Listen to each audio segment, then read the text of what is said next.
This little boy was bewildered, faced with two strangers speaking absolute nonsense. All Diablo Volpia could think at that moment was, "What the hell is this? Why couldn't he speak? Only babble incoherently." 66,666 years ago, the legendary battle between the dark mage Diablo Volpia and the 12 holy gods broke out. In the end, good triumphed. A grievously wounded Diablo Volpia lay in the middle of the 12 holy gods' magic circle. Before being sealed, he screamed maniacally, "Go on, seal me away. But when I awaken, I will drown you all. Every single one of you will experience a living hell, and you will beg me to grant you death." After Diablo Volpia finished his speech, the 12 holy gods sealed him away. And just as Diablo Volpia had said, he would return. After 66,666 years of wandering, he found a crack in that infinite space, slipped through it, and was reborn as Jamie Welton. He was the eldest son of a count's family in the Sam kingdom. And so, Diablo Volpia grew up as Jamie Welton, a true aristocrat. It had now been 9 years. Jamie Welton stood in cold silence, then sighed, gazing into the distance. It was another tiring day for him. An old maid entered with a smile. "Young master, good morning." Jamie Welton replied with a friendly smile. Seeing that he was up early again, the maid asked about it. "I wanted to watch the sun rise and enjoy its beauty." The smooth, rehearsed answer that Jamie had practiced for the past 9 years made his nanny sigh in admiration. Afterwards, she helped Jamie change his clothes to go see his parents. Standing before the dining room door, Jamie Welton took a deep breath as if preparing for battle. His battlefield consisted of these 3 people. Each of them looked at him with eyes full of love. "Good morning, my love. Good morning, dear mother." Jamie Welton immediately replied with the brightest smile he could muster. The Count and Countess looked at their 2 children before them and couldn't help but exclaim, "Oh, our children are so adorable. I think they're cute because they take after you, my love." That was Jamie's mother, the only daughter of the great Cybele Welton family. And Jamie's father was the brilliant swordsman, Count Areno Welton, one of the 5 master swordsmen in the kingdom. Cold on the outside, but warm towards his wife and children, a truly ideal husband. And so, at every meal, Jamie had to endure a side dish of his parents' public displays of affection. The last person in Jamie's noisy house was his younger sister, Sarah Welton. The adorable little girl fed Jamie a piece of meat. He ate it with relish, then patted his sister's head to thank her. Then, to complete his performance, Jamie fed Sarah her favorite food. He did this under the loving gazes of Mr. and Mrs. Welton. Jamie tried to turn away to hide his current expression. Honestly, this is so damn annoying. Jamie was just waiting for the meal to end so he could return to his room and be his true self. A notorious dark mage like him could never get used to a family scene overflowing with so much love. Luckily, his body was bigger now, so Jamie could speak smoothly instead of having to act cute by lisping like before. Nevertheless, Jamie still enjoyed living in this mansion. He had the freedom to do many things and even had his own private library. The important thing was that he was now pathetically weak, no longer possessing the terrifying power he had 66,666 years ago. Jamie could only summon this pitch-black little guy named Black. He would often squeeze it so hard that it would burst like a water balloon. Right now, those idiotic gods were still alive, and they were still exploiting their followers, living like a bunch of parasites. In this era, dark magic didn't exist. All Jamie could do was create this little critter, Black, to run errands for him to pass the time. Thinking of those two-faced 12 holy gods made Jamie's blood boil. "Just you wait," he thought. "I will become stronger and eliminate you one by one." "Young master, it's time to read children's books with the mistress." The maid peeked in to announce, but became curious when she saw Jamie still sitting motionless. A second later, Jamie snapped back into his perfect obedient son persona while cursing internally. "Damn it all. I'd rather have stayed sealed away and found a way out later than have to act like a cutesy little kid every single day." In the common room, Jamie's mother and Sarah were waiting for him. He put on an unbearably adorable face to please his mother. "Which book will you be reading for us today?"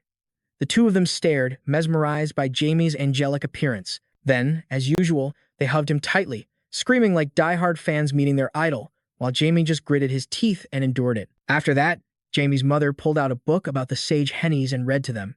Sarah had already fallen asleep at some point, and Jamie's eyes were also getting heavy. But when Jamie's mother closed the book, Jamie immediately looked up with an excited expression, as if he had heard the entire story. "I want to become a great mage, like Sir Haynes."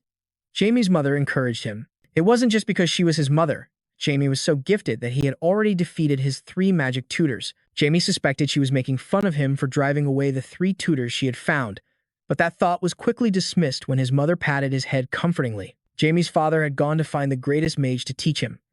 After their talk, Jamie asked for permission to go to the library. Before he left, his mother wanted to give him a warm hug. For a second, Jamie let out a weary sigh. Then he just closed his eyes and rushed in to hug her so he could leave quickly. He just wanted to get to the library. Jamie's mother hugged him tightly. "Oh, our little Jamie is just so adorable. Come on now, play with mommy. Don't go to the library anymore, my love." Jamie's inner voice screamed, but only we could hear his thoughts. Just stop it already. Finally, Jamie was released from her grasp. Returning to his room, which was filled with books, he realized he'd studied every single volume on mana. Even this last one was completely useless to him. The thought of the upcoming mealtime made Jamie feel exhausted. If only he only had to eat one meal a day with the three of them. On his way to the dining room, Jamie came across a silver-haired mage. The old man was admiring his home. He was marveling at the way his father used ancient masterpieces as mere decorations. Jamie had no idea who this man was, but the old man possessed an immense amount of mana, like a raging storm. He had to be at least a level 7 mage. But how did he get here without anyone guiding him? Was it teleportation magic? Or perhaps the old geezer simply broke in. Yet, he was walking around so casually in the home of a master swordsman. Finally, Jimmy broke the silence and asked the man to identify himself. The old mage, in turn, was sizing Jemmy up. He could only think to himself, indeed, a tiger father begets a tiger son. Jemmy was undoubtedly a genius. Getting no answer, Jemmy grew irritated. If this were him 66.66 years ago, this old man would be on his knees immediately. But now, all he could do was talk to him. The old man's casual, provocative attitude, along with the way he was probing Jemmy's mana, pissed him off. He focused mana into his hand, preparing to teach the old man a lesson. The old mage was still assessing Jemmy, a mere 9-year-old with such an immense reserve of mana and such a straightforward way of acting. It made the old mage curious about the boy's true strength. So, he also began to gather mana, wanting to clash with him. Jemmy was furious and cursed internally. So this old geezer dares to test me? We'll see if you can defeat Diablo Volpia, the one who nearly defeated a god in the past. In terms of age, it wouldn't be wrong for that old man to call him ancestor. Zap! A beam of concentrated magical essence shot from Jimmy towards the old mage, but it had no effect on him whatsoever. Jamie was utterly mortified. He knew the old man was stronger, but for his magic to have absolutely no effect, what the hell? The old mage, on the other hand, was incredibly excited by the power a 9-year-old boy like him possessed. So he countered with an amount of mana that was at least 10 times greater than Jemmy's. Jemmy bit his lip. Damn it, not a single speck of dust on that old geezer. But it didn't matter. His magic wouldn't be able to touch him either. The old mage was shocked to see Jemmy standing there calmly, not even blinking. That was because, at that very moment, Jemmy's father had appeared. He cleaved the mage's spell in two. Jemmy's father was furious. "Old man, that's going too far. How dare you touch my beloved son?" Jemmy immediately played the part of a weak child, sniffling with tears welling up in his eyes. I'm all right." Seeing Jemmy's pathetic act, Henno froze and shot a death glare at the mage. Marquis Lin Mi. Seeing Jemmy flipping him the bird right after running to his father, Marquis Lin Mi burst out laughing. He had never met a child who was so insolent and yet so interesting. The sight of the Marquis's hearty laughter made Henno's blood boil, and he immediately dragged him into a private room to talk. The moment they sat down, Jemmy's father warned the Marquis for daring to touch the heir of Welton, and more than that, his precious son. "I know," Marquis Lin Mi said casually, taking a sip of tea. For him to know and still attack him on purpose, Henno's entire body radiated with killing intent. That forced Marquis Lin Mi to stop joking around. He got to the main point, Jemmy's talent. Henno was seething. He had invited the man here to teach Jemmy magic, yet he'd attacked him instead. He must have some dark ulterior motive.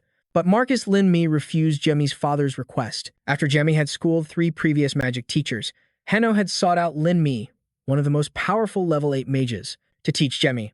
But now, Lin Mi flatly refused to teach him, forcing Henno to rethink his son's talent. As if reading his thoughts, Lin Mi explained his reasoning. He admitted that he himself was not qualified to teach Jemmy. Henno couldn't believe his ears. If even a level 8 mage couldn't teach his son, then who could? The news that followed was even more shocking, as Lin Mi explained that Jemmy could read all of his magic. The boy was so certain it couldn't touch him that he didn't even bother to move or blink. According to his assessment, if Jemmy's body were more developed, he would already be a level 4 mage. As it is now, Jemmy can only reach level 3 through self-study. Jemmy is an absolute monster. He doesn't need anyone to teach him. As long as Henno provides his support, Jemmy will perfect his skills on his own. This could be the birth of a legendary level 9 mage. Henno was stunned, his mind fixated on the idea that Jemmy could become a level 9 mage. He was so lost in thought he didn't notice Lin Mi preparing to leave. Before departing, The Marquis added that Jamie's talent could very well turn the entire world upside down. To the Marquis, this was an incredibly amusing prospect.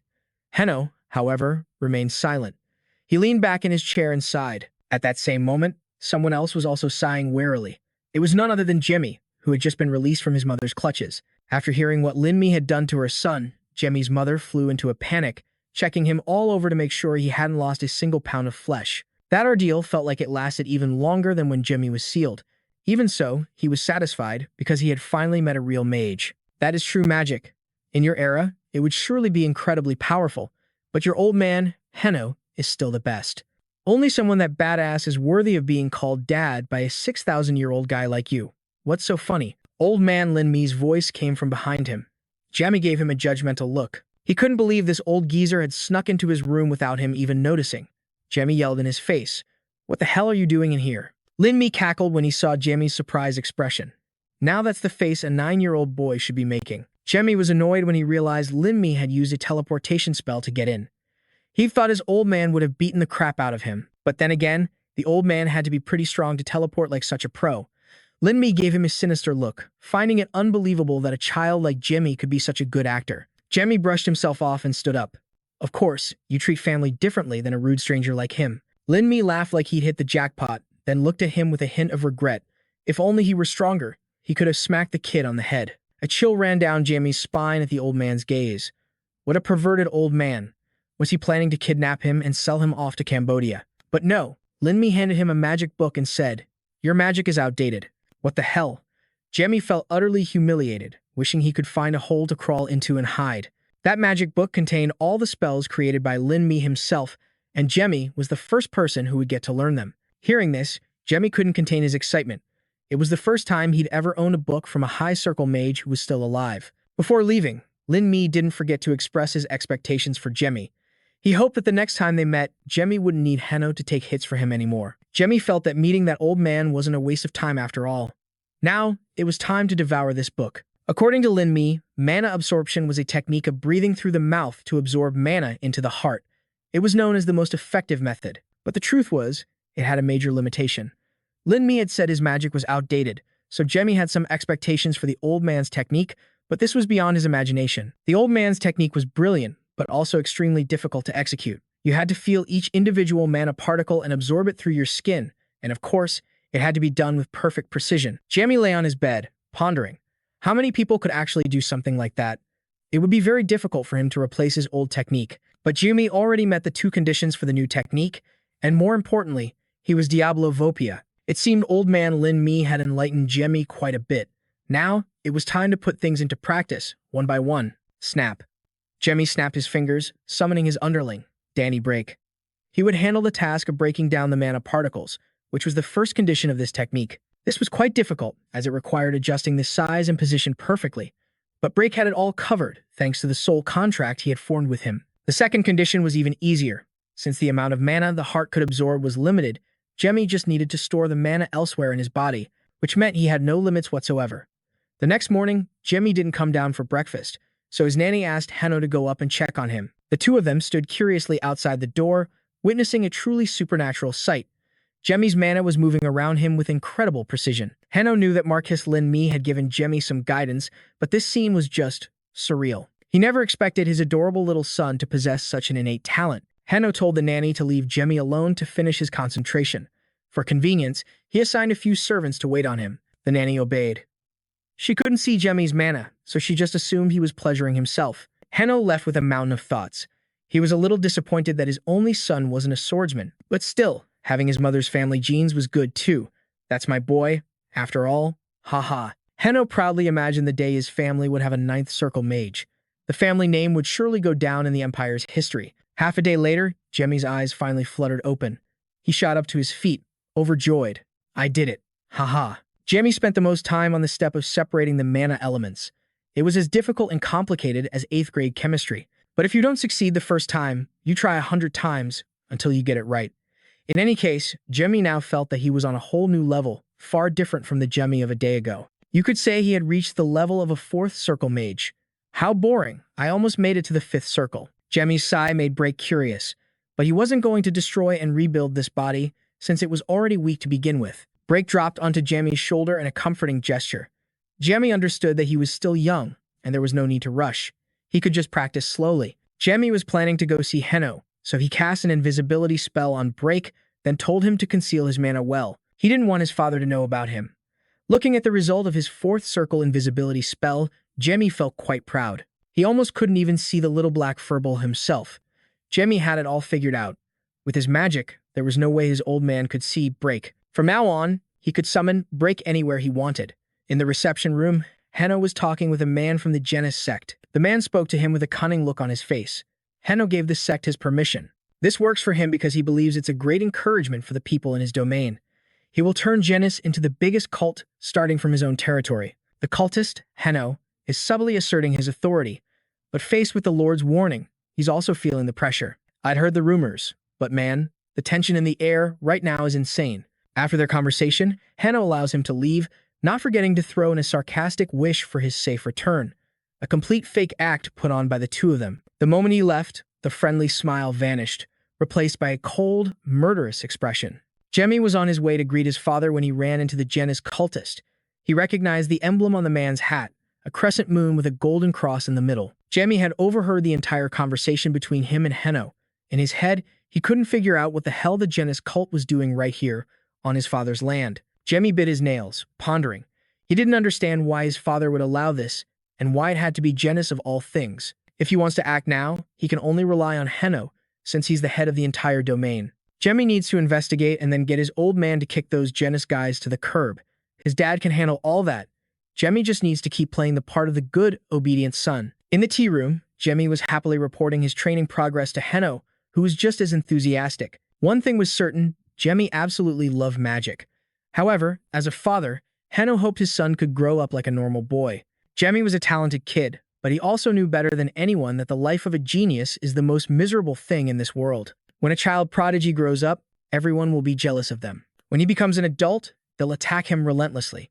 Heno worried whether his little boy would be able to endure it, so he told Jamie not to push himself too hard. He would support him, but didn't want his son to live a difficult life. Jamie chuckled and said, "You're not Flo. Your son is an old man over 6,000 years old who's fought with gods, you know." Hearing that, Heno felt a sense of relief. It was only now that he noticed Jamie's terrifyingly immense mana. On top of that, the kid was continuously absorbing more. He paused for about 2 seconds. According to theory, mana can only be stored in the heart, and there's a limit, isn't there? Heno hesitantly asked Jamie, "Don't tell me you've already absorbed everything from that book old Lin Mi gave you." "That's right," Jamie replied. Not only that, but he'd also improved it, creating a more pro version. Heno broke out in a cold sweat. He had no clue what the hell that old Marquis had done to his son to turn him into a mana-absorbing furnace in just one day. Thinking about it, he truly hoped his son would become one of the legendary 9th-level mages. He let out a goofy laugh. As a father, his own talent wasn't even 1/10 of Jimmy's. Jimmy was confused by Heno's goofy laugh. Was his old man having an internal monologue or something? Heno burst out laughing. "I'm so proud of you today, son." To show his affection, he ruffled Jimmy's hair. Jimmy gritted his teeth and endured it. "Damn it, I'm old enough to be Heno's ancestor's ancestor, and I'm getting my head patted like a puppy. So damn humiliating. But is that your summoned spirit?" Heno pointed at Break and asked casually. Only Jimmy and Break jumped, their hearts pounding in their chests. What the hell? He was sure he had made little Break invisible. How could Heno still see her? While the two kids were freaking the hell out, their father was cheerfully describing how Break's fluffy little body was cute as hell. Jimmy was mentally crushed. He lied, saying he made it look like a bat, but internally, he was screaming about his father's insane power. "Don't tell me you found out I'm using dark magic." But contrary to Jimmy's thoughts, Heno just pulled him into a tight hug, bursting with pride. Hear ye, hear ye. My son is a genius. I'm so proud to be your son, to be your father." And just like that, somehow, Jemmy escaped from that room of hell. This house is such a damn pain. That night, Jemmy snuck out. He was determined to find out why those damn Genis bastards had come here. With the pitch-black wings that Break had transformed into, Jemmy quickly left the Count's mansion. In a small alley, two young men were sitting and having a heart-to-heart. The two were members of the leave-in criminal organization. The purple-haired guy, Philip, was praying for his ancestors' protection. In contrast, Jans was incredibly pissed off. He realized the boss was using half their organization for his own selfish purposes. Even though he was a criminal, he still had some humanity. He couldn't just turn a blind eye for money and get involved in human trafficking. Philip mumbled, "If we're lucky, we can get out of this. Not a chance, Jans retorted. They both knew Count Welton adored children, especially his own. If he found out they were trafficking children right in his domain, they'd all be eating chewin instead of rice. Philip was still being stubborn. The boss said we wouldn't get caught, but Jans was still terrified. The Count is a master swordsman. No matter how much that honey guy covers for us, we'll never escape from Welton's grasp. Philip sighed. So, are you in or out? Just say the word. I'm running, Jans declared. Okay, I'm with you. Philip added. It's the law of the streets. If it gets too hot, you get out. And so, the two began to plan, fully aware that the organization would hunt them to the death. Philip said, it's better to try and die than to stand still and wait for them to kill us. It's not like we can't do anything, right? Jan said sarcastically. So which one of you little brats came up with this human trafficking scheme anyway? Do you have a pea for a brain or something? Their conversation reached Jimmy's ears. He stepped out of the shadows, causing the two to jump up in alarm. You. Who are you? That's a fun question. Hell if I know. Jimmy grinned menacingly. If you don't talk, you can go to hell. Jans and Philip rushed towards Jimmy. He instantly vanished, making them look around in a panic. I thought this was a physical fight. Why are you using magic? That's just playing dirty. What interesting thing are you two talking about? Jimmy's chilling voice sent shivers down their spines. Before they could react, Jimmy had them under his mind control. And so, the two young men knelt before Jimmy to beg for a truce. Oh, wait. They recounted the entire story from the beginning. Jimmy couldn't understand if these guys had brains or not. They must have had the guts of a lion to think of a human trafficking scheme in his father's territory. Jimmy gritted his teeth. First Genesis group, and now these guys. What a pain. He wondered what their boss was on to have accepted that proposal. Did none of them know the rumors about his father? Suddenly, Jimmy had a bad feeling about this. He immediately hypnotized the two guys so they would turn themselves in and confess the entire plan. Jimmy figured this was the fastest way to put an end to their scheme. Now, he would go home for a good night's sleep and wake up tomorrow to watch the show. Jimmy called Break and told it to turn into a pair of wings and fly him to his bed. But just as he turned around, a body flew past him. It was Philip, covered in blood and tears. There was a huge hole right through the middle of his body. As for Jans, his entire body was burned to a crisp. Both of them collapsed right in front of Jimmy. Ha ha ha, you idiots. A loud laugh rang out while the other men were telling him to keep it down before the guards arrived. Jimmy was furious. His plan had been ruined by some madmen who had appeared out of nowhere. This was unforgivable. Jimmy summoned the souls of Jans and Philip. He would let them live a little longer. They had to complete their unfinished business before they could die. The man who had been laughing like a maniac just now appeared. He was the lowlife, Scarface Hanny, who was hunting Jans and Philip, ignoring the fact that Jimmy was healing them. Hanny ordered his men to drag the two of them back to be dealt with. Tears streamed from Philip's eyes unconsciously. Save me. Jimmy was enraged. Damn you to hell. Smack. A large gash appeared on Jimmy's head. Hanny joyfully continued to bombard him with attacks, punching holes through his body. Die, you shorty. He frantically unleashed his magic until the spot where Jimmy stood was nothing but a smoking, blackened piece of charcoal. One of the underlings seemed to notice something was off. Hanny immediately turned and cursed him out. He was certain that he had killed Jimmy with his own hands. Are you sure about that, son? Jimmy whispered right next to his ear, a terrifying smile on his face. I just want to ask, was it fun killing your own subordinate? Hanny's eyes widened in shock, wondering what the hell this kid was to still be alive. Not only that, but he was surrounded by a dark aura.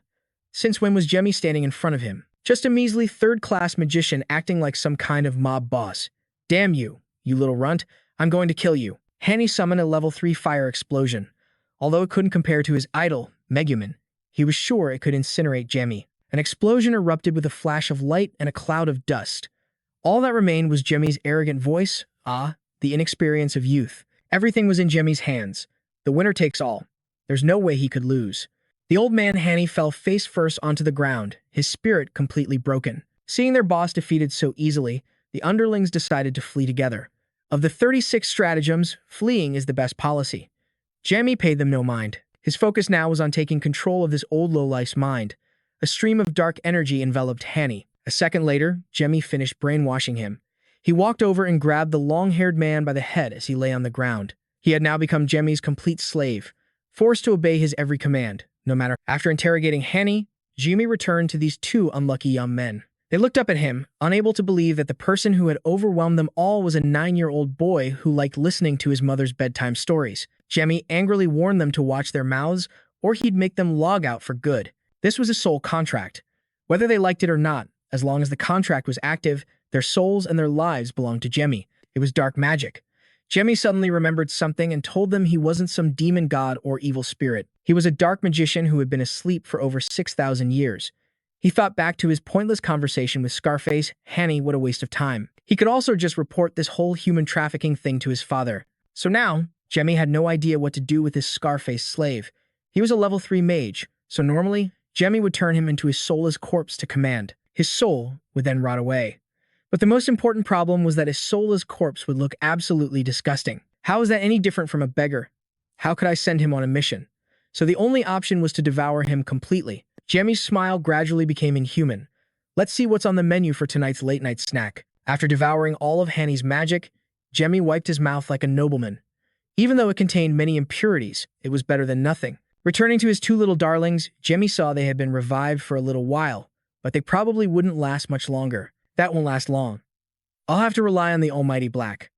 After all, those two guys still have to sell their souls to capitalism even though they're already dead. It's been a long time since Jamie last used his necromancy skill. It's used to resurrect the dead, but in reality, they're just empty, moving shells.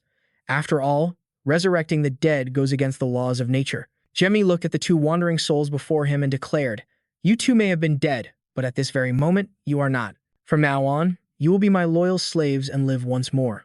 Then, it was Black's turn to act. It shot a bolt of lightning down onto Jans and Philip. Reject death and rise. Jamie gritted his teeth. Because it had been so long, the two men's souls had traveled deep into the spirit realm. Jamie channeled more dark magic to summon their souls back to the mortal world. You could see the pain on Jans and Philip's faces. Then came a deafening explosion, followed by their screams. Jamie awaited the result. Jans and Philip knelt respectfully. "Sir, what are your orders?" "What the hell? Something's not right here." It wasn't that they were still almost as tall as him even while kneeling, but that their bodies were emitting a dark aura, plain as day. "Did I miss a step or something?" Black, thinking Jamie was blaming it, cried out indignantly. Jamie snapped in annoyance. "I wasn't talking about you." Black obediently rolled into his hand, but of course, it couldn't escape its punishment. Jamie stretched the black fur bowl to vent his frustration. "I knew there might be some bugs, but it's still so damn annoying." Black's mouth was all twisted from being stretched, and he said he wasn't blaming me. Men are such a pain. Looking at his two bug subjects, Jamie had no idea what to do with them. Maybe I should donate them to the human traffickers? It's all because of this dark aura they're emitting, like they have terrible body odor. They would have been perfect otherwise. Suddenly, Black looked around and bit Jamie on the neck. Jamie threw it aside. "Damn it, you're not my lover, so why the sudden bite?" But Black just wanted Jamie to pay attention to what it was about to do. It was sucking up all the dark aura surrounding the two guys. Jamie was surprised that his little subordinate was so powerful. The entire mass of dark aura was swallowed by Black, its mouth puffing up from how full it was. It couldn't hold it in and started letting out a continuous stream of gas. Luckily, it didn't smell. Only after they were cleaned up and no longer reeked did Jamie decide to give them their orders. The hissing sound stopped, so Jamie checked on Black, which was now lying in a heap on the ground with a bloated stomach. He stroked its taut, round body. Black squeaked, "Amazing. Good job, babe." The next step in the ritual after summoning is naming. He decided to just keep their original names, Jans and Philip, for convenience. Now, awaken. The two men jolted as if waking from a long dream. Both of them looked around, dazed and confused. Upon hearing Jimmy's voice, Jans trembled uncontrollably, terrified of the immense mana radiating from him. He was just like the villains from the fairy tales he'd heard as a child, a god slayer. Jimmy's mere presence was enough to turn Jans into a scaredy cat. That was literally what Jans was thinking. "What's the matter?" Jimmy spoke, his entire body radiating a terrifying dark aura. Philip swallowed hard, mustering all his courage to shout, "I don't know if you're a god or a demon, but I can tell you're no human." "Well now, this boy is certainly interesting." That was hardly the proper attitude for a slave.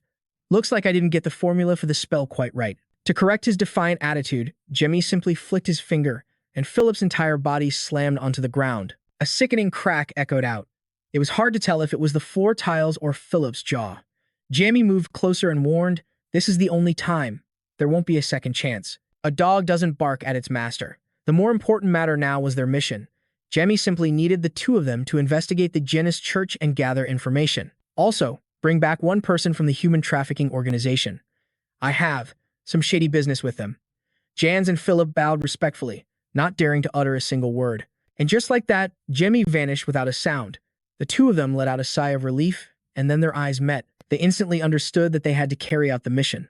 Pai, Black frowned, questioning Jemmy. He assured it that he'd already implemented tight security measures so those two wouldn't dare betray him. As for the human traffickers, his father would handle them personally. If they were left unchecked, he'd eventually have to deal with them himself anyway. As he was muttering to himself, someone suddenly bumped hard into him from behind. It startled him. More importantly, he hadn't sensed their presence at all. Jimmy turned around irritably and snapped, "Are you blind or something?" "Huh? It's just a kid." The kid on the ground yelled back in frustration, "You're just a brat yourself." Jemmy let out a sheepish laugh. He'd forgotten he was in the body of a 9-year-old boy. Black had made a nest on Jamie's head to hide his hair color, the sole defining feature of the Welton family. In any case, Jimmy didn't want to squabble with a 9-year-old, so he decided to walk away. The boy behind him mumbled, "Damn, what's with that kid? Acting all high and mighty when he doesn't even have a single gray hair on his head." Black suddenly pulled Jimmy's entire body to a halt. Both kids froze, stunned.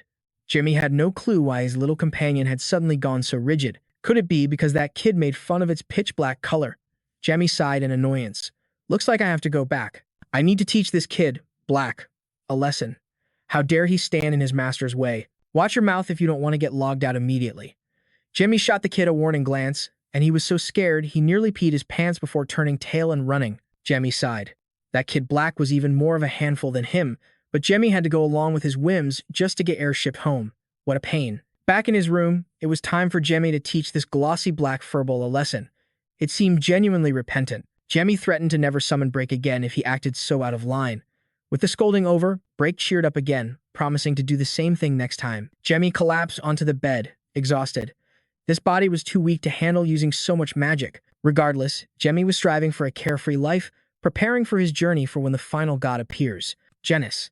Just thinking about Genis made Jemmy's blood boil, but it didn't matter. Even if they brought their whole damn crew, he would kick them all out. Where's the big boss? Jans returned to their hideout and started hunting for Honey. The purple-haired guy looked at him like he'd seen a ghost, because that old geezer, Honey, had said he dealt with their whole group himself. A powerful punch shattered the wall behind Pep. Jans wasn't one for words. "You can either talk, or you can come down to the station with me." Pep was terrified by Jans's sudden increase in power, but more importantly, the other members would cause an uproar if they saw Jans back from the dead. Based on Pep's guess, they had probably all been taken down already. So, he immediately raised his hands in surrender, saying he didn't know where Jans's brother was being held. "Is that so?"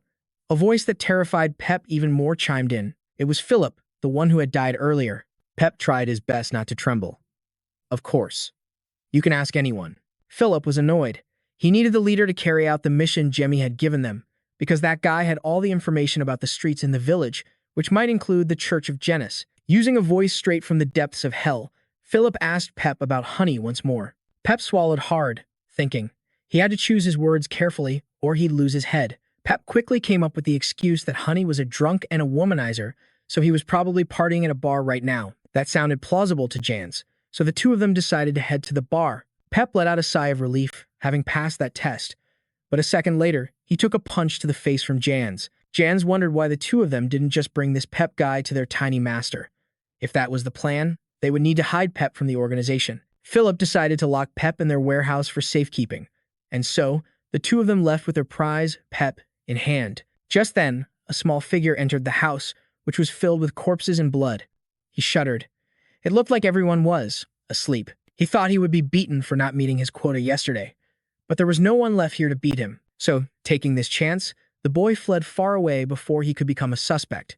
The next morning, President Jemmy woke up in his 200-square-meter bed. He sighed, not from exhaustion, but because it was almost time for breakfast with his loving family. On his way, Jemmy decided to unsummon Break because his great father could see right through it. Taking a deep breath, Jemmy stepped inside. "Father, Mother, did you two sleep well?"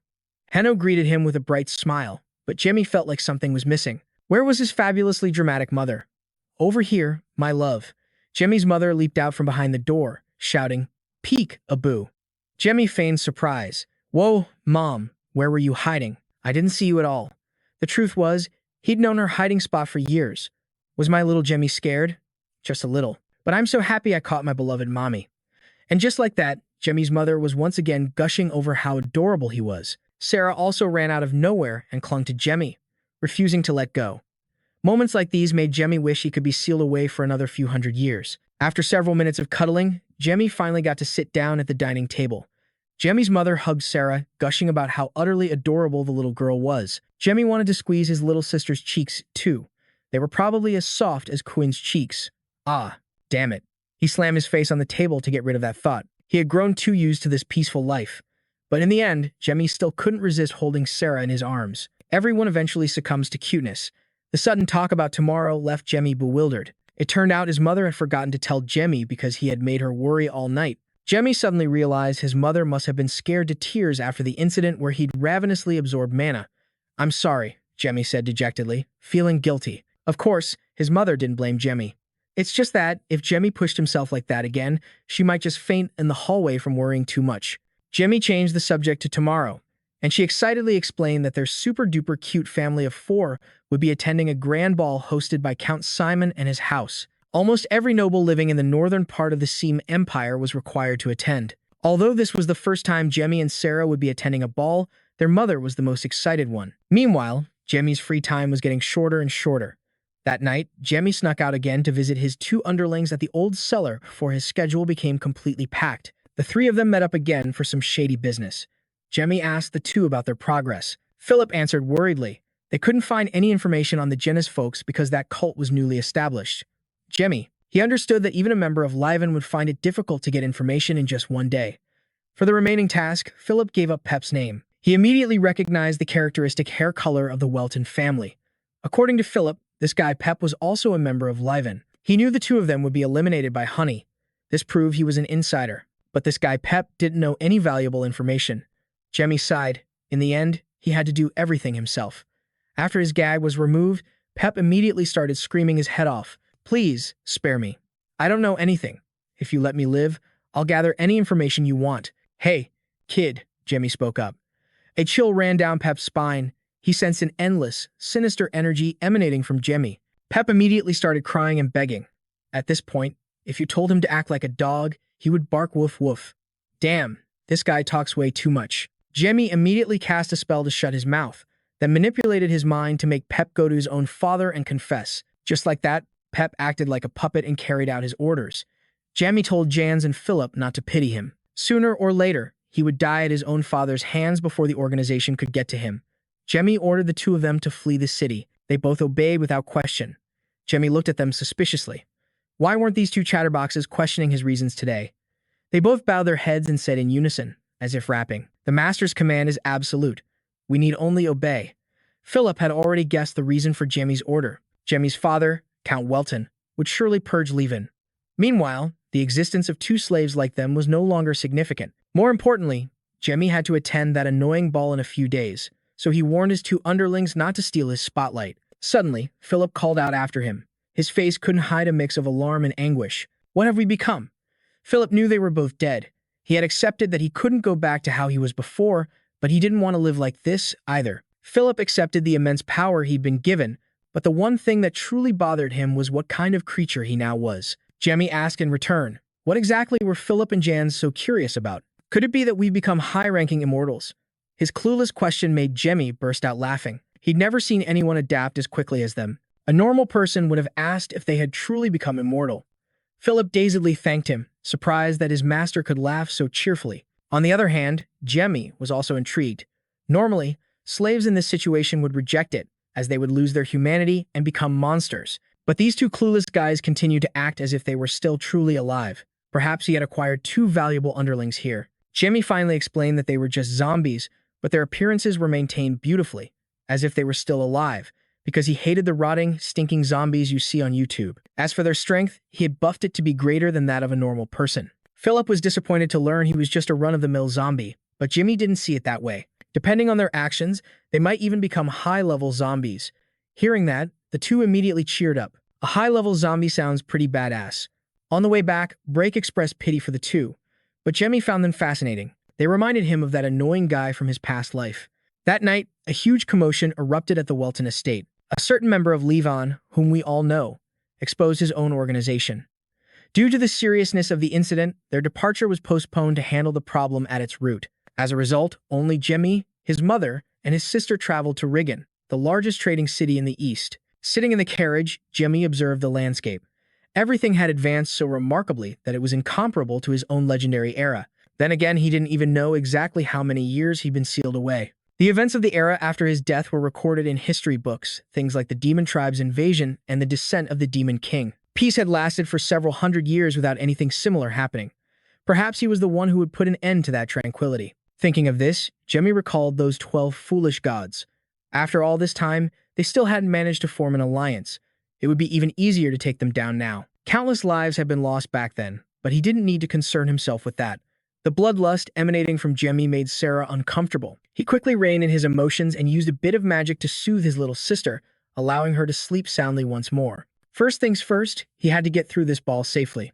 Then he could plan his next move. As the carriage entered Rigan, Jamie flipped on his acting switch, putting on a face of utter astonishment as he marveled at the city's beauty. From inside, his mother introduced Rigan as the largest commercial city in the kingdom, handling a colossal flow of money for the entire continent's economy. From what he'd looked up, Jamie knew Rigan was the biggest factor behind the Sarum kingdom's wealth and power. You could tell just by looking at its architecture, which reeked of money. Their carriage arrived at the Simon residence. Jamie didn't forget his mission. Just thinking about meeting Count Simon is making my heart pound. Jamie's mother immediately pulled him into a tight hug. Oh, my darling son, you're so adorable. You must be very nervous, aren't you? In that case, Mommy will hold your hand. She thought Jamie held Count Simon in high regard, because he is a great mage. Someone who reached level 7 when he was only about your father's age. One of the two leaders of the Eastern Noble faction, alongside Areno, and also the lord of this wealthy land of Rigan. Simon's magic is like a red lotus. That's also his nickname. It's said that it has taken thousands of lives. After hearing this, Jamie wondered what kind of person he was. Jamie's mother said with a frightening expression, "He has hair as red as blood." Sometimes, Jamie was more scared of his mother's expression than his father's. He didn't care about some red lotus mage or level 7, whatever. What he cared about was that a single one of his spells could take thousands of lives. Jamie was determined to speak with Count Simon. Jamie's mother stepped out of the carriage first. "Come along, my dears. Take your time." "Yes, mother." Jamie followed, his voice so sickeningly sweet that even he couldn't believe it. A servant respectfully greeted them and led the mother and her two children inside. The three of them were given a large room to wait in until the ball began. Jamie's mother was very pleased with such thoughtful arrangements. Not only that, but Jamie was also given his own private room. At this age, it was rare for children to get a separate room from their parents. Jamie's mother told him to come back right after unpacking his luggage. Of course, he replied in his usual sweet tone, "Yes, mother." Meanwhile, the maids were preparing Jamie's mother. Even though he knew his mother was beautiful, seeing her so meticulously dressed up, Jamie couldn't help but be impressed. Receiving a compliment from her precious son made her so happy that she couldn't resist wanting to pinch and cuddle him. The maids quickly stopped her before her makeup could be smudged and her dress wrinkled. These were truly Jamie's saviors. Just then, Sarah also finished getting ready. However, the little girl looked uncomfortable. The little girl's incredibly cute appearance made Jamie's mother go wild. Jamie also had to admit his little sister looked like a doll. He encouraged Sarah to endure it for a little while, knowing from her expression that she wasn't comfortable in that heavy dress. Finally, after Jamie got himself ready, the three of them entered the ballroom. The magnificent and luxurious scene astonished Jamie. This was the first time he had attended a party since his reincarnation. A few women started to gather around and praise Jamie's mother. He was annoyed, knowing full well they were just trying to curry favor with the Welton family. That fawning expression was unmistakable. Whether in myths or among common people, one thing always exists: fools who want to suck up to the gods. Jamie was disgusted by this phony behavior. Luckily, his mother was no pushover and easily shooed those chickens away. Testing. Testing. Can everyone hear me? An MC standing in the middle of the hall spoke on behalf of the Simon family, welcoming everyone to the ball. That was Ron Benner, the man responsible for managing the Rigan region. He announced that the ball would begin shortly, so everyone should find their designated seats. Of course, the party couldn't be without its host. Count Simon, the man with hair as blazing red as blood, entered coolly. "Welcome to the ball. I hope everyone enjoys themselves here." Jamie was stunned by his appearance. He couldn't believe this was a level 7 mage. He was definitely on par with or even stronger than that old geezer Lin Mi. Truly an interesting person. He had caught Jamie's eye. Simon approached Jamie's mother first, greeting her with a polite compliment, then asked about her husband since he wasn't there. Jamie's mother explained about some urgent matters in their domain, but that he would be attending the ball later that evening. Simon glanced over at the two children, and Jamie's mother immediately introduced her two darlings. "My dears, greet the Count." Jamie bowed respectfully, using 100% of his acting ability. The picture-perfect scene made Lady Simon exclaim, "The children are so adorable." As for Count Simon, he began to scrutinize every inch of Jamie's body. Without hesitation, Jamie showed off his mana and successfully captured his attention. "Is your name Jamie?" "Yes, it is," he replied enthusiastically. The two of them, though they had just met, seemed to have known each other for a long time, to the point they could read the thoughts in each other's eyes. Count Simon decided to arrange a talk with him later, and that Jamie had achieved his goal. As expected, Count Simon was even more than he had anticipated. The conversation with him would surely yield a lot of useful information. Besides Count Simon, one of his sons had also taken notice of Jamie. Sitting at the banquet table, he proactively spoke up, asking about Jamie in front of Simon. Even though Jamie was still young, he would become the leader of Welton in the future, so he wanted to get acquainted with him to maintain the relationship between their two families. Lately, Simon had heard that his useless son was playing at being a leader with other noble children to seek his acknowledgement. It was a cheap trick, but he didn't mind playing along a little. He was an innocent child, after all. Receiving a reply from his father for the first time, the boy was overjoyed and asked more questions, but was met with Simon's cold indifference. Lady Simon took his hand to comfort him. She hoped he and Jamie would become friends to maintain their long-standing alliance. "Of course, please don't worry, mother." He put on a fake smile to appease her. But in reality, in his eyes, Jamie was just a lowly peasant noble. He would make Jamie kneel at his feet, and then he would finally be acknowledged by his cold father. That innocent expression caught his younger brother's eye, who gave him a mysterious smile. Meanwhile, our country bumpkin, Jamie, was told by his mother to go around and make some friends. But fat chance of that happening.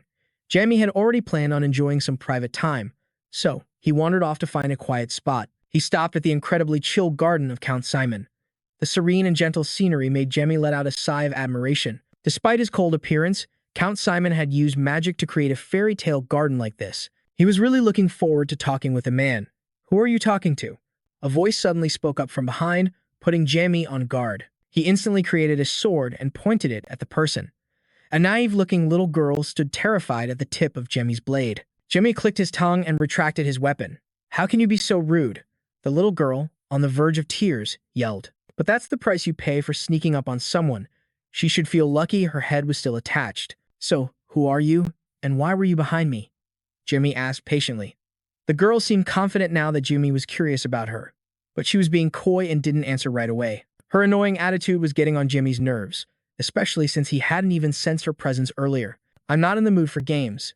As he finished speaking, Jamie fired a magic air bullet at her feet. Jamie warned her not to mess with him because he had a gun, a magic gun that could pierce right through her stupid face.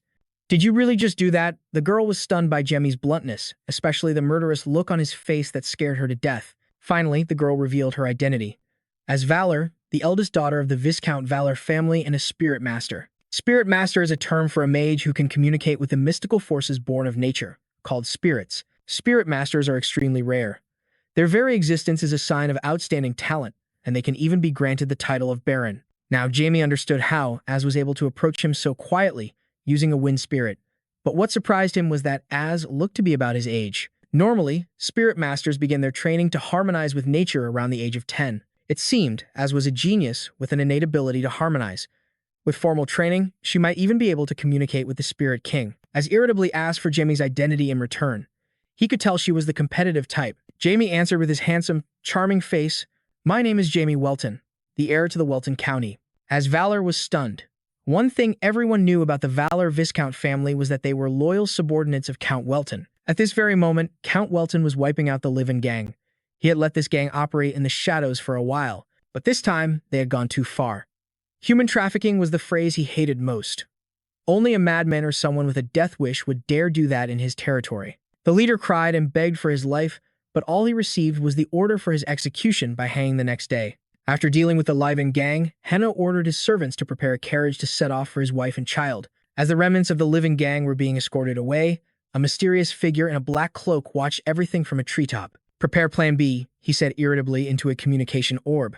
Back with Jamie, he couldn't stand the little ball of yellow fluff tailing him any longer. He shouted in frustration, "Why do you keep following me?" Even if Viscount Valor was his father's vassal, that had nothing to do with the two of them.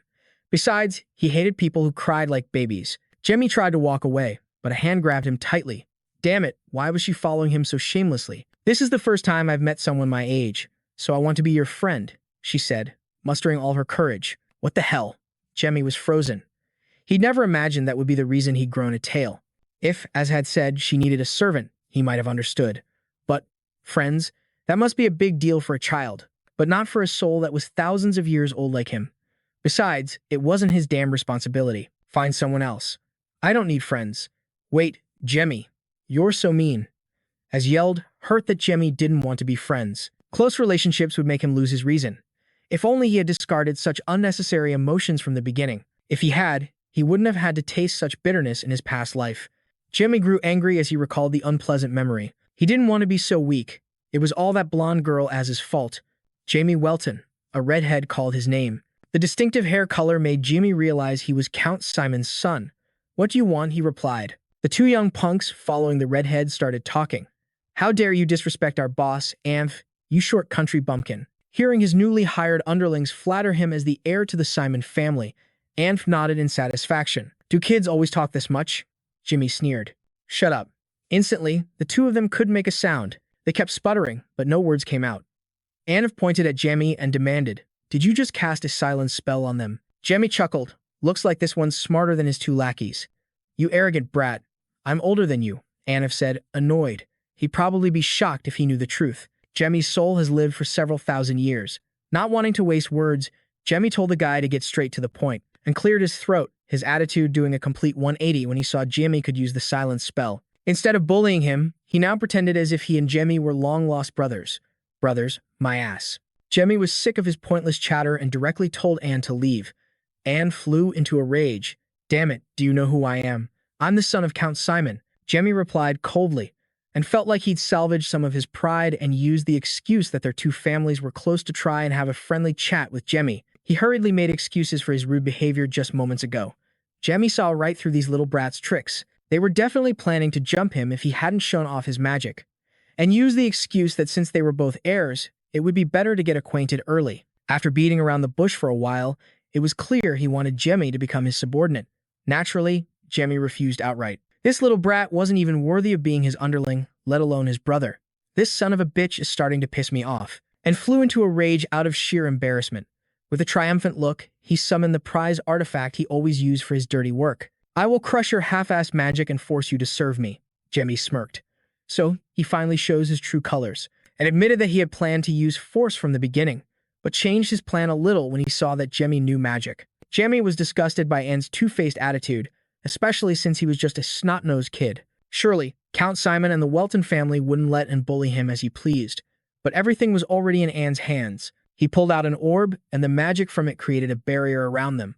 An illusion-casting magical artifact, which made Jemmy curious. Anne dispelled the silence spell on his two idiotic lackeys. Now that they were unmuzzled, they immediately started a verbal fight with Jemmy, as that was their only weapon. But Jemmy's attention was solely on this illusion barrier. This toy is quite interesting. Interesting? I guess you still haven't realized your situation. Have you? Anne said arrogantly. A second later, dark magic enveloped all three of them. Blood began to pour from their noses and eyes. Jimmy let out a sly laugh. Don't deactivate the artifact. Otherwise, everyone will see you writhing in utter agony. After dealing with the little punks, Jemmy left. Anne was gasping in pain. He couldn't understand how Jemmy could be a level 4 mage while he was only at level 2. The Welton family was known for their swordsmanship, wasn't it? He hated the word talent, something he didn't have. He couldn't accept this. An evil thought began to sprout in Anne's mind. He would crush that talent at all costs. He would make it so that Jamie Welton could never use magic again. And he led his two lackeys, sneaking through the mansion in search of a magical tool. His two lackeys hesitated, not daring to go through with it. If they got caught, they'd all get their asses kicked. So what? Shut up and follow me. And was furious, unable to understand why he had two such cowardly underlings. Big brother.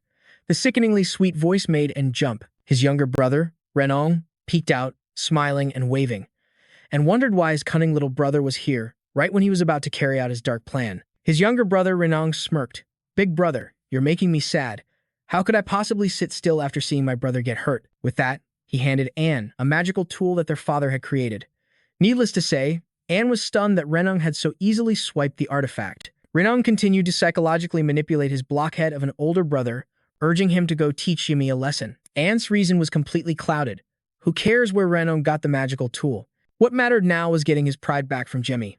That night, Arino arrived at the Simon mansion to attend a party. Count Simon was already waiting. He raised a hand to welcome Arino. Arino also replied warmly. Damn it, did the sun rise in the west today? Why would this stubborn redhead proactively greet him?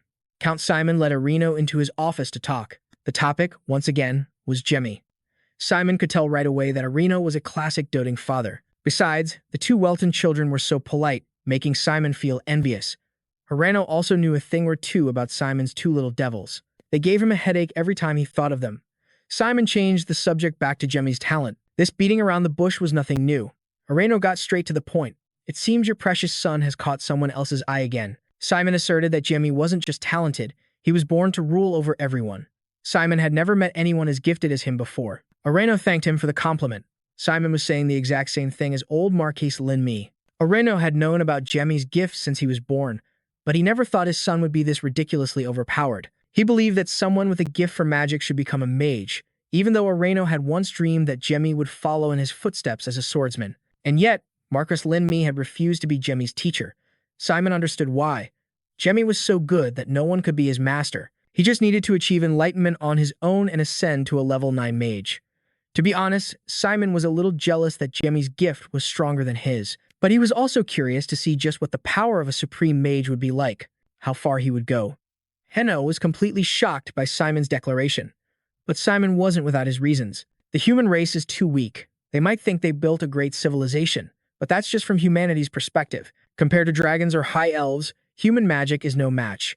It's only thanks to talented swordsmen that they've been able to maintain peace. But if a legendary 9th level mage existed, even the dragons wouldn't dare to make a peep in front of Jamie. Simon's ambition was written all over his face. He always craved for humanity to become the masters of the world. Unlike Henno, who thought it was arrogance, Simon didn't care whether it was arrogant or not. He reminded Henno of a forgotten part of history. A secret known only to a few on the continent was that history had suddenly vanished 10,000 years ago. Those transcendent beings looked down on and refused to share their secrets with humans, which is why Count Simon always wanted the power to escape their control, to prevent the disappearance of human civilization and stop history from repeating itself for unknown reasons. After returning from Simon's office, Henno went to visit the sleeping Jamie. He was genuinely worried being the father of a child with such transcendent gifts. In Henno's eyes, Jamie was just his adorable little boy. He resolved to try and let Jamie grow up like a normal child because the path of a genius is never smooth. The next morning, there was another lavish banquet. Jamie was once again sitting in a corner, lost in thought. What on earth was his father thinking about last night to look so down? "Hello, Jamie." A head popped out to greet him, making Jamie sigh in exhaustion. He bluntly said he didn't want anything to do with her. "But I do," as said shamelessly, then turned and loudly called for her older sister. Jamie was annoyed. One of them was already a nuisance, and now she was calling for backup. He had to leave before he had a few more tails following him. As loudly told Jamie not to go. "You should at least introduce yourselves, considering the relationship between our two families, as that's rude." A gentle voice rang out, Rebecca Valor. The eldest daughter of Viscount Valor was stopping her tactless younger sister. Jamie suddenly froze. He mumbled the name Jane, the person he loved most in this life but who had been sacrificed to the gods. The reason Diablo Volpia became a demon, but the important thing was that Jane was now standing before him in a small body. While he was lost in a moment of silence, like a lovesick fool, Anef appeared. "There you are." Jimmy looked at Rebecca, his heart a tangled mess. The little girl also looked at him, bewildered. Only Az stood between them, curious. "Jemmy, did you really fall for my sister?" In this touching moment, that guy Amphe just had to interfere. He used a magical tool to launch a fire spell aimed at Jumi and Az. Rebecca didn't hesitate to rush toward her sister. "Don't interfere," Jemmy said coldly, then nullified Am's magic, much to Am's astonishment. The brat couldn't believe Jemmy could dispel a 6th-level phoenix soul created by his own father, but it was too late to run now. Jemmy was furious. The only thought in his mind now was to crush that red-headed fly. Ice magic froze Amf in place, making him stiffen. Only after he regained consciousness did he feel the pain spreading through every cell, and he screamed. Jemmy's eyes were filled with painful hatred. In that moment, a large hand embraced him, and a familiar voice spoke. Jemmy snapped out of it, realizing his father had arrived at some point. Henno soothed him. "It's me, your father. It's okay now, my dear son." Seeing that Rebecca and Az were still unharmed, Jemmy's gaze softened. Then he gradually passed out in his father's arms. Count Henno looked at the good boy in his arms, unable to believe he just had a real killing intent. At first, they both thought it was just a mistake, but a mistake couldn't have gone that far. That brat Anf could have really been wiped out right then and there. Simon, on the other hand, wasn't the least bit worried about his son. In his eyes, there was only Jimmy's talent. It was very likely the boy could achieve the dream he himself could never reach. "Honey, that child hurt our son. Are you just going to let this go?" Lady Simon wailed as she hugged Anif. Jemmy's mother couldn't let her falsely accuse her own son. Everyone knew her pampered brat had intentionally started trouble first. The proof was the artifact that little devil was holding in his hand. Lady Simon still tried her best to whitewash Anif's actions, which infuriated Jemmy's mother. It was a good thing Henno stopped her in time, or she would have grabbed that hag by the hair. Lady Simon was desperate. She needed someone to help her son. That's when she looked up at Simon. In her mind, even though he had a cold exterior, he would surely never value an outsider more than his own flesh and blood. "It seems my son has gravely offended you all on such an auspicious day. I sincerely apologize, Lady Welton." Simon immediately spoke up, shattering all of his wife's thoughts. Although Jimmy's mother let it go on the surface, she was still fuming inside. Their whole family decided to leave to take care of Jemmy. After Simon announced the end of the party, the guests left, leaving only him and his wife. Lady Simon screamed in frustration. "Anif is our son. That Welton brat, shut your mouth." Simon gave her a cold look that silenced her. Family matters should be dealt with within the family. That night, Simon confronted Amph directly. He knew the boy wanted his attention, but his stupid actions had a huge impact on the relationships between the nobles. Anif trembled, kneeling on the ground. He feared his father more than any demon, yet he also craved his recognition. "Who gave you the phoenix soul?" Simon growled. Amph hesitated, but faced with an expression that looked ready to rip his mouth open. Anif was forced to confess about Renan. A moment later, Renan appeared at the door. He was annoyed with his useless older brother, but for now, he still had to act completely innocent to fool Simon. Renan frankly admitted to giving the phoenix soul to Anf. He claimed he didn't want to see his brother lose to some kid. Lies. "You just want to manipulate your brother," Simon said coldly. "This little brat must have forgotten who gave birth to him. Trying to be smarter than your old man, are you?" Needless to say, Anf couldn't believe he'd been played like a fiddle by his own younger brother. Only then did Simon give them the answer they had always longed for. He knew his sons always wanted his attention, but he couldn't give it to them because they shared his blood. And yet, they were like a bunch of idiots. However, that didn't mean he didn't know what was going on inside their tiny brains. If they wanted his attention, they should do things worthy of being his sons, instead of running around doing stupid things. Finally, before leaving, Simon ordered the two of them to go and apologize to Jemmy at sunrise and not to stop until he forgave them. Of course, Anf didn't like the idea of meeting Jemmy at all, because now he was more scared of him than his own father. As for Renan, he had been standing there, frozen, for a while. Anf thought his innocent acting brother was probably in shock after being exposed by their father, but what was actually replaying in Renan's head was Simon's demand to prove his worth. He was so excited he couldn't suppress his sly smile. At the same time, Jemmy's mother was still keeping watch by his bedside. She could sense Jemmy's bloodlust towards Anf, but how could her 9-year-old son, who listened to her fairy tales every day, have such thoughts? At first, she thought it was just kids playing around, but thinking back, if that artifact had been activated correctly, Jemmy would have been burned to a crisp. At this thought, Lady Welton clenched her fists in anger.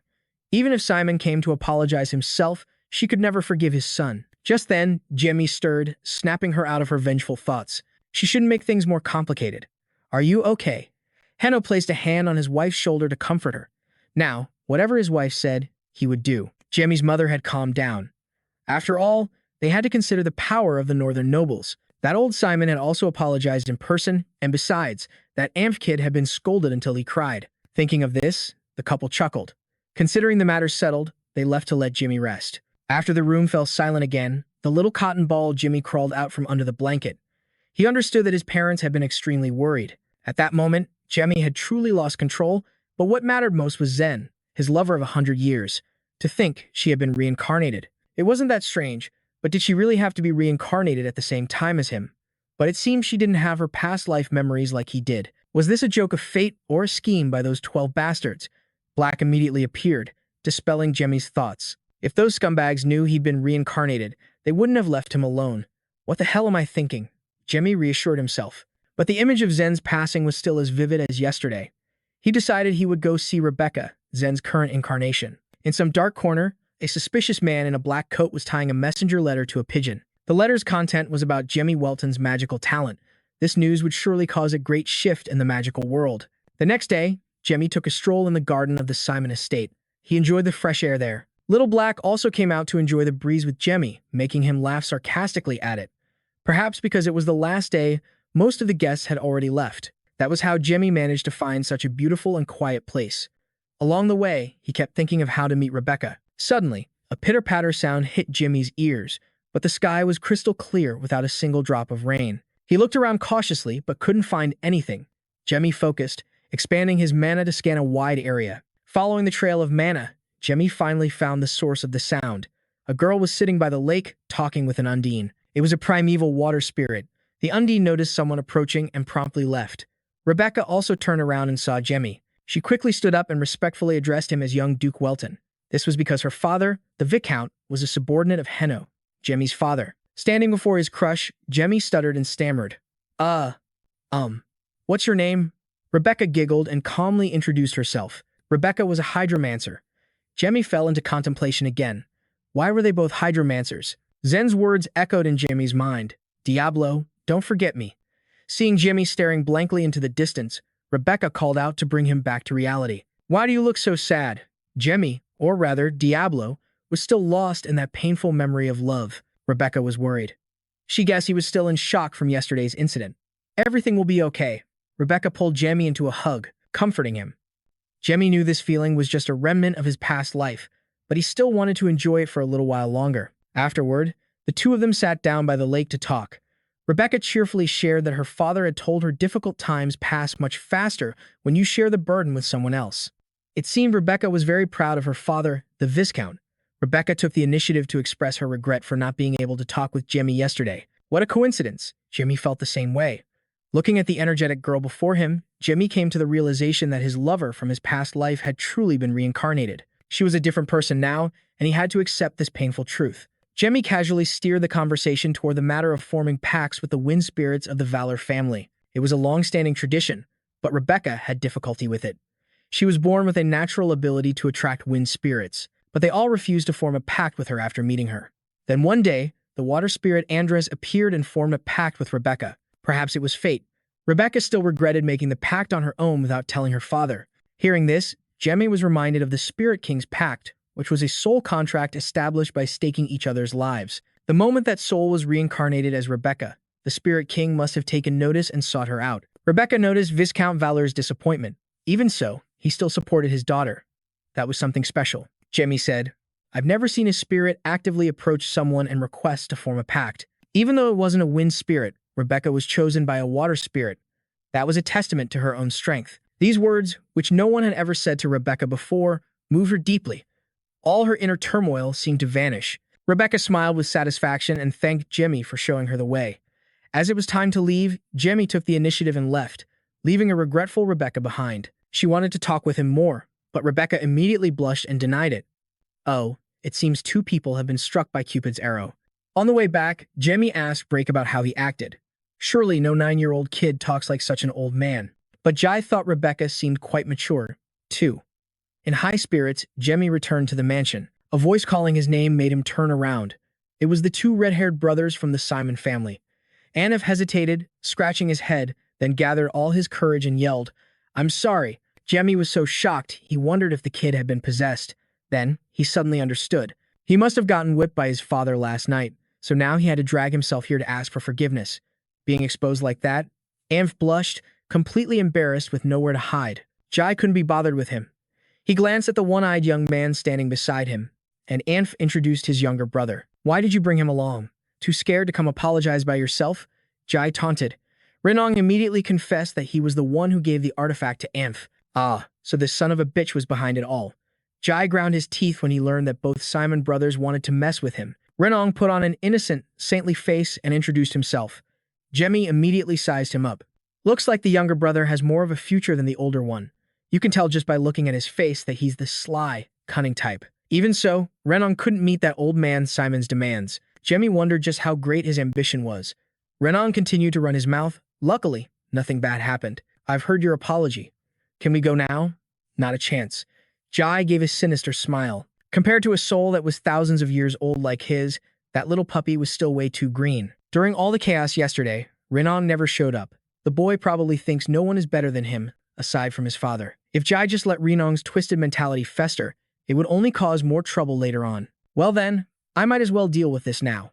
Jemmy pointed at the two boys and taunted, "Since the Simon family has two sons, you'll have to fight over the inheritance." Anaf bristled. insisting that the two brothers shared a bond as tight as glue. Jai stepped forward and whispered into Renong's ear, "If you dare to do it, you have to face the consequences. If your father can't teach you a lesson, then I will." Renong was still confused when suddenly darkness enveloped him. He could feel his body gradually growing cold, as if it were freezing over. Renong collapsed to his knees before a demonic eye that looked like it wanted to swallow him whole. "This is your last chance." Jamie only scared Renong with a small illusion before letting him go. Tears and snot ran down Renong's face, which was drained of all color. Whether it was an illusion or not, Renong was still trembling uncontrollably. He clutched his head and let out a blood-curdling scream. Suddenly, he remembered something someone had told him. This was his last chance. Renong immediately looked up and met Jai's smile. "Sorry," Renong muttered over and over as if he were possessed. The only thought in his mind right now was that he had to kneel before Jamie. That afternoon, the Welton family left. Jamie had been waiting for this day for a long time. He felt it would be better to just stay quietly at home and get hugged and kissed by his mother. "Damn, I almost lost the honor of a great dark magician who's lived for thousands of years. You seem to be in a good mood, young man." Count Simon finally had a chance to speak with Jai. His eyes couldn't hide his astonishment upon seeing the boy again. Jai switched on his sweet talk mode and replied, "I'm just happy to be going back to my own nest. This place is full of immature kids who love to stir up trouble." The two of them had agreed to have a talk, but things didn't go as they had planned. Simon wondered why Jamie wasn't staying longer, but Jamie figured if he stayed, the man's two sons would just cook up some new prank. Simon gave a wry smile, wondering how his genes could produce two sons who loved getting into such stupid trouble. However, he warned Jamie that the magical world had started to take notice of him. Of course, Jamie had already guessed as much. As the two walked, Jamie asked about the unfortunate Renan, whom he had scared half to death. Simon had guessed it was Jamie's doing. Renan had been in a daze since yesterday, like he'd lost his soul. Jamie was surprised that Simon wasn't angry at all, even knowing that he had punished his son. Simon answered as if it were obvious. "If you do wrong, you get punished. What's there to argue about?" Now Jamie understood why those two redheads were so spoiled. He noticed that Renan had a considerable talent for magic, yet Simon completely ignored him. It turned out it was because he couldn't see anything good in his second son, not even his cunning personality. Jamie didn't know what to say to that. It wouldn't hurt to try, so why was old Simon so lazy? Renan definitely couldn't express his talent because he was being suppressed by others, and the first person at fault was this careless father right here. Simon was baffled at being blamed. His own neglect was what caused his two sons to run around all day trying to get his attention. It was true that Amph was a bit of a dimwit, but Renan had enormous potential. Simon was shocked. Could his judgment of his own son have been wrong? An 8th-level mage didn't even have as keen an eye as this 9-year-old child. Simon felt as if a great mage was standing before him, guiding him. Jamie continued. Perhaps with his son's help, Simon could even surpass his own limits. Simon was stunned that Jamie saw right through his ambition. Just then, his dear mother called for Jamie to get going. He happily left, rattling on like a little old man before ending with one final sentence, "Just let my words go in one ear and out the other. After all, they're just the words of a child." He was really asking for it. Simon turned back inside, thinking it was a real shame Jamie wasn't his son. On a clear, breezy night, Jamie snuck out again to hang out with Brake. He irritably called out his two underlings who were always taking their sweet time, making him wait. Philip quickly apologized, explaining that it was all Jan's fault for preening himself to meet his long-absent master, which made them late. Jamie sighed, completely speechless with these two. He couldn't tell if they were human or zombies anymore. Now, on to business. Philip had been observing them for 2 months. The Church of Genis was always doing good deeds around Height without asking for anything in return. They provided food and shelter for the homeless. Thanks to this, they made a good impression and successfully opened an orphanage. According to the investigation, the Genis followers began their activities after Count Welton destroyed Leven, which was about 2 months ago. They visited and helped the poor, then preached the holy teachings of God to them. At first, the people didn't pay much attention, but through their persistence, they won the hearts of the people in the territory. They quickly became devout believers, causing the status of the Church of Genis in Height to rise at an astonishing rate. Currently, the Church of Genis is revered as the most virtuous and respectable church in Height. Jamie couldn't believe they had successfully manipulated the people. The Genis followers never acted for the benefit of others. Jamie suddenly asked, "Do you believe that peace and war can coexist?" The question left the two zombies dumbfounded, but Philip believed they were connected. That is the very nature of Genis. Peace reigning over a mountain of blood and corpses. War is when his divinity shines. Therefore, what the priests of Genis were doing went against his twisted life motto. Jamie was certain that the priests' good deeds were hiding another, darker plan. He ordered Philip and Jans to continue their surveillance and find out their hidden agenda. Later, at the Church of Genis's orphanage, A young boy named Ricky was happily sweeping the courtyard. He couldn't stop thanking the priest he called father. The simple reason was that the church had given him food and a place to live. This place was heaven for a tormented beggar kid like Ricky. Though his name was Ricky, he was an orphan. He had come to the Genis orphanage a month and a half ago with his younger sister, Anna, who was blind. When their parents found out, they abandoned the two siblings and ran away. To protect Anna, Ricky had done all sorts of bad things. But life on the streets was still harsh, and the adults were just as cold. Just when it seemed they had reached the brink of death, a hand reached out to save the two lost souls. In Ricky's eyes, it was the hand of God. They gave Ricky and his sister a new life. From that day on, Ricky had a dream to become a priest and spread this miracle to everyone. Ricky took his sister outside to play. Everyone joyfully came to share the news about Shino, who was favored by God and was preparing to enter the main church to become a priest. Ricky was amazed. That had been his dream for over a month now. That night, Jimmy was also on patrol with wings rented from Break. Just before landing, Jimmy's eyes fell upon a young man lying on the ground. Jimmy immediately landed to investigate. This guy's energy was strange. It was disgusting, making Jimmy sick to his stomach. He had holy energy, but he didn't look much like a priest. It seemed he was a church knight, but why the hell was a knight sleeping in the middle of the road? This path. In any case, he never liked these holy types. Jimmy wondered if he should just take him out tonight. Suddenly, the man grabbed his leg, making Jimmy's heart leap into his throat. What the hell? The holy knight mumbled something. Jimmy was confused. What the hell? I'm hungry. The man exhaled and then collapsed. You've got to be kidding me. Jimmy didn't even have to lift a finger. This guy was going to die of starvation soon enough. He was a little pissed that the guy had scared the crap out of him. Jimmy left without a second glance. But how the hell did that guy end up at his dinner table looking so damn cheerful? Everyone at the table was in a good mood, except for Jimmy. Had he known, he would have just slit the guy's throat last night. It turns out the patrolling soldiers had carried his shriveled, starving body back to the mansion. Once the knight got some food in him, his strength returned, and he started talking a mile a minute like a machine gun. Jimmy was visibly annoyed. Why did his parents have to be so nice to this pathetic knight? After Ano asked a few questions, they learned that he was from the Church of Pharaoh, which worshipped the goddess of mercy and punishment. The Count and his wife seemed surprised to meet someone from the Church of Pharaoh all the way out here. She asked the knight if he knew a Bishop Spra. Upon hearing the name, the knight guessed that Jimmy's mother must be from Eon. But when he heard she was from the Vio family, the knight immediately shot to his feet. Everyone was intrigued by his sudden action. He immediately knelt respectfully before Jimmy's mother. It is a true honor to be in the presence of someone so distinguished. Jimmy was bewildered. He knew the Church of Pharaoh operated within the Vio family's territory in Eon, but a church knight kneeling like that was an honor reserved only for bishops or those of higher rank. What on earth was going on? So Jimmy used all of his cuteness to beg Ano for an explanation. Inwardly, however, Jimmy was screaming. Damn it, he couldn't believe a man thousands of years old like himself had to act like an innocent 9-year-old kid. But despite his best efforts, his father didn't explain just yet. Jimmy felt like he'd been struck by lightning. For his act to have no effect at all, it was so embarrassing. However, one thing became crystal clear to Jamie. If the Vio family was that deeply connected to the Church of Pharaoh, then the person he would have to destroy was his own mother. After the meal, Count Ano summoned the knight to question him. The Church of Pharaoh had no business in this eastern region, so could they be trying to expand their influence? The knight quickly waved his hands, denying it. He explained that he was pursuing those responsible for conducting horrific experiments, namely, the creation of chimeras. This news made Ano's murderous aura flare up. First human trafficking, and now chimeras. Just who the hell was running rampant in his territory? The knight bit his lip and hesitated. Since it was confidential church information, he couldn't reveal it casually, but he offered to share some details in exchange for help. It turned out the knight had sought out the Welton family to rely on the immense power of Sword Master Ano. The Count grew pensive. This was no small matter. On the surface, a chimera is an artificial being created by combining the powers of several living creatures.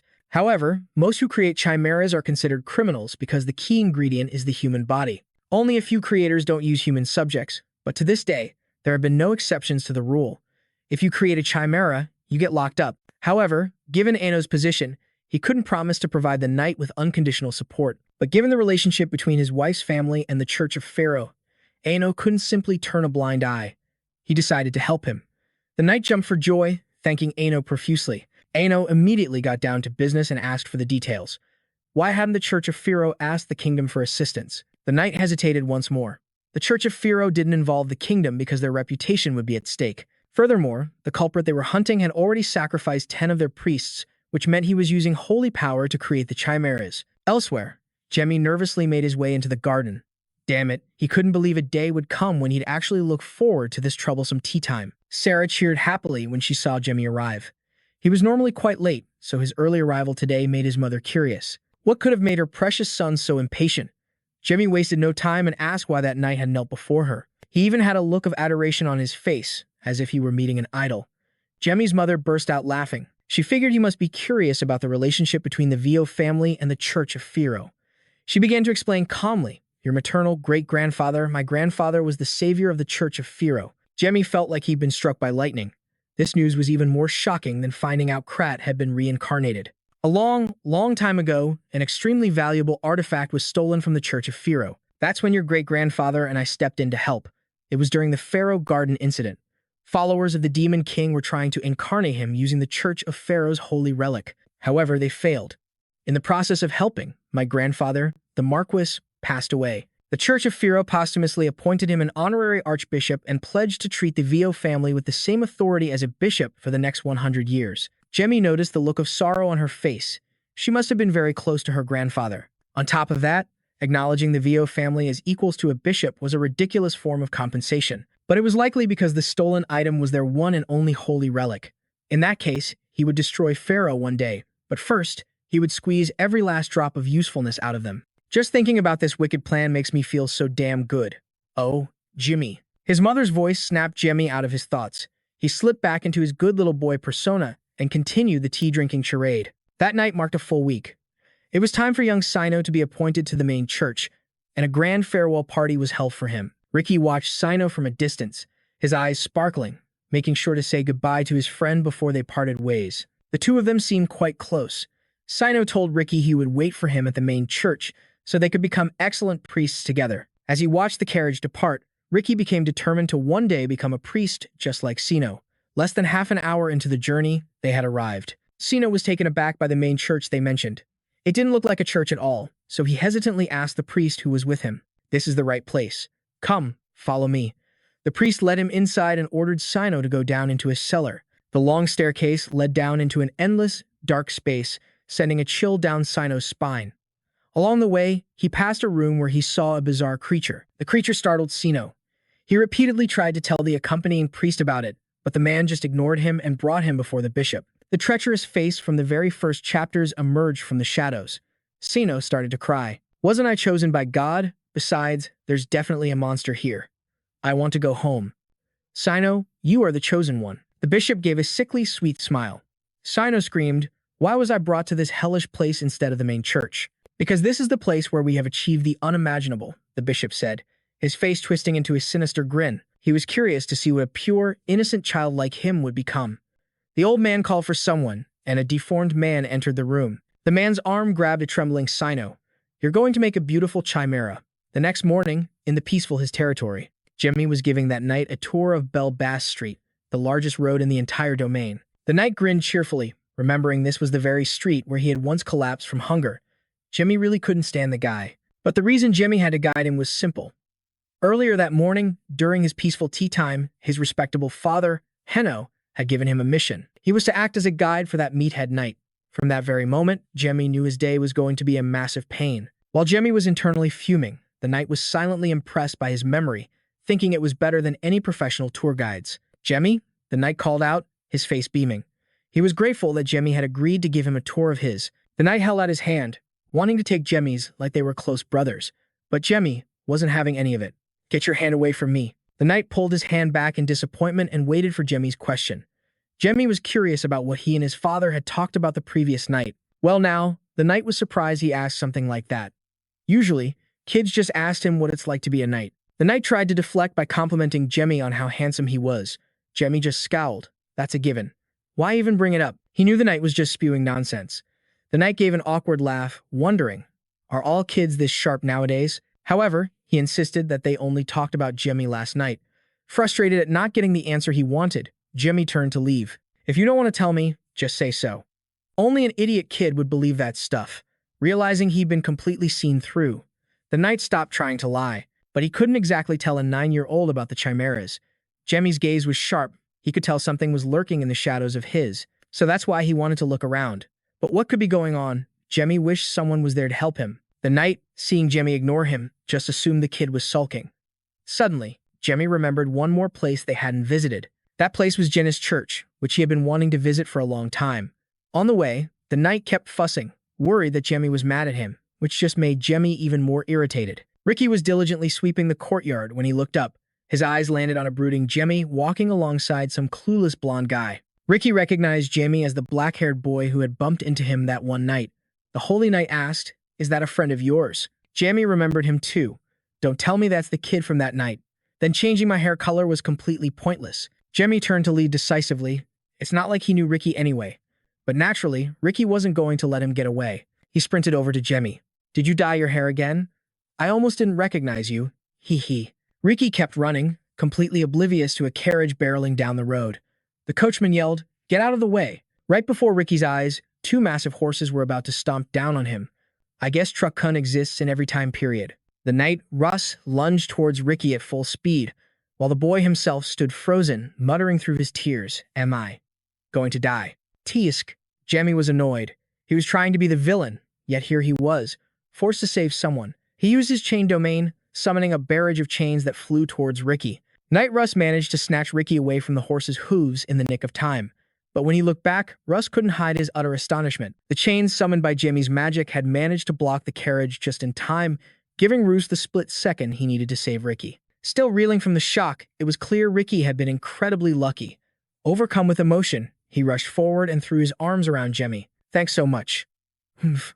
Only family gets to hug me." Jamie irritably pushed Ricky away. Only Russ stood still, lost in thought. He was recalling the moment Jamie used his magic. It was on a completely different level compared to the mages he had worked with before. He couldn't believe a 9-year-old brat possessed such terrifying power.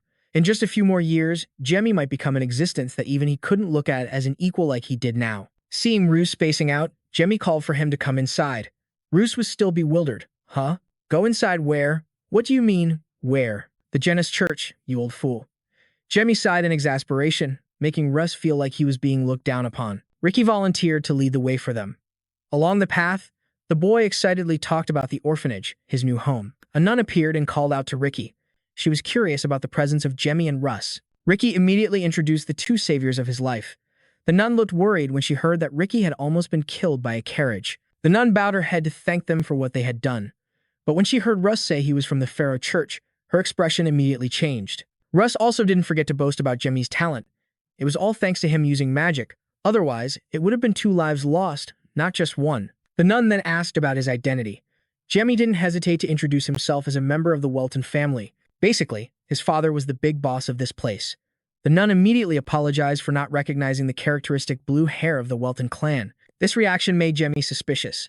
Anyone born in his would know the identifying features of the ruling lord. She immediately asked if Russ had come to take Ricky back to Pharaoh. He quickly waved his hands in denial, using the excuse of wanting a tour to enter the Jenna's church. So, the nun told Ricky to take Jamie for a walk, while Knight Russ would go with her. Jamie was annoyed, realizing that damn nun's intention was to separate him from Russ. She might want to get rid of him right here and now. In any case, he had to be on guard. Jamie put on a friendly face to say goodbye to Russ, not forgetting to remind him to come home for dinner with his mother. Russ understood the hidden meaning in Jamie's words and waved goodbye, indicating that he got the message. Now that Ricky knew Jamie was the Lord's son, he was too intimidated to speak comfortably anymore. Jamie shot him a glare and told the boy to talk like he did before. He couldn't give a damn about status or any of that crap. Ricky immediately brightened up, looking like he was about to hug Jamie. He excitedly ran ahead to lead the way. Jamie couldn't understand what was wrong with this kid to make him so hyper.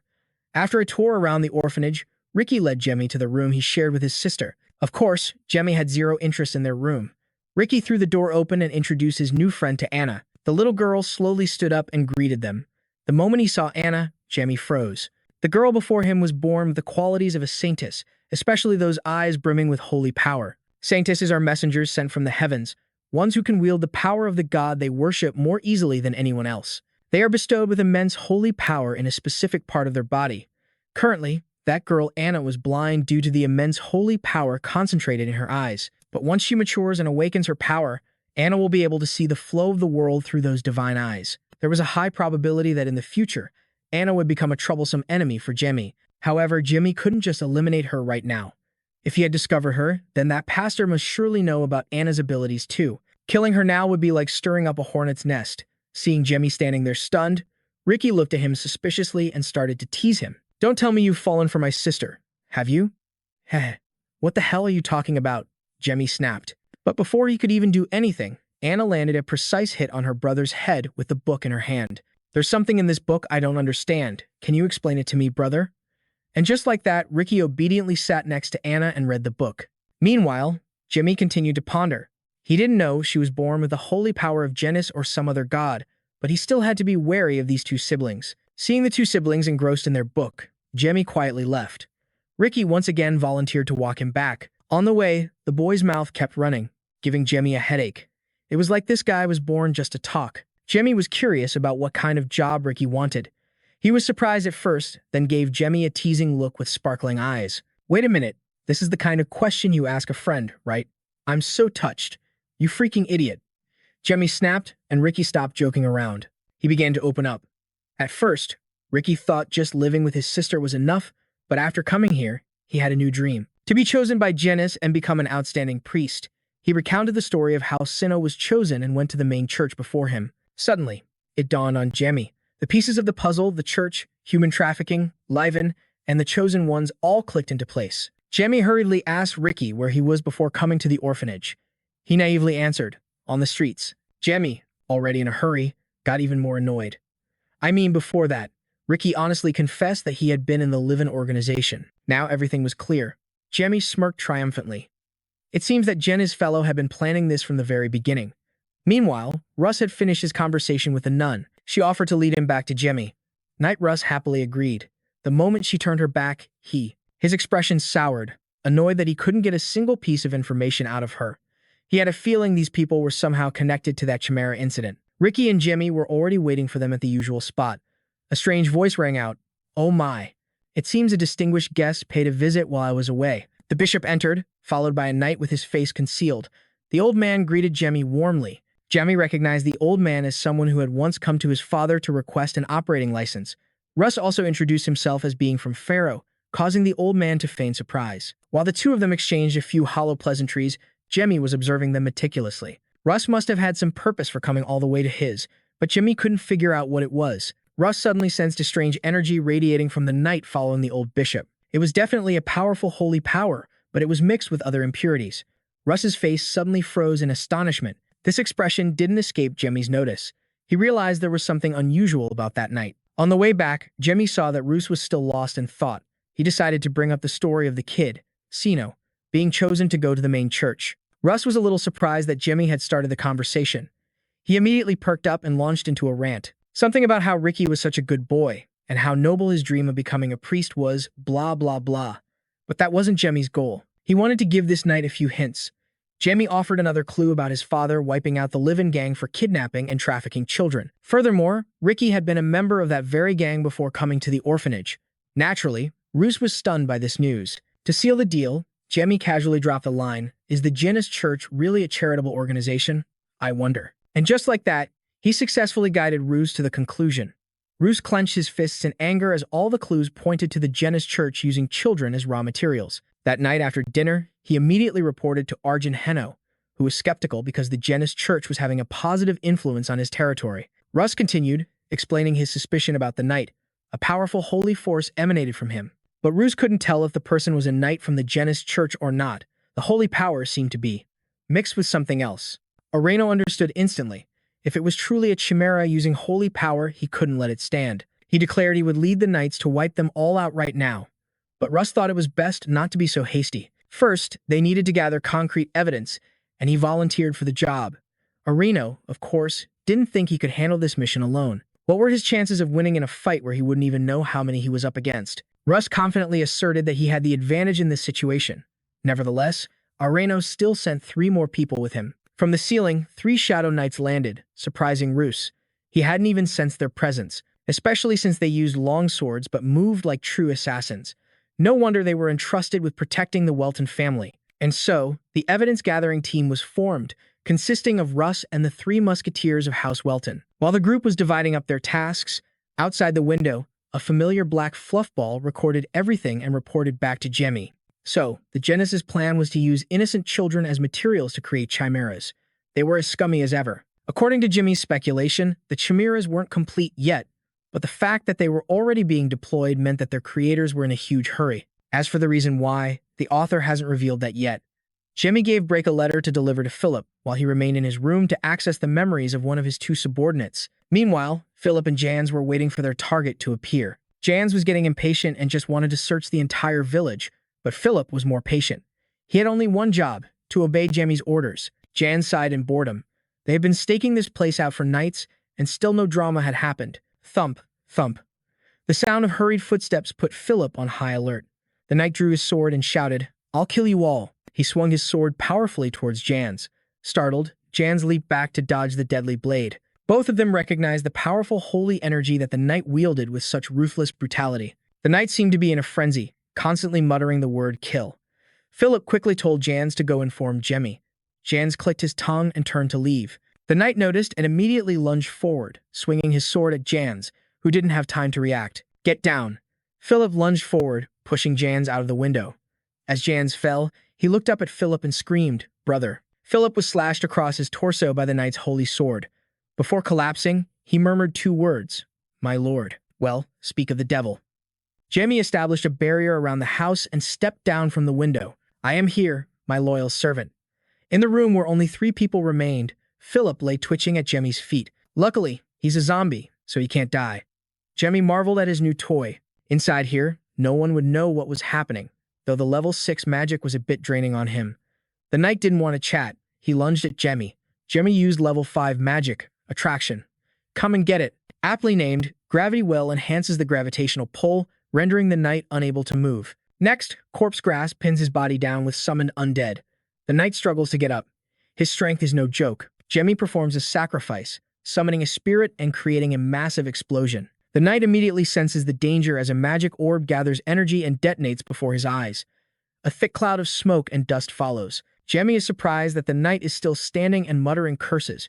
He raises his sword and charges again, but it seems today is just not his lucky day. Jemmy casts puppet magic, using magical threads to attach to the knight's soul, restraining and controlling him. The knight is bound tightly. He can't analyze the danger, nor can he hold his sword. Jemmy slowly approaches him.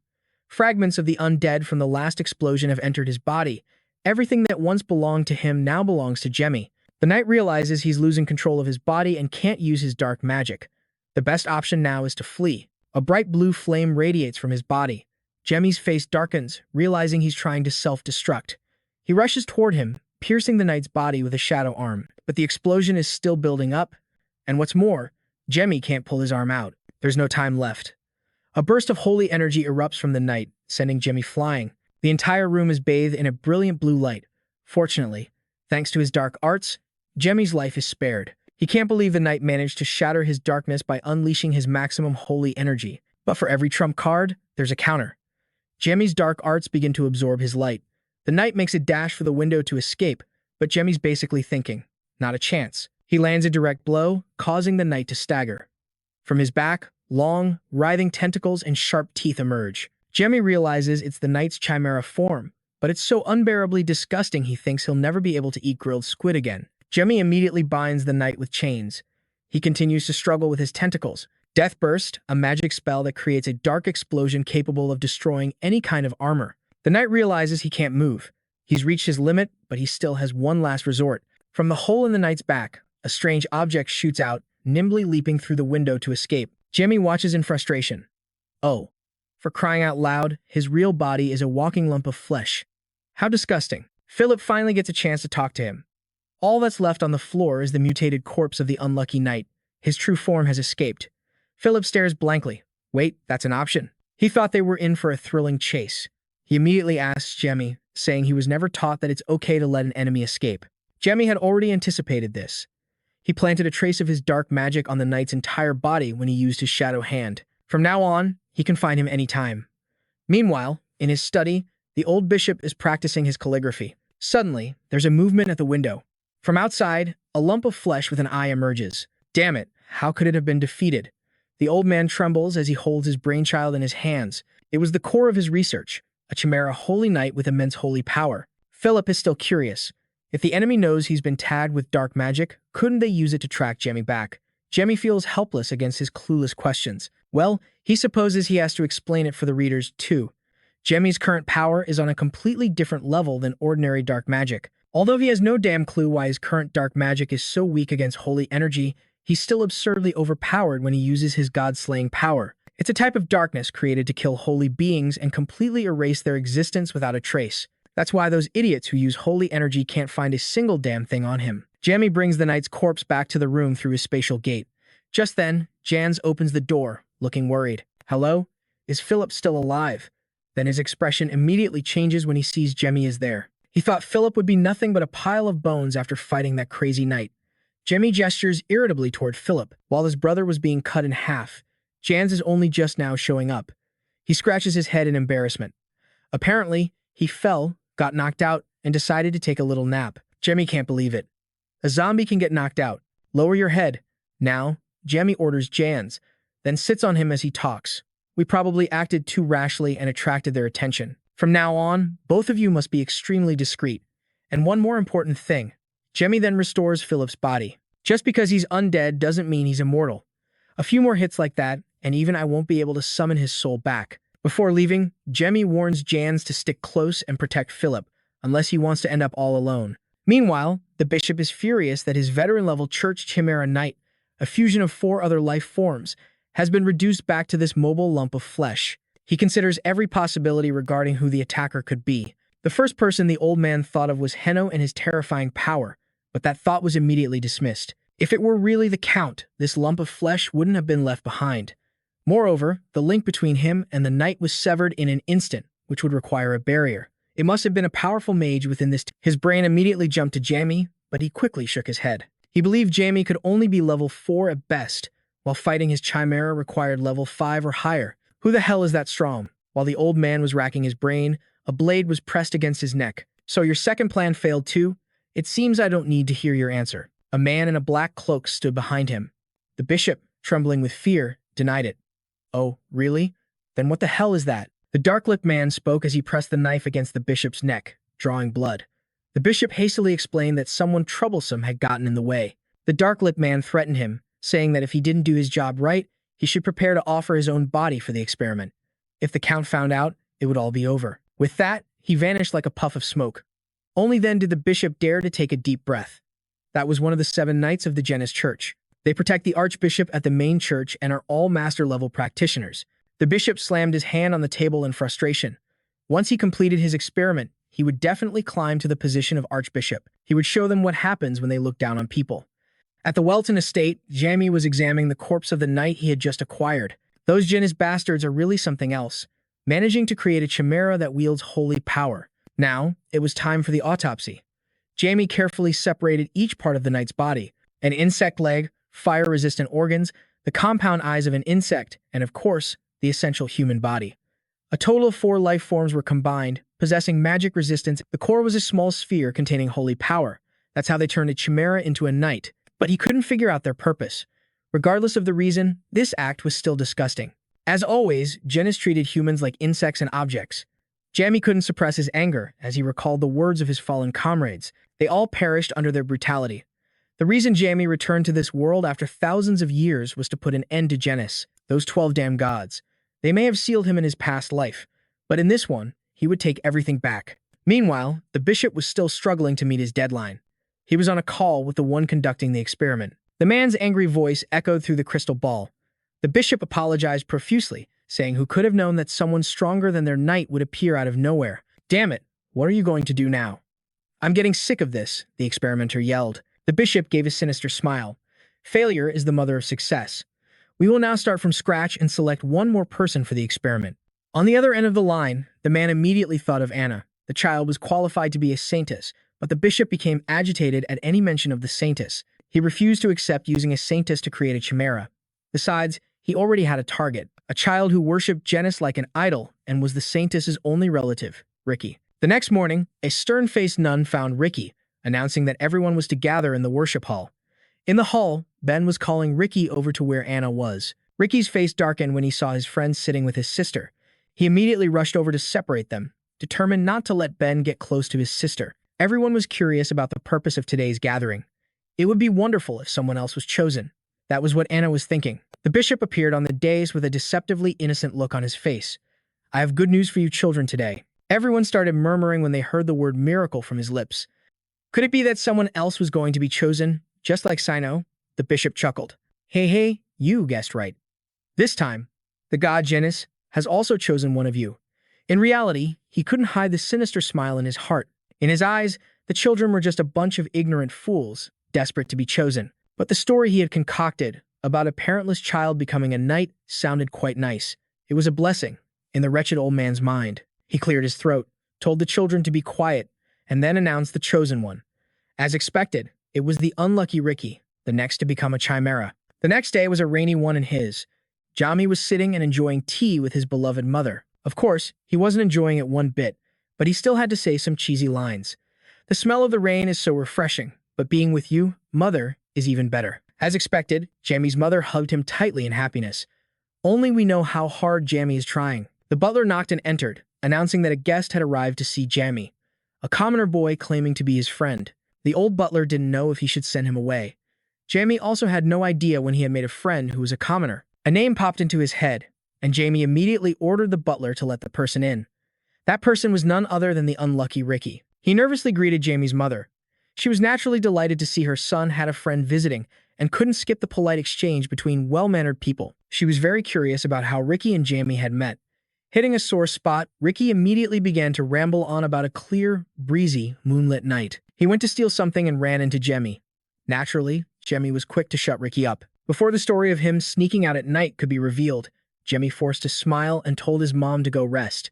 Jamie's mother just thought he was just shy about having a friend over. She smiled happily and made a deal. He had to give her a goodbye kiss. Jimmy froze. That challenge was even tougher, but in the end, Jimmy had to bite the bullet and kiss his mother on the cheek. This sight left Ricky petrified. He couldn't believe that a grumpy, foul-tempered kid like Jimmy also kisses his mom on the cheek. After his mother left, Jimmy's sour face returned, and he asked Ricky what his purpose for coming here was. Ricky cheerfully explained that he was the chosen one. He would be leaving soon, so he wanted to come say goodbye to Jimmy. Now it was Jimmy's turn to be petrified. This news came faster than he had expected. That afternoon, the Night Roos was feeling disheartened because he couldn't find that knight, despite turning the entire church upside down. Was that guy buried underground or something? Just then, Ricky was leaving the residence. Seeing Russ, the young boy smiled. Ah, hello, sir. Come on, kid, you should call me bro. Russ was hurt to be called old. He wondered why Ricky came to see Jimmy today. Ricky once again bragged about receiving a miracle from the god Janus. The next morning, he would be heading to the main church. Russ stiffened. So this was how they deceived children. As servants of a god, how could they be so shameless? Russ suppressed his anger, patting Ricky's head and encouraging the boy. You're going to be a great priest.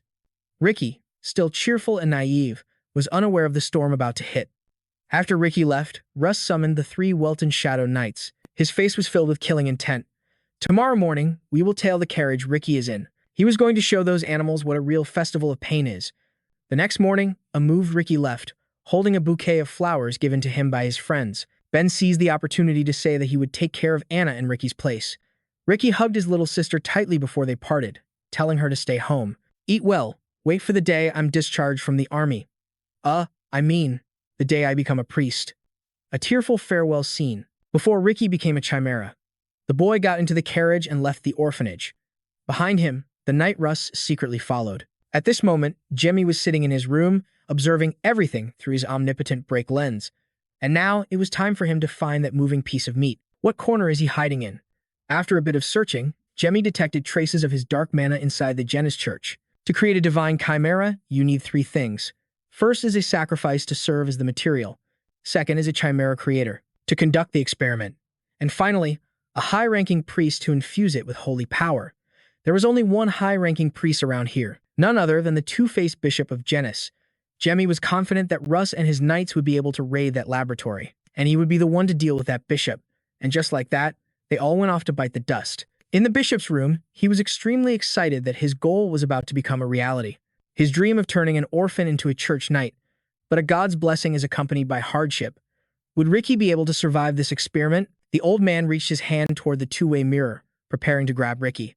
But Jemmy wasn't about to let him have his way. Tonight, he had to play with him, not Ricky. The old bishop was yanked backward, falling to the ground. His old back couldn't handle the impact, so he scowled in anger and said, "Which son of a bitch dares to sneak attack me? For a man of the church, he sure spouts a lot of nonsense." Jamie radiated a pure dark energy that startled the old bishop. But in that first moment, the old man concluded that Jamie was the culprit who had bullied his church knight. "How dare you interfere with my plans?" He clasped his hands together in prayer to be granted the power to create a vast war sanctum in the middle of the room. His power would be buffed several times over within the sanctum, under the protection of his god.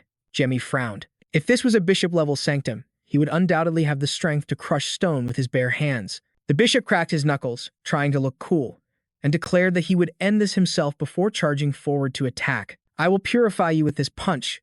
The bishop poured all his martial arts essence into the punch, but it only grazed Jamie's shoulder. Jamie feigned astonishment, causing the delusional old man to burst out laughing.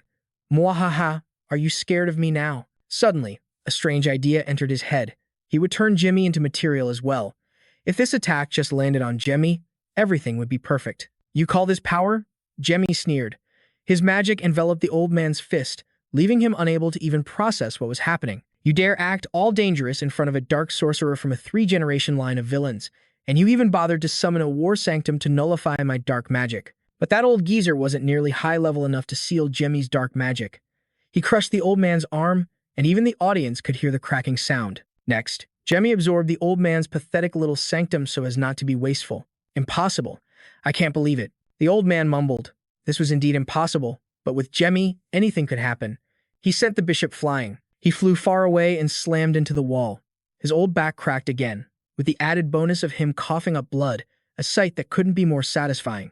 Jamie approached him. There were many things he was curious about regarding the old man's plan, but if you're going to be a villain, you have to go all the way. The old bishop wouldn't tell him a thing, but don't get it twisted. He didn't need the old man's permission to crack open his damn brain. Jai invaded the bishop's memories, causing him excruciating pain and making him regret not just answering his questions right away. Meanwhile, back at the lab, the mad scientist was going crazy because the old bishop hadn't shown up. That damned soul priest. "The experiment is being delayed, so where the hell are you?" A subordinate scurried off to check, trying to escape his wrath. But it was too late. The scientist finished him off on the spot, too slow. "All of you are so sluggish."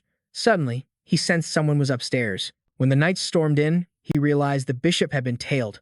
Roos and the Welton Shadow Squad checked every nook and cranny. One of them felt a draft coming from behind a bookshelf.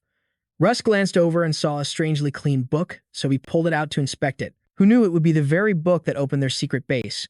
Russ frowned. He smelled something foul in the air and ordered everyone to ready their weapons. Just then, from the pitch-black cellar below, a chain shot out with lightning speed.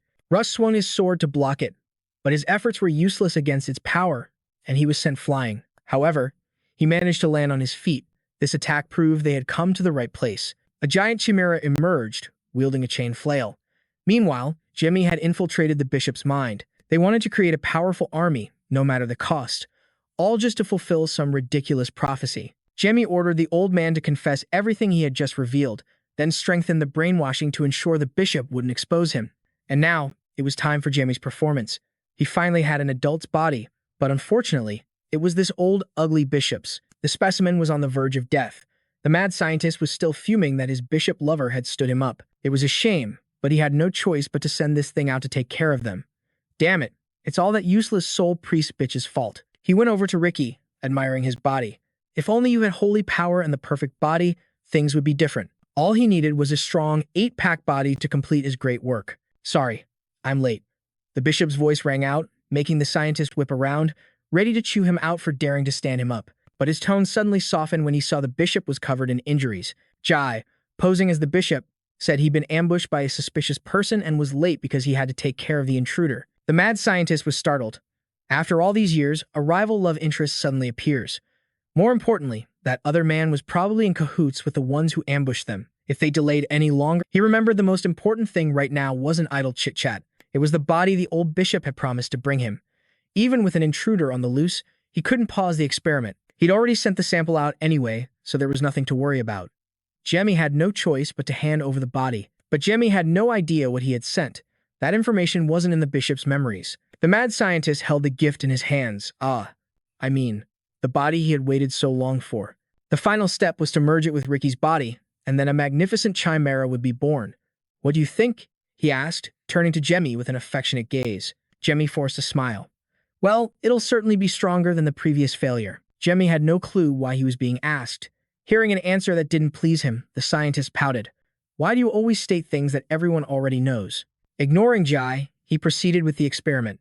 The final step was to inject the Maithwi serum into the body so it would fuse with Ricky. Ha ha, Lincoln.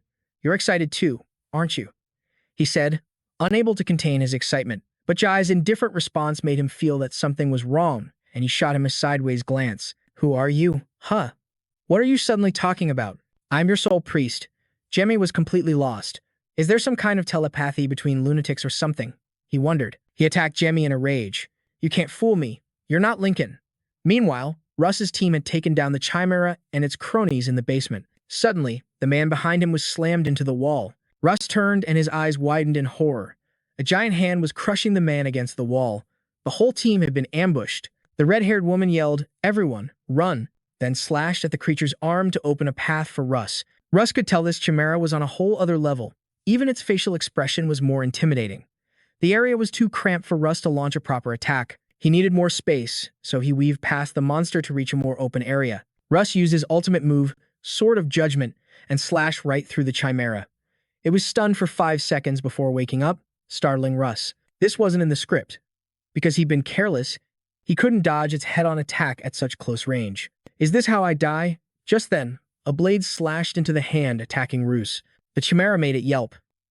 2 Shadow Knights appeared just in time and signaled a retreat. But they wouldn't bring the other knight back with them because their orders were to assist Ras in completing his mission. Therefore, they didn't care about anything else.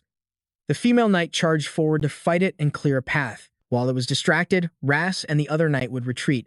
Although the female knight would surely die fighting the chimera one-on-one, they were Shadow Knights. They act to create the most optimal result, with absolute obedience to their master. Their lives are mere tools, controlled by his very commands. Ras, on the other hand, found this method of completing a mission by sacrificing their own lives to be absurd. As a servant of justice, he could never forgive such a thing. Hurry. Go. The female knight was trying to fight back. The ceiling collapsed from the impacts, burying them both in a pile of rubble right before their eyes. The chimera's arm shot out, making both Ras and the other knight's hearts skip a beat. It sat up, holding the female knight in its hand. Sir Ras, we must get out of here quickly. But Ras couldn't just leave her behind. The perverted chimera slowly tightened its grip, making the female knight's bones ache in agony. Ras, boiling with rage, yelled, "Let her go, now." He drew his sword in the name of the servant of the benevolent goddess of judgment, Fierro. The holy magic would protect him. Ras swung his sword, imbued with holy power, right through the chimera's body. The attack was powerful, but it required the right moment to activate. This time, the chimera wasn't just taking a 5-second nap. It was put to eternal rest. Ras didn't want to, but in the end, he had to use the power of the Holy Arbiter. They are the 7 church knights granted holy power by the goddess of mercy and judgment, Foe. Its power has a very short duration and severe side effects, but it can unleash an immense amount of holy power. The knight who was ambushed woke up in shock. No one could believe he was still alive, not even himself. Ras was proud, for this was the power bestowed by Fierro, meant to execute punishment upon the wicked and grant infinite mercy to the good. However, once the power of the Holy Arbiter fades, all the pain they had suffered would be transferred to Ras, but he wouldn't tell them that. Right now, they had a more important mission ahead of them, to catch the mastermind red-handed. In the room, Jimmy finally had to shed his disguise as the bishop. The mad scientist was furious that he dared to impersonate his lover. And on top of that, you ruined our experiment. How ridiculous. I don't think someone who's ruined their own body should be telling me that. Jimmy retorted sarcastically, and the man smirked. It's true that ordinary people can't appreciate my art. Therefore, he would give Jemmy the special privilege of witnessing a once-in-a-millennium masterpiece, turning a human into a bird. Jimmy wondered what kind of artistic sense he had, only to find him obsessed with chimera wings. What terrible taste. What? Who gave you the right to criticize my work? He growled, but Jimmy hadn't performed his final act yet. He pulled out the man's key ingredient. The one just now was just a fake. Oops, my hand slipped. Jemmy used dark magic to crush his grotesque body. At this, all the blood rushed to the mad scientist's head. Damn you, you filthy runt, Jemmy pouted. I only broke one of his toys and he gets this angry. How strange. And now, I'm going to take you somewhere we can have a little chat, just the two of us. A teleportation circle appeared on the floor. He was a bit surprised, but no matter. He just had to destroy the circle, and it would disappear. But no matter how much force he used, the circle wouldn't break. And just like that, he was teleported out of his nest. Why? Why wasn't it destroyed? He asked, grinding his teeth in fury. What do you mean, why? It's because you're weak as a snail. That's why. And now, it's time for you and me to have a little fun in the forest. When we're done playing, I'll make you one of my underlings. Insolent brat. He launched his tentacles toward Jamie. With a quick leap, he jumped onto a high branch. Everything in the basement should be settled by now. He was just as curious, since he had sent 2 of his elite lackeys to take care of the knights. Jamie was surprised, but the man revealed nothing more. Since you're with me now, you shouldn't be thinking about other things. He wrapped his tentacles around his fist and punched the tree trunk with immense force. Jamie simply hopped to another tree. He knew that one of his underlings had been eliminated, but he had already dispatched 2 more, so there was no way they could return alive. You're completely insane. Jamie looked at him with a judgmental gaze. The man flew up to his level to make talking easier. It's not insanity. It's called confidence. Jamie could see that there were as many as 9 different species within his body. Therefore, you couldn't call him human anymore. He was a monster. Besides that, his ability to combine those powers was quite good. All the more reason for me to make him my subordinate. Meanwhile, Rass's group had found the laboratory. First, they had to find Ricky. They had 20 minutes left before the power of the Holy Arbiter disappeared. Suddenly, a sharp blast of energy shot towards Rass. Luckily, someone leaped out and pulled him away just before he was hit. A chimera that used sword aura appeared. Model. This queen is pretty huge. While Russ was still reeling from its appearance, a demon horse, chimera, and oxer appeared on the other side. Their bodies were even more muscular than his. They were both monsters that even a master-level expert would struggle to deal with. He couldn't even fight them. But as a knight fighting for justice, he couldn't show fear. Russ took a deep breath and signaled for the team to prepare for battle. A couple of measly chimeras. Worst-case scenario, they'd all bite the dust. In another room, Ricky groggily woke up from a sound sleep. Ricky looked around for the priest, but no one was there. His eyes fell upon a giant jar, containing the lower half of Shino's body. Ricky froze, and then it all clicked. Is this what they call God's blessing? To call such a cruel act a blessing was truly disgusting. Ricky trembled with a mixture of anger and fear, but he told himself to calm down and escape this place. Leaving Shino behind now made Ricky feel guilty, but he vowed to come back and find help. The Genis Church. Ricky would burn their name into his mind. While escaping, Ricky heard the sounds of fighting. Could it be the Order of Knights coming to rescue him? For some reason, Ricky's heart started pounding, and he saw splatters of blood on the floor. Ricky was overjoyed when he saw Russ. Mister. Russ, while fending off an attack, snapped back. Call me bro, kid. The horse chimera, seeing a new target, charged toward Ricky. 2 knights immediately rushed forward to stop it. The queen bee chimera swooped in to block their path. Russ yelled, Ricky, run, but his body wouldn't move. It was the first time in his life he had ever faced such a dangerous situation. Russ finally caught up to the chimera. He attacked it with all his might before its hooves could crush Ricky. But it seemed he was too late. The scene of hazy devastation before him filled him with despair. He'd even used his ultimate move. And he still couldn't save the boy. Suddenly, Ricky's hand shot out, and his whole body emitted a brilliant golden light, but of course, it wasn't a main character's halo. Although Ricky was alive, Russ saw the horse chimera charging again and told him to run over to him immediately. Russ grabbed Ricky, assessing the situation. The queen bee chimera was on a rampage. As for him, he only had about 10 minutes before his false holy art wore off. He couldn't fight and protect Ricky at the same time, so he told the boy to escape first. Ricky hesitated, but if he stayed, he would only get in their way. So, Ricky scrambled and ran upwards. That left Russ to face the hulking horse chimera. It was just a lab experiment, yet it had achieved a physique that would take years of gym training. Unacceptable. Russ had to destroy it. While Ricky was running, he recalled the strange thing that had just happened. A stream of light had enveloped him right before the chimera attacked. He could feel a churning in his stomach and a strange sensation coming from that monster. It was just like leaven, a spine-chilling malice. Ricky saw a single door. After stepping through, he found himself back in the dense forest. Even now, he still couldn't believe it. Salvation and faith were all just lies. His sister, Anna, must still be at the orphanage all alone. If anyone dared to touch her, he would never forgive them. Suddenly, Ricky felt a terrifying sensation wash over him. For some reason, he felt an instinct telling him to head toward it. In the forest, Jimmy was still toying with the mad scientist. He admitted that the kid was good at dodging, but there's no way you can dodge this one. The tentacles coiled into a tornado-like spiral and shot out. Getting hit by just one of those would be enough to send you to your grave. Jimmy leaped through the air. The power was truly immense. A graze was enough to tear his shirt, but the spell he had prepared was just enough to counter it, so there was nothing to worry about. A ball of light shot out but did nothing to the man. You little runt. Playtime's over. It's time for you to beg me. He raised his arm, unleashing hundreds of tentacles that surrounded Jamie. He trapped him inside, but Jamie teleported away, and the man couldn't catch him. Damn it, where are you? Jamie let out a sigh, then summoned a dark space. The man realized his intention was to trap him, but how could a simple shield possibly constrain his ability to spread his wings? He attacked the spot where Jamie was hiding, summoning a storm of tentacles. They rained down from the sky like stone pillars. Jamie erected a defensive barrier. The more he fought, the more interesting he found his opponent. His ability to combine chimera with magic was incredibly creative. But that was all there was to it. If he were the main character, maybe he'd have a chance at winning. You're lasting longer than I thought. Well, what about this? He clasped his hands together, preparing to pray. Jamie had appeared behind him at some point, startling him. He was sure the boy was down there, so how did he get up here so fast? You don't know. This is the real me, Jamie said. In reality, there were two Jemmies, created by a 4th-level dark magic spell, Doppelganger. It could use the exact same abilities as the original. One of the two would only disappear when they both stared directly at each other. Underestimating others will always lead to failure, especially a stinking corpse like you. What? He snarled, insulted. Jamie could recognize the magic that was causing his body to rot.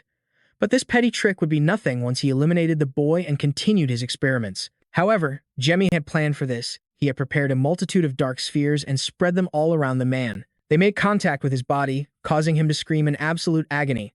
The dark spheres would triple the sensation of pain wherever they touched. This was the feeling of his body slowly rotting away. Seeing that the man still had the strength to curse, Jamie used gravity to crush him to the ground. At last, the battle in the sky was over. Blackie, who had been carrying Jamie on his back this whole time, could finally rest. He used all his strength to get up with his bloated body. Jamie couldn't believe how much he had destroyed his own body and was still conscious after enduring so much pain. It seemed he wouldn't be able to turn him into a subordinate. The man was beyond saving. At the very least, he would get some information before sending him to his grave. My slaves, he muttered, and 2 hulking chimeras appeared to protect him. Jamie had miscalculated. He never expected the man to still have chimeras as bodyguards. He had used too much mana earlier, making this a difficult fight. First things first, Jamie would never let him die peacefully. He fired a shot straight through his chest. Dying instantly would have been less painful, but it seemed he was still alive to feel the agony. Jamie said that, but even he couldn't believe the man had withstood that last attack. Just how was he supposed to finish this guy off? Meanwhile, Ricky was still wandering around. The closer he got, the more nauseous he felt, but for some reason, something urged him to keep going. Boom. A massive explosion startled Ricky, and he immediately turned to leave before he got caught up in it. Suddenly, Jamie came flying out of nowhere. He didn't have enough mana to create a shield, so he was simply blown away. He wouldn't be able to block the next attack. Ricky didn't understand why Jamie had appeared right in front of him. The mad scientist was relentless. If he didn't eliminate Jamie here today, he would never live in peace. The Chimera was preparing to unleash a super powerful attack. Don't, Jamie. Without a second thought, Ricky rushed out when he saw Jamie was about to be torn to shreds. Get back, Jamie yelled, but Ricky couldn't stop. His body moved on its own when he saw his friend in danger. Another explosion sent dust and smoke everywhere. Jamie was left battered after the blast, but Ricky had been knocked unconscious long ago. Jamie trembled, his face darkening as he looked at Ricky's body. Memories flooded back once again. Someone had died because of him. They had all died just to save him. No matter which life it was, things always ended up this way. Ha ha, what a touching scene. Coming from nothing more than a test subject. Now, I'll send you to join him. The man burst out laughing while Jamie was drowning in despair. His lover, his best friend, his comrades, his disciples all had sacrificed themselves for him. Suddenly, a deep darkness enveloped Jamie. The man felt the air around him change completely, and he could even hear the faint melody of a fairy song. Jamie told Ricky to lie still and wait for him to take care of that trash with. The very first power he ever created, one he had unintentionally forgotten, anti-divinity. Skeletons clawed their way out of the ground. The man screamed, "You bastard, just how many more people are you hiding?" This was the army Jamie created to fight against the gods, to stand against the power of the 12 deities. It was called necromancy. He burst out laughing when he saw a bunch of pathetic, low-level skeletons, but his elders had always warned him not to underestimate others. These were all the souls of those who had died at his hands. Even in death, they still had to get their revenge.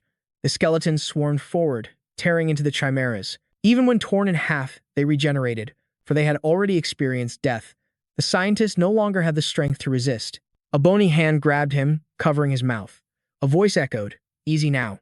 This is hell, a place where death harvests death, and it is also Jimmy's domain." After one slam of his head against the ground, he was finally put to rest. Jamie looked at him and sighed. At last, he had been eliminated. Suddenly, a seed of life popped out of his mouth. It was an artifact that automatically recharges itself using life force. Even with the ability to restructure his body, his vitality was too abnormal. So this is what he had been hiding. An unexpected harvest. With the seed of life, Jimmy could overcome the limits of his small body. Jimmy had forgotten that his skeletons were still waiting for their reward. But there wasn't enough in the budget for rewards.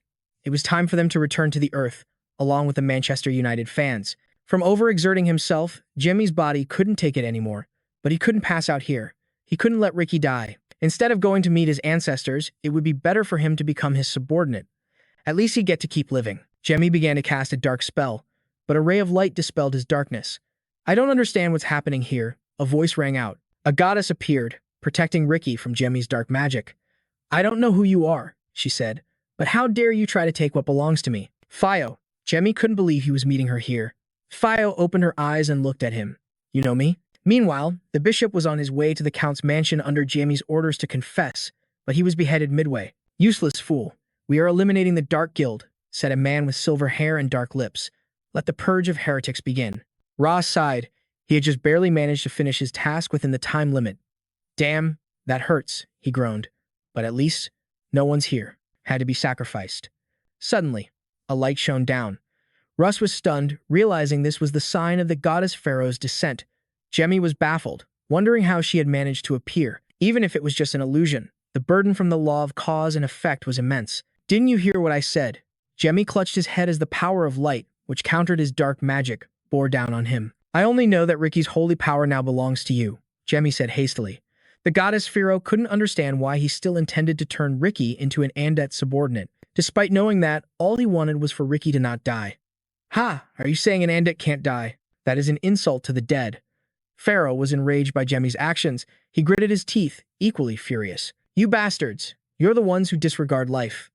After sacrificing all of humanity, how dare you?" Pharaoh's face stiffened at Jemmy's words, but she couldn't say anything else. In any case, Ricky was supposed to become her apostle. If Jemmy turned him into a slave, Pharaoh would not forgive him.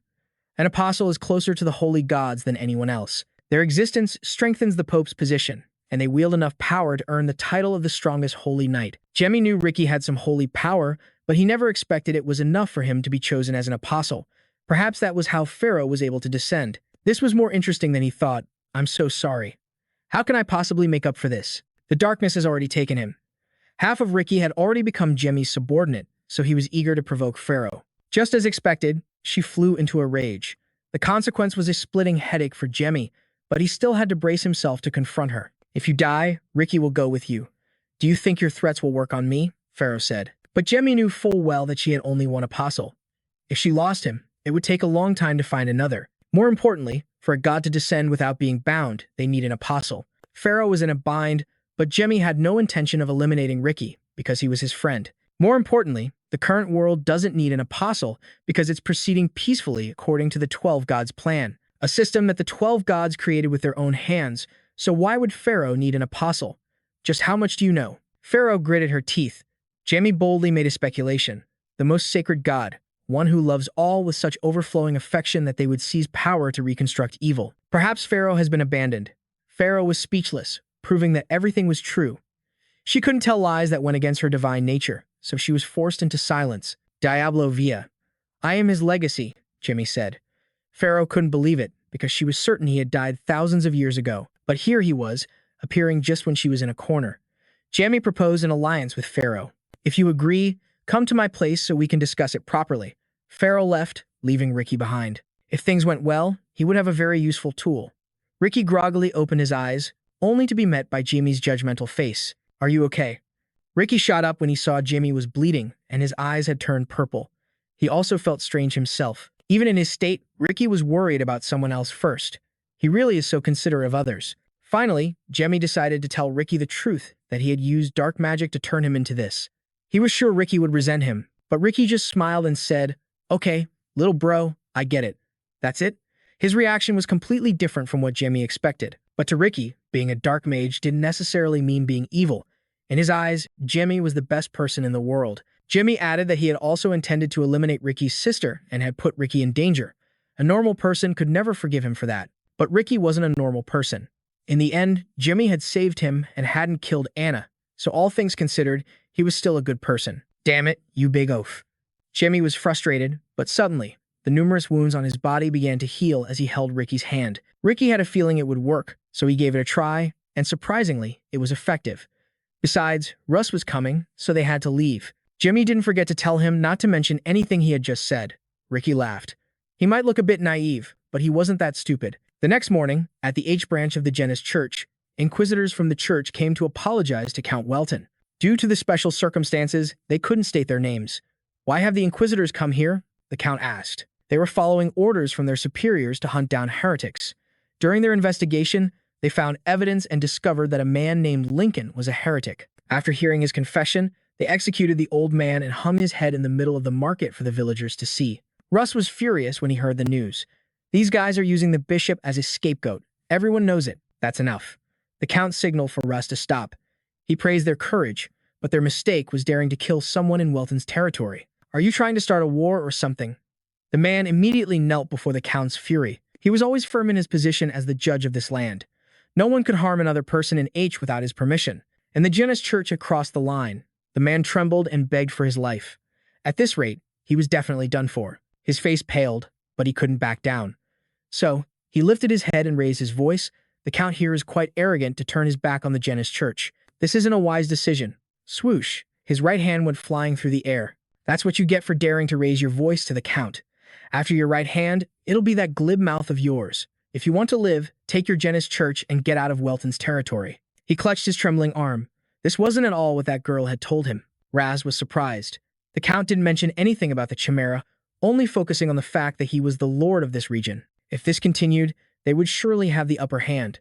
The man bowed his head to the ground, apologizing and promising compensation, begging the Count to forgive him. He couldn't forget that this was a stepping stone for the expansion to the east, so he absolutely had to stay here. "I will not take back my words. You have lost my trust. I am severing all ties with the Janus Church." Count Welton didn't say another word and left immediately. It was the first time Raz had witnessed the Count's way of doing things, and it was ridiculously cool. He had almost felt sorry for this disgusting bunch. Afterward, the Janus Church had to pay a huge amount in compensation before leaving, and a special guest paid a visit to Ricky and Anna. The shock was so great that the little girl's eyes flew open. Raz quickly made the introductions again. He was the Holy Knight of the Firo Church, and the two siblings would become symbols of the Firo Church as an apostle and a goddess. One day, Anna will awaken as a saintess and see the world with her own eyes. Apon will do its best to welcome them, and I will be able to officially protect the two siblings. Is that really true? Ricky was emotional at the thought of his sister being able to see. He didn't care about Firo. His entire life was dedicated to his sister, Anna. The simultaneous appearance of an apostle and a saintess was an omen of great trouble to come. But even with such trouble approaching, Ras vowed to protect these two children. And so, the two of them became completely dependent on the Firo Church, while poor Jamie Welton would have to face a great challenge. The 12 gods are currently divided into factions, so Janus is trying to create a Holy Knight Chimera, while Pharaoh has been isolated to a certain extent. To be certain, he had no choice but to go there himself. That's why Jamie had to do this now. He took a deep breath and tensed his facial muscles to create the sweetest smile, speaking in a cringe-inducing voice. "Dearest Mommy." His little sister had no idea what kind of crazy stunt her brother was suddenly pulling at the tea table. But Jamie shamelessly clung to his mother, using the excuse that he wanted to have tea. "But don't you usually find tea boring?" his mother said bluntly. Jamie was hit right where it hurt but still had to deny it. "Could it be that you want something from me?" Indeed, nothing could escape his mother's eyes. Jamie sat down, pretending to be casual. "I'm just in the mood for tea today. Just say what you want. I'm listening." These were the words Jamie had been waiting for. He just wanted to take a trip to Apon, which thankfully was his mother's hometown. Jamie had to use the excuse that Apon had mountains and giant water bubbles. In his heart, he just wanted to die on the spot. "Oh, is that so? Now I really want you to act cute." Seeing Jamie looking dazed, his mother pretended to refuse. Jamie, or rather Diablo, had never surrendered to any difficulty, except when he was in front of his mother. He made a heart shape with his hands and forced out an adorable smile. "I love you so much, Mom." "Of course, Mommy will listen to her adorable son's request," his mother said with satisfaction. Then she suddenly remembered they had already planned to visit her family next week. It was a good thing she'd forgotten, otherwise she wouldn't have gotten to witness Jamie's pouting face. Jamie left the garden with a dejected look on his face. After this, He would definitely deal with Pharaoh for making him do such a thing. To make matters worse, Jamie ran into Ras, that expert at prying into other people's business, which really annoyed him, and he was Pharaoh's subordinate, no less. Although Ras didn't understand what was going on, he just cheered Jamie on with a puppy dog face. This made Jamie want to send the guy straight to hell. More importantly, why was he wandering around in his family's garden? Ras had come to say goodbye to the Count before returning. More importantly, he wanted to see Jamie to discuss something important. Ricky and Anna will be going with me, Ras said, placing a hand on Jamie's shoulder. But what the hell did that have to do with him? A farewell isn't forever, Jamie. Ricky and Anna will never forget you. Ras started his whole beautiful friendship speech again, making Jamie's blood boil. What are you trying to say? Suddenly, Ras pulled Jamie into a tight hug, causing his face to darken. Was this weirdo so desperate for a hug that he'd just grab anyone? Don't be sad or disappointed. This isn't the end. Ras said these comforting words before leaving Jamie standing there, dumbfounded. This is all Firo's fault. She better worry about managing her own kids. That evening, Henno sat talking with his wife. He didn't understand the secret letter his father-in-law had sent, bringing Jamie here. The Countess was also at a loss. She thought that even her own late mother wouldn't be able to understand his thoughts. They were leaving tomorrow, which made him a little worried. But the Countess wasn't. They were being escorted by Welton's most elite knight squad. Besides, who would be foolish enough to mess with her? After all, she had a count for a husband to protect her. Henno covered his mouth and giggled. Hee. This couple was always so lovey-dovey. In addition, Ras would also be escorting them with Ricky and Anna, surprised that he was a Saint Marshal. They very rarely venture out. The Count was more worried about Jamie than anything. This case seemed quite serious, which is why the Firo Church sent Rai. Meanwhile, Jamie is insanely powerful, but his body can't handle it. If you lose control of your emotions and lash out like before, I don't know if anyone will be able to stop you. I don't think we need to worry about that, the lady said, because today, she had seen an unforgettable expression on Jamie's face. Henno wished he could have seen that look on his son's face as well, to satisfy his fatherly love. In any case, everyone makes mistakes, but the lady always had faith in their Jamie. That night, Jamie finished absorbing the seed of life by grinding it into a powder and inhaling it. The absorption process took much longer than expected. However, the results were surprisingly good. All that grinding really paid off. Reaching level 6 was now just a matter of time. There was still a long way to go before Jamie could reclaim his power from his prime. But now, he could take down an opponent on the same level as that mad scientist. Jamie went to the village where Jans and Philip were in disguise. They bowed respectfully to him. Jamie announced that he would be going on a trip for a while, so he'd be absent. A pond was quite far away, so Jamie probably wouldn't be home for a whole month. The two of them couldn't stand disguising themselves as woodcutters to chop wood every day. They had already chopped down an entire forest. Do you have a problem with that? Jamie narrowed his eyes. Just because the tiger isn't roaring doesn't mean it's a kitten. He hadn't even finished speaking, and they were already complaining. This time, Jamie would take both of them with him. There was something he had forgotten. Jamie raised his hand, summoning something that reeked of darkness, making the two of them flinch. A house appeared before their eyes. Jamie introduced it as his personal dark storage warehouse. In other words, this was their new home. A house? I don't want to live in a gloomy place like this. Jans and Philip started voicing their opinions again. Jamie couldn't understand what was wrong with these two. No one had ever dared to talk back to him like this, so Jamie kicked them inside. Having a house to live in is better than being homeless. Watching the two of them fumble their way inside, Jamie found them to be an interesting pair, with such distinct egos and emotions. If you nurtured them well, they could be very useful. Inside, they were enveloped by thick black smoke, dense with dark magic. Jamie had called it a warehouse, but it was much better than he'd expected.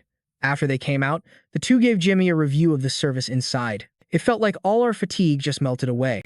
Of course, Jamie said, because this is my first power. That space was created from my pure power.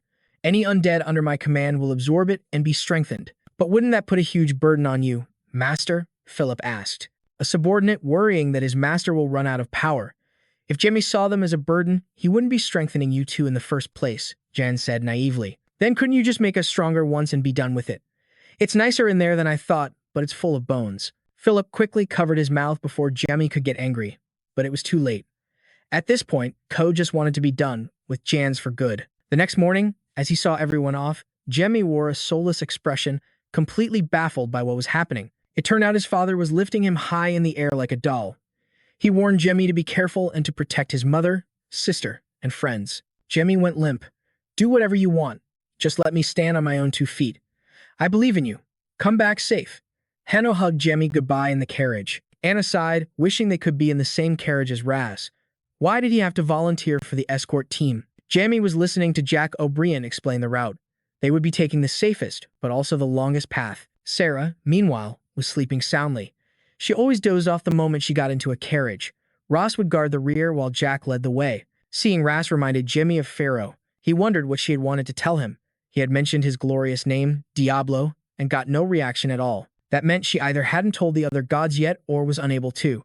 After a long, deep sleep, Sarah stirred and woke up. The first thing she saw was Ricky's completely unfamiliar face. "Hello, you're Sarah, right?" "I'm Ricky." Startled, Sarah's eyes began to water, leaving Ricky at a loss for what to do. And so, the peaceful carriage shook with Jemmy's yell. "What did you do to Sarah?" 2 days later, as rain poured down violently, all 3 members of the Welton family were fast asleep in the carriage. Ricky stared gloomily out the window. Just then, Ras rode up on his horse to check on them. Hearing their voices, Jimmy woke up. He had been sleeping very soundly for about 2 hours. Ricky was very observant. "Riding in a carriage is pretty boring." "Huh? Want me to tell you a fun story?" Ras asked. He wanted to tell them a legend about the Meader Mountains. Jimmy said it was boring as hell, but his voice was drowned out by Ricky's. "Yes, please, tell us." "This is a story from a very long time ago, back when dragons still soared through the skies, and elves still roamed the mountains. Back then, the Meader Mountains were actually a single mountain. It was a day like any other, but it was made special by the appearance of 2 dragons. One was an evil black dragon, and the other was a kind blue dragon named Meader. Meader had a lover who was a mage. She loved a human, but humans and dragons could not live together. Because the dragon clan could not accept this, they sent a black dragon to separate them. During the Great Battle, the majestic mountain was split into many areas, and canyons were formed where the water now flows rapidly. Afterward, the black dragon was defeated, but Maitri's lover also passed away. Maitri said goodbye to her lover and hid deep within the mountains, hoping he would one day return. That's when the endless rain began, right? Anna's question startled Ricky. Her eyes had been closed, so he thought the little girl was sleeping. That's why the poets call this place Dragon's Rain.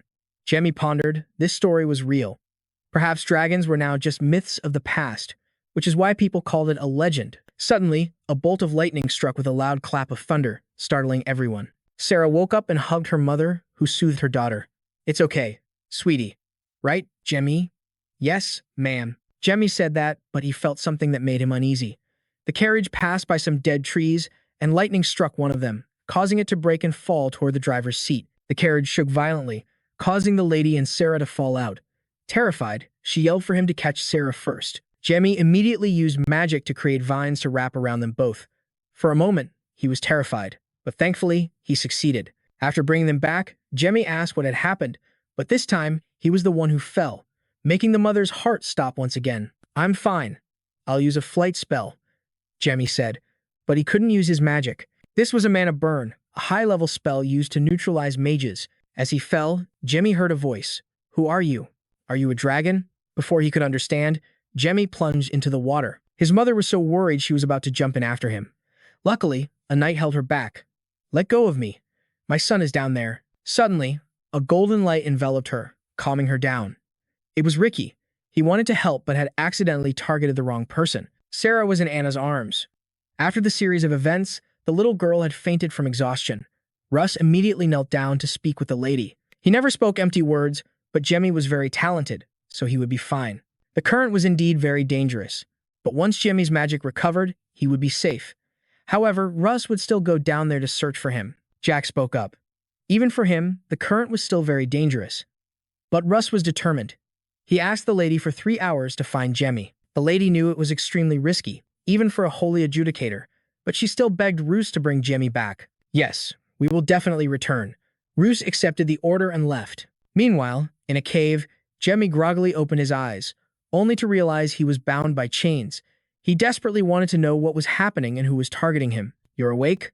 A woman with 2 horns on her head appeared. She was the one who had asked Jemmy if he was a dragon. "Can't you tell just by looking at me?" Jemmy couldn't understand what was wrong with her eyes. She could see that he wasn't a dragon, but it was also absurd. Suddenly, Jemmy sensed a very faint killing intent, but he didn't know where it was coming from. The woman continued to speak. The reason she suspected Jemmy was because how could a human who wasn't a dragon possess such potential? "Your mana is identical to how dragons gather mana." Jemmy was also surprised that his original mana flow was like a dragon's. Humans are very poor at absorbing mana because they lack the wisdom and talent, so they can't even imitate our dragon race," she said with her hands on her hips. "This is the first time I've ever seen someone, like you, wondering if he was a half-elf, but even high elves couldn't compare to the dragon race." Jamie was getting annoyed. This woman kept talking nonsense even though he was right there in front of her. "Ha, look at this brat," the woman said. "For someone who's just been captured, you seem awfully proud, don't you?" Jamie shot back, "And what the hell do you have to be proud of? Mistaking someone for a dragon, kidnapping them, and then asking such stupid questions. The sudden gust of wind, the lightning that struck right next to the carriage, and that mana burn, it was all caused by the witch in front of him. Well, I suppose you could think that. I just wanted to see for myself." She acted completely nonchalant about causing all that trouble. Jamie was furious. Because of her, his mother and Sarah had nearly died, yet she acted so indifferent, without a hint of remorse. Suddenly, Jamie froze. Why was he getting so angry for the Welton family? He needed to stay cold. So he let it go and stopped blaming her. "Never mind. I guess it's reasonable for you to be curious about who I am. Now, take these things off, and we can talk." "No way. It's more fun watching you squirm like this." "What the hell?" Jimmy yelled. Since when did even people he just met enjoy messing with him? Bullying others like this was exactly like the blue dragon, Maiatri.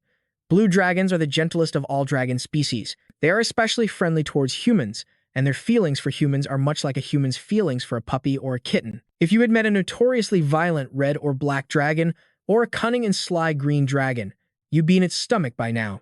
I'm not sure if you were lucky or not, but the important thing is, why did she kidnap you thinking you were a dragon? Well, to kill me, of course.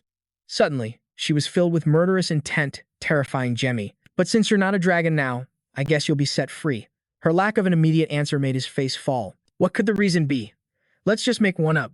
Jemmy had no clue what the hell she was talking about. If used as an ingredient, she could obtain a high-level dragon soldier. Jemmy frowned. If you became a dragon soldier, you'd be much stronger, and if you yourself were the ingredient, you'd become significantly more powerful. Jemmy quickly calmed his thoughts. "I'm at death's door. What the hell am I thinking about? Hey, miss, why do you want to kill dragons?" Jimmy tried to force a friendly smile to get on her good side, but it only annoyed her. He boldly guessed the reason was because of that human lover of hers. She immediately dropped Jimmy, but her expression was anything but pleased. "If you ever speak of him like that again, I'll make you wish you were dead." Jimmy knew instantly that she was Maiatri. "I heard your tribe never accepted him, and you betrayed them so he could live." She gritted her teeth and summoned a waterspout that washed Jemmy away. "How dare you speak as if you know anything?" Jemmy was terrified but still tried to shout and persuade Maiatri. From the very beginning, she never wanted to harm him. Even though she could have brainwashed him, she didn't. She was so kind-hearted it was hard to believe she was a dragon. Jemmy shouted. Whether it was luck or his ancestors looking out for him, Jemmy's words were exactly the same as what Maiatri's late lover used to say. She gritted her teeth and gave him one last chance. "I'm only doing this for his sake." Jemmy threw up the water in his mouth. From now on, he had to be more careful with his words because Maiatri was serious. "You truly are a strange human. Almost as strange as him," Maiatri said. Jemmy didn't understand who him was. According to Maiatri, that was the main character of the story she was about to tell. Meanwhile, Russ was standing dumbfounded before the strong current. The rain showed no signs of stopping, making the river churn violently. Where on earth was Jemmy? 700 years ago, a man named Canon was a dark magician. Maiatri guessed Jemmy was shocked, because who would have thought a creature that prefers to use white magic would fall for a human who uses dark magic? Canon only chose to use dark magic to seek the truth of this world. He was a true magician who had reached level 9. Jemmy was alarmed. But for the past 1,000 years, no human has ever been able to reach level 9, right? "I'll tell you the reason right now," Maiatri replied. Before meeting Canon, Maiatri had already been searching for the truth of this world. After they met, the two of them traveled through countless ruins and gradually fell in love. That was Maiatri's happiest time, until the day the Dragon Lord issued that decree. Because of those decrees, Canon became an enemy of the dragon race. All dragons tried to eliminate him. The two fled, but they eventually reached their limit. Maiatri found a ruin for Canon to take shelter in. It had incredibly powerful restrictions and only allowed one person to enter. Canon hid inside while Maiatri was exiled for 1,000 years. For a dragon, 1,000 years isn't a long time, but for a human, it's different.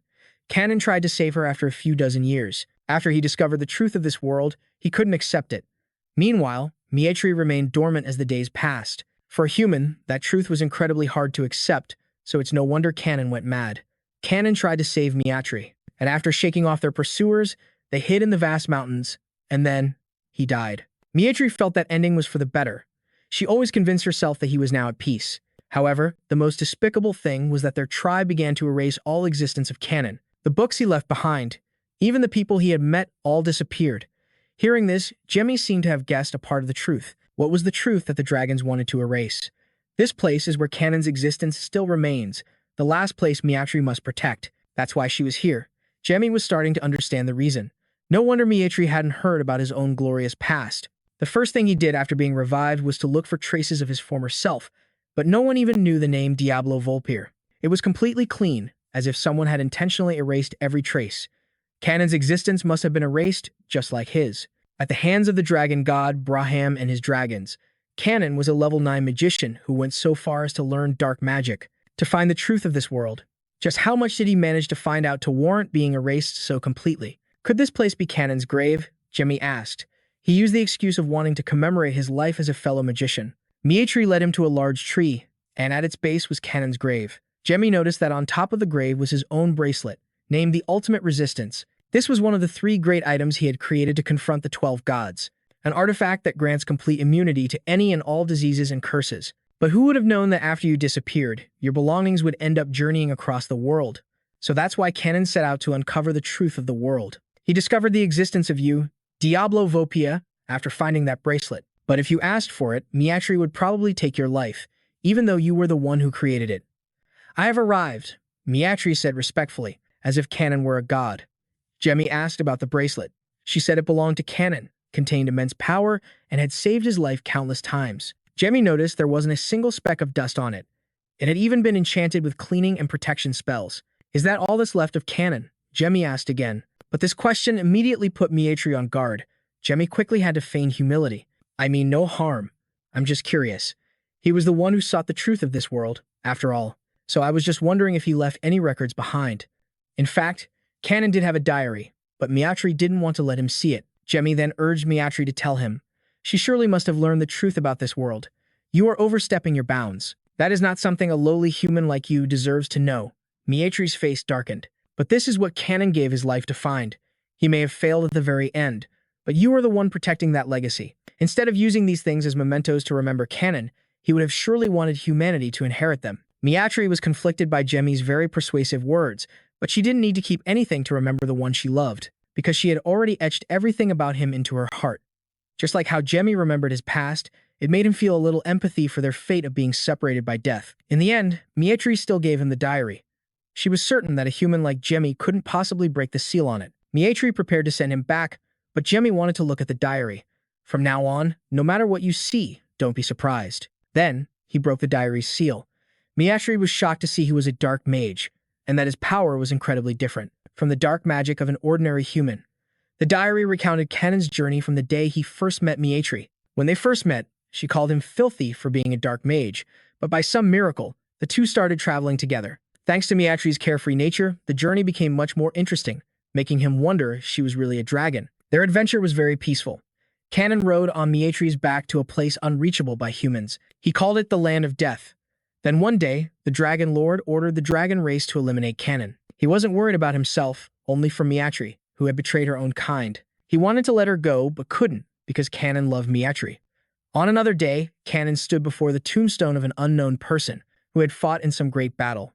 The date written on the tombstone was 65,966 years before that day. 2 years later, Canon and Miatri were still living on the run, settling on a mountain so remote it was beyond the sight of the dragons. The next place they went to was Gammon in the southwest, the name of the place written at the bottom of the tombstone, but it no longer existed. Miatri burst into tears as she read Canon's diary. This was the first time she had ever read it. As for Jamie, he thought he knew what tombstone Canon was referring to. Before heading into battle to show his resolve, he, or rather Diablo Volpia, had carved words filled with despair for the past and hope for the future. 65,966 years before Canon discovered it, and 700 years later, Jamie was resurrected, meaning he appeared exactly 66,666, but Gammon wasn't the place he wrote on the tombstone. In fact, no location was carved on it at all. This meant that someone else had found his tombstone even before Canon. How commendable of them. Who would have thought that Canon could uncover the truth that the 12 gods had hidden with such perfect spells? Even though the truth is that 60,000 years ago, humanity was brought low and became nothing more than slaves to the 12 gods, there is no need to despair. because Diablo has once again descended upon this earth, and the 12 gods will soon be destroyed. Humanity will be free once more. Mage moved, hugged the diary. Inside, Canon had confessed his love for her, even though he had never once said it to her, only calling Mage annoying and clingy. Didn't you say you still hold on to your memories? I believe he still lives on in your heart, as long as you never ever forget him, Jamie said gently. Mage chuckled. Turns out you know how to say some nice things too, even if you're just a little brat. Jamie sighed. When would he ever get to scream to the world that he wasn't some little kid? Mage wished she could turn back time, but of course, that was impossible. Jamie wished for the same thing, but he knew he had already gone too far to go back. But you know, what the hell is that dark magic of yours? Mage couldn't help but ask immediately. It's just ordinary dark magic. Jamie tried to explain, but it didn't work, because Mage had tried it before. Used dark magic to break the seal, but it didn't work. Jamie was startled. A dragon that uses dark magic? Of course not. Mage proudly stated that she had brought someone who could use dark magic here on a voluntary basis. She still remembered telling him to follow her if he didn't want to die, and he did so immediately. But no matter what they did, the diary wouldn't react until Jai arrived.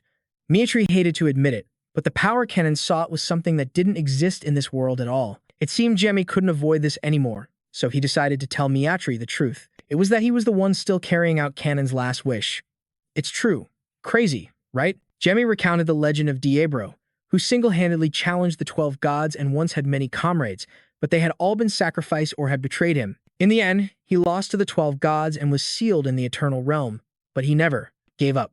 Not even for a moment, so he couldn't give up either. Kenan, and possibly someone older than him from a long, long time ago, had surpassed him and even the generations that would come after Jamie. Their last wish would be carried on until the 12 gods were destroyed.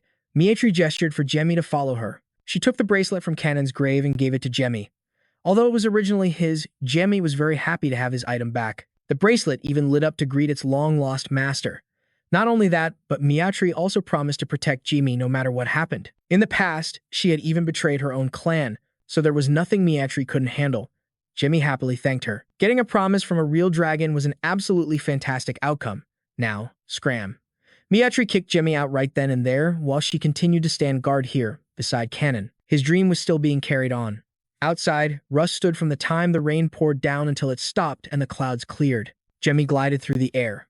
Hey, what are you doing? When they returned, his mother hugged Jai tightly, as if they hadn't seen each other in years. The Ricky brothers were also very moved, overjoyed to see him back. The knights behind them bowed their heads to thank Russ, vowing never to forget this debt of gratitude. Russ felt immense pressure. The truth was, he hadn't done anything but was being hailed as a hero, so it was quite embarrassing. In the kingdom of Sam, in the territory of Pon Nesman, inside his school, a girl screamed as a white mouse jumped from her hand. What the hell are you doing? Why can't you even hold it properly? Stupid Venna. The students scolded her while trying to stop the mouse from biting the medicine. In the end, Venna had to stay behind to clean the classroom, with no idea when she would be finished. I wonder when that moron will finally get lost. Two people were gossiping about Venna right in front of her. It was only because the headmaster protected her that they didn't dare use violence, instead bullying her by treating her like an errand girl. One of them threw a piece of paper at Venna and told her to bring the items on the list. Venna trembled as she obeyed, leaving to the sound of the bully's satisfied laughter. Tears streamed down her face. How on earth did she end up in this situation? At Count P's mansion, he held a banquet to treat the Welton family and everyone else. The three brothers, sharing the same fate, drooled at the sight of the lavish spread of food. Anna couldn't see, but she could smell the delicious aroma. The lady expressed her gratitude for Count P's thoughtfulness, and the meal proceeded cheerfully. That night, Jamie went for a stroll around town again. There was nothing suspicious around. He thought about returning to his comfortable bed. By now, Ricky probably wouldn't be following him like a tail anymore. Break appeared, beeping.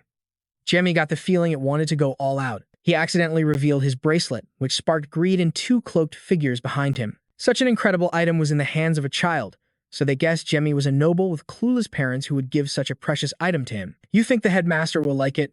He might even reward us handsomely. And so, the two of them began their journey down the path to hell. Along the way, Break kept beeping continuously. Jamie understood the situation. It didn't want to go wild. It was because two little mice were tailing them. Jamie didn't know what they were planning, but since he was bored, having a toy to play with seemed like a good idea. Jamie flashed onto a rooftop, causing them to lose sight of him. To add to the drama, he deliberately made a noise in a street corner to attract their attention. And now, all he had to do was wait for the prey to fall into his trap and enjoy his meal. Excuse me. A voice rang out as a distorted version of Dozaemon's magical portal pulled Jemmy inside. This masterpiece was Vena's doing. She was pushed 3 meters away. Jemmy was furious that someone dared to interrupt his game. It didn't matter if it was a boy or a girl. What mattered was that he had to kill her right now. Wait, please listen to me, Vena pleaded. But Jemmy didn't want to hear it. The attack aimed for her revealed Vena's dark magic, so Jemmy stopped his attack. He decided to ask her purpose for bringing him here, only out of respect for the fact that she used the dark magic he created. You're so cruel. I was just trying to help, Vena sobbed, afraid that the dark magic of those 2 men would get Jemmy killed. Jemmy froze. Why was he surrounded by dark mages? Vena continued to wallow in self-pity, complaining that no good deed goes unpunished. She had saved Jemmy's life, only to receive pain in return. Was it really this hard to be a good person? Why did everyone hate her so much? Understanding this, she fell silent. Jemmy sighed as he spoke, while Vena pulled a rope out of nowhere. A cruel world that won't accept me. It's better if I just leave this life, like hell. After a moment, Jemmy realized the gate they just passed was the school's gate. Vena felt sorry for Jemmy, thinking he was just a kid. But now, she wondered if he really was a child. Jemmy found it ridiculous. The woman herself was a dark sorceress. Although it was just speculation, he was certain she played a large part in cruel experiments like this one. But it seemed Jemmy's words had struck a nerve with Vena. It wasn't just about wanting to save him. Jemmy realized she was practically demanding he see her as a champion of justice. Don't make excuses. You're garbage, no different from them. Jemmy didn't let her spew another word of nonsense. Vena didn't want to live in torment anymore. She felt pain every time her hands were stained with blood, her chest heavy and struggling to breathe. Jemmy nodded and walked away. He had no desire to be nosy. Vena also got up to leave, but she slammed into an invisible wall. It seemed this was outside of Vena's expectations. Jemmy smirked. A new game had suddenly appeared, so how could he possibly pass it up? Meanwhile, Headmaster Gap was wandering the school looking for Vena, but his face didn't exactly scream good guy. After hearing Vena's story, Jemmy was surprised she had been loyal to this school for 10 whole years. If that's the case, then there's nothing more I can do to help. Your tears fall, and the game is over. Vena was astonished to see that his dark mana bore no symbols of dark magic, and more importantly, it lacked the toxic, life-twisting sensation. You could say it was incredibly pure. As Jemmy was penetrating her mind, Vena suddenly woke up and grabbed his hand. Jemmy immediately yanked his hand away in disgust, muttering that it was no wonder she always made people uncomfortable. Please, take me as your disciple. The words that came out of Vena's mouth made Jemmy wonder what the hell was going on in her head. Of course, the answer was no. A moment ago, she was just holding his hand, and now Vena was hugging Jemmy. She spun a sob story about how her parents died 10 years ago, forcing her to become a dark sorceress. The experiments that sacrificed living people were incredibly cruel, and her companions had condemned her for her pathetic state. But even so, Vena couldn't run away. Vena wanted to end it all, even if she sounded like a hypocrite. After hearing all that, Jemmy still didn't understand what the hell any of it had to do with becoming his disciple. Your dark mana isn't something created by sacrificing lives. And I need that power. So, this was her true motive. Jemmy found it laughable when she said it wasn't created by sacrificing lives. Sometimes, only such pure darkness can allow someone's existence to blossom. You are wrong. And more importantly, I refuse. Jemmy put her to sleep. He returned to the street.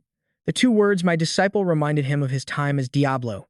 He had also taken in disciples and raised them, only for them to betray him. According to Vena's memories, there were over 20 members at her school, and Headmaster Gap was a living curse. It seemed something had happened while Jemmy was away.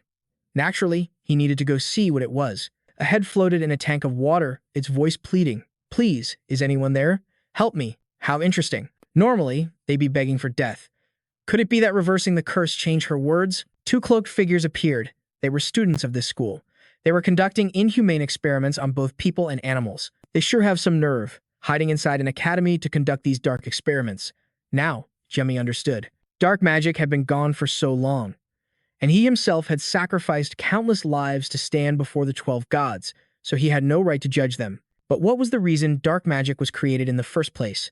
It didn't matter how it was done, as long as it could destroy the gods. To do that, Jemmy had to cast aside his humanity and bear every sin. Now, he had to go and collect the seeds he had sown. If they grew up and became monsters, then he had to be the one to harvest them. Meanwhile, Vena was still worried about Jemmy, who had suddenly disappeared. But she should be more worried about herself, because that bitch Hilla had appeared to bully Vena. She grabbed Vena by the hair because Vena dared to run away while on duty. Hela then dragged Venna to a secluded place to take care of business. She had to stomp on lowly insects like Venna at least once to show her what's what. Burn, oh flame of pain.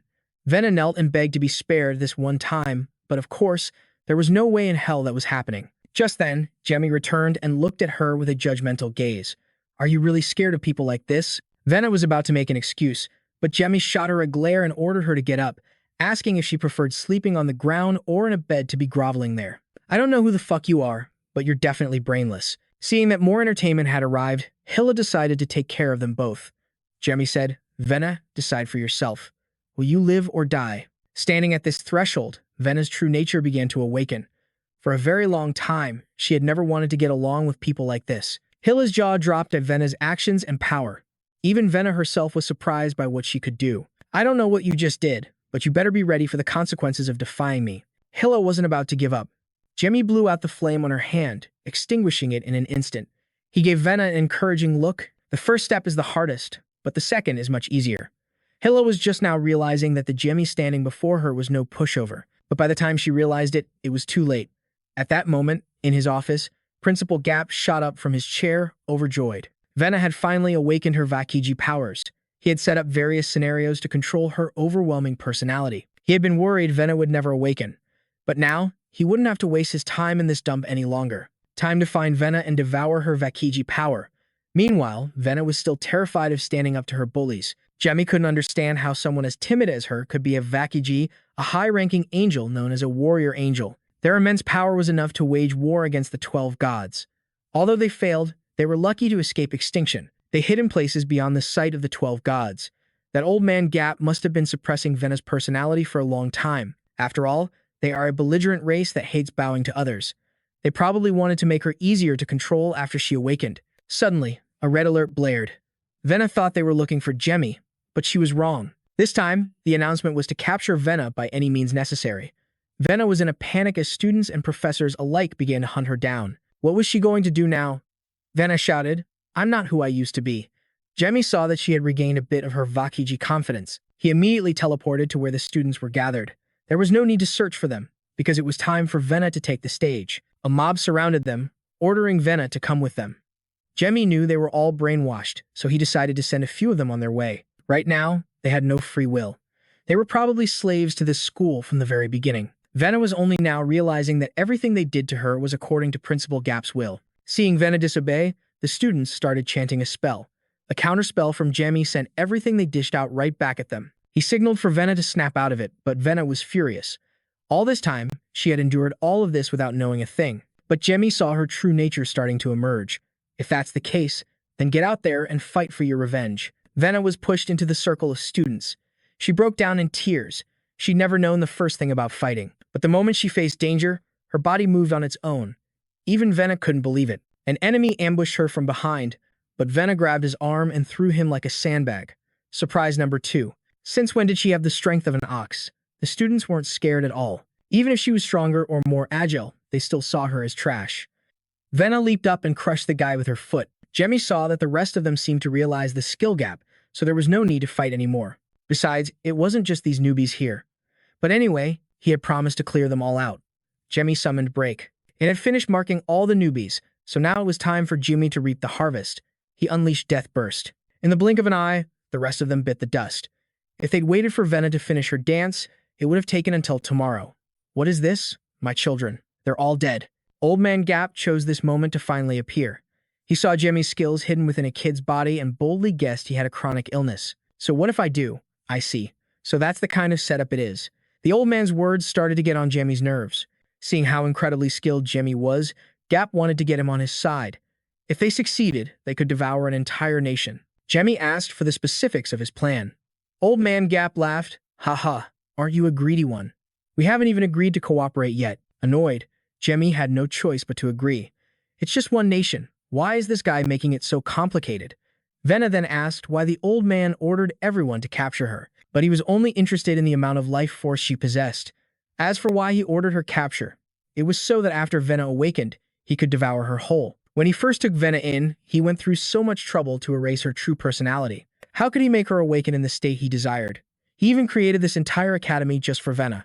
Venna remembered that every time she was bullied, Old Man Gap would be there to comfort her, but he never once stopped them. When you lost your true nature, trembling in fear at what happened here.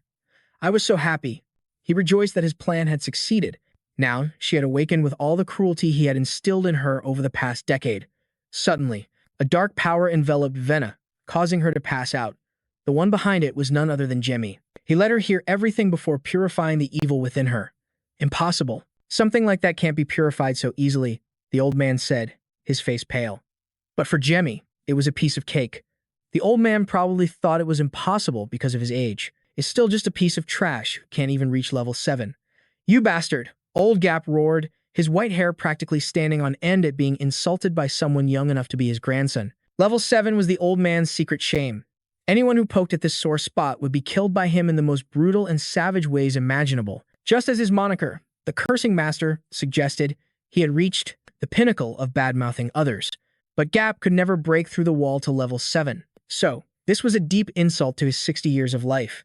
I will make you writhe in agony for all eternity. Old Gap used his ultimate skill, Despairing Dark Night, summoning a burning hydra that coiled around Jemmy's body. In the old man's subconscious, a subordinate whose body had been twisted by 49 experiments, was still begging him for more bodies to continue his work. Jemmy noted that the old man was tough, his head must have been splitting with pain, yet Old Gap remained completely unfazed. They didn't call him the Cursing Master for nothing, but you still shouldn't have been so careless. Jemmy pulled him into a pitch-black space. The old man burst out laughing like a psychopath. How interesting. Who would have thought I'd get caught in a mental magic spell?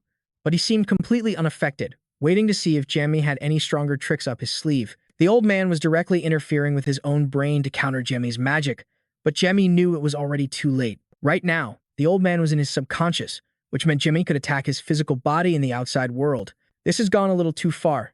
Suddenly, the old man opened his mouth, and Jemmy's attack was reflected right back, piercing through his own body. This was Old Gap's ultimate counter-curse technique. It was a rather difficult dark magic to learn, so he was very confident in it. Watching Jemmy fall into the abyss he himself had created brought the old man immense satisfaction. But first, he needed to destroy the boy's mind. From now on, Jemmy, you will be trapped in a single moment for all eternity. When 1 second stretches into 10 seconds, 100, or 1,000, a person will experience a total mental a state where one's consciousness rejects everything, a condition that will never, ever end. Even if it's just for 1 second, can Jemmy withstand that 1 second replaying tens of thousands of times? Time itself is my ultimate curse. Old Gap saw victory right before his eyes, but Jemmy nonchalantly replied, so what? He reached out and grabbed the old man by the head, startling him. To Jemmy, these parlor tricks were useless. Now, let's blow that pathetic brain of yours to bits. Old Gap was blasted 8 meters away. Jemmy hoped the old man was strong enough to withstand the dozens of curses about to be cast upon his old body. After being hit with dozens of irresistible curses, Old Gap lay on the ground, on the verge. He should have been the winner. If their powers were equal, the outcome should have been decided by their equipment. Thanks to his extreme resistance bracelet, Jemmy was immune to all sorts of curses. An item that was basically a game hack made Old Gap refuse to believe it even existed. But then again, this whole world was absurd, so he really shouldn't have been so surprised. Damn it, I am the king of this world. Old Gap breathed out, his words infuriating Jemmy. He wasn't about to let the old man die in peace as he'd hoped. It would be too much of a waste for such a talented individual not to become Jemmy's subordinate. Now, he would push the old man into the meteorite gate, forever a sinner, an existence that was neither living nor dead. Immortality would prevent him from dying completely, and of course, he would have to run errands for Jemmy. Old Gap watched bitterly as his soul was dragged inside. Not only had he lost, but he was also being forced to become a servant. The humiliation was unbearable. All he wanted now was to rest in eternal peace. But Jemmy said, not a chance. From now on, he would have a new name, Nevro. Venna groggily woke up. The first person she looked for was the old headmaster. But now, he held a completely different position. Jemmy's slave. Jemmy asked Venna how she was doing. The people who had made her life a living hell for the past 10 years had all paid the price. But Venna didn't know what to do. Her life was turning a new page, and her mind felt completely blank. There was one thing Venna was determined to do, become Jemmy's disciple, but he still flatly refused.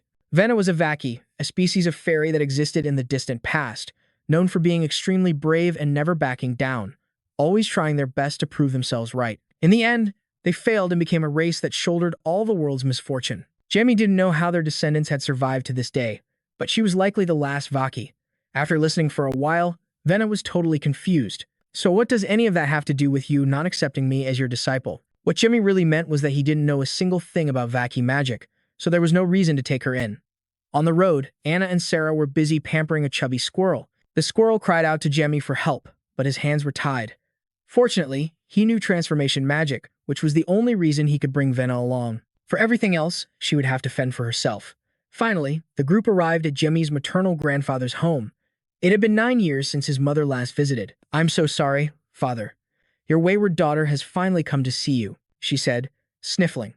The Marquis comforted his daughter in a deeply emotional reunion, which Jemmy watched from a distance. He forced a smile. He still didn't understand emotions despite being revived and felt uncomfortable with himself. In that endless abyss, he had once longed for nothing but revenge, always believing that emotions were unnecessary, because they drive people mad. Suddenly, Sarah shouted, "Mommy, don't cry. He's a bad man. He made you cry." The lady helplessly tried to clear her father's name, but the little girl already had a bad impression. "I hate Grandpa." Jemmy also didn't know what to do about the little girl's reaction. He truly didn't understand human emotions. Putting that aside, Jemmy stepped forward to greet his grandfather. The old man had been very eager to meet him. Jemmy had to force a smile and a relaxed tone. "I've also been looking forward to meeting you, sir."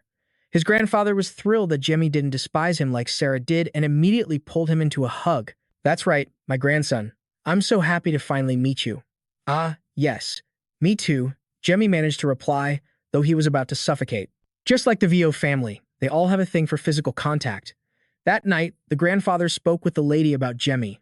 Even though he was only a 4th-level mage, he could still foresee a portion of the boy's power. Sooner or later, the entire kingdom would have its eyes on Jemmy. The lady sighed. She understood her father's meaning. A tall tree catches the wind. Although Count Welton and his wife could fend them off for now, a day would come when they could no longer protect Jemmy. That's why his grandfather had prepared something for him. While it wasn't a perfect shield, it wasn't useless either. The lady was also relieved that she could still protect her son. But she was still somewhat worried about her husband, the Count. He had made an enemy of the Janus Church. The Marquis knew this matter wouldn't pass quietly. Those people are incredibly twisted monsters. Because of those bastards, their Piero Church is now in a very troublesome situation. That Janus faction might even be planning to completely eliminate their Piero Church. Suddenly, the door burst open, interrupting their conversation. Meanwhile, in his room, Jemmy was going crazy trying to discipline Venna. She was sleeping soundly on his bed in her human form. Jemmy had to use magic to wake this sleepy head up. He said in annoyance, "Didn't I tell you not to transform back?" Venna grumbled that she lived for over a dozen years, and this was the first time she had to live as a mouse. Jemmy's face darkened as he retorted, "And what would you do if you were caught?" A ton of terrible scenarios played out in Venna's head. Jemmy wouldn't care if she lived or died, and she'd end up as a fragrant, roasted mouse. Just the thought of it painted a bleak future, so Venna reluctantly transformed back into a mouse. Afterward, Jemmy sat down to examine a necklace, deep in thought. But Venna kept pestering him with questions about the necklace, getting on his nerves. The end result was Venna, the mouse, getting a smack on the head. She complained indignantly, "Do you know you're killing my brain cells?" Jemmy shot her a sideways glance. "You have brain cells to be killed." It turned out he was even more curious about it than she was. It was definitely an artifact, but he had no idea what it did. Suddenly, Jemmy sensed an intense killing intent emanating from where his mother was. Jemmy immediately threw the door open and rushed to find his mother, but his snail-like pace was driving him crazy, so he accelerated his body, flying like an arrow. Jemmy quickly located the source of the killing intent, but he knew he couldn't defeat him. If that was the case, his only option was to flee. Jemmy charged into attack. Although he was panicking, he knew he couldn't use dark magic in front of his family. He used a high-voltage purification spell, planning to use the opening to create an illusion and escape with his mother. What an adorable little trick! A large hand grabbed Jemmy by the collar and lifted him up like a kitten. He grumbled and ground his teeth. "Let me go." His life was the top priority now. Even if it meant revealing his dark magic, he would save his mother. "Jemmy." His mother's voice rang out, leaving Jemmy stunned. But his grandfather and mother were even more stunned when he suddenly barged in and attacked. After they sat down and talked it over, the Marquis laughed, proud to have a grandson who was both skilled and loved his parents. Meanwhile, his mother was mortified by her troublemaker son, who had just attacked someone without even knowing who they were. "I've been too soft on you, haven't I?" she scolded while patting his bottom. "Hey, that's enough. It's my fault things turned out this way," the man spoke up. She didn't understand and asked, "What are you talking about, Sir Bailey?" Jemmy was feeling wronged by the injustice. Fortunately, Bailey cleared his name. He admitted his intention was to test Jemmy. Bailey Onyx, also known as the Storm Sword Master, one of the 5 sword masters of the Gum Kingdom. The lady still didn't quite understand Bailey's meaning, so he bluntly stated that he had intentionally revealed a bit of killing intent toward Jamie. She immediately became furious, wanting to curse out the man who bullied her son, but as a lady, she had to restrain herself. The Marquis motioned for his daughter to cool down, explaining that it was just a small test from Bailey, but for the lady, her child came first. She warned him that if he ever did it again, she wouldn't show any mercy. He said sorrowfully. The lady, on the other hand, apologized to Jamie for wrongly blaming her precious son. He was also very confused, not knowing how to react in this situation. Belle had discovered him and perfectly revealed his presence. Being completely unshaken by the electrical purification. In short, he was quite strong. Jamie became curious and asked about Bailey's identity as a sword master. The Marquis immediately introduced him to Jamie, the man with the title of Storm Sword Master. In the Gum Kingdom, there are 5 sword masters. Since the 5 have never fought each other, it's hard to rank them. But the King's Sword, known as Shield Tarek, is known as the strongest sword master. Next is Count Well, his father, and right below him is Bailey Onyx. Jamie respectfully greeted Bailey and introduced himself. Bailey frowned slightly, and that was all it took for the lady to slam her fist on the table in anger. "What more do you want?" Belle calmly said. "Jamie, you should learn the sword." The sword was something Jamie had never considered, so he was surprised. Belle believed that besides magic, Jamie could also achieve outstanding accomplishments in swordsmanship, thanks to the bloodline inherited from his father, who was ranked number 2 on the server. Seeing a grand sword master like Bailey say that, but Jamie's talent for magic had never been heard of. Belle had also heard rumors that Jamie could become a 9th circle mage, that he could get stronger just by breathing. And none other than old Lin Mi was the source of this false rumor. But swordsmanship was different. It was something very difficult to master if you missed the right opportunity. Jamie also wanted to learn swordsmanship, but right now, recovering his magic was his #1 priority. So, Jamie had to refuse Belle's offer. Belle didn't object or force him to learn, and that's where the conversation ended. Jamie took a walk in the vast, well-kept garden of the Vel family, partly to heal after his encounter with Venna. He wished his transformation magic could make her squeak like a mouse instead of speaking like a human. Recalling his confrontation with Bailey, it felt like he was facing a towering, immovable wall. He was very lucky to have recovered his key and the seed of life, finding a perfect vessel, but it still wasn't enough. There would come a time when he would be held back. The 7th circle is the level at which one is called a Grand Mage. This realm is not something that can be reached just by training one's skills. When a magical construct created by a mage themselves reaches its limit, the gate to becoming a Grand Mage opens, and this is called magic approval. If Jimmy did things the same way as in his previous life, it would be easy, but he would never be able to defeat his enemy by using the same failed methods of the past. It was thanks to that person that he was able to realize this. Jimmy still had a long way to go. He was curious about Belle's relationship with his mother, given that melancholy, lovesick expression of his. While lost in thought, a water monster shot up from the lake, scaring the daylights out of Jemmy. He immediately raised his shield. Jemmy hated being disturbed while he was deep in thought, so this monster had picked the wrong time to appear. But before Jemmy could even act, a figure shot forward like an arrow, so fast that he couldn't even see them clearly. A figure in white flew towards the water monster and took it down in a single blow. After finishing the job, the man rested his sword on his shoulder and cordially greeted Jemmy. He said he heard the nobles from House Welton were coming, but he was swamped with work, so this was his first chance to meet them. In contrast to his smile, Jemmy was extremely wary.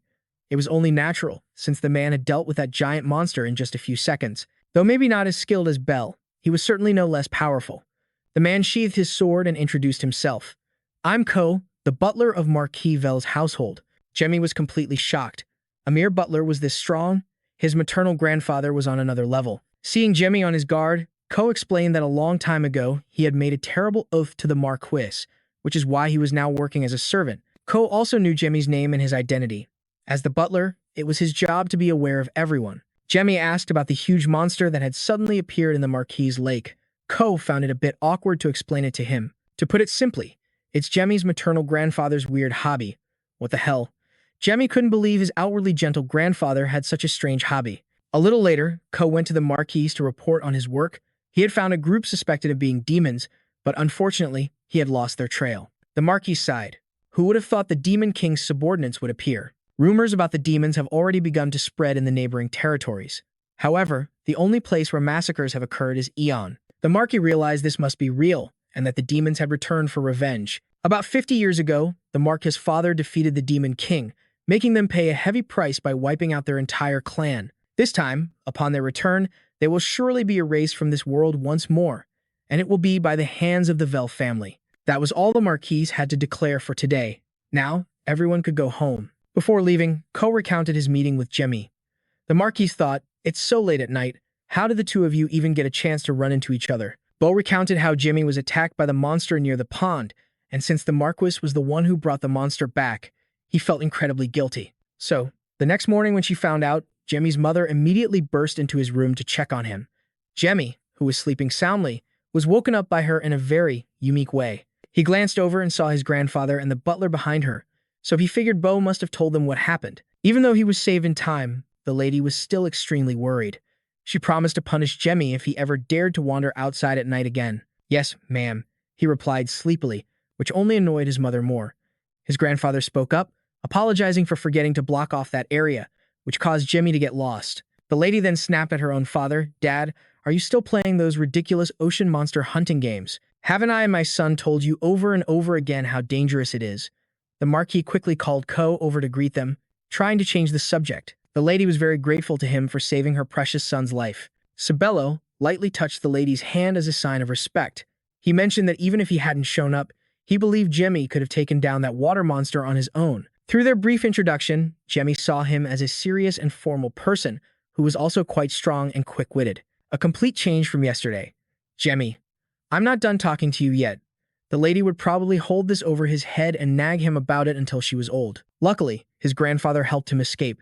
That afternoon, Jimmy finally managed to slip out and head into town in disguise. He asked a passerby for directions to the Pharaoh church. The woman hesitantly pointed in a certain direction before leaving immediately, which left Jimmy confused. But is that east or west, he wondered. Suddenly, he heard people shouting, "It's a murder!" It was a demon. Jimmy squeezed through the crowd to see what was going on. On the ground was the body of a guard, with a hole right through his heart. It seemed this wasn't the first heartless corpse, so the people went to inform the Marquis. Hearts are often used in demon summoning rituals, so the townspeople all believed this was the work of a demon. No wonder the adults are so restless. Perhaps they thought he didn't notice anything, but the way they looked at him made Jimmy feel uneasy. Their target must be revenge for the Posmo incident, or more specifically, the Vo family. Jimmy sighed. This meant the Pharaoh church was also on high alert. No wonder he hadn't heard from those three gossiping fools. In the end, he had to go handle it himself. Jimmy turned invisible and flew to the Pharaoh church. He stood on a treetop to observe. Suddenly, he got goosebumps when he saw the archbishop. The man was radiating an incredible amount of divine power. Ras was talking to the archbishop about something, but Jemmy couldn't hear. Suddenly, the archbishop looked up at the treetop where Jemmy was standing, but saw nothing. He told Ras it was probably just a squirrel. Ras said that the Marquis was waiting, so they needed to leave right away. It had also been a long time since the archbishop had seen the lady. Jemmy hid behind the tree, his heart pounding. How could an old man's intuition still be so sharp? Luckily, since he was now heading to the Marquis's house, Jemmy could finally sneak inside. In the prayer room, Ricky and Anna were sitting and chanting. Suddenly, Ricky burst out laughing, leaving Anna completely confused about what was wrong with her brother now. Ricky stood up and told Anna to wait for him for a moment, because he had to go out and meet a friend none other than Jemmy. After sneaking in, Jemmy sensed something powerful emanating from the altar. If that was the case, he'd have to go inside while invisible. Suddenly, a hand touched him, scaring him half to death. He immediately swatted the hand away with a cold expression. He was just about to deliver a brain-exploding blow when he saw Ricky's goofy face. He was trying to jump-scare Jemmy, but it didn't quite work.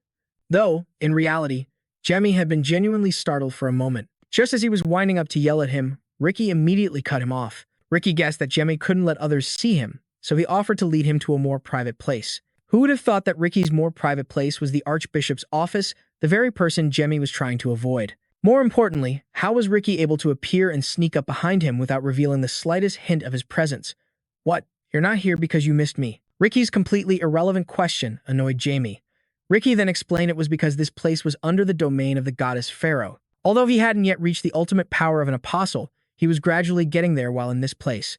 You could even say that Ricky was slowly assimilating with this place. Jemmy guessed he was probably becoming omniscient and omnipotent within this church, and he couldn't sense even a trace of undead power from Ricky. He never expected his apostle power to be so overwhelmingly strong.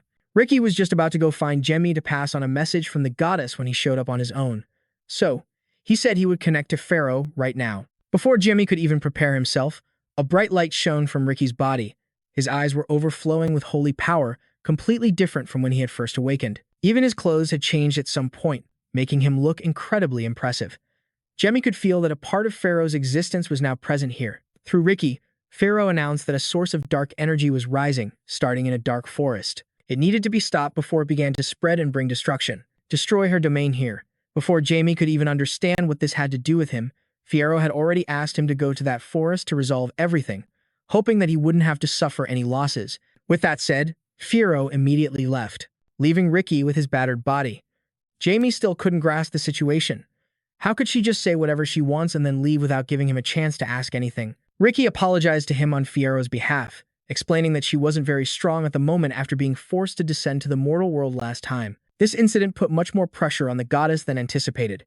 In any case, Jamie didn't understand why Pharaoh had to ask for his help. She has tons of devoted disciples and followers who are ready to sacrifice their lives for her, after all. Ricky said that Jamie was the only person who could do this. Pharaoh had said that because he was the heir of that certain personage, he would understand. Other than that, there was nothing else.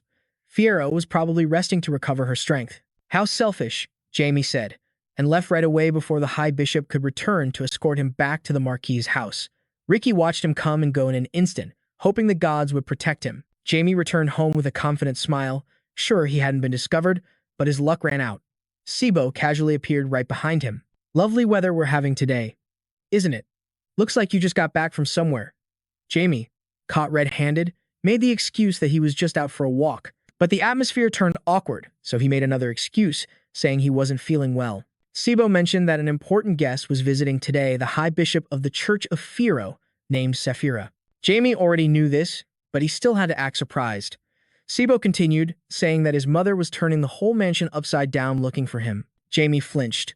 When would he finally be old enough to not be supervised?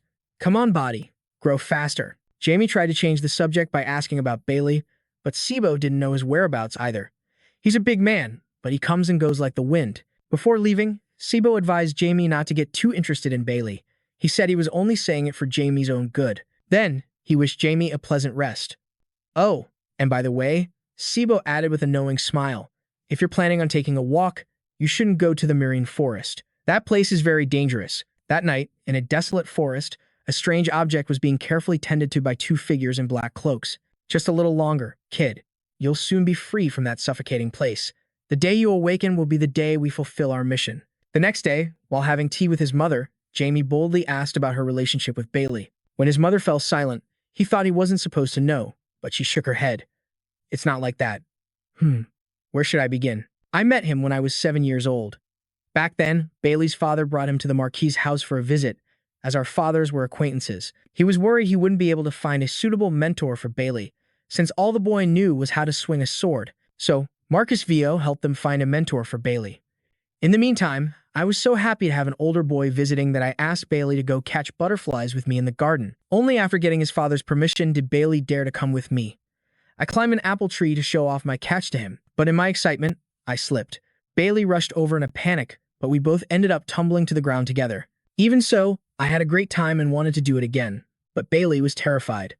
After we went back inside and changed, we enjoyed the fruits of our labor. I don't know where I got them, but I suddenly produced another pile of apples, which made Bailey sigh in resignation. After that, I decided I wanted to learn swordsmanship, with Bailey as my teacher.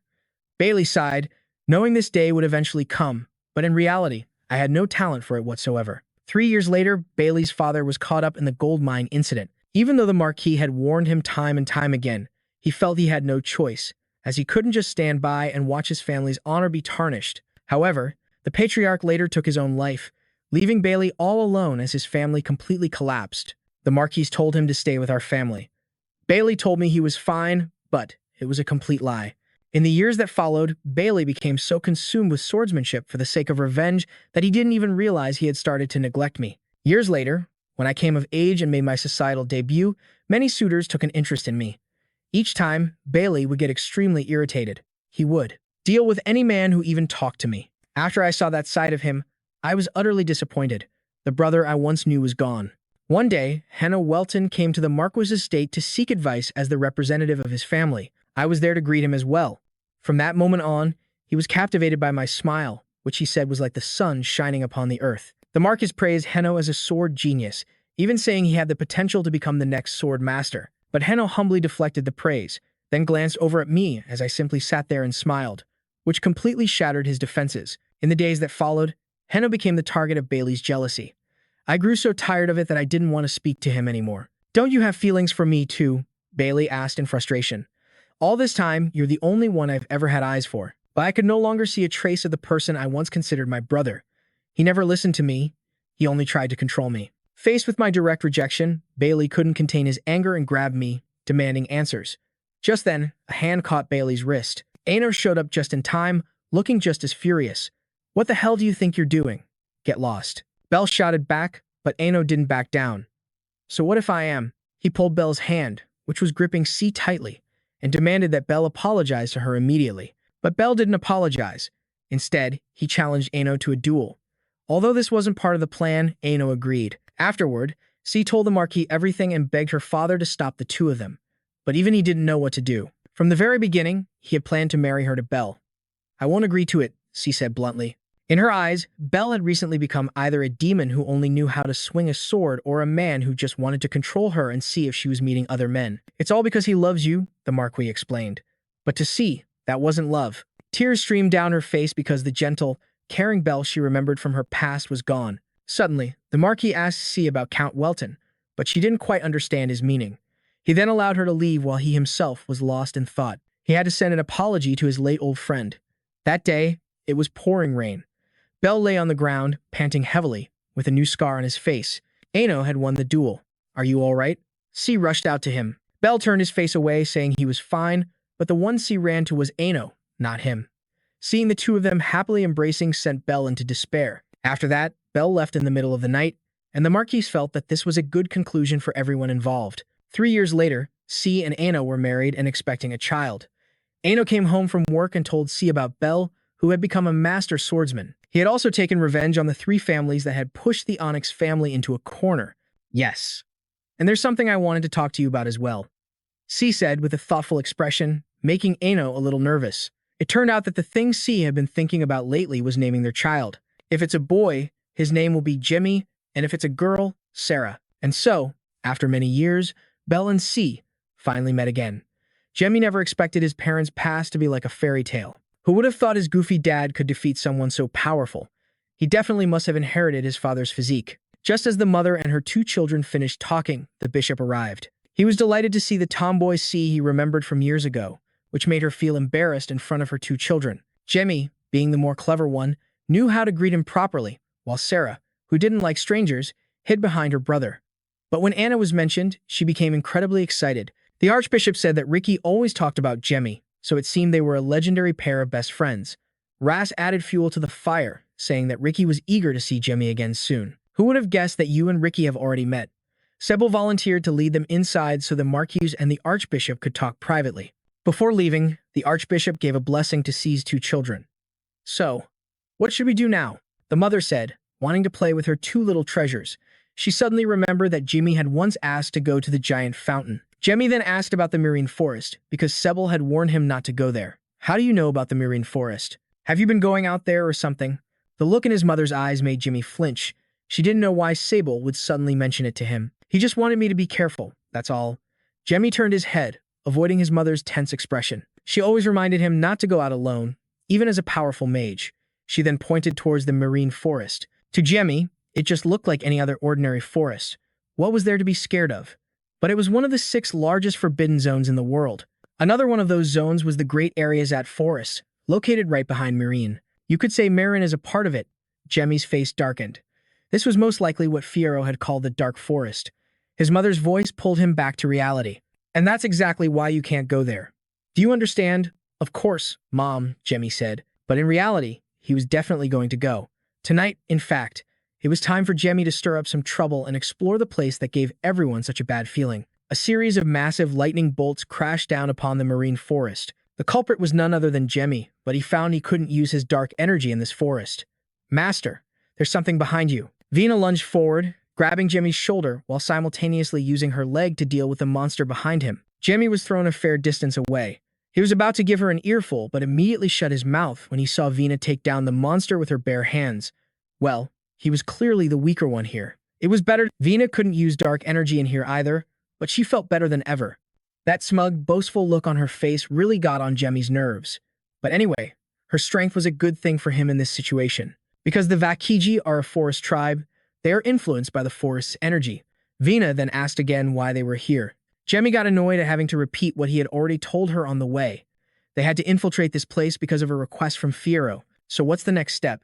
Before Jamie could even figure that out, they both stepped into a black hole. Jamie couldn't use magic to fly and was in a complete freefall.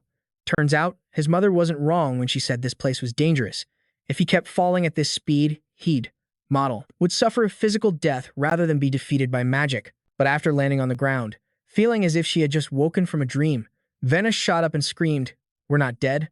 Jamie looked around, using a beam of light to illuminate the rubble. He read the ancient characters on it and muttered, "Leave or enter." The door immediately opened. Jamie didn't know who was responsible for this, but it was pretty interesting. It seemed that here, he would get to see his past life. That night, the patrol team found another heartless corpse. The captain immediately ordered his subordinate to summon Kebo at once. He stood observing the strange power. Based on the corpse's condition, the person had been dead for at least 4 hours. Moreover, the body was on a patrol route that soldiers frequently use when changing shifts. Yet, no one had reported it. The captain cursed. He didn't want to get involved in mysterious cases like this, but still decided to check the patrol schedule to find the mole. Suddenly, a man in black appeared and ripped his heart out. "Keep searching, you idiot. Let's see when you'll finally be good enough to catch me."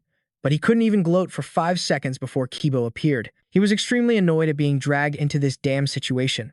Before the man could even make a move, Kebo had already inflicted several minor wounds in just a few seconds. At last, he saw Kibo's eyes open, but the sight terrified him. A body infected with demonic energy shouldn't die so easily. Meanwhile, Jimmy and Vena were still making their way through a maze after a series of trials that made them feel they should have died long ago. Giant armored soldiers with anti-magic abilities, automatic arrow traps, then scorpion traps. The endless barrage of traps was exhausting. Finally, the two of them reached the door Jemmy had been searching for, the place where it lay dormant. Jemmy's words made Vena curious about what was behind the door. The door opened, and a giant bear appeared, causing both of them to freeze like statues. Vena was marveling at how cute and fluffy it was, completely unaware that the bear's massive paw was about to turn her into a pile of mush. "Watch out," Jemmy shouted, flying over just in time to push her out from under its paw. The bear, however, could speak. "You two must have some skill to make it this far and still be standing. Do you have any idea who I am?" Jemmy asked through gritted teeth. The bear paid him no mind, picking up a boulder and hurling it at them. Jemmy put up his shield, but he didn't have enough strength left. A rock fragment shot through, knocking him to the ground. Almost all his ribs were broken. Luckily, he had the seed of life, or he would have died for the second time. The bear said it had already neutralized that power, so there was nothing he could do to stop what was coming next. So, it was the one that had blocked their dark magic. But how on earth did it do that? You don't need to know. The bear charged forward. Vena had built up enough anger to finally fight back. "You can hit me, but you can't touch my Master Jemmy." Meanwhile, the man in black was still being tormented by Kibo. He stared at him with a menacing look. "You've crossed the line and completely messed everything up. I'm sure I told you to leave these soldiers alone." The man replied that Bay had already left, so they had nothing to fear. But this statement only enraged Kebo further, and he intensified the man's punishment. He wasn't afraid of Bay. The real problem was this man. "A filthy, cowardly demon like you should have just obeyed my orders. Everything must be done according to Father's will," Kibo said. In the temple, Vena was knocked back but was still worried about Jimmy. Thanks to her fighting the bear, Jimmy was able to cast a spell. The bear seemed surprised that he used a magic attack, but it barely did anything to its enormous body. The two of them were stunned solid.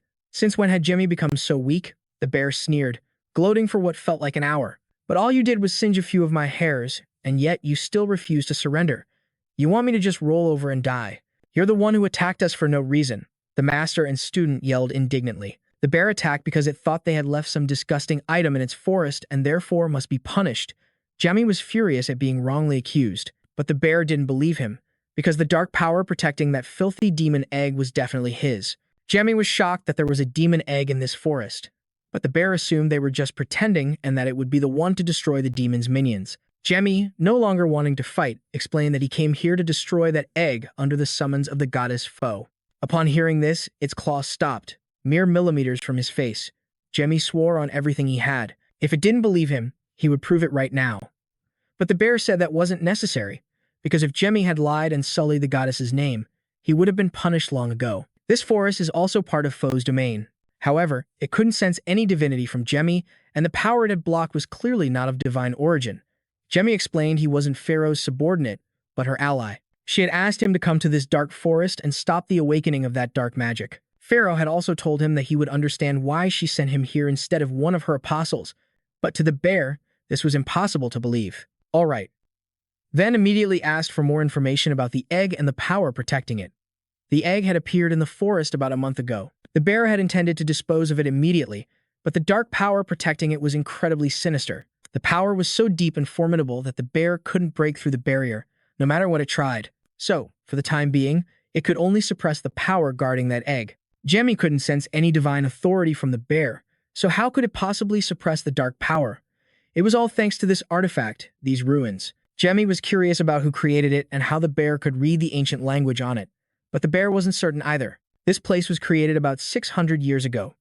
Jamie then asked why the bear was continuously suppressing the dark power. If it's just protecting the egg, couldn't it have just destroyed the egg itself after sealing away the dark power? But instead, it just kept that dark magic suppressed like this. The bear explained that the egg was still intact. This was because in order to block that magic, the user of the artifact had to remain within the ruins, and it still hadn't found anyone who could help it shatter the egg. Hearing this, the two of them froze stiff for the third time. Basically, the bear was trying, but not getting anywhere. The bear introduced itself as Tiberian, but as soon as it insolently gave its name, Jamie started taunting it. Hey, Tiberian. You're the one who throws around the word inferior so easily, huh? You talk a big game but can't accomplish a damn thing, can you? Can you feel this girl's power? Jamie taunted, pointing at Venna. Her Vakiji life force? Tiberian asked with a frown. No, something else. A power that's similar to mine. Her power is being suppressed too. How could it possibly compare to the power protecting that demon egg? Hearing the bear reveal that Venna's power was completely different, Jamie became even more certain he was the only one who possessed this kind of dark magic. As Jamie repeatedly urged the bear to release the seal on his power, it immediately became wary, growling and staring intently at him. Please, trust us. Once my master gets his power back, he'll deal with that demon egg in an instant. Venna eagerly chimed in, but all she received was a death glare from Tiberian that made her incredibly flustered. All right, it seems my power has returned. Jamie suddenly snapped his fingers. A menacing aura immediately billowed throughout the room, horrifying Venna and Tiberian, who didn't understand what was happening. No one controls me, Jamie yelled with a smirk, the evil energy swirling more and more intensely with his every move. But just as he was gloating, thinking he had everything under complete control, Tiberian dragged Jamie back to reality with its razor-sharp claws, stabbing him so hard he coughed up blood. Facing the ferocious beast, Jamie showed no fear. He simply wiped away the blood and issued a cold threat. That's enough. I'll destroy these ruins myself if you don't stop. The threat struck a nerve.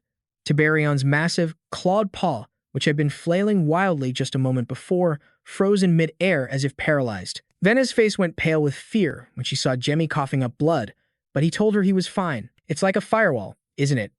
Pretty strong too, though it couldn't block me completely, he thought with a smirk. My connection to the ruins, it seems to be severed.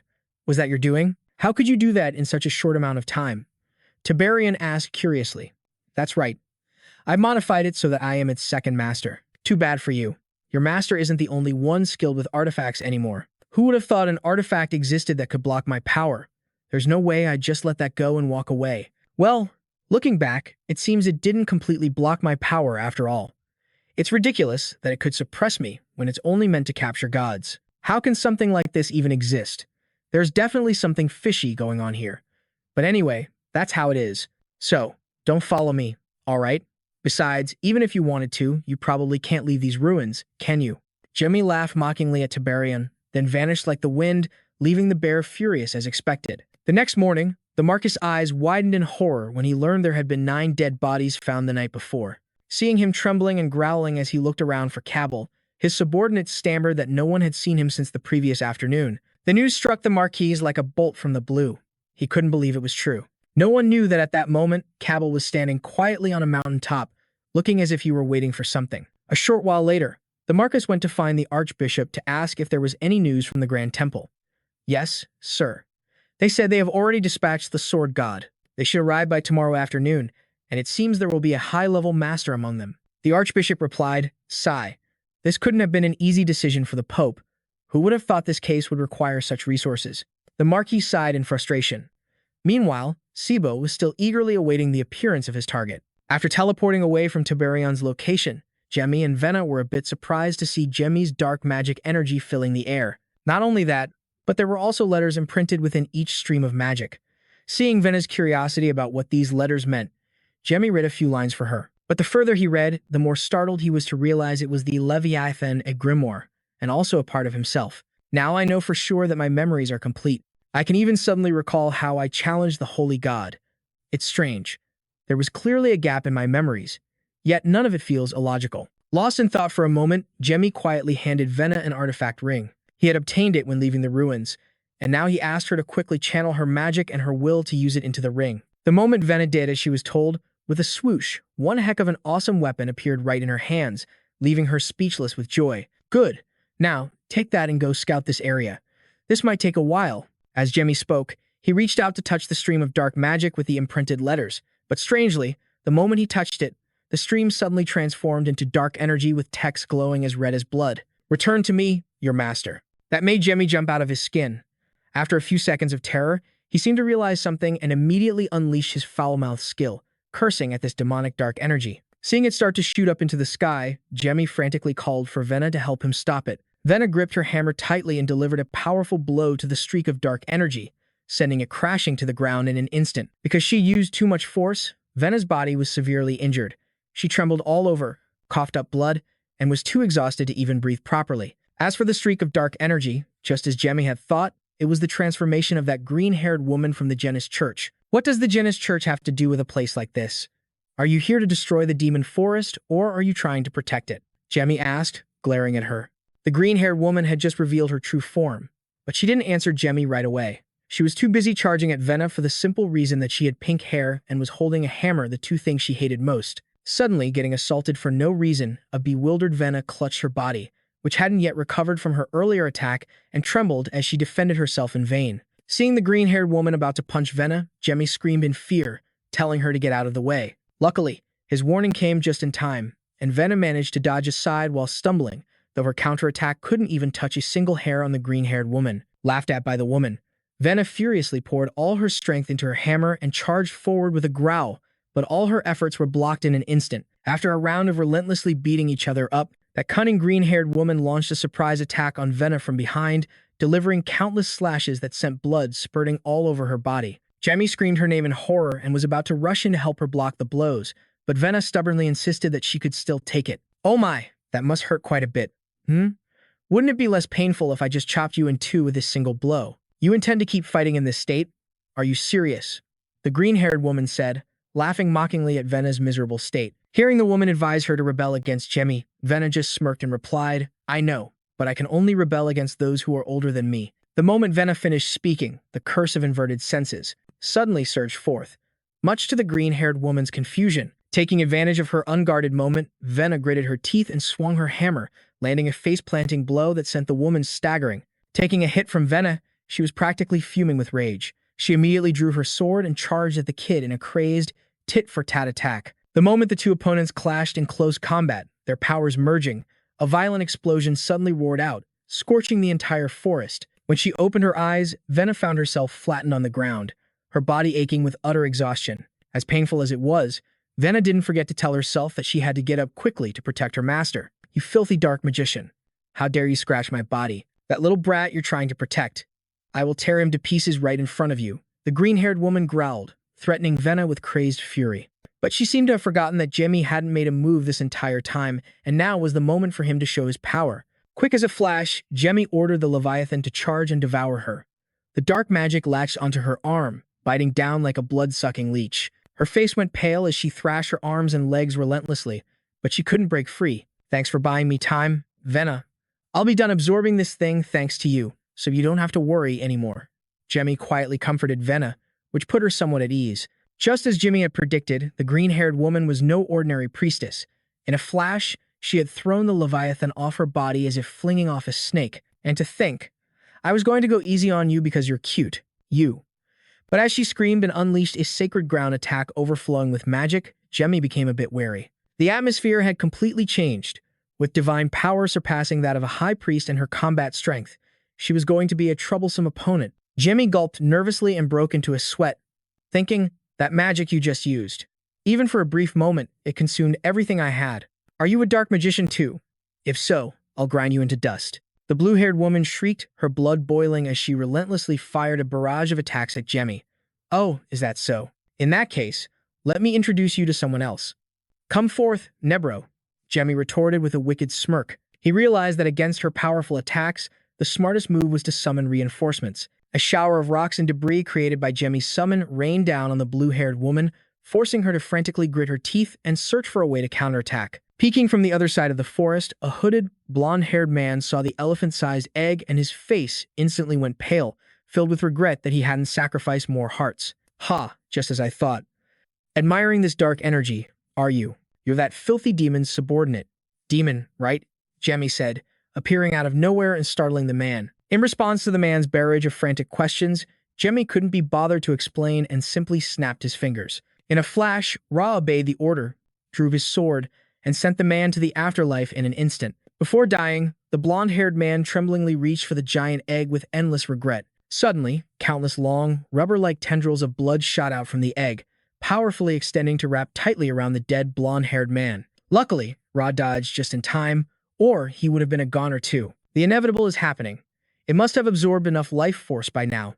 Soon, a demon will arise, Jamie warned in a grim tone as he watched the horrifying spectacle. Meanwhile, the blue-haired woman was still struggling in her fight against the skeleton, Jamie's powerful summon. What's happened to the egg? If something goes wrong with the plan, Master will not be pleased, she thought, stunned and anxious. Suddenly, waves of a foul, bloody aura surged from out of nowhere, causing the skeleton to tremble uncontrollably. Seeing this, the blue-haired woman smirked triumphantly, sensing that the filthy scumbag on her team had finally shown up. Quick as a flash, while the skeleton was frantically trying to warn Jamie about the monster, she seized the opportunity and landed a thunderous punch right on the poor creature. Meanwhile, Ricky, who was in the kitchen, also felt a chilling power that made his skin crawl. Everyone is going to die. If we just stand by and do nothing, we're all going to die.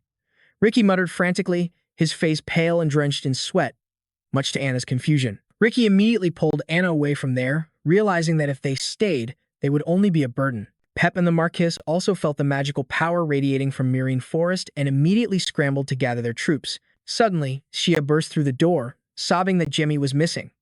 I think he's gone to Myrine Forest, she said in anguish, stunning the Marquis.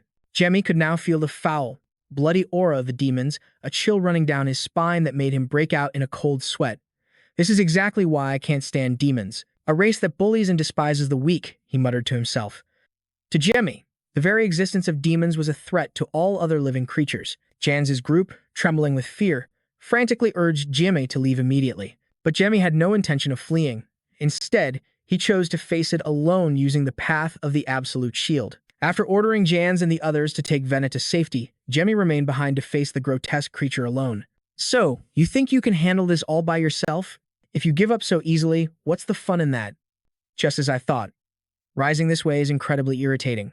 A noble demon emerged from the murderous aura, its booming voice causing Jemmy's face to go pale. The demon introduced itself as Ruetta, a baron of the great demon realm. A baron, that meant he had to be at least a high-level master.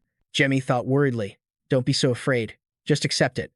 Now that I've come this far, I won't be going back. As the demon rambled on, Jemmy's fear subsided, and he calmly activated the ultimate resistance absolute shield from the bracelet on his arm. Jemmy's impressive item piqued the demon's interest. Its battle lust flared, and it demanded that Jemmy hand it over. But there was no way in hell Jemmy was giving it up. He might be handsome, but he wasn't stupid. Then I have no other choice. Let's see how long you can last. The demon roared, twisting its body and unleashing a wolf-like howl as a massive torrent of bloody aura surged forward to clash directly with Jemmy's Leviathan. This clash of titans, with neither side giving an inch, was a fascinating sight for Nebra watching from the sidelines. How pathetic, the weakest of the five ranks. A noble, a baron. To humans, it must have felt like a natural disaster falling from the sky.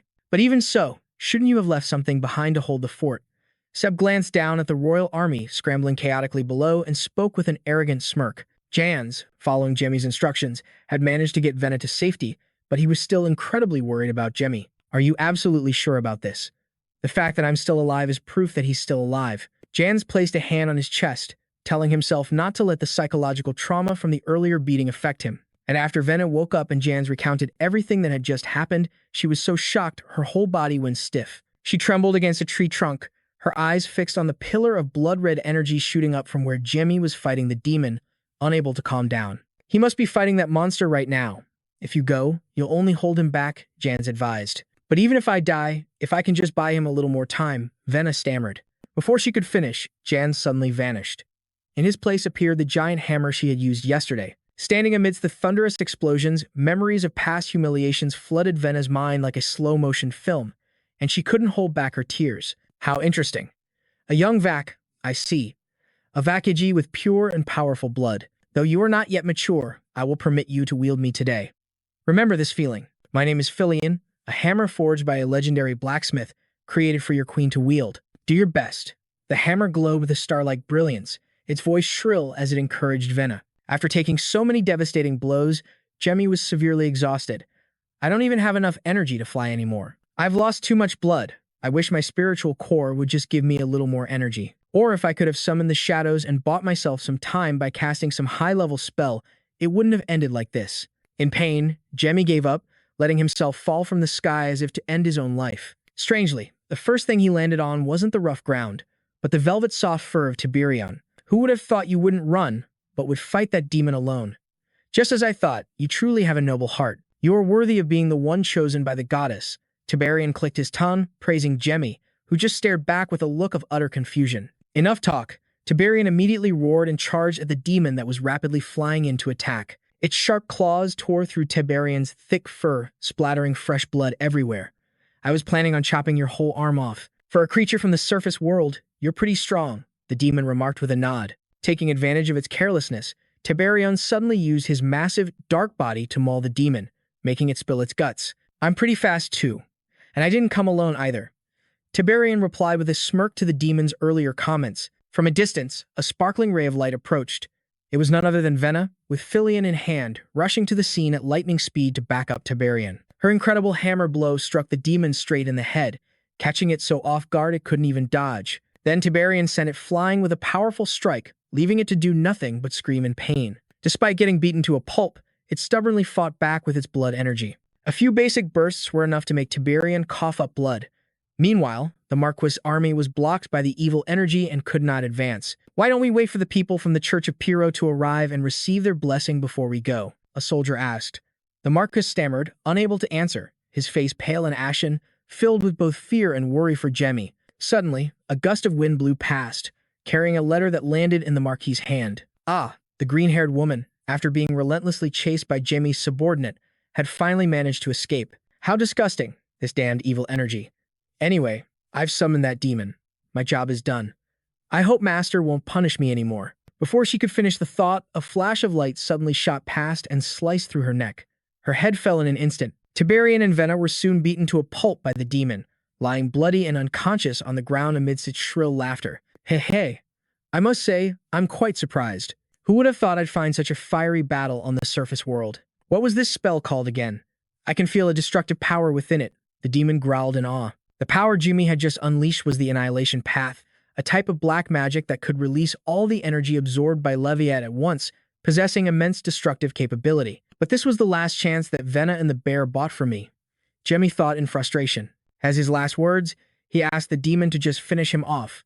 Jimmy was silently and sadly contemplating his impending death. As he got closer, a gust of wind carrying a demonic aura suddenly whipped up like a hurricane, splitting the demon in half at lightning speed. It was so fast that no one could react or even see it coming. Sebel had actually gone to the church to find the archbishop, even though he wasn't the least bit welcome. If you still respect the goddess, I ask that you leave, the archbishop said, trying to kick Sebel out the moment he showed up. So you mean if I don't worship that goddess, I don't have to leave, right? Sebel retorted with a smirk, making the archbishop furious. But he couldn't do anything more than issue a warning. Do you really think you can do anything? Can you withstand the ultimate sword strike of Genis? Sebel suddenly drew his sword threateningly, causing the archbishop's face to turn pale. May the eternal slumber forever be with this blade of mine. Today, that damned goddess will suffer a great loss and be wiped from existence. Sebel raised his sword high, praying as if he were singing. Over on the other side, Ras's troops were bustling about, forming ranks in front of the church. Suddenly, the door behind Ras burst open with light, startling him into thinking the archbishop had arrived. It was Onyx, whose furious wind attack had just saved them in their most dangerous moment. Jimmy's jaw dropped, shocked that the man, with just a single broadsword, could slash so quickly. Not only that, but the power of the wind imbued in the attack was also incredibly fierce. When Onyx pressed Jamie about why he was there, he just scratched his head and played dumb.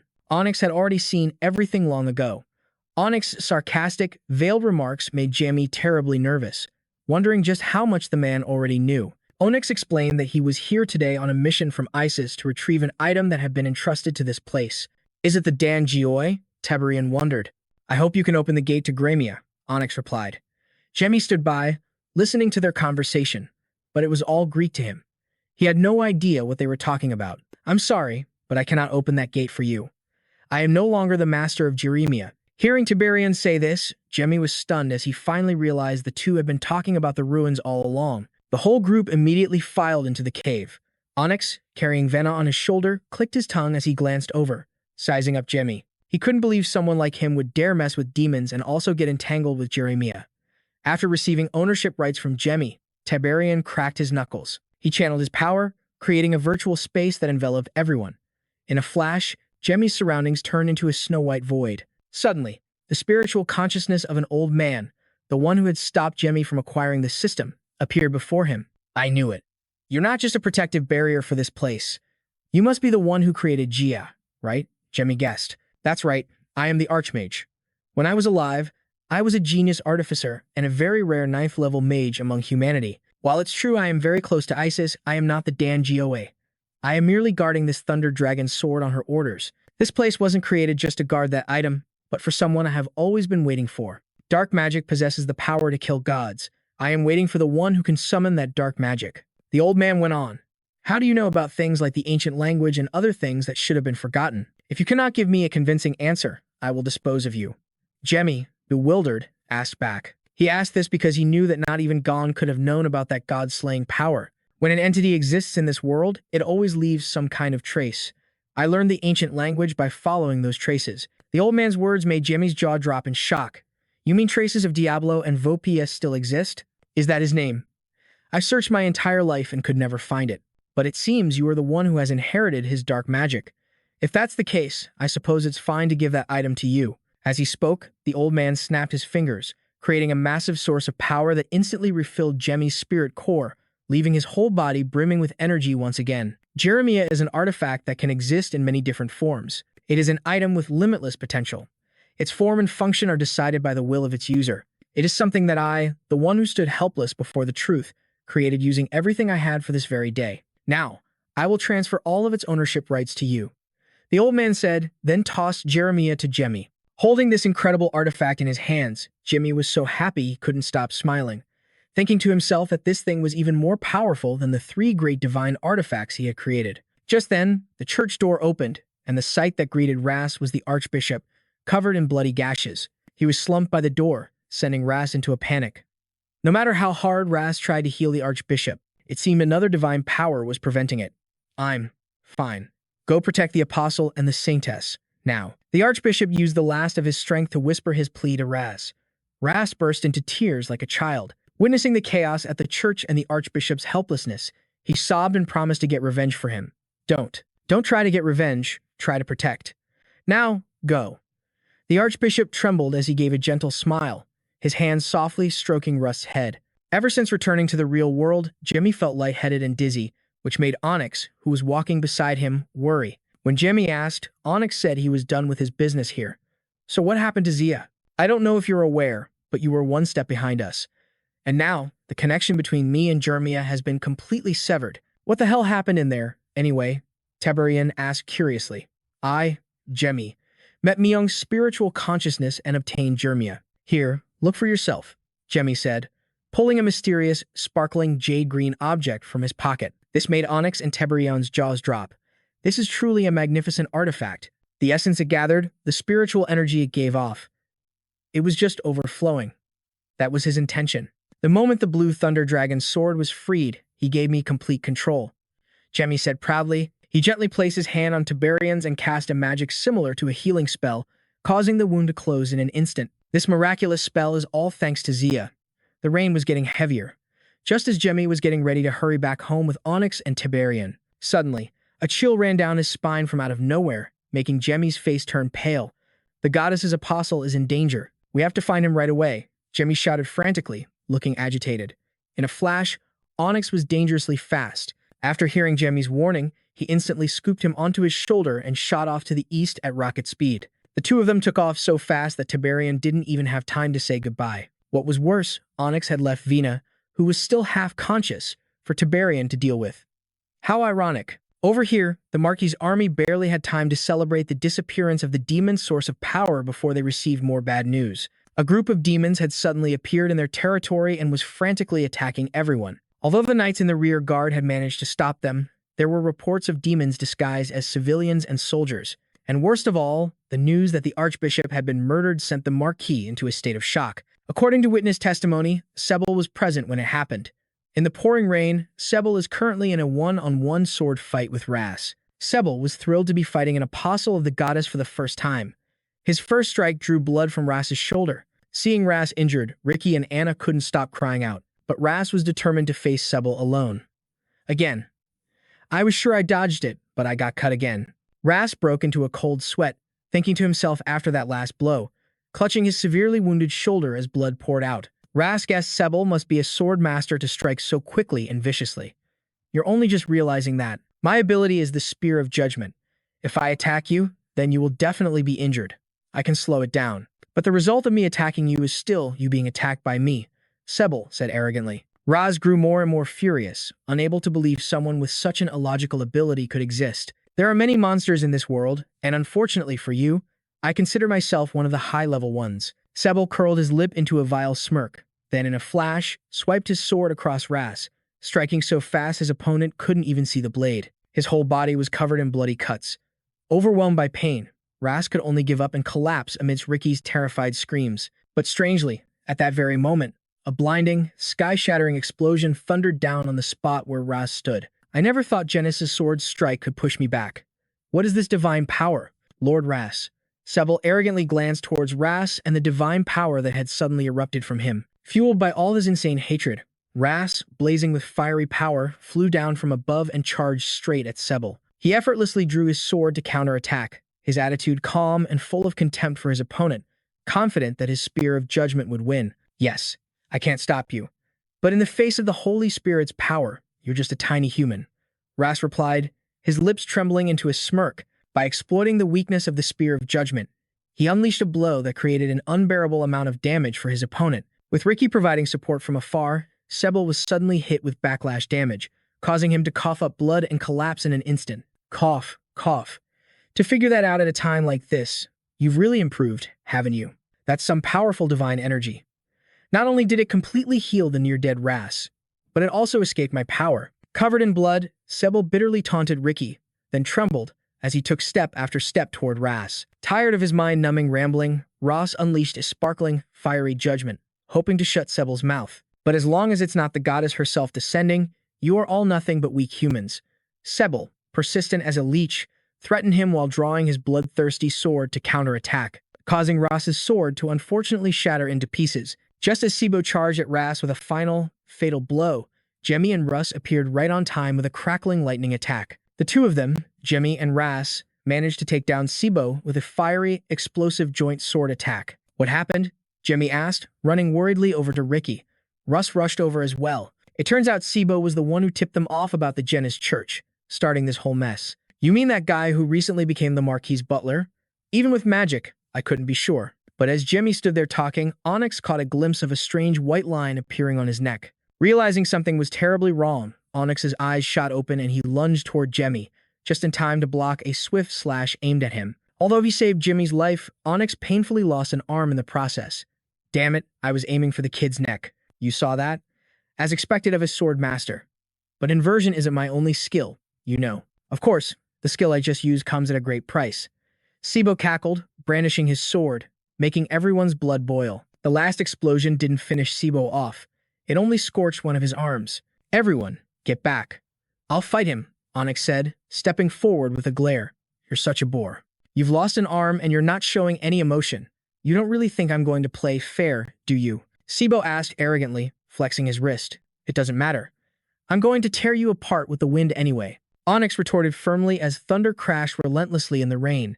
Jamie and the others waited for Onyx from behind a large rock, their hearts filled with turmoil and anxiety as they recalled what had just happened. If it weren't for him, I would have been a goner. Jamie thought to himself, biting his lip. No one knew what would happen next, because they couldn't just recklessly jump into a fight between two sword masters. While Jimmy's group was lost in thought, Onyx and Sibo were savagely clashing with each other. The energy on both sides surged violently. But that inversion skill, what kind of broken ability is that? It seems like Onyx is starting to get a feel for that skill, but it still won't be an easy win. If that skill can be used for both offense and defense, its potential is limitless, Ross said with concern. Jimmy sat nearby, his expression growing more tense by the second, feeling like he couldn't just sit back and do nothing. The battle between Sibo and Onyx grew more and more fierce, with the advantage seemingly leaning in Sibo's favor. From a rocky ledge above, Roos was watching the situation and shouted a warning to Onyx, which unfortunately drew Sibo's attention. Seeing him get closer, Ricky hurriedly threw up the goddess's shield to block him. Have you forgotten? You're not the only one blessed by a god. Before the power of the Great Father, this pathetic shield is nothing. May everything go according to his will. Sibo mocked, a smirk on his face as he drew his sword, which was crackling with lightning. A blazing strike shot forward, shattering Ricky's shield to pieces. Panicked, Ricky tried to fight back, but it was hopeless. Sibo's relentless lightning attacks grew more intense, sending everyone reeling. Screams echoed through the air. Onyx had already been taken down, lying in agony in a pool of his own blood amidst the downpour. I'm so sorry, Shia. At least save our son. Onyx groaned in despair. Suddenly, another voice cut him off. You're not thinking about another man's wife, are you? Just think of this as a kind of healing magic. I'll keep this little secret of yours, so you better survive and protect everyone with all you've got. At this rate, we're all going to die. In his daze, Onyx saw Jemmy take a powerful Germia stone from his bag and hand it to him with an earnest plea. And thanks to that stone, Onyx recovered his strength and suddenly lunged from behind, piercing Sibo straight through the chest. Then, the deadly power of Zia unleashed by Jemmy followed up, barraging Sibo head-on and leaving him completely bewildered. Sibo growled, gritting his teeth as he tried to keep from being disintegrated by this deadly aura, but it was useless against Jemmy's ever-increasing power. In the end, Sibo was painfully defeated, as all of his divine power was dispersed in the final, massive explosion. The dark clouds slowly began to part, allowing the first warm rays of sunlight to shine down on the earth. Ricky and the others struggled to sit up, their bodies aching all over, unable to remember what had just happened. As they looked around for Jemmy, their eyes widened in horror when they saw him pinned underneath Sibo's body. It turned out Sibo was still alive. It's true what they say, the wicked are always the hardest to kill. Jemmy was completely drained of strength, in too much pain to even move. He was completely at Sibo's mercy.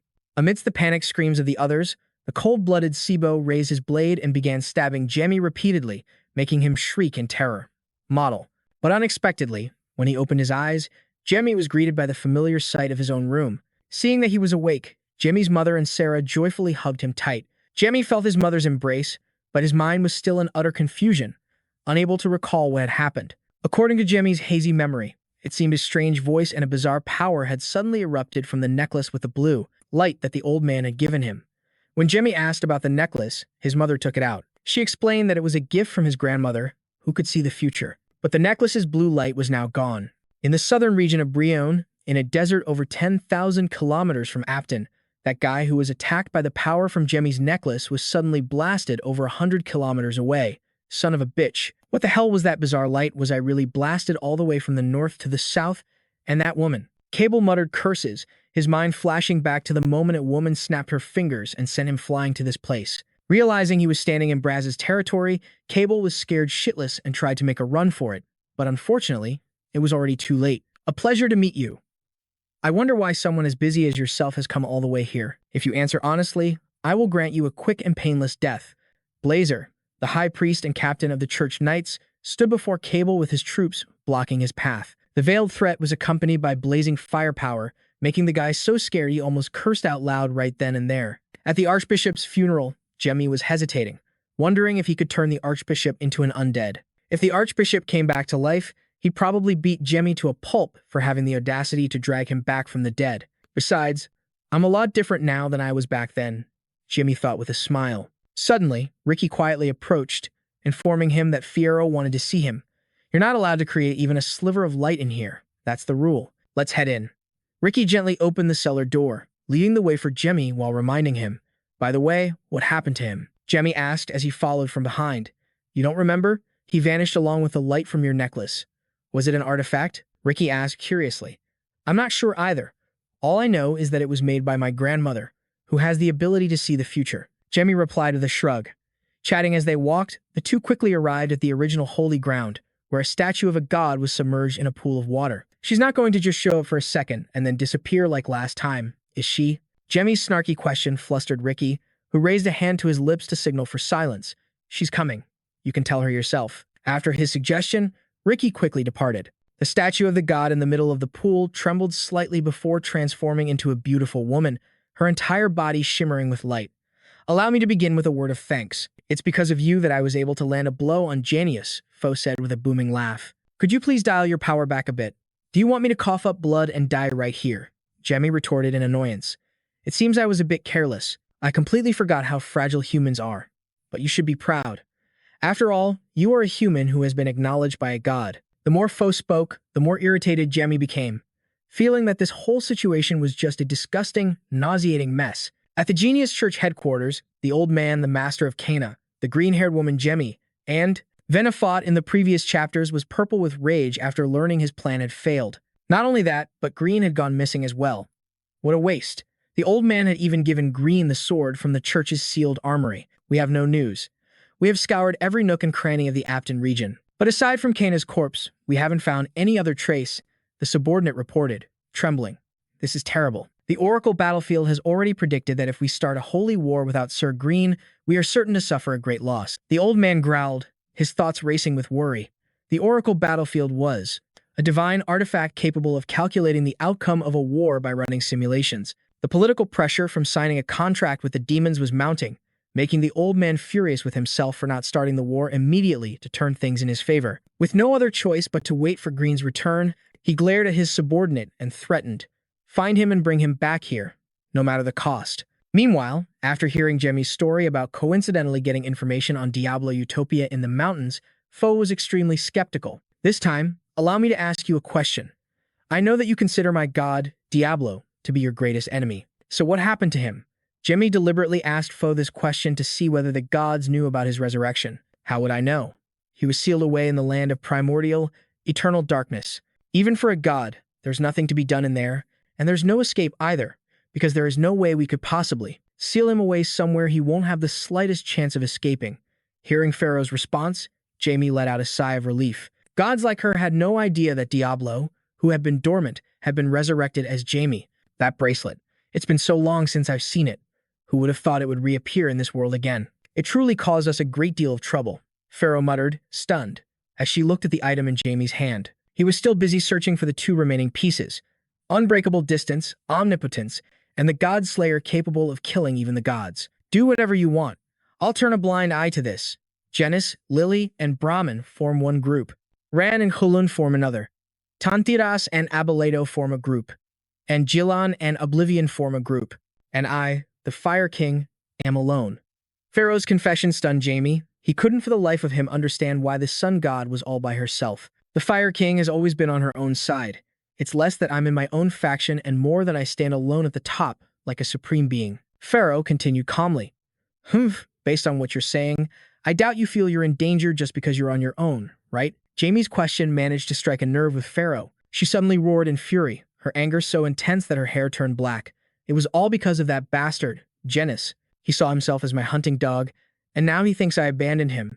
He's targeting me because he believes I'm responsible for what happened. He plans to steal all of my power to fight me. That filthy bastard. How dare he cross that line? It's for this exact reason that Pharaoh desperately needs Jamie. The cheat-like mana he possesses is infinite and completely different from the treacherous power of that filthy creature. It doesn't even matter that Jamie is Diablo's successor. Pharaoh believes that all they need is to build mutual trust. And Pharaoh's way of building that trust was to press the seal of her promise into the palm of Jamie's hand. When someone is chosen by the gods, they receive a mark on their body and are treated as a high priest. Even if they have no influence over the world, nothing can influence them because they are sacred and inviolable. And just like that, both unintentionally and intentionally, Jamie joined the goddess Pharaoh's holy order. Ricky was profusely thanking Jamie for helping him protect the sacred territory during the crisis. But when he caught a glimpse of Jamie's mother fuming behind him, he hastily made a run for it. Jamie, you're a Welton, and you've joined Pharaoh's church. I can't believe you're a saint now. Sears sighed warily, clutching her head as she looked at Jamie. Suddenly, hearing that Onyx had woken up, Sears rushed off to see him. After all, Onyx was the one who had saved her troublemaking son, Jamie. The moment Onyx opened his eyes, he saw Sears already sitting in the room and was so moved that old memories came flooding back. Jamie, listening from outside, smirked. He realized Onyx really had zero emotional intelligence. After his mother left, Jamie scurried in and sat down to check on Onyx. When Onyx thanked him, Jamie's face flushed bright red with embarrassment. He mumbled, "I didn't really do anything. More importantly, I heard you had something you wanted to talk to me about. My mother told me so. Is that right? Do you know anything about the Frontier?" Onyx asked. "I heard it's a highly suspicious organization investigating the world's secrets, right?" Jamie guessed thoughtfully. "Come with me, Jamie. There's a 9th-class magician in the Frontier who can teach you." Onyx's sudden invitation took Jamie by surprise. They're not human, but for that very reason, they can help you become more powerful. "What do you think?" Onyx pressed him. Jamie found it absurdly funny. He never thought the day would come when Onyx would ask him to study under someone far less skilled than himself. Feeling deeply underestimated, Jamie flatly refused, leaving Onyx a bit stunned. "Are you sure about that? They have a 9th-class magician.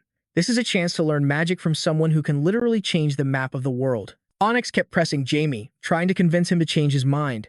"A 9th-class magician is an incredible talent, but it's not like I'm any less skilled.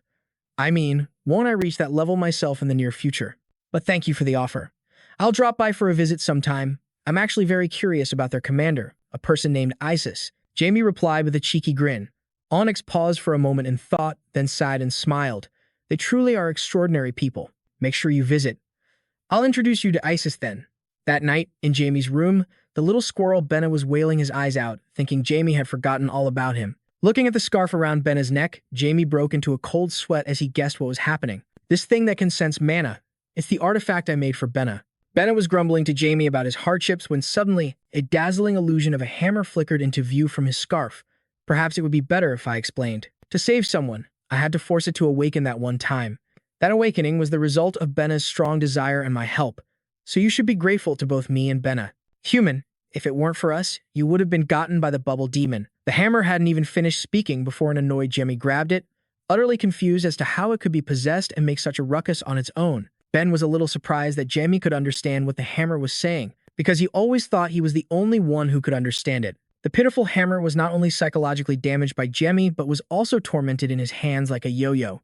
What absurdly bad luck. So, according to the arrogant weapon that just barked at me, even though I couldn't hear a thing, that shaman's curse awakening was only temporary. If you want to awaken it fully, you have to perform some kind of duty first. Jamie questioned Benna, who was currently being punished by having to hold both hands in the air, looking aggrieved and sobbing. And thanks to Benna, Jamie found Vikiji's secret place. It was in the deepest part of the area's forest, a place called the Spring Water. It seems impossible to go there now, because that great forest is a place where even a sword master would have a hard time surviving. "Looks like you'll really have to do those duties," Jamie warned beforehand. After this, time passed very quickly. To complete their holy mission and guardship, Ricky and Anna had to go to the Great Foro Temple. As for the Welton family, they had another place to go. Instead of Russ, who had gone with the Ricky siblings, Sir Alok joined the Welton family as a representative of the cooperation between the Welton clan and the Faux Church. And 15 days later, Jamie and his mother finally returned to Hit to be reunited with his father. Having not seen his son in a long time, Jimmy's father couldn't help but feel deeply moved, patting Jimmy's shoulder with a look full of pride and praising him for growing taller. That night, when everyone was sound asleep, Jimmy suddenly recalled his conversation with Onyx that morning. Back then, when Jimmy curiously asked what a sword is to a sword master, Onyx had calmly explained, "Did you know that there was a time I was called an evil spirit? The sword is a reflection of me. Through constant repentance and self-reflection, I realized that what I was swinging wasn't just a sword, but also my hatred. That's when I became a true sword master." Jimmy also remembered the words Fierro had once asked him. "Do you want to know about the history that has been buried? It might be a bit difficult to talk about now. There is a certain keyword that, the moment it's touched upon, all the gods will know what has happened. This is a word that cannot be avoided. As soon as someone gets close to that secret, all of us will know. And every time that happens, an enforcer will be sent to completely erase that existence. The descendants of the divine dragon, Braham, the dragons, will step forward. Are you confident you can face even one of them right now?" That's what happened to Cannon. The more Jimmy racked his brain, the more he realized he wasn't getting anywhere, just like in the past. So Jimmy told himself he had to find another way quickly. The next morning, Jimmy was at the training ground early, firmly telling his father that he wanted to learn swordsmanship. In his room, the Marquis stood silently before a photograph of Jemmy's grandmother in her youth, warily recalling the words she had lamented to him long ago. Back then, Tina had said she loathed her power because it had killed her entire family. The Marquis, knowing nothing of the prophecy, had naively promised to protect Tina so she would never have to use that power again. Returning to the present, he thought about how the former mercenary who had saved his life on the battlefield, his own butler, was actually a traitor. The Marquis couldn't help but fall into extreme despair. Long ago, Tina had given the Marquis her necklace in preparation for the distant future. You will know immediately who to give this necklace to. Don't cry anymore.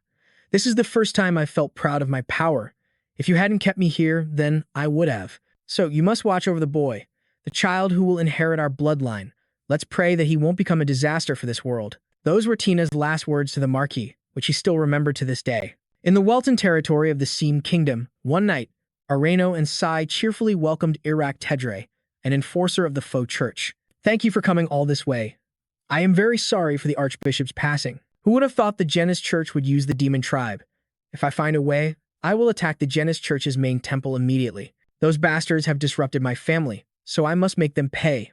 Areno growled, his eyes revealing an unquenchable anger. After Iraq promised to provide support, he hurriedly left, leaving Areno with a pensive, dazed expression. What are you thinking about, my husband? C spoke up, curious. I'm thinking about that kid, Jemmy. I never expected him to become a saint of the faux church. Although they said the boy can work independently, with no relation to the church. It's not your fault. Sai, who could stop a 9-year-old boy who's already a 6th-level mage. I'm just worried about the timing. You know, the Foro Church is on the verge of war with the Janus Church. At a time like this, appointing a new saint will. Areno anxiously voiced all his thoughts. Are you worried that Jemmy will step up to lead the battle? Before he left Welton, Father told me. Perhaps it was because of the battle that he was chosen. Jemmy must be doing this for Ricky, C guessed. After pondering for a moment, C suddenly buried her face in her hands and burst into tears at the thought of the terrible things that could happen to Jemmy. Ano rushed over to comfort C, promising he would definitely bring Jemmy back safely. Back to the scene, Jemmy proposed to his father that he wanted to learn swordsmanship, which made Ano's jaw drop. I want to learn our family's swordsmanship, Jemmy stated firmly. So what about your magic? Ano asked in surprise. I'll learn both magic and swordsmanship at the same time. I want to seriously learn our family's swordsmanship, and not just for self-defense. This determined and courageous side of Jemmy was something Ano truly couldn't comprehend. You look down on swordsmanship far too much. Our swordsmanship isn't something that can be trained alongside magic. It's not some frivolous hobby for you to play around with. You're underestimating it. I cannot teach someone like you. Ano stormed off in a fit of anger, turning his back and walking away, no matter how much Jemmy whined and chased after him, begging relentlessly. Seeing Jemmy continue to pester him from behind, Ano forcefully drew a wooden sword and pointed it straight at his son's face. Then show me your resolve. I won't use aura. You use everything you have and take this strike from me. You can use magic, a sword, or anything else. If you can block a single one of my strikes, then I will pass our family's swordsmanship down to you. Ano coldly spouted his demands. The surrounding swordsmen, seeing the commotion, immediately gathered in clusters, whispering and gossiping. They thought Ano was greatly overestimating Jimmy's ability. Jimmy was furious hearing them bad-mouth him, but he forced himself to endure it. He really is my father, after all. He's on par with him, or maybe even stronger. I can't sense any energy coming from him. That's more terrifying than anything else. I just need to break that wooden sword. If father doesn't coat it in aura, I should be able to do it. Jemmy took a long, deep breath to calm himself. He then immediately took a ready stance. In a flash, Ano charged at Jemmy with the sword, his speed making it look like he genuinely intended to finish him off. Jemmy was startled and instantly shot dark magic at Ano, but he nimbly dodged it. A sword is no simple weapon. This will hurt. Ano threatened Jemmy, brandishing the wooden sword, but Jemmy wasn't afraid in the slightest. I already told you I'm completely serious, Jemmy retorted, glaring. With a smack, his sharp, destructive hand lunged forward, at Ano's sword, as if wanting to devour it whole. Wood splinters flew everywhere in a shower. This alone won't be enough to stop it. The only way I can show my determination is to overcome this attack. Jemmy's eyes widened as he channeled all his strength against the pressure from Ano, preparing to risk it all with another strike. But surprisingly, at that very moment, Ano grabbed his hand, a look of astonishment on his face, as he demanded to know where he had learned this magic. Upon hearing Jemmy say that he had created it himself, Ano finally realized the prophecies about Jemmy's power were indeed true. This child truly needs no teacher. Jamie, your talent in magic is already extraordinary, yet you still wish to learn swordsmanship, Aino asked with curiosity. That's right. I have never looked down on swordsmanship, nor do I intend to learn it just to look cool. I want to learn it for my own future. A future in which I came to realize many things after that incident. Magic alone is not enough. I need a new kind of strength to be able to face the crises of the future. You're aware of that too, aren't you? Father, I may be young, but that doesn't mean I'm immature. Father, I am absolutely determined, Jamie declared resolutely. Jamie's fierce spirit and fervent will finally reach Aino's heart. He was moved by his son, and quickly instructed Jamie to come here to train every day starting at 6 in the morning tomorrow. This made Jamie ecstatic. At that moment, on the streets, Rebecca looked out from her horse-drawn carriage, eagerly anticipating her meeting with Jamie. Dawn had just broken, but the little squirrel Benna was still snoring soundly beside Sarah, and Jamie didn't have the heart to wake him up. Jamie could only put on his gloves and lightly poke the squirrel's nose with aura, causing it to slowly fade away. Sarah, still fast asleep next to him, was completely unaware. At 6 a.m., Jimmy arrived at the training grounds as promised. He was buzzing with excitement, wondering what kind of training he would undergo. I never expected to learn the family's secret techniques right from the start. I may be the future head of the family, but training will still be difficult since I don't even know the basics. Whatever, I'll stop overthinking it. I will master swordsmanship soon enough. More importantly, the advantages of this physical body are obvious. It carries the blood of a renowned swordsmanship family and has been enhanced by the seed of life. I will surprise you this time too, father. Jimmy steeled his resolve, reassuring himself. Grasping the sword firmly, he stepped straight into the training area. But the one who welcomed him inside wasn't Aino, but Hamilton Leonardo, the vice captain of the elite knights, which made Jimmy freeze for a second. Is my father going to teach me? Jimmy asked, chuckling and scratching his head. A kid who had just started learning swordsmanship was asking to be taught by the strongest swordsman. Yes. From now on, I will be your trainer, Hamilton growled in response. His curt, fiery attitude made Jimmy flinch slightly. Hearing Jimmy's question about the wooden sword, Hamilton stated that today's lesson wouldn't require such a thing. Starting now, you will run laps around the training ground. Hamilton jutted his chin out, giving an order that struck Jimmy like a bolt from the blue. He sluggishly complained that he was clearly here to learn swordsmanship. Stop, trainee Jimmy. From now on, you are not to call me sir. You will call me coach. Every answer you give will be, yes, sir. Is that clear? With a tone like roaring flames, Hamilton fiercely commanded Jimmy, who was so scared he could have wet his pants. He had no choice but to obey his every demand, even though in his head, he had no damn clue what was going on. After tremblingly confirming he understood, Jimmy was forced to run without stopping. He ran until 9 in the morning, feeling like his legs were about to fall off. Henno and Seos were quietly observing Jimmy from a window, their expressions filled with satisfaction. Hamilton is the best at training soldiers. He has to be strict with the boy if he doesn't want the Welton name to be disgraced. Besides, this isn't even what you call cruel. This is just the beginning. Once he starts holding a sword, I won't go easy on him, even if he is my son, Henno said with a nod. You could be a little gentler with him, couldn't you? CS asked Henno, her eyes filled with concern. My father was never easy on me. I bet the boy will do just fine, because he's our son. Oh, that's right. I forgot to tell you something. I think Fishon Bell's family will be visiting tomorrow, Henno announced, the sudden news making him smile awkwardly at CS. She was stunned.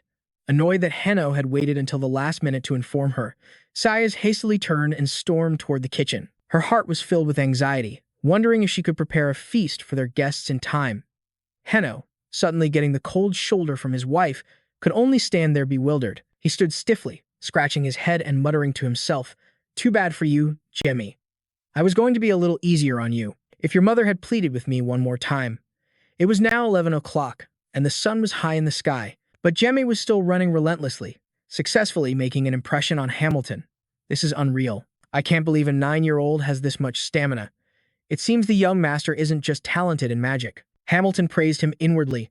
Jimmy was running while conserving his energy in case his stamina ran out, even without using mana or divine power yet. He could run continuously on physical strength alone, without taking a single break. Jimmy put all his effort into running like a madman. He was so focused that he didn't even hear Hamilton's command to stop. It wasn't until Hamilton grabbed Jimmy's shoulder to stop him that a murderous glint flashed in his eyes. It vanished in an instant as he let out a gasp and collapsed to the ground with a thud. His body was drenched in sweat. Seeing Jimmy faint from exhaustion right at his feet made Hamilton hesitate. He didn't know how to report this to Henno, especially that murderous look in the boy's eyes just now. A while later, Jimmy groggily woke up in his room. His whole body was dead tired, but he was still incredibly curious about how his training session went. When Sarah saw Jamie finally open his eyes, she burst into tears of joy. The little girl had thought he was dead. Jamie gently took his sister's hand, whispering softly to comfort her. The squirrel, Benna, was held tightly in Sarah's grasp, unable to escape. It cast a sorrowful gaze at Jamie, hoping for a rescue. Who would have thought the cunning Jamie would tell Sarah to go play with Benna? It was enough to make the little squirrel fall into depression. Just then, Henno, knowing Jamie was awake, quickly opened the door and entered. After luring Sarah out of the room with a cookie, Henno spoke cheerfully to Jamie. "I thought you'd be bedridden with muscle aches." Jamie put on a fake smile, baring his teeth. He didn't want to tell his father that it was all thanks to the effects of the Seed of Life. The Seed of Life is a creation that contains life force, possessing the ability to self-heal and enhance physical strength. You must have been very surprised when you saw Hamilton at the training ground. You still have a long way to go before you can learn from a sword master. Henno spoke gently, giving Jamie an affectionate tap on the head. "I am your son, after all." "But what happened?" "I remember running, but I don't remember what happened after that," Jamie asked, puzzled. Henno briefly recalled what Hamilton had reported to him earlier. Jamie had run for 5 hours and 17 minutes, demonstrating incredible stamina, and his tenacious spirit surpassed all expectations, allowing him to complete the training session brilliantly. In his day, Henno could only run for about 3 hours and 36 minutes before he was completely gassed. Truly, the son has surpassed the father, all thanks to his mother's influence. "Don't worry, you completed the training. Starting tomorrow, you will practice swordsmanship," Henno said with a smile, causing Jimmy's eyes to widen in astonishment. "Even though you don't need to run anymore, you'll still have to jog for an hour every day to maintain your stamina." As soon as Henno said this, Jimmy's face fell. He looked like a wilted vegetable. Seeing this, Henno was about to drop the running requirement for Jemmy, but the boy suddenly agreed with great enthusiasm. He was as fickle as the weather. It would also take some time for Hamilton to teach Jemmy the fundamentals. "Son, don't take this lightly, or you'll be the one to suffer later." When he's teaching, Hamilton can be a bit scary. "If you can endure it, I will personally teach you to the best of my ability. Both swordsmanship and the Welton family's way of the dagger. The dagger isn't easy to learn, but if it's you, I'm sure you'll be able to master it. I'll be waiting for you." Henno gently held Jemmy, softly reassuring him. The next day, Jemmy had to board a ship at the crack of dawn, which left him completely wiped out. Hamilton's ice-cold commands echoed relentlessly in Jemmy's ears. "You there, student. Are you disappointed that I'm your instructor? It would be better for you to learn swordsmanship from a true master. Are you truly not upset that your teacher is just some guy who's proficient with a sword like me? Judging by your face, it seems so." Hamilton kept making assumptions and questioning him pointedly. Jemmy just kept nodding, not having the damn energy to answer with anything more than a few mumbled "yes, sirs" while trembling. The reason Jemmy was so exhausted today was because last night, in the skies, above the Welton Gremia territory, he and Venna had gone through a hellish training session that left them utterly exhausted. It was all for their mission to fight against the 12 gods, which had guided them to train until the next morning. He hadn't even recovered his stamina, and now he had to continue with another training session with Hamilton.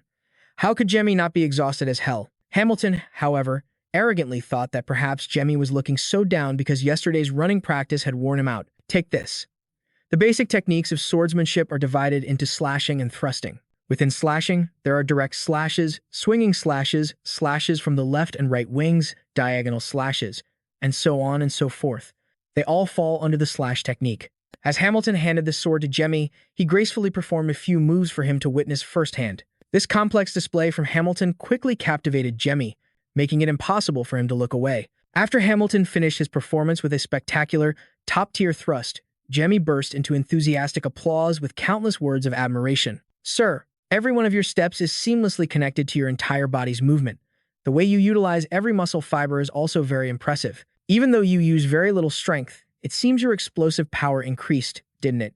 Jemmy's detailed and philosophical observation, wise beyond his years, left Hamilton momentarily stunned. "All movements begin with the feet. This is something I heard from a master swordsman 60,000 years ago," Hamilton thought, dazed. "Ah, yes. A good answer. Anyway, today's training is simple. Do what I just showed you 1,000 times. The only acceptable answer is understood. Anything else is invalid." Hamilton gave the order without rhyme or reason, leaving Jemmy looking dumbfounded. Even if he didn't like it, he had to do it. There was no other damn choice. While Jemmy trained until he was drenched in sweat, Hamilton leaned his head against a pillar, watching him and thinking to himself that he had planned to train the kid in the basics for 1 year and 6 months. No. 3 months is too long. Hamilton suddenly walked over to Jimmy, told him he had to go out for a bit, and ordered him to complete the 1,000 repetitions before he returned. I finally caught my breath. Everything's fine. It's just his gaze that's a bit scary. But this is still fun. The more I swing the sword, the more ideas I get about how to combine it with magic more freely. A little closer, a little stronger, and more decisively. That future is still far away, but perhaps I'll be led to a new realm. Jimmy thought excitedly as he trained, with Brake hovering over his head, helping him record everything. Suddenly, Jimmy was startled when he detected a flow of life force streaking right in front of the training ground. Thinking it was an intruder, he instantly used a teleportation spell, drew his sword, and lunged forward. What appeared before Jimmy's eyes was, unexpectedly, as a wind spirit who was screaming loudly at his aggressive approach. A moment later, after calming down, Jimmy sat down next to Az. To maintain a spirit in the current world, they need at least a mid-level summoner. Jimmy thought idly. Az cheerfully explained that while she was training, a high-level spirit came to her. Its name is Repeat, the guardian spirit of the famous Wind Spirit King, Sinfit, and also the highest-ranking Wind Spirit. Repeat didn't say anything. It just looked at me and disappeared. After that day, I started to gain the ability to maintain myself here, Az boasted proudly, slightly surprising Jimmy. He thought Az was just a child, but he hadn't expected her to be so impressive. But my older sister is much more amazing. She can summon high-level spirits. My father was really surprised, too. He was so shocked he couldn't say anything. Az bragged with a loud laugh. Of course, he'd be surprised. Summoning a high-level spirit at that age means she's a genius, just like me, because she was reincarnated. The Spirit King El Queens is treating the soul of the girl he made a contract with kindly, Jemmy thought with a click of his tongue. Suddenly, Az screamed, startling Jemmy. He thought something had happened to the little girl. I forgot. Dad told me not to talk about this. Az covered her face, her eyes welling up with tears. Jemmy stood beside them, horrified, and at a loss for words. In the Welton family's study, Arena was having tea with Aes's father, the Viscount. Still no news from the people at the Jenna's church. Arena wondered. That's right. However, they'll have to make a decision soon. They must choose between starting a war or dissolving their religion. The Viscount replied. As for the captain of the 7 Knights, the Viscount added that according to information from Chris, a secret intelligence organization and business partner of the Eastern nobility, he still hadn't returned to the main. I wonder what happened. Something involving monsters. War will break out when he returns. I wonder what I would do if I were in his position. Arena mused thoughtfully. The Welton and Viscount families had gathered around a long table, chatting cheerfully. While Jimmy was playfully greeting everyone nonstop, his older sister Rebecca wore a gloomy expression the entire time, leaving Jimmy wondering what was wrong with her. Rebecca. She's acting a bit strange. This is the first time we've seen each other since that incident. I wonder what's going on with her.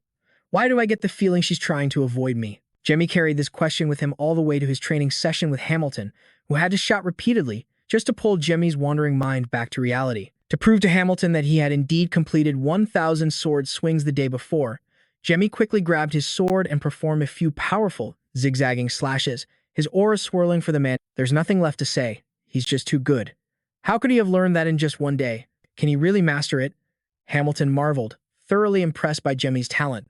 Since Jimmy had done so well, Hamilton decided to move him on to the next step. This was a footwork technique created by Jimmy's grandfather, Chibil Welton, the former head of the Welton family. Chibil was a master swordsman who taught the Welton Knights the footwork he himself created to help them achieve a breakthrough in their strength. It's called the 100 Seas, the flow of 100 ocean currents, Hamilton said, then stomped his foot, creating a rushing torrent of the 100 seas for Jimmy to witness.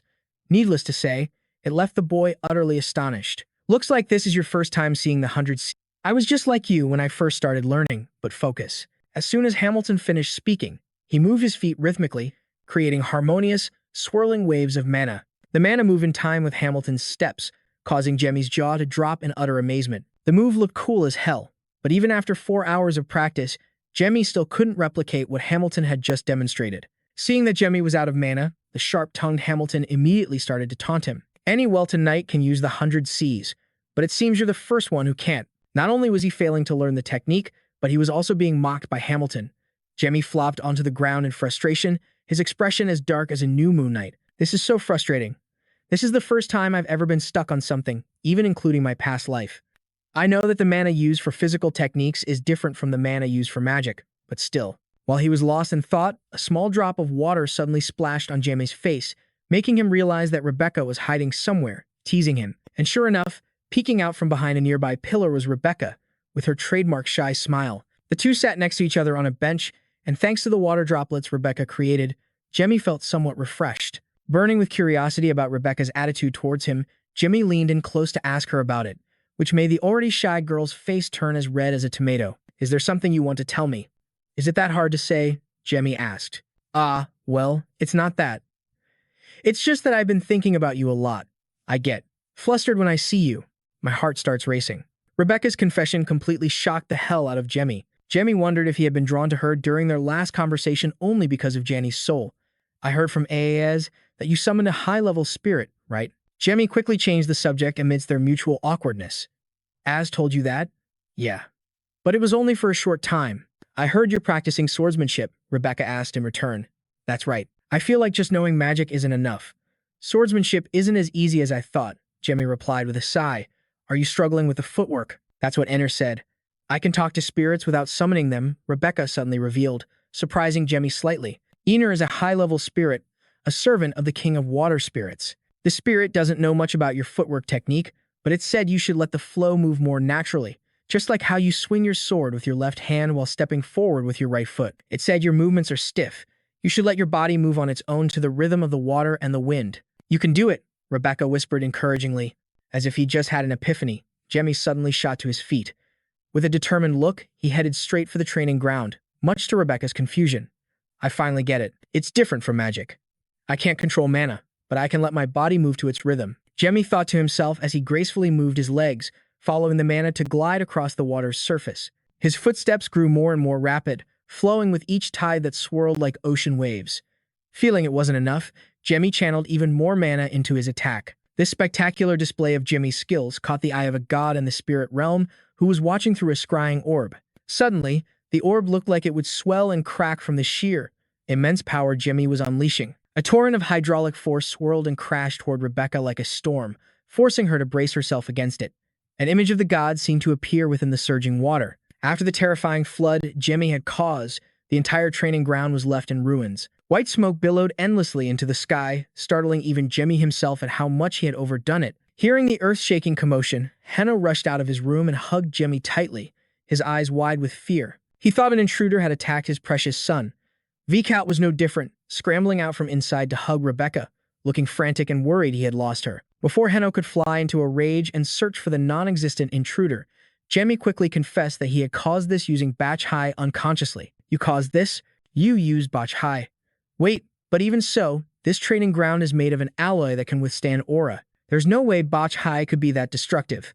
Henno, shocked, gripped Jemmy's shoulders tightly and questioned him over and over. "I tried combining Batch High with magic, and this was the result." "I'm sorry," Jemmy replied timidly. "The complete form of Batch High. Even I couldn't improve it. It must be because the kid's a mage that he could come up with the idea of combining it with magic to increase its power. No, it's because he chose both the path of magic and the path of the sword."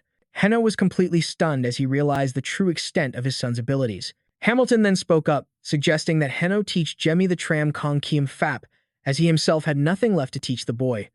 The Tram Kong Kiem Fap was the secret art of the Welton. It allows the user to tear space itself upon reaching a certain level of mastery. Because of its immense power, no one would even think of attempting it without a solid foundation. Such fast progress, but I've only just started learning the basics. Jemmy stammered, flustered. "What basics?" "That's a technique that only 2 or 3 designated knights can learn. When they fail to learn Batch High, they often choose to leave the family's knight order." Henno's explanation made Jemmy's expression grow darker and darker. So Hamilton had tricked him into believing that all the knights of the Welton family had learned Batch High. No wonder he found it so difficult to practice. In these turbulent times, the emergence of a talented child like Jemmy made him extremely worried, but in front of the boy, he could only suppress that anxiety. "Jemmy, you've done well. Starting tomorrow, I will be the one to teach you swordsmanship." Henno spoke softly, making Jemmy feel ecstatic. Before parting, Hamilton gave him his own hat as a medal of honor. "You have completed your training with astonishing results." He expressed his hope that Jamie would become a great knight in the future. Wearing Hamilton's hat, Jamie's eyes sparkled with joy as he thanked Hamilton for everything he had taught him. That evening, Jemmy stood on a balcony, observing the lively banquet below while munching on a pastry. "Even though Dad surely wants me to focus on training, I didn't expect him to tell me about a gathering this late," Jemmy thought to himself. He already knew that on the surface, this was a banquet to welcome VC Belly, but its true purpose was to plan for the battle against the Janus Church. A banquet to welcome VC Belly, but its true purpose was to plan for the battle against the Janus Church. As he was standing there, lost in thought, Az appeared out of nowhere and rushed to Jemmy's side. "Why aren't you with Lady Rebecca?" Jemmy asked. "Why do you call her lady, but you don't do that with me?" Az pouted, retorting. When Jemmy gave the reason of using honorifics, Az immediately shook his head, insisting it was because Rebecca acted more mature than him. Furthermore, Az even guessed that Jemmy liked Rebecca. "I don't like her," Jemmy said coolly, shooting a sideways glance at Az, who was now flinching, realizing he had misspoken. Jemmy was a dark mage who had lived for 60,000 years. There was no way he would like a little kid like Rebecca. Hearing Jemmy's firm declaration that he didn't like Rebecca, Az finally breathed a sigh of relief. Looking at Az with a wary eye, Jemmy quietly wondered where Rebecca was. After Az told him that Rebecca was sick, Jemmy quickly used his divine power to go straight to her room, looking stiff and awkward. As soon as he entered Rebecca's room, Jemmy immediately realized she wasn't sick, but rather lovesick. Seeing Jemmy suddenly come to visit, Rebecca was indescribably shy, fumbling over her words. "I heard from Az. Are you feeling better?" Jemmy asked politely. "Yes, I think I'm fine now," Rebecca replied bashfully, her cheeks flushing red. When she was sick, Rebecca gave Jemmy the exact same feeling as Nene, so he felt at ease. "A little better. Can you give me your hand? You seem to have a fever.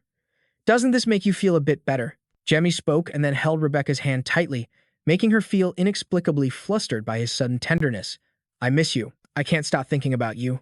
I don't know why." Rebecca confessed her feelings to Jemmy in a daze. Jemmy was also very worried about Rebecca, but that was as far as his feelings went. He couldn't bring back those emotions from the past. He no longer had any desire for things like love. "Lady Rebecca, we won't be able to see each other for a while. I'm not sure when we'll meet again, but I won't forget you.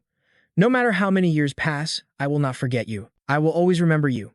So don't let the present hold you back," Jemmy gently advised before abruptly letting go of Rebecca's hand. Rebecca sobbed, making a pinky promise with Jemmy and reminding him that he must reply to her letters. The next morning, the entire Viscount family got into their carriage and left, with Az and Rebecca bidding a reluctant farewell to Jemmy. Watching the carriage gradually disappear, Arno and Seos couldn't help but praise Jemmy's ability to charm both of the Viscount's daughters at once. Hearing his father's words, he could only turn red, at a loss for words.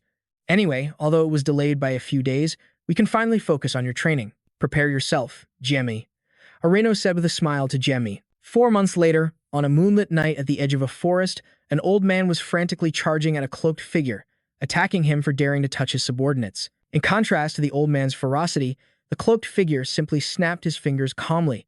Space magic appeared from the sky and instantly sent the old man to meet his maker, in a heartbeat. "I've wasted enough time here. I need to hurry. I'm already getting excited. Now, I'm coming to see you, Jamie Welton," the cloaked figure whispered excitedly to himself. He was Siegfried, a sorcerer skilled in space magic and the 7th elder of the SM Kingdom's Magic Society. At the Welton family's training arena, Jemmy successfully stunned Ano by mastering the dagger skills in just 4 months. "It would take a normal person 2 whole years. I can't help but admire your learning speed. I have nothing left to teach you. A dagger is a sword that cuts the void. If you can tear through the air, it means you've mastered the basics. From now on, it's a battle of discovery." Ano chuckled, looking at Jimmy with eyes full of pride as he explained. "When one masters the basics, they can slice the air, and the higher their level, the larger the cut." Instead of an initiation ceremony, they learn the Welton family's 10 dagger forms. It is the mystical sword art of the Welton clan. "If I can master this technique, I'll be able to cut intangible things. There was no sword art like this in my previous life." Jemmy clutched the sword in his hand, lost in thought. Just as Ana was about to teach Jemmy the next move, the butler quietly approached to inform him that the 7th elder of the Magic Society had come to visit. "I've just come of age to enter the Magic Society, and they're already here. If it's the 7th elder, he must have been the greatest genius before me, right? How curious." Jemmy mulled over, about to ask Ano if he could meet the 7th elder, but seeing the murderous look on his father's face, he figured he should probably drop the idea. The 7th elder, Siegfried, had just entered when he casually flopped onto the sofa, his eyes darting around the living room, looking at everything. He couldn't stop praising the place. He remembered how his old master had warned him that Count Welton was an overprotective father. Siegfried didn't find that believable at all, laughing out loud and thinking the old man was just trying to scare him. After all, everyone knew Count Welton was a very gentle person, but that thought was quickly extinguished the moment Ana walked in with a grim expression, his entire being radiating a murderous aura. So much for gentle, huh? So much for easygoing. It's a pleasure to meet you. I am a representative of the Magic Society, the seventh elder, Siegfried. Siegfried hesitantly extended his hand in greeting. Siegfried had originally been a lowly slave. A sorcerer who happened to discover his talent took him in as a disciple. At age 15, he reached level 6. At age 20, he reached level 7 and was appointed the youngest elder. At 30, he was on the verge of reaching level 8, making him the most talented figure in the Magic Society. Even though all of this was before Jamie was taken into consideration, Siegfried was still a force to be reckoned with. Aino suspected the Magic Society was plotting something, so he maintained an ice-cold expression from start to finish, not bothering to make small talk with Siegfried. "What brings you here without any prior notice?" Aino asked coldly. "I came to welcome the greatest genius. Please forgive my rudeness. If I had informed you in advance, I suspected you wouldn't have let me in."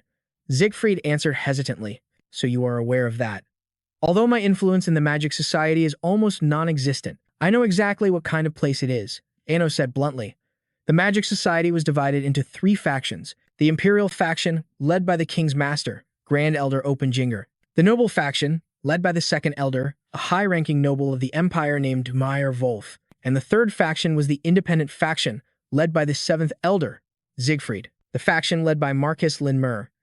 And the Equality faction, led by Luco, one of the 5 elders who was born a commoner. Because they were the ones holding power, the demon world was collapsing under their power struggles. It was a political war filled with dirty tricks. And Jamie, with his incredible talent and noble birth, was thrown right into the middle of that mess. Naturally, Aino would never agree to send his son to a place like that. I understand that there are no ordinary people in the demon world, but even they can't control someone with such outstanding talent. Those who are trying to gain the upper hand by treading on thin ice can't accept a risk like that. Siegfried went on and on trying to convince Aino, but judging by the furious, fiery look on his face, it seemed utterly useless. "Father, if I were you, I wouldn't want my son to go to the demon world either, but the amount of knowledge there is immeasurable, especially the crown of omniscience. For a great mage, the chance to wear the crown of omniscience comes only once in a lifetime." The persistent Siegfried kept dangling these tempting offers in front of Aino, confident that, as a father, he wouldn't stand in the way of his son's potential. And just as Siegfried predicted, the moment his father asked, Jamie immediately lit up, his eyes shining like headlights as he eagerly begged to go. "A treasure trove containing all the world's knowledge. Maybe I can even uncover a small piece of lost history," Jamie thought excitedly. That very afternoon, he was already standing in the garden, waiting for Siegfried in the freezing cold. Well, I didn't know I'd be greeted by a child." Siegfried chuckled as he stepped out and saw Jamie standing right there. "It would be better for both of us if we could speak freely," Jamie replied bluntly. Getting a clear look at Siegfried, Jamie realized he was disgustingly handsome, worthy of being called a genius, his heart and lungs. He already possesses 3 spirit hearts, and he's planning to create another one. He has a body specifically built for magic, an ability that must have been carried over from a past life. Jamie silently clicked his tongue in admiration, staring at Siegfried so intensely it was as if he wanted to bore a hole right through him. Hearing such praise from the rumored greatest genius in history is truly an honor, Siegfried said with a smirk. "So, do you believe those rumors?" Jamie asked, narrowing his eyes. Of course, Siegfried believed them, especially after meeting Jamie in person. He had originally thought people were just exaggerating about Jamie, but now he realized the boy was the real deal. The kid's body is overflowing with mana, and he has improved the absorption technique of Marquis Linmer. Truly an astonishing talent, though I do feel sorry for Count Welton. There's no way those old mages will leave this 9th level mage alone. If one of them could get this kid on their side, then in the future, when Jimmy becomes a 9th level mage, the other 2 wouldn't stand a chance and would surely fail. Well, that would certainly be a sight to see, Siegfried thought with a smirk. "Aren't you afraid of the demon world? Young master, those violent old geezers won't leave you in peace," Siegfried said, trying to intimidate Jamie. "If they come looking for me, I'll deal with them accordingly. If the deal is right, I'll agree to it. Don't tell me that the famous figures of the demon world would stoop to tricking a mere child." Jamie's arrogant and firm reply left Siegfried speechless, clicking his tongue. He realized this kid was definitely not going to be easy to fool. That evening, Jamie quickly packed a bag for his squirrel, Benna, telling him that he'd be coming along to the demon world. "The demon world? But that's the holy land of white mages. And I'm a dark mage." Benna stammered in fear, thinking he must have misheard. "What do you mean, a dark mage? You can't even cast a level 2 dark spell," Jamie retorted with a pout, his hands still busy packing. When Benna asked when they would be back, Jamie simply said the return date wasn't set and promised to double his training on the road. Hearing this, Venna wanted to burst into tears right then and there. The next morning, before they left, Aino gave Jemmy a magic sword named Scott, along with his wishes for a safe return. As for Sai, she rushed over and hugged Jemmy as tight as a glue trap, sobbing uncontrollably. She begged him to write as soon as he arrived. The only reason Jemmy's mother let him go so easily was because Aino had tricked her, saying he'd only be gone for half a month. Who knows how much trouble Aino will be in when she finds out Jemmy will be gone for 2 whole years. After the emotional farewell, Jemmy resolutely departed with Siegfried. Before heading to the demon world, Siegfried said he'd take Jemmy somewhere first. That place was the Mana Stone city of Sanderman. A large Mana Stone market was being held there for a limited time. The two immediately headed straight for Sanderman, the Mana Stone city with the largest quarry in the Sam Kingdom. As they passed through the Kenton mountain range, Jemmy and Siegfried were deep in conversation about Jemmy's ability to use both a sword and magic, even though he hadn't yet figured out how to combine them properly. Anyway, I've been looking forward to visiting this place ever since I heard it was the faction's center of power, the South. But it looks so desolate, Jemmy remarked softly, taking in the landscape around him. Ha ha, it may look that way, but this is the very source of life for the southern region. Its mineral deposits consist of 6 types, known as the Rock Union. Sendromanty is a magic crystal mine known to have a special influence. Do you want me to tell you some interesting things about this Kenton mountain range? Kids love this stuff, don't they? Ha ha, Siegfried let out a booming laugh and launched into a long story. Jemmy was a bit annoyed that the man kept treating him like a child.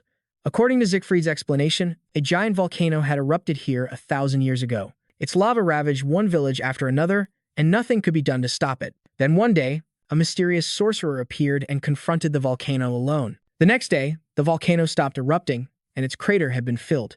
The sorcerer, however, vanished without a trace, leaving behind a prophecy. When the monster awakens, disaster will strike once more.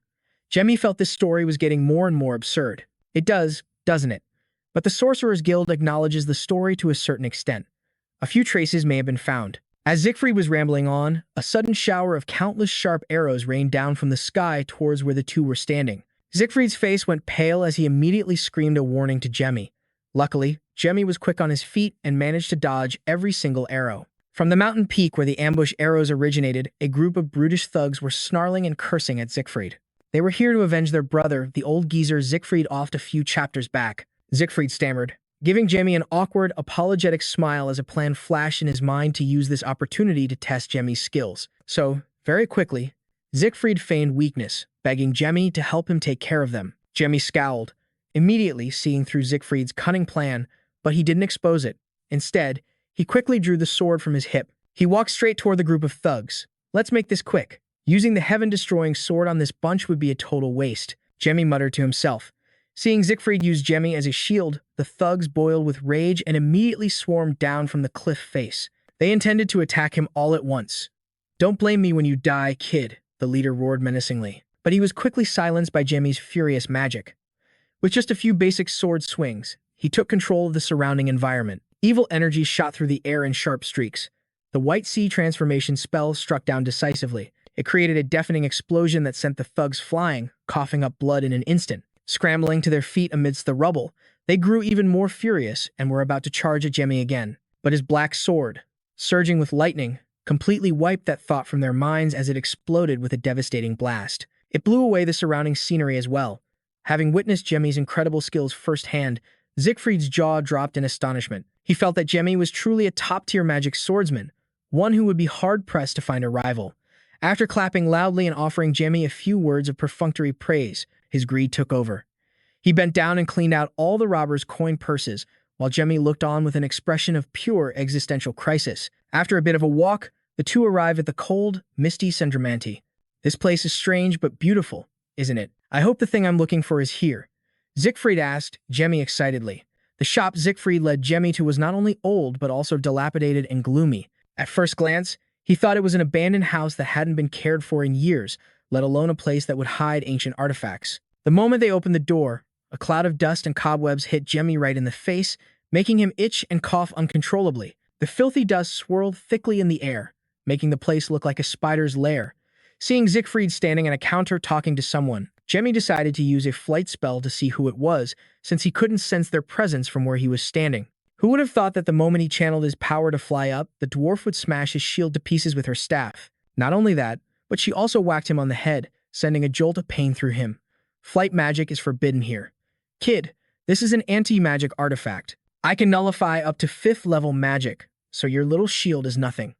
The old dwarf woman stated smugly. Getting hit on the head for no reason at all, Jamie was fuming but didn't dare to do anything rash. He was astonished by the anti-magic artifact she had just used. It can nullify magic? I can't believe a national-level treasure belongs to the owner of a rundown shop like this. And who is she, anyway? Jamie wondered, his face sullen and confused. Overhearing the woman say that the item hadn't arrived yet, Siegfried was about to leave, but she pulled him back. I haven't finished explaining. I have the item, but it won't be delivered for another 2 days. But I can't just give it to you that easily. I want you to get me the heart of a shadow sheep, which will be secretly auctioned off the day after tomorrow. I'll give you the money.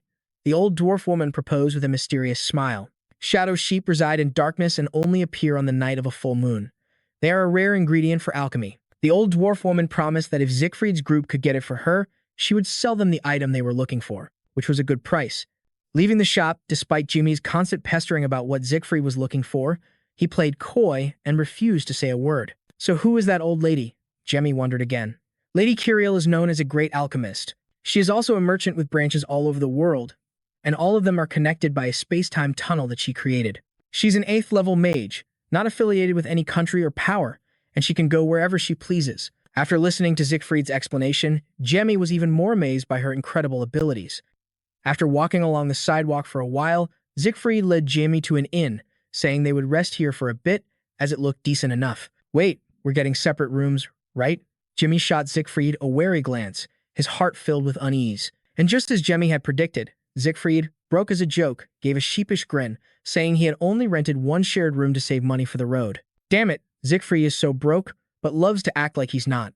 Late at night, in the back alleys of Sandra Manti, a group of mysterious, fully cloaked figures were secretly gathering. They were discussing the secret auction that would be held in 2 days at the Lum Museum. They wanted to find that item to awaken something according to the instructions in the ancient tome. Don't get cocky and careless. We must obtain that item at all costs, even if we have to sacrifice our own lives. Everything for the noble cause of our church, the man in the black cloak declared resolutely.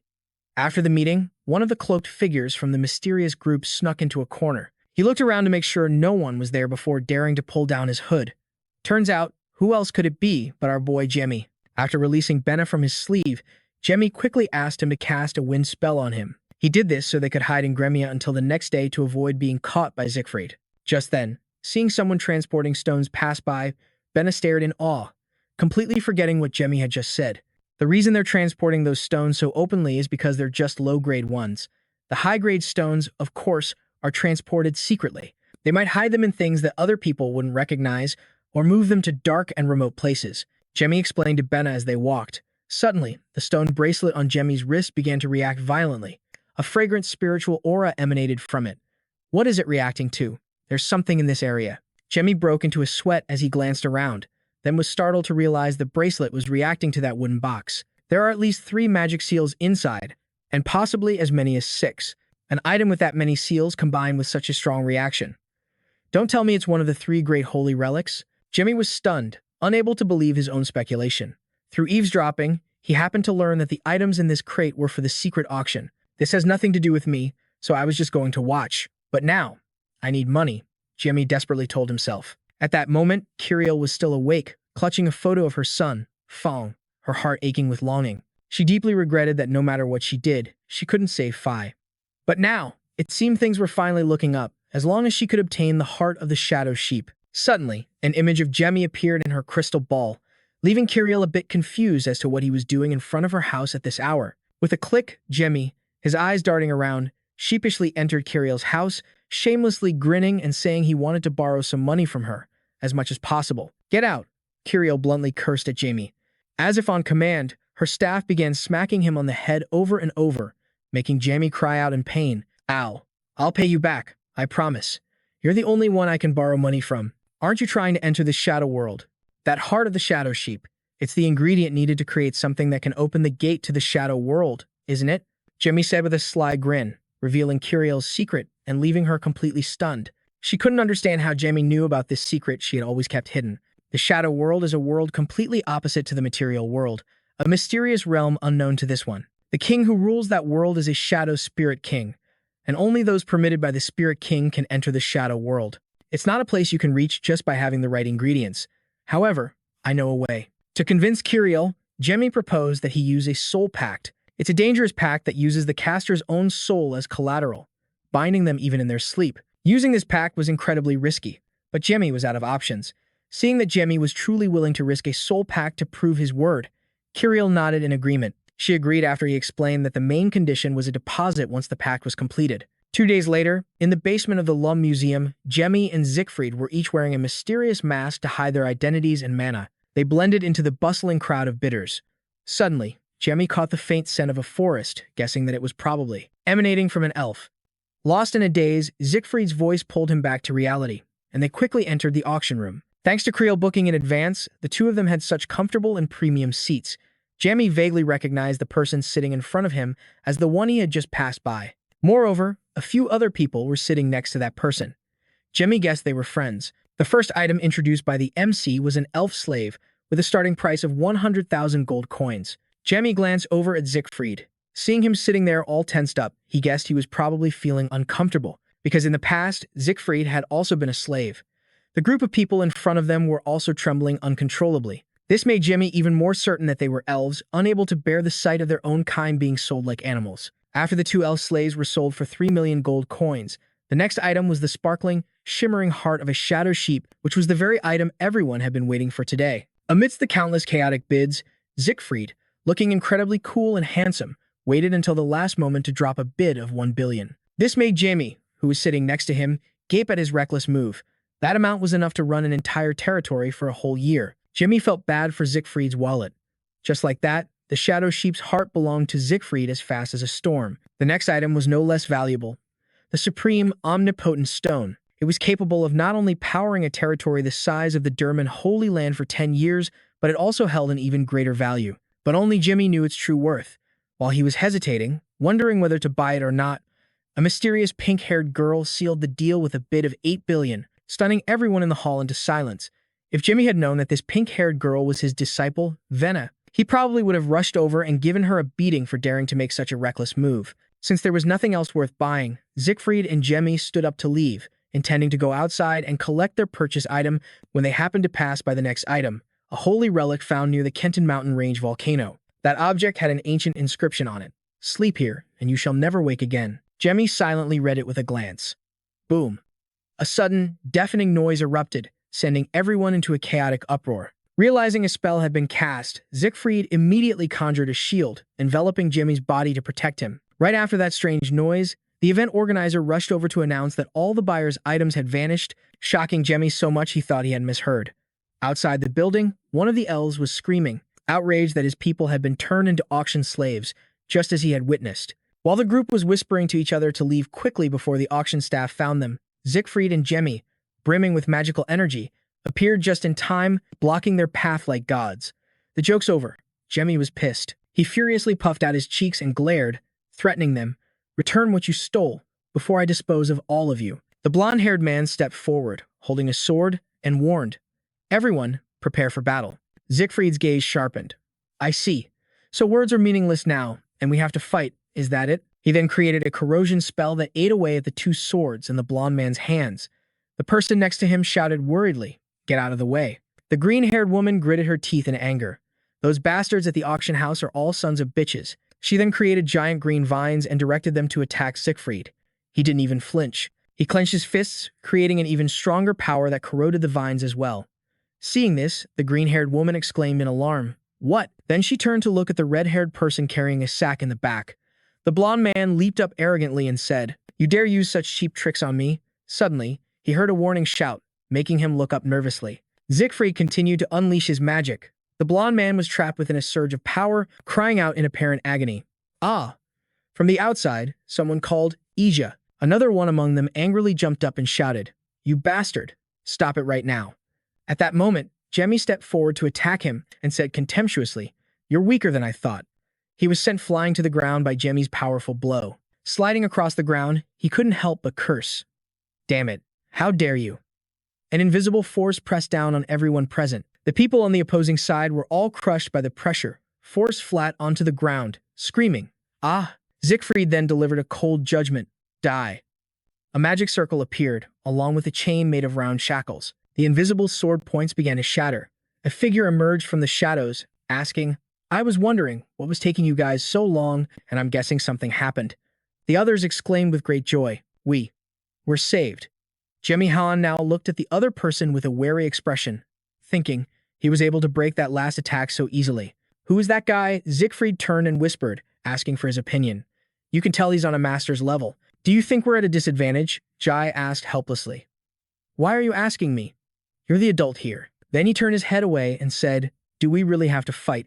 We just need to get our stuff back, right? Siegfried answered, there's no point in us capturing them anyway. Besides, someone is already after them. Then he said to the person who had just appeared, excuse me, can we negotiate?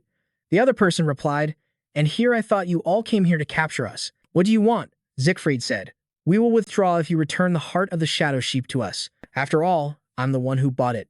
Jemmy reminded him from behind, and the omnipotence stone. Siegfried immediately continued, that's right, the omnipotence stone, too. Then, as if realizing something, he turned to ask him, huh? We didn't buy that, Jai said guiltily. I'll explain later.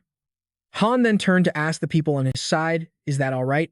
The orange-haired man told the red-haired man next to him, Ramu, give it back to them. The red-haired man tried to salvage some of his dignity. Hey, just so you know, kid, we were going easy on you earlier. Jai asked in surprise. Oh, really? Want a rematch? The man who had just appeared laughed and said, it's not that we don't trust you, but we'll be checking just in case. Suddenly, Japheth cried out, young master, your hair color. Jemmy, who was opening the chest, was surprised. He then panicked and thought, my disguise spell has been broken. I don't feel any mana flow. Why is his hair emerald green? A member of the Welton family? Are you Jamie Welton? The face of the man named Han was filled with joy as he realized something. It's just as Burrell said. Ha ha ha. Over here, a confused Siegfried asked Jamie. Humph, you know this guy? Not understanding what was happening either, he replied. I've never met him before. Then they asked Han, hey mister, do you know Mr. Onik? Han's face instantly turned vicious as he shot back. Mister? Jamie went closer to explain, I was just asking if you knew him. Han was trembling with anger and tried to calm himself down internally. Just let it go. I'm stronger and I'm the adult here, so there's no need to get worked up over it. He then lifted his head and arrogantly introduced himself. Yes, I know him. We're all pioneers, after all. Siegfried was stunned to hear the word pioneers. He immediately stood in front of Jamie and warned, young master, this is dangerous. Please, step back. Jai was confused. The rebel force that wants to conquer the Harmonia Kingdom on the Western continent. Their leaders are all called pioneers. At that moment, he thought seriously. Harmonia. I heard the uprising was due to corruption issues. So the ringleaders are the pioneers? Han gave a friendly smile and said, let's get out of here first, shall we? I'll explain everything later. The longer we stay, the more painful it will get. Siegfried immediately warned him, you'd better explain everything in detail. The scene shifts to the auction host, who was now standing in front of a guard, yelling, hey, you. What do you mean you couldn't catch the intruders? The scene in the hall had become chaotic, with everything in ruins. He continued to curse. You boasted about being a master fighter. How much money have we paid you, huh? The guard turned and walked away. It's time. Let's fulfill the contract. The scene changes again, this time to a forest covered in falling snow. It was night, with the moon high in the sky. In a wide valley below, 2 teleportation circles appeared. Han smiled brightly and said, wow, this is amazing. To be able to teleport on this scale without a magic circle. Cut the crap. Siegfried asked him seriously, what brings the rebel forces to Sam? Don't tell me you're planning to start a rebellion here, too. Han laughed nonchalantly and replied, we're not a rebel force. We're just freedom fighters. We only came to Sam to get a little something. How could Barrow, an enforcer of the law, do this to his own homeland? Jemmy asked impatiently, so what is it you're after? Han became angry again but tried to calm himself down. Just let it go. We're all adults here. The orange-haired man behind him thought, he's being so polite with them, and then spoke up on his behalf. I'm the one responsible for this. IS is keeping an eye on you, so I suppose it's all right to tell you. This is what we're after. As he spoke, he held out a golden cube with inscriptions on its surface and began to explain. A long time ago, there was a monster that the pioneers sealed away in the Kenton volcano. This is the key to releasing Vios. Upon hearing this, Jemmy was inwardly astonished. Vios the Black, creator of skills. Chekmun, ruler of the oceans. Viomos, the great beast. The demons that the devil Diablo created to fight against the 12 gods. Vios is still alive. I thought it was lost in the battle and had died. Right, you've been lost in thought. Only now do I realize something is very strange. Could the traces we keep finding at SAM be a coincidence? Suddenly, Han, who was facing them, spoke up. That's enough, isn't it? We'll be on our way, Siegfried replied. All right. He slung the rattle over his shoulder, gave a friendly smile, and said to the boy, see you later, Jamie. Suddenly, the giant bodyguard from before appeared. So this is where you gather, you damn thieves. 1.2. Siegfried was also overwhelmed by this power. 1.47. Han was also completely shocked and asked, these numbers, who are you? Immediately, the giant guard lunged in front of him with a powerful fist. He threw a punch that sent Han flying.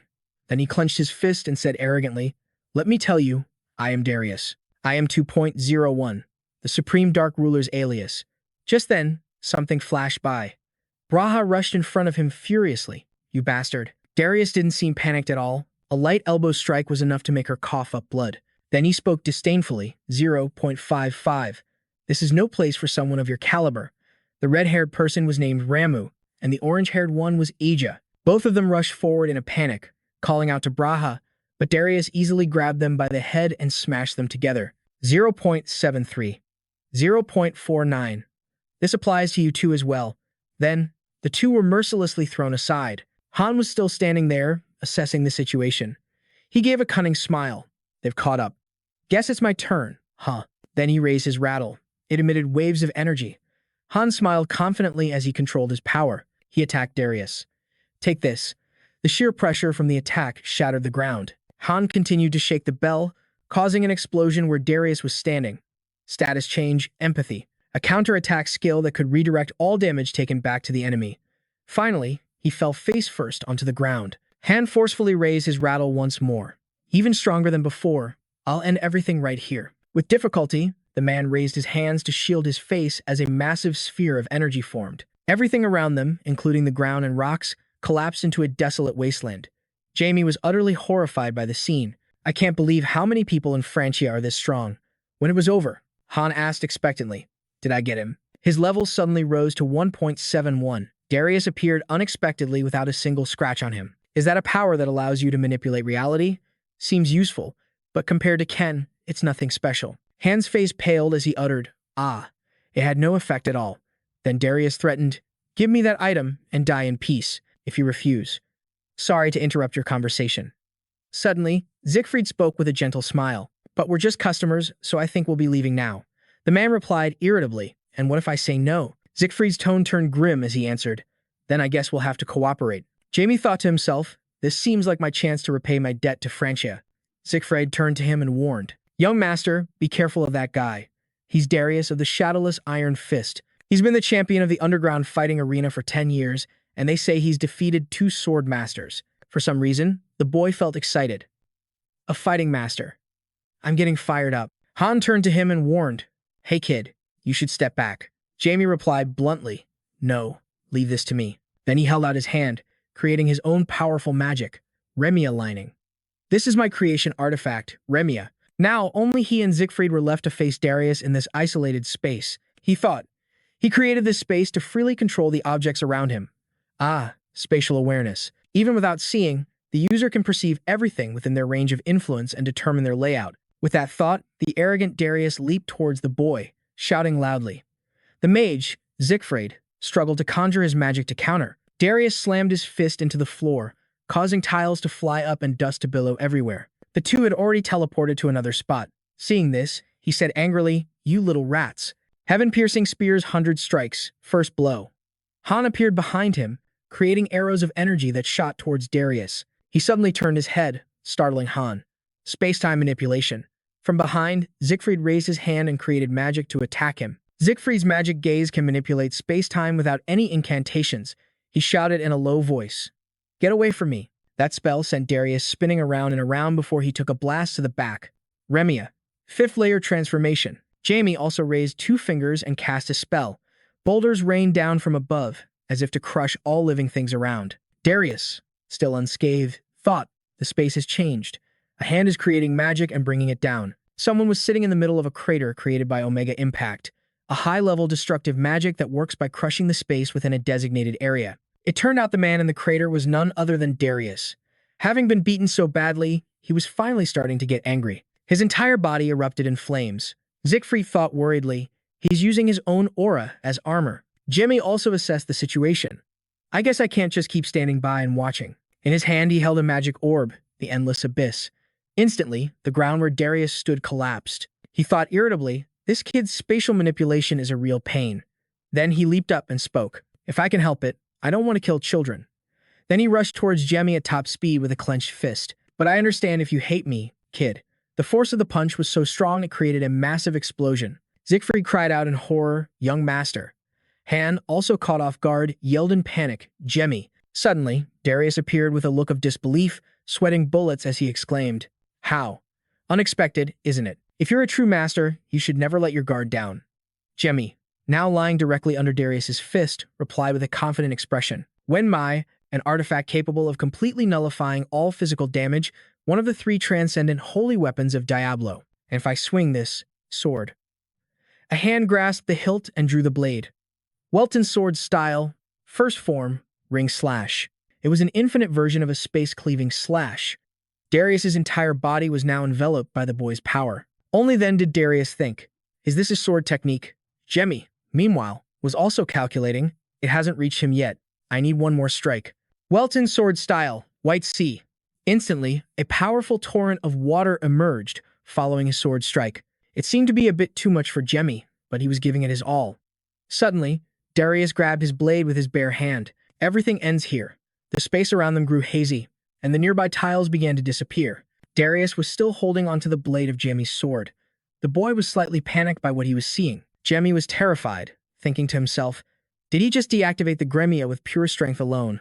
What a monster. Just then, Siegfried and Han rushed over, calling out, young master, kid. Darius flashed a triumphant smile and spoke, I never thought I'd meet someone like this. It's a pleasure to meet you, Jamie Welton.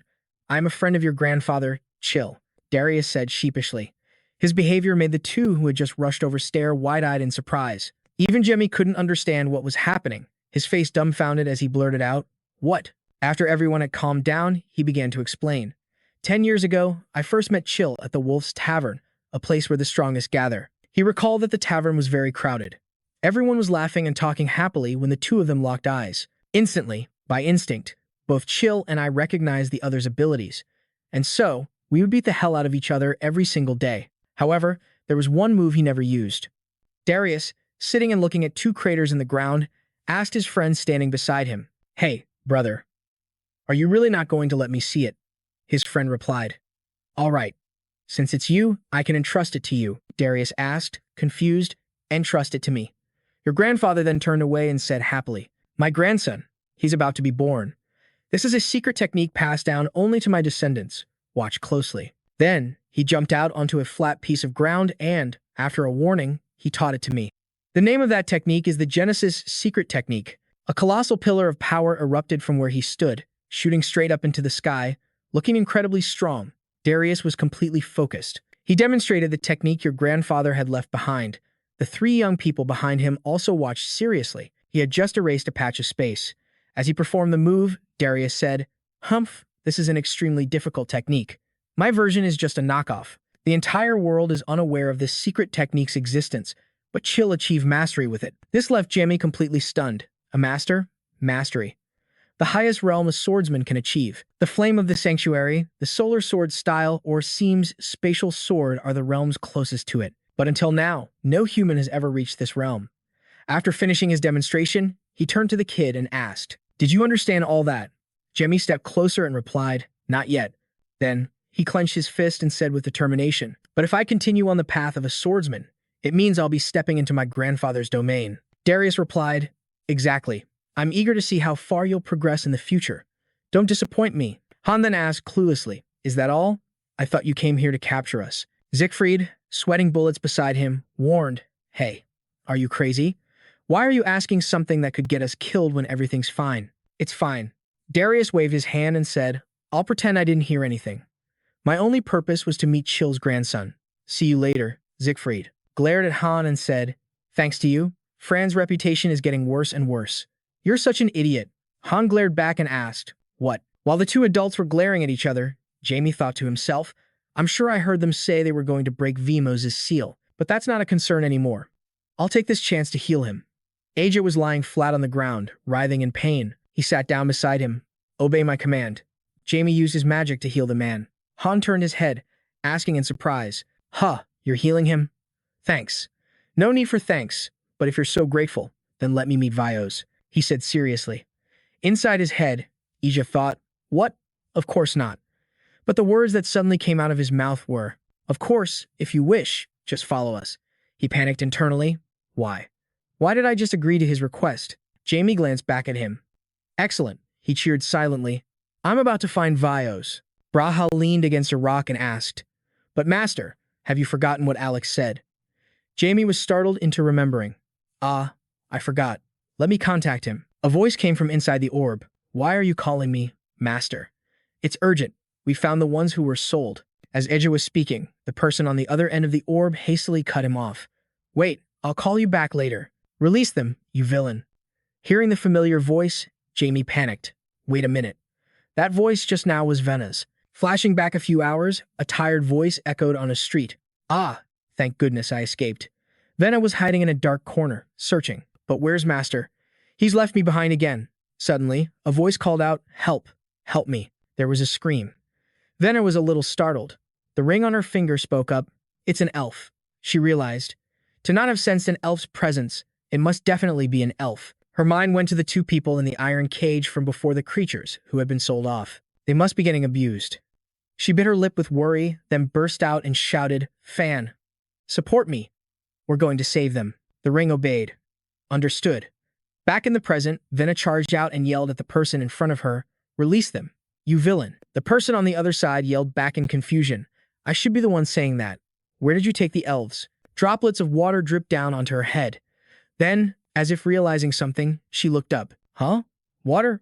Above her was a monster, roaring and drooling, which made the girl's soul practically leave her body. Meanwhile, Vena exclaimed in confusion, How did this pile of mud?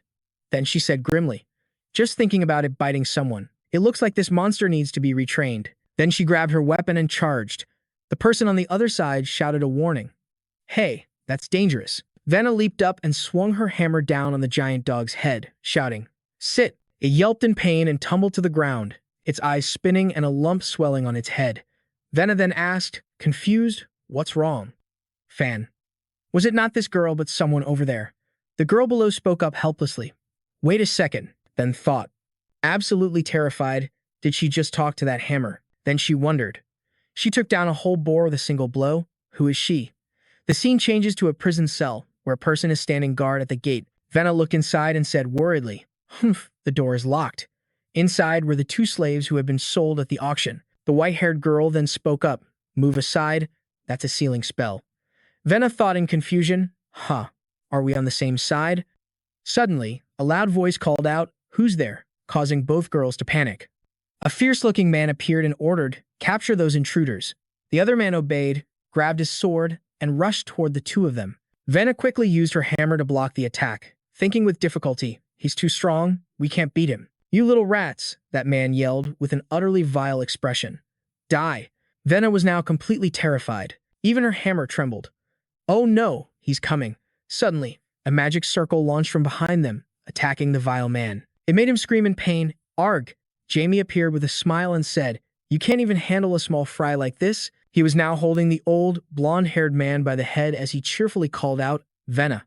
Master, she replied. He then gave an order, Leave this to me. Take the elves to a safe place. Worried, Vena disagreed. I'm sorry, but I can't leave you here alone, Master. Go. At this point, she could no longer refuse and had to answer, Yes, sir. Then she turned and started carrying the injured people away. The old, blonde-haired man had now struggled free from his grasp. As he ran, he stammered, That emerald hair. A mage. It can't be. You're. So you do know who I am? Jamie asked. I'll praise you for recognizing me and grant you a favor. The old man, now utterly terrified, collapsed to the ground, trembling. Jamie continued, You should feel honored. Your body is now filled with the blood of Levia. In the end, only dark red bloodstains remained on the floor. Braha rushed over at that moment, calling out, The elves are inside. Vena, happily holding some bandages, looked out with a smile and said, Oh, an elf. It's okay. Everything is all right now. Braha was moved to tears. He sat down, looked at her, and replied, Thank you. I'm so grateful. How can I ever repay you? Vena, a little surprised, replied, "It's nothing, really." As if suddenly realizing something, Braha asked, "But why is the Vakiji here?" Vina asked back in surprise, "Ah, you know about the Vakiji? That red hair. Don't tell me you're." Braha exclaimed. Vina, now confused, asked, "My hair?" Just then, Braha grabbed her hand in delight and cried out, "Oh my god, princess, you're still alive." Vina, not understanding what was happening, asked again, "Princess?" With tears welling up in her eyes, Braha gushed, "I thought you'd gone missing 10 years ago. Princess, please come with me. If we return to our homeland now." "Stop right there." Jamie appeared and said irritably, "She's my student. You try to take her, and you'll have to answer to me." Not backing down, Braha retorted, "What? The survival of an entire race is at stake here. This is none of your business, human. Both of you, stop it." A loud shout rang out as someone slammed their staff on the ground. Han walked in and reminded them, "The mission can't be delayed any longer. Braha and Alex, take the elves to the shelter, now." Jeremy also hurried away, but not before telling Venna, "And you, Venna, go back to your tent." She immediately replied, "Yes, sir." Suddenly, Braha handed her a magic orb and said, "Take this." Venna still didn't understand what was happening but replied, Before leaving, Braha instructed her, "If you want to see your family, just use this orb to contact me. Let's go, Alex." Venna then took the orb and thought sadly, "My family." Meanwhile, on a flat ledge, people were gathering. "I have yearned for you for an eternity." Jai was now staring intently at the key to release Vaz as it was about to be set down. "At last, I meet you again, Behemoth." The moment the key to release Vaz was placed on the object below. "Is someone waking me?" A voice spoke out as a colossal beam of light enveloped the entire mountain. The deal between her and me must have ended. "Who's waking me?" Vaz, now in a tiny form, floated in midair as all three of them stared down in bewilderment. "Did you even wake it up correctly? It's so small." Vaz, however, was overjoyed. "Has the day of revelation finally arrived?" Han looked down at the tiny creature before him and asked helplessly, "We came to ask for your help, according to the contract of our ancestors." "What day? What contract?" Voss looked up and asked, "Pardon, you foolish mortals, did you wake me without knowing anything? I was supposed to be awakened after 66,666 years. On the day of revelation. Didn't Siora tell you anything? It's been a while, hasn't it, Behemoth?" Suddenly, a voice rang out. It rang inside its head. It was Jai. He gave it a radiant smile and said, "I have returned." He may look a little different, but this energy. Voss, so happy it could cry, called out, "Ma Master." Voss looked up at him with longing eyes. Jai touched his hand and exclaimed, "Wow, you're so cute." Moved, it called out, "Master." Han then interrupted the touching moment. "Let it go. I have something to discuss with you about this tiny bull. A child is just a child, after all." Jemmy then telepathically told Vose, "Keep yourself hidden for now. We can't let them catch us. Just play along." Then he replied to Han, "All right." Vose also replied obediently, "Yes, Master." Siegfried and Jemmy left, talking and laughing. Siegfried said, "If you're done here, shall we go?" He also replied cheerfully, "Yes." Then he telepathically instructed Vose, "I'll be back tonight, so be sure to wait for me." Overjoyed, it replied, "You must come back, Master." The scene changes to a different location. A bright moon hangs in a deep purple sky, and below, the bare canopies of trees make the scene even more frightening. A voice rings out, "You have awakened, Behemoth." At that moment, footsteps are heard, as if from someone who has just been reborn. That person said, "Everything happened exactly as you said it would." Another person, leaning against a tree with arms crossed, replied with a smile, "That's right, isn't it?" In a room, a voice is heard, "Family." A family. Venna was sitting on her bed, hugging the orb and questioning herself with her head bowed. "No, I already have my master. He's the one who saved me from that hellish school." Suddenly, Jemmy pushed the door open and walked in, and called out to Venna. She quickly hid the orb behind her back and answered, "Yes, Master," forcing a smile. "We're leaving Sanderman tomorrow," he replied. "That's right, and from now on, you will no longer follow me." His words left Venna speechless. "What? But, why? Why am I suddenly so weak?" She recalled people's criticisms every time she fought, their voices saying she would only be a burden. "You're so weak." She questioned herself, "Is that why I'm a burden?" Her eyes filled with despair. I've let my master down. Go to the east." The voice spoke again. Vina, startled, asked, "What was that?" Jemmy continued, "I will make sure to save a place for your return. Go and reclaim the power of the Vakiji." Venna, in a panic, called out to his retreating back, "Ma Master." Jamie had already turned away, leaving her with one last sentence. You know how to contact Fran, right? Now, get some sleep before you go. The master walked out the door. For a moment, Venna was speechless. The orb slipped from her hand. Master. She quickly ran to the closed door, bowed her head, and said thank you. For everything. Jamie was still standing outside. He then smiled, satisfied. Inside, Venna was still bowing her head, sobbing uncontrollably. I will definitely return stronger. Meanwhile, back on the mountain, snow had covered everything. Jamie approached, and with a friendly smile, he asked, Behemoth, have you been waiting long? Vios, overcome with emotion, cried out, Master. Then suddenly, Jimmy smacked him hard and asked, You've gotten arrogant and started talking rudely, haven't you? Vios, now pale as a sheet and sweating bullets, exclaimed, It really is you, Master. He thought to himself, his actions are exactly the same as before. Jimmy then leaned down, looked at him, and asked, What happened? Vios sat up, let out a sigh of relief, and slowly began to explain. Well, about that. Diablo Volpia left after the final battle. That was when you said, I will definitely return. Don't follow me. A few days later, the other demons could no longer sense your presence. The wise Chop Munin told Behemoth he will return. Let's hide from the sight of the 12 gods and wait for him. So Behemoth hid at the bottom of a volcano and waited for his master. However, his longing for his master was too great. One day, an elf came and said, I will help you fall into a deep sleep and free you from your pain. However, you must promise that you will help Fran in the future. After falling into that deep sleep, from that day on, my body gradually shrank, and the way I speak changed as well. The tiny Vios was now standing on Jemmy's hand. Jemmy then asked, Do you know what happened to Chop Munin? He replied thoughtfully, I don't know where he is, but I'm sure he's still alive. But what about Break? Jemmy snapped his fingers, summoning Break, and casually asked, You two were pretty close, weren't you, Break? Seeing his old friend, Vios cheered happily, Break.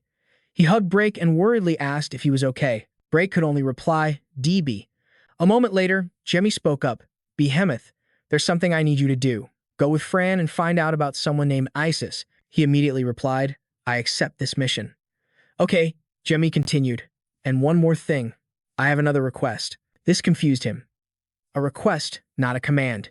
Beside him, Break also chirped, B. Jemmy sat down and said, A girl named Venna will be going with you. She is my subordinate and also my friend. Take care of her. Vios jumped for joy. Yahoo! A new friend.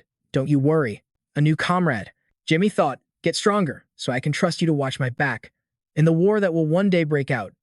Meanwhile, at Arthas Manor, you've acquired the item, haven't you? Siegfried had appeared at Lady Kyriel's shop, wearing a friendly smile. Please confirm. On the table was the box, along with the heart of a shadow sheep. Lady Kyriel replied, Oh, I've got it. She then tossed something to him and said, Here's what you requested for the payment. Siegfried reached for the box and, with a bright smile, replied, I'll use the check you gave me last time, since I got a free item on that occasion. She seriously took back the box with the heart and replied, Right. As long as there are no problems with the merchandise in the future, I don't care. Jemmy, who was sitting nearby, also stood up to look at the item in the box. This is a fragment. Siegfried said, You know what it is. A fragment.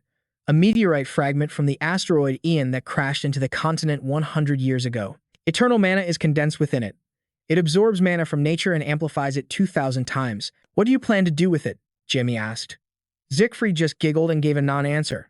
That's a secret. As the two boys were bickering, Lady Kyriel spoke up. I have something to discuss with this kid. You can leave now. Siegfried turned back, looking at Jemmy confused, and asked, What is it? Jemmy retorted sarcastically. That's a secret. Having had enough, Lady Kyriel shouted, Get out now. Siegfried could only sigh and turn to leave. All right, all right. After the door closed, she turned back and said, All right, take me there. To the shadow world, the two of them stood opposite each other beside a magic circle. She said, With this, the preparations are complete. Jemmy replied, Then I'll begin. Between them was a magic orb. To the other side of the world, opposite of the light, to that other world, the world of night. The light from the orb grew stronger and stronger. O king, ruler of the shadows, grant me your consent. A gate to the other world. A space opened up, and inside, stars twinkled. Lady Kyriel and Jemmy now stood before the mystical gate to the other world. Lady Kyriel, overjoyed, was about to run in. Ah, finally. But suddenly, Jemmy stepped in front of her and said, Wait, you're being a little hasty. What kind of trick are you trying to pull? He quickly explained, I got a freebie too. I'm going to pay back the money I borrowed. When one returns the check, the soul contract is nullified. I am no longer in any danger. You can only enter with my permission. After hearing this, Miss Curiel replied softly, you should have said so sooner. Jamie turned his head to look. He had already stepped through the gate to another world. Miss Curiel was also preparing to follow him. Before him was the silhouette of a woman. This energy, this power. The silhouette had two brightly glowing eyes, and the figure exclaimed, "Ah, you have returned?" Diablo Volpia. Many years ago, Venus, who traveled the world, met Diablo in human form, the sworn enemy of the 12 gods, a rare human. And yet, you are the incarnation of a hero. How ridiculous. However, he lost the Great War and all of his comrades. Under the observation of the 12 gods, Venus brought him to her world and allowed him to use a portion of the shadow world. The Jamie of the past life looked joyfully at the thing in his hand and said with a smile, "I have perfected it." A new source of power, dark mana, had been created. However, I heard he ultimately died at the hands of the 12 gods. What happened? The woman inside said, especially in that adorable form of yours. Jamie replied somberly, "I did not die, but was sealed away. When I awoke, I was already in this body." She replied mockingly, "How amusing." "So, what is it this time?" He answered, "Someone wants to come here." She thought for a moment, then agreed, "I will grant them permission." Jamie then came out and told Miss Curiel, "You just need to go straight ahead." She exclaimed with great joy, "Ah, finally." As she stepped into that space, she left him with a message. "I've left a few things for you in the shop.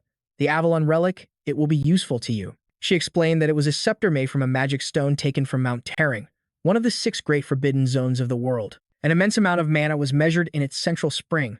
No one could get near it because it's a poison lake with an endless whirlpool. Hearing this, Jamie asked curiously, "That sounds very expensive. Why are you giving it to me? My son, Pin, is about your age." An image of her son appeared. Jamie was a little stunned. "Finally, I can meet you, my child." "My son," Miss Curiel had said. He fell silent for a moment.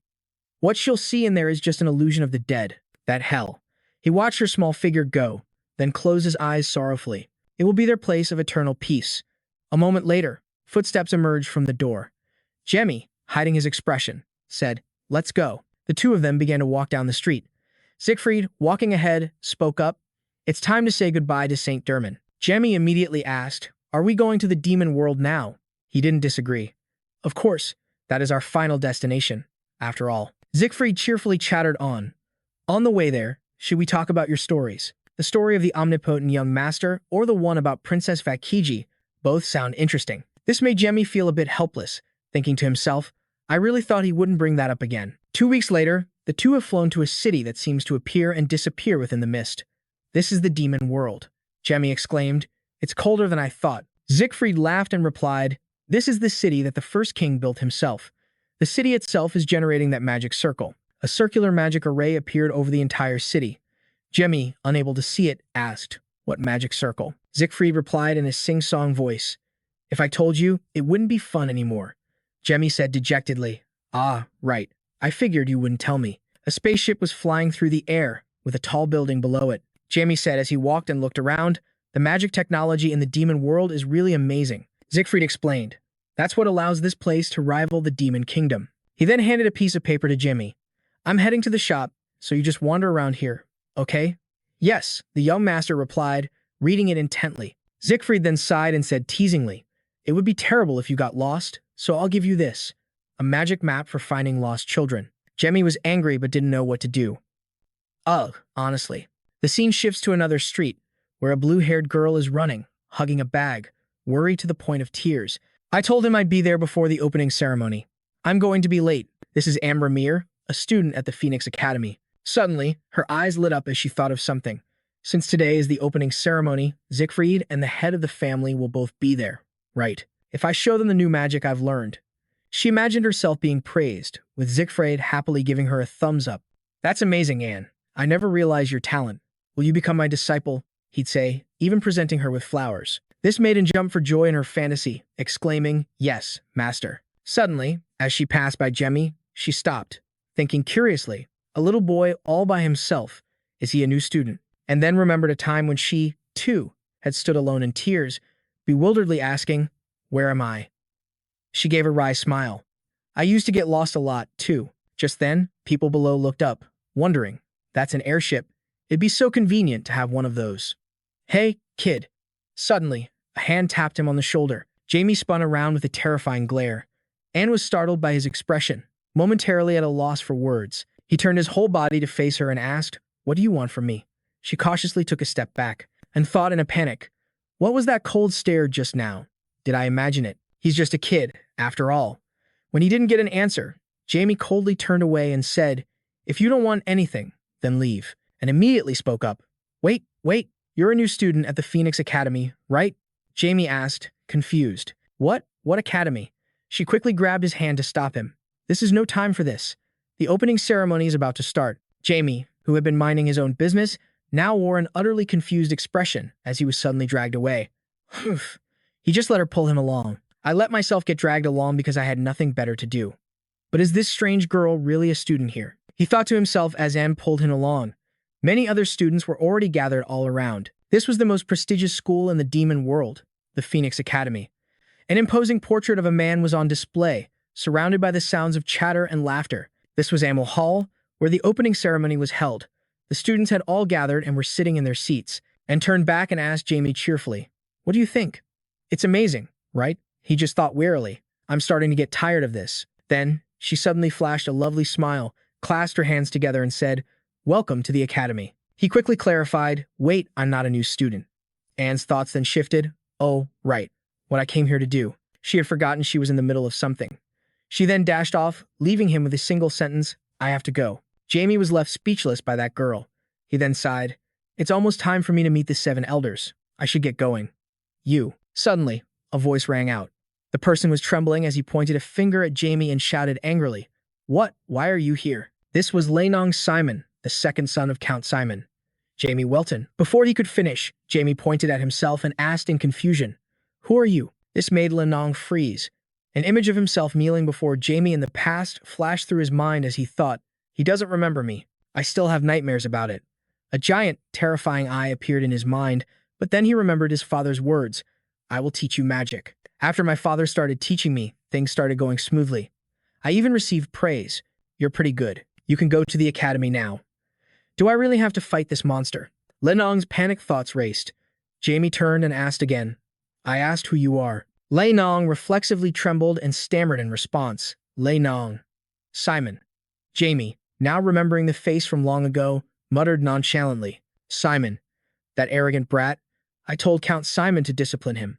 Lenong thought with a sudden pang of anxiety, "Why did I have to come to the academy? He's already level 3? Not bad." Lenong pointed a trembling finger at him and asked, Don't tell me you're attending the academy too." Jamie said wearily, "So you've learned how to joke now, you impulsive brat, but it's not funny." Just then, Siegfried approached from behind, calling out, "Young master, what are you doing here? I've been looking all over for you." Anne, who was off to the side, saw him appear and shouted, "Ha, young master Siegfried." This made his face darken with exasperation. Jamie glanced back and asked, "You have a disciple?" Siegfried forced a laugh and replied, No, that's not it at all. Let's get going now. Everyone is waiting." A voice called out from behind, "Let me through, young master, wait," and reached out as she rushed forward, yelling, "Please wait." But it was too late. The two of them had already vanished using magic. Tears welled up in Anne's eyes as she cried, "He's gone. Damn it, that incomprehensible brat." Hearing this, and turned and asked Lenong, "Are you talking about the kid who was with the young master?" He replied irritably, "What? You don't know who he is." He then gritted his teeth and growled in anger. Jamie Welton. That damn monster they call the great prodigy of the human world. Anne, for a moment, still replied nonchalantly, "Oh, Jamie." Then, as the full meaning sank in, she froze as if turned to stone and stared at Lenong with wide, vacant eyes. Welton. At this point, Lenong was also frozen, standing motionless with his head down. And then, her piercing scream echoed throughout the entire hall. Jamie Welton. At the central Mage Tower of the demon world, in a conference room, the symbolic flag of the Mage Tower was hung. One of the people there spoke up, "So, we finally get to meet him." Around them, a group of people was seated at a round conference table. In the center was a glowing spatial projection of a tower. Fourth Elder Dayon Flores San, of the noble faction. He placed a hand on his chest, smiled, and said softly, "I have been very much looking forward to meeting the continent's great prodigy." Another man at the round table, Leaning back in his chair with his arms crossed was third elder SPN of the Emperor faction. His face twisted into a sneer as he scoffed at them. "You're all overreacting." He then added mockingly, "He's just a kid, after all." Hearing this, sixth elder Adel Ishien of the neutral faction spoke up. Voice. She pointed a finger in the third elder's face and laughed loudly at him. "Ha ha, oh my goodness, third elder." She paused, then added, "It seems you're terrified of being replaced by a 10-year-old kid, aren't you?" She didn't forget to ask sarcastically. Hearing the argument, the fifth elder friend, leader of the neutral faction, glanced at the sixth elder and gave an awkward, gentle smile. He blushed and asked her, "Adelheid, why would you say such a thing?" Seeing his question, Adelheid sat up straight with a dignified air. She placed her hands flat on the table, arrogantly lifting her head to ask, Did I say something wrong?" On the other side, Serpent Zeron, seeing how smug she was, gritted his teeth in anger, trembling as he yelled, "You hag!" Seeing that a fight was about to break out, a conciliatory laugh rang out. "Ha ha, let's cool down now." A man with a large, neatly braided beard reminded the group, "We can't welcome our guests with such a shameful scene." Seeing this, the second elder, Malin Mio, leader of the noble faction beside him, also crossed his arms, bowed his head, and closed his eyes in deep thought as he's here. Immediately after, someone began to enter through the doorway. The person's voice rang out cordially, "A pleasure to meet you all." He then stepped inside and stood before the door, looking at the people inside with complete confidence. He introduced himself in a clear voice. "I am Jamie Welton, son of the Welton house." Upon seeing him, the room suddenly grew tense, stunned with surprise. Fifth elder friend couldn't help but be startled, narrowing his eyes at him doubtfully. "That kid." He trailed off. Next, sixth elder Adelheid's eyes widened in bewilderment as she made her assessment, at least level 6. Fourth elder John Floyson also glanced at him, his expression still full of contempt as he snorted. Second, elder Malin Mio couldn't help but raise his head to consider him, his heart full of interest as he observed. "The boy has grown so much since we last met." Jamie looked at them, his face full of vigilance, as he made his own assessment. "So these are the elders?" He then added, "It seems they are all on a higher level than me." Immediately after, he looked towards the third elder, Serpent Zeron, who was scowling at Jamie Welton, trembling with rage, his hands clasped together. He calmly made another observation about the man, except for him. Then, Jamie Welton looked at him. He silently made a judgment. Is he a 6th class mage? The man, meanwhile, was busy glaring at him, veins popping with anger. He muttered, "A brat like him." But Jamie didn't care, busy assessing the man's situation. It seems he's so buried in his inferiority complex that he's made no progress. Right after that, the friendly voice of second elder Malin Mayo rang out. He smiled and waved at him. "It's been a while, hasn't it, Jamie? You look stronger." He didn't forget to praise him. Jamie Welton didn't hesitate to smile brightly and humbly return the compliment. He replied skillfully, "It's all thanks to the breathing method you taught me." Seeing this, the elder replied to him, "It truly has been a long time, Marquis." Next, Jamie approached the round table, walking behind second elder Malin Mayo. The elder then spoke to him again in a soft, excited voice. "Are you learning swordsmanship as well?" He added his own opinion. "Well, if it's you, I'm sure you'll be fine." At that, Jamie also bowed his head and replied, "Thank you, sir. I hope I'll have the chance to spar with you next time." Hearing this, third elder Serpent Zeron, sitting beside them, didn't hesitate to laugh mockingly. He grimaced and said, "Ha ha, a mage practicing swordsmanship." He added, spoken like one of those lowlifes who only know how to use their fists. Hearing him jeer like that, Jamie quickly grew serious and cut him off. "Please watch your words." Beside him, second elder Malin Mio glanced at the man, annoyed that he had so rudely interrupted their conversation. Immediately after, Jamie Welton glared at him, his eyes filled with killing intent, enunciating every word with a furious expression as he warned him, "My father." He paused, then added, "is one of those who uses physical training methods." Hearing this accusation, third elder Serpent Zeron was startled and stammered, I didn't mean it like that." Seeing him still being stubborn, Jamie turned and laughed angrily as he questioned him. "Oh, is that so?" Then, he added sarcastically through his anger, "Perhaps your vocabulary is just too high class for me to understand." As Jamie Welton mocked him, Siegfried, standing behind, covered his face and trembled, telling himself, "Hold it in, don't laugh at the taunt." Hearing this line of questioning, third elder Serpent's face darkened, and he was rendered speechless. He stammered for a long time, only managing to get out one word. "What?" On the other side, the man with the neatly braided beard laughed and confirmed that the third elder had indeed made a mistake. Next, he didn't hesitate to laugh heartily at Jamie, acting as a mediator. He probably meant well. Then he advised Jamie, I hope you won't mind. This man was Ofen Jinger. Seeing him, Jamie silently confirmed his identity. He is the Emperor's advisor, he added to his assessment without hesitation, and one of the two great mages of the kingdom. Recalling the title Sky Mage as the man stood amidst a dark, thundering, rainy sky. In the blink of an eye, he calmly put his hands behind his back. He also figured that the man's name came from his ability to control the weather. Then, the old man squinted, a smile on his lips as he looked at Jamie Welton and spoke softly, yet with an underlying pressure. Thank you for accepting our invitation. And welcome to the demon world. His voice grew heavier, emphasizing his words as he addressed him, young mage. Seeing this, Siegfried couldn't help but drop his hand from his face. He turned his head, frowned, and chided Offenjinger. He is a 6th-class mage. Isn't it a bit rude to act like that? Seeing this, the old man laughed cheerfully, crossed his arms, and admitted his fault to them. This old man has been disrespectful. Then, he turned to Jamie in a friendly manner and asked, You'll forgive me, won't you? Immediately after, Offenjinger reached out his hand for the still steaming teacup on the table and said regretfully in a low voice, If only I could. He paused before continuing. I would also very much like to support your research facility. But he looked at Jamie meaningfully and stated calmly, Those who don't work, don't eat. Then, Offenjinger added, That is the iron law of the demon world. He looked up at the symbol on the banner hanging inside the meeting room. Then, he once again asked for Jamie Welton's opinion. What do you think, Jamie? Hearing this, Jamie stared at him, completely baffled. Seeing his bewildered and confused expression, the old man explained further, Do you think you could become, he continued in a soft voice, a member of the demon world? Outside, the demon world's town was bustling with people coming and going. Jamie Welton stood in a corner somewhere, grimacing as he looked up and sighed. Beside him, Siegfried looked on pitifully, frowned, and asked, That was really a bit much, wasn't it, young master? Seeing him, Jamie replied gloomily, It's fine. They recalled their conversation, with Offenjinger in the conference room. He had leaned on the table, smiling at the two of them as he asked, The academy is in need of talented people, isn't it, Headmaster Siegfried? Hearing him ask this, Siegfried felt that something was amiss, and frowned, asking back, Why do you ask so suddenly?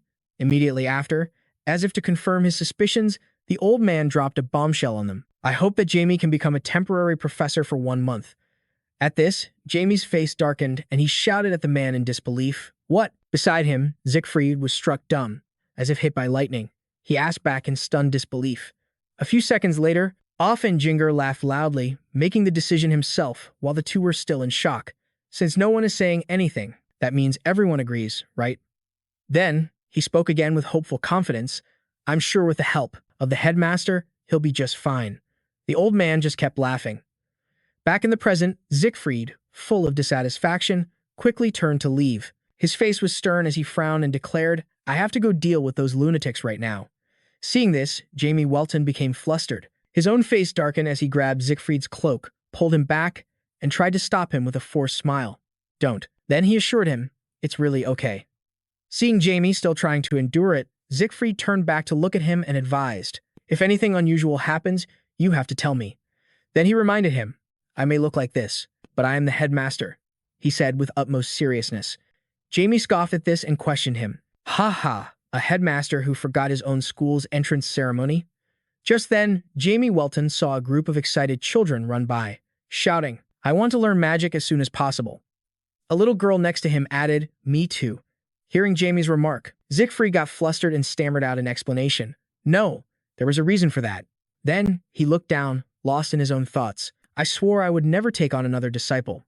Jamie Welton recalled a hand creating magic in the past, glowing with a brilliant aura. He was sitting in the middle, and a crowd of children had gathered around, watching in silence. His hand continuously emitted rays of light. Jamie Welton was cradling it in both hands in a forest. Then, the children stood up and walked towards him, their own hands also shining with brilliant magic.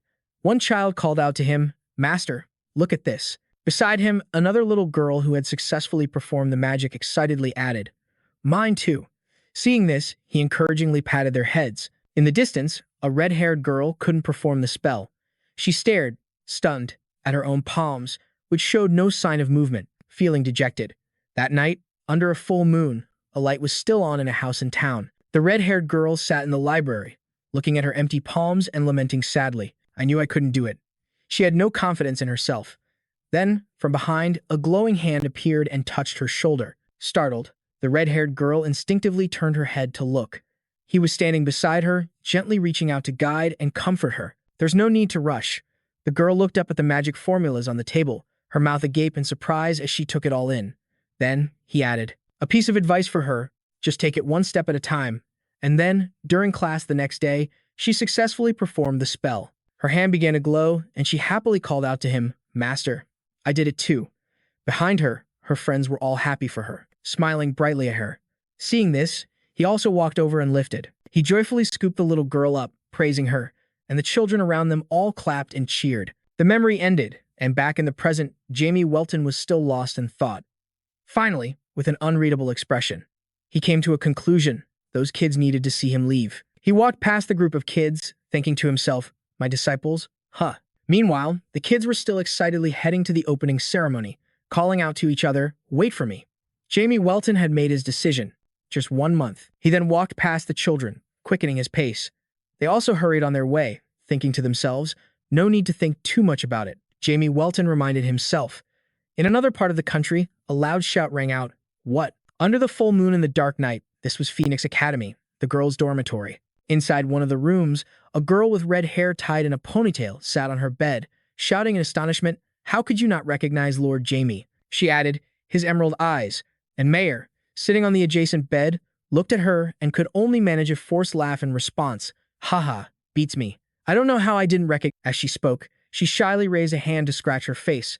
Mumbling dejectedly, I grabbed his hand and pulled him along. Seeing this, her red-haired roommate couldn't help but cover her face and scream with excitement. Ah.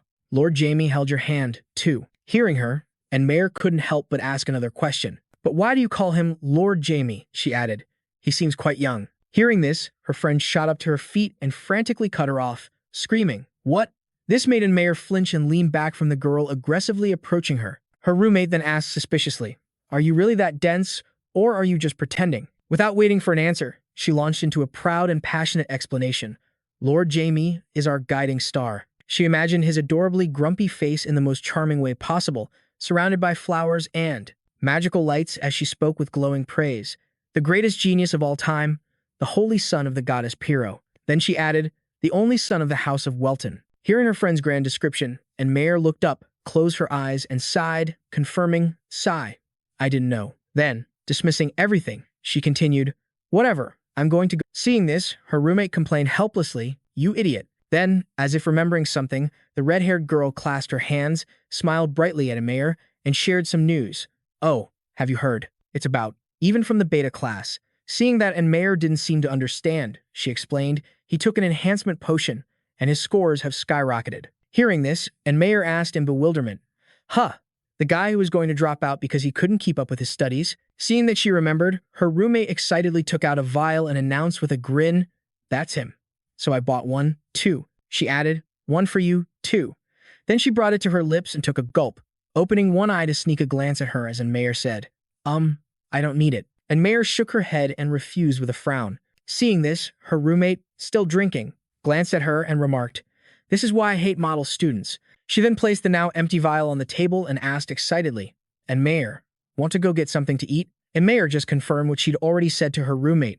I told you, I have to A brief explanation. The symbol of Phoenix Academy is a book with wheat and 3 stars. This is an academy for training mages, founded by Emil Fest, the great mage who helped build the kingdom of Sedum. The academy grounds were magnificent, surrounded by protective barriers. It is also known as the most famous academy in the demon world, boasting a history that stretches back hundreds of years. True to its name, the academy has produced thousands of talented mages. The next morning, at the academy, a man with a gentle, friendly smile greeted him warmly. He added, I am the vice principal of the academy, Javelin Cutter. Outside the window, snow had begun to fall. At that moment, he was leading him down the hall while remarking, it is my honor to have the opportunity to welcome such a distinguished guest as yourself. Jamie Welton also smiled politely and replied humbly, the pleasure is all mine. He strode forward with a smile, and soon after, stood before the school council, hands on his hips, and announced, I am Jamie Welton, your temporary professor. Seeing him, a buzz of chatter erupted from below. Who is that? No way. They stared at him in utter astonishment. Then, Jamie Welton gave a friendly smile that made his eyes crinkle and said softly, let's all get along. And that was how the youngest professor came to be. Upon hearing his name, the murmuring below continued, Jamie Welton. Then someone looked at him as he stood with his hands on his hips, eyes closed as if resting, and asked for confirmation. Did I hear that right? Another person added details about his identity. The genius. Shortly after, Vice Principal Javelin Cutter smiled cheerfully, opened a door, and looked toward Jamie Welton to announce, "First, I will take you to the council room." Hearing this, he glanced over at him to confirm the information. Ah, yes. The two of them sat in the room, facing each other across a guest table. He took out a notebook, placed it on the table, and explained the academy's situation to Jamie Welton. "We divide our classes based on skill." This was the council room that Javelin Terra had mentioned earlier. He then looked at the book and the ranking chart on the table to explain further. Not based on age, but on skill. They are divided into elementary, middle, and high school levels. And each of those levels is further divided into sections called Alpha, Beta, and Gamma. He added, "Professor Jamie, you will be in charge of the Alpha elementary class." Next, he waved his hand, and the books on the table snapped shut. He then prompted him. "Now then, please choose the subject you will teach." Hearing this, Jamie was a bit stunned, his eyes widening in surprise. He then added, "Since things have come to this, it would be wonderful if you could choose a difficult subject.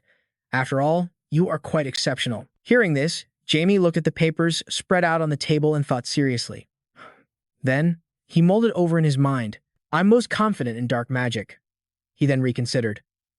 "But I can't teach that." He reached for the pile of papers, wondering to himself if he could ever go back to that. Then, he recalled the time before he practiced dark magic in his previous life, as magical orbital circles appeared in his mind. Jamie came to a realization. Back when I was called the Infinite Mage. Immediately after, an excited Jamie picked up one of the subject papers from the pile. He smiled and made his decision. "I'll choose this one." Seeing this, Javelin Terror laughed endlessly and praised him. "Haha, what an interesting choice." He then looked at his watch and confirmed the job with him. "All right, I'll be looking forward to it." Next, he reminded himself aloud, "It's almost time for the meeting. I'll go get Professor Siver." Immediately after, he left. Jamie Welton looked out the window, assessing everything in his thoughts. Humph. Even though that building is 500 years old, the facilities haven't deteriorated at all, he thought in silent admiration. Just then, a girl's voice came from outside as she peeked in, looking towards him. Perhaps. Jamie Welton whipped his head around to look at her, completely bewildered. She was Sophia, a professor at Phoenix Academy, gripping the doorframe with a curious expression as she asked him, "Are you really Sir Jamie?" Behind her was a group of professors, all staring at him with a mixture of curiosity and shy blushes. A moment later, they cast aside their hesitation and rushed in, swarming him. One person with blue hair clasped her hands excitedly in front of her chest, looking at him as she confirmed, "I heard that you didn't back down, even when you were fighting a demon." Seeing this, he replied, clearly confused. "Excuse me?" A man beside him, his face filled with admiration, excitedly asked, "You're definitely close friends with the disciple of the goddess Pyrrho, right?" Seeing how enthusiastic they were, Jamie Welton was a bit uncomfortable and stammered. Excuse me." Before he could say anything, Sophia squealed. "Ah, your emerald hair is just as beautiful as the rumors say," she complimented. Next, the entire group quickly held out paper and pens, shouting, "Ho ho, please give me your autograph." "Me too, me too." This caused him to lean back, flustered, his face darkening with dread at their intense enthusiasm. He screamed internally, Why are they acting like this?" A moment later, Vice Principal Javelin Terror walked in cheerfully. He gestured towards Jamie and said to Professor Siver, who was walking behind him, "This way. Professor Jamie is over there." He looked in the direction he was pointing, his face a bit awkward as he stammered, "Over there?" Noticing his unusual tone, Javelin Terror looked over and was startled to see a chaotic crowd holding paper and pens, completely surrounding Jamie Welton. He immediately rushed in front of Jamie and began to scold the ringleader, Professor Sophia. "Professor, you're causing quite a commotion." Hearing this, the group behind her also looked on awkwardly at the scene. Then Javelin Terror called out again, "Professor Siver." He, too, replied awkwardly, "Why, yes." Then, they all quickly left, leaving behind cries of utter disappointment. "Sir Jamie, please don't go." The two men ran into a room and closed the door. Professor Siver, standing beside him, offered his own take on the situation. "Ha ha, perhaps the professors were a bit overexcited." He then added, "That's because you're quite famous." Hearing this, Jamie asked doubtfully, "Excuse me? I am?" Seeing that he still didn't believe in his own fame, Professor Siver added with surprise and admiration, "Ah, Sir Jamie is a magical genius, just like the saint of the goddess Pyrrho and the precious son of the Welton family." Hearing that, Jamie replied as if he finally understood, "Ah, I see. Then, he urged, let's go to the council meeting. At the Alpha class block of Phoenix Academy's elementary level. Inside a classroom, a boy resting his chin on his hand looked at the person next to him and said with a laugh, well, look at the model student. Were you studying all night again? This is Finn Bayek, 16 years old. The person next to him heard this and replied cheerfully, yeah, this time I'll definitely get promoted to the secondary division, that person affirmed. Hearing this, the boy quickly opened the lid of some vial. He closed his eyes and declared with conviction, no matter what happens, I'm moving up this year. Anne Meyer, sitting beside him, watched him drink and asked in surprise, huh, you're drinking that stuff too? She added. Becky drank that, you know. Finback didn't answer her, simply raising the water to his lips and gulping it down. Meanwhile, Anne Meyer looked up and gasped.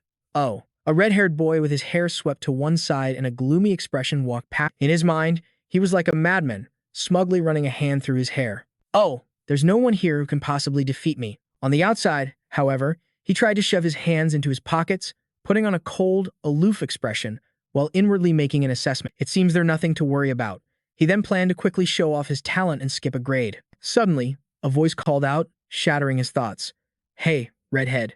Anne Meyer smiled brightly and cheerfully as she asked him, we've met before, haven't we? Seeing her enthusiasm, he grit his teeth and turned to look at her, only to let out a startled, angry shout. Redhead. His hands were still in his pockets, but his face could no longer remain calm. Seeing this, Anne Meyer continued to smile up at him and waved. Nice to meet you. What's your name? He scoffed at her demeanor. Ah, he then replied politely, Lennon Simon. Hearing that, she repeated, Simon? As in, the Simon family, right? He gave a smug, arrogant smirk, gloating inwardly. That's right, be jealous. I've been different from all of you since the day I was born, he thought, then made a resolution. I'm going straight to the secondary division. He treated it as a given, but Anne Meyer's reaction was the opposite of what he wanted. She exclaimed, whoa. Then, she rested her chin in her hands, smiling brightly and friendly as if she understood. So you're Count Simon's son. Then she added, just ask me anything you don't know. Okay. Seeing her like this, Lennon Simon screamed inwardly in frustration. But who is she? Suddenly, from the doorway, the familiar voice of Professor Silver rang out. It's been a while. Everyone, he inquired, are you all well? The entire class fell silent, all eyes fixed on him as they answered in unison. Yes, sir. Immediately after, he continued, I have someone I'd like to introduce to you all. Come in, he urged. Someone quickly entered through the door. It was Jamie Welton, looking around with an extremely serious expression. From his seat, Lennon Simon stared at him, his face darkening as he screamed in his mind, filled with dread. Why are you here? Murmurs broke out in the room. Emerald green hair? Someone else denied it. Hey, no way. It can't be. The entire hall's attention was focused on Jamie Welton and Professor Silver on the lecture platform. Without waiting long, Professor Silver pointed at him and made the introduction. This person will be your new professor. He paused, then emphasized Jamie Welton. Jamie, for his part, maintained his serious expression as he looked at the children. He then began to greet them. It's a pleasure to meet you all. I am. But his words were drowned out by the roaring screams from the entire hall. Ah. Everyone leaped to their feet, excitedly screaming his name. Sir Jamie. Immediately after, the children swarmed down from their seats. The scene was chaotic, filled with excited screams. Sir Jamie. Someone, in disbelief, shouted as they ran. Is that really Sir Jamie? Seeing this, Professor Silver stood in front of Jamie, trying awkwardly to block the students. The students continued to scream wildly. Please look this way. Witnessing such a commotion, Jamie Welton sighed, his face darkening. Then he shouted, Everyone, calm down. He raised a hand to his lips, signaling for silence. A massive wave of mana spread throughout the hall, calming the rowdy students. Instantly, everyone in the vicinity became quiet. Then, looking at the chaotic group of children who were now gathering around, feeling both ashamed and awkward, he began to scold them. All of you, stop. Inside a magic academy, you caused such a scene right in front of your respectable professor. Is this the standard of the Alpha class? Jamie Welton questioned them. Feeling his immense pressure, Lennon Simon, still seated, began to tremble. His hand, which had been propping up his chin, fell away as he thought in a panic. Respectable? He's more like a... He trailed off, then screamed internally with emphasis. A madman. But Jamie Welton continued his questioning relentlessly. I am very disappointed by this first impression. Beside him, Professor Silver just stared blankly at his now quiet students. Jamie then added his own thoughts in a serious tone. However, I will give you all one chance to redeem yourselves. He paused, then posed a question. Can any of you guess what subject I'll be teaching? Immediately, a student took a random guess. Chemistry? He also replied to that person, I'm sorry, but that's incorrect. Another student hesitantly raised their hand and asked to understand and analyze the history of magic. Hearing this, Jamie Welton questioned him back. Does such a useless subject even exist? There were still quite a few other students around who wanted to answer.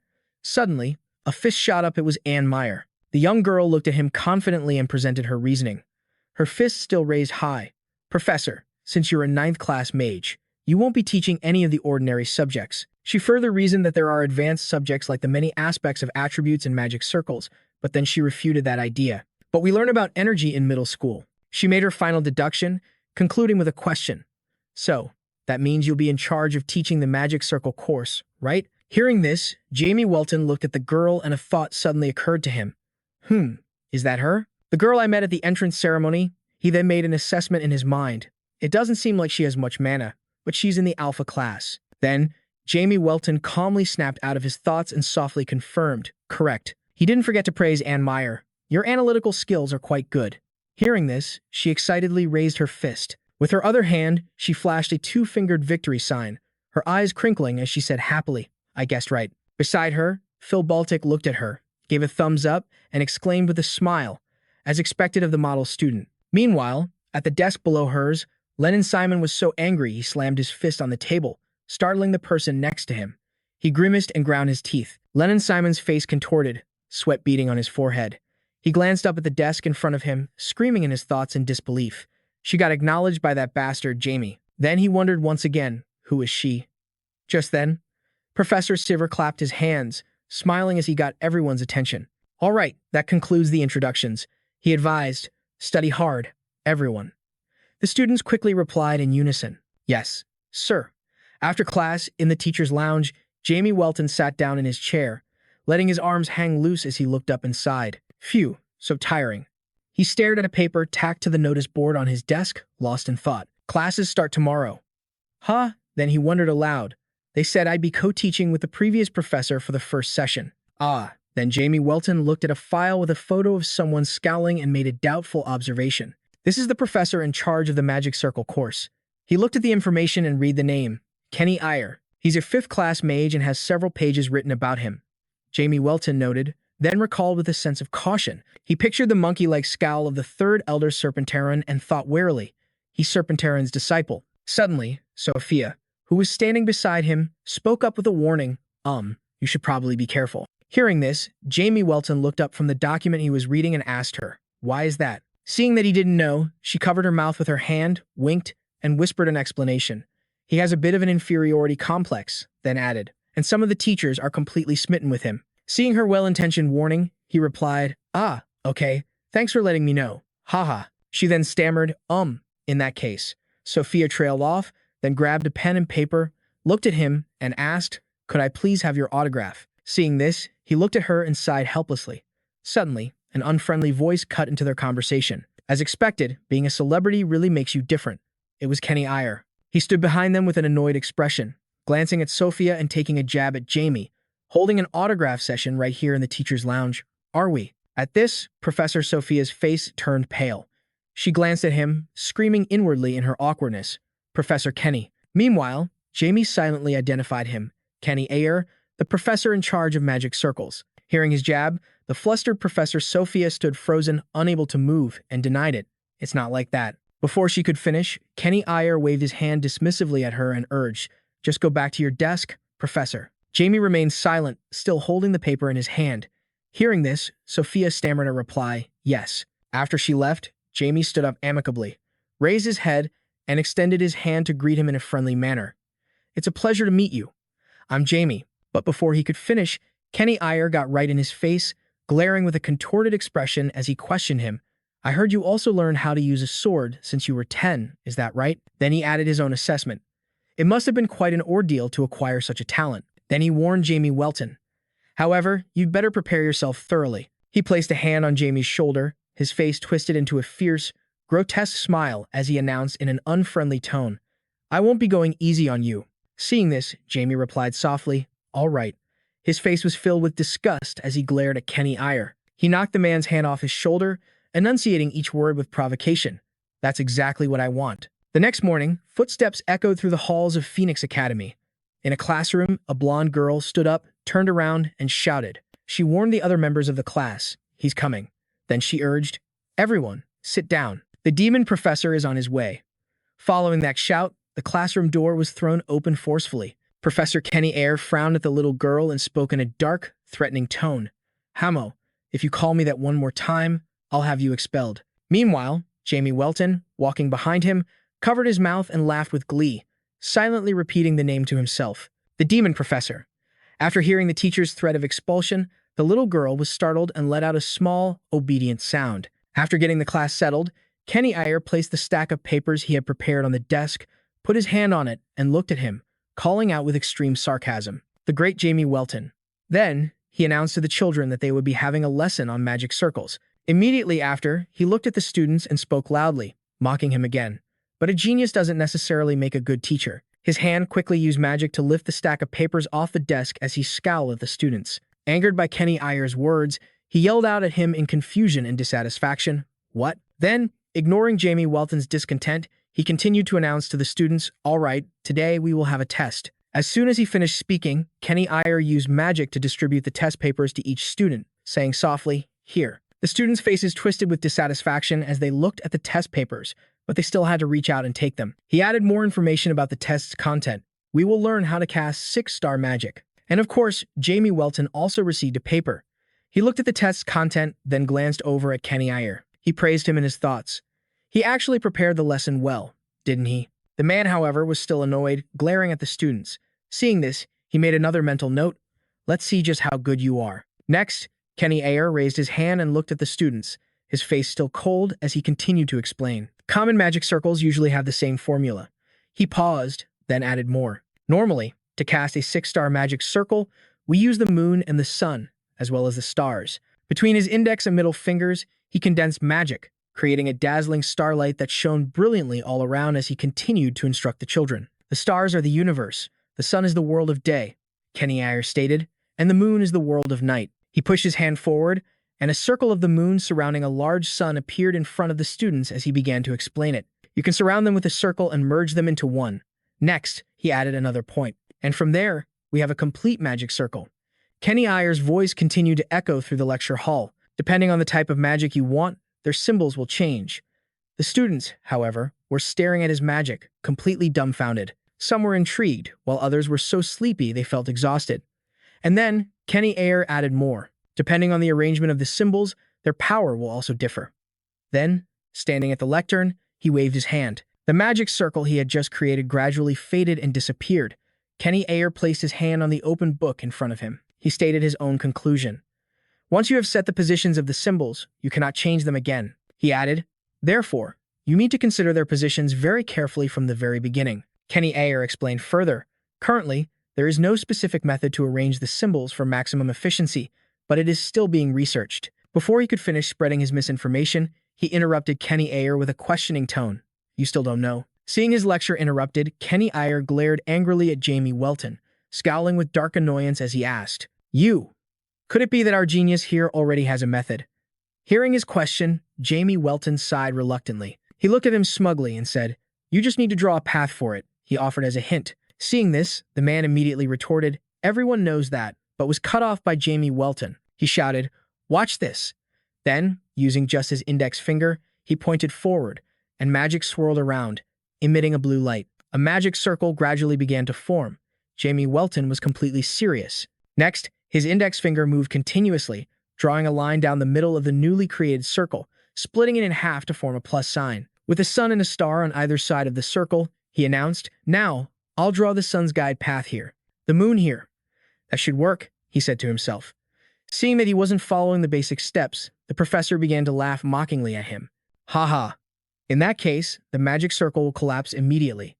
Kenny Ayer crossed his arms and quietly observed his actions, then made a comment. "You can't erase a guide path with mana. You don't even know the basic theory," he asked him sarcastically. Seeing how he was being looked down upon, Jamie Welton snapped his fingers and confirmed, "I'll erase them the same way." Immediately after, he announced his method, separate the components of the magic circle. The magic circles that had been created behind him were being shattered into pieces and gradually disappearing as he spoke. "Right. Just follow that direction, and everything will become very simple. He magnified a large circle. Next, he used guidelines to draw something else, then erased the initial lines, leaving only the completed figure. He looked at the magic circle before him and spoke with confidence, placing the symbols where he wanted them before adding more. After placing them, he erased the final guideline, deleting all the unnecessary paths to pull the moon closer to the sun, then made his assessment. Then he merged them and explained the advantage of his method. If you do it this way, you don't need to draw the magic circle from scratch. You just need to adjust the position. Next, Jamie Welton looked at the students and began to explain branching. Meanwhile, down below, the students stared at the strange, large circle, buzzing with discussion. "This is insane," one kid exclaimed, and then another said in amazement, "This is the first time I've ever seen a magic circle made like this." Standing before the commotion, he explained further, "That's the name I gave this technique." Up in her seat, Amber stared at him, dumbfounded, her mouth agape. Unable to speak, she screamed in her mind, "I can't believe it." She came to a stunning realization. He's completely thrown out the fundamental principles of magic circles. Down by the podium, Kenny Ayer was stunned as he stared at Jamie Welton's large magic circle, frozen on the spot as he screamed internally in shock. This discovery will truly cause a shockwave. Then, regaining his composure, he pointed at the magic circle and stated in a dazed but firm voice, "So what?" He paused, then added with conviction, "It's still impossible." From the audience, a gasp of amazement rang out. "Whoa, it's projecting the magic circle." His hand tapped it lightly. The images of the sun and moon gradually separated and floated in the center. The kids exclaimed in amazement, "It's turned into a three-dimensional image." Below, the children, still reeling from shock, screamed in their minds. He modified the magic circle after seeing it just once, and then came up with his own theories. He's a true genius. As for him, he gave a cool wave of his hand, looking at the kids as well as at Kenny Ayer. Then, Jamie Welton thought to himself, "That's not all, kids." Right after, both the sun and the moon flew out. He drew several more magic circles around them with just a snap of his fingers. Kenny Ayer just kept staring at him in amazement. Down below, Pinebale and Anmer were wide-eyed and open-mouthed, staring at his actions on the podium as if they couldn't believe their eyes. They realized in a daze, the magic circle is The circles collided with each other, creating an overwhelmingly powerful, untamed lightning energy. Immediately after, they began to interlock. They had another realization: as long as there's space, you can expand it endlessly. Right after, the three circles merged, creating a multi-layered, three-dimensional magic circle. The surroundings fell silent as the large circle he had created lit up the entire room. Jamie Welton recalled his form from his past life and thought, "This is why they called me the Infinite Mage," he added, "the demon of the magic realm." Then, Jamie Welton glanced at Kenny Ayer, who still hadn't recovered, and with a sharp gaze asked, "What do you think, Professor Kenny?" The man screamed internally, "I've really never heard of this before."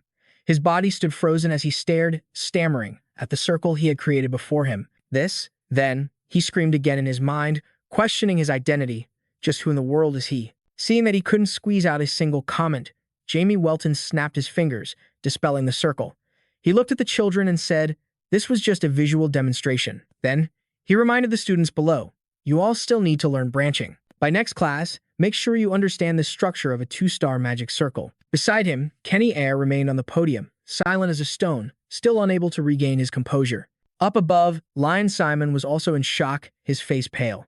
Still reeling from the display, he stammered in his thoughts, "Is he insane?" Then he thought, something this incredible was just a performance. Next, he looked around with a hint of disappointment and thought, "So this is everyone's level?" Then he sighed to himself. Well, then he looked towards Anmer, who was resting her chin on her hands and staring at him seriously. He remarked vaguely on her determined and curious gaze, "There's still one person who wants to try it." During the break, the kids couldn't stop gathering together to talk. "Did you see that magic circle?" Then one of them exclaimed, "He's a genius," just as expected. Then they added in praise, "Professor Kenny Ayer is amazing too." At his desk, Lion Simon was trying to practice. He drew a small magic circle in front of him, but his face was scrunched up as he cried out. His deskmate exclaimed in amazement, "Lion, what was that just now? Did you do it?" Lion Simon grunted and panted, ignoring him, cursing inwardly.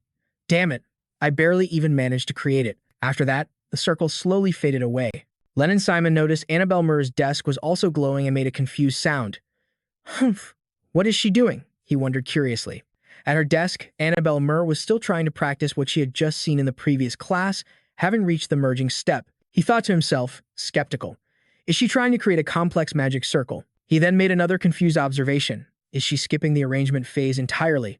Seeing this, he walked over and tapped her on the shoulder. Startled, Annabelle Mirror's magic circle dissipated. Then, she angrily shot up from her seat, screaming, "Ah!" Then she complained, full of frustration, "Why isn't it working?" Meanwhile, Lennon Simon's head had been knocked back from the impact, and he gritted his teeth in pain. She quickly ran off, shouting, "Wait, Professor Jamie, I have a question." The important thing was, she completely ignored Lennon Simon, who was clutching his now swollen chin, dazed and confused about what had just happened. His face seemed to say, "Where am I? Who am I?" Then, his body froze as he realized. He had just interrupted her, and then he wondered, did she just ignore me? He repeated it, unable to believe it. "Me?" In the elementary division hallway, the cheerful voice of Vice Principal Javelin Carter called out as he saw Jamie Welton and Kenny Iyer walking down the hall. "Professor Kane, Professor Jamie." He held a stack of documents and bowed his head to greet them, while Kenny Eyre, who had been standing behind, suddenly moved to the front. The vice principal then asked how Professor Jamie's first class went. Before he could answer, Kenny Eyre gave his assessment. It was excellent.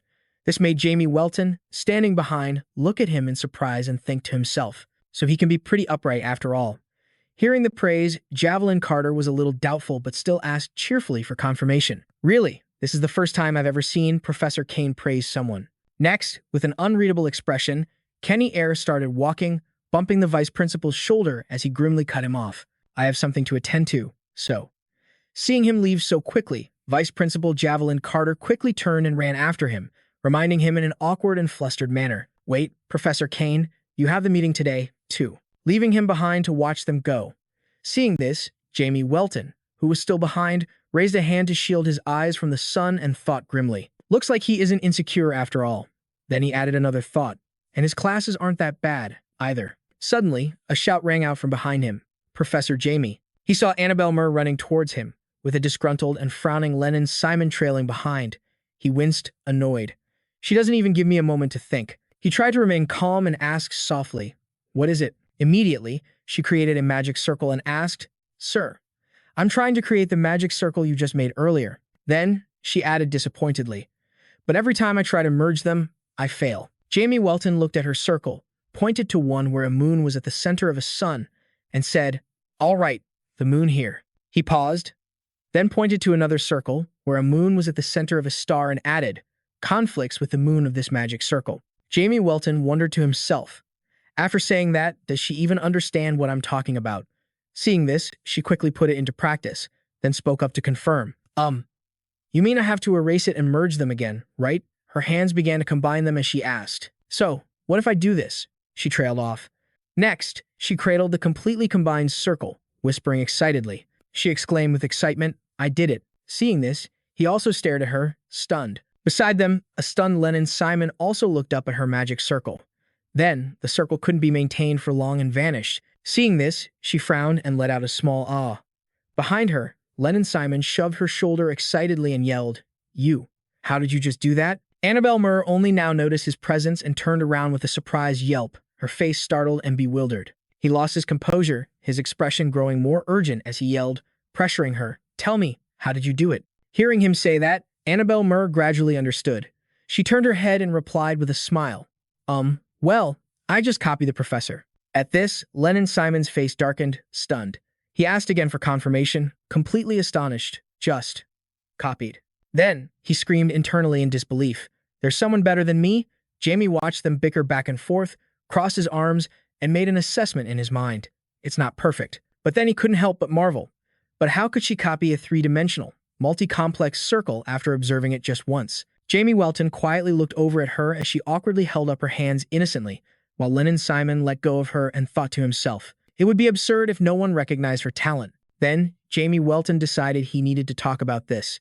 In the headmaster's office, a voice called out, "Come in." Hearing that, he quickly entered and asked with some uncertainty, "Elder Siegfried, is that you?" Seeing Jamie Welton, he quickly looked up, smiled, and said, "Please come in, young master." As soon as he entered the room, Jamie looked around. Seeing a lamp holding something, he asked, "What are you planning to do with that piece of metal?" Hearing his question, Elder Siegfried didn't hesitate to smile brightly and explain, "Ha, I'm still experimenting with them." He added, "They're quite difficult to use because they're very finicky." At that, he quickly left his desk, walked over to the tea table, rested a hand on the back of a chair, and asked, "So, what brings you here?" He sat on the table, looked at him, and stated, "I wanted to show you something first." Next, he used his hand to create a small magic circle and explained, "This is the magic circle that was demonstrated in class today." Seeing the circle, Elder Siegfried looked on in astonishment and exclaimed, "Young master, how did you?" Jamie Welton then cut him off, saying humbly, "I don't mean to show off." He then mentioned the girl, Anmer. He recalled her creating that same circle in the hallway and praised her with amazement. "This is a difficult theory, so I didn't explain it in detail, yet that child was able to figure it out." At this, Elder Siegfried, who had sat down at some point, let out a laugh. Then he lowered his head and closed his eyes in disbelief, asking for confirmation. She could do that just after seeing the demonstration. Hearing this, he questioned the man sitting across from him. Why isn't a talent like that being nurtured? Next, he propped his hands on the table thoughtfully and praised him. "Your powers of observation are truly magnificent." Then he added with regret, "But she has no potential whatsoever in the field of magic." He stated, "I previously advised her to become a scholar specializing in that area to make use of her abilities." Elder Siegfried then relayed his student's wish, but she was adamant that she wants to be a mage. The image of the girl still trying to walk towards the light appeared before Elder Siegfried as he conveyed her resolve. She's still looking for someone who can train her to become a great mage. Elder Siegfried's voice was full of disappointment as he delivered the sad news. And yet, no one will take her. The girl's future crumbled in his eyes through Elder Siegfried's words, because her talent couldn't foster any progress. Hearing this, Jamie Welton was lost in thought, speechless. He surmised, so she intends to become Siegfried's disciple. The man clasped his hands together on the table, looking troubled, and stated, "It's a bit heartless, but..." He trailed off, then voiced his own thoughts. "The magical world is the main force of Sam, so I can't gamble on uncertain students like her." Hearing this, Jamie Welton understood. He stood up and sighed, "I see. Thank you for your time." Seeing this, Elder Siegfried looked up at him and replied, "It was nothing." Then Jamie Welton turned and walked away, leaving him behind. Siegfried watched him go, deep in thought, not knowing what to say. Suddenly, Elder Siegfried called out to him, "Young master," causing him to freeze just as he was reaching for the doorknob. He smiled, touching his own face as he offered an idea. "If you're that concerned, why don't you take her on as your student?" Seeing him say nothing, his face lit up with interest as he added his own thoughts. The age gap between master and student wouldn't even be that big. It's not a bad idea. Hearing that, he remained closed off, quickly heading for the door and stating firmly, "No, thanks." At that, Elder Siegfried's excitement faded, and he just muttered an "ah" as he watched Jamie Welton leave. Outside, he leaned against a wall with his arms crossed and let out a sharp sigh. Jamie Welton's expression was grim as he thought about being forced to become a professor. Then he wondered to himself, so what the hell is this about taking a disciple? Next, Jamie Welton was plunged into memories of his past life. He recalled his students. The day he lost all his disciples because he was schemed against by the 12 gods. One of his students stood before him, enthusiastically holding a magic scroll. Now, he had resolved to handle things on his own. Those painful memories were burned to ash. His hand gripped his blade, stabbing down repeatedly until it drew blood, as he vowed to himself never to trust or let anyone get close to him again. Returning to the present, still leaning against the wall with his arms crossed, he looked at the adjacent building and reminded himself, "I won't make the same mistake I did in my past life." He thought to himself, Anmer is a very smart kid. She'll figure out which path she needs to take. Then Jamie Welton's expression grew cold as he brushed everything aside, concluding in his mind, "This has nothing to do with me." In the training hall a week later, Professor Siver looked at the students standing before him and instructed, "All right, everyone, focus up." He announced today's mana test to the kids. Next to him stood a scarecrow with a target marked on its center. Next, holding a stack of papers, he smiled at the children and began to speak. "Haha, I've heard the students in the beta class have improved a lot," he said, voicing his thoughts. "Haha, so I'm quite curious to see how our class will fare." Hearing this, murmurs began to spread among the students. Phileas was no exception. He leaned into Amber Mayer's ear, cupping his hand over his mouth as he explained to her, "He means Class 2. Hearing this, she looked at him in confusion and glanced over to confirm. "The class that was dead last year?" Then she added, "He said so, too." At that, Phileas glanced at her, smiled proudly, and shared some information. "He's first in the beta class." Hearing this, Amber Mayer gasped in shock. "Ah," and then Professor Siver's voice rang out. "First up, Leon, step forward." Hearing his name called, Leon Simon quickly stepped forward to face the scarecrow. As the entire class watched, they all fell silent to observe. He manifested a bow of pure energy, drew it back, and with a coolly serious and impressive expression, he raised it to aim directly at the scarecrow. The moment he let go, an immense stream of energy shot forward, hurtling toward the scarecrow and crackling with powerful sparks of electricity. The arrow flew like a whirlwind, gathering the wind into a fierce vortex that swept through everything. The system displayed a score of 2,199B. Seeing this, Professor Sivert was stunned. His face darkened as he thought in amazement, "That's more than enough to obliterate the target." Below, the students erupted into astonished murmurs. Over 2,000 points. Then came the comments. Just what you'd expect from the Simon family. Nearby, Anne Mayer stared blankly, her face pale with shock as she stammered and mumbled, "Holy crap, that's the first time I've ever seen a score that high." He glanced over at her as she stared blankly at him and thought with a sigh, "You idiot. You're so much better than that." Seeing what just happened, Professor Sivert was so shocked he went pale, his limbs trembling. He gave a gloomy, forced laugh and said, "Haha, I suppose we'll have to get a new target," he commented. "Next up is Phileas," he said excitedly. "Awesome. It's my turn. Watch closely." He then added, "I've been in excellent condition lately." Standing behind him, she watched him quietly, a look of confusion on her face. Phileas stood at the starting line, remembering the potion. He touched the tip of his nose and thought, "Right. I already took the ape." His eyes were filled with confidence and anticipation. He then quickly drew his bow and shot with incredible power, his expression unreadable but intense as he faced forward. His eyes, however, looked crazed and unhinged, glaring terrified. Anne, watching quietly from the side, was startled. She screamed in her mind, "What the?" His pupils. Then a powerful arrow shot out, aiming true and blasting through everything. The system displayed a score of 860P. Seeing this, the professor smiled happily and commented, "Your score is up 700 points from last time." Then he encouraged Phileas, "With just a little more effort, you could make it into the intermediate class." Hearing those words of praise, he puffed out his chest with pride, raising his arms and cheering in the middle of the class. "How about that?" Phileas asked his classmates smugly, while his friends nearby praised him. "That was great, Phi." Then, grinning from ear to ear, he smugly asked his friends again, "Did you guys see that?" Only Amber Mayer stared at him with a look of confusion, recalling what she'd just seen. A moment ago, she had doubted herself, wondering, "Did I imagine it?" Before she could dwell on the thought, the professor raised the roster and called out, "Next, Anmer." She stammered in reply, "Why, yes, sir." Immediately after, Amber Mayer stood before the target, drawing her bow to aim, her face a mask of anxiety and nervousness. She frowned, thinking anxiously, "What if I haven't improved much?" She questioned herself, but then immediately pushed the thought away. "No way. I practiced so much." Then, pushing all other thoughts aside, she screamed in her mind, "I have to believe in myself." Immediately after, she released the string, sending the arrow forward with all her might.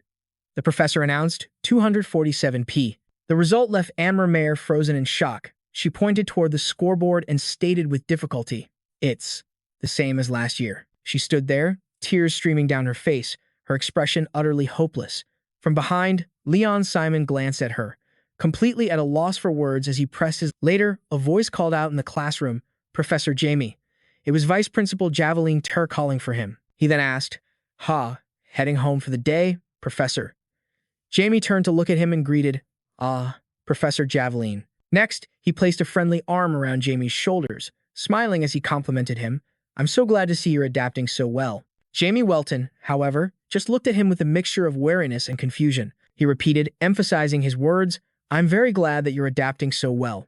Suddenly, the ring on the hand resting on Jamie Welton's shoulder began to glow, catching Jamie's eye. Noticing this, Javeline Ter quickly released him and began to walk away briskly, looking back at him awkwardly as he explained, "It seems the third elder is summoning me. You'll have to excuse me." Jamie Welton looked at him, completely confused, his thoughts filled with questions. If it's the third elder, does he mean that incredibly hot-tempered guy? Then, he started reporting as he ran. "Yes, sir. Manager, about today's meeting." Jamie watched the man talk as he ran, his thoughts returning to that third elder. So, he's the manager. Finally, some peace and quiet. He covered his mouth, letting out a happy sigh. This world is really something else. Suddenly, a child walked past Jamie Welton, muttering endlessly to himself in a detached voice.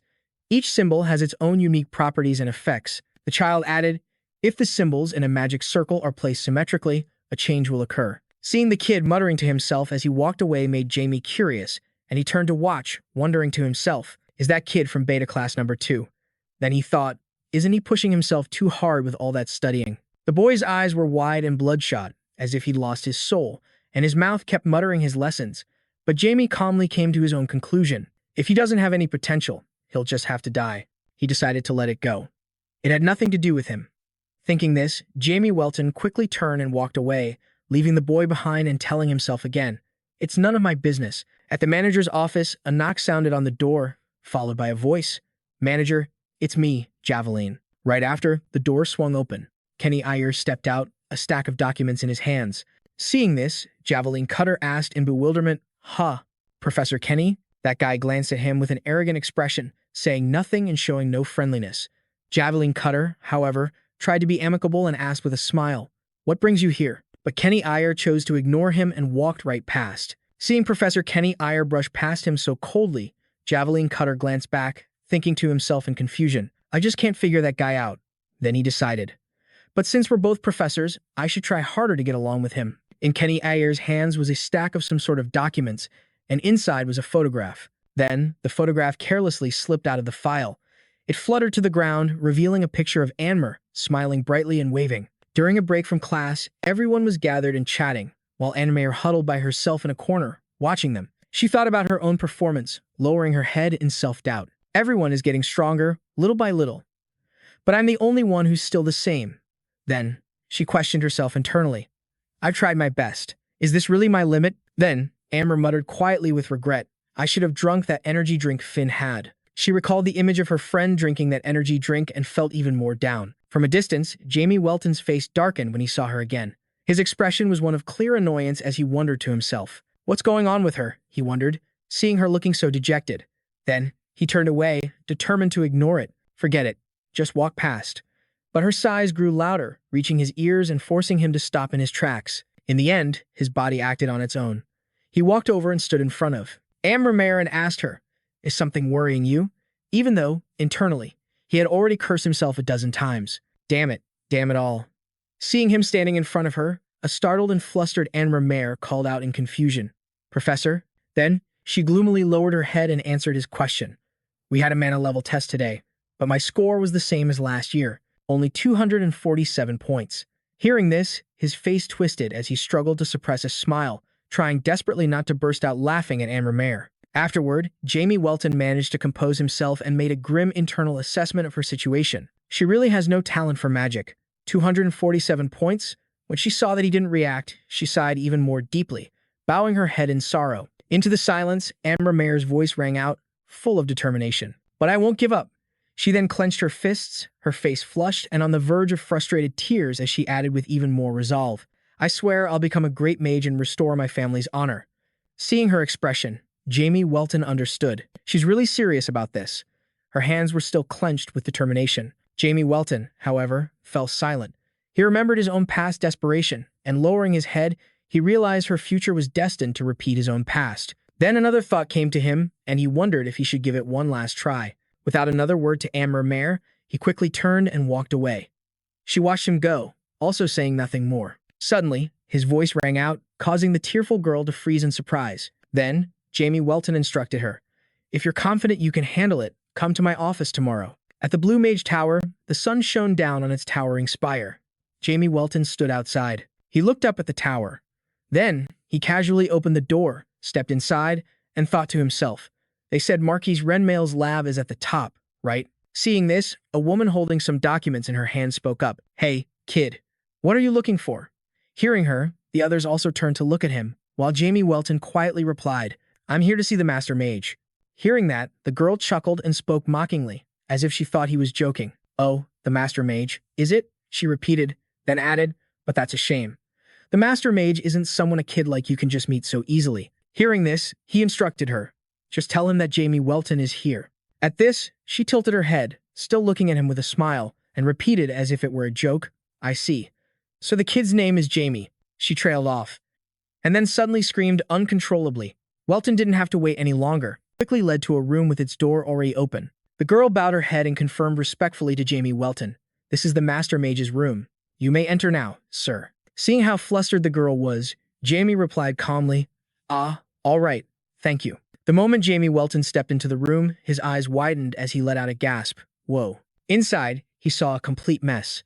Books were strewn everywhere, and he couldn't help but wonder, what is all this stuff? Suddenly, a voice rang out, asking him, "Quite a mess, isn't it?"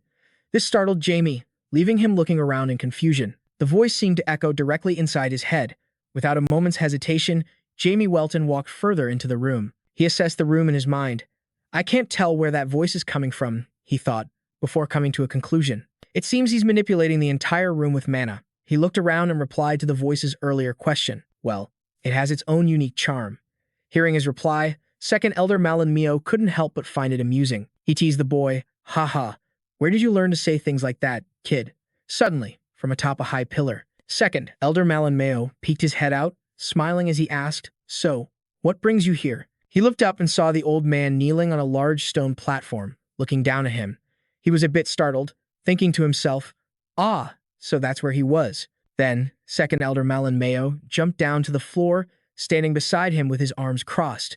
Meanwhile, Jamie Welton was looking at the messy piles of waste paper. With supplies and books thrown about everywhere, he remarked, "Haha, you seem to be very busy with your research, sir."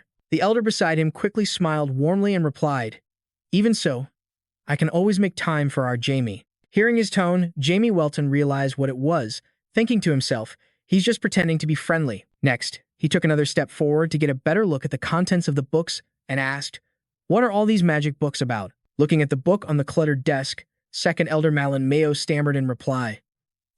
Well," he trailed off. Then he turned and leaned against the desk, his expression serious as he recalled scenes of war while explaining to the boy. "I am researching war magic," he added, "a type of wide-range magic that can annihilate the followers of Janus, the god of war." He then added softly, "But as expected, it's not easy at all." Jamie Welton also turned to lean against the desk, glancing over at the elder, a deep realization dawning on him in silence. "That means," he thought. His train of thought momentarily interrupted before he reached a conclusion. The moment this magic is complete, a vision of a man raising a sword appeared in his mind, and the symbol of two snakes on their swords, their family crest. He screamed internally, "The war with the Church of Janus will begin." Then, the elder turned back to Jamie Welton and asked once more, "So, why did you come to see me?" Jamie got off the desk and moved closer to him, stammering, It's because." He cut himself off, then stated his decision firmly, "I want to teach Amra Mayer the breath control method." Surprised by his sudden declaration, second Elder Malin Mayo looked at him and repeated, "The breath control method?" He then gave his own assessment. "I know why you're asking, but you can't just teach your own secret magic techniques to a child who, at best, can only become a 5th-class mage." Jamie thought of the young girl Anmer and came to his own conclusion. Hearing this, Jamie Welton smiled confidently, wagging his index finger at the elder as he asked a question in return. "And what if I can turn her into an archmage?" At this, the elder narrowed his eyes at Jamie Welton, making his own judgment. "That's an arrogant thing to say," he added. "Magical theory isn't for everyone." Then he gave his assessment of the boy. "I acknowledge your talent, but you are still only a 6th-class mage." Despite this, Jamie remained calm and informed. "Second Elder Malin Mayo, I have already completed one magical theory." With one hand on the desk and the other in his pocket, he closed his eyes and declared arrogantly, "But I wasn't satisfied with it, so I decided to create another one." He began to explain in his thoughts, "A multi-3-dimensional magic circle. The complex I created in my past life still isn't enough." He recalled his incredibly handsome and cool image from his previous life and came to a deeper realization. "To defeat the 12 gods, I need even greater power." Hearing this, second Elder Marlin Mio was completely astonished, frowning with wide eyes as he sought confirmation from him. "Are you planning to create 2 magical theories?" Then, he looked at him and added another thought. "Even for a dragon, that's completely absurd." Doubt stirred within him, but looking at Jamie Welton standing with his arms crossed and a smug smile, he decided to put his faith in him. But what was this pressure he was feeling? Behind this child was a great, incredibly handsome man who had already lived through an entire life. He voiced his thoughts about him. This child might just. He stopped thinking and then spoke to confirm it with him. "If you're that confident, then I'll make you an offer." Second Elder Marlin Mio interrupted, then took out his staff. He pointed it straight at him, challenging him with wild excitement. "Let's have a duel," he added. "If you can satisfy me, I will pass on my breath control technique to you." Seeing his chance, Jamie Welton didn't hesitate. He drew the sword from his hip and charged forward with a confident smile, accepting the challenge. Very well. In the silent, dark combat room, second Elder Marlin Mayo kept his staff pointed at him and confirmed, "I'll let you have the first move." Jamie was still in his ready stance, looking at him. With a determined gaze, Jamie Welton arrogantly pointed his sword at him and warned, "Don't you regret this." Next, he focused all his power into his feet, and his entire body began to glow with immense energy. He shouted, "Welton's conversion skill, White Sea. A vortex of water formed around Jamie Welton, enveloping him and carrying the scent of the sea breeze. Once his preparations were complete, he charged towards Second Elder Marlon Mio, shouting, "Surf." It was as if ice was aiding his feet. His speed was incredible. Then, he leaped into the air, while Second Elder Marlon Mio watched him rushing forward. From above, with a sword glowing with blue fire in his hand, he commented, "He appeared before me in a flash." Despite this, the Elder remained calm, smiling as he created a shield and watched the sword plunge into it, calmly making an observation. "You can't pierce my shield with something like this." Then, Jamie's other hand began to condense another powerful magic. Jamie Welton shouted the name of the skill, Hand of Destruction, and immediately drove another swirling attack into the shield. The two immense powers clashed violently, creating a massive shockwave.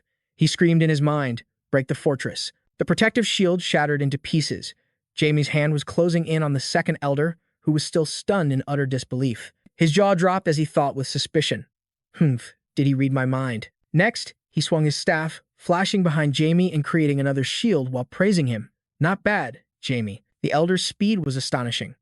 Jamie's face paled as he bit his lip, realizing the man was now behind him. His arm, still glowing with powerful energy, continued to surge forward from inertia. Then, he regained his balance. He stopped, turned his head, and thought to himself, "Damn it, looks like he's already recovered." Then, he called out in his mind, "Breaky." An eye with ears and a tail appeared at Jamie Welton's summons. He then commanded it, "Support me within the illusionary world." Next, he created countless barriers and shouted the skill's name, Momentum Effect. Jamie Welton moved swiftly through each magic circle, leaving an afterimage in each one. Then he called out the name of each weapon. Plasma Cutter, Thunder Arrow Storm. Each clone, using a different power source, attacked the same target. That target was Second Elder Marlon Mio's protective circle. Finally, Jamie himself charged forward, yelling the name of his skill, Lava Blade. The impact resulted in a massive explosion that swept through everything, creating a large ring of electricity. Finally, Second Elder Marlon Mio looked at a crack on his protective circle, his face contorted in surprise. Before the Elder could react, Jamie Welton, with sharp eyes and determinedly pressed lips, swung his sword back to gain momentum. Then, he brought the sword down in a powerful strike that knocked the Elder backward. A loud crash of rock and earth echoed through the room. He landed on the ground, looking at the cloud of dust he had created. Jamie explained to himself, Momentum Effect, a close combat magic that prevents the use of clones and teleportation. Then, Jamie Welton, panting and exhausted with a grim look on his face, thought to himself, "Because I used 4 clones, I've run out of mana." Suddenly, the astonished voice of Second Elder Marlon Mio rang out. This. He stood amidst the smoke, his clothes dirty, laughing heartily with delight as he looked at Jamie and commented, "That actually tickled a bit." Then he laughed again and remarked, "But my collar is still." Before Second Elder Marlon Mio could finish his sentence, Jamie cut in with a strange smile and pointed out, "Looks like you haven't been able to repair the back of your cloak yet." Ha ha. Hearing this, the Elder turned to look at his cloak, completely confused. He grunted. But in reality, he had already realized that a part of his cloak had been slashed from behind. Seeing this, he looked up at him and offered his assessment. "Hey, it seems I made a mistake by being too hasty." On the other side, hearing this, he forced a smile and cursed inwardly with frustration. "Damn it, son of a bitch, wasn't that strong enough?" Then, a powerful aura radiated from his body, washing away the dirt as he commented on him. "I'm a little disappointed that I only got hit, Jimmy. Try and stop me this time." He propped his staff on the ground, instructing him. Then, his gaze darted elsewhere. His body also began to radiate an aura as he thought to himself, "I guess I have to bring that thing out." Immediately after, Jamie Welton also took out a scepter. This was the outsider Avalon. He pointed his sword at the old man, gave a serious smile, and said softly, "I'm really looking forward to this." Jamie rushed straight forward. "Show me a miracle." Lin Mio looked on, quite astonished. "Oh, I didn't expect you to have something like that. That old geezer wouldn't even sell it to me." Jamie smiled sarcastically and said, "Then I guess you must have some very good backing. How stingy." He charged straight ahead and said, "I will accept and continue this match." A swirling magic circle lit up. A fierce vortex spun around Jamie. He smirked, looking at the wind with satisfaction. Outsider Avalon has surpassed all human imagination. Jamie charged straight ahead. "This feels amazing." Even Jamie couldn't have imagined, didn't think this thing could contain the power of both the real world and the underworld at the same time. Incredible. Jamie then multiplied, moving about chaotically. "This kind of magic isn't bad," Jamie said greedily. "But I feel like I want to see something even more surprising." Lin Mio burst out laughing. "Ha, Just because it worked a moment ago, you're going to try it again? He said. However, it won't work a second time. Without hesitation, Lin Mio executed a counterattack against Jimmy. The two charged at each other, fighting fiercely. Lin Mio asked suspiciously, are you trying to make me use my magical perception? Jimmy didn't deny it. I'm just asking, will you show it to me? I'd be very happy if you did. Lin Mio raised his staff. If you truly want to see the manifestation I possess, it's not like lightning striking in all directions, hailstones pouring down, or lava erupting. It's different from those natural phenomena. Lin Mio warned, his gaze extremely sharp. However, once you're caught in it, it will be very difficult for you to survive. Jamie was straining to block Lin Mio's attack, but Jamie was in for a huge surprise. Huh? There's nothing. Jamie was still stunned. What the hell is going on? The world had been turned upside down. The sky above Jamie became chaotic. Cognitive dissonance. The magical perception of the Archmage Lin Mio. Jamie also began to go frantic amidst the chaos. A bolt of lightning struck Jamie's protective circle. He realized that even though it usually looked like a natural disaster, it was actually mental magic invading his brain. Jamie looked at the events unfolding before him with some anxiety. If you cannot completely master the spiritual world, then you will writhe and struggle, unable to tell truth from falsehood. The problem is, at my current level, I can't escape this magic. What if I can't break free from this mental manipulation? Jamie's steps were full of energy. Lin Mio's mana, the root of this magic. He braced himself and unleashed 100 Cs. I'll absorb it back. His gaze was stern as he looked on.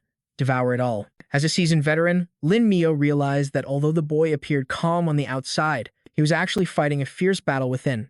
Lin Mio's words echoed in his ears. When your power is weaker than your opponent's, there's no way for you to escape this type of mental magical perception. Jamie felt helpless because he couldn't use his dark mana. Lin Mio laughed loudly. Ha, let's stop the bullying here. Even I'm afraid of your father, kid. A huge power was unleashed by Jamie, and a magic circle appeared where he stood. The blue light from his staff flared violently. Jamie executed an unexpected new ultimate move. Even Lin Mio was shocked and exclaimed, "What the hell is this?" The fight had stopped. Lin Mio had to begrudgingly admit, the kid won this time. I can't believe he could reverse my magic theory. Lin Mio couldn't help but ask Jamie directly, "But how did you do it?" He just hummed and laughed it off. The sword in his hand was still pulsing with magic, making even him wonder if it was the cause. He himself was very surprised and said, "I absorbed the mana, thinking it would help me escape the illusion. But after a while, your power started getting absorbed as well." Lin Mio couldn't believe it. "So you're saying it was just a random coincidence?" Jamie didn't know how to answer that question. A coincidence? If I say it's a coincidence, it won't make any sense at all. After all, the magic theory of an archmage was assimilated by a sword. Jamie smirked as an idea formed in his mind. Into his new magic theory. Jamie, looking carefree again, asked, "So, what do you think?" Marquis Lin Mio couldn't help but laugh. "Haha, that's good enough." Patting Jamie's head, Lin Mio said, "I'll let you teach that girl the breath control method." Inside a glass room, Lin Mio's voice echoed. "Now, tell me." Lin Mio was asking the man in front of him. "What do you think?" The other man replied, "I was very surprised." The person Lin Mio was speaking to was none other than Raymond Florison. In a calm and slow voice, Raymond Florison said, "I never thought that boy could use magic so harmoniously, and swordsmanship like that. He's on a completely different level from any magic swordsman I've ever met. On top of that, he can convert it into magic theory. That's something even an archmage of the same level would find difficult." Lin Mio had to nod in agreement, admitting, "It's clear the boy is an incomprehensible genius." But Raymond Florison cut him off. "No, that's not why I'm saying this. His magical power could rival that of an archmage. His swordsmanship is top-notch, and above all, he was chosen by Pyrrho. What kind of human could possibly possess all of those abilities at once?" Raymond Florison voiced his doubt, asking a question. "Jamie Welton, is he really human?" "He's like a superhuman, created with a purpose." "Raymond," Lin Mio kindly reminded him, "be careful with your words. Someone is always listening." He suggested that all they should do for now is continue to observe. Let's see how that child will change the world. It was very late, but Jamie Welton was still standing below the castle. All the lights in the castle were out. Jamie impatiently pounded on the door, shouting, "Get out here." Lennon came to open the door with a grim look on his face. "I'm here. What is it?" Jamie was surprised to see Lennon. He asked, "Why are you here so late at night?" Lennon stammered, at a loss for words. Meanwhile, Anne Mayer cheerfully said, "It looks like Professor Jamie is going to accept me as his disciple." Lennon, still stunned, asked, "Are you really going to take Anne Mayer as your disciple?" Jamie asked angrily, "Is that any way to speak to your professor?" Confused, Lennon couldn't believe his ears and asked again, Is it true? Jamie replied. Well, it's not certain yet. Lennon gathered all his courage and made another request. Then please take me as your disciple too. Jamie turned back towards the door and asked warily. I was just wondering why you came to find me in the middle of the night. Does Count Simon know you're doing this? Lennon hesitated. What? Ah, he doesn't know yet. Not yet? Jamie glanced at Lennon and said coldly, what will people say if you learn magic from me when you already have your father? I won't accept someone who hasn't even considered that. He walked straight inside, leaving behind only a single, ice-cold word, leave. The noise outside the door continued, irritating Jamie immensely. He flung the door open and shouted, hey, you. But he was completely stunned by the sight before him. Are you? Lennon was crying, tears streaming down his face, looking utterly pathetic. Lennon shouted even louder, I can't accept Anne Mayer surpassing me, so you have to choose me too. Jamie looked disgusted. Did you reserve a spot as my disciple or something? Unbelievable. Jamie thought for a moment. But it's true, he's considered his age quite well. And he would make the perfect errand boy. So he said, if the Count agrees, I'll consider it. That seemed to give Lennon immense hope. He kept asking, really? Jamie said that it was necessary to show respect to the Count. He is, after all, your master. You can go now. Lennon bowed respectfully, said, thank you, and left. After Lennon left, Jamie slowly muttered to himself, I wonder if that guy will get kicked out for being ungrateful. The scene shifts to Count Simon's study. Lennon was sitting at a table with Count Simon. Count Simon spoke up, asking, so, why did you suddenly want to see me? Lennon hesitated. Yes, father. I want to become Professor Jamie's disciple. Hearing this, Count Simon was momentarily stunned. The teacup in Lennon's hand trembled uncontrollably. I already went and asked him to accept me as his disciple. Count Simon thought to himself, just as I thought, how rude. Count Simon found it hard to believe that this arrogant kid would one day humble himself for the sake of learning. It seems he's finally grown up. Count Simon didn't object. Without hesitation, he said, I'll allow it. Just make sure you don't bring shame to the Simon family. The scene changes to the back alley magic society. Asta's voice rang out, in front of a person groveling at his feet, and the professor had such high hopes for Apophis, too. Asta chided, how shameful. Professor Sivers struggled to beg, please, give me more. Asta said, the blood vessels in your body have already ruptured.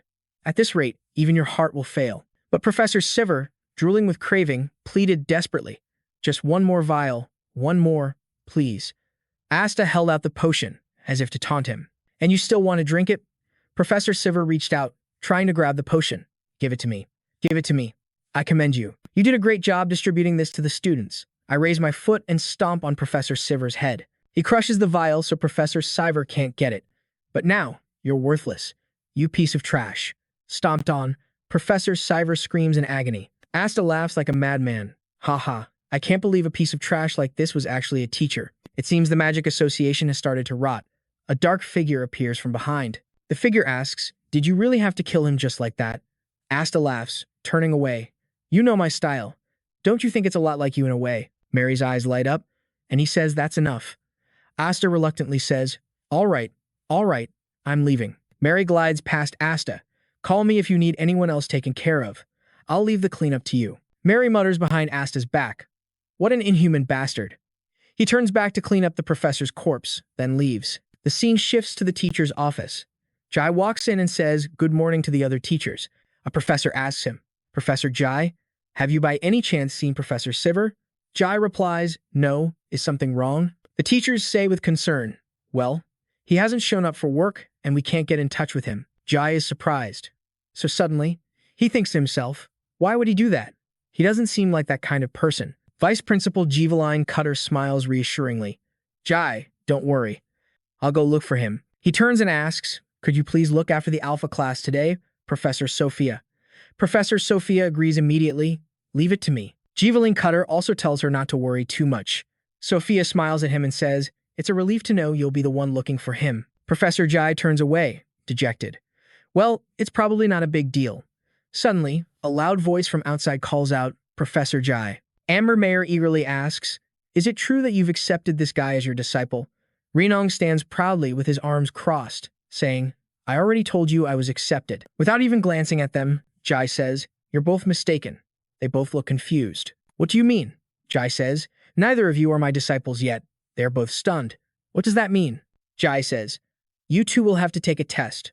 So come to my office after class. Remember, If you don't pass, neither of you gets anything. He waves them off. Now, go. Amber asks. A test? I'll work really hard. Renong chimes in. Do you really think working hard is enough to pass? I will strive to do well. Jai is getting really tired of these two overgrown kids. All right, just go. He opens his books. Now for today's lesson.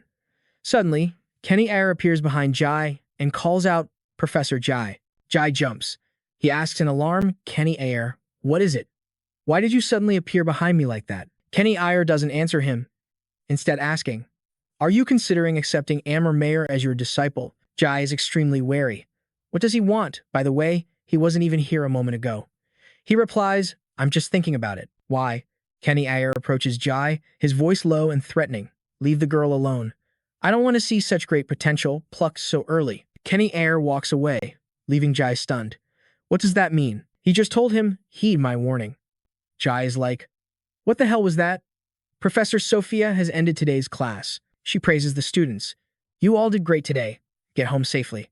They all say goodbye to her in unison and leave. Anmer worriedly asks her friend beside her, Phi, you don't look so good. He holds a bottle of potion in his hand and says, I'm fine, as long as I keep drinking this. Amber Mayer tries to stop him. I think you should stop drinking that tea. This is already your 4th bottle. But before she can finish, he tries to attack her. Just then, Renon walks over and asks, what's wrong with him? Amber stammers, Renon.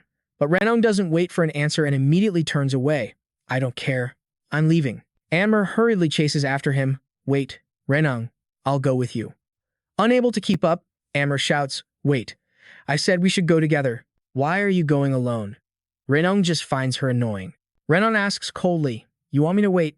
Why would I do that for my rival? Without hesitation, he flies straight up into the air, leaving Amber behind. Standing by the door, she can only watch him go. Damn it, that brat. You think I'm going to lose to you? She musters her strength and focuses her power. Accelerate. Now, she is flying just a little bit behind Renon. Her friend Phi is still clutching the potion bottle. After chugging a new one, he says with satisfaction, that's refreshing. Just as I thought. As long as I drink Apo Fish X, I feel better right away. He stands up. Now, I should go meet Ivan. There's no way I'm passing up such a rare opportunity. He is walking with a group of other people. Ivan says arrogantly, Phi, you should know how lucky you are. I made a special exception to bring you along. Got it? Phi forces a smile and says, of course. Thanks, Ivan. In his heart, however, he's cursing Ivan for being an arrogant brat. Still, I should just endure it, because soon, I'll be able to enter the intermediary building as long as I have Iris 10. They have now arrived at the Citadel. Ivan handed Finn an invitation. This is a VIP invitation.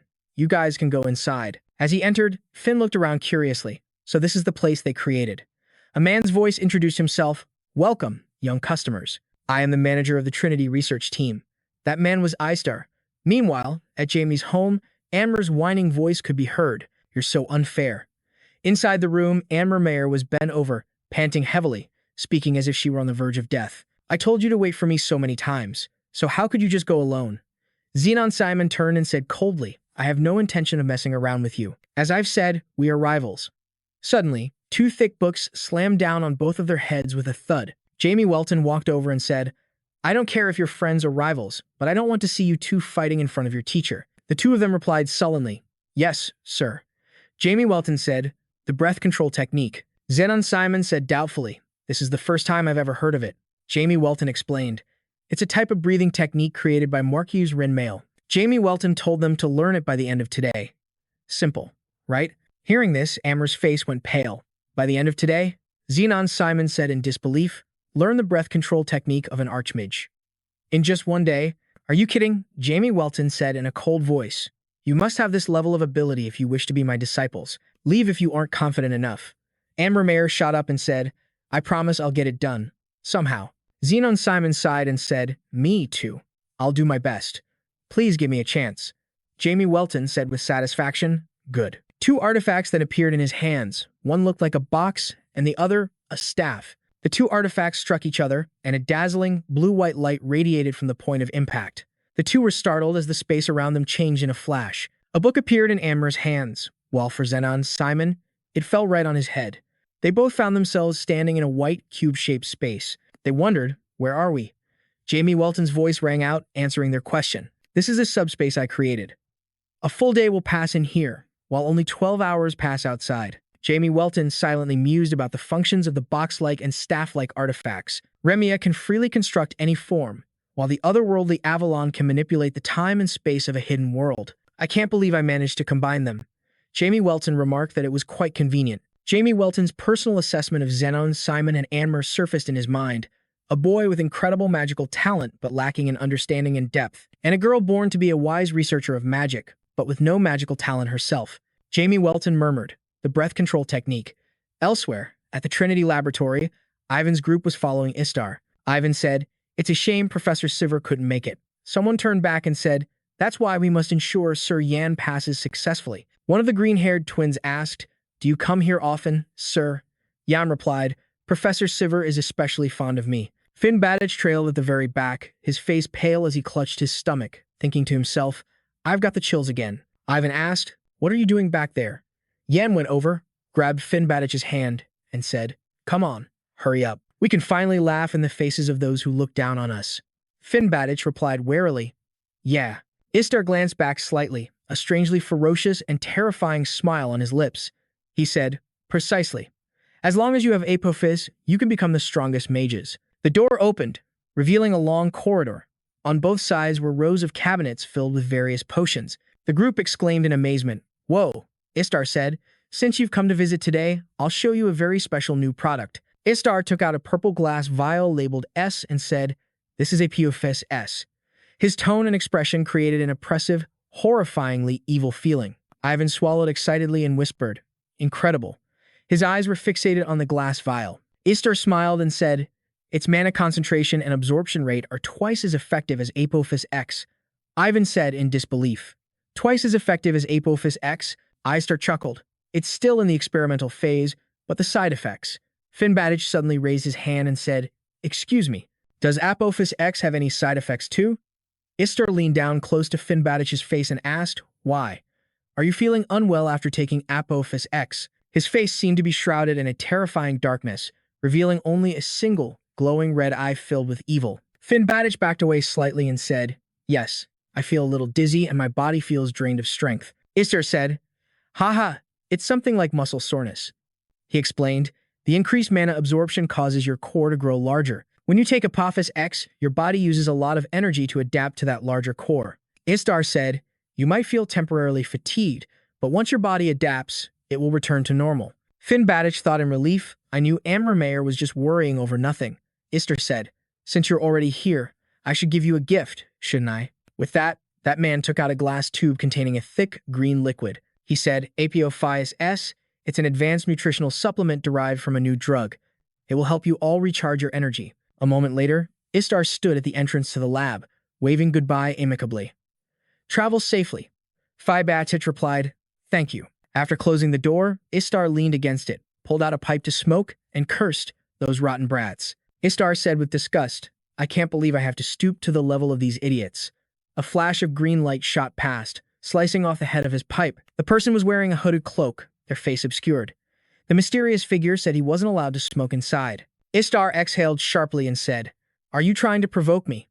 The mysterious figure replied, "Do you think you have any right to complain when you're throwing money away like this?" Istar suddenly grabbed the mysterious person by the collar.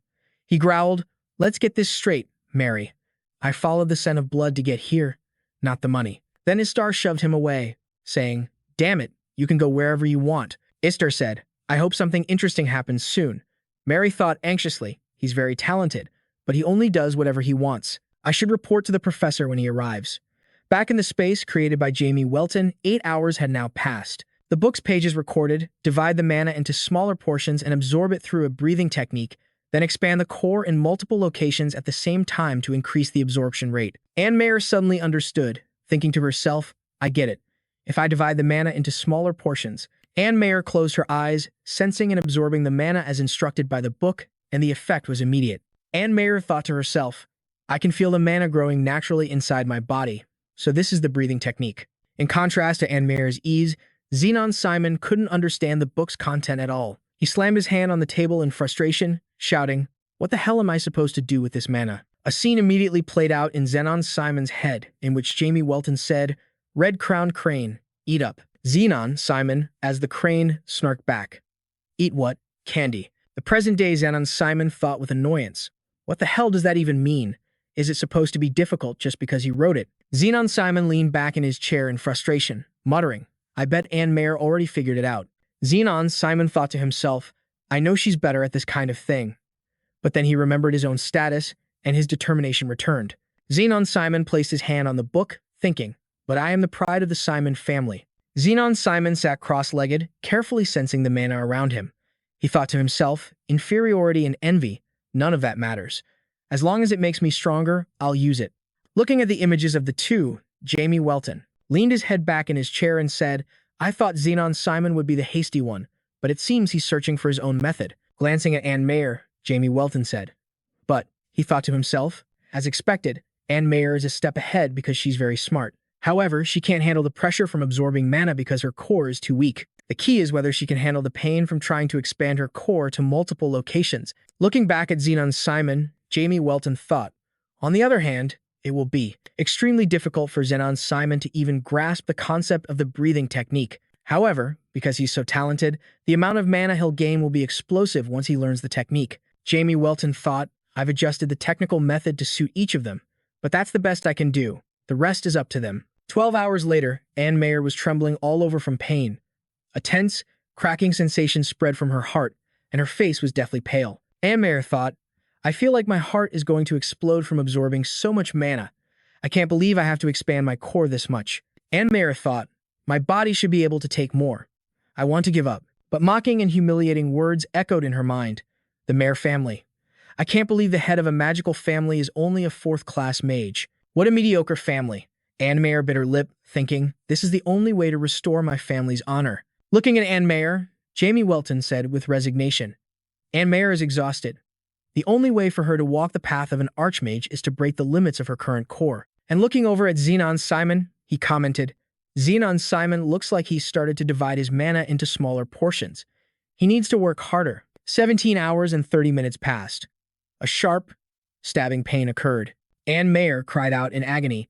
21 hours and 26 minutes passed. Xenon Simon flipped through the pages, reading them over and over, trying to understand their meaning, and said with frustration and helplessness, damn it, time continued to pass.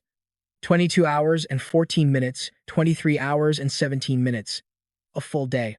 Watching the two on the monitor, Jamie Welton raised his hand and snapped his fingers. He said, time's up. Both of them immediately fell back onto the long chairs they were on before. Anne Mayer cried out in surprise. Ah. Xenon Simon was startled. What? Jamie Welton said sternly, 24 hours have passed. The test is over. He said, Anne Mayer, Xenon, Simon, both of you. Jamie Welton said coldly, have failed. Anne Mayer said sadly, I'm sorry. I tried my best. But Xenon Simon raised a hand, pleading, if you just give me more time. Jamie Welton asked, and what difference would that make? Xenon Simon flinched. That, he stammered, his uncertainty obvious. Jamie Welton smiled to himself, amused. All right, I guess I should stop messing with them. Jamie Welton said, but you both passed the test. Hearing this, Anne Mayer and Xenon Simon exclaimed in shock. Huh? Their faces were completely bewildered. His prank finished, Jamie Welton said with a kind expression. It was just an observation test, so you've both successfully become my disciples. Anne Mayer was overjoyed. She turned and threw her arms around Xenon Simon, exclaiming, Sen, we did it. Xenon Simon stammered awkwardly. Congratulations. Then he added, now get off of me. Anne Mayer asked innocently, huh, why? Jamie Welton watched the two of them. He thought, that's right. Go ahead and celebrate all you want for now. He casually took out a red hat and put it on. On the outside, he looked angelic, but inside, Jamie Welton was a complete devil. He thought, you'll all soon experience what it's like to cry your eyes out in hell. A voice rang out, asking Mary, how are the test subjects this time? Mary held a file with Ivan's picture on it, stamped with the ominous, bright red word, failure. Mary reported, they're all exhibiting severe side effects from apophisic X. They won't last much longer. The voice instructed, we'll just have to find better specimens next time. The person added, Mary. She replied, yes, Professor. The professor asked, and what about a countermeasure for the side effects? Kenny Ayer entered the room. He removed his hood and said, regarding that. I'm still researching the issue with the doctor, but we haven't made much progress. The professor's voice emanated from the crystal ball. I see. A product will be arriving soon, so ensure it is handed over to the doctor, the professor said. It will be sent by them. I will be waiting for good news from you all. The professor's words startled both Mary and Kenny Ayer, and their expressions changed. Mary stood up and said coldly, "Looks like we need to bring Amber Mayer here quickly." Kenny Ayer replied, "Because that kid is quite sharp, she won't be easy to approach." Mary asked in disbelief, "Don't tell me you're thinking of backing out over a few measly emotions, are you?" Kenny Ayer started. "Aye." But Mary walked past, patting his shoulder and cutting him off. What am I even saying? I forgot you're not that type of person. Let's not waste any more time." Kenny Ayer stood alone in the silent room. He walked over to the desk and placed a hand on the file with Amber Mayer's picture, whispering, "Amber." Meanwhile, Amber Mayer woke up in a daze, groaning sleepily. Amber Mayer sat up warily and asked in a daze, "Where am I?" The memories of last night came flooding back. It had been late, so Jamie Welton told her. "Since it's late, you can just sleep here and go to school in the morning." After recalling this, Amber Mayer thought, right. Amber Mayer reached for the clock on the nightstand, wondering to herself, what time is it anyway? When she looked at the clock, Amber Mayer shot up in a panic. "I'm late," she cried out. Amber hurriedly threw on her clothes and burst out the door. "I'm so late," she yelled as she appeared. Senong Simon was already wide awake. He remarked, "Looks like you're finally awake." Senong Simon then delivered a verbal blow that went straight for Amber's heart, a double critical hit. "You snore like a demon." Amber shot back, "What? I do not snore." Senong Simon kept teasing her. "Oh, yes you do. You were even talking gibberish in your sleep last night." A bolt of blue magic shot down onto his head. Jamie Welton commented, "So that was a lie, huh?" Amber was speechless with rage. Jamie Welton snapped his fingers and said, "All right, stop fighting and take these." A pendant with a round gem suddenly appeared in each of their hands. "Huh?" Senong Simon grunted in confusion. Amber Mayer asked, "What is this?" The smooth, polished gem shimmered as it reflected the light, revealing a beautiful and mysterious purple hue. The gem was set in white silver. Jamie Welton explained, "It's a jade pendant to symbolize that you two have now become my disciples." Jamie Welton winked and pointed to an identical gem fastened to his collar, adding, "Don't lose them." Amber and Senong Simon replied in unison, "Thank you." But Jamie Welton's next sentence made them both freeze like statues. Since they're a matching set, I guess you could call them a couple's item." Senong Simon bristled, pointing at Amber Mayer and shouting, Who would ever date a brat like her?" Amber Mayer gasped, "A brat." Amber yelled, "Hey, I hate you too."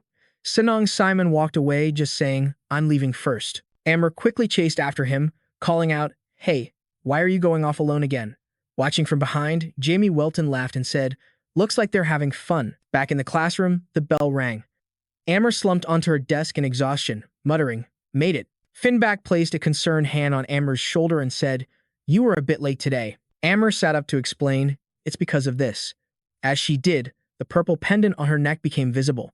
An amazed voice cried out, "Wow, Amber." A girl with dirty blonde hair came over and asked, "What's that necklace? It's beautiful." Amber held up the pendant. "Oh, this?" Amber said proudly, "Professor Jamie gave it to me. He said it's the mark of a disciple." The classroom immediately buzzed with surprised chatter. "Is that from Professor Jamie? But Amber Mayer is his disciple. No way." The blonde girl reached out and yanked on the necklace, saying, "Let me see it." Pulled forward, Amber Mayer exclaimed in annoyance, "How rude." Other students swarmed in, saying, "Me too. I want to see." Trembling, Amber Mayer said, "Everyone, please wait." A student sitting behind them fearfully covered their own pendant, thinking to themselves, "I have to make sure I don't take mine out." The students excitedly discussed Professor Jamie's token. It must be because Amber Mayer is so smart. Finba sat silently, watching the scene. A professor, noticing the noise, peeked in and chided them. "Why are you all being so loud? Settle down and take your seats." The whole class replied, "Yes, ma'am." She told them that Professor Siver wouldn't be coming today, so they should use the time for self-study. Hearing this, Amber Mayer thought to herself, "Is Professor Siver sick or something?" She then turned to ask Finba Titch, "Anyway, are you feeling okay now?" Finba Titch replied, "Yeah. They said this sort of thing would happen as my core grows from drinking Apophis X." Amber Mayer asked doubtfully, "That stuff can make your core grow? There's no drink in the world nutritious enough to do that." Amber Mayer advised, "Why don't you stop drinking it?" Amber Mayer's words enraged Finba Tick, who suddenly glared at her. Leaping to his feet, Finba Tick roared, "Shut up," he said agitatedly. "I was at the bottom for 6 whole years. Why do you have to stop me when I'm finally getting better?" Amber Mayer stood up in alarm and said, Wait, that's not why I said it. But Finbatich didn't care. He snapped curtly. Forget it. I don't want to hear anymore. The rest of the class started whispering. What's going on? What's wrong with him? Amber Mayer muttered worriedly to herself. Leaning against the window, Finbatich said, Damn it. Finbatich's face twisted into a frightening expression as he said hatefully, Amber Mayer, that brat. I'm sure she's just jealous. Just because I'm the one getting stronger and not her professor Jemmy's precious disciple. A sudden pain shot through his heart. Finbatich clutched his chest, crying out in pain. A voice called out, Finn. Sophia approached and asked with concern, What's wrong, dear? Finbatich turned and said, Professor Sophia. Sophia caressed Finbatich's cheek with her fingers and said, You look so pale. Outwardly friendly, Sophia was inwardly disgusted and annoyed, thinking, Teesk, has the Apophis X worn off already? Finbatich said, I just had a fight with a friend. Amber Mayer said the nutritional drink I'm taking is suspicious, Sophia said with a strange expression. Amber Mayer? Finbatich replied, Yes. Sophia asked, The nutritional drink you're talking about. It's Apophis X, isn't it? Finbatich asked in surprise. You know about it too, Professor. Sophia gave a dark smile and said, Of course. In fact, I know it quite well. She continued, I was planning a lecture on the prospects of Apophis X. It's at the Trinity Lab. Why don't you and your friends come and join tomorrow? Finbatich turned his head and agreed. Yes. Good, Sophia said with satisfaction. Then she reached into her pocket and pulled out a familiar green test tube, Apophis X. Sophia said, Drink this and study hard today, okay? Inwardly, she thought, this test subject we're using is going to break down soon. If a student dies, the headmaster will launch an investigation. After handing it over, Sophia pulled away from Finbatich. Sophia said, See you tomorrow. She then thought cruelly, so we have to make the experiment a success before that happens, for a world where even the untalented aren't looked down upon. In a gloomy laboratory, 3 bloody, dead rats lay on a table. A man in a white lab coat said, It will be completed soon. The lifeless pupil of a rat reflected a face with a wicked, horrifying, and frightening smile. At a glance, he was completely bald. He said, A medicine that will turn the world upside down. At Phoenix Academy, a vast and magnificent complex of buildings, Anne Mermayer thought gloomily. In the end, I couldn't talk to Finbatich at all yesterday. How should I apologize? Suddenly, a voice spoke up. It was Finbatich. He scratched his head awkwardly and said, Sorry for yelling at you yesterday. It's okay, Amber Mayer said quickly. Her face lit up as she thought to herself, He must not be angry with me anymore. I'm so glad. Finbatich said, By the way, Professor Sophia invited me to a special class, and I was wondering if you wanted to come along. Amber Mayer asked doubtfully, A special class? But we have Professor Jemmy's class today. Oh, never mind, Amber Mayer said. I guess it won't hurt to go for a little while. Inwardly, she thought, He'll be annoyed if I don't show up. It'll probably be fine if I just listen for a few minutes. Finbatich scratched his head and said, Thanks. I'm sure you'll like it too. At the Trinity Research Lab, a pair of long legs in green heels stepped across the floor. The melody of a song hummed softly in the air. It was Mary, humming. Kenny Ayer, walking behind her, called out, Mary, is it true you summoned Anna Mayer? Mary turned and said, That's right. She continued, That girl is the test subject you were supposed to bring. Kenny Ayer said. But the side effects are still, Mary interrupted. The Apophis X we have now is a medicine, almost perfect. This time, they sent higher-grade ingredients. Thanks to that, the physician was able to offset the side effects, Mary said. And to prove our success, this is a great honor for us. Meanwhile, Finbatich was leading Amber to the Trinity Laboratory. Kenny Ayer warned that Professor Jamie had taken Amber on as a student. I'm sure you know full well what it means to make him an enemy. Kenny Ayer advised. You should give up on your plans for Amber. I will. Mary cut him off. No. Mary said seriously. It's too late to stop now, Mary said. The side effects only start to appear after a week of taking the supplement. As long as we find a solution before then, there shouldn't be any problem, right? Kenny Ayer thought to himself, she's completely insane. Kenny Ayer thought about the greedy people who tried to achieve great results by relying on drugs, only to end up destroying themselves after getting addicted to Apophis. But Amber's voice rang out, Professor Kenny, there was a part of today's lecture that I didn't understand, so could you please check this for me? The image of a studious, optimistic, and cheerful young girl appeared in the professor's mind. The two of them discussed it for a long time. When they finished, Amber bowed deeply to Kenny Ayer and said, Thank you so much, Professor. Another time, as Kenny Ayer was passing by the magic training grounds, The sound and fluctuations of a blue mana flow caught his attention. Professor Kenny Iyer thought curiously, is someone still at the training grounds? He glanced inside and saw Amber diligently practicing her magic. Kenny Iyer muttered in annoyance, how troublesome. At that moment, Mary was sitting in her room, watching Kenny Iyer through a magic crystal ball. Mary thought suspiciously, I sense something off about Kenny. His face is cold and ruthless. Mary told Ista, remember to always be ready. You might need to make an appearance. Ista laughed gleefully and said, see? I told you so. In the end, you'd need me. A polite hand knocked on the door. Jamie Welton opened the door and walked in. He said, may I come in? Siegfried turned to welcome him. Ah, if it isn't the young master, Jamie Welton asked. Why did you call for me? Siegfried said, let's get straight to the point. Humph, even with our relationship, that sounds a bit sulky. Jamie Welton cut him off, saying, I have a lesson to teach my student, so hurry up and tell me what you want. Siegfried asked with interest, you really took on students? Jamie Welton replied, yes, Amber and Zenon. Siegfried rambled on, I know I was the one who encouraged you, but I can't believe you'd actually take on students with that personality of yours. You're insolent, arrogant, and a cheapskate. Jamie Welton asked in a cold voice, is that what you wanted to say? Siegfried said, dejectedly, so impatient. Siegfried said seriously, enough joking around. I actually called you because I need to ask you for a favor. Jamie Welton repeated dubiously, a favor? Siegfried said, yes.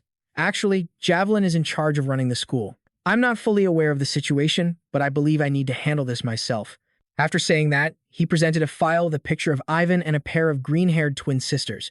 Siegfried said, before Professor Silver went missing, he frequently met with the underperforming students of the beta class. Siegfried said, but those kids, who were on the verge of being expelled, suddenly started getting better grades after drinking this. As he spoke, he held up a glass vial containing a blue liquid. Siegfried continued, and it seems that all of those students are absent today. Jamie Welton was startled upon hearing this, and a bad feeling washed over him. He thought, isn't that what Amber's friend drank too? Jamie Welton thought uneasily, I have a bad feeling about this. Siegfried said, if I get involved, it will easily attract attention, so I want to ask you to do it. Suddenly, the gem on Jamie Welton's necklace emitted a dazzling light. Jamie Welton was startled, his face turning pale.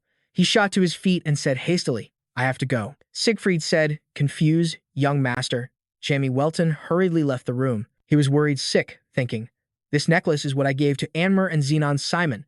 It's supposed to alert me whenever they're in danger. Jamie Welton directly used a teleportation spell, his entire body flashing into light and vanishing into thin air. Jamie Welton thought, I really hope it's nothing serious. Going back a few moments, in a small lecture hall at the Trinity Research Facility, Sophia stood at the podium giving a speech.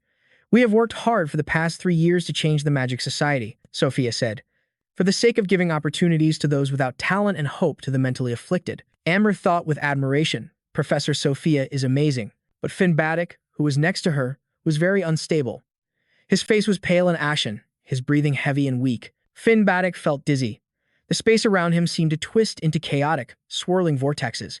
His mouth was open, gasping for breath with difficulty. Up on the stage, Sophia continued, as you all know, the limits of one's magic matrix are determined by their date of birth. Sophia slammed her clenched fist on the podium, her face filled with indignation at the injustice. She said, those born with talent enjoy endless success, but those without talent don't even get a single small opportunity. Sophia said passionately, the very idea that a person has to live their whole life scorned just for their talent, it's a despicable truth.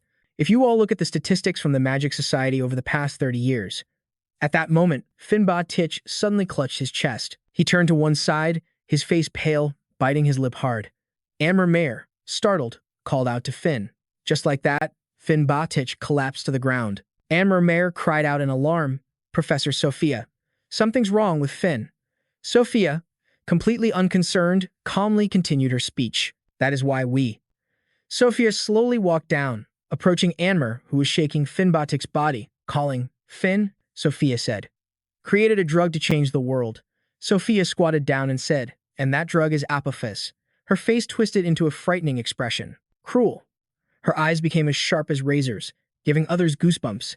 Anne Mayer called out softly in fear, Professor, Sophia. A nameless fear suddenly arose in her heart. Sophia said, this drug is the answer. A person can even become a great mage by expanding their magic storage capacity, even if they weren't born with any talent at all. Amber vehemently objected. That's insane. It's too dangerous. Even now, Finiz. Sophia cut her off. But what if you could eliminate that risk? As she spoke, she took out something that glowed with a green light. Ammermare silently denied it in her heart. There's no way that's possible. If you want to achieve something, there's always a price to pay. Ammermare thought, but this is going too far. What should I do? Think. Ammermare, think. What if someone else could pay that price? What if another, non-human life form was capable of withstanding that risk? In that case, reaching this thought, Ammermare asked in disbelief, "Don't tell me. This has something to do with a god, doesn't it?" The question made Sophia's expression change. Her pupils suddenly contracted, and her brows furrowed tightly. Ammermare said, "What kind of church would dare to allow?" Before she could finish, a hand shot out and clamped over Ammermare's mouth, silencing her. Sophia said, "You're wrong. But the fact that you could think that far is just as I expected. You're quite clever." Sophia continued, "The thought that others will look down on you and trample all over you just because you lack talent. As your professor, this truly bothers me." Holding up the vial, Sophia said, "However, you don't have to live like that anymore. Here, try it."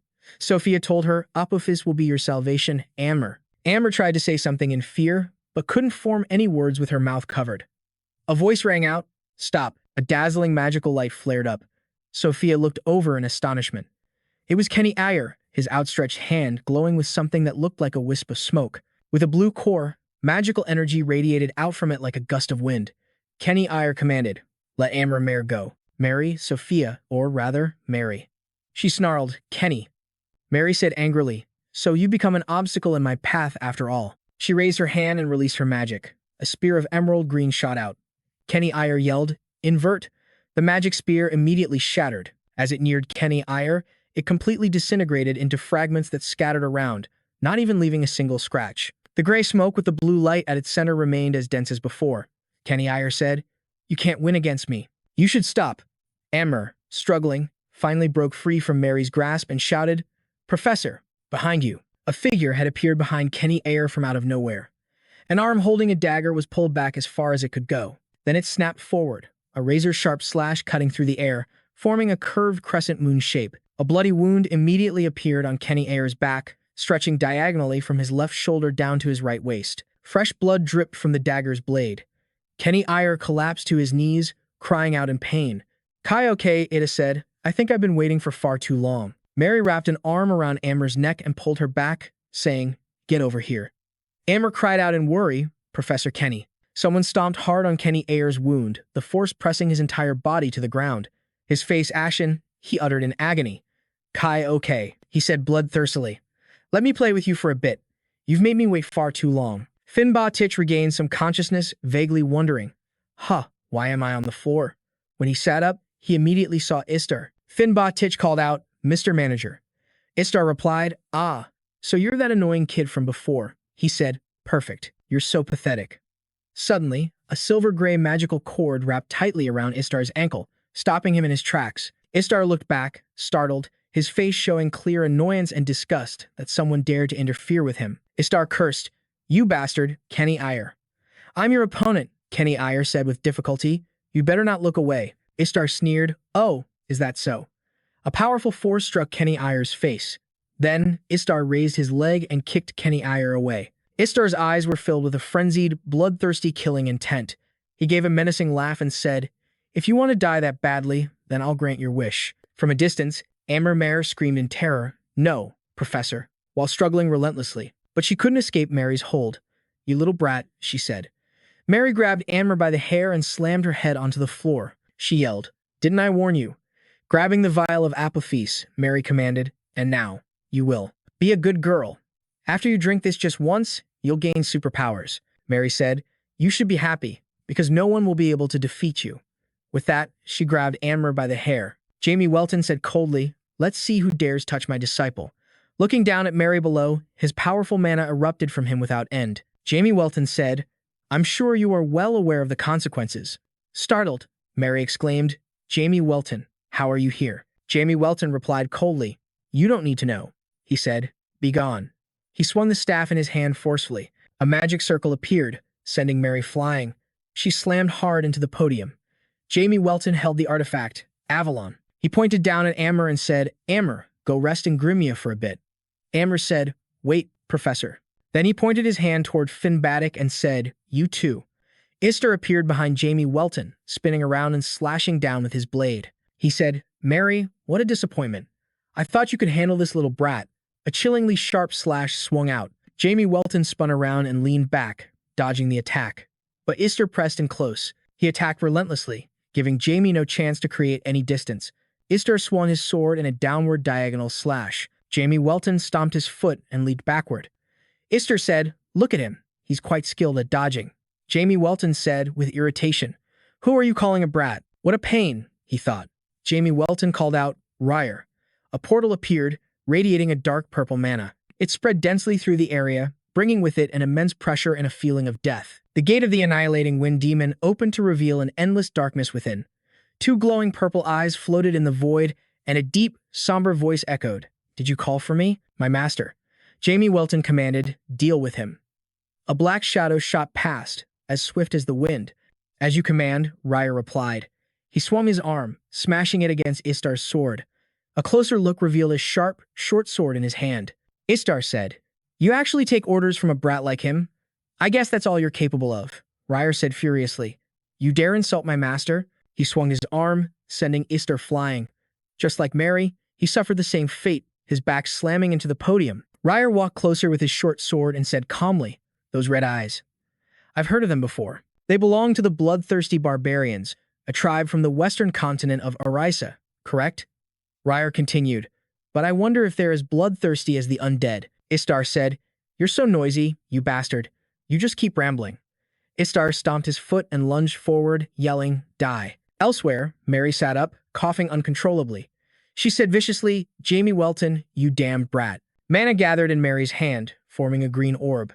Filled with hatred, Mary said, "I'm going to kill you," and prepared to launch her magic attack at Jamie Welton. Jamie Welton said scornfully, "Kill me? With only that?" Mary froze, a sense of unease and fear flooding her chest. She cried out, "Ah!" Mary tried to move but couldn't. Her entire body trembled as she remained rooted to the spot. "What is this? I can't move," she thought in horror. "What a good girl," Jamie Welton praised. "Now, stay put," he said. Mary's entire body was forced to her knees, which hit the floor with a loud thud. That clearly sounded painful. Jamie Welton extended his hand toward Mary's forehead, a dark purple mana gathering above it. He said, "From now on, you will be my slave and will enter with me." Jamie Welton shouted, "Ryer, don't behead him." Ryer turned his head and asked, "You want him alive?" His sword was already pressed against Istar's neck. Jamie Welton replied, "Yes." Jamie Welton said, "He seems quite useful to me." Ryer asked, "This one?" Jamie Welton replied, "Indeed. Let's try training him." Ryer reluctantly withdrew his sword, sighing, "I understand." Then he grabbed Istar by the collar, who screamed in fear, "Please, spare me." And just like that, Istar was dragged through the portal. He begged, "No, please, spare me." The gate slammed shut. Jamie Welton muttered, "He seems quite pleased when I bring a valuable slave." He then said, "All right, next." Suddenly, a voice spoke up. Professor Jai Kenny Iyer sat up and asked inquiringly, "That portal just now, what was that?" Jamie Welton froze, at a complete loss for words. "Damn it," he thought in a panic.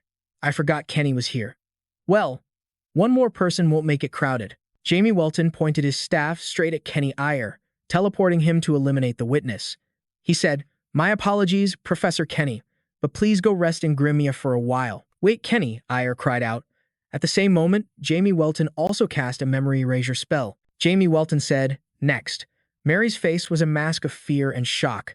Jamie Welton called out, "Listen to me, my noble slave." Like a wooden puppet, Mary obediently replied, "You called, my master." Jamie Welton asked, "Tell me who you are." Mary stood up and answered, "My name is Mary. I am the manager of the Trinity Laboratory, and we pursue the ideal of equality, magic for all. We were ordered to infiltrate the Phoenix Academy." After hearing this, Jamie Welton thought, "I already knew this." Sophia was just her alias.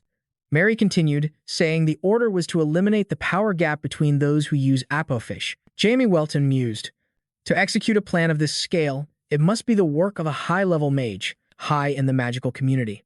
Jamie Welton asked, "Have you figured out a way to solve the side effects of Apophis?" "Isn't that your purpose?" Mary said. Just then, a vein bulged on her neck. Mary cried out in pain, unable to form a complete sentence.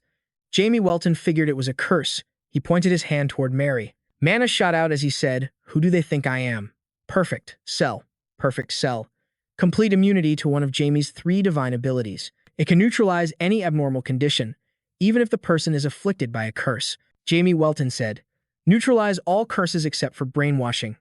Mary screamed in agony, her head covered in blood. As the curse was lifted, a thick black aura dispersed around her. Jamie Welton muttered, "That cost me quite a bit of mana." He then asked, "Now, continue. How do you solve its side effects?" Mary said, "A deal.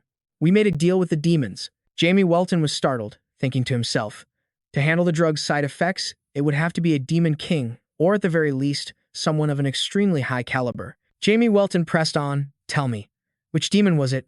Mary replied, "The demon lord of greed."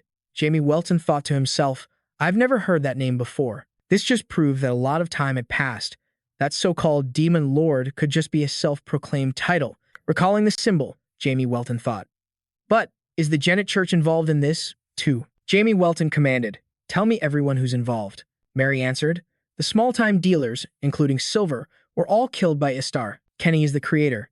Jamie Welton thought in astonishment, Silver and Kenny, both of those guys are completely insane. He asked, "Who's the leader?" Mary said, "The one at the top is the doctor. He was almost completely immersed in developing Apophis, while most of the orders came from the professor." Jamie Welton asked, "And their identities?" Mary presented a magical crystal orb and said, "Lower-ranking members are only allowed to communicate through this crystal, so I've never met them." Looking at the orb, Jamie Welton thought, "This orb is an artifact enchanted with magic that prevents anyone from tracing the communicator or recording anything. Just as I suspected, some high-ranking member of the Magic Council is involved in this." Jamie Welton said, "You can go. Just act normal and report back to me when you get contacted." Mary replied, "Yes, sir." He walked into Gremia, thinking, "Looks like I'll need to hear the rest from that guy." Amber, who was taking care of Finback, saw Jamie Welton and called out, "Professor." The girl hurried over and asked, "Are you all right, sir?" Jamie Welton lightly tapped Amber on the head, saying, "Who do you think I am?" He thought, "I already told you I was fine." That kid's condition looks serious. A golden light shone. Jamie Welton said, "You're not going to die." Finback said fearfully, I didn't mean to do it. I just." Jamie Welton thought to himself, he'll never be able to be a mage again. His magic core is completely shattered. But glancing at Kenny Iyer, he told Anmer, "Take your friend to his room to rest." Anmer obeyed, replying, "Yes, sir. Let's go." Only then did Kenny Iyer speak up, asking, "Is this entire place an artifact? Seems you have some pretty impressive items." Jamie Welton said, "Normally, I'd sit here and brag all about it. Unfortunately," Jamie Welton said, "I don't have the time." A blue light flashed in his eyes. He activated his magic directly, and mana chains appeared, binding Kenny Iyer tightly. Jamie Welton said, "Kenny, I heard from Mary that you contributed to the creation of Apophis X. Tell me everything you know about the people behind this incident." Kenny Iyer said, "I don't know who the professor is, but I know the doctor because we researched the drug together." Jamie Welton asked, "Who is the doctor?" Kenny Iyer said, "Well, he is. He couldn't get the words out. A strange sensation filled his mind as he thought, "This is weird. It doesn't feel like a prohibition spell." Jamie Welton approached, placed a hand on Kenny Iyer's forehead, and said, "If you won't talk, then I'll just read your memories myself." Kenny Iyer said, "You won't be able to read them." The hand on his forehead stopped. Jamie Welton curled his fingers and dug in forcefully, tearing a bloody gash on the man's forehead and revealing an intricate circuit board inside. Jamie Welton said, "You're a homunculus." Holding the small chip, Jamie Welton said, "So that trashy third elder was the mastermind. He's pathetic enough to implant a chip in his own creation. How useless." Jamie Welton thought, the third elder, Serpenarone.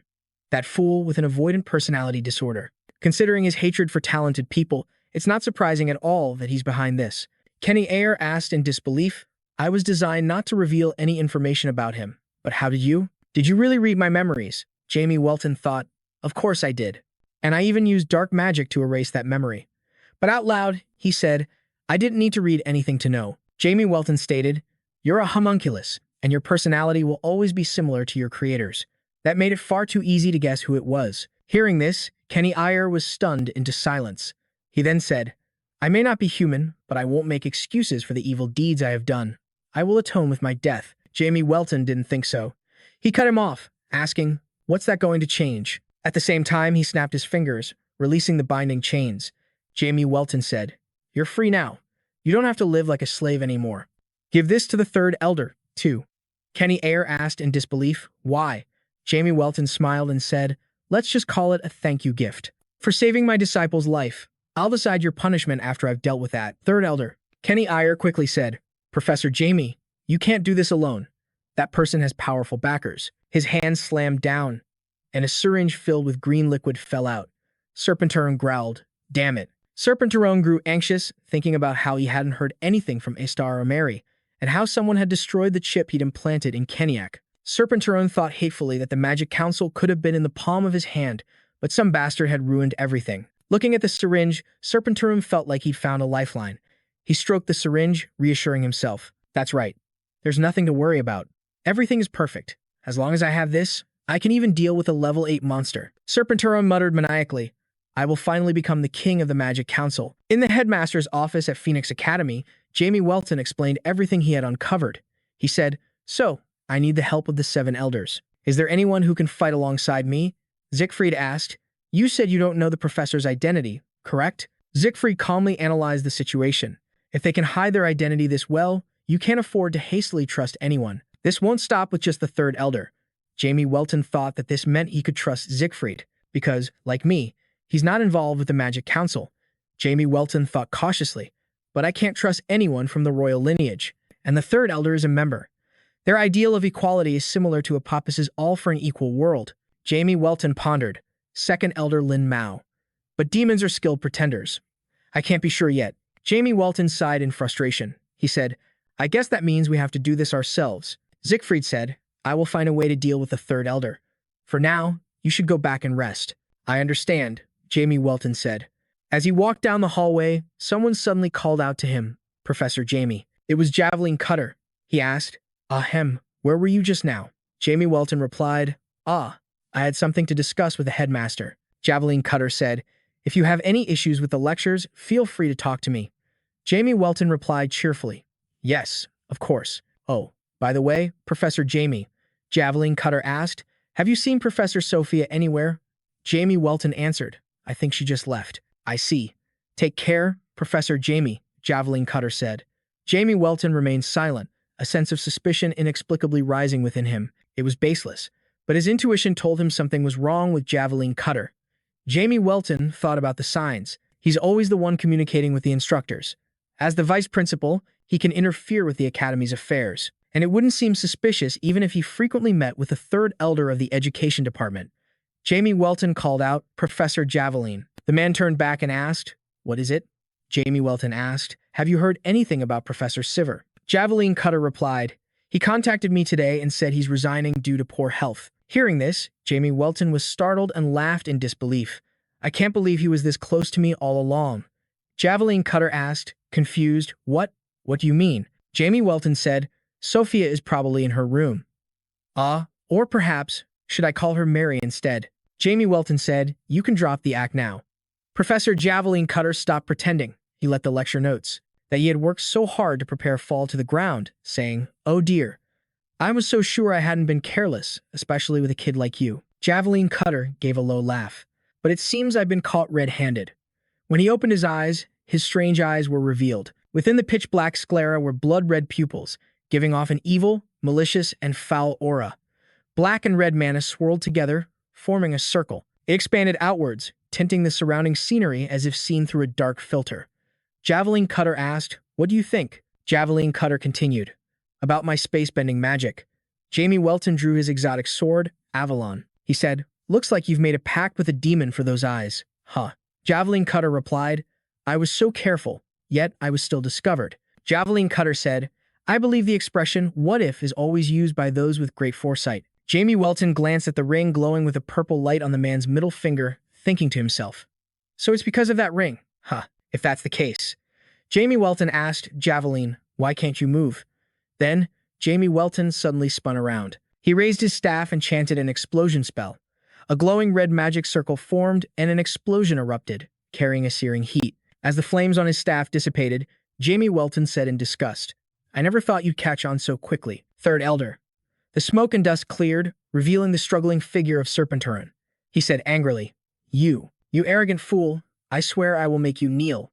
This time, Jamie Welton activated his white sea magic. A powerful and pure current of water appeared, flowing right behind Jamie Welton as he charged towards Javelin Cutter. Jamie Welton taunted, "Let's see you try." He swung his sword forward, deciding he would take out Javelin Cutter first. Muttering the incantation, Welton formula.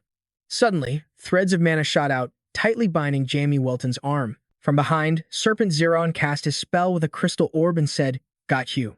Jamie Welton glanced back and gritted his teeth. More mana threads shot out from the crystal orb toward Jamie Welton. He cursed, "This pathetic weakling." Jamie Welton tried to use magic to break free, but was shocked to find his mana being forcibly dispersed. He couldn't focus it to cast any spells. At that moment, Serpent Zeron taunted him, "Can't use your mana, huh? We've prepared for every possible scenario." Serpent Zeron said with a gloating tone, "Geniuses like you are always so careless, and every last one of them ends up dead." Suddenly, the ceiling exploded. Dust and wood splinters rained down as Siegfried descended. A vibrant blue mana emanated from his hands. Siegfried spread his arms, pointing them at Serpent Zeron and Javelin Cutter. He demanded, "How dare you cause a ruckus in my front yard?" Javelin Cutter replied, "I knew you'd show up." Zeron remarked, "You haven't changed at all, have you?" The two of them raised their hands, activating a trap. A magic circle materialized at Siegfried's feet. A blue aura surged upwards, forming a pillar of light that enveloped Siegfried. Strange, winding characters floated up into the air. They suppressed Siegfried's mana flow. Jamie Welton exclaimed in surprise, "What the hell is that?" Kenny Eyre thought to himself, "How did things end up this way?" Or, was this all part of the demon's plan from the very beginning? He sighed and mumbled, "It seems it's too late." Anmer, who was nearby, said, "Professor." Full of regret, Kenny Eyre told Anmer, "I'm sorry. I've made a terrible mistake." Anmer comforted him, "No, Professor. At the very least, you saved us and have realized your own blindness. You can still live and atone for what you've done." Kenny Eyre thought to himself, "Atone? Atone, you say?" He made a resolve in his heart, muttering to himself, "All right, I hope it's not too late." And with that, Kenny Eyre stood up and began to walk away. He said, "I will do what I can." Kenny Eyre glanced back and said, "Anmer, you're an intelligent child. A genius." A stunned Anmer replied, "Huh?" She was shocked that the stern professor would praise her so highly. Kenny Eyre continued regretfully, "That is your greatest disadvantage. The fact that you weren't blessed with mana. That's why I was always so worried about you. I thought you would give up on your magic research." Kenny Eyre thought, "I truly wanted to be a good teacher." He reflected on his own actions. "My temperament is erratic because I'm influenced by my creator's personality. That's what drove me to try so hard to teach my students. I always wondered why I couldn't be more polite and gentle with them." Kenny Eyre thought, "Is it because I'm an artifact made from a snake? No, that's just an excuse. I can change if I want to. Because this is how I truly feel." Kenny Eyre said with relief, "Thank you for not giving up, right until the very end."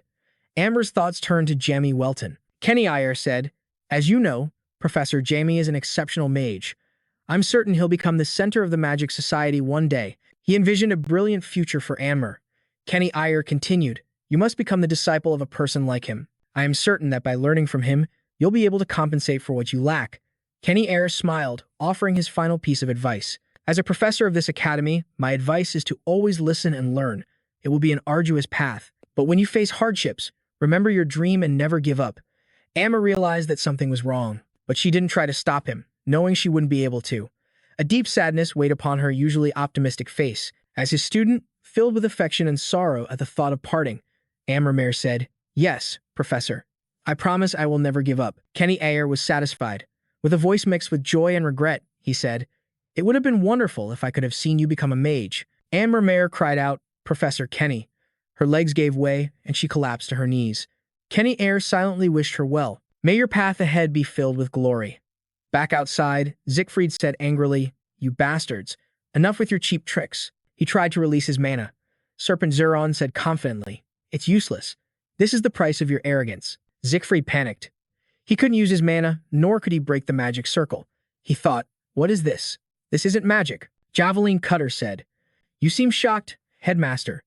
This is a sealing spell that we went to great lengths to acquire. It comes from a mysterious nation far to the east. Not even the first or second elder could break it easily." Siegfried asked, "What do you think you can possibly accomplish after doing all this?" The man replied sarcastically, "Oh, I'll be just fine." Siegfried looked over at Jamie Welton and asked with suspicion, "But what happened to you?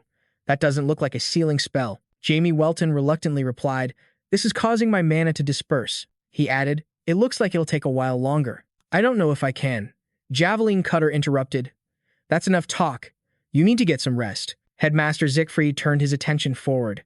Siegfried threatened in a low voice, I swear I will kill you when I get out of here. I swear on my soul.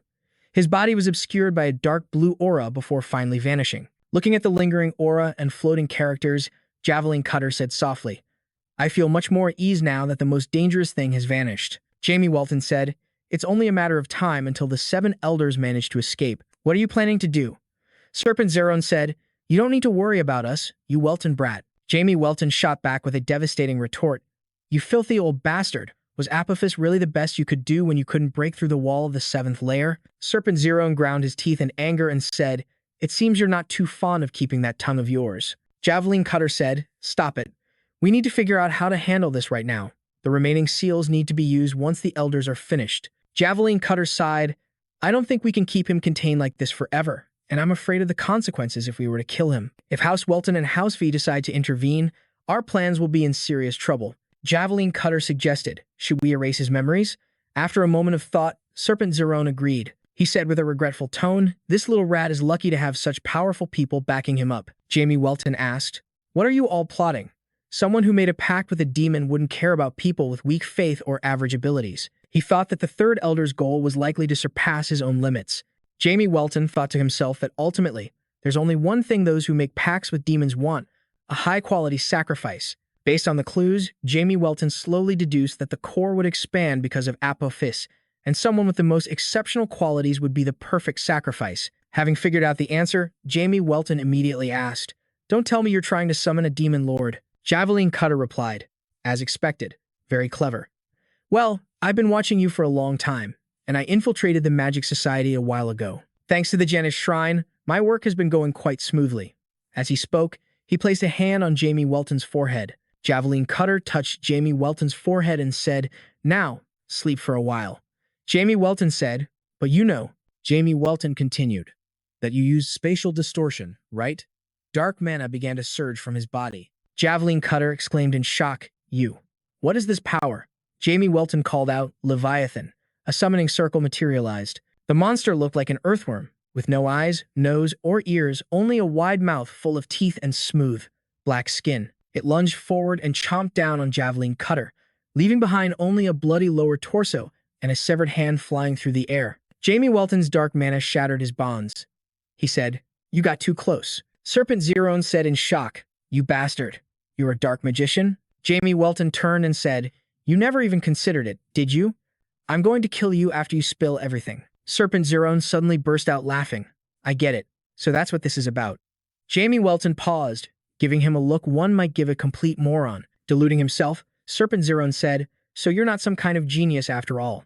You got this power by selling your soul to a demon, this brat. So in the end, this is the best you could do. Serpent Zeron then said, That's right, Siegfried. I'm sure that filthy slave is a dark magician too. He sold his soul to a demon. Jamie Welton sighed, completely speechless. He thought to himself, How pathetic. He said, You should shut that mouth of yours. A fishing rod is the perfect choice for guys like this. Jamie Welton coldly chanted a spell. Necro-dark mana erupted from him, making him look terrifying, cruel, and cold. Necromancy. Dark magic that can shatter the soul and paralyze the body. Jamie Welton said, I'll show you what a true magic sword is. Serpent Zeron cursed, You filthy, dark magician. I will destroy you. He cast a spell, sending streams of silver-gray energy shooting toward Jamie Welton. However, when the attack struck Jamie Welton, it failed to inflict even the slightest amount of damage. Jamie Welton sneered, With your power, you can't even scratch my clothes. Are you sure you're a 6th-class magician? Serpent Zeron went ballistic. How? What did you do? Die. He waved his hand, launching an even more relentless barrage of attacks. The attacks were useless against Jamie Welton. He thought to himself, Radiation, decay, scattering, fusion. This is all high-level molecular magic, he said aloud. So the magical theories you were searching for were related to molecular magic. Though I can't say I understand the difference between dust and molecules. Serpent Zeron raged. You lowly being. How dare you spout such nonsense? He simultaneously cast a corrosive ray spell. A red magic circle appeared behind him, and a massive attack shot forth. But just then, something else appeared. He rushed forward, shattering the attack. Familiar streams of water followed. It was the magic of the 100 seas. Jamie Welton gripped his sword, saying, "You think that's enough to kill me?" Jamie Welton swung his sword fiercely, but Serpenturon still managed to cast a shield spell in time. The mana shield instantly shattered under Jamie Welton's strike. Despite the shield, the blade still managed to slice a wound on Serpenturon's body. "That's what I wanted to say," he retorted.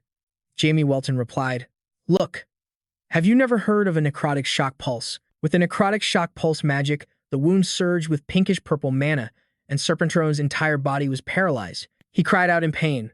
"It's time to end this," Jamie Welton said, once again summoning Leviathan. The monster lunged, snapping at Serpenturon.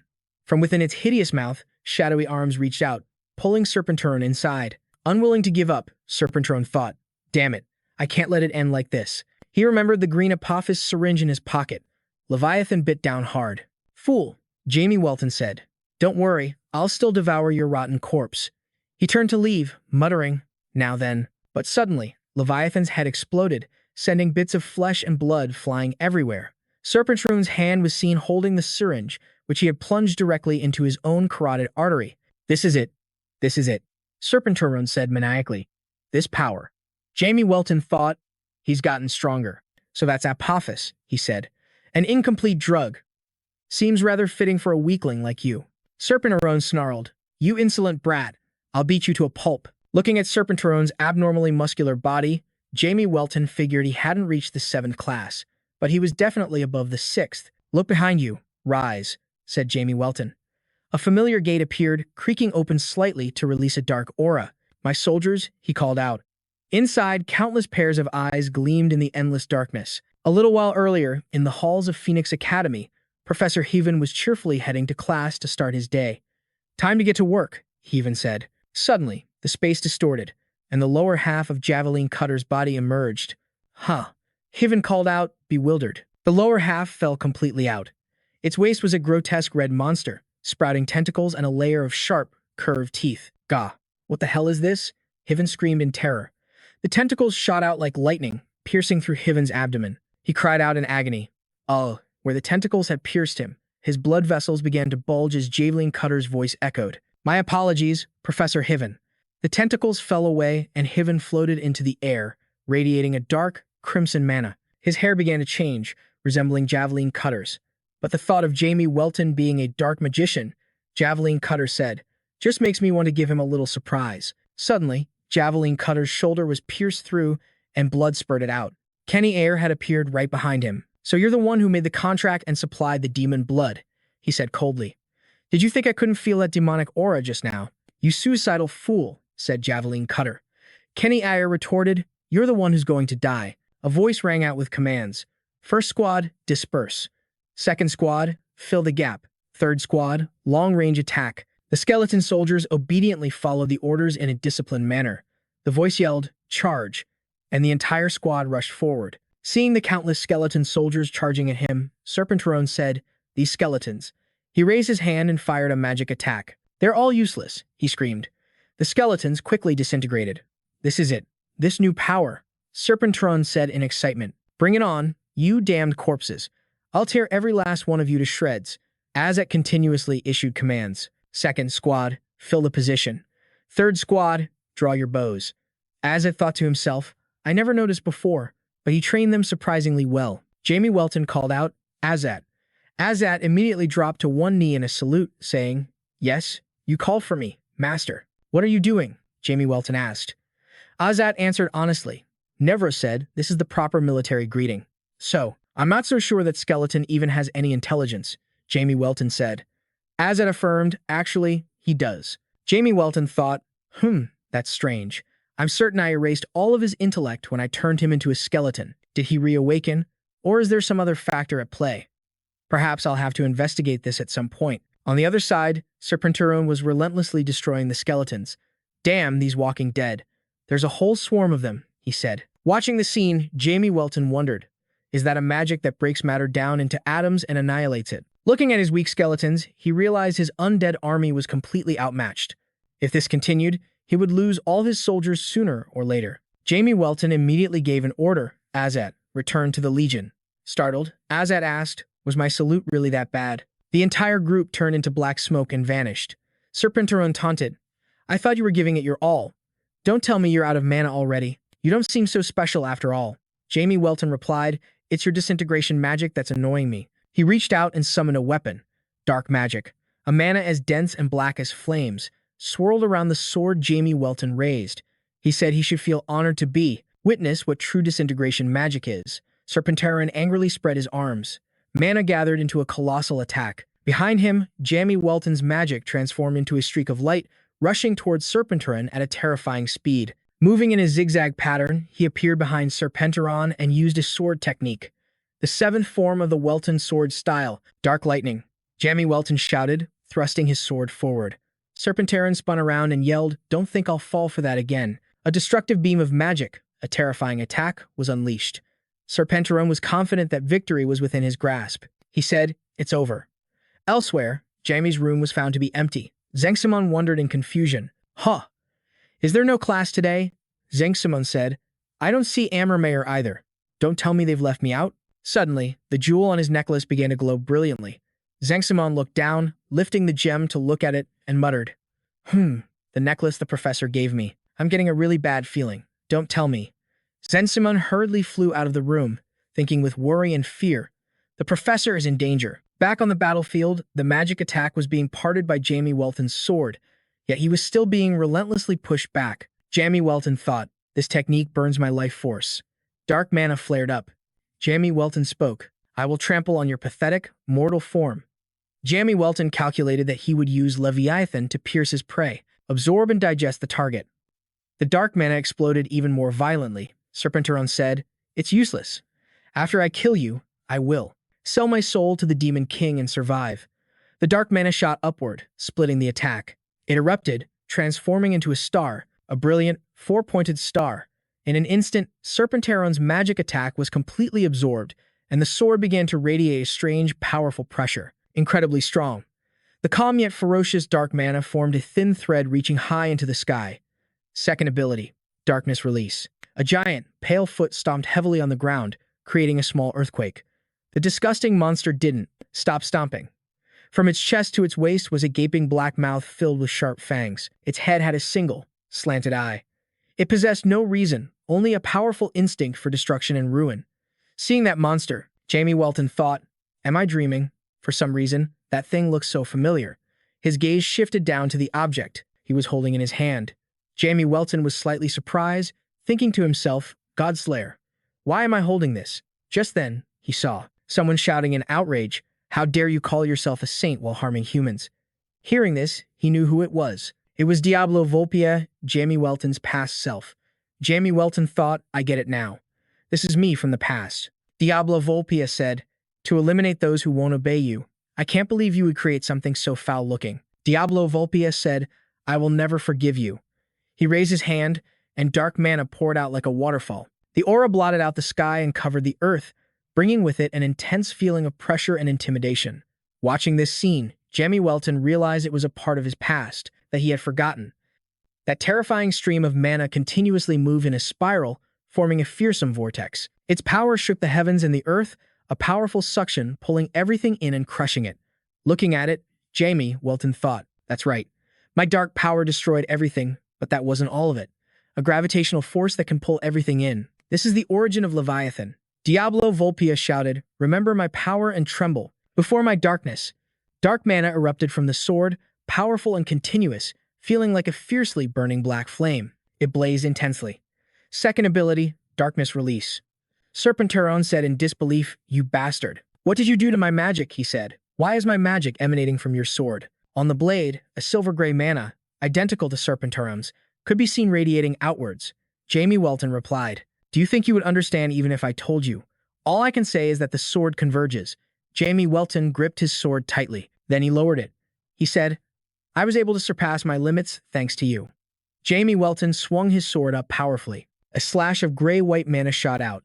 The very mana Serpenteron had unleashed was now coming to claim his life. How ironic. Jamie Welton said, Now, disappear. The mana slash cut Serpenteron in two from the bottom up. Filled with hatred and indignation, Serpenteron let out a long scream. No. Outside, a giant cube floated in midair. It was a spatial artifact. Its outer shell was fortified to be as hard as bronze walls and iron ramparts. Javelin Cutter put away a report card. It seems you created a space that can amplify power, while that old man was busy creating power-up potions. The creation is just like its creator, isn't it? Javelin Cutter's form had completely changed. His eyes were solid black. A sharp, curved horn grew from one of his temples, and his hands transformed into sharp, black claws. Javelin Cutter said, "Ah, you really are like a human now." Javelin Cutter continued, "Who would have thought you're just a creation?" Kenny Ayer's face was pale. Blood trickled from the corner of his mouth. He cursed, "You bastard. Because of you, all the students." Dark red mana began to rise from his body. "Javelin Cutter," he said, "my power is comparable to a Knight-class demon. I may be a little addicted, but I'm in no state to handle a 5th-class magician." So, Javelin Cutter waved his hand, shooting a column of crimson mana forward, yelling, "Give up." Kenny Ayer hurriedly dodged. Although he wasn't hit in a vital spot, one of his shoulders and his arm were struck by the mana beam. Flesh was torn and fresh blood flowed. Kenny Ayer cried out in pain. "Damn it," he thought, "the power gap is too big. Those bastards are going to win." Suddenly, a voice rang out, calling for Kenny Ayer. "Professor Kenny." The sound was faint and unclear, and in the blink of an eye, it vanished as if it had never been there. Javelin Cutter approached and said, "All right, Professor Kenny, now it's time to correct your mistake." Kenny Ayer knelt on the ground, clutching his wound, thinking he could hear a voice coming from Javelin Cutter's shadow. "Are they sealed away? Do I know someone in there?" The most likely possibility, a confident face with blonde hair, appeared in Kenny Ayer's mind. Kenny Ayer guessed Siegfried. Kenny Ayer slammed his fist on the ground and began to channel his mana to form a magic array. To break Siegfried's seal, Kenny Ayer entrusted him with the task.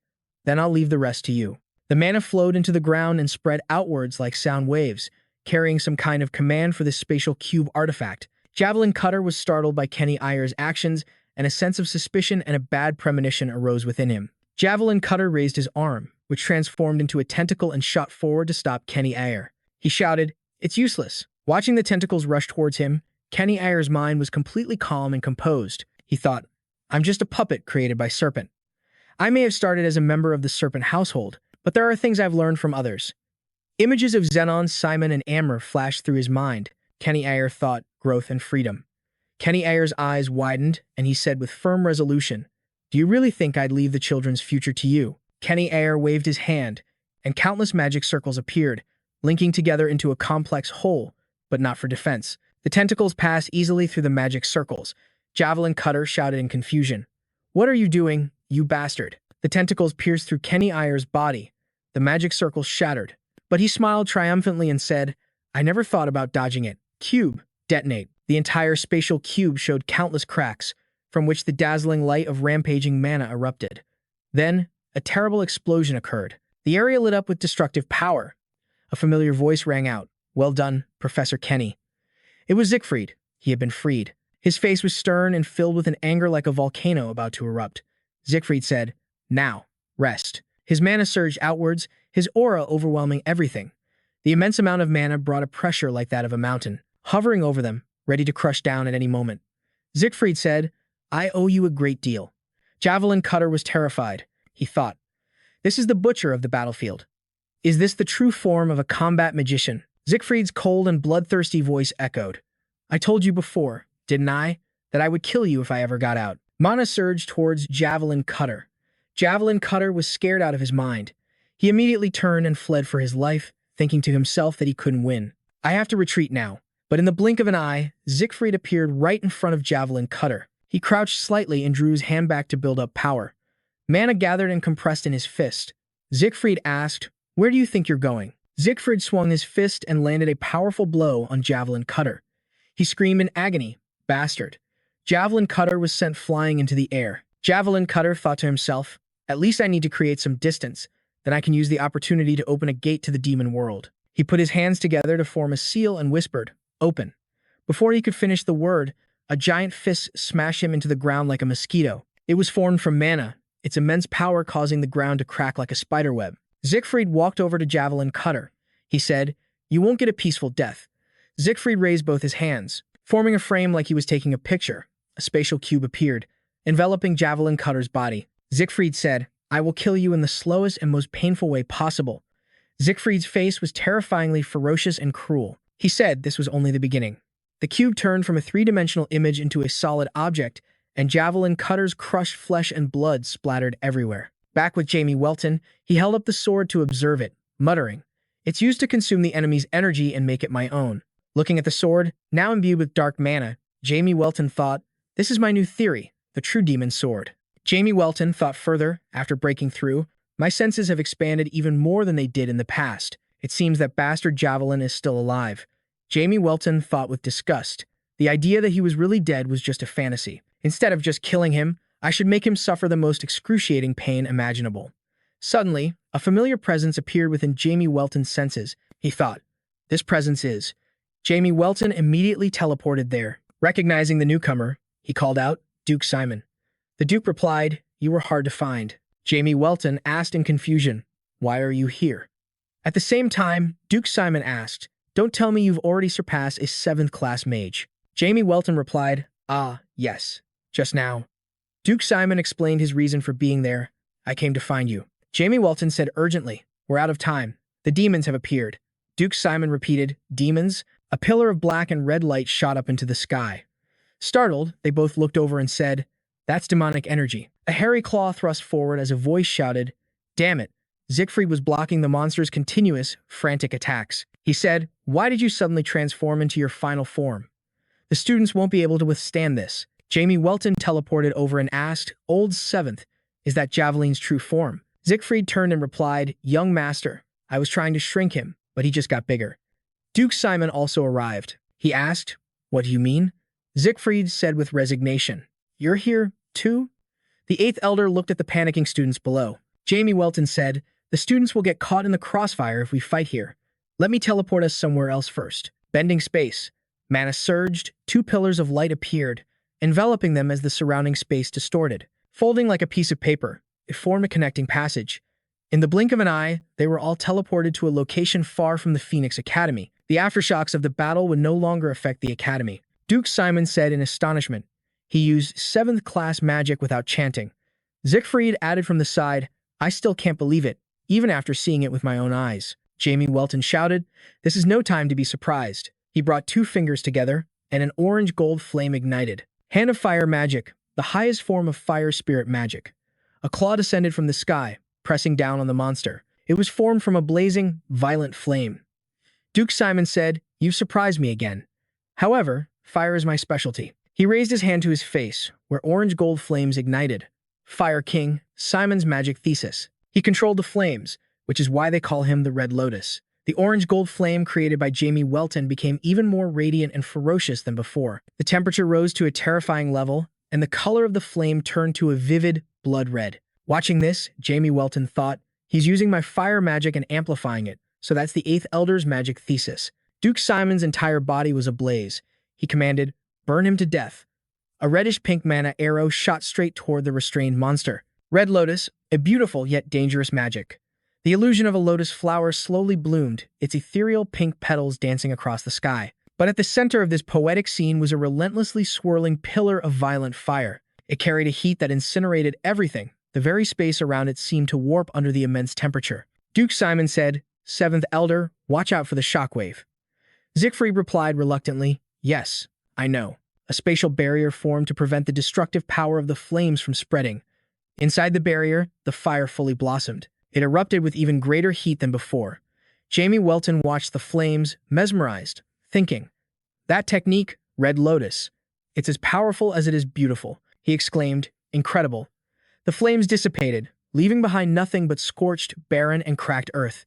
Siegfried remarked, "Just like always." Such terrifying destructive power. Duke Simon turned and said, "I don't want to hear that from you.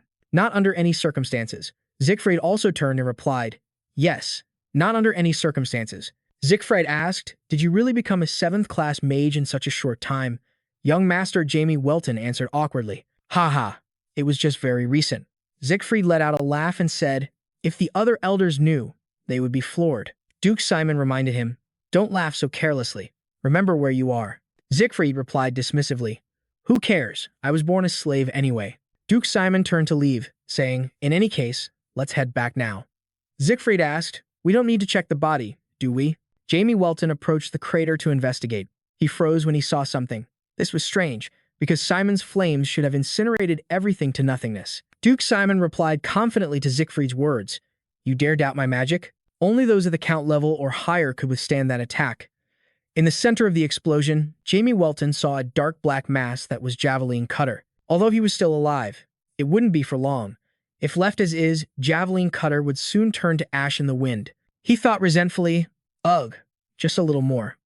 Just a little longer and I would have received power from the Demon Lord. Is this how it ends? A malicious voice rang out. You held on pretty well, you piece of trash.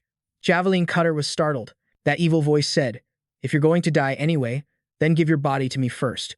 A massive stream of dark red mana shot out, extinguishing Duke Simon's flames. A demon appeared, a sharp horn growing from the middle of its forehead.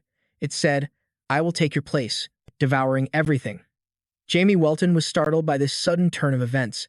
3 streams of mana, sharp as blades, shot forward, appearing before Jamie Welton in the blink of an eye. A short while ago, in an empty courtyard behind the Academy's back gate, several figures were gathered. Someone said, the demonic energy vibrations are gone. Malin Mel asked, what do you think happened? Ofen, Jinger replied, I don't know either. Just then, Raymond Florisan suddenly called out to everyone, wait, come and look at this.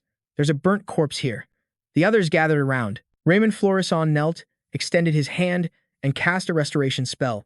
A soft, bright blue mana flowed out. Under the mana's influence, the head of the charred corpse was restored, revealing it to be Professor Kenny Ayer. Someone exclaimed, that's Kenny Ayer, a professor at Phoenix Academy and a disciple of the Third Elder. Adelheaven remarked sarcastically, did that damned old man want to turn him into a sacrifice for the demons? Luke Friesel, standing nearby, said, hey, you don't have to say it like that. Suddenly, a colossal pillar of light shot up into the sky. It was formed from demonic magic, a deep red mixed with black, radiating pure evil and malice. The entire group was shocked as they sensed the wicked mana. Luke Friesel said in terror, this magic power. It's a count-level demon. Adelheaven shouted at Luke Friesel, telling him to calm down. Ofen Jinger turned to give orders to Adelheaven and Luke Friesel.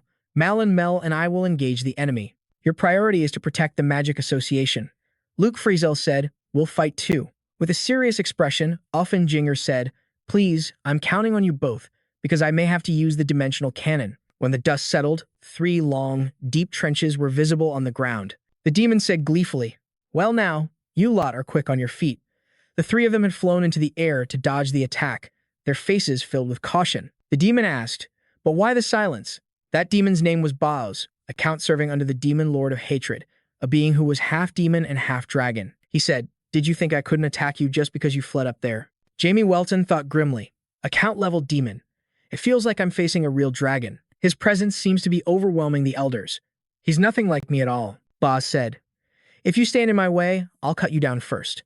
After speaking, his figure vanished, moving at incredible speed. Jamie Welton clicked his tongue in frustration. He parried Boss's attack but was still thrown back slightly. Jamie Welton thought in amazement, I can't believe it. He's this powerful, even with my physical resistance from omnipotence. Boz said excitedly, you seem quite a bit better than the other 2. He charged forward, attacking relentlessly. Mana gathered in Boz's hand as he said, oh, not bad, blocking that attack. Then try this, Boz said. Block this. With a powerful swing of his arm, the mana transformed into a dark red and black blade that shot forward with terrifying speed. Jamie Welton hastily used both his True Demon Sword and the artifact Avalon to block the attack. Jamie Welton was pushed back, thinking, even if his physical attacks are ineffective against me, his magic power is still a major problem. It looks like I have no choice but to use dark energy. Just then, Siegfried appeared behind him and said, young master. Jamie Welton said, I need you 2 to keep this a secret. Siegfried asked in confusion, huh? Are you going to? Boz rushed forward, shouting, how long are you going to whisper amongst yourselves?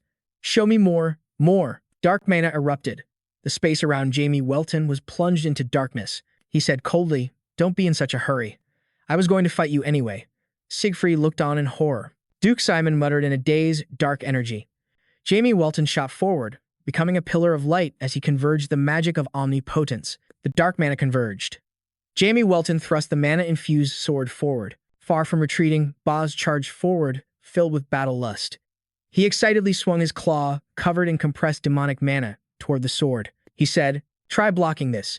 The 2 attacks collided, creating a blinding explosion. But the sphere of compressed mana didn't explode. Instead, It was gradually absorbed by the true demon's sword. Boss thought in astonishment, "How dare you absorb my power?" he said. "Fine, feast on it to your heart's content." Boss dramatically increased the output of his demonic mana, saying, "I'll shove so much down your throat you won't be able to control it." Jamie Welton said, "I was hoping you'd do that. You've never been beaten by someone weaker than you, have you?" Saying this, he swung his sword back, gathering power. Anti-dark magic. Jamie Welton swung his sword forward with great force.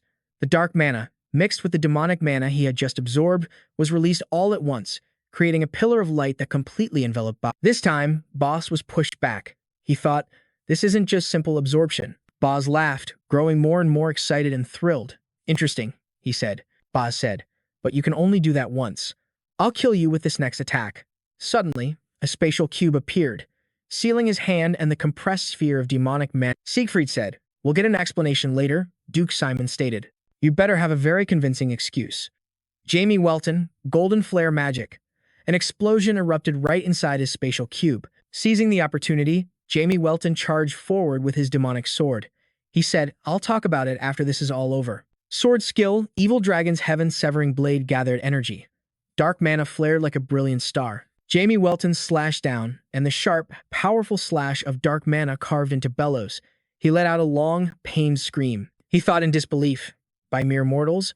Jamie Welton said to Siegfried, who appeared behind him, "Can you isolate this area, Seventh Elder, so that nothing can escape?" Siegfried said with disapproval, "Don't tell me you intend to keep fighting him like this. Young master, we need to hurry and call for help from the other elders."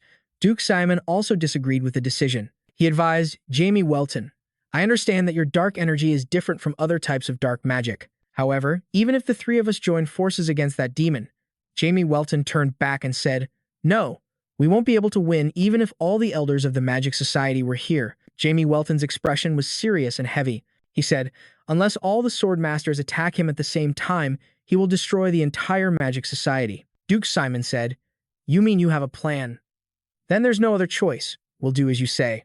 Then he turned to look at Siegfried. Siegfried said reluctantly, "Yes, I understand." Siegfried formed a seal with his hands, gathering his mana and mumbling an incantation.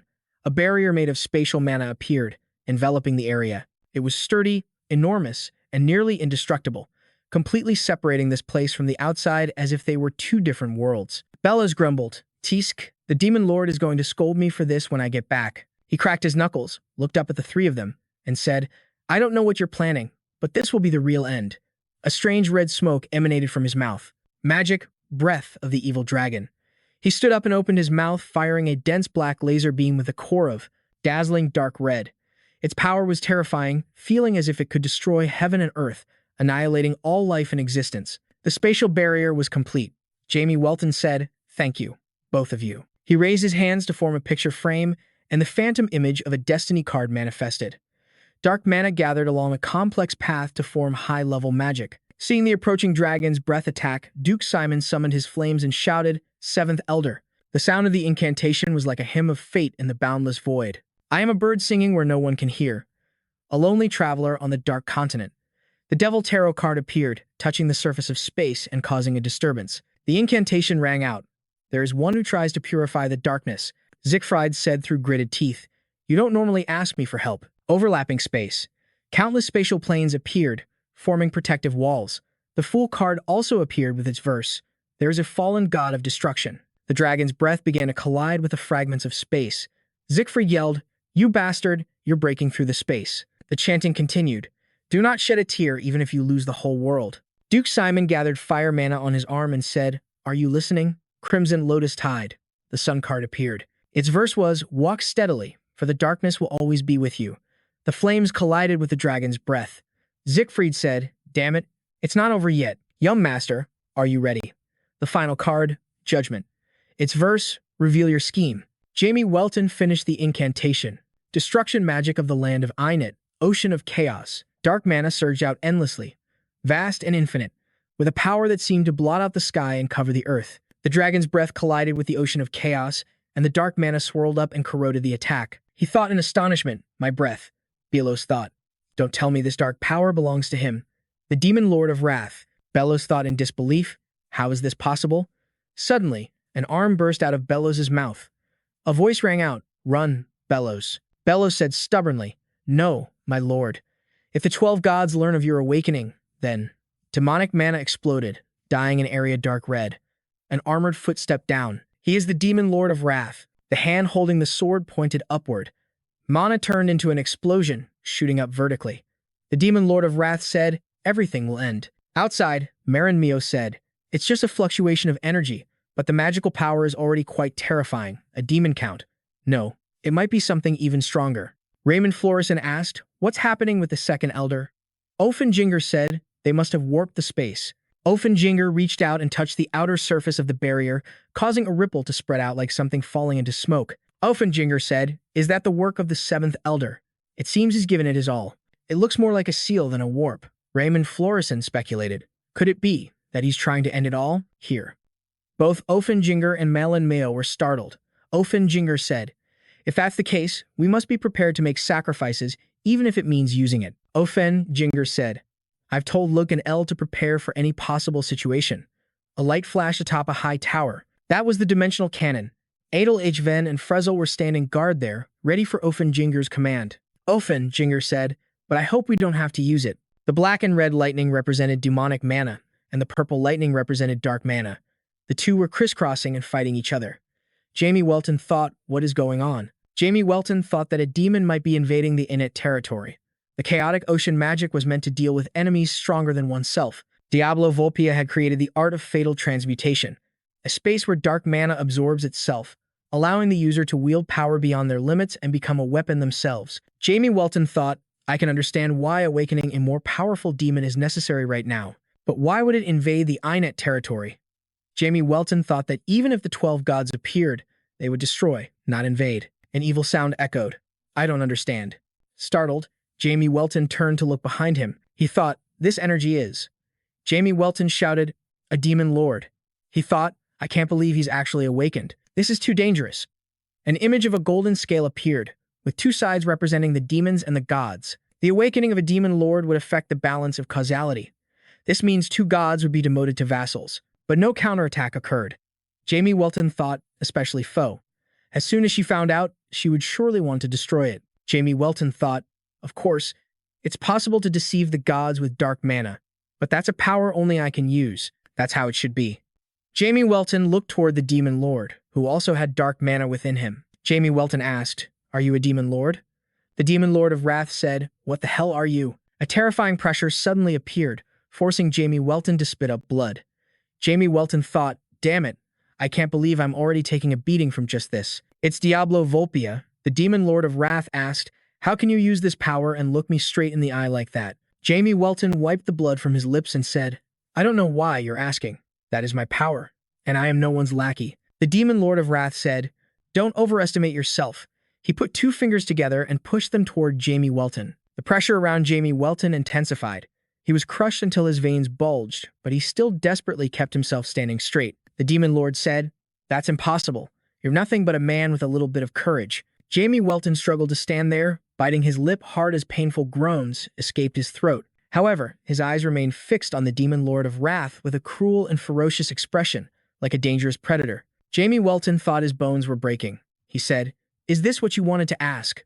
The demon lord reached out and grabbed Jamie Welton by the throat. He asked, "Answer me. What are you to that person?" Jamie Welton was choked and lifted into the air. Jamie Welton thought, "That person." He looked into the eyes of the demon lord of wrath and thought with a start. Wait, purple eyes? He thought someone could obtain dark mana by chance. However, that purple hue is only bestowed upon those to whom I have granted this power. Jamie Welton said, "How could you possess this glory?"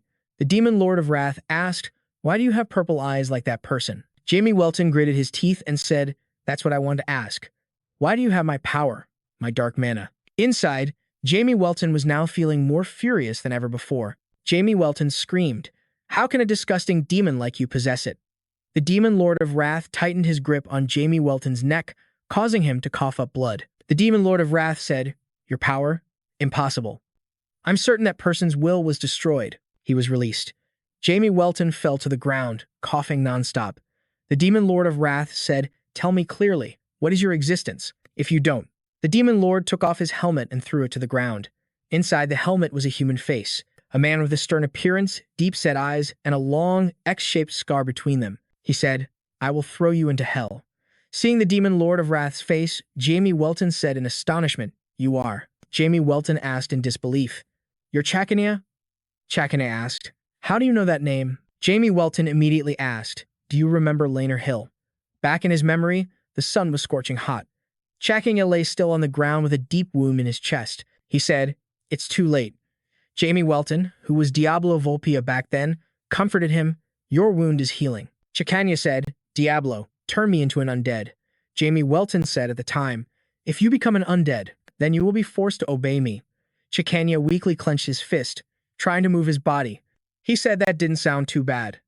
Chakania knelt on one knee before Jamie Welton. He said, "Heh, my lord, please make me your absolutely loyal servant. I wish to become your sword until the day the gods are annihilated. Defeat them for me. No, for all of humanity on this earth, I beg you, please do it." Jamie Welton suddenly remembered an image of Cha crying, saying, "Don't abandon us. Even in death, I will stand by your side." Jamie Welton said, "You really are a noisy one with that damn opinion of yours." Jamie Welton said, "Fine, this miserable life of yours." He placed his hand on Cha's forehead and said, "I will take it and make better use of it." Cha shed a tear and said, "Thank you, Diablo." Cha said, startled, "How? The only ones who knew that were me and my master, so how do you know?" Jamie Welton called out softly, "Chaka." Chakania said, "That is a place only my master and I knew about, but in this world where my master no longer exists, I am the only one who should know," he said, agitated, and raised his sword, pointing it at Jamie Welton. Jamie Welton said, "Accept it, Chaka." "I am Diablo Via." Cha, moved, fell to his knees and cried out, "Ah." He gripped the hilt of his sword and asked, "Is it truly you, master?"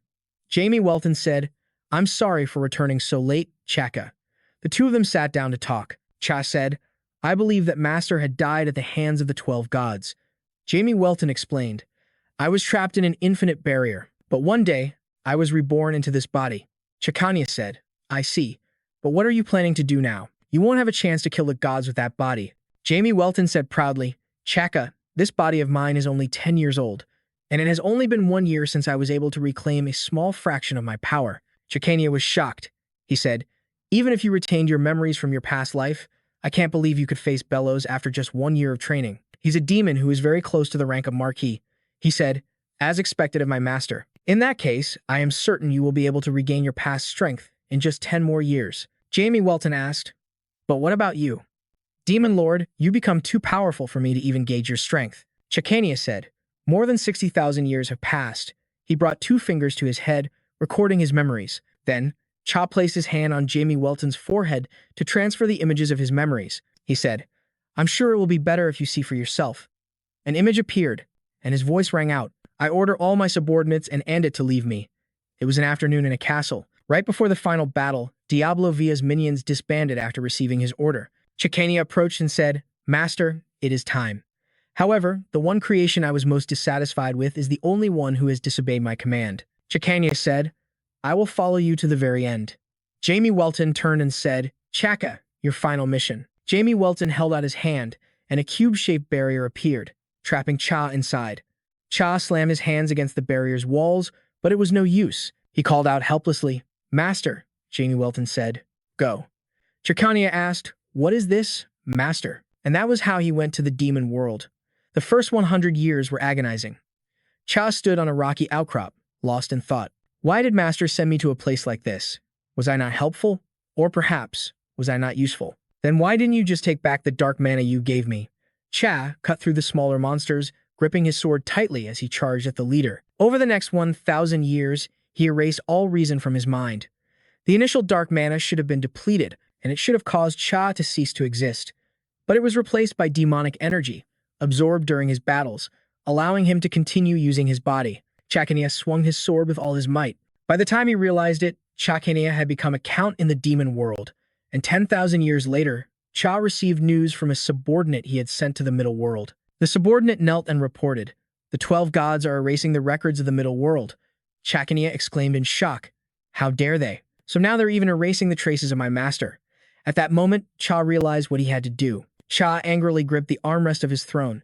He thought, "I must complete my master's revenge. In place of my master, who was framed and scorned by the 12 gods, I must have vengeance. From then on, Chikanya called himself the Demon Lord of Grudge, becoming the laughingstock of all the demons in the demon world, except for his own subordinates. But tens of thousands of years later, Cha stood on a peak looking down at his territory. He had gained immense power and authority, so much so that even the 5 great demon kings could no longer treat him carelessly.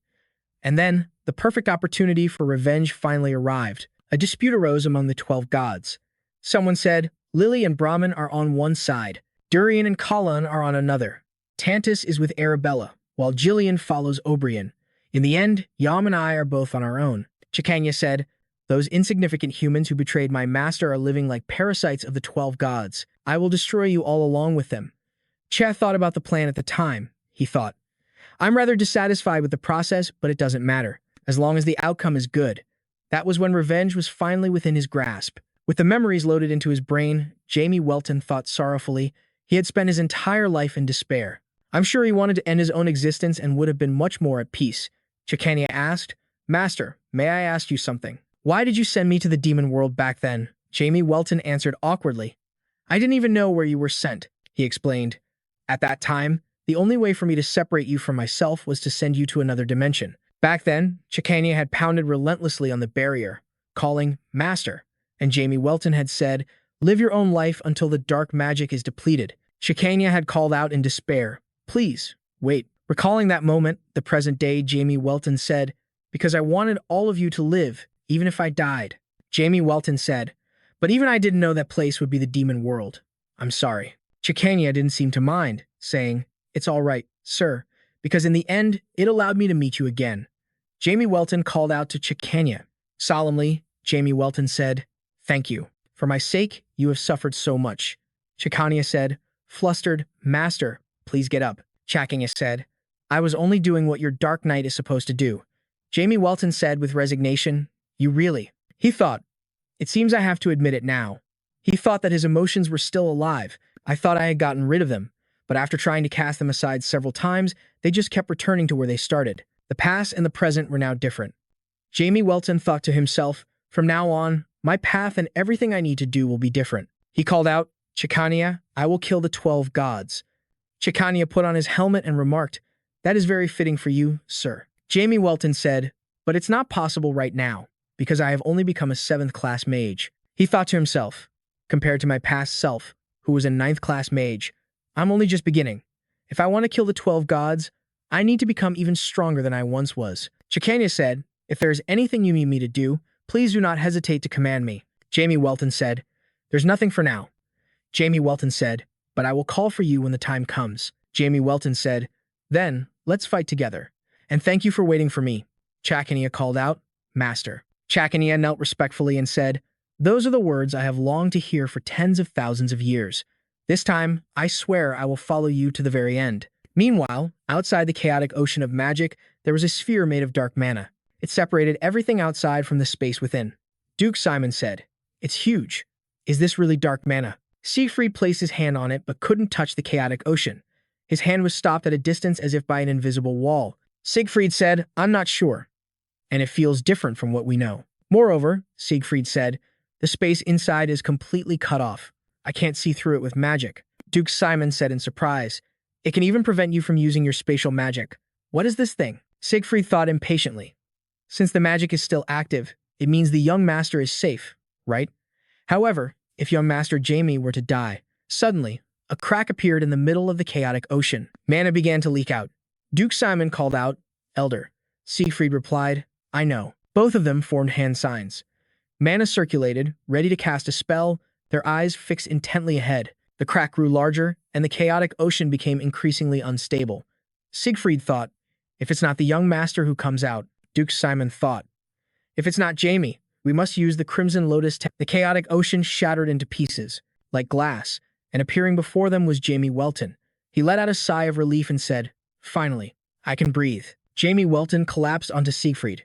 He cried out in alarm. Young master. Jamie Welton lay still on a hospital bed, his face pale. Afterwards, while Jamie was unconscious and hospitalized, the elders were in chaos trying to regain control of the Magic Society, and the heavily damaged Phoenix Academy had to be temporarily closed. Adel Ishvan angrily pointed at the hole in the middle of the hallway and scolded Siegfried. What kind of headmaster blows up his own academy? Siegfried said with resignation. Can't we just consider it a work-related accident? Siegfried considered himself Jamie Welton's bodyguard and had protected him. At that moment, Xenon, Simon, and Anmer were visiting the ailing Jamie Welton. Anmer sniffled. Professor. The elders and disciples all came to visit. 3 days after the battle, Siegfried was watching over the patient, but was fast asleep with a book covering his face. A steady snoring sound filled the air. Jamie Welton slowly opened his eyes. His gaze was dazed, vacant, and weak. Jamie Welton still felt dizzy and his mind was foggy. He wondered, am I in a hospital? Jamie Welton tried to push himself up, calling out to Siegfried. Elder. Startled awake, Siegfried saw that Jamie Welton was conscious and exclaimed, Young master. He gently pushed Jamie Welton back down onto the bed and said worriedly, Don't overdo it. Normally, you'd have to lie here for 3 months. Jamie Welton asked, Is everyone all right? What about the aftermath of the battle? Siegfried replied, Thanks to you, the other elders are dealing with the society. Magic. After that, the two talked for a while, with Siegfried mostly recounting what happened after Jamie Welton collapsed. After listening, Jamie Welton said with relief, I'm so glad everything is all right, Siegfried said. Now, I've created a spatial barrier. Siegfried said, I want you to explain right now. Seeing the barrier, Jamie Welton wondered, is this soundproofing magic? Remembering Jamie Welton's condition at that time, Siegfried asked worriedly, Young master, what was that all about?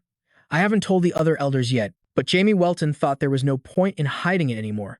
For some reason, after thinking that, he felt a sense of relief. He said, Elder Siegfried, I am the reincarnation of the first dark magician, Diablo Volpia. Hearing this, Siegfried repeated, Diablo Volpia.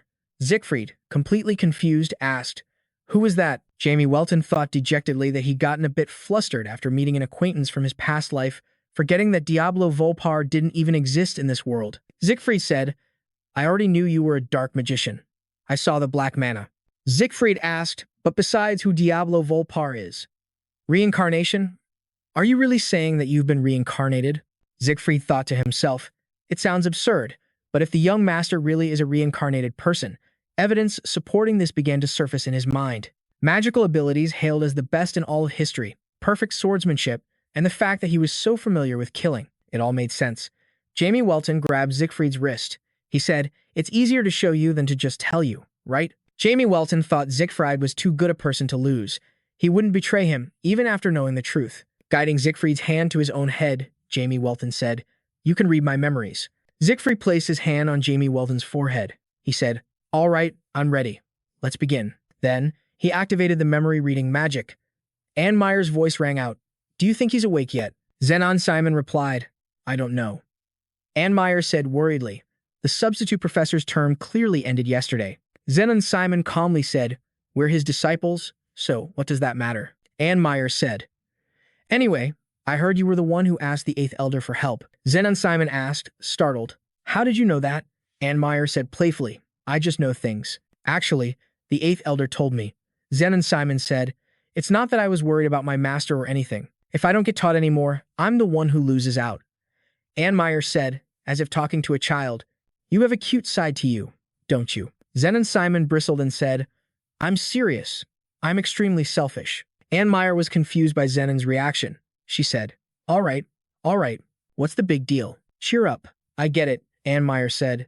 Xenon replied, exasperated. Suddenly, Duke Simon walked by and asked, Are you here to see Jamie? Anne Meyer jumped and exclaimed, 8th elder.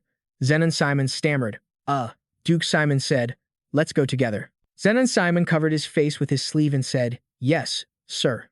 Anne Meyer followed behind, giggling.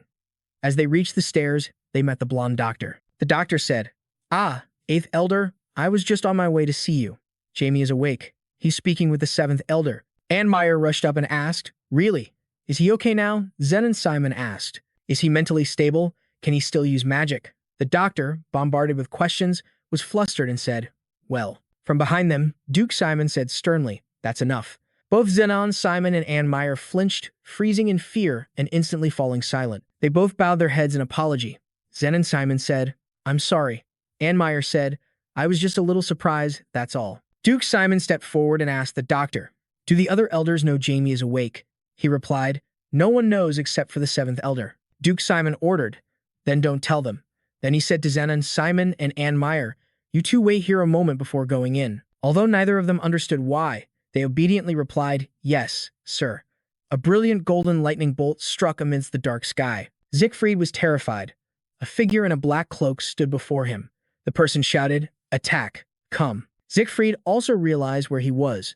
He thought, young master Jamie's memories. The lightning in the sky suddenly became frantic. A voice rang out, Diablo Volpia. Siegfried looked up and thought to himself, that's that name. For some reason, an image appeared in Siegfried's mind of the god of war, in a lavish chariot pulled by winged horses. Beside him were angels acting as escorts and blowing trumpets. The door burst open, and a muscular man stood there with a brilliant halo behind him. It was the god of war. He said, to dare show yourself before me again after that failure. You have some nerve, Janice said. Do you not know that your destiny is to remain in the deep and dark places? Diablo Volpia said, ha. Diablo Volpia raised his head and roared, I have returned to reclaim the dignity of humankind. That is my destiny. At his words, the dark energy shot up into the heavens. Janice said contemptuously, no matter how you struggle and try to change it, human destiny is already. It is decided, Diablo Volpia said. The fate of humanity is not something you frauds can control. Janet said, fighting for your own kind, even though they betrayed you. How pathetic. Diablo Volpia said, I understand their position. Then, his scythe slowly filled with dark mana. Diablo Volpia swung his scythe, creating a long gash. He yelled, die. The slash of dark mana stretched across the sky towards Janet.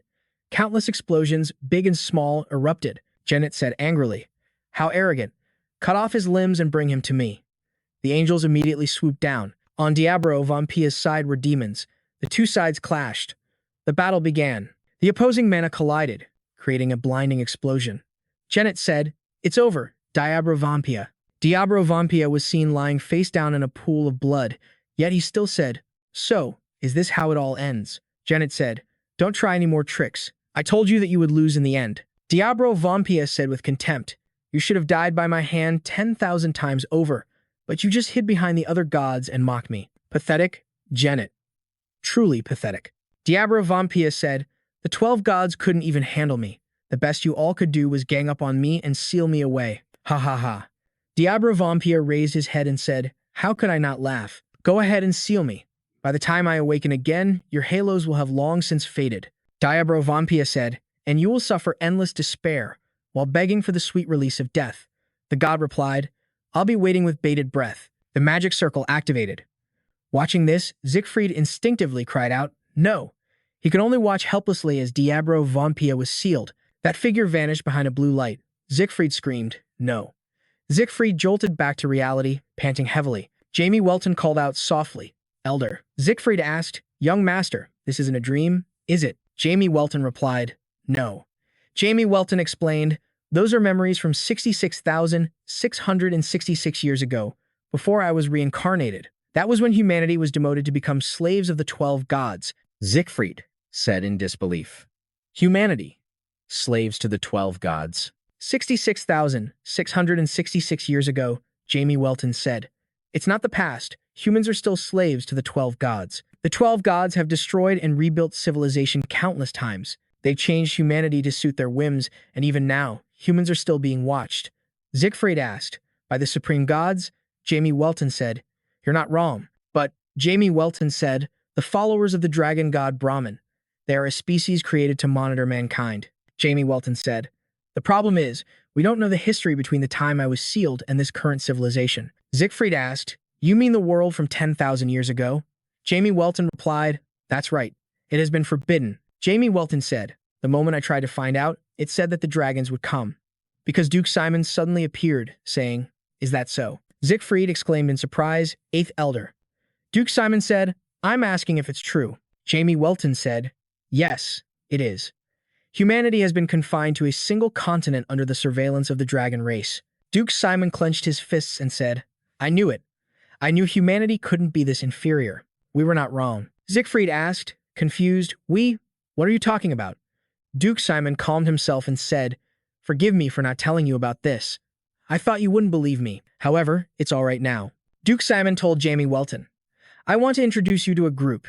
Duke Simon said they were people who wish for humanity to rule this world. Hearing this, Jamie Welton thought, so there has always been a group of people who have come close to the truth of this world. Duke Simon said, Humanity has always lived under oppression because they are weaker than other species. So why are humans so weak? It's because the stronger species fear humanity's potential. And so, they took our power from us. It's a wonderful coincidence that we have found proof of that. 10 years ago, there was a project called Dawn created for an expedition into the Cappy Cave, one of the 6 forbidden zones. A sword master, a great mage, and 20 special-grade adventurers were hired, but the result was tragic. The only one who returned alive was the sword master. But that doesn't mean they came back with nothing. They witnessed the glorious civilization of humanity's past, and the sword master returned with something. The Akka's Factory. It's a repository that stores a powerful warship said to have existed before our current civilization. Hearing this, Jamie Welton was startled and thought, Akka, that warship is still here. In his mind, an image of a colossal, state-of-the-art warship appeared, armed to the teeth with weapons of mass destruction. He thought, shouldn't I have destroyed it during the Fourth Great War? Duke Simon said, we discovered numerous recordings from it, countless pieces of advanced science and technology far superior to anything we have now. That is proof that humanity in the past was even stronger than dragons and elves. Count Simon said, Jamie Welton, you are the second person to come from the humanity of the past, an existence who has appeared to save this species, the savior of humanity that we have long awaited. Count Simon looked at Jamie Welton and affirmed, it is you. The statue of a selfless angel, Count Simon said, the savior of humanity. Simon has waited for that person for a very long time. Subjectively speaking, humanity was once the most prosperous species in the world, and they lost a great deal. But beneath that statue is the image of countless humans being oppressed, struggling, and flailing. Count Simon said, the reality is, they were always wary of other powerful species, and no matter what they did, humanity remained a pathetic race with no freedom. Count Simon continued, however, one day, humans reclaimed their primal power and pacified this world. Simon's group walked on the path towards the back of Diablo Volpia. Count Simon said that more than anyone else, he had desperately waited for the moment that person would arrive. Count Simon said, besides your overwhelming power, your mysterious dark magic. It's in a completely different realm compared to modern dark magic. With sparkling eyes, Count Simon said, it must be the power from that era, although I don't know how you obtained it. Jamie Welton sighed and said, most of your hypotheses are correct, Count. Humanity was once very prosperous. However, they were not the masters of this world. Count Simon said, I know. There was indeed a great war. Akka is the warship they used back then. Jamie Welton said, that's right. Akka is something my comrades and I created to stop the gods. It is a weapon of destruction. Count Simon asked curiously, a weapon of destruction? Siegfried rushed over, blocking Count Simon with his arm, and said, yes, destruction to capture and kill gods. Jamie Welton stepped off the bed and said, I don't know how much you eavesdropped, but I will introduce myself once more. He said, I am Diablo Volpia. I am the commander of the Human Liberation Army, and until the very end, I was always alone. To kill the 12 gods, I created dark magic. Count Simon asked in bewilderment, you're the only one left.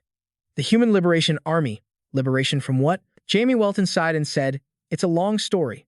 He then began to copy the images from his memory. He said, so I will show you myself. Jamie Welton's 2 fingers touched Count Simon's forehead, transferring the memories to him. Count Simon asked, trembling, is that what happened in the past? This humiliating scene. Such a defeated world truly existed. Looking up at Jamie Welton, Count Simon thought, Diablo Volpia. He is the first dark mage, the one who created dark magic. A reincarnated person, Count Simon thought. He then got down on one knee in a salute. Siegfried rushed to his side, calling out, Count Simon. Count Simon said solemnly, Lihido Simon greets the sovereign of humanity. Jamie Welton, not understanding at all, said awkwardly, Count, what do you mean, sovereign of humanity? Lihido Simon replied, but you commanded them all, my lord. In that moment, you fought single-handedly, all alone for the sake of humanity. You fought tenaciously and died a painful death, thinking only of humanity in your final moments. Lihido Simon affirmed, you truly are the sovereign of our people. Lihido Simon then vowed, from this moment on, I will always be loyal to you. Jamie Welton stepped forward and said, get up, Count. I am not a king. Besides, I have no desire for this kind of relationship. It always ends badly. Jamie Welton said, instead, just lend me your strength and please, speak to me casually. That's what I really want. Siegfried chimed in from the side. Come to think of it, the position of the 3rd elder is still vacant. If the young master becomes an elder, it seems my title as the youngest elder will be taken from me. Lihido Simon glared at him.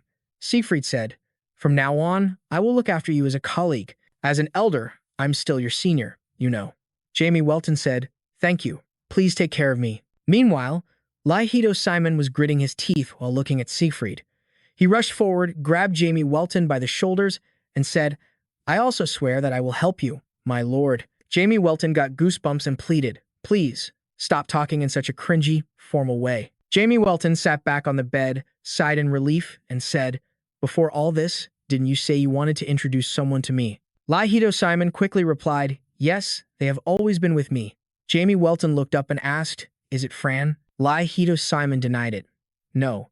Fran is a multiracial group with unknown motives. From the very beginning, they have been a terrorist group with very vague goals." Hearing this, Jamie Welton thought, "A terrorist group? Huh. Siegfried did warn me about Fran before." Lai Simon said, "We are a secret group, always focused on the turning points of this world and the future of humanity. You will understand when you meet the people involved in person," Lai Simon said as he led Siegfried away. "We've disturbed the patient enough, it's time to go." Seventh Elder Zif said, "Young master, please get some rest. We will return." When the door opened, Amber burst in, her eyes welling up with tears. Amber rushed to the bedside and asked, "Professor, are you all right?" Jamie Welton raised a hand to cut her off. "I'm fine." Zen Shimon said coldly, "I knew you'd be fine, obviously." Jamie Welton thought to himself, "You should probably wipe your tears before saying that." Looking at his two disciples, Jamie Welton realized that he had made them worry a lot ever since he took them in. Amber said, "I'm crying because you were crying." Zen Simon, startled, said, "When was I crying?" From his bed, Jamie Welton tried to calm them down. "Both of you, calm down. I'm healthy, so please try to get along from now on." They both replied, "Yes, Professor, we'll listen to you." During the 3 months Jamie was hospitalized, many things happened in the magic world. Looking down from above was a vast city, crowded with houses. In the capital city's palace, the Seam Church had requested to send out their holy decree. They wiped out everyone related to the demon race. On the streets, people were buzzing with discussion. The side effects of Apolf were severe. Many people continued to fall into critical condition or lose their lives. However, thanks to Burdick successfully overcoming his addiction, he survived.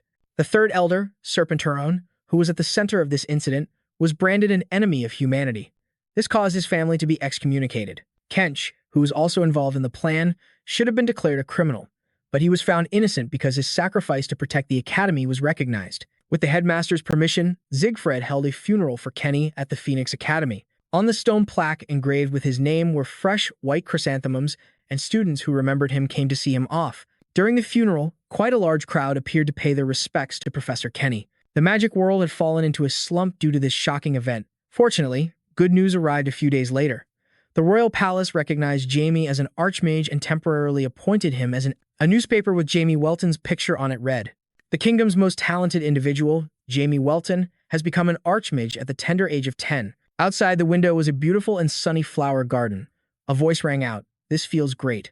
Standing on the ground, Jamie Welton happily thought to himself that he was completely healed. He tried circulating the mana in his body. It felt incredibly smooth, without any resistance, Jamie Welton thought. And there's nothing that can stop me from using mana anymore. Perfect.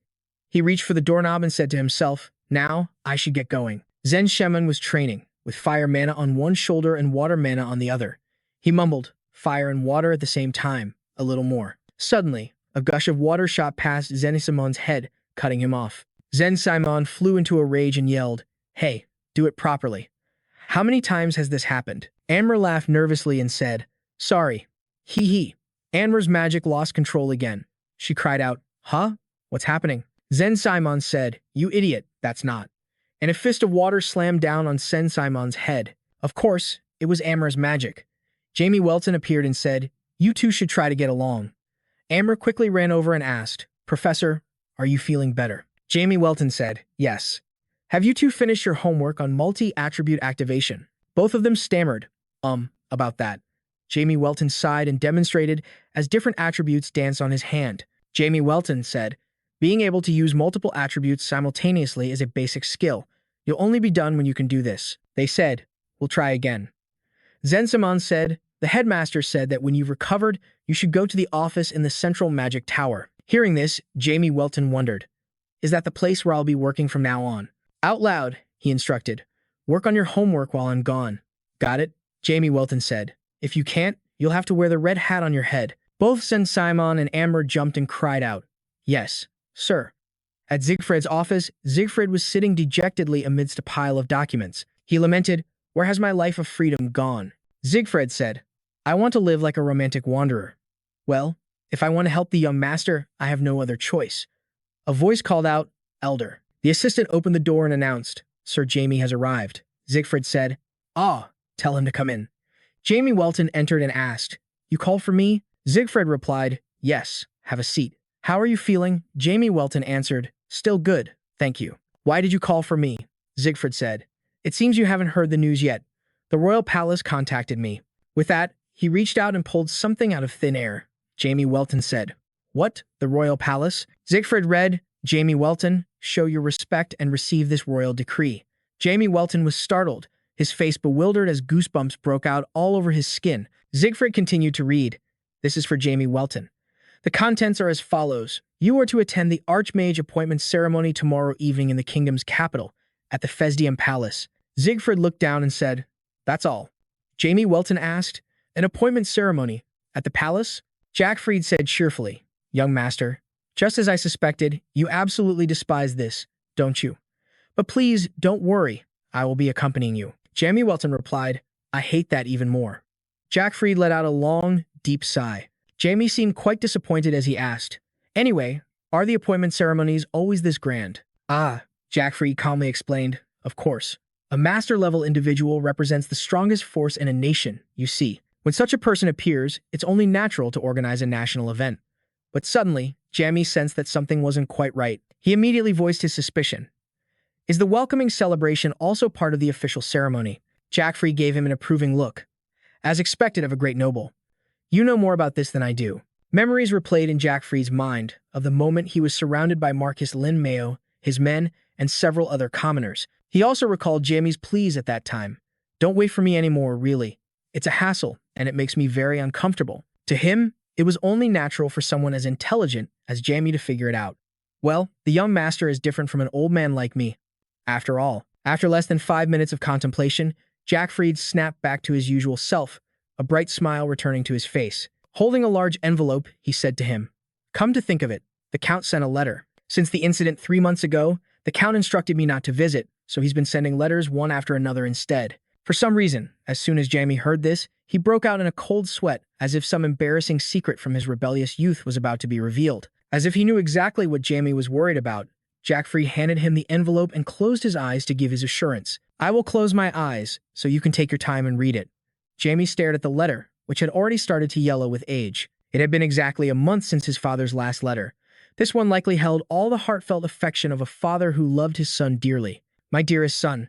The letter was handwritten on the finest paper with the best pen, filled with the utmost gentle love. Through his tender questions, he asked, "Are you fully recovered? Your mother soaks her handkerchief with tears every time she thinks about you." He wrote about everything that had happened at the Welton family mansion since Jamie had been away from home. "Sarah also cries whenever she thinks of you. The little girl who was once just a tiny bundle in our arms now constantly demands to see her big brother. You're lying, Daddy. Bring my brother here right now. 15 nights have passed. Why hasn't he come home yet?" Before being a high and mighty count, second to one and above thousands, he was also a father who had his selfish moments. He just wanted to keep his child tightly by his side as a way to show his love and protection. But he understood that his son's choice reflected his son's own desires and ambitions. To hold him close now would be nothing more than caging a precious bird in a beautiful, gilded cage. Therefore, he decided to let him spread his wings and fly freely across the horizons, while he would watch from a distance, silently ensuring his son's complete protection. "To be honest, your father is also quite sad that I cannot see my beloved son. However, I know how you feel when you fight against demons, and I understand why you don't want your parents to worry, so I will not stand in your way." The handwritten letter was incredibly long, recounting countless events at home. "However, I am very much at ease, my proud son. You have been given the chance to receive such a prestigious title, so we will see you again very soon." On the day, he held the newspaper filled with his son's image. Both Jamie's beautiful mother and his mischievous little sister stared at the large photograph with delight. The picture was printed on the front page of the newspaper. At the end of the letter, his father didn't hesitate to leave some sweet, loving words for Jamie. "We shall meet again on that day. From your loving father." Jamie gazed at the handwritten letter, deep in thought. "It's been a while since I last saw them. I don't even know what I'd say." But in a corner of the letter, Arino mentioned 2 other people. "Do you remember the Ball sisters? It seems they will be there too." Jamie chuckled to himself, as if I could ever forget the Ball sisters. Ha ha ha. Both of the Ball sisters were special to him. One was the reincarnation of Jane, while the other was a high-level spirit. Both of them had certainly left a deep impression in Jamie's memory. A brief surge of affection rose within him, only to be immediately dismissed by his rational mind. And they're both interested in me, but they're just kids. They can't possibly have feelings for me. But since it's been so long, I'm sure they'll be happy to see me. Jamie was busy getting lost in his own wild imagination. Just then, a voice shattered the silence. But, young master, across from him, Jackfried had a knowing, cheerful glint in his eye. Did you really believe I'd keep my eyes closed? How adorable. It was only then that Jamie realized the belated truth. His entire body stiffened like a board. He stammered in embarrassment. Stop being so nosy. Jamie arrived at the territory of the neutral faction. Standing before a complex of mansions even larger than the Welton family estate, he couldn't help but gaze up in awe. He admired. Oh, not too far away. A voice called out suddenly. Hey. In front of him was Adel Afin, the sixth elder of the neutral faction. She made a super cool entrance with her mask and perfect figure, but she was purple from head to toe. She took the initiative and made an offer. Let's talk for a bit. Jimmy heard the sound and turned to look, letting out a helpless sigh. You again? Adel H was just as surprised. What do you mean, again? If anyone heard that, they'd think I come to see you every single day. But the truth wasn't much different from what she said. Lady, if it's 6 days a week, that basically counts as every day. Jemmy became suspicious. Are you planning to challenge me to another mana arm wrestling match? In his mind, the moment replayed in slow motion. He had casually arm wrestled Adel H. While she used all her strength and still couldn't win, he stated with certainty. You're just going to lose again, you know. Adel H denied it. No, I'm going to show you my base. Jemmy understood. Hold on for about 2 seconds. He thought for a moment before speaking. Your base is the neutral faction's office, isn't it? Wow. So the reason you come see me every day is to invite me to the neutral faction? Jimmy understood the situation clearly, what her true purpose for being here was. He immediately refused. I thought you came to my place because your pride was hurt, but to think it was just. Adel H realized she'd been seen right through and immediately started pulling him along, using sweet words to persuade him. That's not it at all, Sir Jemmy. Before 2 seconds had passed, another, older man appeared between them. His demeanor was extremely respectful, and he seemed far more cunning and profound than Adel H. He clasped his hands and speculated, she must really enjoy visiting you, so please don't misunderstand. Adel H was startled, her face turning pale as she quickly cut him off. What do you mean? Enjoy. Jemmy guessed that Luke must have come here for a reason, so he took the initiative to ask first. Fifth Elder, is there something you need from me? Luke didn't hesitate to express his intentions directly. Well, yes. Before you advance to a higher position, I wanted to get to know you. The three of them sat down in the neutral faction's office.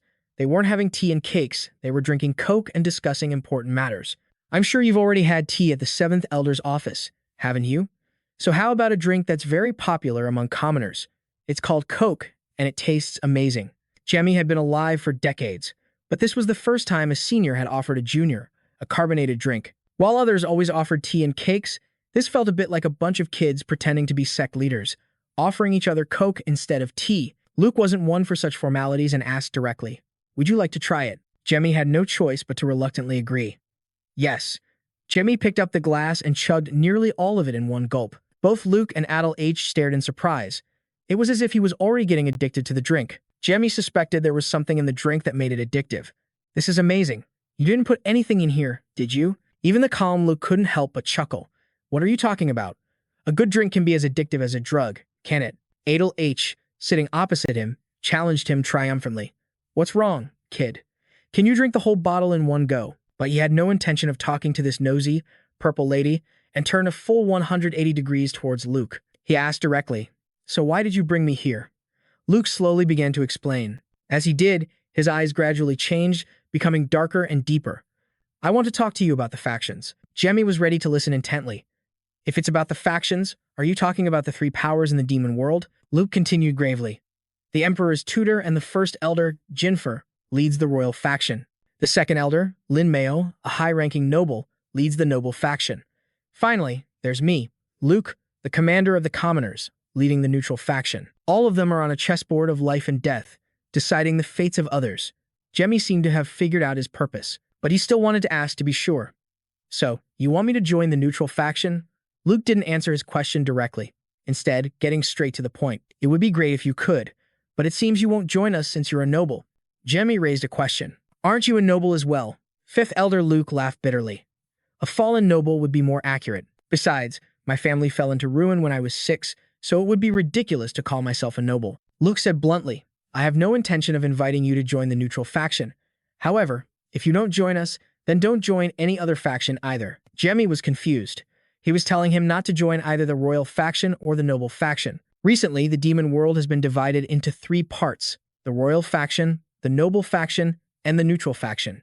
However, 3 months ago, those factions began to splinter. Jamie had known all about this for a long time. The consequence of that was the decay of Serpenturin. The third elder, who was responsible for a branch of the royal faction, made a contract with a demon, causing the royal faction to suffer a serious blow, and their influence has diminished as well. Luke spoke about the future possibility of Jamie joining one of the 3 factions. In the current situation, if you were to join the noble faction, the balance with the neutral faction and the long-held aristocracy will shatter. After hearing this, Jamie just scoffed contemptuously, finding it pathetic that these people would cast everything aside to fight over some intangible power. In the end, it was all due to Jamie spoke his mind, as his perspective was far broader than theirs.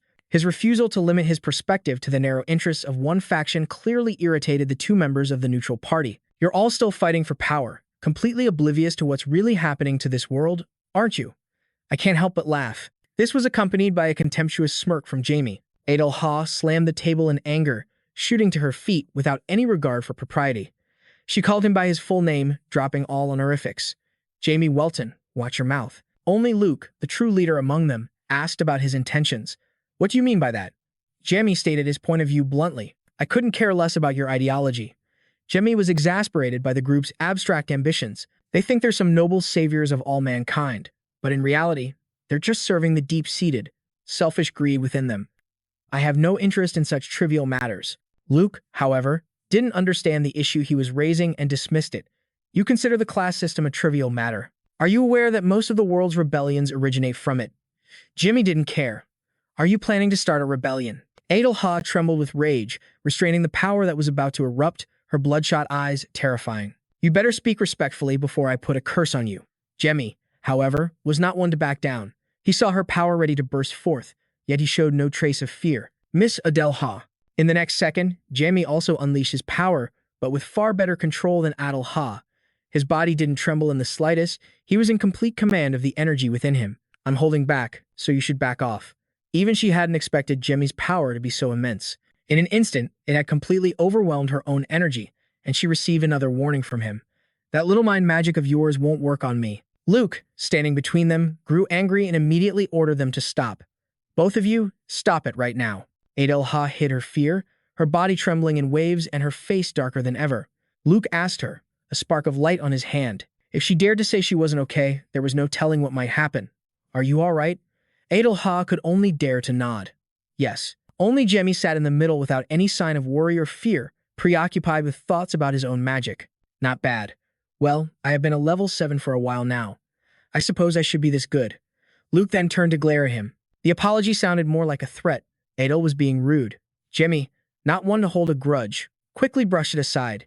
He even let out a small laugh, his mood surprisingly good. I suppose showing you the difference between us wasn't exactly a kind gesture. Meanwhile, Adel was struggling, clasping her hands tightly to restrain herself from physically attacking the person opposite her. Luke, ever the peacekeeper, tried to soothe both sides. If we continue on this topic, the same thing will just happen again. Jemmy issued a decisive warning, hoping to awaken this faction and steer them onto the right path. Soon, this empire will face a great storm. Will your social classes and status be of any help then? Luke still dismissed it. After the war, humanity will live on. Jemmy gave him an annoyed look, knowing this was Luke's way of avoiding the issue head-on, likely because he wasn't confident he could change the grand scheme of things with just Jemmy's participation alone.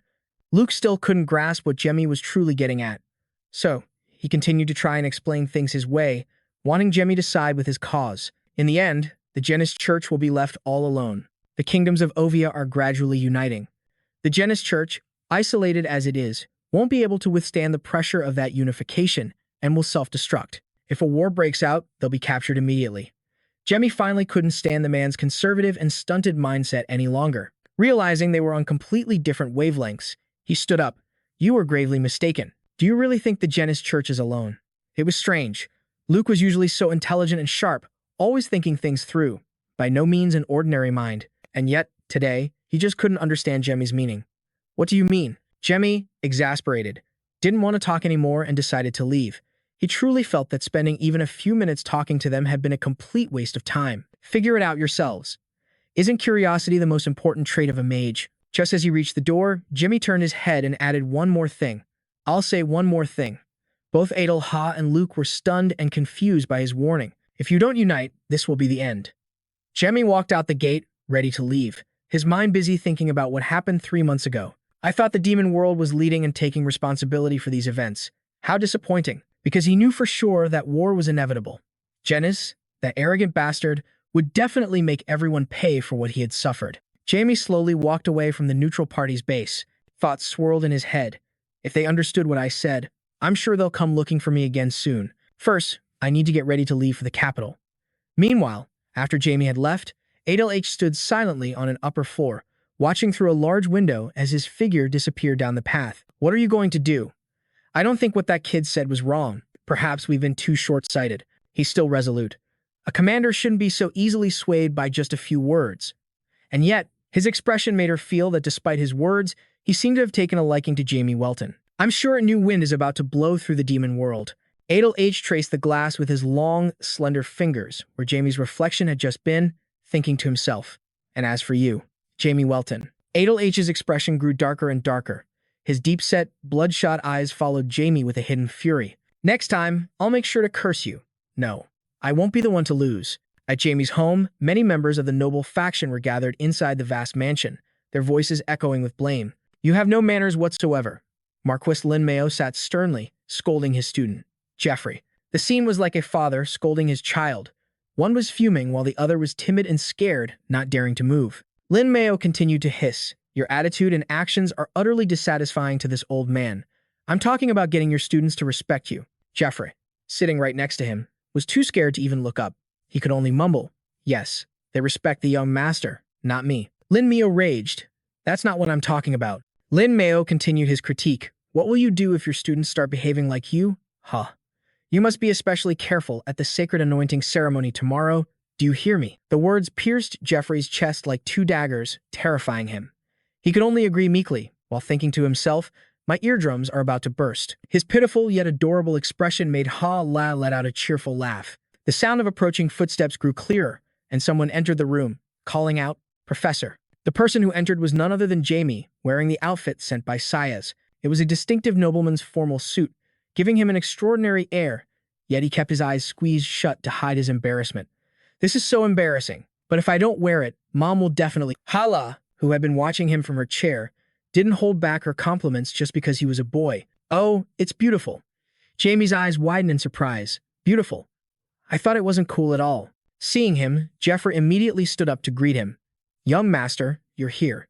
But inwardly, he thought, why does he look so miserable? Lin Mayo, sitting in the center, felt like he was being ignored. He cleared his throat loudly to get their attention. Ahem. Jamie greeted him with a smile, his hands busy tying the bow on his cloak. Don't tell me you're worried, are you? Lin Mayo said, I want to go with you. Is it a place I shouldn't be? Jamie shook his head. No, that's not it at all. Just then, Hala announced some surprising news. Leon said he's going with Count X-Mom. He kept complaining that he couldn't come.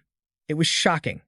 Leon, who Jamie normally found incredibly annoying, was now acting like a well-behaved puppy with its tail tucked. Guess pigs really can fly. He's really changed, hasn't he? Jeffrey kindly asked. Young master, do you have any luggage? Jamie joked. Just me. I'm all you need to carry. But Jeffrey just had to add a sarcastic comment. Nobles really have it easy, don't they? They have servants to worry about everything for them. He's really asking for it, not worried about his master punishing him again. Lin Mayo shot him a sideways glance.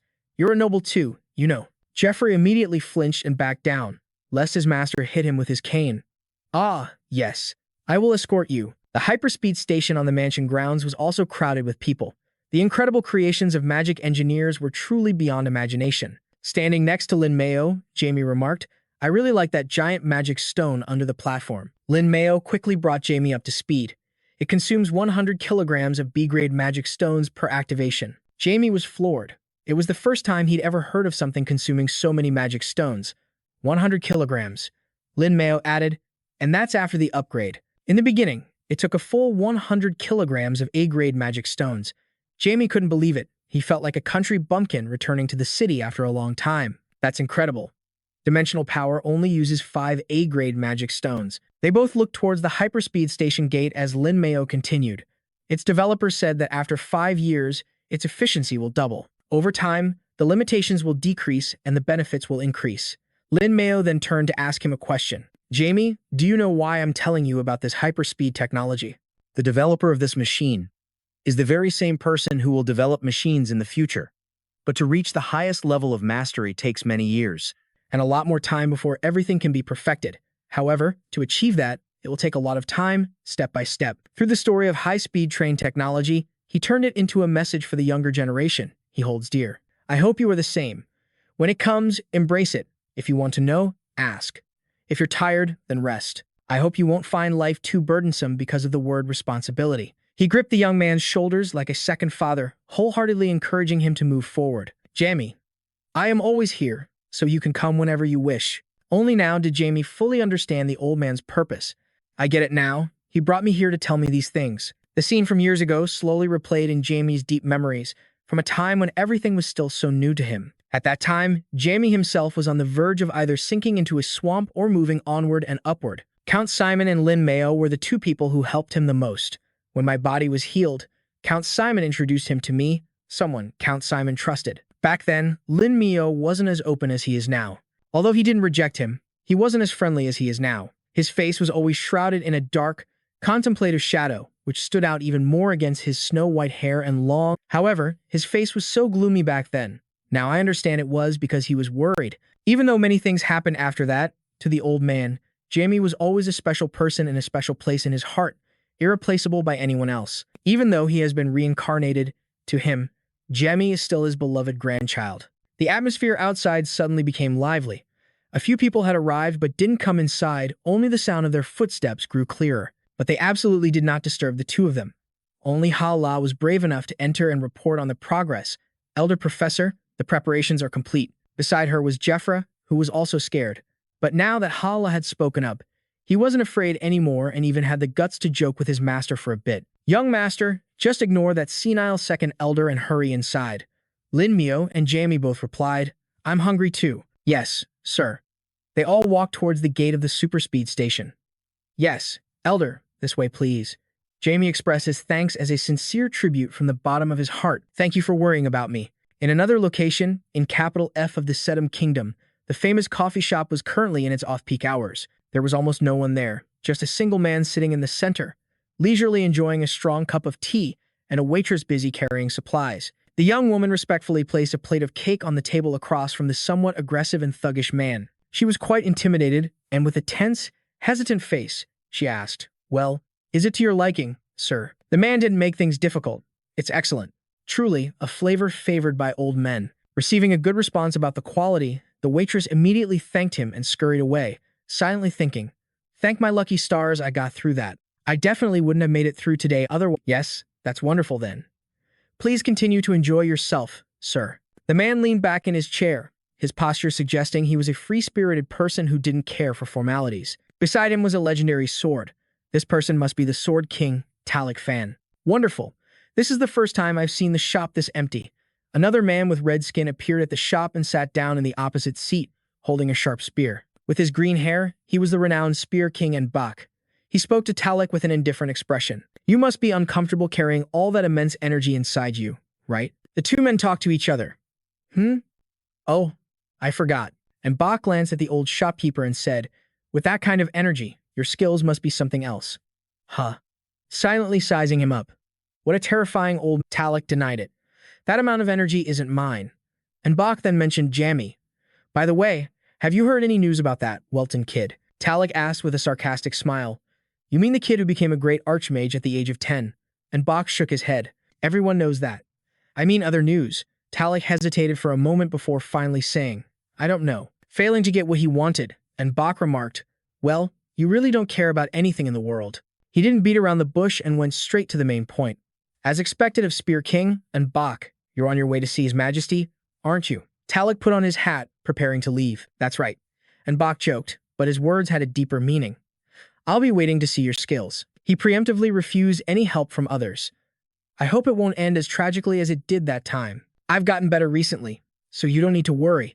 Talik picked up his treasured sword and left, not forgetting to leave a parting word. I truly look forward to seeing the Spear King's skills, Talik said vaguely as he walked past the old shopkeeper. Shopkeeper, put my tea on the Fan Clan's tab. At the Super Speed Tunnel F, Jamie's group had all gathered. Fortunately, it wasn't too crowded outside. Lin Mayo commented, the vibrations are less than before. Jeffrey also added his opinion. That's right, sir. It has gotten better. Model compared to last year. Only Jimmy remained silent, quietly observing. The magic techniques had improved a lot since before, showing that magic hadn't regressed at all. Suddenly, everyone around them started vomiting, as if they had inhaled some kind of overpowering smell. Even and beside him had the same reaction, which surprised Jimmy. And Jeffrey explained, you're not a great mage, so it's pretty overwhelming, isn't it? Are you okay, Anne? Even Hala was affected, but luckily Jimmy used his magic to help her feel better. Thank you, sir. I feel better now. Then, something inadvertently caught her attention, her innocent, surprised gaze shifting elsewhere. Her eyes widened in awe at the breathtaking sight that stretched out before them. In an instant, the sensations she had felt just moments before no longer mattered as all her focus shifted to what she saw before her. It's amazing. Even Jimmy followed Hala's gaze. Before them was a royal palace complex, the Stadium. It was truly a place fit for a king, magnificent, with a gigantic magic circle in the center of the palace. Lionel started explaining to Jemmy, Stadium is not a normal palace, it's a symbol. Jemmy chimed in, and it's a major hub, Lionel replied. I know, but... Before he could finish his sentence, a sudden shout from a distance interrupted their conversation. Startled, Jemmy turned his head to look.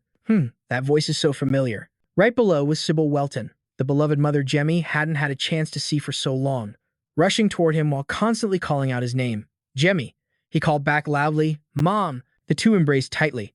She lovingly scolded her son, her voice trembling with constant worry. My child, why are you here? I was so worried when I heard you were hurt. Jemmy patted her back to comfort her. I'm fine. I'm sorry for making you worry. Behind them, the Count approached, holding a furious Sarah by the hand. Be careful. You'll touch his wound. Jemmy called out loudly, Father, Sarah. Jemmy didn't know how many times he had imagined this reunion, and only now had it become a reality. This difficult journey had been so hard to walk. Jemmy was about to run to Sarah when he noticed she was puffing out her cheeks and holding back tears, so angry with her brother that she wouldn't even look at him. Count Henno suggested, everyone must be tired from the long journey, so I'll take you to the castle to rest. Jeffrey, of all people, was polite, saying, Thank you, sir. He never thanks his master, but today he's such a good boy. At Count Welton's castle in Fia, the grounds, with their predominantly white theme, were bathed in the fresh light of the golden sun and a clear blue sky. Jemmy was reunited with his family. Sybil crossed her arms, pouting. Sarah is angry because her big brother didn't come to visit her. Next to her, Sarah hugged her stuffed cat tightly in agreement, nodding emphatically. Jemmy looked at the two of them and couldn't help but feel helpless. Are they really mother and daughter? They even look the same when they pout, and they're just as adorable. They're so much alike. Jemmy couldn't help but let out a laugh, but his dear mother immediately corrected him. You think this is funny? The young mother rushed to her son and pinched his chubby, dumpling-like cheeks, not letting go until she had satisfied her. After all this time away from her son, she was truly a mother who doted on her child. Promise me you'll never lie to me again. And don't you dare try to stop me from searching the whole world for you. Do you hear me? Jemmy felt this was a bit of a predicament. Her attitude didn't seem to allow for refusal. The moment she saw her son hesitate, she pulled his chubby cheeks again to vent her frustration. What? This kid? Count Henno spoke up to help his son. Sarah, you said you missed your brother. Why don't you go give him a hug? Unexpectedly, the little girl bluntly refused without a shred of pity. I hate you. This big brother's small, fragile heart was deeply wounded. He was on the verge of tears, unable to even form a sentence. Sybil, at his side, expressed her sincere thoughts. I understand how Sarah feels. The Count also reflected that Jemmy's long absence had made them unhappy and had been a torturous time for him as well. The older brother had no choice but to back down and beg his precious little sister to calm her anger. Sarah, I'm sorry. It's been so long since our family has been able to gather like this. But she wouldn't have it. She crossed her arms and resolutely turned away with a huff. Her father looked at the son he loved and thought to himself, You've grown so much, my son. In his mind, flashbacks began to play in reverse, showing every moment of his growth, of Jemmy's growth from a child to becoming a great mage at just 10 years old, reflecting on all his milestones with endless regret. Jemmy, watching you grow up has always left me amazed and full of regret. If only I had taught you swordsmanship later and let you meet the 7 elders later, you could have grown up normally like other children. But because of my greed, that didn't happen. Even the moment he and his wife heard that Jamie was coming back, they couldn't stop their joy at the thought of finally seeing their son again. Yes, he still harbored these secret thoughts. My son, soon you will leave my protection and become a pillar of this world. Cybel's anger at her darling son had subsided, and she now acted as a bridge to help Jimmy and Sarah make up. Holding the little girl in her arms, she said to him, "Just give her a kiss, and she won't be so cold any." However, the little girl didn't look very willing. Her face was the very picture of grumpiness. Jamie was so caught off guard by his beloved mother's tactic that he couldn't help but curse inwardly. Damn it. But his reluctance was just for show. The boy who adored his little sister still gave her a super sweet kiss on the cheek. Chew. It was a scene so touching that even their mother, who was watching, felt her heart melt. Oh my, little Sarah was just as surprised, secretly peeking at her brother through one eye. It was true. One kiss was all it took for her anger to vanish. Sarah then told her brother that he had to come see her every single. You hear that? Jamie didn't dare make a promise because he knew that if he promised and couldn't keep it, his precious little sister would start whining immediately, and that would be a huge pain. I'll try. Henno stood up, his mind still filled with unfinished thoughts. His father, thinking this, stepped forward and pulled his wife and 2 children into a tight hug, an expression of love that stunned everyone. Honey, Dad, the time for me to leave again isn't too far off. He wanted to use this hug to convey all the pent-up feelings he had for his small family, as a husband and a father. But please, his father still hoped this family moment could last forever. Henno smiled happily. Dad feels like you just left home 2 days ago. And in that short time, you've grown up so much. Cybele said, sitting beside her daughter. Even though your mother and I miss you, we're also very proud of you. That's right. Cybele asked excitedly. And who's that child who came with you? Could it be your girlfriend? Sarah, sitting on Cybele's lap, wore a look of pure curiosity. Henno was also shocked and said, Jemmy really has a girlfriend, but he's only 10 years old. Cybele said cheerfully, kids these days grow up so fast, our son really has. Jemmy hurriedly denied it.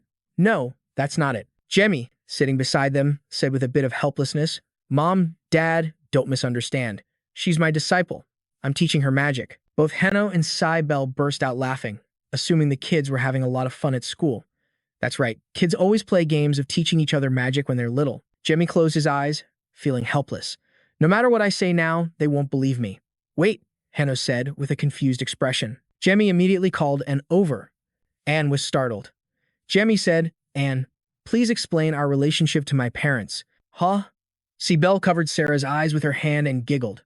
I never knew our Jimmy was such a fast mover. Henno, sitting next to her, said, I wonder who he takes after. Jemmy frantically grabbed Anne's shirt and urged, Hurry up, tell them you're my disciple, and looked at the person in front of her, flustered by his urgency. What? After a thorough explanation, Cybele looked at the 2 of them and asked again, So you're really Jemmy's disciple? Jemmy sighed beside her and said, I already told you that, and bowed. Greetings. Henno thought to himself, and I've also heard that the second son of the Simon family is his disciple as well. It would be a lie to say I'm not worried, but I need to trust and support him. Henno smiled. Jemmy, you must teach well. And Anne, you must learn well. The 2 of them replied cheerfully, Yes, sir. That evening, at the dinner table, Sarah was draped over the table, whining, Oh my God, I'm so hungry. At the banquet, Sarah brought a dish to Jemmy and said cheerfully, Big brother, say ah. That was a moment of harmony, but over here, the atmosphere grew heavy as Henno looked at the 2 people before him. I need to talk to you too. And this is about the Discord. Anne was practicing her magic, thinking to herself, I will definitely learn faster this time. Cybele waited until Sarah was sound asleep and was finally free.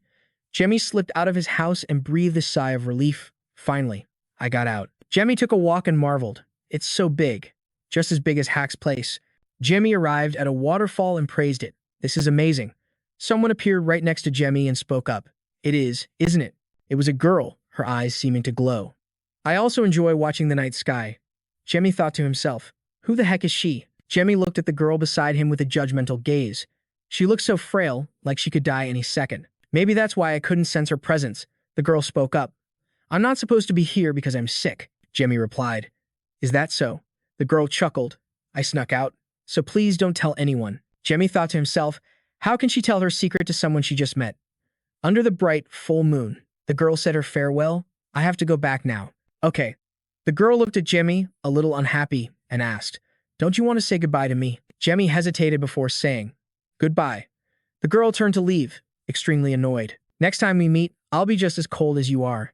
Jimmy had a clueless expression, completely confused. Next time, the girl walked away, panting heavily. Sword King Talus Fan appeared from behind, trying to run. The girl, struggling to breathe, said, "After talking with him, I suddenly felt like running," Talus Fan said. "I won't bring up that conversation again. There's no need to be embarrassed." The girl panted and said, "You were eavesdropping on me again."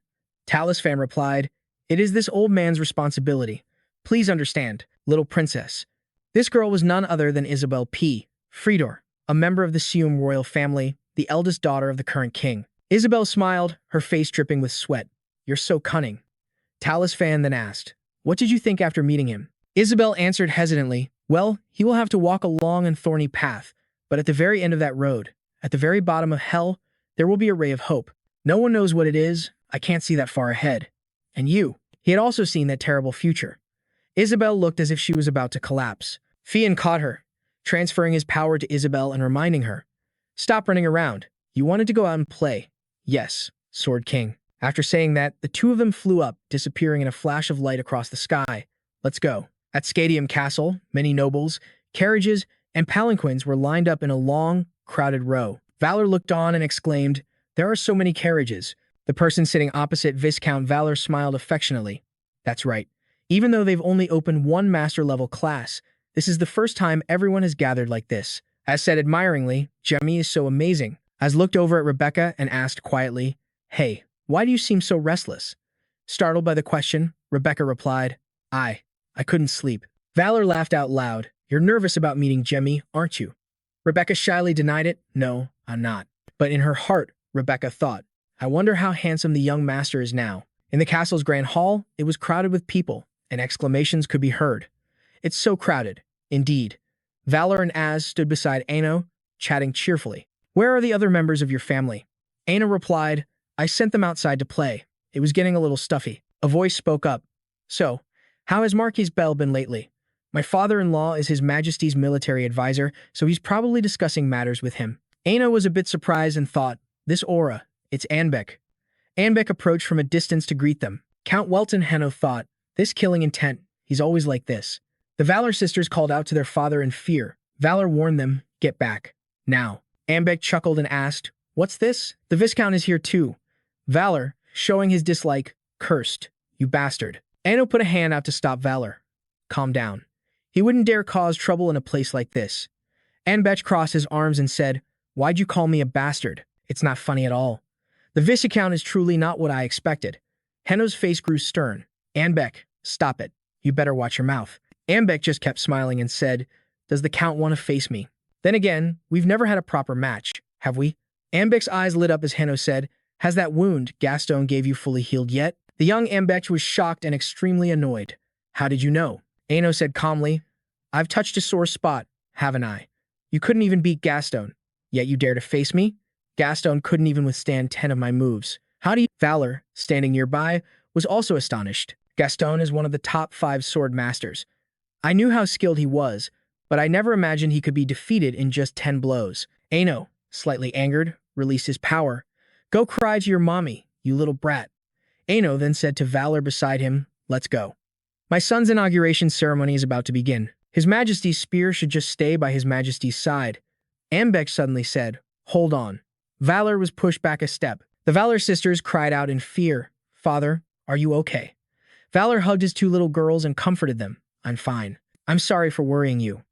Valor thought with annoyance, why would His Majesty treat him as his personal spear? 5 years ago, when Anbeck became the Spear King, he wanted to pick a fight with Viscount Valor. At that time, Anbeck had said, "You are the head of the Valor family. I've got nothing against you. I just want to fight you. Aren't you scared?" The result was a disaster. Anbeck put his hands behind his head and laughed cockily. "Really? You're nothing special at all. What a disappointment. Back when he didn't have the title of the King's Spear. If I had won that time then." Someone tapped Valor on the shoulder, interrupting his thoughts. "It's starting. Let's take our seats." An announcement rang out, "His Majesty has arrived." Everyone present in the palace was amazed, astonished, and excited. His Majesty entered majestically, followed by the Prince and Princess. His Majesty sat on his throne, his expression gentle. "Thank you all for traveling such long distances to attend this ceremony. That was Fontina Caffredomore, the current king of the Siam kingdom. The people below immediately responded, "We thank your majesty. We thank your majesty." His majesty extended his hand and said, "Today is a joyous day for our new archmages, for the future of the kingdom. I hope everyone will give them their blessings. Now, the official appointment ceremony shall begin." An announcer declared, "The eldest son of House Welton, from the Han Hung territory, has received the symbol of the goddess Po. He achieved the noble rank of Archmage at the young age of 10. The hero who saved the world of magic, Jamie Welton, we now invite you forward." The doors opened and Jamie walked in. He knelt and said, "Jamie Welton presents himself before you, your majesty." His majesty spoke gently, "Raise your head." Looking at Jamie before him, he praised, "Truly a remarkable young man." Looking at Jamie's face, his majesty thought, "When I think about it, he really is just a child." Looking at the princess sitting before him, Jamie was also surprised. "Isn't that the girl from yesterday?" Jamie recalled the girl from the previous day. She had said she'd snuck out. "So she's a princess? Is she even allowed to wander around at night like that?" His majesty began to speak. "I have heard about you. You stopped the attack of the demons and the Janus Church in Apton, and you also saved the world of magic. I have seen many master magicians, but I can say with certainty that there has never been anyone like you before." Jamie bowed his head and replied, "To be praised by you is truly my honor." The high official sat above. From his seat, looking down at Jamie, "He is the son of Count Welton. You know," Talik Fan remarked with admiration, "your grandson is truly talented." Jamie's grandfather, who was sitting beside Talik Fan, responded, "In the past, no one in the Welton or Bell families knew magic. This is fascinating. The future of Sham is wide open." Jamie's grandfather continued, "At first, I thought the rumors were false. I assumed they had mistaken his talent in swordsmanship." Talik Fan, sitting beside him, chuckled and said, "It's normal not to believe it. However, your grandson's gift for the sword is also excellent." Jamie's grandfather asked in surprise, "Swordsmanship? What do you mean?" Talik Fan explained, "Haven't you heard? Jamie Welton has mastered the secret swordsmanship of the Welton family. Witnessing it with my own eyes greatly surprised me." Jamie's grandfather, as if not believing his own ears, replied in shock, "That's impossible. The last time I saw him, he hadn't learned any swordsmanship at all. I can't believe he did it in just 6 months." Talik Fan listened and chuckled. "Someone who isn't even a lord worrying about a lord. How amusing. I think you no longer need to worry about your grandson, Marcus." His Majesty presented the certificate to Jamie. Jamie Welton accepted the decree. Looking down at his perfect grandson, Jamie's grandfather was overjoyed. He couldn't stop smiling with joy. "My final years are becoming more and more interesting," His Majesty announced. "You have achieved the rank of Archmage at a young age and have single-handedly saved the gods and the magical world. As the saint of the goddess Pyrrho, you have helped strengthen the alliance between the kingdom and the Pyrrho Cathedral. I, the King of Sham, congratulate you on your achievements and appoint you as the 11th Lord of the Kingdom of Sham." A lord is a diplomatic privilege recognized by the king, not described in detail, but higher than all other noble titles. His Majesty shouted, "Jamie Welton, devote yourself to the kingdom." Jamie swore an oath, "I pledge my utmost devotion." Watching the two in the center of the palace, everyone cheered in celebration. His Majesty handed the certificate to Jamie. "Congratulations, Lord Welton." Jamie reached out to accept it. "I pledge my allegiance to you, your Majesty." On the southern continent of Brayon, a figure in a red cloak raised a hand and shouted, "Open!" That was Braz, the leading high priest of the sun god and commander of the Holy Army. Power manifested, and a portal opened to the prison camp for catacomb criminals. Braz asked the guard, "How is he?" The guard replied, "He still hasn't said a word." Braz said, annoyed, "What a stubborn bastard. Lead the way." "Yes, sir." The guard explained to Braz, "This is the lowest level of the catacombs, the abyss." The guard then warned, "I will open the door now. Please step back." Braz replied, "It's fine. Even at his peak, he couldn't do anything to me. My apologies." Then the door opened. A dense killing intent flooded out, startling the guard. 2 glowing eyes appeared from behind the door. Braz looked at the aura emanating from the door and said, "This killing intent. Your nature hasn't changed a bit, Green." The man in the cell, his hands bound in iron shackles, asked, "Is that you, Braz?" Braz looked at the man in the cell and remarked, "You've been locked up in here for 6 months. You look so haggard. It's quite a sight, but stop pretending to be weak. I know this doesn't affect you at all." Green chuckled and cursed, "You damn monster. You don't even bother hiding what you know." Green glared at Braz from behind the bars. "Why are you here? You're not going to let me out, are you?" Braz casually replied, "Of course not." Green looked at the man outside. "Braz, sooner or later, I will get out of this place." Braz replied, "You get out of here if Janus himself made a move. but it seems he has no intention of doing so. Green asked, "Then why are you here? Did you come to mock my haggard appearance?" Braz replied, "I didn't come here to do that. I'm here to laugh at you." "What the hell is that nonsense?" Braz raised a hand, casting a magical light into Green's cell. Green trembled slightly and cursed, "You bastard." In front of Green were several papers lying on the ground.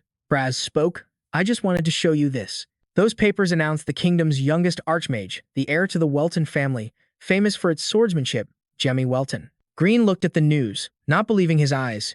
He roared in anger, "Jamie Welton. That brat! Let me out of here, now! I'll kill that damn brat! Let me out, Braz." Braz watched the man going berserk in the cell and thought in surprise, "Oh, this is the first time I've seen this guy truly angry. The Janus Cathedral ruined his grand plan, which is why Green was locked up here. However, if it weren't for Jamie Welton, the Janus Cathedral and the Tao Alliance would already be at war with the northern continent." Inside the cell, Green continued to rage, screaming, "Let me out." Braz remained lost in thought. "Moreover, I'm truly surprised. Becoming an archmage at just 10 years old, Green's defeat was definitely not a coincidence." Braz turned to leave. Green could only call out in vain, "Braz." Braz spoke, "The potential of this continent will be very interesting." At the banquet hall of Scadium Castle, nobles continuously surrounded Jemmy. "Lord, to shake my hand. Please, shake my hand. What do you think of our daughter?" "Those people wouldn't stop pestering Jai. I have the utmost respect for you, sir. Please take my son as your disciple." Jai was so overwhelmed he could only say, "Ah, excuse me." Someone grabbed Jai's hand in admiration and said, "My daughter admires you greatly, so I hope you'll agree to meet her. Now, please come this way." Jai cried out for his parents. His father, Bell, sat at the banquet table, laughing cheerfully. "We can't treat you like a child anymore, can we? After all, you're a great mage now, aren't you?" Aino agreed, saying, "Of course we can't."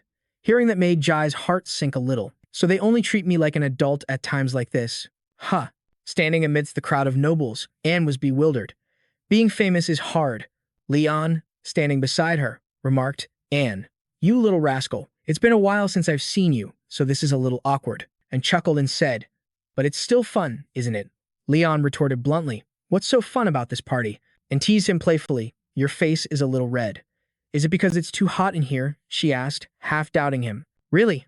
Leon, his face beat red, said, "Yeah, that's right." He thought to himself, was there something wrong with the food? Why does my stomach feel so weird? Anne looked around, her eyes sparkling. "I still can't believe it. I'm attending a party hosted by the king. It's like a dream. Will there be a next time?"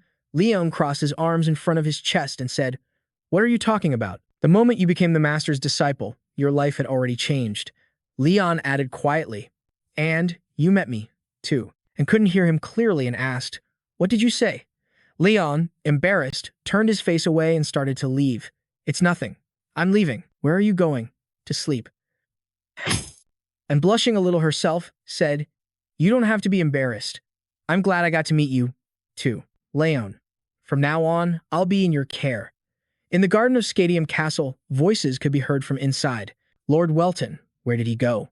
At that moment, Jai was outside in the garden, stretched out and relaxing. "I'm so tired. I don't even know who this party is for anymore." Jai had secretly slipped outside. He took a deep breath of the fresh air and said, "A lord, huh? I can finally move freely in Siam. When I go back, I should request the all-seeing crown. The all-seeing crown is a treasure of Siam that can only be bestowed upon great mages. I don't know what's inside it, but just finding a clue will be enough." Suddenly, Jai shot upright, sensing a surge of power and hostility. Who would dare to openly show hostility in the royal palace? Anbach stepped out from the shadows. "Do you require something of me?" "Lord Anbach, look at you. It's amusing how bold you are, but you're still just an amateur." Anbach pressed his weapon against Jai's throat. "If I stabbed you, do you think your father would want to kill me?" Jai answered calmly, "No, because I'd kill you before that could happen." Anbach stared at the boy before him. "You would kill me? Did you learn those bluffs from your father, you brat?" Jai retorted, "My father doesn't bluff. He doesn't need to. However, I'm afraid he'd nag me if I were to incinerate His Majesty's spear." Anbach thought in disbelief. Since when did he have that? A voice rang out, "Please, stop." The princess appeared, looking at the two of them. "If you two continue." The princess paused for a second, her gaze serious. Another person appeared. Talfin appeared and said, "I will handle them. These brats." Looking at the newcomer, Jai thought, "He's even stronger than Green, the sword of Janus. I've heard the rumors, but I never thought he'd be this powerful. Talfan, his eyes serious and tinged with disapproval, asked, Anbach, what are you doing? How many more times do I have to tell you that if you want to spar, you must issue a formal Anbach's bravado faltered a bit as he said, Are you sure I was the one who started the fight? Talfan thrust his weapon in front of Anbach. I could slice your mouth right now, so don't say another word. Staring at the sword tip right at his throat, Anbach said, My. An old man who's usually so uninterested in other people's affairs. Talfan cut him off. Our princess is not other people. Princess Isabel, standing nearby, chuckled. Lord Anbach, be careful. Don't forget that this is the Scadium Royal Palace. Anbach replied, Of course.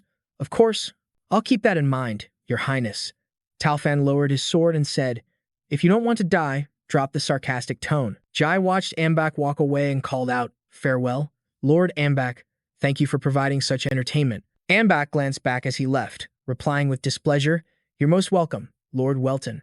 I'm very much looking forward to seeing you again. Isabel walked over to Jai. Are you all right? I'm fine, Your Royal Highness. Isabel said with a worried look, I'm sorry. I won't make any excuses. Yesterday, I was just testing you. You've already been recognized as a master, so I suppose I should be addressing you more formally. It's all right, Jai replied. He thought to himself, I have no idea how she even knew where I was and just showed up out of the blue. Talfan spoke up. In any case, why were you so bold as to confront Lord Anbach? At your level, you're no match for him, Jai explained. That's because I already knew. He's going to show up. How did I know he would? The energy in the air is quite strong, so I knew someone would appear. Talfan thought to himself. The kid let out a laugh. Isabel chuckled and said, Sorry. I didn't mean to laugh at you. It's just that you really are confident. Jamie looked at the princess and replied, That's right, I am very confident. Jamie continued, Even so, most masters have a great deal of pride. You rarely see them ask for help from others. Jamie chuckled. Pride won't fill your stomach. He added, Besides, I also need a lot of time to surpass someone, like Lord Ambas of Caliber. Talfan was a little shocked to hear that. The boy said those words without any hesitation. Is this the privilege of someone born with outstanding talent? Talfan observed as the princess and Jamie chatted happily. I don't think he's arrogant at all. Unlike ordinary people, his potential is limitless. Talfan smiled and said, He truly is his grandfather's boy. Talfan then reminded them, We should be heading back. Isabel smiled. Right, let's go. See you next time, then. Meanwhile, in the palace, the prince looked at his majesty, who was observing from the window, and said, Your Majesty's spear is becoming more and more degenerate. I think we should place some restrictions on him, father. His Majesty turned his head and replied, I even bestowed upon him the title of His Majesty's spear to restrain him, but it hasn't improved things at all. Anyway, what do you think of Jamie Welton? The prince answered seriously, He is someone I absolutely must win over to my side. Furthermore, he has already become a master, so he's no longer a nobody. Regardless, I still want him to be my right-hand man. Hearing his son's words, His Majesty warned him, Making a master submit is no easy task. The prince immediately replied, I will win him over with sincerity. His Majesty looked at the prince and said, Then do it. It wouldn't be an exaggeration to say that the future of Seldom lies in the hands of you two. The prince declared, I will carve your words into my heart. His Majesty turned to leave and instructed, Then go back and organize your thoughts. The prince bowed. Please rest well, Your Majesty. His Majesty looked at the person lying comfortably on the lawn and said, It seems the almighty crown finally has a stage. Jamie Welton, with the almighty crown, what will you see? Could you be the one we have been waiting for? I'm very curious. 3 days later, Jamie sat in a chair and sighed. Dealing with humans is so tiring. The adorable Sarah came over. Big brother. Jamie, whose cheek was being pinched and teased by Sarah, said helplessly, Sarah, your big brother is tired. Sarah didn't listen and kept poking him. Wake up, big brother. Grandpa's here. Jamie immediately snapped out of it. Grandpa? Jamie's grandfather sat down and said, You look exhausted. This is the first time you've received so much attention, isn't it? Jamie replied gloomily, Yes, I'm exhausted. His grandfather sympathized. Talking to people takes a lot of mental energy. Jamie looked at his grandfather and asked, Does it happen to you too, Grandpa? Stared at by his grandson, Jamie's grandfather answered, I do, but I've been thoroughly trained to deal with these things. Jamie looked unconvinced. You say that? But your eyes are as dark as a panda's. Jamie's grandfather chuckled. How do you feel about being named a master? Jamie answered nonchalantly. I don't really know. It was kind of obvious it would happen. Jamie's grandfather laughed heartily. That's a pretty good answer. However, unlike before, many people will now have their eyes on you. The whole world will be watching your every move, and the pressure from that will be much heavier than you can imagine. It also means you'll have countless enemies. Don't let your guard down. You can't underestimate how insidious people can be. Jamie's grandfather thought of his late wife, his beloved Tina. Jamie listened and agreed. The Marcus was right, he shouldn't dwell on the past. In this life, Jamie remembered those words. Humankind is trash. Those insects don't know the meaning of kindness, and yet you still did all this for them? The reason I fought for humanity was because of humanity's sins. It was also orchestrated by humanity. Jamie replied to his grandfather, I will remember your teachings well. Jamie's grandfather stood up. Well then, I'll be going. Please wait a moment, Grandpa. Seeing how tired his grandfather looked, the boy reached out his hand to him. Jamie's grandfather was surprised. Is this the divine power of the goddess? Jamie's grandfather gratefully thanked his grandson. Next time, your grandpa will bring some fruit to the demon world to see you. I'll be waiting. Jamie waved goodbye, thinking he should get going too. The next day, Belle embraced Jamie affectionately. Take care of yourself. Remember to send a letter home once a week, you hear. Seeing Belle with tears welling up in her eyes, Jamie smiled and spoke. I understand. Sarah was just as sad. Come here, Sarah, her big brother, Jamie said gently. Sarah cried loudly, Big brother, can't you stay? Jamie smiled and comforted Sarah. I'm sorry, Sarah. Your big brother will write to you often. Ano, standing nearby, consoled them. Don't be so sad. It's not like you're parting forever. Belle immediately retorted. Aren't you sad at all, dear? Anna replied, Of course I am. But isn't it a parent's duty to send off their responsible son? With a smile on your face, Anna watched as Jamie lifted Sarah into the air, playing happily. You know, I used to hold JY just like this. When did this kid get so big? Heno called out to JY. Take this. Heno handed JY a file pouch. This is a memento your grandfather left behind before he passed away. He wrote down everything he realized on a piece of paper. You said you saw a terrible disaster, didn't you? I didn't choose the same path as your grandfather, so I never witnessed that event. These realizations have always been on my mind. If possible, I think it would be better to entrust it to you. I'm not forcing you. So if you don't think this is your path, you can just burn it. JY took the file pouch and asked, It's okay if I burn it? Henna replied, Someone else's realizations are better off destroyed than remembered. It's only natural for the Welton bloodline to know about the family's affairs. Take care. The next time we meet, I hope you'll have grown into an even more handsome young man. C.S. Bell also added, filled with reluctance, JY. Remember to write to us. Sarah shouted as well, Big brother, you have to come back soon. JY walked away, smiling his goodbyes. Take care, everyone. I'll be back. In the vast expanse of water, a body spoke. Here it is. The one I've waited so long for. The wielder of the greatest composite power. Will you uncover the secret? A bottomless object with no sign of life? Could it be that I'm being locked away by the darkness that shrouded the first half of my life? No. It's a bit hazy, but I can still see the light and I can move freely. There's a sound in this place. JY opened his eyes in the water. A voice? That sound continued to echo. Come closer. I want to see you. This voice is getting closer. Could it be coming from up there? The voice replied, That's right. Come here. JY reached out and began to swim upward. You arrogant bastard, don't you order me around. JY reached out to grab it, but there was nothing there. A light appeared. What? JY shot up, startled. Was it a dream? No, there's no way a dream could be that vivid. Someone must have infiltrated my dream. Infiltrating my dream and disturbing reality. Who was that weirdo? On the floor was a crown. A crown? The crown was sitting in a puddle of water. JY bent down and picked it up. Ah, could this be the almighty crown? 1 week later, in a classroom at the Magic Realm's Center for Magical Arts, Marquis Lin Meo spoke. As you all know, as the first elder, I am the leader of the Emperor's faction. Therefore, I must take responsibility for the third elder's crimes and have him imprisoned. The other elders have also divided the work among themselves, Marquis Lin Meo said, presenting the documents. The fifth elder, holding a document, remarked, To be able to handle this much work by himself, his abilities are truly formidable. His skill is on par with his responsibilities.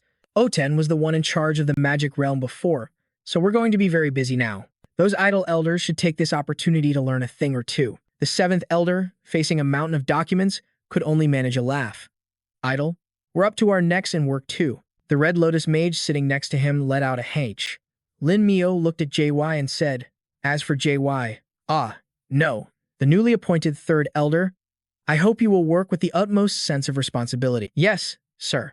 So, Third Elder, when will you use the Almighty Crown? The Almighty Crown shows each person a different vision depending on their desires. I wonder what the young master will see. JY replied, I was just planning to try and make a request of it. The seventh elder asked, is there any reason you haven't used it yet? Usually, everyone wants to use it as soon as possible. JY chuckled. Ah, right. Inside his head, JY thought, it's not like I'm intentionally delaying it. That image from my dream. A sea of water and that voice telling me to come here. Why am I hesitating so much? For the past week, I've heard that voice in my dream every single night, and its tone is so commanding and arrogant. JY woke up in his bed. Same thing again today? I don't get why, but basically, you want me, right? You arrogant bastard. I hope you fall into despair. The night before, that voice had spoken. Come on, I'm begging you. Come here. Ah, no. Please, come here. JY, exhausted, covered his face with a pillow and cursed. Back in the present, Lin Meo looked at JY with a smile and asked, if you wish, you can use the Almighty Crown right now. JY replied, yes, please. But who will prepare it for me? This will be sufficient. At the lowest level of the central magic tower. Lin Meo asked JY, are you nervous? Not really. The seventh elder looked at JY and said, young master. Ah, no. Third elder, just act excited like a normal kid, will you? JY said, a bit arrogantly, you're the only one who sees me as a kid, seventh elder. The seventh elder sighed and said, it's because everyone else treats you like an adult, that I treat you like a kid. Listening to their conversation, Lin Meo laughed happily. You two are so close. We're here. Lin Meo opened the door and said, only you may enter. As JY walked in, the seventh elder gave him a thumbs up and a word of caution. Young master, be careful, okay? Come back and tell us what you saw. JY smiled. I'll be out soon. JY felt a chill. This entire room is filled with an incredibly powerful mana. The closer I get to the glass pedestal, the stronger it gets, the more concentrated the mana. This was the omnipotent crown. As he looked at the omnipotent crown before him, a voice emanated from it. You've finally come. Jay recognized it as the voice from his dreams. The voice continued to echo. Come here. I have waited for you for a very long time. Jay walked forward, looking up at the crown. I've been looking forward to meeting you, too. He held the omnipotent crown in his hand. Use me, please. Use me. Jay placed the crown on his head. Jay's eyes glowed as information flooded into his mind. It's a pleasure to meet you. I am the one who founded the new civilization on this land over 10,000 years ago. The omnipotent crown and the creator of the current era, the first king, Gap Ian. Gap Ian appeared, smiling. I've been waiting for you, the one with the greatest compatibility with me, for a very long time. Jay looked at the person who had just appeared and thought, the first king? I thought this was just a holy relic with a pre-recorded consciousness. But more importantly, this much information is so hard to sort through. Gap Ian held out his hand and asked, Hey, what are you thinking about? Jay asked, How is it that the first king is inside the omnipotent crown? Do the other elders know about this? Gap Ian replied, Of course not. I'm only telling you. Jay gave him a slightly disdainful look and said, What the hell? Why? Gap Ian answered, Because you are special. I can sense the highest compatibility from you. You feel it too, don't you? No, Jay asked. Does a higher compatibility mean I get more knowledge or something? Taken aback by the question, Gap Ian could only chuckle and reply, Such trivial matters are not important, Jay said seriously. But that's the reason I came here. Gap Ian said amicably, Well, if you have any questions, you can ask me anything. Usually, everyone asks me about the beginning of this world. Jay replied, I have the same question. But can you even answer it? Gap Ian chuckled. Of course. I am omnipotent, after all. I will let you witness how this world was created. An image appeared, showing a silhouette of Gap Ian walking below. Jay looked at it and asked, Where is this? Gap Ian replied, This is my memory, and that is me. Jay thought to himself, I thought he was going to show me a time from a past life, but it turns out to be the birth of this land's civilization. The memories unfolded like a movie. As they watched, Gap Ian explained, This is the village where I once ruled. Although I was nearly ostracized for my blue skin, I knew how to use magic. I used it to consolidate my power. Before long, people began to treat me like a god. Gradually, the small village grew into a nation, then a 1,000-year-old empire. However, it would have been troublesome if they found out my appearance never changed. So after a few hundred years, I controlled puppet emperors to rule the empire. I thought my mighty empire would last forever. But who would have thought that the emperor from over 100 years ago would be so incompetent, allowing the demon race to seize control of the empire? The people rose up and rioted. And so, the empire began to collapse. That's when the Church of the 12 Gods appeared. They soothed the people's pain and spread their scriptures. Within just 100 years, my former nation was torn apart into 5 continents. Jay asked, "So the 12 gods didn't exist from the very beginning?" Gapian replied, "Unexpected, isn't it? I'm sure you all thought the 12 gods were the first beings to exist. How did they just pop up out of nowhere and usurp my place? An apostle of one of the gods was hunting me down. But luckily, I managed to change my form to deceive him. In the end, I had no choice but to hide inside this crown."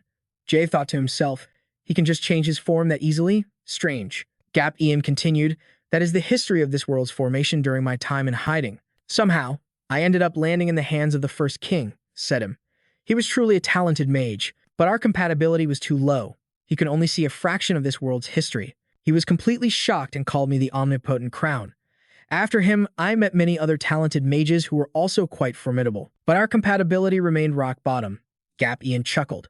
Jay watched him and thought, it seems magical ability has nothing to do with compatibility. Gap Ian said, "Anyway, that's how it is."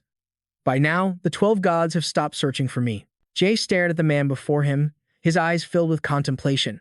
This is too strange. It sounds like he's told me everything, but he hasn't actually addressed the core issue at all. For example, Jay asked, "Wouldn't it have been better for the 12 gods to scheme with you? Why did they have to overthrow you?" Gap Ian's face fell at the question. "Humph, that's because," Jay interjected. "If you don't want to answer, that's fine. Maybe I should just ask them. I'll find the answer myself." Gap Ian hastily said, It's because." Jay cut him off, pointing a finger at him. "You know exactly what happened more than 10 millennia ago, don't you? That you're a parasitic life form that existed even before humanity appeared. You leech off of us to survive." Gap Ian was stunned. "What?" Jay continued. "And do you know why? How could a coward like you possibly become the first king? It's because from the very beginning, you were nothing but a puppet of the 12 gods. The 12 gods bestowed many, many things upon you, including the mission to build a new civilization. But even the slightest mistake was enough for them to take everything back from you, and then you were cast out." Jimmy looked at Gapian before him and asked with a smile, "Are my deductions wrong in any way?" Gapian's voice trembled. "How?" Jimmy cut him off. "I still have one question. Why did they choose a foolish puppet like you? And why is the compatibility between us so high?" Gap Uladin grew enraged, power manifesting in his hand. "You little brat." Gap Uladin unleashed his power and attacked. "You little brat, hand over your body to me." Jemmy sensed the power that had just been unleashed and thought to himself, "This power. I know it." Jemmy also launched an attack. "You truly are a detestable creature." Gap Uladin panicked, thinking, "How does he possess my power? Where did he get dark mana from?"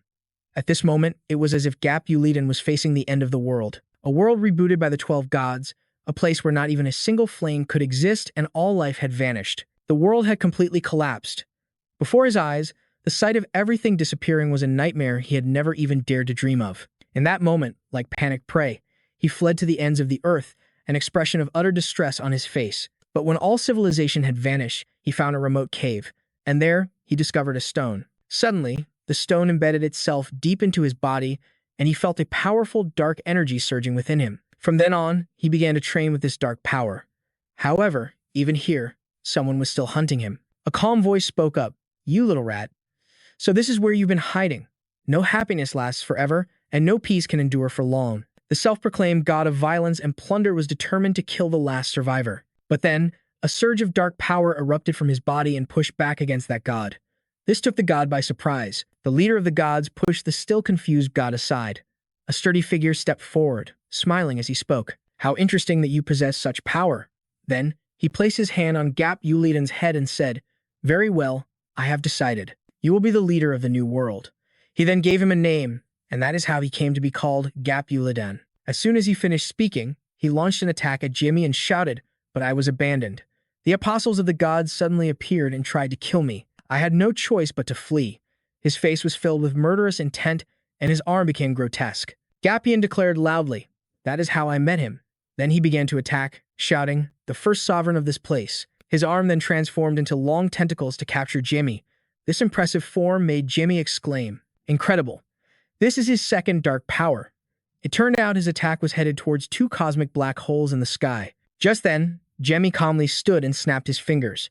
A force immediately sliced his opponent's arm in 2, leaving him unable to defend. He could only show a bewildered expression and curse. "Damn it." He then quickly retracted his leg, continuing with his abyssal corrosion attack while praising our Jemmy's move. Not bad. He thought he could trick the main character. But how could that be possible? Jemmy quickly flew up and flashed a confident smile. Tricks, huh? Jemmy moved like a flash, as if creating clones, rushing towards Gapian.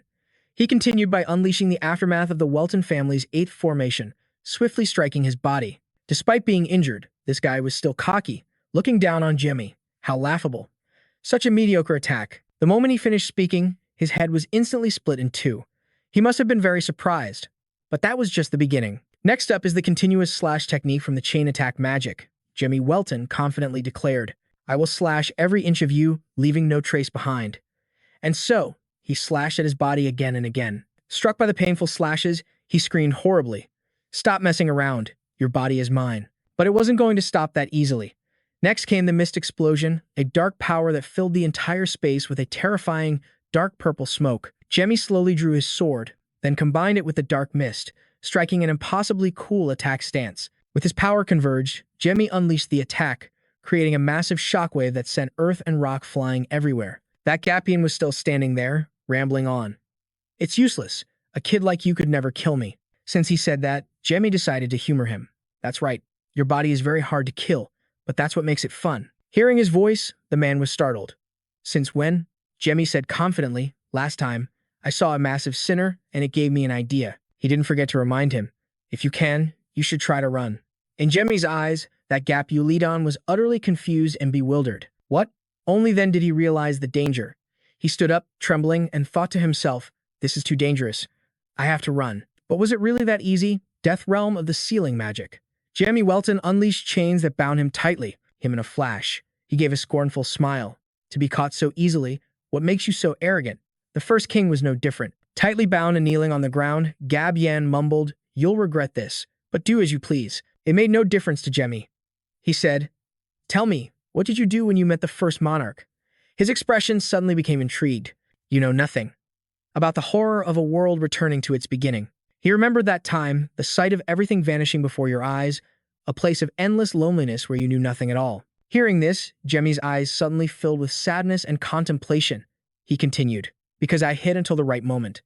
After 500 years, I met the first monarch of Sedum. And yet, he knew things that I did not. A world that vanished hundreds of years ago. A world where dragons were invincible. A powerful mage survived, but that information alone wasn't enough for him to uncover this world's secret. So, he and I made a pact," Jemmy interjected.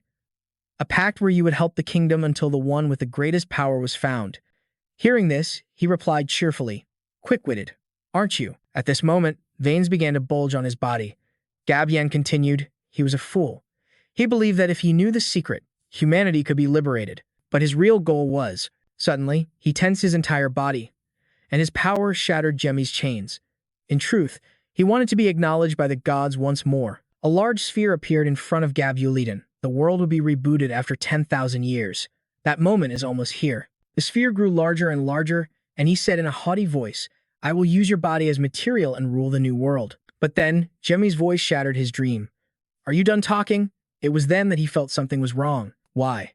Why is my power suddenly?" Jemmy quickly answered, "Because that is not your power." Jemmy pulled the sphere into his hand and declared, "It is mine. I am the strongest dark mage." Wow. This scene is so cool it gives me goosebumps. After hearing this, Gabulidon's jaw dropped in fear. How could he possibly escape from him? Cutting to inside Gabyan's shadow world, he was completely bewildered. "What is this? You can't take my power to control shadows." In that space, he kept screaming, "What did you do to me?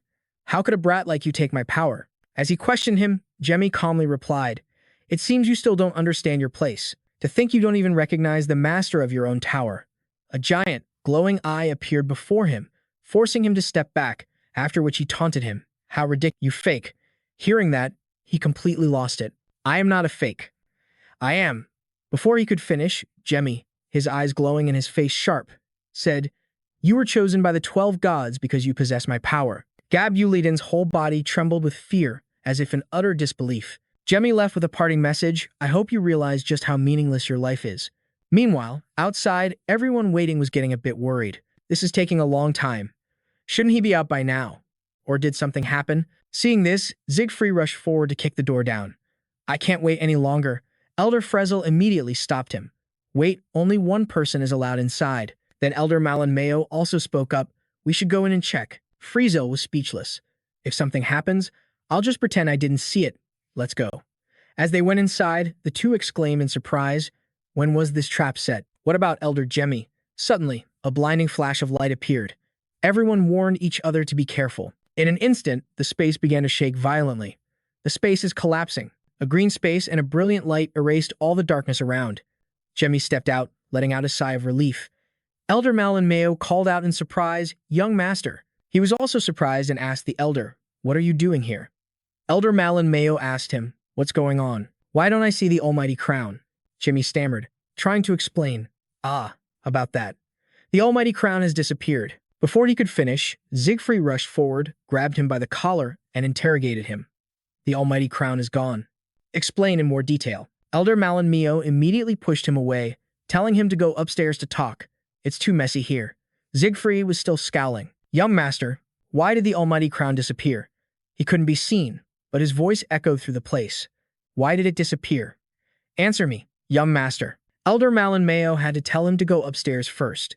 Meanwhile, Jemmy was flustered and awkward, thinking, why do I have to explain this? Watching the three of them leave, Jemmy thought to himself, good thing no one noticed. In his hand, he was holding a fragment of Diablo's dark mana, the remnant of his own power from 10,000 years ago. Flashing back 10 minutes earlier in the Death Realm, Gab Yan, with tears streaming down his face, said tremblingly, how are you still unscathed?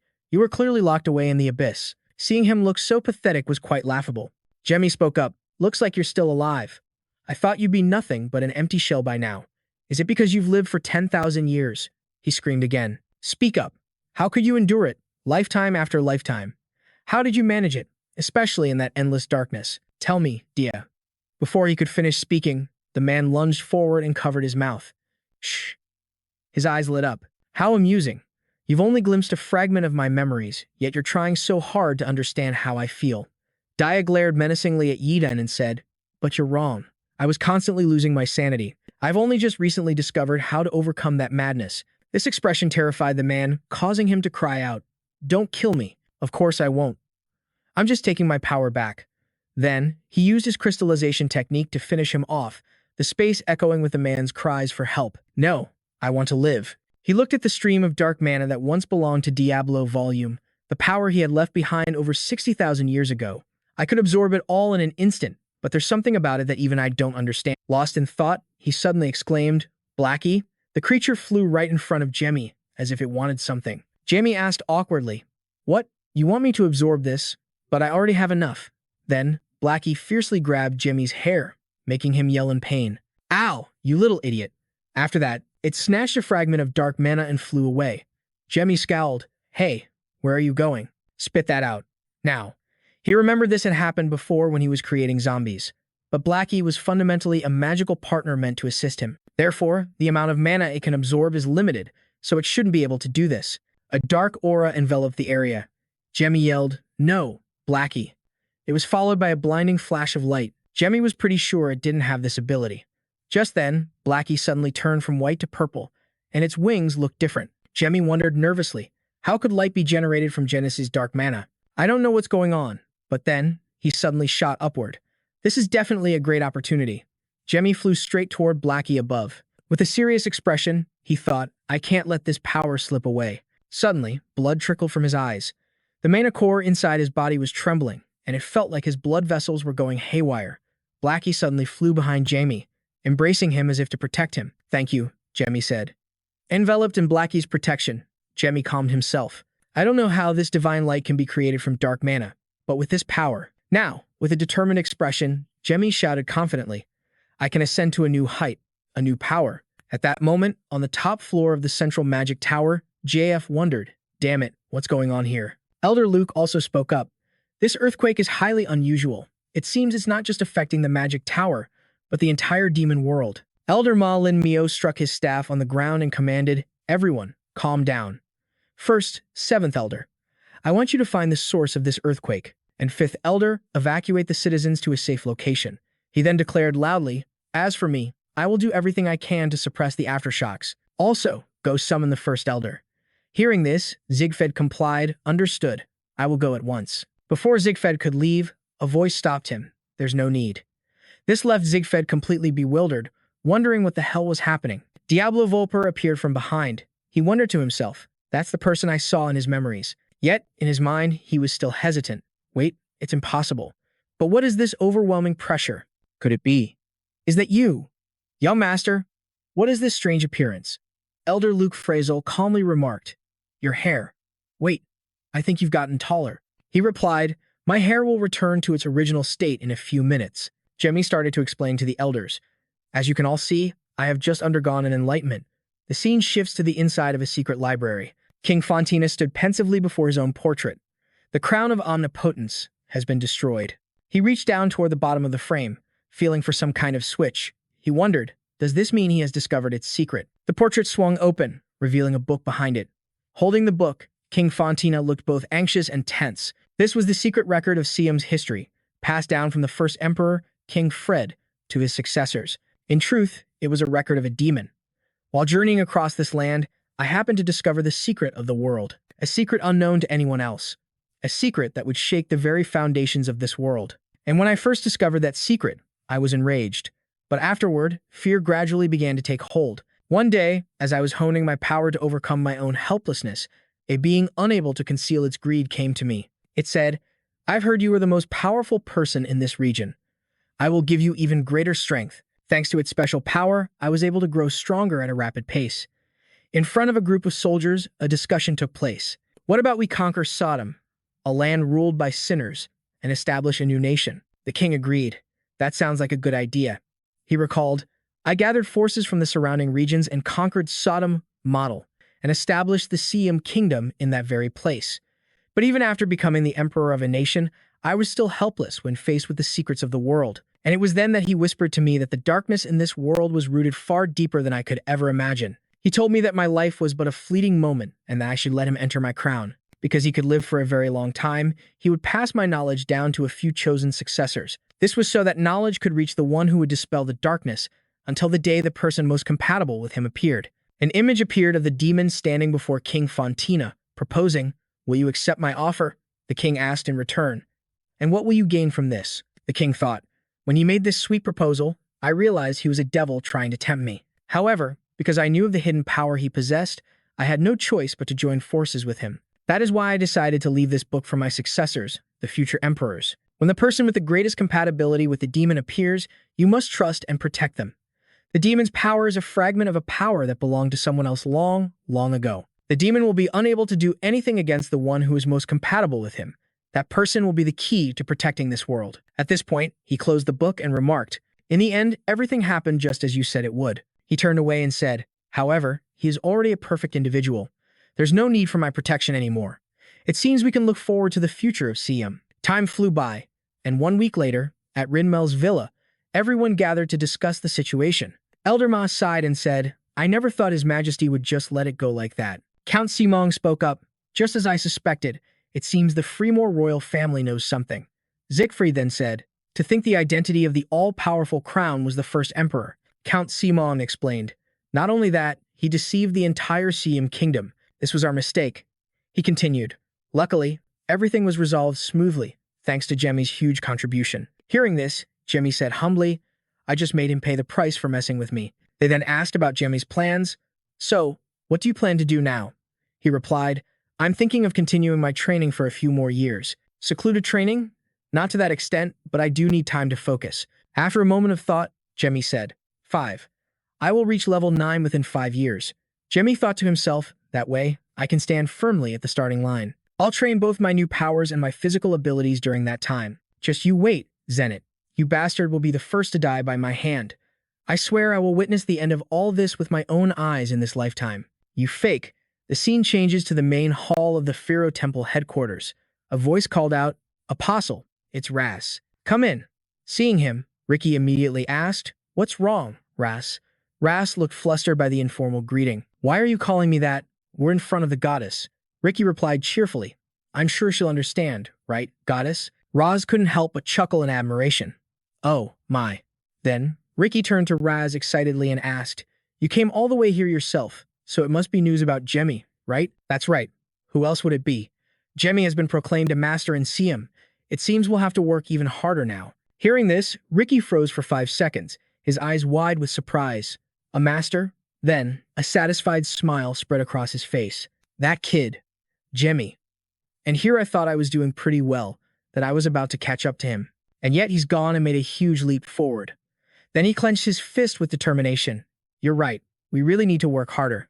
I'll get even stronger, so that the next time we meet, I can fight side by side with Jamie. Seeing Ricky so fired up, Ross thought to himself, his divine power has already reached the level of a bishop. Since he's being taught by the captain of the Divine Judgment Squad, he'll soon become a holy knight. That's amazing. Then he said to Ricky, you should go warm up now. It must be almost time for class, right? With that, he also said his goodbyes. Well, I'll be going then. That Jamie. The next time they meet, I'm sure he'll surprise him. He really is so diligent. Rass's gaze suddenly became worried. It's good to be diligent, but isn't the fate of these children just too cruel? In the Western nations that worship Zenit, conflict is brewing as they spread lies, claiming that the Eden incident was a conspiracy orchestrated by the CM Kingdom. Because of this, countless skirmishes have broken out along the northern border. It was only a matter of time before an official war began. Rass closed his eyes, clasped his hands, and prayed to the goddess. I implore you, please protect these two children. And just like that, time flew by. 5 years passed. Special chapter, The Untold Story. This takes place 1 month after leaving Sanderman. Vios was sitting on Vena's head and leaned down to ask her, are you nervous? Vena just gave a cheerful smile and replied, haha, yeah, just a little bit. Braha then chimed in. It's been 10 years since I've seen my own kind. In the vast forest of Arias, the conversation continued. But is it really okay to go there unprepared like this? I heard it's a very dangerous place. We're used to living in the forest. What's so dangerous about it? Then, a hand reached out as its owner said, well then, let's go in. Another hand grasped it and replied, yeah. Seeing magic radiating around her, Vena asked in surprise, what is this? Braha answered, it's a wind spirit. Don't be afraid. Let's go. Then suddenly, the three of them seemed to fall into a deep abyss. Vios shouted with excitement, this is so fun. While Vena screamed in fear, ah. Braha held her hand tightly to comfort her and said, ha, just enjoy the ride. When they landed, Vena was dizzy and leaned against a tree to throw up. Vios spoke up, can't handle it? Braha, feeling guilty, reached out to pat her back and said, sorry, was I flying too fast? By the way, what are you eating? Vios, chewing, replied, this? I just picked it up. Want to try some? The other two were exasperated. Braha said, just ignore him. Then the conversation resumed, are you okay? Yeah, I'm fine. Well then, let's go in. Those who aren't Vakiji must ask the queen for permission first. As they spoke, they arrived in front of a cave without realizing it. Vena suddenly froze, a mix of nostalgia and anxiety appearing on her face. Then, she went in alone and called out from inside. All right, I'll be right back. The other two waited outside the cave entrance. As soon as she stepped inside, Vena's hair suddenly began to change. Eventually, it transformed completely into a brilliant red. The light radiating from it was incredibly powerful. On her back were 6 plates of spiritual energy, forming what looked like 6 wings. On the other side of the cave entrance was the Vakiji forest. As she stepped into the forest, she saw gigantic trees. Below was a crystal-clear lake. Vena exclaimed in amazement. A voice echoed through the place, long time no see. After that came joyous whispers, she has returned. Vena stood there, looking around in confusion. Her Highness, the princess, has returned. Standing before a giant, talking tree, Vena gasped, this tree. Suddenly, a woman flew out from within it. She held out her arms and called out emotionally, Vena, my daughter. Tears welled up in Vena's eyes as she watched the figure rushing toward her. She then remembered an image from the past of her mother gently placing a flower crown on her head. Mommy is making a flower crown for you. She thought emotionally to herself, I still remember. Then she recalled her mother holding her affectionately, lulling her to sleep. Sleep well, my beloved daughter. How could I have forgotten? Her tears continued to fall, more and more. She cried out, Mother! Queen Van could wait no longer and rushed forward to embrace her daughter. Vena, my child. Still in shock, she could only say, Mother. Queen Van looked her daughter over and said with concern, do you have any idea how hard I've searched for you? How did you manage to leave the village? Vena hesitated to answer. Then she remembered that day. Now I remember. That day, I wanted to surprise you, Mother, so I secretly practiced flying and fell off a cliff. The little girl had fallen pitifully to the ground, crying for help. Help me. Then I was kidnapped. It's better not to tell Mother about this. The kidnapper had stared at her with malicious eyes. But despite everything, Vena just gave a happy smile. She wiped away her tears and said, "But it's okay now. I get to see you again. Hey ha. More importantly, there are some people I want you to meet." Just then, Vios also entered. Braha announced, "Greetings, Your Majesty. I am Braha from the Sephet Forest." Queen Van replied, "If you're from Sephet, then you must be Mul An's child. Thank you so much. It's thanks to you that I was able to see my daughter again." "And this is?" she asked, looking at the small creature. Vios quickly introduced himself. "I am Bohermos. Anyway, you look just like Ned is." Hearing this, Queen Van was startled and hurriedly asked, "How do you know about the first queen?" "You mean Lady Nedis? Who are you?" Vios calmly replied, "I can't tell you that. However, my master has a message for you." He then relayed Jai's words, "The time for battle has come again. I will be watching to see if you are as brave as Nedis or a coward who only knows how to run. The choice is yours." These words left Queen Van momentarily stunned. Then, Vios turned to Venna and instructed, "And Venna, don't be lazy. You were born with the duty of protecting him. After all." Venna smiled cheerfully and replied, "Okay." Seeing this, Vios praised her with satisfaction. "Good. Well then, I'm off." As soon as he finished speaking, Vios ran off. Braha asked in alarm, "What? You're leaving already?" Venna also felt it was too sudden and let out, "Oh." Braha then ran after him, not forgetting to say goodbye. "Well, we're leaving now. Have fun. Venna, wait for Vios and me." Venna hadn't processed it yet and called after him, "Wait, Braha. If fate wills it, we will meet again." She then sighed, so cold. How could they just leave like that? Her mother comforted her from the side, "You'll see them again. Don't be sad." Venna suddenly pressed her lips together firmly, then she ran out, following them and shouting, "Next time we meet, I'll be much stronger." "Oh, is that so?" Vios looked back at her with satisfaction and said, "That's quite the determination." Braha also turned back and replied, "We're leaving quickly, just as you wished. But will it really be okay to just leave like this? Are you two that close? It's not like you'll never see each other again. Meetings and partings are an unavoidable part of life, after all. Besides, if we do our jobs well, we're bound to meet again." An image of Jamie with a gentle smile appeared. The scene shifts to 2 years after Jamie met the Archmage. At Fix Academy, in the intermediate level Class Alpha, a footstep through the door. Anne, who was sitting and reading a book, looked at the person who had just entered with an expression of utter shock. Whispers erupted. "Is there someone that tall in our class?" "That's Lenong." Lenong confidently strode into the classroom, meeting the astonished and admiring gazes of his classmates. "What? No way." Anne walked up to him and, with a stiff smile, asked Lenong, "What in the world happened to your height?" Lenong cockily tilted his head up and replied, "What do you think? Aren't I both tall and handsome?" Flashing back to the previous day, Anne and Lenong were walking down the hallway. He was complaining, "Because of that old teacher, I haven't gotten any sleep at all. Why would he give so much homework to a growing kid?" Anne cheerfully tried to smooth things over. But he does help us practice sometimes. And he's gotten a lot taller, too." As she said this, naively and cheerfully, the expression of the person in front of her changed drastically. It was only then that she realized Lenong was very sensitive about his height. She quickly tried to backtrack. "Of course, the teacher is an Archmage. And you're not that short anyway." Lenong, who was now furious, just grumbled in response, "Whatever." He was so upset that his eyes started to well up with tears. He silently vowed to himself, "Just you wait, I'll defeat you." In Lenong's research room, he was standing before a large table covered in test files and books. Lenong poured a tube of green solution into a beaker of purple solution, and it began to bubble up. Then, it exploded with a pop, shattering the beaker. Seeing this, Lenong furiously slammed his hand on the table and yelled, "Damn it, how many times has this happened? This is all just nonsense, isn't it?" He glared down at the growth manual he had been cursing. Lenong figured he needed to find another way. But a moment later, snores could be heard. Lenong had slumped over the table, fast asleep. The scene changes to the next morning. Lenong stirred, about to wake up. He raised a hand to cover a yawn and said, "Is it morning already?" He picked up a piece of paper, puzzled. A note. It's the teacher's handwriting. Did he sneak in here in the middle of the night? The note was from Jamie. "Look in the mirror. Stop wasting your energy on useless things. A mirror, master." He hurriedly looked at the mirror nearby, comparing his current self to his height from yesterday. Lenong exclaimed in amazement, "Is this me?" Then he panicked, unable to believe his eyes. "Oh, hooray, Jamie is a god." Anne looked down at Lenong, who was surrounded by everyone, and thought, "What's going on?" She was terrified as she recalled the terrible memory of the incident with Apophis, Professor Dian, and his disciple. Then she thought worriedly, "He didn't drink some strange potion like Apophis did he?" I have to investigate. After that, Anne started tailing Lenong. Wherever he went, she followed behind to observe him.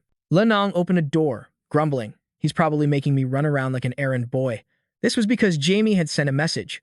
Bring me the reagents for the next class. Suddenly, he gasped. Then, a scream echoed from behind the door. Ah! Anne rushed over in a panic and tried to open the door, asking worriedly, Lenong, what happened? On the other side, Lenong used all his strength to hold the door shut, terrified she would see him. No, no, don't open it. Anne kept trying to pull the door open, shouting, Why are you acting like this? The person inside kept holding the door. It's nothing. Just go away. The bell rang. Lenong was so anxious he couldn't help but curse inwardly. Damn it, damn it. Then he threw the door open and yelled. My height went back to what it was before. Seeing him so suddenly, Anne jumped back with a startled huh. Meanwhile, Lenong's face was beet red with both embarrassment and anger. So the teacher cast a spell on you. I knew it. After they calmed down, the two of them walked down the hallway together. Anne walked ahead, offering words of comfort. They say boys have their growth spurts later. You know, you never can tell. Maybe in 3 years, you'll be as tall as him. Besides, you're still tall and handsome right now. Anne turned back and gave Lenong a radiant smile. The scene shifts to the estate of Count Welton. An image of a room appears. Inside, Jamie was looking down at a stone, admiring it. I feel really great today, too. Besides having the Welton family genes, I also feel stronger because the seed of life was enhanced by the sun core. It feels really good to have a well-balanced, healthy body. Jamie Welton was now a 15-year-old archmage. He thought of Break, wondering, isn't Break waking up today? 5 years ago, after I created the sun core, Break fell into a deep sleep. It seems like there aren't any problems anymore. He thought, worriedly. If Break keeps sleeping, I'll have to find another way. All right. Okay. Are we heading out today? Just then, Jamie went out to the training grounds. A person who was already there saw him arrive and called out, Young Master. Jamie saw the man, recalled a past memory, and then replied, Sir Hamilton. Vice Captain Hamilton asked cheerfully, Are you heading to the training hall? Jamie replied, Ha, I can't skip my morning training. Vice Captain Hamilton, still wearing his usual dark glasses, said enthusiastically, That's true dedication. I'm so proud of you. Jamie gave a slightly helpless smile and replied, It's all thanks to your teachings, sir. He then turned to leave, saying, Well, I'll see you later, sir. A person beside Vice Captain Hamilton spoke up. He's so full of energy. The young master will continue to grow, won't he? Watching Jamie's departing figure, he replied proudly, The Count will guide him, because all the soldiers under his command have already lost to him. Now that you mention it, didn't you almost lose to the young master? Before the man could finish, Vice Captain Hamilton cut him off irritably. Jamie was now running hard, breaking a sweat. Suddenly, Hanno appeared, watching him and calling out, You're running today too, son. Jamie was surprised to see his father. Whoa! Hanno then raised his hand, using his mental power to summon a sword as he said, That's a good attitude. Then he cheerfully swung the sword with excitement. Come on, let's work up a sweat, Jimmy thought with admiration. Controlling a sword with mental power. Even for a sword master, that's incredibly difficult. He then also picked up a wooden sword and replied, You've never broken a sweat in your life, father. In that case, here I come. With that, he leaped up amidst the water droplets, using the Welton family's technique, 100 Cs. Jimmy swung his sword and charged forward to attack, Hanno thought. Using a flow of mana to attack me, that's new.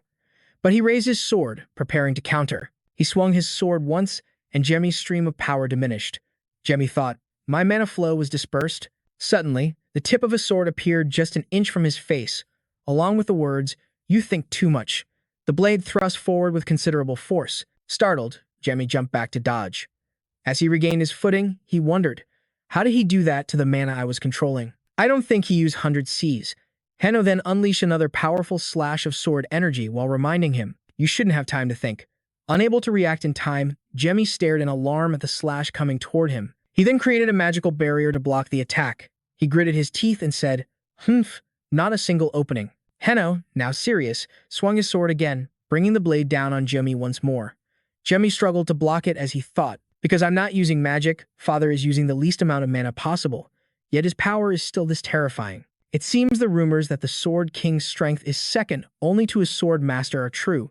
He then leaped back a few steps. Hanno is now seriously pointing his sword at him.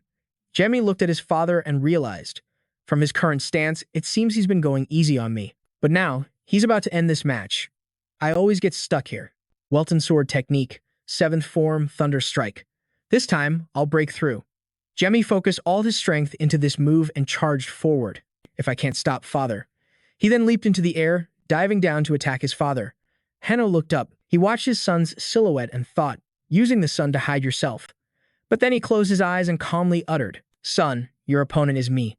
His hand guided the sword in a move so fast it was invisible to the naked eye. Their powers clashed, creating a powerful burst of light. In their attack stances, they rushed past each other, ending up back to back. A piece of Jimmy's sword was now broken and stuck in the ground, while he still held the hilt, panting heavily. "Ah, and I really thought I'd land a hit today." Hanno reverted to his cheerful demeanor and replied, "Haha, you've gotten better, but you're still no match for me. Train for another 5 years." Jimmy sighed and answered, "I'm getting close, though." His father then reminded him, "Hurry up and get ready for work." Jimmy ran off, then turned back to wave and reply, "I'll get you next time. Just you wait, father." However, Hanno's hand touched the chipped tip of his own sword. He thought to himself, "The kid almost broke my sword. His swordsmanship is a mix of my own techniques. He'll get stronger soon." He then broke into a proud smile, even though he hasn't reached the level of a sword master yet. Haha.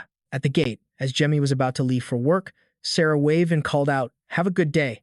He replied, "I told you, you don't have to see me off." Sarah asked, "Father, didn't you say you had to go to the palace today?" Hanno cheerfully replied, "Even if I'm busy, I still have to see my dear son off." Jemmy said helplessly, "You're so embarrassing, father." Sarah then scratched her head and asked, "But where's mom?" A head of hair peeked out from behind a tree. Jemmy thought with a sigh, "You can come out, mother. I can see you." She then rushed out and hugged her 2 children. She said happily, "My handsome son and my adorable daughter." The 2 siblings called out in unison, "Mother." After that, the mother and her children continued to talk. A moment later, Jemmy said, "Well, I'm off now." Hanno said, "Have a good day." She reminded him, "I want to have dinner with you, so don't be late." Jemmy replied, "Yes, mother. See you later." Suddenly, Sarah spoke up, "Hee hee. Big brother, take me with you next time, okay? Let me see the demon world, too." Jemmy replied happily, "Of course, Sarah. We'll go when I have time. Let's go together." The little girl was overjoyed when she heard that and asked, "Really?" After saying goodbye to his family, Jamie created a magic circle beneath his feet and said, "Well then, shall we go?" He used space distortion to shoot up into the sky and disappear. The scene changes to Jamie's office in the magic tower at the center of the demon world. Just then, someone walked in and spoke. "Good morning, third elder." Jamie, who was sitting at his desk, replied cheerfully, "Good morning, Miss Hera." This woman was Hera Borrero, a 4th-rank mage and Jamie's personal secretary. She continued, "Today's report is that the Harmonia Kingdom on the Alicia continent is requesting assistance. They're requesting that we dispatch a master." Jamie was stunned to hear this name and couldn't help but exclaim inwardly, "Harmonia, the Kingdom of Harmonia. The rebels have been trying to overthrow that corrupt, tyrannical king for a year now. The ruling powers are also backing the rebels." Jamie then said pensively, "The other non-magic masters are observing the eastern continent of Karen, so this request was sent to the demon world." Hera replied, "It seems so. The eastern continent of Kariran can be considered the headquarters of the Church of Genis, as the war there has recently subsided. Most of the sword masters have been dispatched there. That's why the letter came to the palace, and yet the mage Zikfrey was sent there too. This matter will be discussed in today's elder meeting." Upon hearing this, Jamie stood up and replied, "Understood." Meanwhile, in the grand meeting room of the magic tower in the demon world, only 3 people were sitting at a large table. One elder spoke up, "The meeting room is so empty. It must be because the 8th elder isn't here. He had matters to attend to in his territory, but the great elder will be back soon. Is the 6th elder still in seclusion?" An image of a woman with a fierce expression appeared. The elder next to him replied, "Haha, yes. I think she'll become a 7th-rank mage soon." Suddenly, a foot stepped in, along with a voice, "Everyone's here early, huh?" The 2nd elder laughed and replied, "Haha, when you get old, you don't sleep much." The 5th elder immediately retorted, "Hey, I'm not old yet." Jamie then sat down and got straight to the point. "I heard Harmonia is requesting we dispatch a master." The 5th elder turned to him, smiled, and replied, "It seems they're in a great hurry. Perhaps the rebels have frightened Vigo. They've already taken over half the kingdom. But does anyone know why Harmonia's army was suddenly pushed back? They have 4 masters there, don't they?" he asked. The 4th elder sighed and answered, "It seems the rebels have a sword master. That kingdom has probably been completely suppressed by the king's knight, a sword master." He asked in astonishment, "If it's the king's knight, does that mean it's Sir Kiri Owen?" He then thought, So the ruling powers have joined the war. Sensing the gravity of the situation, Jamie asked, so they don't want to suffer any losses to their own forces, and that's why they're asking for our help? The elder replied, yes, those arrogant fools. His Majesty has already agreed, so we will be sending someone. Open isn't here. Rinmel and Jaeon have to support the demon world while protecting their own positions, so that leaves only one person. Jamie sighed, scratched his head, and said, I'm the only one left. He then wondered, but why did His Majesty agree to this request? He could have just refused such a small nation. The elders explained. They said they would give us their national treasure, the music box of Venus. When the music box of Venus plays music, it causes a new galaxy to appear in the sky. It's a treasure of high magical value, tied to the legends of the Harmonia Kingdom. The fifth elder shook his head and said in disgust, those festering boils, they'll do anything to survive. Jamie sighed helplessly, thinking, overthrowing Harmonia is the right thing to do, and yet I have to help them. The second elder said seriously, Harmonia's reward is very tempting, but we will not be controlled by such things. Assess the situation for yourself and act as you see fit. That is His Majesty's command. He asked in return, so you mean we can just ignore Harmonia? The second elder replied, that would be duplicitous, but the Sodom Kingdom is very powerful, so we can afford to do so. Upon hearing this, Jamie had a startling realization. Ah, so Sodom wants to profit from this. If they stabilize the situation for Harmonia, Harmonia will be indebted to Sodom. And if they help the rebels, they'll be helping the new king ascend the throne. Jamie's expression turned dangerous. He clasped his hands together and muttered, so I just have to show off my power and then come back. Is that it? Inside a palace, a voice said, Hera, please prepare the items on this list. In Jamie's office at the Magic Tower's headquarters, two people were talking. Here is the list of items, sir. The other person replied, I have been dispatched to Harmonia. It was Jamie Welton and Hera. Jamie Welton continued, so, I'll be going as well. I'll be going alone. Don't misunderstand. It's not because you're weak or anything, Hera. Hearing this, Hera looked sad and said, if you say so, sir, then I understand. She thought to herself, what a shame. This was a chance for me to observe the magic of a great mage, but I can't become a burden to him in a fight. Jamie Welton suddenly remembered something. What about them? Hera replied sternly, your disciples have already gone to the laboratory. After that, Jamie Welton used a spell and departed. Before leaving, he said, I'll give you instructions later. Hera bowed and said, yes, sir. In the Magic Tower's laboratory, Jamie was walking hurriedly somewhere. Damn it, is he trying to kill us? If we actually get taller, can he even take responsibility for it? It turned out to be Anne and Lei Nong Simon. Anne said, are you being disrespectful to our master? Lei Nong turned around, looking furious. Can I? Why the hell can't I criticize him? Then, growing even angrier, he shouted, he's treating us like lab rats for his experiments. Before he could finish, and saw a figure behind him and quickly tried to stop him. Lei Nong, stop it. Suddenly, a chill ran down his spine. Jamie Welton spoke up. No need. Continue. Don't mind me. Lei Nong stammered, why yes, master. With a sharp gaze and a demonic expression, Jamie Welton got close to him and said, so, are you done cursing me out? Terrified, Lei Nong replied, I'm sorry. Then, a loud shout echoed, get on the ground. Now. A moment later, Jamie Welton went over to Anne and said, good job, Anne. You did very well, unlike a certain someone, blushing, and smiled and replied, thank you, sir. Jamie then turned to Lei Nong, who was forced to his knees, sat on his back and said, and you? Lei Nong, his face tense, said, yes, sir. He thought to himself, damn it, I'm so screwed. This is just my luck. Jamie Welton asked him, what was your original intention? Do you want to give up learning magic? Lei Nong replied, no, sir. Then, Jamie Welton hopped off his back and said as he walked away, I know it's frustrating to be stuck at level 4, but you need to find a way to level up. I hope you understand what I'm saying. Lei Nong, trembling, replied, yeah. After speaking, Jamie Welton turned away and said, for the next few months, I have business to attend to, so I'll be away. While I'm gone, you two help each other out. Hearing this, Lei Nong asked, you're going away, sir? Both Lei Nong and Anne tried to hold him back. They said, I want to go with you too. I can protect myself. Please let me come with you, sir. Annoyed, Jamie Welton said, listen to your master. He then gave them both a painful smack on the head and explained, it's a battlefield. Anything can happen there. If you two come along and distract me, things will only get worse. Suddenly, from behind the door, Hera appeared and said, you can leave the disciples to me. Jamie Welton asked, puzzled, you want to come along too? Hera nodded and replied, that's right. I really want to go. I want to see the magic of the elders. And so, Anne and Lenong Simon also begged to go. Then we'll be in your care, ma'am. We're begging you. Seeing this, Jamie Welton could only sigh. Thinking there was no other way, he said, I understand. I'll consider it. The two of them cheered joyfully. Hooray. At the base of an ancient tree, two people were reporting something to someone. Then, the woman said, They say you defeated Jin, an elder of Harmonia? Jin replied, It was just luck. Isis responded, The people from the army must be very pleased. That's right. We will soon conquer the capital. Isis closed the book in her hands and replied, I heard Harmonia sent a request for aid to Sam. Then she turned to look at Bailey Onyx and said, Who do you think will come? Bailey answered, Perhaps Jamie will come. Hearing that name, Jin's voice hardened as he asked, Jamie Welton, what if he interferes and ruins our plans? Isis thought for a moment without saying anything, then said, You're right. Keep an eye on that. The future is unpredictable. Jin turned to leave and said, Yes, ma'am. Isis turned to Bailey and said, Jamie Welton is the child you cherish. Are you okay with this? Hearing this, Bailey replied, I don't know how much Jamie has grown in the past 5 years, but I don't think he can be defeated easily. Isis's eyes lit up as she asked, Is that so? That boy seems to have a connection to us.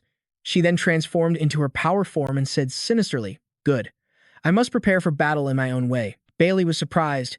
It's the Thunder Dragon's sword. Then, Isis slung the sword over her shoulder and started walking, saying, Let's go, Bailey. Bailey replied, All right. At the Harmonia Royal Castle, someone said, Jamie Welton is coming here. The King of Harmonia, Kifis, said, What does an elder coming from Seam have to do with me? Marcus Hem replied, Whether you like it or not, you should go out to meet him later, Your Majesty. Kifis took the glass of wine that Hem poured and continued, You're asking me to welcome a mere mage. Seeing this, the Marquis said, We have no other choice, as we requested their assistance due to the death of Sir Kiriel. Kifis said, Kiriel Matissa, you say? That's right. What has the army been doing? Why haven't they crushed those insects yet? The Marquis smiled and replied, For that very purpose.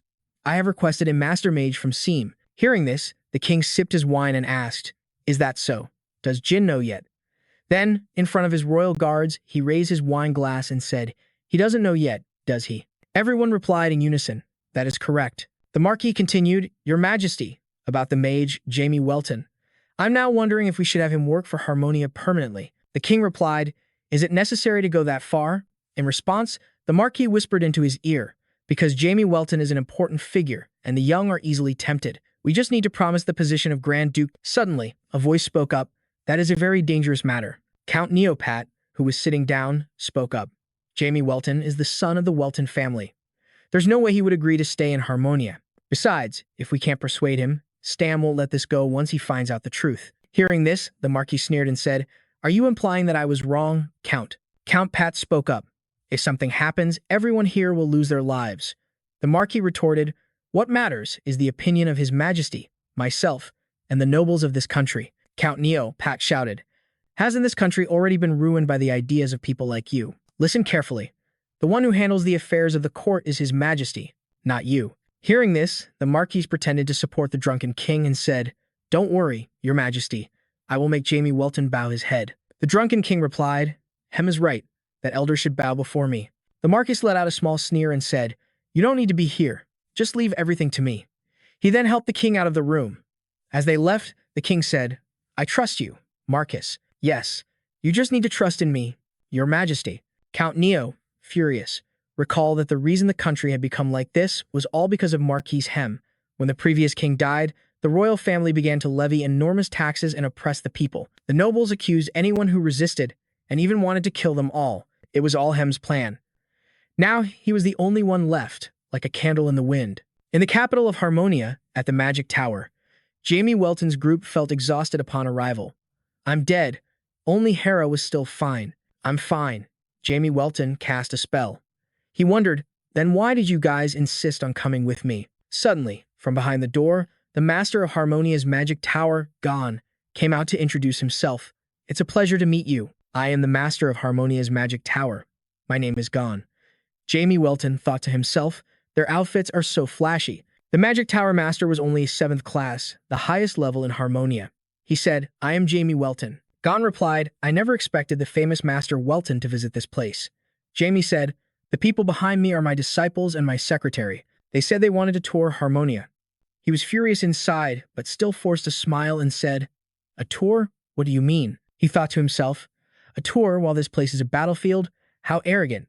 Even though his skill level probably isn't any higher than mine. He then continued to pretend to smile and said, "His Majesty will be arriving soon, so please get some rest. I will show you the way." Afterwards, he went to speak with his disciples. "Now that I've seen him in person, I see his talent is quite good, but he's only on my level." His disciples replied, "That's right, Tower Master, you're the best." While stroking Rhea, he said, "His Majesty will be here soon, so get ready." "Yes." Leading them into a room, he said, "You may use this room. Thank you." Jamie Welton thought to himself, "It's all expensive and meaningless decorations. The amount of money spent on this magic tower must have been enormous. With all these luxuries, Harmonia's magic tower is truly pathetic. Now I understand why he told me to do whatever I want." Suddenly, an announcement came that His Majesty had arrived. He thought to himself, "Well, let's see just how depraved they are." Jamie Welton spoke through their magic communication line. "Can you all hear me?" Herbalina replied, "Yes, I can hear you." Simon and Amber Mayer added, "We can hear you too." Jamie Welton touched his ear and smiled with satisfaction. "Good, it's working quite well." Simon looked at the extravagant and wasteful scene before him and commented, "The people here are so arrogant and flashy. Our territory is the best commercial city in the East, and even we aren't this gaudy." Anmer also looked around, puzzled. Do the people of Harmonia really like such flashy things? Herbalina disagreed. Harmonia isn't that wealthy of a country. This luxury is probably concentrated only in the capital. They walked through the lavish, splendid city streets and stopped before the imposing doors of a magnificent and grand room. This was the throne room. As the doors creaked open, a servant announced loudly, welcoming the elder of the kingdom, the greatest and most talented archmage, Master Welton and his companions. "Please enter." Amber Mayer said through the secret communication line, "I'm feeling a bit pressured." Jamie Welton helplessly reassured his companions. They just want to show off their power. Just enjoy the show. He doubtfully observed the person sleeping and drooling on the throne, their head tilted to one side, pressing into a plump, fatty cheek. "Is that the king?" An attendant beside him smiled and gently reminded him, "Your Majesty, you have an esteemed guest, Seem." Startled awake, the king asked groggily, "Huh? Seem? Is that Seem?" Jamie Welton, standing on the red carpet before the throne, gave a polite bow. "I am Welton." The king said in his sleepy voice, "Ah, right, Jamie Welton. But why am I here? Why are there so many people?"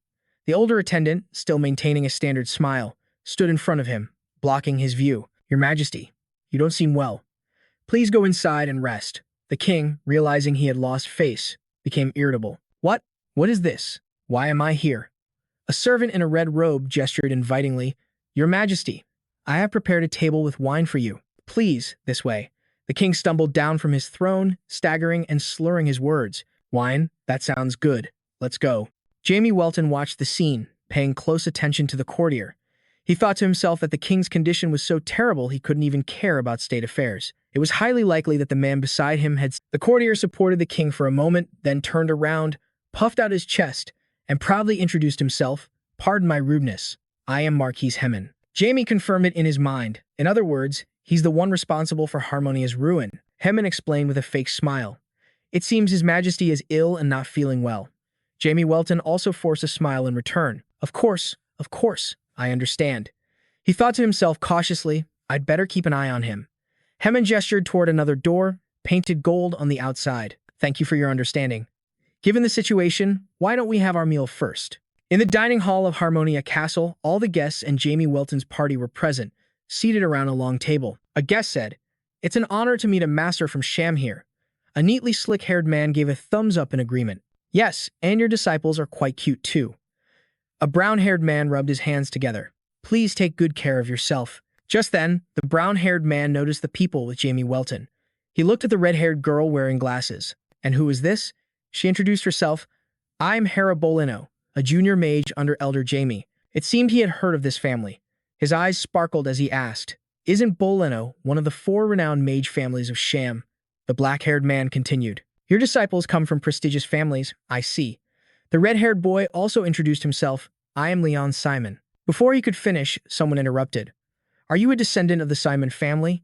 Hammond seemed to have a particular feeling about this. The black-haired man looked up at the ceiling and laughed, covering his eyes. The blue-haired girl was the last to introduce herself, bowing her head with a shy smile. "I'm Ann Mayer." Both guests looked puzzled. Huh? Mayor? I've never heard of the Mayor family. Leon Simon, sitting beside her, gritted his teeth in silent anger. These bastards. At that moment, Jamie Welton finally spoke up. They are my disciples. Students of this, Jamie Welton. The brown-haired man, seeing that Jamie was slightly displeased, quickly laughed it off and corrected himself. Ha ha. Yes, you're right. They are Master Welton's disciples. They will surely become promising mages. The black-haired man scratched his head and smiled. Yes, that's undeniable. Hammond stood leisurely at the door and offered his greetings. My apologies for being late. It seems you've all been having a pleasant conversation. The servant next to him bowed a full 90 degrees respectfully. The food will be served immediately. Hammond spread his arms magnanimously. Let's eat. These dishes were prepared by the finest chefs. I hope you enjoy them. Hammond turned towards Jamie Welton with a subtly provocative smile. Master Welton, I heard you were in seclusion for 5 years. You were already a great mage back then, so after 5 years of training, your skills must be truly supreme now. Haha. Jamie Welton remained calm and modestly deflected the compliment. I still have much to work on. Hammond, seeing he hadn't achieved his goal, frowned in annoyance. A sharp crashing sound echoed, breaking the tense atmosphere. The servant holding the plate fumbled. Ah, please forgive me. The brown-haired man angrily raised his voice. You bastard! He didn't hesitate to land a punch right in the servant's face. Where do you think you are, making a mistake like that? The servant apologized with a trembling voice. I was wrong. The brown-haired man didn't stop berating him. You useless fool. Did your parents ever teach you any manners? Leon Simon stood up indignantly, wanting to stop him. Wait a minute. That's too much. A voice in his head stopped him, forcing him to sit back down. Jamie Welton remained calm and silent, secretly observing Hammond. He swirled the red wine in his glass. The other guests were completely unfazed by the violence before them, continuing to chat and laugh cheerfully. Jamie Welton thought to himself, are all the nobles of Harmonia this rotten? The brown-haired man grabbed the servant by the collar and yelled, What's with that look on your face? And you want to join the combat troops? The servant, his face bruised from the beating, was on the verge of tears. I'm sorry. The brown-haired man then realized he had gone too far. He scratched his head awkwardly and turned to Jamie Welton. I'm a bit strict with my training. It was improper of me to behave this way in front of an esteemed guest. Jamie Welton smiled gently. It's quite all right. You said your name was? The brown-haired man's eyes lit up upon being asked his name. I am Viscount Mancap. Jamie mulled the name over. Viscount Mancap. Is it? He looked at him and ordered in a low voice. These dishes look delicious. Please bring some more. You, personally. The brown-haired man asked again in disbelief. What? Jamie Welton maintained that cold smile. You don't want to? Then, his sharp, cold eyes shifted forward. Marquis Hammond, what do you think? Hammond also looked back at Welton with a hostile gaze. Hammond gave a decisive command. Do it now. Welton, satisfied, wiped his mouth with a napkin. I'm thoroughly enjoying the dinner you've prepared. He turned politely towards the brown-haired man and smiled thankfully. I find it tastes even better when served by the Viscount himself. Mancap forced a smile, gritting his teeth. He said reluctantly. It is a great honor. Hayne pushed himself up from the table. You must be tired after such a long journey, so please, get some rest for now. We can begin discussing official matters tomorrow. Welton and his delegation also rose and turned to leave. Is that so? He turned back to look at the man still sitting in the room. And I do hope that servant from earlier is all right. And the other servants as well. They've had a very hard time, haven't they? Welton's tone shifted to one of pure sarcasm, just loud enough for only Hayne to hear. Unlike some people, Hayne forced a stiff smile, his eyebrow twitching slightly.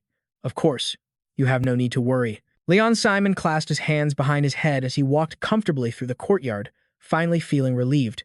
And Meyer clenched her fists and exclaimed, It's shocking to see a country where the nobility has so much power. Leon Simon reluctantly asked the person walking ahead of him, Master, do we really have to help a country like this? When asked, Welton just smiled without answering. A man with parted black hair wearing a red coat suddenly appeared before Welton. Excuse me, may I speak with you for a moment? Welton gave the man a questioning look. The man introduced himself. I am Count Pato of Harmonia. I have a few things I'd like to say. Welton and Pato went to the balcony of a building after the sun had completely set. Welton leaned against the balcony and asked, What is it? Pato said, I witnessed everything that happened earlier. Pato said admiringly, You humiliated Marquis Hine. I was very impressed. Welton didn't accept the compliment, turning to smile at Pato. I don't know what you're talking about, accusing me of insulting Marquis Hine. Undeterred, Pato continued, I was thrilled, because that was the first time I'd ever seen him like that. Welton warned. That's right. And if I were to repeat what you just said to the Marquis, you'd be in serious trouble. Pado frowned. That's true. Welton wondered to himself, is this man an opponent of the Marquis? Pado faced Welton, his tone probing. I want to ask you something. What are your impressions of Harmonia so far? Welton answered bluntly, utterly disappointing. Can you even call this a country? Pado clenched his fists, his voice trembling. I am also disappointed, so I have nothing to say in its defense. You're right. The beautiful Harmonia doesn't exist, Pado said with determination. So please, help us take down Harmonia. With your help, Harmonia can become a vassal state of Sedum. Welton was slightly taken aback by this. What? He turned his back decisively. He walked towards the large doors leading to the balcony. Let's just pretend I didn't hear anything, Pado pleaded, his voice rising. Please, save the people, who are in such a miserable state. This wouldn't be a bad deal for Sedum either. Pado explained the situation. The current king is just a puppet, in the hands of Marquis Hein. If things continue like this, Harmonia has no future, please. Welton cut him off. How pathetic. He grabbed Pado by the collar. It seems you're so incompetent you have to run to another country for help. Have you truly done everything you can? Do you really want to become our vassal? Do you really want Sedum to invade this country? You should be ashamed of your own cowardice, Pado retorted. But isn't enduring a lesser evil better than this hell? Welton let go of him and turned away. I don't want to hear any more. Release, Pado trembled, struggling to breathe. He stared resolutely at Welton's retreating back. I will show you my resolve today. In a dark torture chamber underground, there was only the flickering light of a torch and the overwhelming stench of blood. Blood was spattered on the unclean walls, seeping into the bricks, impossible to wash away. New blood splattered over old stains that hadn't even dried. Marquis Hein ruthlessly whipped a bound person kneeling on the ground. Because of you, I had to suffer such humiliation. With every lash, blood soaked through the victim's clothes and splattered across the floor. The person being beaten didn't dare to resist, saying in a trembling voice, Please. I'm sorry. Please spare me. Hein remained unmoved, continuing to bring the whip down mercilessly. Die! Die! The victim finally lost the strength to beg and collapsed. A whip mark was clearly visible on their blood-smeared face. Hein growled in a low voice, Jamie Welton, I swear I will. A black-haired man ran in frantically, shouting, Marquis, we have a huge problem. The enemy army has entered the capital. Hein, his face still splattered with blood, turned and asked, What? In the capital of Harmonia, on the southern wall, a voice was heard. The guard rotations are getting tighter because of the enemy. It was just the guards gossiping. One of them said, Damn it, it's those nobles who really piss me off. The other let out a long yawn and replied, So boring. Can't see a thing anyway. They continued their idle chatter. Let's make a bet. The winner gets to sleep. They were oblivious to a figure hiding in the bushes, watching them. He suddenly leaped up, throwing sharpened iron nails that pierced through both of their brains. As the two blood-soaked gatekeepers fell, he landed safely. Too many openings. That person was Henry, from the Liberation Army. He held nails in his mouth and wondered to himself with a bored expression. They only sent these small fry soldiers to guard. Why are they so confident? Maybe. They're still underestimating our side. Then he leaped again. As he free fell, he kept muttering, No matter what, I'm taking the king's head tonight. There was a loud bang on the door, followed by a loud voice from outside. Lord Welton. Welton, sitting in his room, heard the noise and wondered, What's going on? A servant burst in, reporting, The enemy is attacking. The Liberation Army's special forces have entered the capital, and they're saying they're going to attack the king. General Melb requests your immediate presence, Lord Welton. Welton's expression didn't change as he said, Then let's go at once. Inwardly, he was perfectly calm. The chance to clash with the Liberation Army has come sooner than I expected.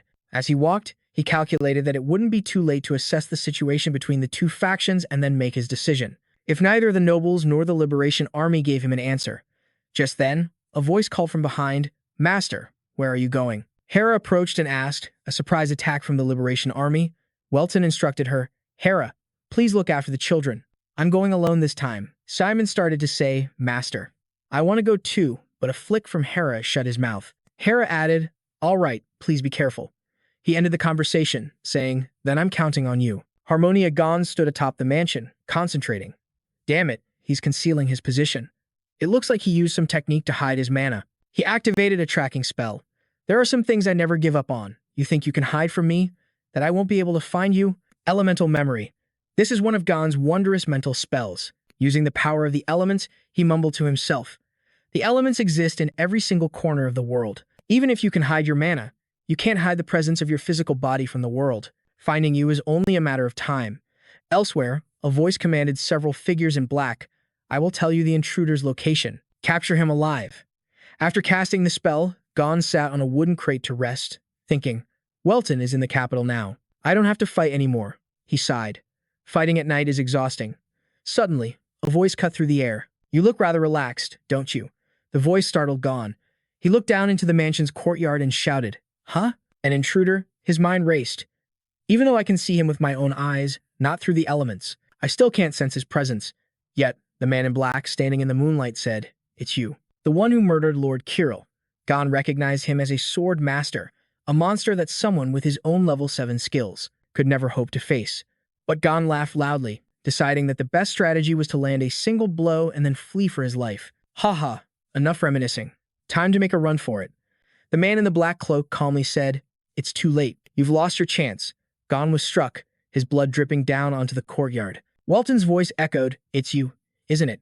A master from the Fran organization aiding the Liberation Army. He smirked. Your movements are so fast, they actually make you easy to track. Your power is intimately connected to the light of the moon. Meanwhile, the man in black charged with his sword drawn. Welton calmly controlled his chains, wrapping them around the blade. However, they were sliced through in an instant. The man in black was utterly shocked, even though he had broken through Welton's defense. He blocked my attack, and he even knows the source of my power. The power of Jin resonates with the moonlight. It only activates when the moon is out, and under its light, it's an invincible power. The man in black calculated. But when an opponent knows that, the power's effectiveness is drastically reduced. However, even if he knows about it, he can't completely defeat me. What he's figured out is only a fraction of the moonlight resonance, anywhere the moonlight touches. While he was lost in thought, Welton charged at him, sword in hand. This is your effective range, right? A sword duel began, and the man in black was pushed back. Welton smiled and made an offer. Now, how about we talk instead of fighting like this? He was confused. Talk? The man in black swung his sword, launching Welton into the air. The moment he landed, Welton continued, Let's settle this peacefully. The man's foot pushed off the muddy ground as he quickly launched another attack. As Welton activated his spell, he thought, I created this mud to impede his movement, but it's useless against a sword master. He raised his sword and declared, A little spell like that won't work on me. A staff appeared in Welton's hand. Outsider Avalon, inverted world. An explosion sent dirt and rocks flying in all directions. The man in black immediately realized he'd lost track of him.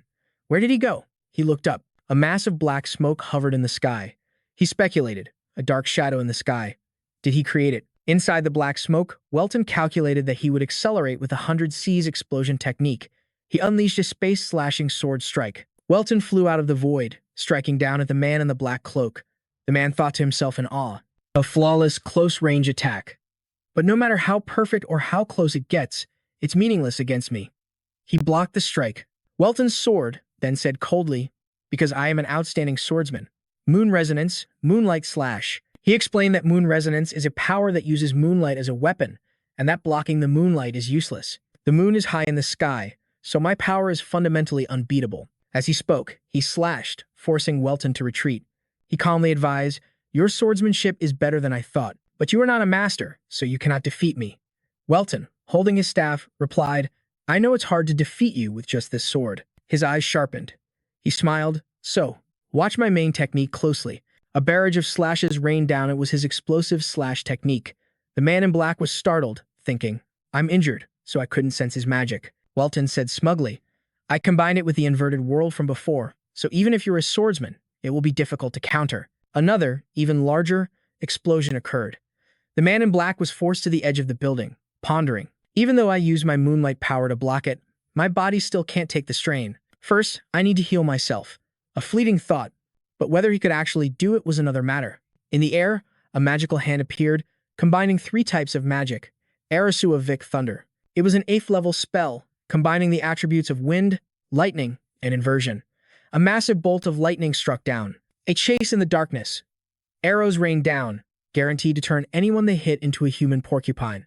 The man in black had appeared behind him at some point, but it seemed Welton already knew. He smirked and praised, Not bad. Welton turned, his hand touching the man's head. The man in black unleashed his moon resonance. The moonlight exploded, and a glint of light flashed in his eyes. An immense source of power surged forth, this time completely leveling a plot of land. A massive, dark crater appeared. In the middle of it stood the man in black. He was greatly weakened, thinking to himself, Moonlight Burst is a technique that sends moonlight penetrating through the opponent's body, and then blasts it out in all directions. It's a finishing move I only use against strong enemies. However, I can't believe I failed. Welton nonchalantly walked out. Still not enough to beat me. So, shall we talk now? At this point, not talking would just lead to another beating, so the man in black agreed. What do you want to talk about? Welton withdrew his staff. I'm wondering why Fran is helping the Liberation Army. The man calmly asked in return, if I tell you the reason, will you help us? I want to help this country achieve freedom. We are cooperating with them to make this country a place where people are free, a place where the Sun God Church cannot set foot and cause trouble. Well, you probably wouldn't understand. Welton cut him off. No, I have been granted a great deal of power. The man in black's face darkened. What if you help the Liberation Army conquer this land? There would be a share in it for you. You came here to claim this land, didn't you? He pointed his sword at Welton. King Harmonia's head will fall from his neck tonight. You no longer have any chance to stop us. Welton looked at him as if he were an idiot. The Dryan Church is already supporting this land. The man in black was stunned. What?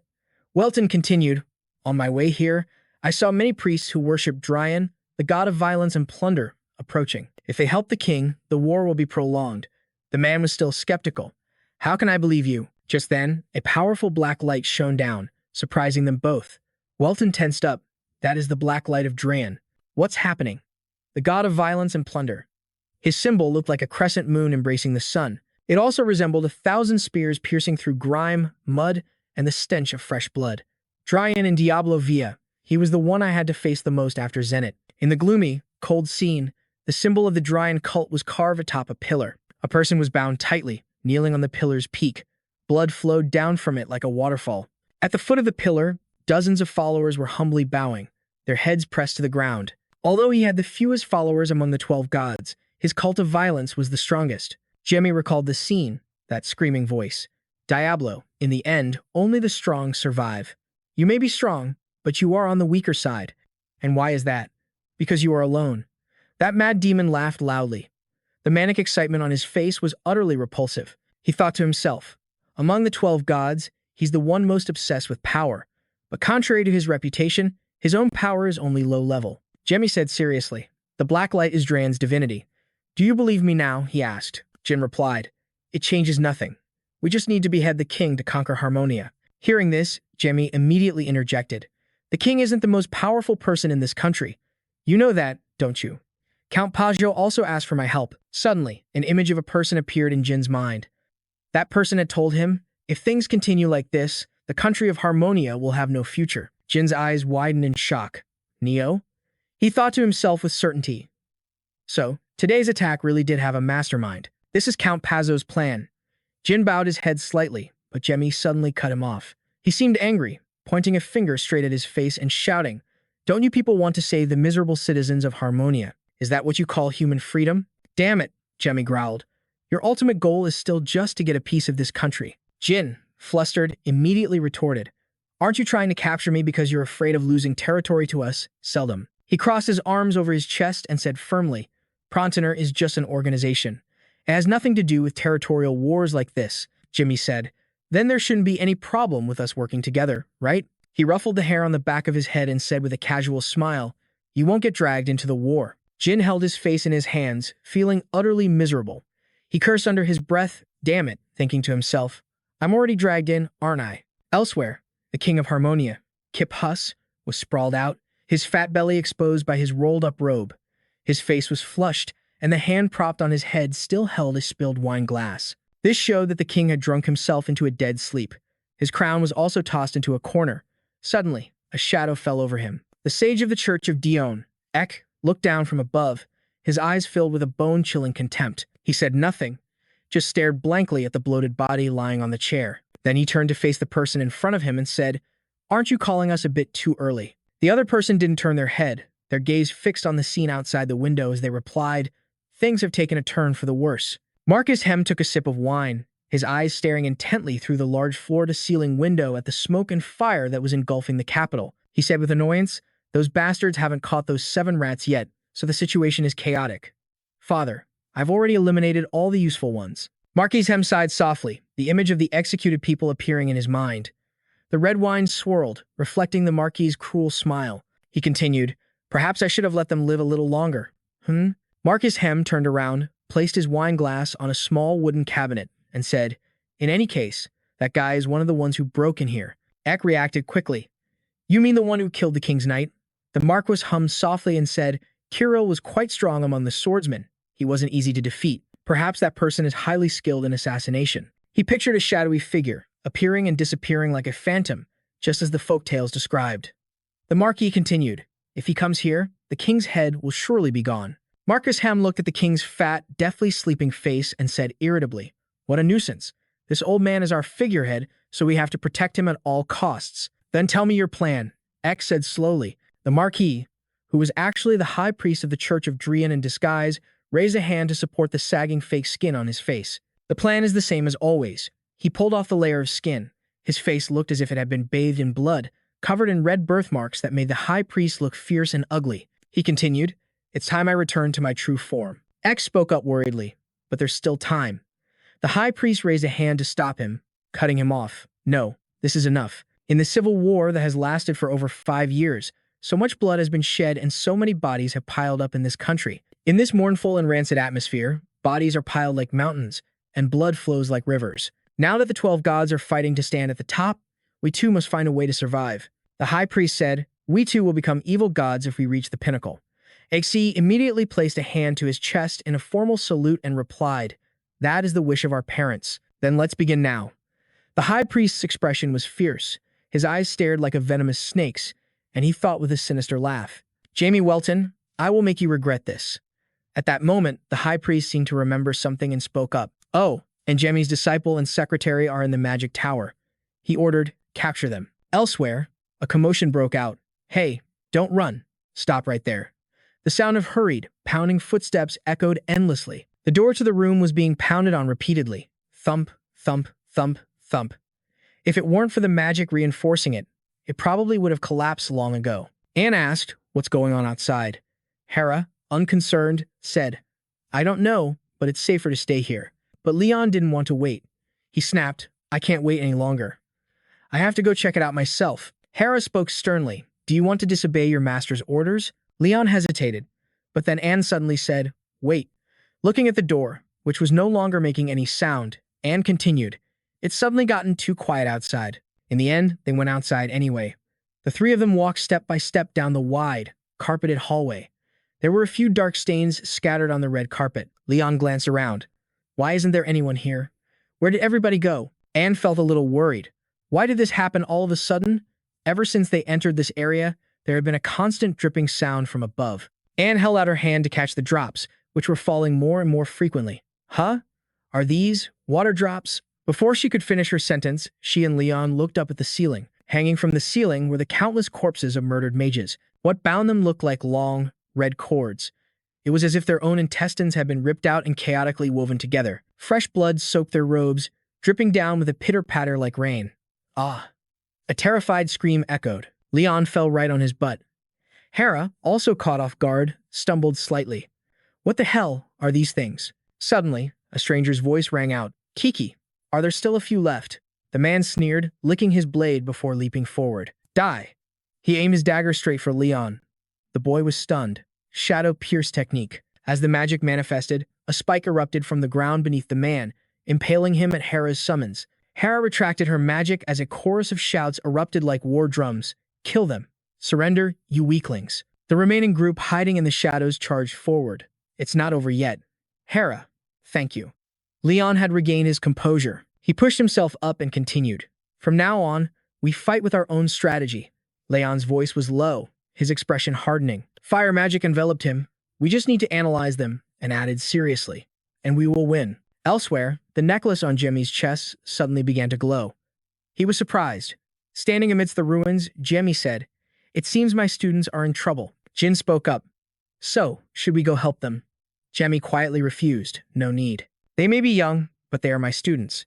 He recalled their faces, thinking to himself, "I'm not the only one who's gotten stronger this past year. Besides, as long as they're together, there's nothing to worry about." Jemmy gazed at the divine power in the distance, snapped his fingers, and said, "For now, I must get to the royal castle first." A blue light flashed, and they teleported away.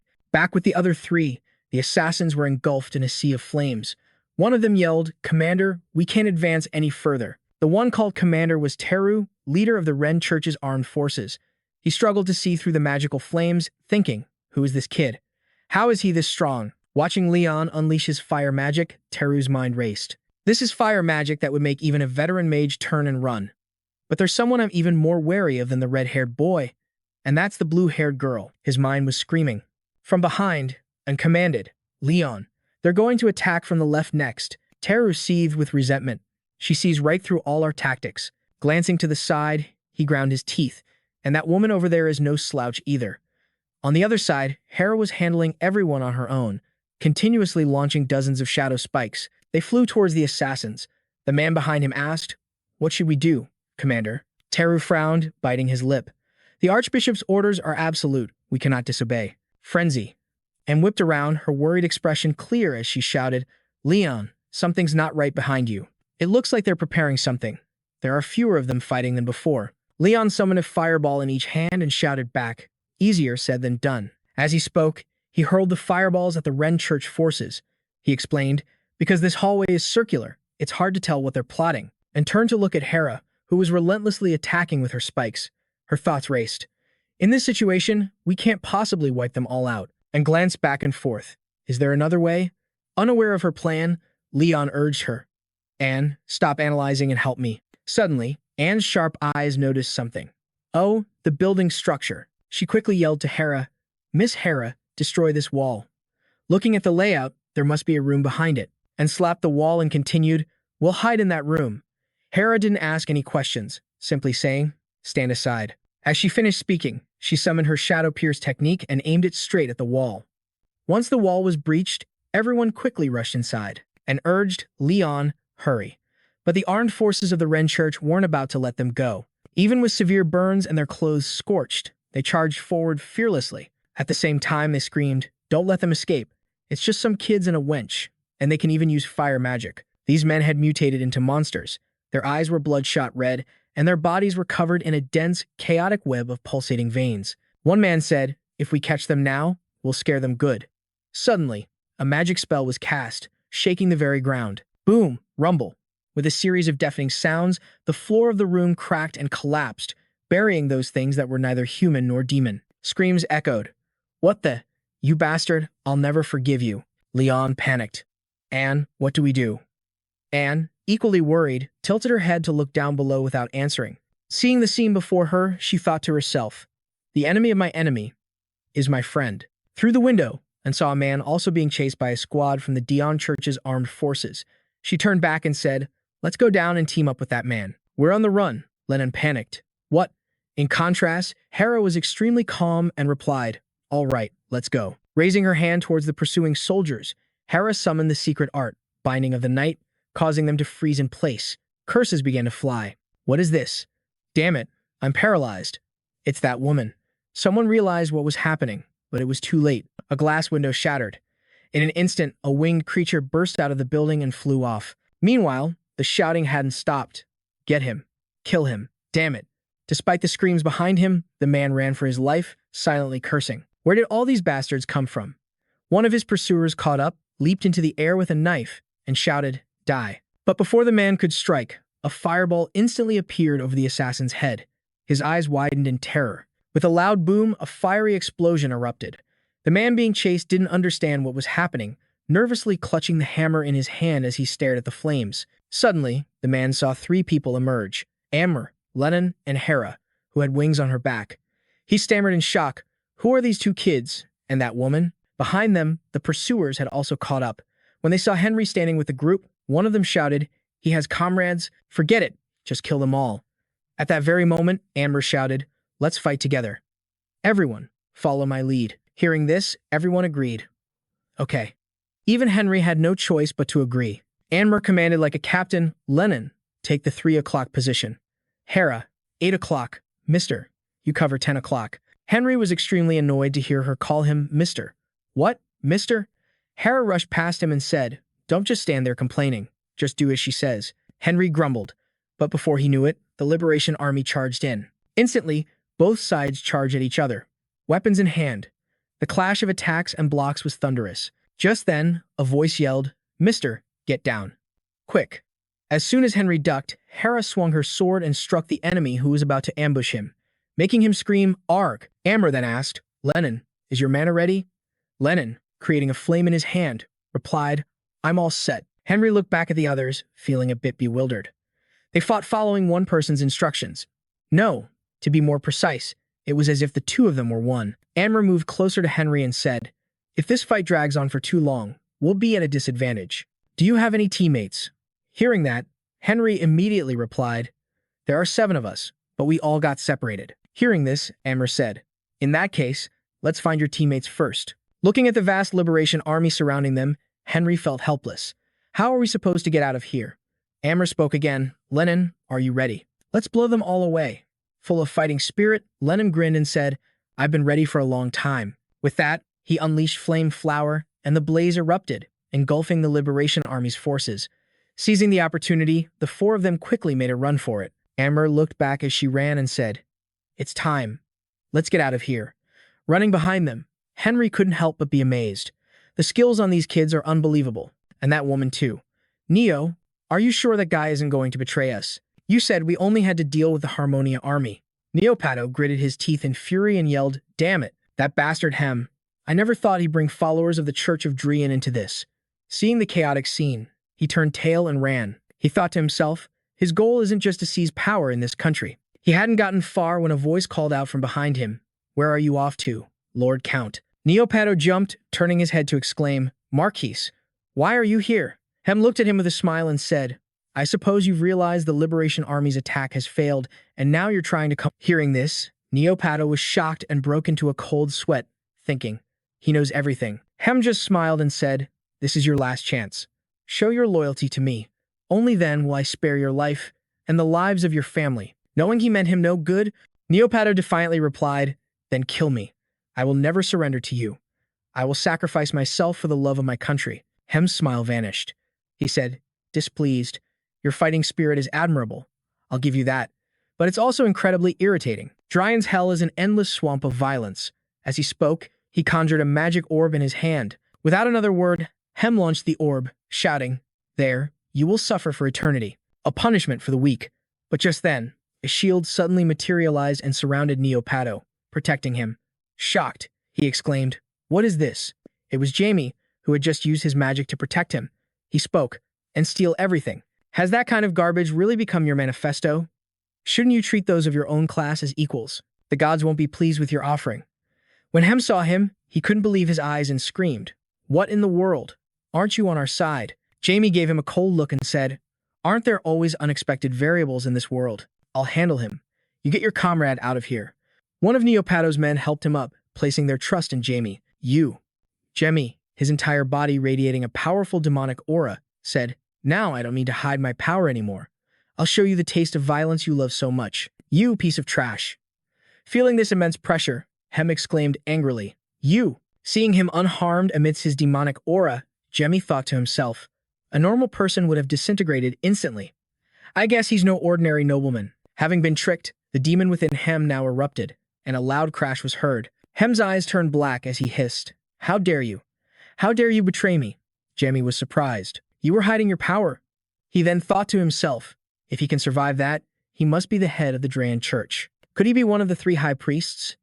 Usually, the church's military power is handled by the knights, but because they worship the god Ran, the god of violence and plunder, it's the only church where all the believers possess military strength. The high priest stands at the pinnacle, closest to the god of violence, and is stronger than all the commanders. Hem had now fallen into a frenzied state. His eyes flashed red as he slowly walked towards Jimmy. He yelled, "You've made a mistake. If you had sided with me, I would have just given you a scolding and let it be." But facing Hem, Jemmy fearlessly channeled magic into his hand and said with a sneer, "Scold me." In his heart, he was filled with regret. "I should have killed R back then. I really regret letting him go." Thinking this, Jemmy spoke again. "That's right. I need to correct the mistake I made." Hearing this, the man exclaimed in confusion, "What?" Jemmy gave a cold smile and said, "Die, you bastard." Then, from his hand, he unleashed his second authority. Darkness and shadows seemed to engulf Hem. He said in astonishment, "What is this darkness? Could it be dark magic? Then, he burst out laughing like a madman. So you reached that level thanks to dark magic all along, and here everyone called you the world's greatest talent.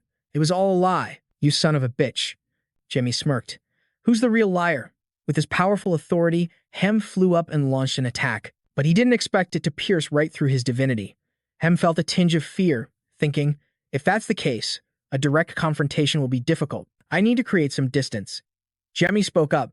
Do you think you can find a chance to escape from me? The moment he finished speaking, he unleashed his first authority, yin-yang reversal. From the void, skeletal hands appeared, grabbing Hem's limbs and binding him. Hem said in shock, it's a summoning technique. Hem broke out in a cold sweat, unable to believe his eyes. How did you obtain these dark powers? You're the real villain. Jamie walked up to Hem and pointed at his forehead. He said, the real villain is the god you worship. Hearing that, Hem roared in anger. You must not blaspheme him. You don't need to die for that monkey. There are many things you need to do. As Jamie spoke, he unleashed the skill, spirit, sword, and an imposing aura immediately rushed forward. Jamie gave a faint smile and stepped back. A massive spirit sword appeared, wielding its own blade and slashing towards Hem. At this point, Hem was so furious that veins bulged on his forehead. He activated Berserker Rage, his body becoming immensely strengthened, shattering the spirit sword's blade. Hem growled, I can't believe you forced me back into this form. Jamie flew up and said without a trace of fear, oh, how manly. Seeing this, Hem flew into a rage, clenched his fists, and yelled, you little brat. I'll tear that mouth of yours off first. Jamie raised his sword high and said, this will be enough. Immediately after, he unleashed his Dark Bowsword technique. He didn't stop there, also unleashing Dark Thunder Punishment, a level 8 lightning spell combined with dark magic that dealt devastating damage to the target. It caused Hem to feel pain equivalent to having 20 bones broken at once. Hem's body was severely injured, and blood trickled from his mouth. But he still defiantly shouted, you fool, you can't kill me with just that. Jamie smirked. Who said I was done? If you want more, I'm happy to oblige. Jamie then unleashed a curse skill. His third authority had been revealed in previous chapters. It increased the power of his curse techniques by nearly 10 times. He sheathed his sword, looking at the man kneeling before him. I don't care what your plan is. Now that I've caught you, it's all over. When you get to hell, apologize to all the people you've made miserable. His entire body was covered in wounds. But Hem still refused to submit, saying arrogantly, it's not over. A monster like you was outside of my calculations. But even if I die, nothing will change. Hearing this, Jamie frowned in confusion. What? You, loyal servant of my father. Right at that moment, a rift in space appeared in the air. Accompanied by a loud roar, a pillar of light carrying immense pressure struck down. A great dragon appeared, the divine beast Basilisk had descended. At that very moment, in another location, the dark sorcerer was using the last of his strength to turn the tide. He raised his hands to the sky to perform a summoning. The blood and corpses that have piled up in Harmonia for the past 5 years, along with the 6 crystals Hem placed throughout Harmonia. A strange mark, a broken laurel wreath surrounding a small, bold circle, was imprinted on the back of his hand. Upon this foundation, I summoned my parents' most powerful creature to this land. A vast source of dark power descended right where that mage was standing. A strange red light illuminated the entire night sky, staining it a demonic red. That mage, bleeding from all 7 orifices, screamed frantically, descend upon this land, death, serpent basilisk. The blinding light transformed into a pillar that tore through the darkness. Black smoke gathered as the wind howled, welcoming the calamity's arrival to this small land. The once clear sky suddenly broke into a downpour, but the mage paid it no mind. He kept his face raised to the sky, shouting, now we have the power to compete with Pyrrho and Genis. Please, eliminate the heretics who stand in our sex way from this world. The dragon let out a long, majestic roar, flicking out its long, snake-like tongue. Len and Simon pointed to the sky and shouted, what is that? Henry looked up at the sky in horror. What the hell is that? A snake with wings? Suddenly, 2 figures jumped down, landing gracefully. There they are, one of them shouted. Herboleno stared at them in astonishment. The shout drew Henry's attention. Swordsman Foe sighed in relief. Henry, you're the first person I've found. I'm so glad to see you. I didn't expect you to be here with Welton's people. Herboleno stood in front, raising a hand to protect his 2 companions behind him. Allow me to introduce myself. I am Pato, the Count of Harmonia, he said politely. Henry confirmed it with conviction. I can vouch for him. He supports the Liberation Army, both materially and spiritually. The swordsman cut the introduction short. We can exchange names later. Right now, we have to get out of here. That's one tough monster to beat. Len and Simon warily pointed at the swordsman. Wait, who are you? I haven't heard your introduction. The swordsman fell silent for a moment, then asked, "You're Jamie Welton's disciple, aren't you?" Hearing his master's name, Lennon Simon's demeanor changed. "You know my master?" Anne-Marie asked cautiously. "Where is our master?" The swordsman replied, "He's where that giant snake is heading." Lennon Simon's voice rose with worry. "What? Then let's go help him." Anne-Marie was also anxious. "Even if he is our master, he can't fight that thing alone." Herbaleno rationally stopped his two teammates. "If we go, we'll just get in his way. It's better to focus on keeping ourselves alive for now." The two began to protest, but the swordsman turned to Henry and said, "Henry, I'm entrusting them to you. Protect them." Henry asked uneasily, "Swordsman, what are you planning to do?" The swordsman recalled his evenly matched battle against Jamie Welton. Gripping the blade on his back, the swordsman answered, "I'm going to do what needs to be done." Then he turned to leave. "Gather the others and get as far away from the capital as possible." Pato asked worriedly, "Jin, will you be okay?" Jin didn't answer. As he prepared to leave, he told Pato, "Your duty is to survive. Only then can we carry the future of this country." Pato watched as Jin vanished and whispered gratefully, "Thank you so much." Henry suddenly threw Pato over his shoulder. "Hey, Henry," Pato called out, annoyed. Holding Pato firmly on his shoulder, Henry urged, "We don't have time for sentimental goodbyes. Everyone, follow me." The death serpent basilisk circled majestically in the night sky. Floating high above as a shadowy figure, Jamie Welton remarked to himself, 60,000 years ago, it was so big I couldn't take it all in. Now, it's nothing more than a rat's tail." Welton advanced with dignity. "Still, even if it's weaker, it's not an opponent I can take lightly." The death serpent opened its maw, revealing rows of sharp teeth as a deadly black orb began to form between its jaws. It unleashed the orb as a blast of black and white fire that descended upon the world. Welton gathered his strength, and a purple magical energy enveloped him in a streak of light. No other choice. "I guess I'll have to get a little serious." A strange mark began to appear on his forehead. The immense magical power he radiated made the basilisk take notice. "What is this? Such a strange aura?" Welton had unleashed his final magical form, the realm of the Supermanes. A trickle of blood ran from the corner of his mouth as intense black lightning crackled around him. The basilisk thought in astonishment, "How can a mere insect possess such power?" Distracted, the death serpent was struck by Welton's magic, and it let out a long, pained roar. The magic restricted the death serpent's movements, while small yellow orbs flew towards Welton. Welton gripped his sword and slowly drew it from its sheath. Small bolts of lightning flashed with the movement, and the strange symbol now covered his entire hand. Welton pressed his attack. Welton family technique, lightning strike. A flash of blue light destroyed the yellow orbs, causing them to burst like bubbles of smoke. The smoke seemed to burn the death serpent. Red flames erupted across its jet black body, and it groaned in agony. Welton stood firm, showing no signs of fatigue. He crossed his sword and staff into an X. "If this is the extent of your power, I'm rather disappointed." He focused all his strength, creating a purple orb. The moment the purple orb struck the death serpent's scales, the creature shrieked in pain. Defeated, it lay motionless on the ground. From within the skeletal body that was about to turn to ash, two blood-red hands emerged, their long, black nails clawing at the skin, trying to tear their way out. From a distance, a figure with long white hair and a powerful physique struggled for breath, thinking to himself, "The divine protection covering my entire body has been broken. Is there still someone this strong in the human world?" Welton stood with his sword and scepter as if he had been waiting for it for a long time. Still not dead? Unwilling to be looked down upon, Basilisk transformed the spikes on its back into menacing, fanged snakes. "No matter how strong you are, you're just a human. Die." As soon as it finished speaking, the small snakes suddenly grew larger and charged at Welton in unison. Each snake that lunged at Welton was easily sliced into pieces by his sword. Basilisk looked at its snakes, now with only their stumps remaining, the sliced sections glowing with a purple light.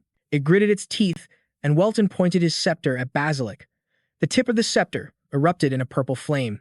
"Stop screaming." A thin shield formed a sphere around Welton, protecting him from the force of the explosion.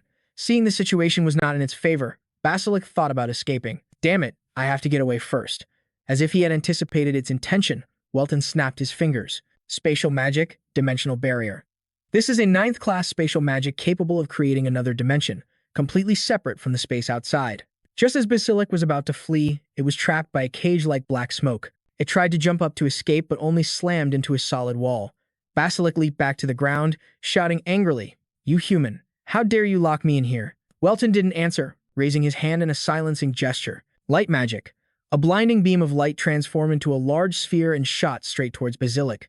Light magic is a 9th class magic capable of creating a massive holy light. Basilic screamed in pain. Ara. Welton looked down at the burning corpse. The power was already adjusted. From now on, you should watch your mouth. Basilic thought indignantly. No matter what level you've reached, how can a mere human do this to me? Welton sneered at its intentions. It's useless even if you return to your original size. Did you descend upon this land with just that little bit of power? Basilic screamed frantically. Don't underestimate me, you human. Welton's voice was low and mocking. So, what rank of divine beast are you? Haven't you already died at my hands no less than 300 times? Basilic was still defiant. This is absurd. Weren't you sealed away? Diablo Volpia. Did you manage to escape? He didn't deny it. That's right. Welton looked down at the pathetic creature at his feet. I'm glad you didn't die from one hit. Since you're a friend of the 12 gods, you must know a lot of secrets. Basilic was stubborn. I won't tell you anything. He gently placed a hand on its forehead. It doesn't matter. He recalled internally, because I heard from Prio that whatever happens to Basilic is his problem, not mine. Welton delivered the final blow. The third authority, empowering, mind erosion. Welton smiled menacingly. I'll take care of that brain of yours. With that, Jamie Welton cast his magic, a purple circle shaped like an eye in front of the sun. This is called the third authority, empowering the spell of mind erosion. As soon as he finished, a purple light shot out from it, twisting like a soft cloth filled with terrifying murderous intent. The purple serpent still spoke bravely, unafraid of death. It's useless, little one. It screamed within the purple light that his hand was casting on its forehead. Jamie Welton thought deeply. To control Basilic's mind, I have no choice but to use my power up to the 9th class. This is such a pain. Jamie Welton gritted his teeth so hard that blood flowed from his mouth and eyes, unleashing a colossal surge of magical power to its maximum. Grr! He thought frantically, damn it, I'm going to make myself sick. From that moment, blood slowly streamed from Jamie Welton's nose like rain. He screamed, ah, no, don't. Boom. A terrifying explosion sent rocks flying everywhere. Debris flew in all directions. He laughed and said, it's done, slowly raising the hand that was channeling magic in front of it. Basilic grunted and collapsed to the ground. Jamie Welton was remembering the past, the end of Diablo Volpia, and the unrecorded history of 10,000 years ago. Hearing Jamie Welton's question, it spoke to itself in anxious fear. Yes, after we sealed Diablo Volpia, It spoke as blue blood trickled slowly from its nose and mouth. Basilic let out a loud grunt. Blood spewed from its mouth like a fountain, a disgusting sight. It writhed in pain as a large, sharp spike emerged from its throat, causing it even more agony. Basilic let out a long scream, "Arr!" as it thrashed in agony, facing the sky. Jamie Welton stood beside it, sighing helplessly, rubbing his tired eyes. Did it really have to use a forbidden spell to this extent? Finding the answer is truly not easy. Beside him, the creature kept making incomprehensible sounds before slowly dissolving into dust. Jamie Welton stood with his hands on his hips, watching. So there's no other way. I'll have to hear it directly from the 12 gods. He sighed in frustration. What a shame. I couldn't get any information out of it even after using a 9th class ability. He thought, but at least I've weakened Ron's power. He sank into his subconscious and began to think. And even if Ron realizes Basilic has disappeared, he won't know that I killed it because this happened inside the barrier, the spatial wall. Drain was sweating profusely as he thought. Contrary to his reputation, he's actually pretty weak. He'll probably have to suffer for a while longer. Suddenly, Jamie Welton had an idea to dispel the spatial wall. The dark dimension gradually faded away, leaving behind a beautiful evening sky. As he was lost in thought, someone called his name Jamie Welton, causing him to turn and ask, "Huh?" Jin Yueguang rushed over to him at lightning speed and asked, "What just happened?" Jin spoke as he shook Jamie Welton violently, making him dizzy. Jin demanded, "What was that black sphere that just disappeared? And where did that snake go? Tell me, right now." Being shaken so violently, Jamie Welton said, "I'm a bit tired." "Ah, can we talk about it later?" But Jin kept insisting. Come on, just tell me." Just as Jin said this, Jamie Welton collapsed, and Jin caught him just in time. Jamie Welton sighed and closed his eyes. Jin wondered, did he fall asleep? The scene shifts to a magnificent grand mansion near Harmonia Castle. In the twilight glow, blood splattered all over the mansion. A voice cried out, "The link with the basilisk has been severed." It was E, covering his mouth in shock. He wondered to himself, what the hell just happened? Then, he looked out the window. Could it have been caused by that unidentified beam of light? He wondered. It was incredibly powerful, but it shouldn't have been enough to affect a summoned basilisk, right? Damn it. I don't know what the hell happened. I need to get back to headquarters, now. He bent down as if searching for something, muttering under his breath. Suddenly, a voice spoke from behind him. "So, this is where you were." The man turned around in shock. Aren't you Jin Yuang? Jin stood with his arms crossed, silently watching him. And how is it that you know me? The man slowly stood up, blood still smeared on his mouth, and spoke calmly. How could I not know the one who constantly interferes with and ruins our plans? You are Fran's sword master, a knight of the Rio family. Jin Yueguang was inwardly impressed by the man's knowledge. I suppose I shouldn't underestimate the Dry Church's intelligence network, Jin thought. The man looked at him with a puzzled and wary expression, then asked, in the Rio family, a sword master is considered a master of the highest caliber. Isn't that right? So what brings you to such a remote land? As he spoke, he secretly cast a spell behind his back, his mind set on one thing. He had to find a way to escape from Jin. Jin Yuguang gave him a cold look. That's none of your business. The man replied, very well. Then, he suddenly unleashed the spell he had prepared and charged at Jin Yuguang, yelling, what a pity for you. Jin slowly drew his sword, saying, then let me show you why the sword masters of Rio. Before the man could make his move, Jin Yueguang moved behind him in a blur of motion, his sharp blade already at the man's neck. The magic in the man's hands dissipated. Jin finished his earlier sentence, are truly called masters of the highest caliber. Jin gave his sword another cold flick, his voice deep. Make your preparations for hell. Wouldn't want you to get mixed up down there. Morning had come. Sunlight streamed through a gap in the door where Jamie Welton was sleeping. The glare was so bright that it made him groan softly. Jamie Welton slowly opened his teal-colored eyes. Is this my bedroom? He wondered. How long have I been asleep? Jamie Welton struggled to sit up. Ninth circle magic is just too risky, he thought. Combining it with holy light makes it even more dangerous. He clutched his chest, wincing in pain, but couldn't help but feel impressed. It's incredibly powerful, though, but after using it a few more times, I don't think my body can handle it. He recalled the image of a giant snake breathing fire with its long, forked tongue. He replayed the fight in his mind. Luckily, the snake this time was already weak, no stronger than a worm. It was thanks to the holy light, created from the dark magic of the god of slaughter, that I was able to neutralize its power. Jamie Welton's expression turned somber as he thought. So, I've confirmed that holy light is effective against divinity, but there's still so much I don't grasp. A white, winged eye appeared when the holy light was generated. It hadn't awakened in 5 years. Knock, knock. The door creaked open. Anna Mayer stepped inside and called out, Master. Jamie Welton responded with a ham. The moment he replied, she rushed to his side to check on him, taking his temperature and peppering him with concerned questions. Are you uncomfortable anywhere? Are you dizzy? Do you have a fever? Jamie Welton said helplessly. I'm all right, really. She let out a sigh of relief. I was so worried. Master, you've been asleep for 3 days. Jamie Welton was astonished. What?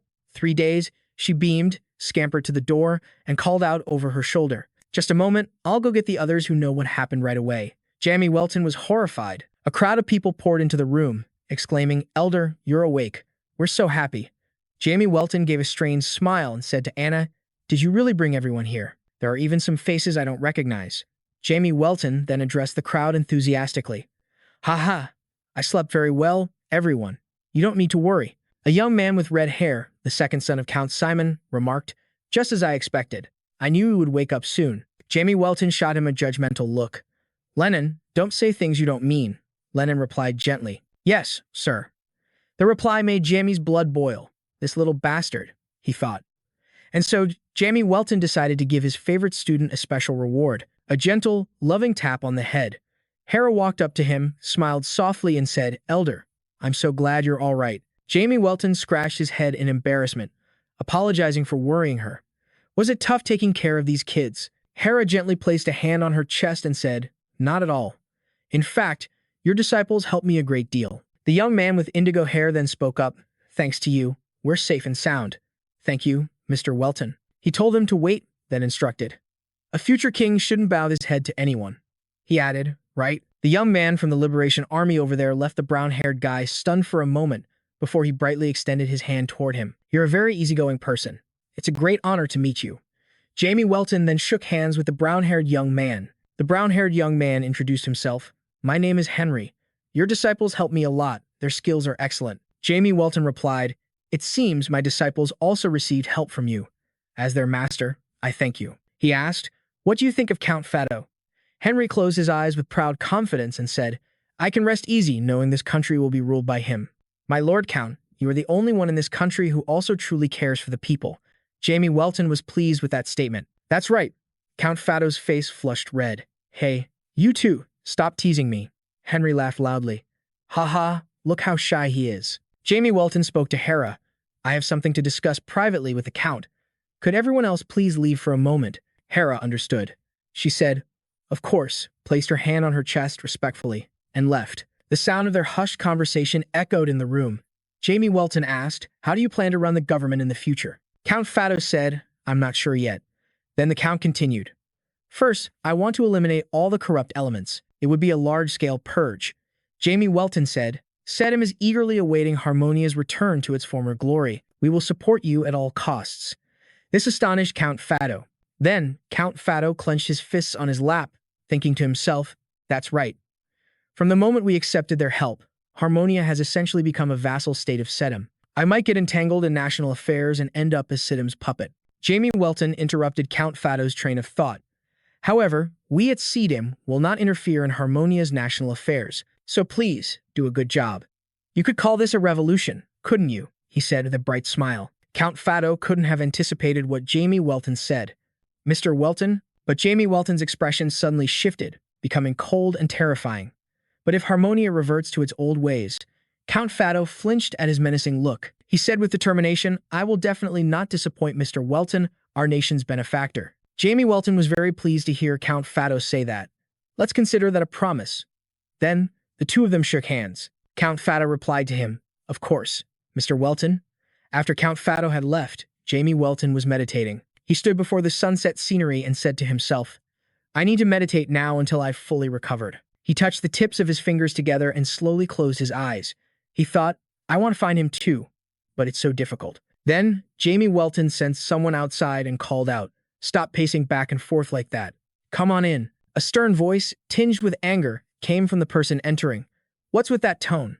You may be young, but you don't seem to respect your elders much, do you? It was Jin Yue Guang.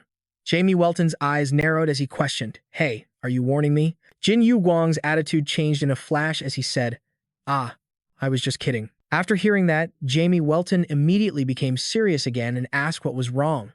Jin said, I came because I wanted to ask you a few things. When you were fighting the basilisk inside the black sphere, for a moment, a massive amount of light exploded. What was that? Jin was recalling the memory. That was the most powerful light I've ever seen. A colossal beam of light that illuminated the entire sky. If I had been nearby, I probably would have been vaporized along with that mysterious light.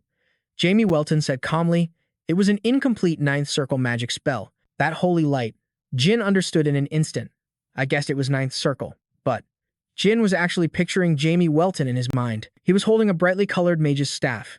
He thought, the highest state that all mages aspire to, but it's a level humans cannot reach. Has Jamie Welton really achieved it? Jin rested his chin on his hand and said, even though I saw and heard it with my own eyes and ears, I still can't believe it. The world would surely be shocked. But you said it was incomplete, Jamie Welton said. That's right. An imperfect ninth circle spell is only half-baked. Jamie Welton closed his eyes and said, I want you to keep this a secret, because now is not the time to reveal it. A map of the past appeared in Jamie Welton's mind, showing many fierce, spiky creatures and wastelands. Long ago, when a ninth circle mage appeared, all national-level records were wiped out. It must have all been because of the influence of the 12 churches. Perhaps they fear the birth of a second Diablo Volpia. The image of that ninth-class sorcerer appeared in his mind. He was incredibly handsome, with a profound and dashing air. Jamie Welton clenched his fist, thinking, to the 12 gods, Diablo Volpia was a complete nightmare. That's why I'll only reveal my power when I've truly mastered it. It's the only way to survive in this world. Jin Yueguang said coldly, what if I were to reveal it? With a terrifying expression, Jamie Welton replied, his eyes slowly turning purple, surrounded by a golden magical aura. Then one of us will end up dead. Won't we? He smirked, the atmosphere turning grim. Jamie Welton asked, I have one more question. Are you from the same country as Han? I noticed your clothes are quite similar. As Jamie Welton dispersed his magical aura, Yu Guang replied, that's right. We both come from the eastern continent, a place called Rio. Jamie Welton recalled that the name Rio meant beautiful. Although its civilization is not highly developed, it is a nation that has perfected bladed weapons, and most of its people are warriors. However, sorcerers are also active in this country. He wondered if all the warriors there were equally strong. Jin sighed, not at all. If all our warriors were supreme masters, we would have conquered the continent of Doan by now, especially since we also have a few sorcerers who've reached a divine level. Jamie wondered, So you call your sword masters? A triangle formed in his mind, with its points being the profound realm, the transformation realm, the peak level, and finally, the supreme peak master. The ranks ascend from low to high. Of course, we have masters, Jin said. The levels, from lowest to highest, are peak, super peak, transformation realm, and profound realm. A triangle representing this hierarchy. Jamie Welton thought, if the peak level is considered a master, then the super peak level must be a grand master. But is there someone even stronger than him? Jamie Welton let out a sinister smile and said, if that's true, then Rio's power is truly terrifying. A scene replayed in his mind. Only a master of the highest realm could possibly defeat Isis. Jamie Welton continued to smile and said, so the Grand Sorcerer and the Super Peak are both top-tier levels from Rio. Jin closed his eyes tightly and nodded slightly. That's right. As Jamie Welton speculated internally, the image of a certain person suddenly appeared in his mind. I still can't remember his name. But back then, he was stronger than anyone when it came to the sword. A hazy shadow appeared in his mind as Jin explained. The last person to reach the transformation realm lived 100 years ago. According to the records, Jin recounted, he was the first martial artist to come to the continent of Don. Only his surname was ever revealed. He had the surname Chiok. Upon hearing that surname, the hazy figure became clear. It was a handsome young man with a profound gaze, pointing his sword at Jamie Welton. The man said, let's have a duel. My surname is Chiok. The expression on Jamie Welton's face changed. A name surfaced in his mind. His name is Jun Kyung. I remember now. Jamie Welton thought further, even though he only used a sword against me. Diablo Volpia. I wasn't someone who could be easily defeated. Jamie stared intently at the sword in his memory. The things he said while I was practicing my swordsmanship were actually a great help to me. But I wonder if Chuk is still around. Is the surname Chia common? Jin replied, it's rare, but there are some people with that surname since there aren't many different surnames in Rio. I guess they both have the surname Chiok. It could just be a coincidence. Jamie Welton said, thank you. That was useful information. If I get the chance, I'd like to visit Rio. Jin Yueguang said, when things have settled down, I'll take you there. So, would you like to come with me to the Fran headquarters? Jamie Welton replied, if this is about working for Francia, I've already refused. Jin said, it's not about working. I just thought it would be great if you could meet Isis, our Grand Sorcerer. A moment of silence passed. Jin continued to persuade him. I'll be leaving in about a week, so I hope you can give me an answer soon. Jamie Welton said, I'll think about it. Another moment of silence followed. After Jin left, Jamie Welton turned to look out the window, muttering the name, Fran headquarters. The next day, a brown-faced, white-haired old man stood before a man sitting at a desk and reported, news has come in. The war in Harmonia was a victory. All corrupt officials have been executed, and I will send people to investigate further. The king has been exiled, and Count Mio Fato is temporarily running the government. King Sedum of the Freedom Kingdom said, that is a family with a long and storied history. He is well suited to be the king of a nation. King Sedum continued, and what about the Drian Church? The brown-faced, white-haired subordinate replied, there has been no news yet. I believe the other churches will soon begin to pressure us. These were the 12 churches, which indirectly influenced the nations they resided in. There was an unspoken rule that the church and the state should not interfere in each other's affairs. An orange-haired person was being held at spear point. The brutality of the Drian Church has shattered this balance. The 12 churches will undoubtedly take action, and the people of the continent will be the ones to suffer for it. King Sedum of the Freedom Kingdom slammed his clenched fist on the table, gritting his teeth and thinking, I don't like this. How much longer will the laws of the 12 churches influence humanity? King Sedum of the Freedom Kingdom sighed, closing his eyes and leaning his head back in his chair. But Jamie Welton did a great job. Even though I gave him a lot of responsibility, he handled this mission perfectly. King Sedum of the Freedom Kingdom smiled smugly as he listened to his subordinate talk about Jamie Welton. The subordinate said, he defeated the main forces of the Church of Dan. His name is Welton Jr. King Sedum of the Freedom Kingdom laughed and said, how childish. With this victory, we have gained an ally in Harmonia, and at the same time, we've put pressure on the Church of Genet. The subordinate suddenly remembered and handed King Sedum of the Freedom Kingdom a letter, saying, Your Majesty, there's a letter from Mr. Welton. King Sedum of the Freedom Kingdom asked, a letter? King Sedum of the Freedom Kingdom slowly opened it and read the message Jamie Welton had sent. My dearest Majesty, Jamie Welton will be traveling the world to broaden his knowledge. At the bottom of the letter was a drawing of Jamie Welton winking and holding up an index finger. As for King Sedum of the Freedom Kingdom, his expression twisted with incomprehensible emotion. His lips trembled as he said, he's going on another trip, Is that the entire content of the letter? The subordinate beside King Saddam of the Freedom Kingdom said helplessly, I'm very sorry, Your Majesty, but that's everything he sent. Then the king noticed a postscript in the bottom corner of the letter.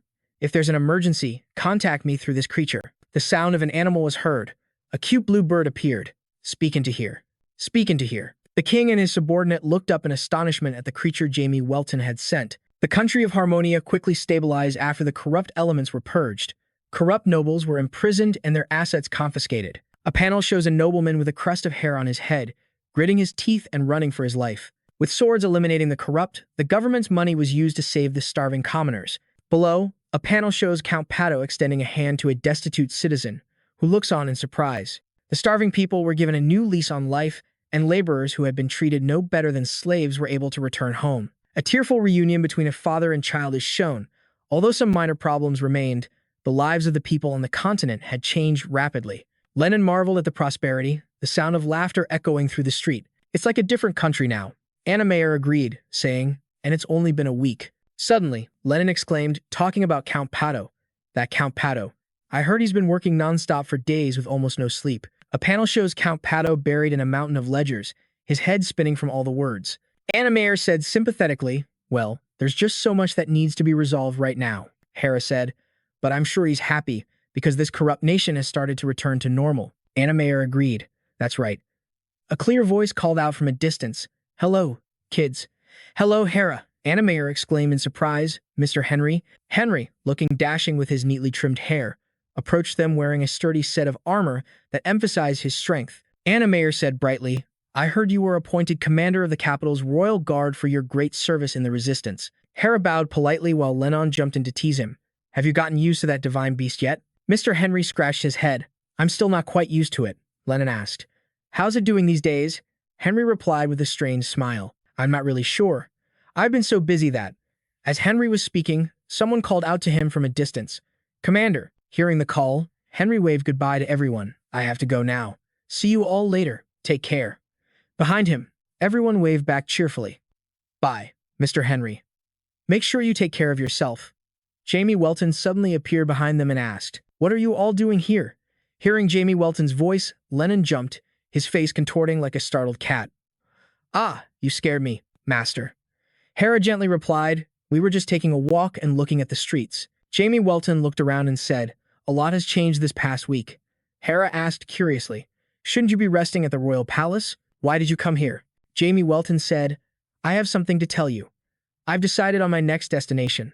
I'm going back to the Fran headquarters with Jean. Hearing this, everyone looked confused and exclaimed in unison, Huh? The sunlight in the sky seemed to grow harsher. Pleading. Anna Mayer asked, Can I go with you? Lennon, beside her, also chimed in, Me too. Please let me come with you. Both of them earnestly grabbed their master's sleeves, but Jamie Welton said coldly, No. Seeing his two students insisting, Jamie Welton used his magic to push them away, making them cry out in protest. The two of them sat dejectedly on the ground. Lennon spoke up, Master. Anna Mayer added, Please let us go with you, model. My students were being too loud, so Jamie Welton trapped them inside a rectangular barrier, causing them to scream and beg. Jamie Welton approached Hera and said, Please take care of the children. Seeing this, Hera asked, How long will you be gone? Jamie Welton cheerfully replied, I think it'll be at least a month, or maybe even a year. Hera said dejectedly, But right now, the skill gap between you and your disciples is significant. Jamie Welton said warmly, That's right, Miss Hera. Please teach them in my place. Hera waved her hand dismissively. No, I'm not skilled enough for that. Jamie Welton laughed and replied, I know you're more than capable of taking on my disciples. After finishing his conversation with Hera, Jamie Welton dispelled the barrier trapping his two disciples and said, All right. Jamie Welton said, This journey will be very difficult, so you can't come with me. Anna Mayer began to speak, but before she could finish, Lennon stopped her with his hand. Lennon said, Anna, give it up. With tears welling in his eyes, Lennon said, I know you won't let us go with you. Have a safe trip. I'll do as you ask and wait for your return. Jamie Welton noticed something unusual and said, Saying something like that is so unlike you. Lennon shouted angrily, Why don't you ever believe me when I'm being serious? Jamie Welton was just teasing Lennon a bit and said, I trust you'll do well. He then patted Lennon's head. Anna Mayer said the same, I wish you a safe journey, master. Lennon shyly kicked a stone away and said, Don't forget to buy souvenirs when you come back. Then, Jamie Welton said. Well then, let's say our goodbyes here. The scene changes to the Harmonia border region. The sun had now set over the kingdom of Harmonia. Jin and Jamie Welton were on their way out of Harmonia. Jin looked back and asked, "Did you say goodbye to everyone?" Jamie Welton said, "Yes." "Where is the Fran organization's headquarters?" Jin replied, "It's in Abraz, one of the 6 forbidden zones, the 6th forbidden zone, Abrazes." A white temple appeared in the distance above the Arizard forest. It was a large temple located in the far north of the country. A monster armored in blue flames and a purple-eyed mammoth have long prevented humans from setting foot here. The area is filled with all sorts of poisonous plants and dangerous monsters lurking about. A snake was coiled around a poisonous flower, its mouth wide open. Jamie Welton asked, "Is Isis there?" Jin said, "Not right now. 15 days ago, Isis and Bailey were in Harmonia for a while. They had something to do, so they left." Jamie Welton pouted in disappointment. "What? We came all the way to the headquarters and I still can't meet them." Jin turned back and said, "It's not like that. They'll be back soon." Jin continued, "Besides, wandering across the country to relax is nice, isn't it? An image of a sunset sky with birds taking flight. In a village near the Leo mountain range, a prosperous village appears. Shouts rang out, 'There are monsters here. Where do you think you're going? Get out of here. You damn bastards.' A crowd chased 2 people they called monsters, furiously throwing stones at them. The older brother was using his body to shield his little sister. The little girl weakly called out, 'Brother.' The brother said, 'It's okay.' The nasty children yelled, 'They don't even know their father abandoned them. Everyone says their father is a notorious swindler.' The sound of the brother grinding his teeth in resentment was constant as he looked at the jeering, taunting crowd. The brother grasped his sister's hand tightly and said, 'Let's go.' Quickly. The girl, her hand held too tight, grimaced with tears in her eyes. 'Ah, that hurts.' The brother bit his lip and pulled his sister into a tight hug. 'Damn it, I have to grow up as fast as possible. By then, this goddamn town will definitely be in ruins.' The sun peeked out from behind the long mountain ranges. Warm sunbeams shone down on every rooftop in the peaceful village. Standing at the entrance to the village, Jin commented, 'That village seems quiet today.' Jamie nodded slightly and said, 'Let's go check it out.' The wind blew as dark night fell. Beneath a tall post hung a sign that read "In." In the main hall, a man with a full beard said in a welcoming tone, 'Welcome, guests.' Across from him, Jin was unimpressed. He replied coldly, 2 rooms, while dropping a coin into the innkeeper's palm. Having received payment, he naturally got to work. The innkeeper immediately turned and said to an employee, 'Show the guests to their rooms.' A female employee, who was conveniently on her way upstairs with clean towels, happily replied, 'Yes, I'll show you 2 to the 2nd floor.' A moment later, in the inn's dining hall, people were gathered together. The hustle and bustle of conversation and the clatter of cutlery echoed ceaselessly. Since there were only 2 of them, they sat facing each other. Jamie watched Jin eat with an indescribable expression on his face. 'Don't you think you look bizarre? Who eats with a mask on? It's creepy.' Hearing this, Jin paused for a moment. Why start something while he was eating in peace? He couldn't be bothered. Jin said coldly, 'How does me wearing a mask affect you?' Sighing, Jamie closed his eyes in resignation and replied, 'Ah, it's just so embarrassing when other people see it. They said they saw a painter yesterday.' Suddenly, voices from the next table drifted over. The girl with chestnut-colored hair rested her chin on her hand and asked, 'Is it really a curse?' Jay immediately zeroed in on the key word, 'A curse.' Another, more irritable voice snapped, 'Ever since that woman and her 2 kids moved here, this village has gotten weird. We need to kick them out.' The middle-aged man at the same table was so agitated he started gesturing wildly. Across from them, the girl with the chestnut hair waved her hand dismissively and shook her head. 'That's just speculation. Do you really think there's something wrong with them?' She continued. 'Isn't there a saying about not judging a sorcerer by their looks?' First, she mentioned Jin, and now she's addressing him. Those words hit Jay like a ton of bricks. He went pale and choked on his drink, spitting it right into Jin's face. Jin's entire head was soaked, and he angrily bent his fork in his hand. Jin gritted his teeth, his eyes dark as he glared daggers at him. Startled, Jay avoided that death glare and laughed awkwardly. 'Sorry about that,' he said. 'What happened earlier? It was just a coincidence.' Jin ignored the young man in front of him. Wiping his face with a clean napkin, he called out, 'Bring us some beer.' A waitress carrying some glasses came over and immediately replied, 'Yes, sir. Will your companion be ordering anything else?' 'That's all right,' Jay said. Then, turning his head toward the other table, he continued, 'Those people were talking about a curse. What's that all about?' The waitress glanced in the direction he was looking. 'Oh, that?' she said, and began to tell the story. 'After that mother and her children moved here, a ghost started appearing in the village.' As she spoke, An image formed of a large phantom looming over the mother and her two children. The waitress's voice continued.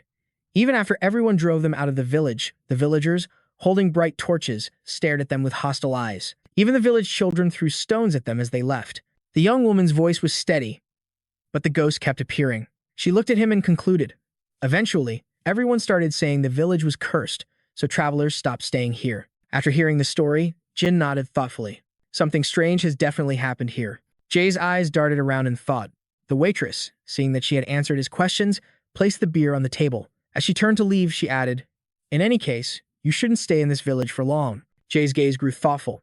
He rested his hand on his chin, thinking to himself, a ghost and a cursed family, you say. Later, Jay sat on the bed in his room, legs crossed, gazing out the window. Where should I begin this investigation? He murmured to himself. He then closed his eyes. The entire village materialized in his mind, like a wireframe map made of simple outlines. If there's really a ghost here, he thought, I'll find it in no time. As his mind scanned past the old-fashioned architecture of the houses, he suddenly detected a strange aura swirling in a village alleyway. A surprised smile crept onto Jay's face. So that's where it is? Without another word, he set off to find it. As he walked down the path, he felt a distinctly chilling air and noted the dense, sinister energy that permeated the place. I'm going to get to the bottom of this mystery, Jay muttered. But he couldn't help but think in surprise.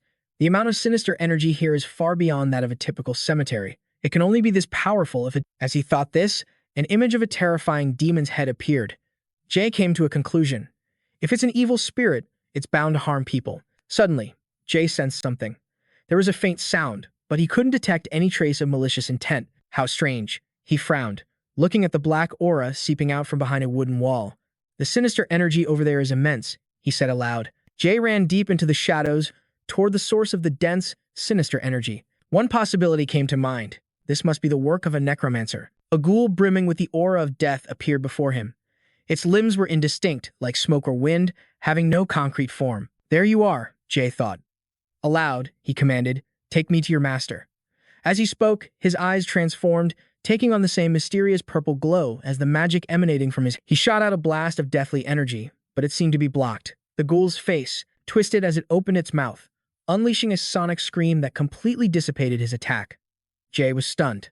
It resisted my power? A glimmer of interest showed in Jay's eyes. He smirked as he pulled back his hand, thinking, and here I thought all the necromancers of this era were complete garbage. No matter how strong a power is, it will always be consumed by one that is even stronger. With that thought, Jay immediately raised his hand to unleash his first ability.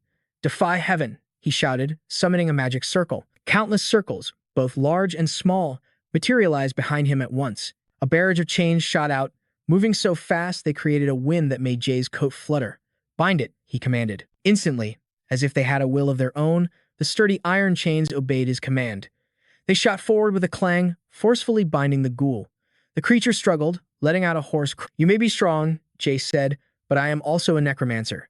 How could you possibly hope to be my equal? As Jay spoke, his hand, now enveloped in magical flames, tightened the chains, forcing the ghoul to kneel at his feet. Jamie thought to himself, this way, I can use a subjugation spell on it to track down that necromancer. Suddenly, Jamie's eyes widened in shock.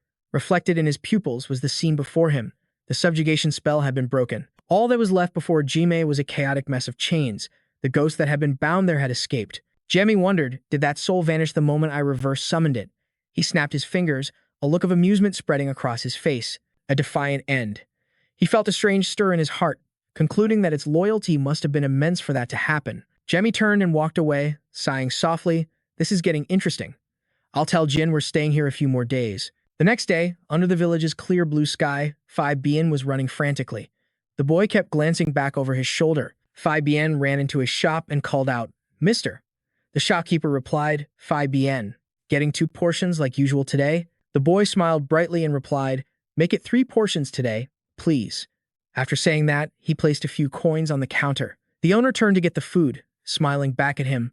All right, looking at the 3 silver coins neatly placed on the counter, Phi Bien calculated in his head.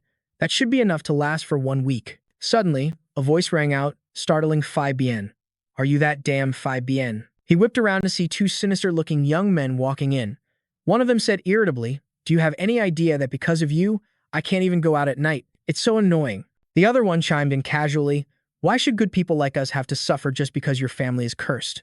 Phi Bien angrily retorted, my family is not cursed. The irritable one immediately rushed forward and punched him square in the face. He snarled, who are you raising your voice at? Phi Bien crumpled to his knees in pain, only to be grabbed by the collar and yanked up by the scowling man. The bastard laughed, tossing the boy's hat aside. Let's see if killing this little brat will break the curse. His companion, watching from behind, also burst out laughing in agreement. Yeah, that's right. Phi Bien grabbed at the hand holding his collar, his hit cheek already bright red. Phi Bien squeezed his eyes shut and screamed, please, somebody help me. Seeing his expression, the street thug's grin widened from ear to ear. He clenched his fist and said, who'd be bothered to help a haunted little brat? Go to hell, he yelled. Terrified, Phi Bien shut his eyes even tighter as tears started to well up. Suddenly, a familiar figure appeared on the scene. Jamie gripped the thug's fist tightly. He frowned and said coldly, this child has done nothing wrong. Jamie squeezed harder, his knuckles digging deep into the back of the man's hand, making the thug squeal like a stuck pig. He screamed, arg! Then Jamie swung his arm, throwing the thug toward his companion. The two of them collided and went flying into the shop's door. Jamie closed his eyes, dusted off his hands, and said, I was wondering why it was so noisy this early in the morning. So it was you two. He looked at the two useless good-for-nothings, trembling as they struggled to get up. Jamie said nonchalantly, no matter what the situation is, hitting a child deserves punishment. Jamie grinned slyly, stretched a hand toward them, and cheerfully said two words, feel pain. Instantly, a stream of green energy emanated from his hand. Like a wisp of smoke, it swirled around and enveloped the two men's bodies. They immediately let out a long scream and collapsed flat on the floor. Error! Jamie looked at the scene, feeling he might have been a bit too rough. Suddenly, a weak voice called out, Mister? Jamie turned his head and met Phi Bien's tear-filled eyes. The boy's cheeks were red and swollen from the hit, and his trembling body looked incredibly pitiful. Phi Bien's voice trembled. Thank you for saving me. It was then that Jamie recognized him. Isn't this the child from that rumored cursed family? What's he doing here? He said abruptly. Let me check your face.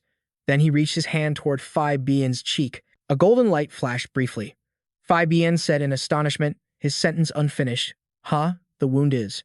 Jamie then beamed a brilliant smile. He said, I'm a priest sent by the church. It's only right to help those in danger. It seems your family is being misunderstood, isn't it?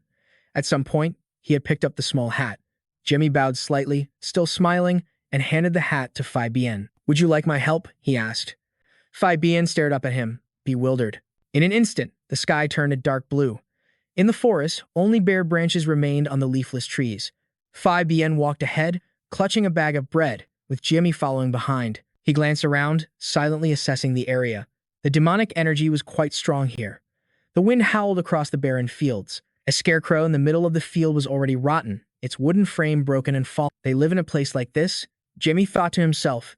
When they arrived in front of an old house, Phi Bien rushed to open the door and said politely, Mister, this is my house. Please, come in. Jamie replied, all right. As soon as he entered, the boy quickly placed the bag of bread on the table. He hurried up the stairs, calling out, Mom, it's me. Phi Bien. Jamie stepped inside and looked around. In the bedroom, a woman with a gentle beauty was sitting on the bed. She smiled and said, Phi, is that you, dear? Next to her was a bright-faced little girl who was hugging the woman and cheerfully greeting Phi Bien. This was his mother, Irina, and his younger sister, Fiona. Phi Bien excitedly told his mother, Mom, we have a guest. This priest can drive away the evil spirits in the village. It was only then that Irina noticed someone walking behind her. Without getting a clear look at his face, she asked, Huh, is that so? Jai said with a faint smile. It's a pleasure to meet you. I'm from the P.O. Church. He smiled and raised his hand in greeting, introducing himself. My name is Ricky. But in his palm, a symbol lit up, projecting a different face. Irina was a little anxious. Why would a young man like you come to such a filthy place? But Fabian was ecstatic. He clenched his fists and insisted, It's true, Mom. Look, Fabian said. A few hours ago, someone beat me up and injured me, but he was the one who healed my wound. With that, he eagerly showed his face to his mother. Irina, who was about to cup his face, was stunned. She covered her mouth and said, Wow, the wound. It's really healed. Hearing this, Irina immediately stood up and bowed her head to him. Thank you so much. It would have cost so much money to treat that wound. Money I don't have. Jai raised his hand to pat the boy's head and chuckled. Haha, it's really no big deal. Nearby, Fiona happily clung to him, her eyes curving into a smile. I'm just following the goddess's will, or so he said. Inwardly, Jai's face was already bright red. He clenched his fists, gritted his teeth, and thought, damn it, that was so cringy to say. Ahem, yes, it's thanks to this. He said, I heard that your family is the reason ghosts have appeared in this village. Jai opened his palm, and a brilliant golden light shone from it, almost blindingly bright. He continued, would you allow me to verify the truth of that rumor? Irina was silent for a moment, then turned to her children.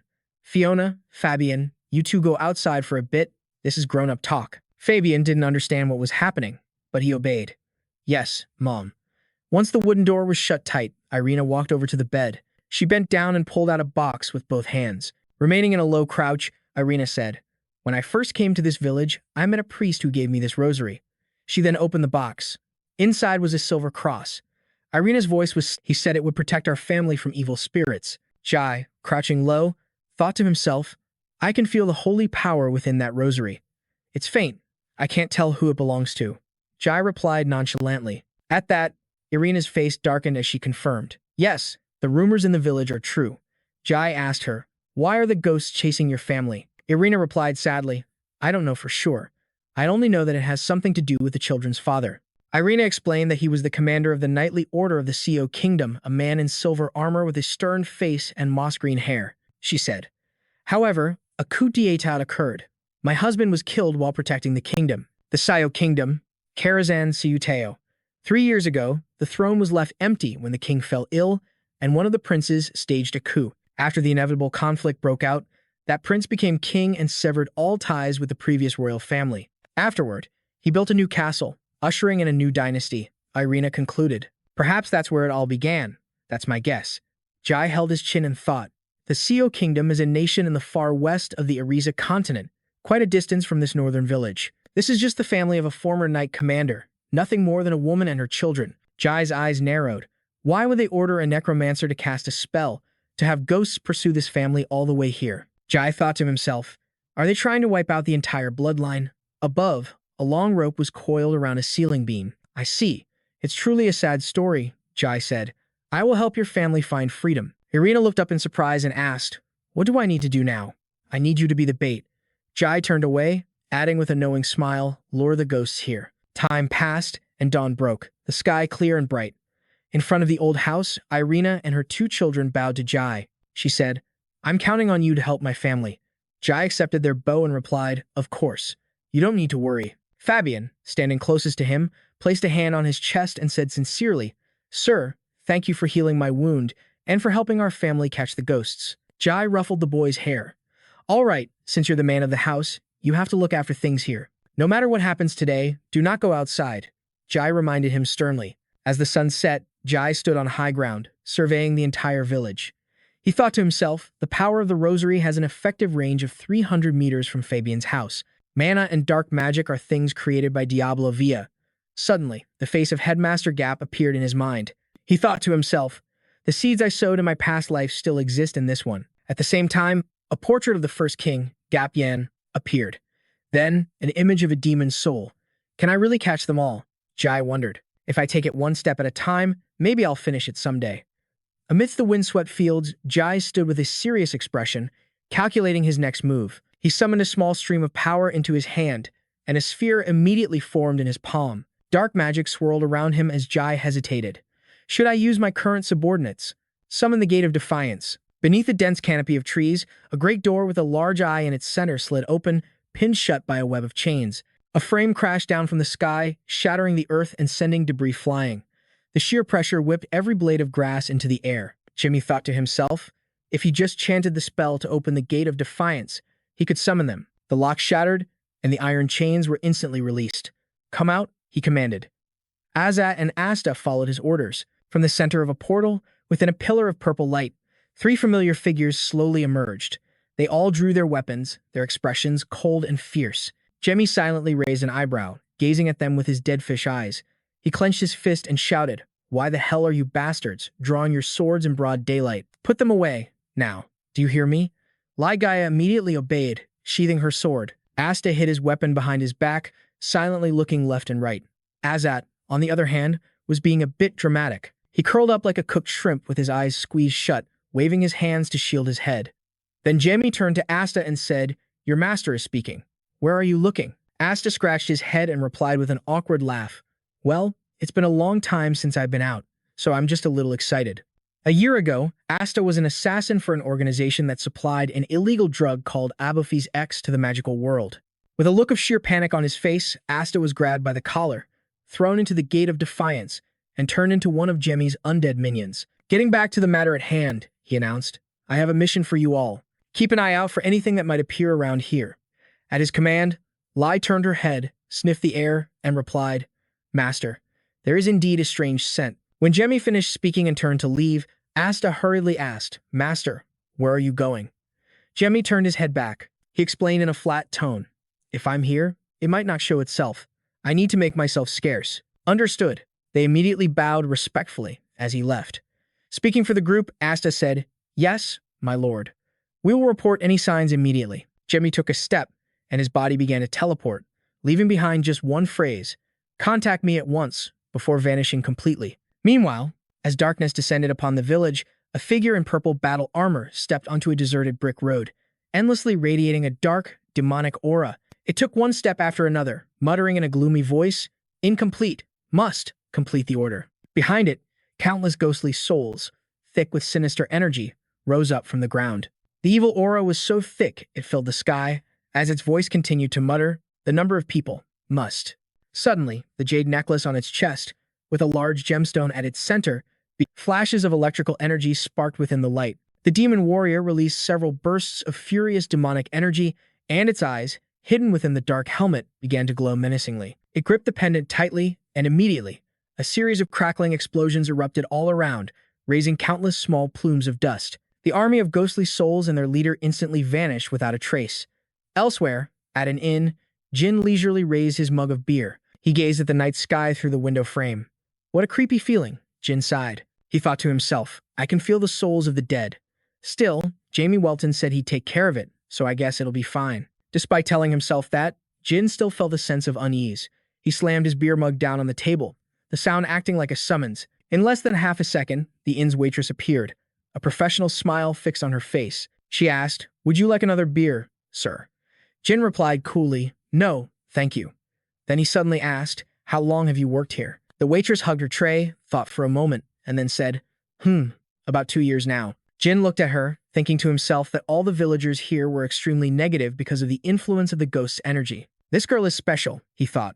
She seems completely unaffected by the external forces, always maintaining such a positive demeanor. He stood up and said tersely, I understand. I'm leaving. The waitress, ever the good hostess, asked, Are you sure you don't want anything else, sir? Back at the home of Irina and her children, Jemmy's 3 subordinates stood guard at the door. The night wind howled, rustling the grass. Azet seemed to sense something and suddenly spoke. That energy. It's getting denser. Lai closed one eye, feeling the wind on her face. I wonder if they'll be okay. How could a normal person withstand this? The master cast a sleeping spell on them, so they should be all right. Inside the bedroom, a thin, yellow magical barrier gently and peacefully enveloped the room. Irina and her children were sleeping peacefully. Asta spoke up, I can't get in touch with the master. Lai's face filled with worry as she replied in shock. Really? That's impossible. Asta's expression turned dark and grim. He growled, They're here. In front of them stood a troop of ghost soldiers, heavy with a sinister aura.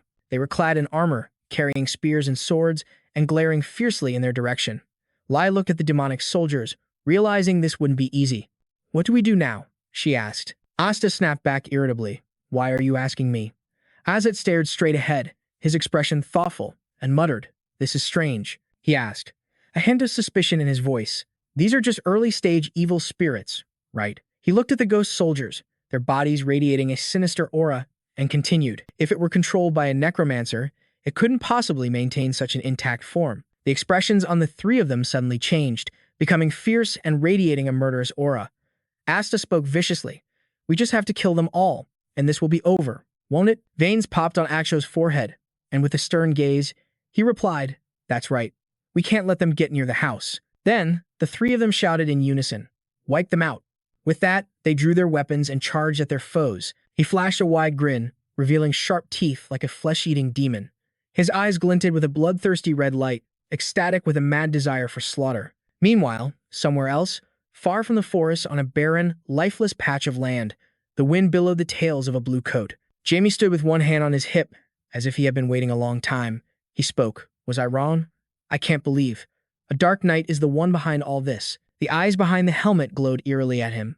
The ferocious, violent demon warrior emanated a murderous aura, its dark energy threatening to envelop time and space itself. The eyes behind the helmet lit up with an unusual white light. To be precise, this was a dark knight, a high-level being among the undead, possessing terrifying power. Jamie turned his head, wondering, but why is he targeting Fabian's family? He watched a group of demon soldiers approaching him and thought absently, I suppose I'll have to get the whole story out of him. Jamie pointed his sword straight at the dark knight and calmly asked, Why have you appeared before me? Your target is quite far from this place. The dark knight remained silent. If you refuse to answer, Jamie said, channeling dark magic into his weapon, then I'll have no choice but to use my power. Suddenly, the pendant on the dark knight's neck began to glow.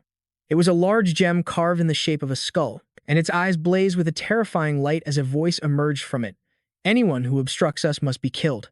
As the oppressive voice echoed, the dark knight, as if receiving a command, immediately lunged forward, swinging its sword through the air aimed at Jamie. Jamie's eyes widened in shock as a thought struck him. Dark mana? The sword slashed down, carrying with it a powerful aura. Jamie swiftly dodged. A slight smile played on his lips, but no matter. He lowered himself into a stance, his long sword now densely cloaked in dark magic. His expression turned serious as he issued an arrogant challenge. I will make you my subordinate. The two terrifying forces collided, neither willing to back down. Jamie Welton thought, so that's the skill to control dark mana, and this swordsmanship is at a masterful level too. Jamie Welton prepared to swing his sword, lunging forward to attack. The battle raged fiercely. Suddenly, numerous wraiths burst forth from the Dark Knight's body. Jamie Welton said, So you have accomplices, do you? He summoned his staff, Outer Avalon, and said, Have a taste of this, you wraiths. Then Jamie Welton used Outer Avalon to cast Divine Burst, a basic holy art used by priests. A powerful, dazzling golden light radiated everywhere, vanquishing the Dark Knight's wraiths. Jamie Welton said, You can't possibly hope to defeat me with just these low-level undead, can you, Dark Knight? The Dark Knight was like a soulless corpse, continuously muttering, Destroy the enemy. Jamie Welton laughed and continued, I thought you were just inexperienced, but now I understand. You're not some vengeful spirit that has been accumulating power over a long time. Instead, you were born as a powerful being by absorbing my own dark mana. Jamie Welton unleashed his heaven-defying power, launching an attack of terrifying force toward the Dark Knight. Jamie Welton said, I know you're no pushover. Then he shouted, But you're still just a Dark Knight who hasn't been in this world for very long. You're still too green. Then, Jamie Welton appeared above the Dark Knight's head, preparing to bring his sword down. Jamie Welton's sword slammed into the ground, causing it to crack and shatter over a large area. The Dark Knight managed to dodge. After evading Jamie Welton's attack, it launched a counter of its own. But Jamie, completely unfazed, calmly said, That's a decent attack, but he then used Outer Avalon, inverting the world. The tide of battle shifted, and the Dark Knight was now completely overwhelmed by Jamie Welton. The Dark Knight was stunned. Jamie Welton said, If you want to fight a battle mage, you're going to need to know a lot more than that. Jamie Welton's sword pierced the Dark Knight's body. The Dark Knight let out a cry of pain. Jamie Welton flashed a victorious smile, one that was 30% joyful and 70% demonic. He then used his Thunderbird technique to deliver the final, fatal blow. The Dark Knight's outer armor began to crack. As the shattered pieces fell away, they revealed the person inside was a girl with blonde hair. It's a girl, Jamie Welton thought, surprised. The weakened Dark Knight sat on the ground, yet still stubbornly insisted, Don't get in my way. I must complete my orders, Jamie Welton thought. If she's a Dark Knight, a high-level undead, then she should be fully awakened. But she looks more like a recently formed vengeful spirit. Could my own power have caused this? Jamie Welton sheathed his sword. Still, I'll need to train her anyway. Jamie Welton looked down from above and said to the Dark Knight, Stop wandering around and harassing the living. Become my subordinate. Jamie Welton's hand, covered in dark mana, reached for the Dark Knight's head. The Dark Knight weakly closed her eyes and mumbled, I. Suddenly, immense power erupted from the Dark Knight once more. She screamed, I must complete my mission. Cinter's royal castle. The scene was a bloody, horrific massacre, with the gory corpses of soldiers strewn all over the room.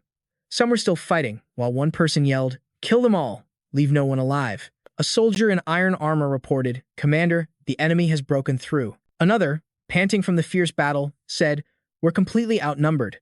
The commander told them to stop them no matter what. The commander of the Center Kingdom's Knight Order, Vinos Green, holding the Crown Prince's swaddled son, shouted, "We must get the Crown Prince's son out of here, no matter the cost." An old man in armor appeared, leading another group of soldiers. This man was the vice commander of the Center Kingdom's Knights, Levitt Payon. Levitt Payon said, "Stop dreaming. The fourth prince has beheaded the Crown Prince. The coup has succeeded." Levitt Payon told Vinos Green, "If you hand over the Crown Prince's son, I'll spare your life." But Vinos Green remained resolute, saying, "Vice Commander, you would murder a newborn child." Vinos Green looked at the Crown Prince's son, still oblivious to this chaotic world, sleeping peacefully. He thought to himself, "If the Crown Prince is dead, then his son is the sole heir. I must save this child to preserve the royal bloodline." With a sharp gaze, Vinos Green called out, "Bianca." A female knight appeared and replied, "Yes, Commander." This female knight was the same dark knight Jamie Welton had seen. Vinos Green handed the Crown Prince's son to Bianca, ordering her, "You must protect this child at all costs. He is the only heir. The very survival of this nation rests on him." Bianca was stunned. "Commander." Losing his patience, Levitt Payon drew his sword and attacked, yelling, "Vinos Green, stop this pointless struggle." Vinos Green also drew his sword to fight back against Levitt Payon, shouting to Bianca, "Bianca, go.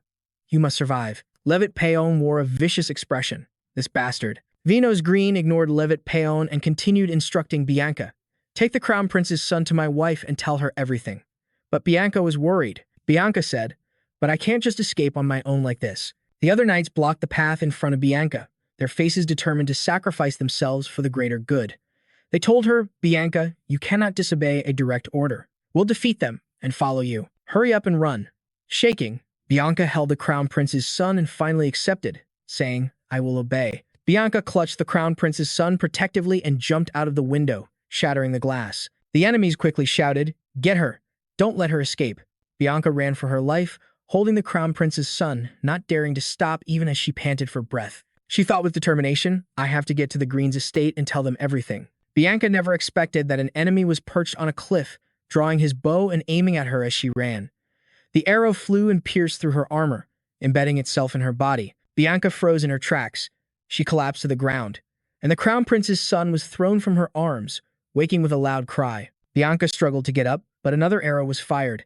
Bianca could only watch helplessly as the infant Crown Prince was shot and killed, blood splattering everywhere. Bianca screamed in anguish, "No." The cruel, heartless bastard shot the Crown Prince's son with 3 arrows. Shaking, Bianca tried to crawl towards him, still muttering in despair, "No, I have to complete my mission." Bianca remembered the sight of Commander Vinos Green and her comrades staying behind to fight so she could escape. Bianca whispered, "I can't die here." Her vision blurred and then faded to black. A surge of power shot up from the castle. That power rushed into Bianca's body, and then the Dark Knight was created. That same power also enveloped the Crown Prince's son and was absorbed into a round pendant. The Dark Knight picked up the necklace and said, "I must complete my mission." After reading Bianca's memories, Jamie Welton finally understood. "Ah, so you didn't want to kill Fibion's family." Jamie Welton thought Bianca's despair must have awakened the dark mana. "But I don't understand how my mana ended up in the Center Kingdom," Jamie Welton thought. "Her obsession with that mission is too strong. If I leave her like this, she'll lose her sanity and become a terrifying evil spirit." Bianca kept repeating the same phrase, "I must complete my mission." Jamie Welton said, "I will help you find peace." Elsewhere, Jans, Philip, Rai, and Asta were fighting relentlessly. Jans gritted his teeth in anger and said, "These bastards are weak, but there are too many of them." Philip encouraged him, "Don't lose heart." Asta snapped, "Instead of complaining, just focus on killing them." Jamie Welton said to Bianca, "Go and carry out the order you were given. The person you want to see is there." Bianca said, "There." Bianca appeared in front of a small, dilapidated house. Bianca said, "Hand over the Crown Prince's son to Green's wife and tell her what happened." Bianca knocked on the door of the small house and said, "I am the royal knight, Bianca Andre." The Crown Prince's son appeared in Bianca Andre's arms. Bianca said, "I have come to carry out the order given by Commander Vinos Green." Irina opened the door, and upon seeing Bianca Andre, she was startled and asked in astonishment, "Knight Bianca, how did you know we were here?" Bianca Andre didn't answer the question, only carrying out her orders. "Madam Green, your husband and his comrades are now fighting the enemy at the royal castle." Bianca Andre said, "Take the Crown Prince's son and flee. There is still a chance for us to plan for the future." Irina, frightened and confused, said, "What are you talking about? That happened many years ago." Jamie Welton said, Just listen to what she says, madam. Irina thought in shock. That voice. It's the priest's. Only Irina could hear Jamie Welton's voice. The lingering spirit of Bianca is standing before you, so listen to her, so she can pass on peacefully. Irina, trembling with sorrow, replied to Bianca Andre, Knight Bianca, did you just run here from the castle? Can I entrust the crown prince's son to you? Bianca Andre replied, yes, I have just fought the enemy and followed the commander's orders to come here. Heartbroken, Irina cried and hugged Bianca Andre, praising her. Good, you did very well. Bianca also shed tears unconsciously. Bianca Andre said, Madam, I came here alone. The commander and our comrades are still there. Irina reassured her, it's all right, they will understand. So you can go in peace now. Everyone is waiting for you. Bianca Andre said, I'm sorry. At that moment, Bianca Andre burst into tears like a child, tears streaming down her cheeks. Bianca Andre spoke the words of self-blame she had held for so long, for failing to protect her commander and dying on her way here. Bianca Andre spoke of how she had caused so much hardship in the madam's life. As she finished, Bianca Andre transformed into specks of golden light and vanished into the wind. Jans, Philip Ra, and Asta were holding their weapons, observing their surroundings. Jan said, the Annets are gone. Philip Ra asked, does that mean our master has defeated the necromancer? Jamie Welton told them, you all just stay put. I'll come back when I'm done here. Philip Ra replied, understood. Back with Jamie Welton, he walked over to Irina and praised her with a gentle smile. Madam Irina, you did well. But Irina wasn't happy at all. With a worried expression, she asked, did you really know everything? Irina continued, the fact that Bianca's spirit has been clinging to my family all this time. Jamie Welton replied to Irina, at first, I didn't know. I only understood everything after coming here. Irina lowered her head and replied, I see. Then, tears streamed down her cheeks, falling one by one. With a pained expression, Irina sobbed. Bianca always yearned for a future, but it could never be realized. Every passing day must have been hell for her. Irina added, but in a way, it's for the best. That way, she didn't have to witness her family and loved ones being killed or see the enemy sit on the throne. Irina grabbed her own wrist, thinking that today had ended Bianca's nightmare.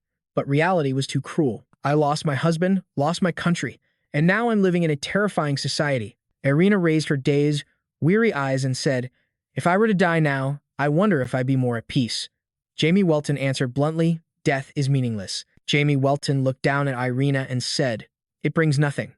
It will only leave you with more regrets. Irina closed her eyes and said, you speak as if you've died before. Just then, Fabian and Fiona suddenly ran over. The two children threw their arms around Irina, surprising her. They cried out loudly, Mom, you can't die. Don't die, Mom. Please don't go. Irina, moved, began to cry again. She knelt down, hugged Fabian and Fiona close, and stroked their heads, and said, I'm not going anywhere. My children are here. How could I possibly leave you behind? Jamie Welton watched the emotional scene between Irina and her children, feeling a bit awkward.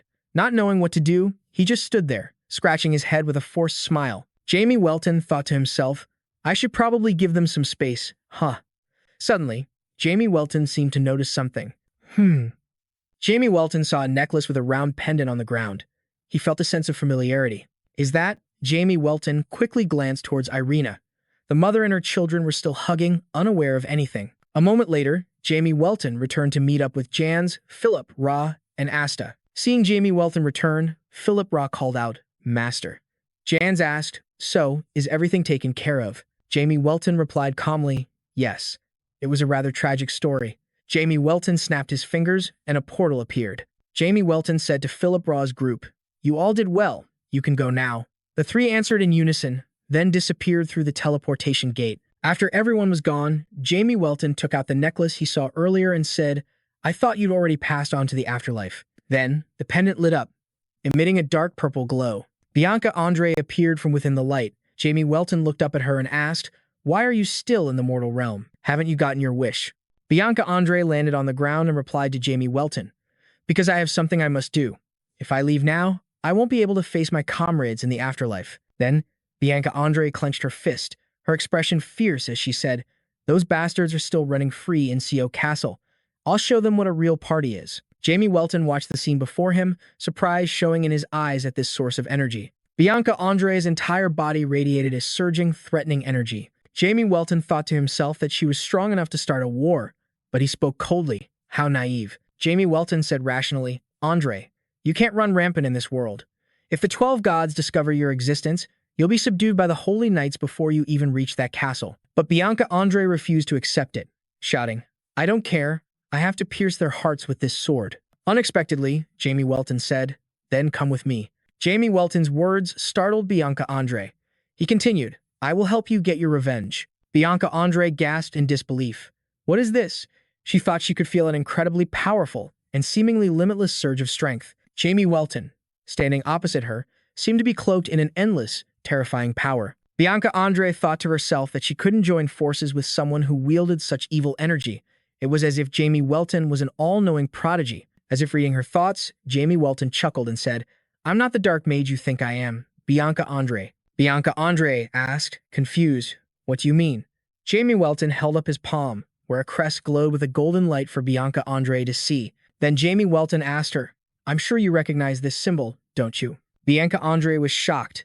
It was the symbol of P.O. She recalled, come to think of it, when I first found him, he was using divine power. The light was as dazzling as the heavens themselves, forcing Bianca Andre to look away. She had to turn her face to avoid it. Jamie Welton said, I am the Saint of Piro. After letting Bianca Andre confirm it, he lowered his hand. Only then could Bianca turn back to look at Jamie Welton and say, Dark mages are the enemies of humanity. You truly look more like a divine being. Jamie Welton smiled and said, That's because the power I use is a little different from everyone else's. That power belonged to my former body. Suddenly, Bianca Andre felt something unusual in her body, thinking in surprise, is the dark mana inside me resonating with him? With a serious expression, Jamie Welton asked again, Now, make your choice. Do you want to come with me or not? Bianca Andre considered her options, thinking this was likely her last chance to avenge her comrades. I guess I'll have to make a deal with the devil. Bianca Andre decided to take the gamble and said, I will form a pact with you. Jamie Welton gave a satisfied smile and said, Let the pact begin. A dark light flashed, and Bianca Andre transformed into the form of a shadow knight, kneeling on one knee before Jamie Welton to show her submission. She declared, I, Knight Bianca Andre, swear my loyalty to you as your subordinate. Jamie Welton also drew his sword from its sheath and said, Bianca Andre, I shall accept you as my knight. Bianca Andre replied, I swear to sacrifice everything for you, my master. Jamie Welton thought, I brought Bianca to the gate. Riza will lead her inside. As he walked away, he wondered, that family must have pulled themselves together by now, right? Inside a small, old, and dilapidated house, a voice said, I'll try my best one more time. Irina and her 2 children were sitting around a round table. It was a warm scene. Irina smiled and said, I'll work hard so my beloved children can eat and wear whatever you like. Fabian took Irina's hand and said dutifully, I'll also do my best to help you, Mom. Fiona jumped around happily, saying, Me too, me too. Jamie Welton stood outside the door, listening to their conversation. Irina's voice rang out again, Come here. My children are the best. Jamie Welton thought, so, she's decided to keep living and be a pillar of support for the kids. Remembering his own family, Jamie Welton smiled, thinking, I've enjoyed the warmth of a family, so I want them to have that too. I'm really not used to these kinds of feelings at all.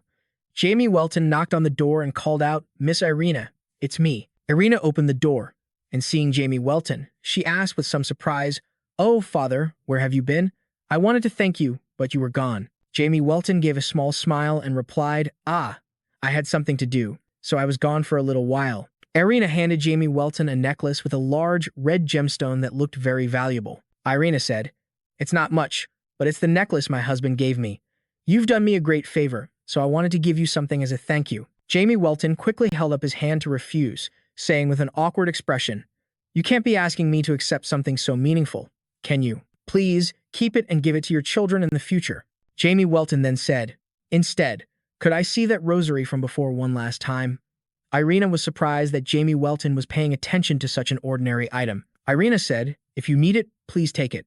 Jamie Welton accepted the cross necklace and said, Thank you. Jamie Welton told Irina, Lady Irina, take the children to Harmonia. Irina asked, The kingdom of Harmonia? Jamie Welton handed Irina a scroll of some kind and replied, Yes. Show this to the fortress commander in the capital, and he will help you find a place to stay. Irina asked, Why would the commander help us find a place to stay? Jamie Welton laughed and scratched his head, replying, Well, we know each other. Irina timidly asked Jamie Welton, Why are you helping me so much? Jamie Welton said, I just wanted to help, that's all. There's no special reason. Irina probed, Could you tell me your real name? Inside, Jamie Welton thought. So she's figured out I was lying. Outwardly, Jamie Welton calmly replied, I'm Jay. Goodbye. As soon as he finished speaking, he disappeared as quickly as the wind. Irina called out, but it was too late. Wait. Watching the spot where Jamie Welton had vanished, Irina muttered to herself, he's gone. As Jamie Welton walked away, he said to himself, I've been doing too many good deeds lately. Jamie Welton stroked his chin, observing and evaluating the cross necklace. Whose divinity is contained in this, I wonder. I can't figure it out because it's so faint. Jamie Welton thought, to be honest, I can't distinguish between the divinities of the 12 gods very well. Zenit, master of the divine beast, Basilic Dryan, the dragon god, Graman, and the sun god are the only ones whose divinities I can recognize. Jamie Welton thought, other than them, I haven't had much opportunity to encounter the other gods. Jamie Welton said, but if I analyze it, I should be able to figure it out. After analyzing the cross necklace, Jamie Welton frowned at the source of energy in his hand. This? What is this? Jamie thought, if I hadn't known better, I might have released my dark mana. Jamie Welton wondered to himself, what is this? It's not the divinity of one of the 12 gods. The cross pendant in Jamie Welton's hand was now damaged and no longer intact. Jamie Welton thought, could there be a 13th god that I don't know about? At this thought, a worried expression crossed Jamie Welton's face. He quickly calmed himself down, telling himself he needed to stay calm and try to remember which god this divinity belonged to. Then, the symbol of the old gods came to Jamie Welton's mind. He thought to himself, the first image that came to mind was an old god, but as far as I know, none of the old gods are still alive. The 12 gods conquered and destroyed them all. Immediately, he hesitated before forming a conclusion. Then, it's possible a new god has appeared. At that moment, the goddess Pyrrho immediately came to Jamie Welton's mind. He looked at the symbol in his palm and hesitated, debating, should I ask Pyrrho? Suddenly, Jamie Welton clenched his fist around the symbol, abandoning the thought. He said, no, that would be too risky. Then, his thoughts turned to Isis. Isis, she's the leader of the Fran and knows quite a lot about the world's mysteries. Maybe she'll know about this. Jamie Welton looked at the symbol in his palm and said, for now, it's time to sleep. Meanwhile, inside the Gate of Defiance, an incredibly intense match was taking place, and a voice screamed, Arg, I'm gonna die. It turned out to be Bianca, Andre, and Jan sparring. Jans aimed at Bianca Andre and swung his sharp blade down to attack her. But as quick as a flash, Bianca Andre reacted and dodged to the side. He ground his teeth in frustration and said, damn it, how are you so fast? Bianca Andre replied, heh, stop fighting with your mouth. Ryer watched their match and shook his head warily. Ryer said, even though he lost, his skills are pretty good. As for Asada, he had just been defeated by Bianca Andre and was lying in a heap on the ground, unable to get up. Jans tried with all his might to thrust his sword at Bianca Andre, but whether it was due to the difference in their strength or Bianca Andre's incredible speed, she dodged every single move. Finally, Bianca Andre counterattacked, throwing a punch straight into Jans's stomach, sending him flying with an expression of intense pain. Afterward, Bianca Andre blew on her knuckles, glanced at Jans, who was kneeling on the ground clutching his stomach in pain, and said scornfully, and you couldn't even... After defeating Jans, Bianca Andre pointed her weapon at Ryer and said, you want to fight me too? Ryer held up a hand and refused. The result would be the same. I'd just lose like them. Why waste time? Bianca Andre replied. Well now, you're smarter than the rest of them. At that moment, Jamie Welton was hovering in the air, having witnessed everything that had transpired. He thought to himself, I just came to take a look, but I didn't expect that neither Azat nor Asta would be a match for her. Then Jamie Welton landed on the ground and said, is even Jur ashamed? The two of them were very surprised by Jamie Welton's sudden appearance, turned around and greeted him. Master, greetings. You've come. Jamie Welton continued, have you all introduced yourselves yet? Ryer sighed, scratching his head with an awkward expression, and said, we didn't even have time for that. Jamie Welton glanced at Jans and Asta with a smirk and said, is it because of those two battle junkies? Ryer replied with a look of resignation, yes. Then Jamie Welton pointed and said, all right then, let's do introductions. This is the commander of the Andit Legion. Next, Jamie Welton pointed towards Bianca Andre and continued, this is the Dark Knight, our newest member, named Bianca Andre. Hearing this, Ryer got a sharp look on his face and whispered into Jamie Welton's ear, hasn't she already ascended? Hearing this, Jamie Welton smiled helplessly and replied, yeah, well, there are still a few loose ends. Now, you two, shake hands and greet each other. After that, Ryer and Bianca Andre stepped forward, shook hands, and politely introduced themselves. Bianca Andre said, Bianca Andre. Ryer said, Ryer. It's a pleasure to meet you. Once that was done, Jamie Welton narrowed his eyes at the skeletons rushing about and said, this area is still unstable. It's not an ideal place to easily increase our numbers. Then, Jamie Welton turned to Ryer and Bianca Andre and immediately gave them a mission. Therefore, you two have an important task. You must manage the Andit soldiers here. Ryer replied, you don't need to worry, sir. Bianca Andre added, we will do our best. At this point, Jamie Welton suddenly remembered Nebro and asked, where is Nebro? Ryer replied, I don't know.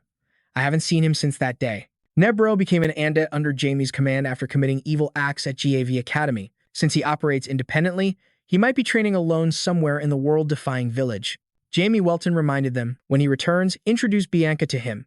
Ryer bowed and replied, I understand. Then Jamie Welton turned to Bianca Andre and said, I'm sure you'll do well. Bianca Andre clasped her hands and said, you don't need to worry, my lord. He said that, but in his heart, Jamie Welton was thinking, to be honest, I'm more worried about those other guys. With that settled, he used a spell to teleport back to his room.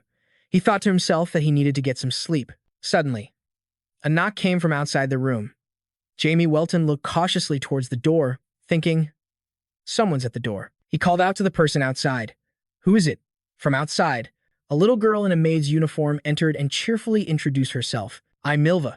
Jamie Welton lowered his guard, smiled warmly at Nilva, and asked curiously, why are you here so late? Nilva hesitated before replying, I have something to ask you. Then, Nilva got straight to the point. She said, can you return the rosary to me? Hearing this, Jamie Welton was a bit surprised and thought to himself, I can't believe someone related to the 13th god has appeared. Then he closed his eyes, cast a teleportation spell, and said, let's go talk outside. Then, the two of them teleported to a deserted, empty lot. Jamie Welton immediately summoned the rosary and asked Nilva curiously, are you talking about this? Seeing the rosary, Nilva replied joyfully, yes, that's it. I would be very grateful if you return it to me. Jamie Welton immediately refused, but I don't want to give it back. Nilva gave a stiff smile, scratched her head, and said, well, that makes things difficult for me. Jamie Welton was now suspicious of Nilva's true identity. He asked her seriously, who are you? Hearing this, Nilva just smiled and said nothing. Then, Nilva slowly began to transform into a man. His whole body grew larger, his muscles bulging until they tore his sleeves. Seeing this, Jamie Welton was stunned, completely shocked and amazed. After transforming, the man politely greeted Jamie Welton. It's an honor to meet you. The man had pink hair and a snake-shaped nose. He bowed respectfully and revealed his true identity. I am Nirvana, one of Jikmun's guardian demons. The scene changes to further clarify Nirvana's identity. In a room, a moan can be heard. Ah, Master Jikmun, Diablo Volpia's subordinate, is dancing with joy. She exclaimed, I never expected you to appear like this. Do you know how long I've— Just then, a voice cut in, don't get too excited. It was a gruff voice, belonging to a man whose body was covered in IV tubes. He continued, are you trying to ruin all our plans at the last minute? Hearing this, Jikmun pressed her lips together, her whole body trembling as she said, I have endured for tens of thousands of years, believing that one day he and I would meet. Then, she burst into excited laughter. I can't hold back any longer. A man covered in IV tubes narrowed his eyes upon seeing Jormungan's excited expression. He looked uncomfortable and thought, ever since that reincarnated body appeared in Harmonia, I've felt so restless. Then, he spoke up. Do you want your master to die a second time? Hearing this, Jormungan spun around, glaring murderously at the man covered in tubes and threatening. How dare you? The man covered in tubes remained calm and replied, isn't the reason you're avoiding the eyes of the 12 gods to protect your master, Diablo Volpia? At his words, she was left speechless. The man covered in tubes continued, there are still a few years left.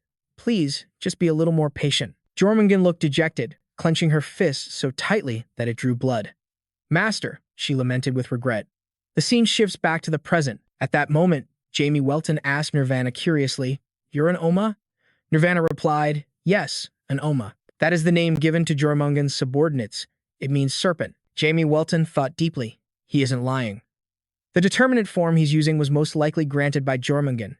It seems she holds him in high regard. The determinate form is the ability to change from a cellular form to— That power allows him to exist in any form in this world. Jamie Welton continued to wonder, so, what's Jormungan up to? He then asked Nirvana, where is Jormungan? Suddenly, Nirvana pulled out a sharp dagger and replied, I cannot tell you her exact location. Sir, if you two were to make contact, our side's plan would be ruined. With that, Nirvana gave a wicked smile, held the sharp dagger to his own neck, and said to Jamie Welton, "Instead, I will offer you my head as an apology, sir." Jamie Welton, looking both angry and helpless, said, "Stop joking around." Nirvana laughed loudly and replied, "Ah, yes." Then, Jamie Welton held out the rosary and asked, "So, she created this?"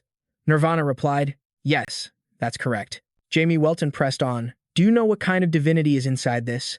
Nirvana gave a stiff smile and replied, "Ah, that is." Before Nirvana could finish, Jamie Welton unleashed his power, his face turning terrifying as he threatened, "If you don't answer, I'll rip out your brain and look at your memories myself." Hearing this, Nirvana held up his hands in front of his face, laughing awkwardly. "Please, sir, don't be so serious. I am truly one of Jormungand's loyal subordinates." Then, Nirvana pointed to the rosary in Jamie Welton's hand and said, "That divinity," Nirvana continued, "belongs to Diablo Volpia. It was created from dark mana." Hearing this, Jamie Welton looked puzzled, muttering to himself, "It's true. A divine light was born from the peak of the dark mana flow. It's not impossible, but," Nirvana continued, "allow me to explain further. The fragments of Diablo Volpia's power are currently scattered across the continent." He went on, "We have been collecting those fragments and infusing them into divine power." Jamie Welton, somewhat surprised, asked, "You created divinity that way?" Nirvana closed his eyes and explained, "The third demonic beast, Breaky, has the ability to create light from dark mana, so it's entirely possible to create divine power." Jamie Welton asked again, "How do you know that?" Nirvana clasped his hands together and replied gently to Jamie Welton, "The moment Breaky created that divine light, a resonance occurred with us." He gestured towards Jamie Welton and added, "Perhaps it's because they share the same origin as us." Hearing this, Jamie Welton looked extremely puzzled, raising a hand to his chin as he thought, "Is it because they were all created from my dark mana?" Then, Jamie Welton posed another question to Nirvana. "Let me ask one more thing. Has Jormungand created a faith for herself?" Jamie Welton mused, "Divine power can only exist with faith and loyalty. Though she can't compare to the 12 gods, she would still need a large number of followers to maintain divine power at this level." Hearing this, Nirvana gave a cold smile and answered Jamie Welton, "That I cannot tell you. Jormungand will tell you herself later." Then, Jamie Welton snapped his fingers and said, "Here." Instantly, the rosary vanished from Jamie Welton's hand and appeared in Nirvana's. Jamie Welton said, "Tell Jormungand I want to see her soon." After receiving the rosary, Nirvana bowed respectfully to thank Jamie Welton and said, "I will see you again, my lord." Then, he slowly vanished. Now, only Jamie Welton was left standing in the vast, empty land. He looked up at the immense universe and said, "Jormungand, in my past life or in this one, I never know what you're planning." Jamie Welton lowered his head, his expression sad as he thought, "No. Perhaps my obsession with destroying the 12 gods has made me forget to pay attention to my subordinates' feelings." Jamie Welton continued to think, "In this world, things come and go in an instant.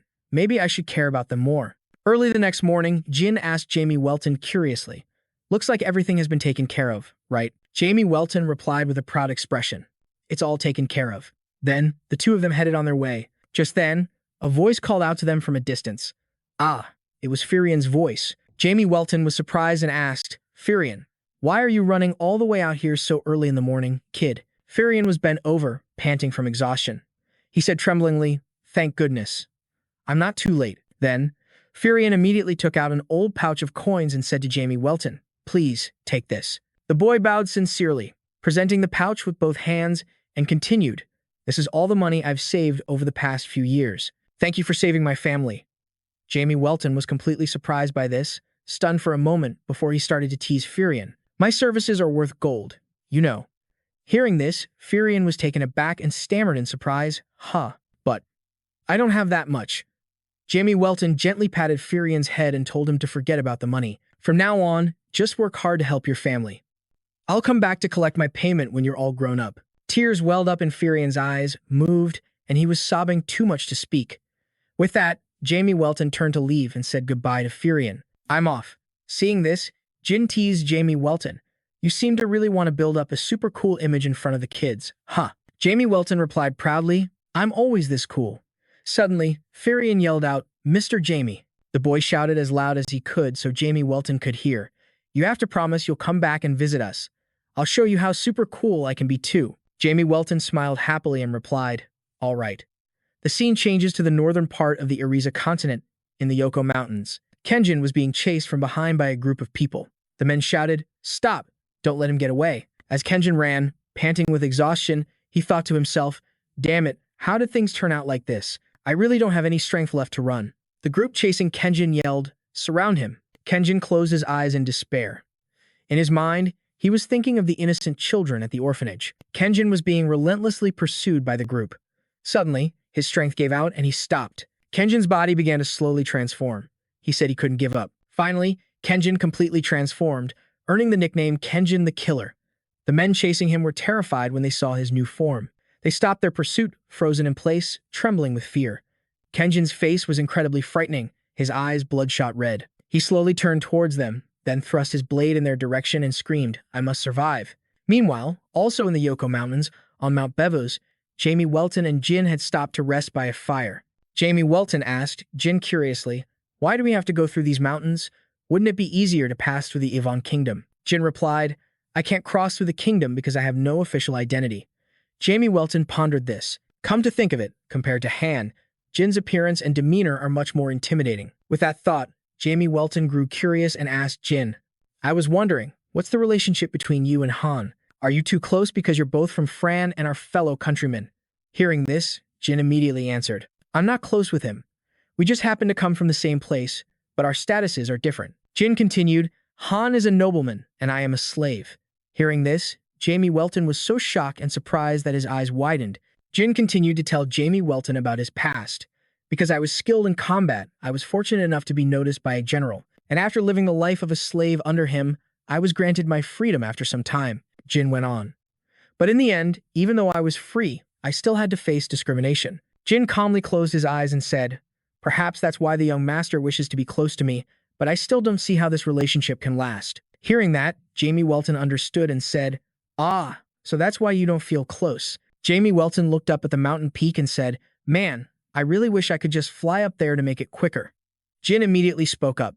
"That's impossible because of the mana zone here." Jin began to explain about the mana zone. Mana, a mana wall that divides the border. It's a barrier created to protect the country when a magic user approaches the mana zone. Both bordering nations will detect the signal and take notice. Not only that, the mana zone was also created by dragons to monitor the movement of humans. Hearing this, Jamie Welton lowered his head and fell into thought. "If I destroy the mana zone, the dragons will probably take action and cause trouble for me. It's unbelievable that they can control it themselves." Jamie Welton continued to think. If dark mages like Canon hadn't appeared, the dragons would have no reason to show themselves in the human world. It's taboo for the dragons of the dragon god Brahan to interfere in the territory of other gods. After thinking it over, Jamie Welton stood up, dusted himself off, and said as he started to leave, "Then we'll just have to make them sleep and leave the mountain." Suddenly, Jamie Welton sensed something behind them. He and Jin turned around to check. Jin said, "I feel it too. Someone is here." At that moment, by the river, Kenjin was lying. He's about to die. Jamie Welton and Jin immediately teleported to his side. Jin looked at Kenjin and said, "He's in terrible shape." Jamie Welton said, "Especially the wound on his abdomen." Jamie Welton immediately used a healing spell, then pressed his hand against Kenjin's wound. Jin marveled. The power of a saint is pretty useful. Huh. Just then, Jin noticed Kenjin's arm. Jin asked, "By the way, is that sword on his arm a holy relic?" Jamie Welton replied, "No, I don't sense any magic from it." Jin leaned down, examining the sword on Kenjin's arm closely, and said, "What a strange weapon. I've never seen a sword like this before." Having finished the treatment, Jamie Welton stood up, dusted off his hands, and said, "Let's go. I've healed his wounds. I don't want him to see us when he wakes up." Suddenly, Kenjin groaned, mumbling a few words. "I don't want to die." Jin couldn't hear clearly and asked Jamie Welton, "What did he say?" Jamie Welton sighed, speaking with a helpless and reluctant expression. "Sigh, why do I have to be so noble?" A moment later, Kenjin slowly woke up and opened his eyes. Seeing that he was awake, Jamie Welton asked, "How are you feeling?" Kenjin, still dazed, asked, "Did you save me?" Jamie Welton replied, "That's right. You were on the verge of death." Kenjin said politely, "Thank you." Jin then eagerly asked about the origin of the sword attached to Kenjin's arm. "What is that sword? It seems to be fused with your right arm." Kenjin seemed to want to avoid Jin's question. He answered dismissively, looking around and saying, "Ah, this is just a prosthetic arm. By the way, where are we?" Jamie Welton replied, "In the middle of Mount Bevos." "What were you thinking, crossing the mountain in the middle of the night?" Kenjin stood up, scratching his head and laughing awkwardly to brush it off. "Ha ha, it's nothing." What are your names? Jamie Welton said. Just call us J and N. And you? Kenjin replied politely. Call me Ken. Before he could finish, the sword attached to his arm flared with a sharp pain. He clutched his arm with an expression of agony. Seeing this, Jamie Welton asked, "What's wrong?" Kenjin quickly composed himself, forcing a smile despite his face being drenched in sweat, and said, "It's nothing. I'll be right back." After saying that, Kenjin quickly left. Jin watched him with a suspicious gaze and said to Jamie Welton, "That guy is hiding a lot of things." Jamie Welton replied, "And he has no idea there was a hole in his stomach." Jamie Welton said, "If I'm not mistaken, the thing on his arm is a cursed sword. There are many types of swords. There are swords with normal shapes, and then there are artifact-type swords used with magical skills, which allows them to fly. There are also swords that carry divine power, blessed by a god. And cursed swords, created from evil rituals and forbidden things." Jamie Welton continued, "He's probably being controlled by the cursed sword, killing people against his will." Jin asked, "So you mean he's a murderer?" Jamie Welton said, "When he comes back, we'll ask him. I doubt he'll run away, right?" At that moment, Kenjin was clutching his pain arm, leaning against a tree. He held his arm tightly, his whole body trembling as he thought to himself, "Finally, it's back to normal." Then, exhausted, he slumped to the ground. His face was contorted in pain as he forced out the words, "Damn it. I never should have accepted that order. Bloodbringer. The bringer of gore. A blade covered in blood, with a terrifyingly dark aura. About 100 years ago, in the region surrounding the LCO mountain range, a cursed sword was tainted by a horrific nightmare. Then, the voice echoed in his mind again, and Kenji's discovery of it was pure coincidence. In the past, a voice called out.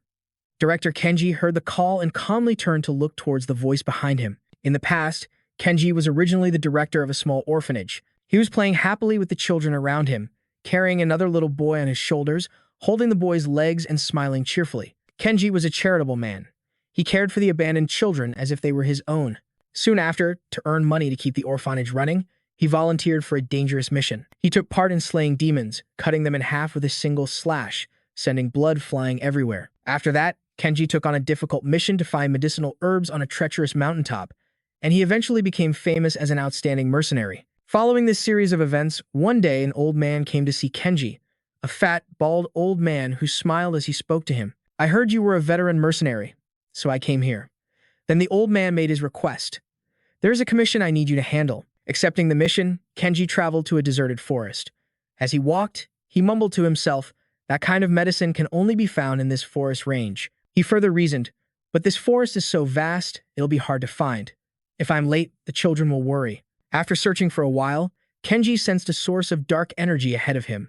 He looked up towards it and wondered aloud, "What is that?"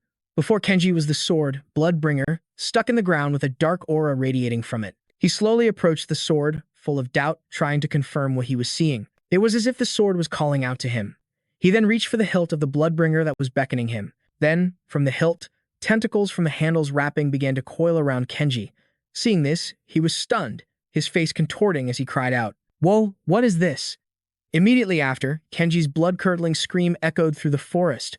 When Kenji came to, his right arm had merged with a sword. He propped the sword against the ground. All around him were the corpses of greenish monsters, along with dust and the stench of rotting flesh. Monster corpses were piled up all around him. From then on, the cursed sword constantly craved blood. When its bloodlust became intense, it caused Kenji to lose control. He frantically slaughtered the people around him with the sword that was fused to his hand. Finally, not long ago, Kenji's face twisted into a ferocious expression, his eyes flashing as he lost his mind and went on a killing spree. As a result, Kenji killed the son of the Lord who ruled over the L Mountains. After the man's fate was sealed, he lay on the ground in a pool of blood. Meanwhile, Kenji knelt beside him, trembling with the sword fused to his hand, and screamed in anguish, "Damn it, this is hell." Suddenly, a thought flashed through his mind, urging him on. Maybe. It would be better if I just died. But then, memories came flooding back into Kenji's mind. A child from the orphanage held up a picture of him with the other kids and called out excitedly, "Director, look, die and I drew this." At that time, Kenji had casually praised the little girl. "What a beautiful house. Did you really draw this?" The praised children cheered endlessly, their faces filled with great hope. Aaron, who was next to them, spoke up. "When we grow up, we're going to buy you a giant house just like this one, Director." Remembering the smiles of those kids, Kenji couldn't help but pull himself together. He trembled and screamed in his thoughts, "No, I can't fall here."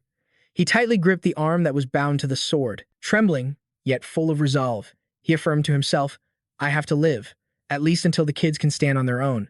Then, Kenji screamed inwardly, I can't let myself be killed or captured. Finally, he stood up. He dragged his body to a nearby tree and leaned against it, weakly muttering to himself, I never even got to thank the person who saved my life. Then, Kenji came to a realization. But I have to stay away from them, to keep from harming them, he added, and I don't know when the Lord's pursuit party will find this place. A snowstorm began to rage in the forest. Kenji clutched the arm bound to the sword as he dragged himself through the snow. He left a faltering trail of footprints behind him, telling himself he had to keep moving. The Lord's men had begun to search the forest in the snowstorm. The commander's voice rang out with an order. He can't have gotten far. Search thoroughly. The minions in the group quickly shouted in confirmation, Yes, sir. Immediately after, they quickly spread out to search. In the snowstorm, the angry and fearsome face of a man came into view. He looked around, his face contorted as he searched for something. He ground his teeth and hissed, You damn murderer, where are you hiding? This armored man was Hinder, the commander of the knights. He then stepped on a dry twig on the ground and let out a grunt. Immediately after, he looked up and gazed into the distance. The storm and snow continued to fall relentlessly. Hinder spoke with suspicion, confirming his finding, There's a giant cave. Right after that, he held up a blue gemstone that glowed with energy and relayed a message through it to his men. There's a cave nearby. It's likely he's hiding inside. Go in and search. The others responded through the transmission. Yes, sir. As Hinder stood alone before the entrance of the cave, which was 1,000 times larger than him, he remarked, Just looking at it is overwhelming. Suddenly, the ground beneath Hinder's feet cracked open, leaving him bewildered. He jumped back and shouted in confusion, What is this? An earthquake. From inside the cave, a ferocious voice began to boom. How dare you make such a ruckus while I am resting? With it came a colossal body with razor-sharp teeth. The monster in the cave glared with its golden eyes, growling out each word in anger. I smell the disgusting stench of blood, it remarked. Faced with this terrifying pressure, Hinder was stunned. He was so terrified that all the color drained from his face as he let out a gasp. He couldn't form any words. His mind could only scream. My God, this cave is. And then, he instantly realized the monster before him was a dragon. From the other side, the great dragon's ear-splitting growl, filled with displeasure and anger, roared out, Begone, you insect. Following the roar, a huge explosion erupted, carrying a violent shockwave. The red dragon poked its head out of the cave with words full of contempt and irritation. An unlucky worm just had to crawl around the very moment I woke up. At the dragon's feet lay a puddle of Hinder's blood and mangled flesh. This was Cairo, a red dragon, the strongest species on Earth. Suddenly, Cairo noticed something at its feet and exclaimed, Huh. The corners of its eyes narrowed, and combining that with its intuition about the forest, it came to a conclusion. Besides those two nearby, there are other insects, and one of those two possesses some serious power. At this thought, the red dragon's body began to blaze. Immediately after, it transformed into its human form, smirking with amusement as it made its observation. The opening act of this game is quite interesting. On the other side, Jin also sensed something and came to his own conclusion. Bloodlust. He was startled by that powerful bloodlust and screamed inwardly. This is the first time I've ever felt such a powerful killing intent. Seeing the danger, Jin quickly grabbed the hand of the man next to him by their campfire and urged him, Jamie Welton, I don't know what that thing is, but you need to get away from it right now. Seeing this, Jamie Welton looked back at him, surprised. Then, he shook Jin's hand off. A determined glint flashed in his eyes as he scowled grimly and stated, I'm not going anywhere. Jamie Welton added, Our opponent is a dragon. Faced with this sudden information, Jin trembled in shock. His eyes widened in disbelief as he stared at him and repeated, A dragon? Why hasn't anyone discovered it?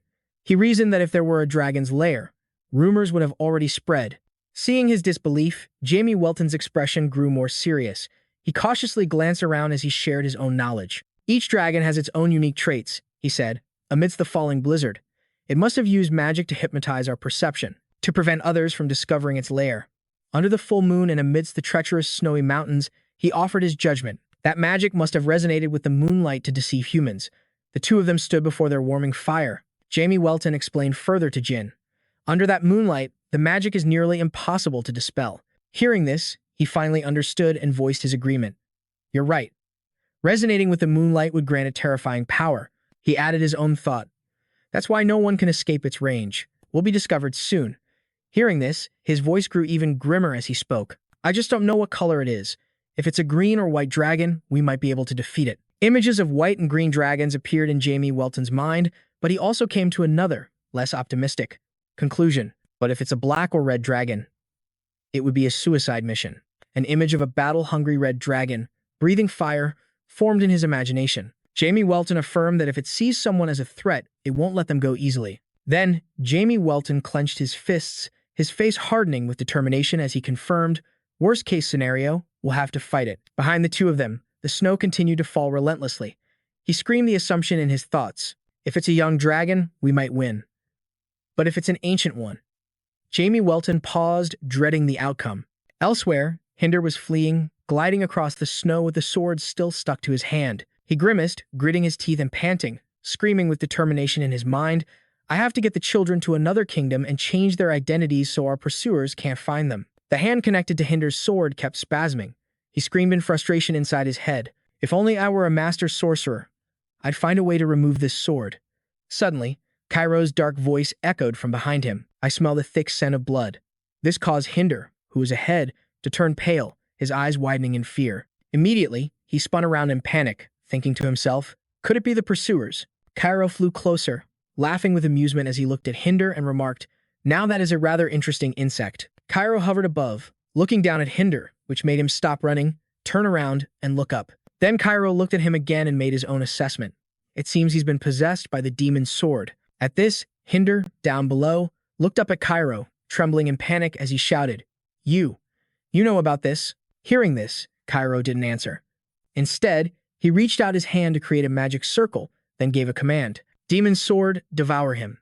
Immediately, the tentacles on the demon's sword shot out and began to wrap around Hinder. His face was filled with speechless terror. Cairo's voice rang out again, even more clearly. To put it simply, that sword is like a parasite, he added, and a parasite will do anything to take over its host's body. Images of the children from the orphanage flashed repeatedly through Hinder's mind. He drove the sword into the ground, but his body, overwhelmed by it, collapsed onto the snow as he panted and screamed. Arg, my body. I can't fight it. High above in the snowy sky, Cairo continued to watch Hinder with a triumphant smile as he explained. He is an insect with power and a strong will. Demon sword, you just need to use more force. He beckoned with his index finger, urging the demon sword on. Immediately after, Hinder collapsed to the ground, blood streaming from his body, his veins bulging in agony as he ground his teeth and drooled, letting out a pained roar. Grr. As soon as the demonic sword completely took control of Hinder's body, it charged toward Cairo with a loud scream. Arr! Seeing the sword rushing toward him, Cairo just smiled calmly and retorted with a soft, sarcastic tone. This is the first time you've completely possessed someone else's body. You want to know how strong you really are, don't you? Then, Cairo roared his own assessment at the demonic sword. I know that feeling, always looking at others and wanting to attack them. The moment he finished speaking, a powerful wave of bloodlust slammed into the demonic sword, causing the ground and rocks around it to shatter and crumble. Cairo, however, stood silently, watching the destruction. Within that scorching flame, he made the demonic sword scream in agony. Arg! But he didn't hold back, remarking, however, you seem quite brave, daring to touch this guy's body. Cairo praised it. The demonic sword's eyes filled with rage. It gritted its teeth, enduring the dragon's bone-flaying attack as it glared back at him. Faced with this ferocity, Cairo remained unfazed and made his observation. You attacked that body without showing a shred of fear. If there's a next time, I won't be so merciful, he threatened. Then, Cairo's flames vanished. The demonic sword sat amidst the messy pile of rubble, its head bowed in silence. Cairo turned his head to glance at it, reminding it in a low voice, All right, if you still want to test your strength. He paused before continuing. Then go clean up some insects that are polluting my territory. Cairo's eyes were calm as he looked at it, but they held a warning. One of them is no ordinary insect. If you clean them all up, you'll be handsomely rewarded. Hearing this, the demonic sword quickly got to its feet, clenching its fists with a ferocious look in its eyes. It growled in understanding, planting its sword on the ground. Cairo's voice urged it on, Go, you bloodthirsty beast. Elsewhere, Jamie Welton also sensed it and warned Jane. Besides the dragon, we have another opponent. This stunned him, and he looked back for confirmation. What? But before Jane could react, Jamie had already dashed off. With an urgent cry of, Hurry up! Jane could only watch, completely stunned. Then, and called out to him, Follow me. One of the pursuing knights gritted his teeth, looking at the creature before him in terror as he cried out. Before him was Hinder, completely possessed by the demonic sword, slaughtering them like a frenzied beast. Blood splattered everywhere as the men scattered in terror. Jamie Welton observed, "It seems that thing wants to repay the dragon by taking revenge." Hinder, completely consumed by the demonic sword, was swinging his blade, cutting down the knights who had been pursuing him. The knight screamed in agony. Arg! Blood spurted from his back. Just then, Jamie Welton suddenly teleported behind him and made an observation. "I was suspicious from the start, but now you've truly committed a horrific crime." Hearing his voice, the demonic sword froze for a moment. He then reprimanded it. "Is this how you repay kindness?" But then, as if sensing something, he looked around. His expression turned wary as he thought to himself, "I think the dragon is nearby." Jane then quickly appeared in front of him. He walked toward the demonic sword and declared, "Let me kill it. We were the ones who saved its life, so we must be the ones to take it to comfort the souls of the dead." The demonic sword stood frozen amidst the bloody corpses on the snow. Hearing Jane's words, Jemmy turned and nodded at him. He confirmed, "All right, I'll go see if there are any survivors."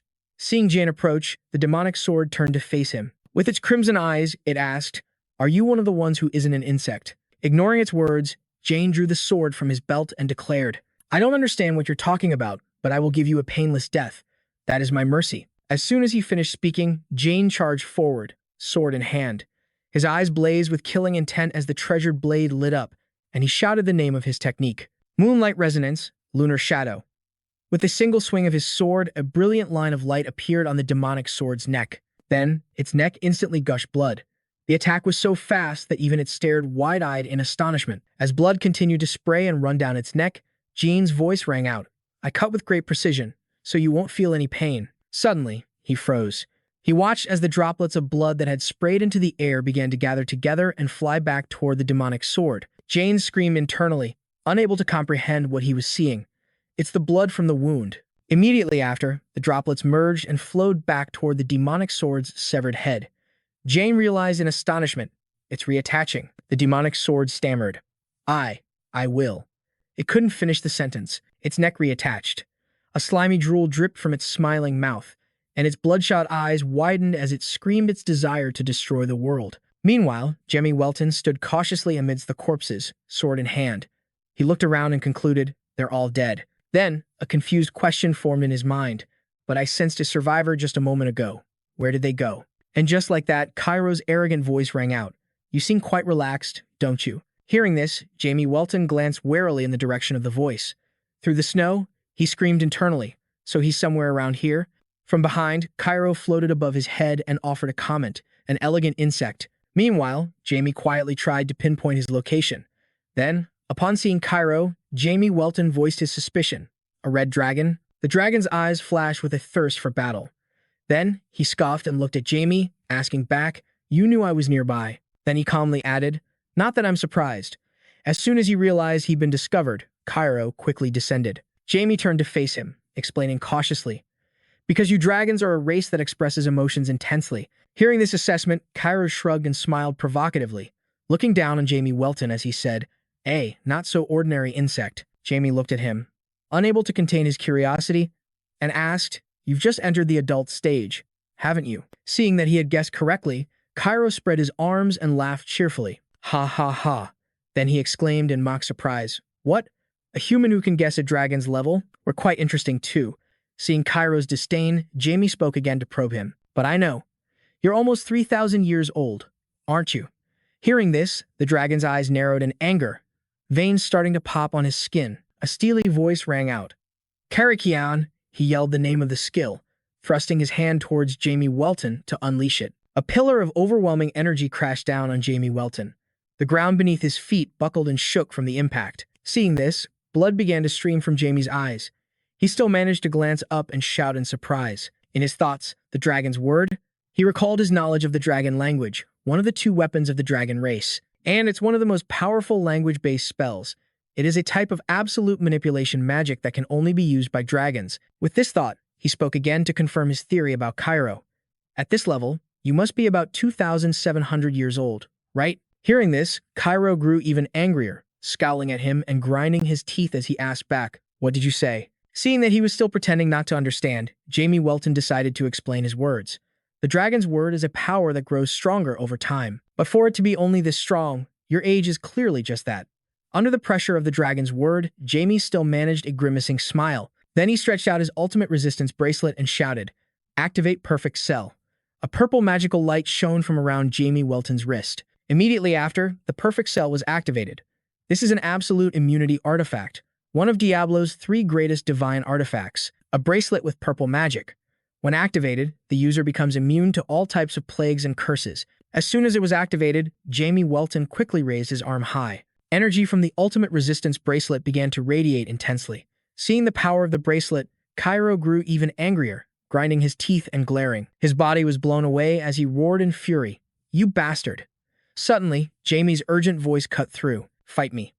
Blood trickled from his mouth and eyes. With a determined gaze, Jamie Welton raised his hand towards Cairo and declared, "Either I die." His gaze grew even more resolute as he added, "Or you die." Immediately after, he shouted the name of his own skill. "Rimia, activate."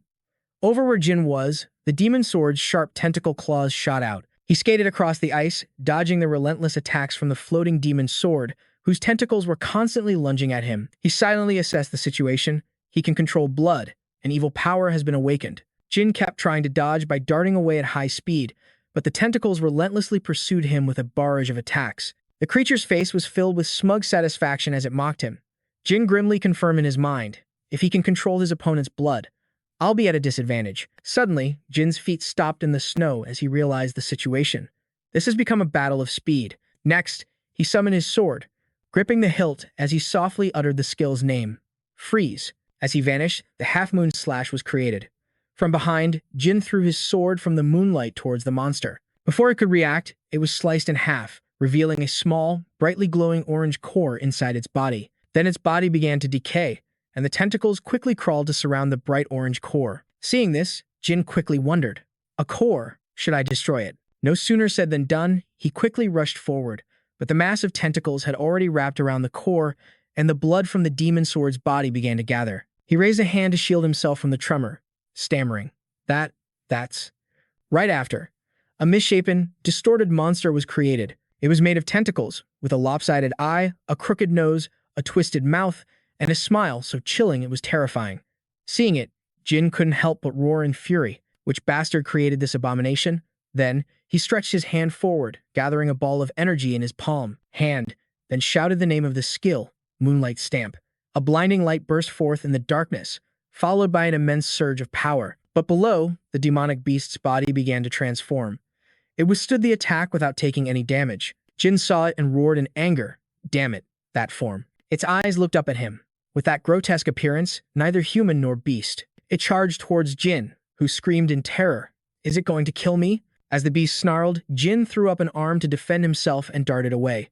He thought to himself, if only Jamie Welton were here. Then, as if suddenly remembering something, Jin paused and muttered, Don't tell me he ran into the dragon. Is that why he's not back yet? Meanwhile, over with Jamie Welton, Cairo stared at the labyrinth wall before him and asked suspiciously, What is this? He looked around in confusion, realizing, it seems I've been transported to another dimension. He had created this space in an instant. Then, Cairo looked at Jamie, who stood opposite him holding a sword, and asked, Do you truly wish to fight me? Jamie Welton didn't hesitate to taunt him back. What's the matter? Scared already? They stood in a virtual dimension, a maze-like landscape of earth and stone. Provoked by Jamie's contempt, Cairo grew furious. He swung his arm back, gritted his teeth, and snarled, You arrogant human. As he spoke, flames erupted from his hand, and he lunged toward Jamie Welton without a second thought. Jamie, however, calmly held his sword and watched Cairo's reckless charge. He then brought his index and middle fingers to his lips and whispered an incantation. Flame seal. Instantly, all the flames around them vanished, including the fire engulfing Cairo himself. Baffled, he froze in midair and demanded, What? What trick did you just pull? Seeing his confusion, Jamie explained, It's nothing. Really. It's just that fire can't be used in this dimension. Then he added mockingly, My apologies. I forgot that besides fire, you're completely useless, aren't you? Then magic circles began appearing continuously, bringing with them a series of debuffs. Mana decreased, oxygen decreased, gravity decreased, pressure overload. Under these conditions, the ground beneath Cairo's feet began to fracture. His face darkened, and he clenched his claws in fury. Jamie Welton's voice rang out again, I prepared a few little gifts for you.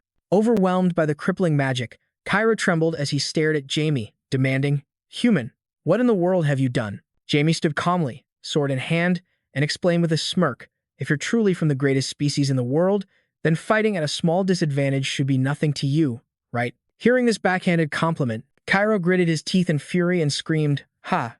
Is it because you're afraid you'll lose to me?" He taunted back. Then, Cairo raised his head, his face a mask of arrogant fury, veins bulging on his neck and face. His body erupted in brilliant flames and he growled, "In the name of Brahman, king of the dragons." He paused, then declared, "I will annihilate you."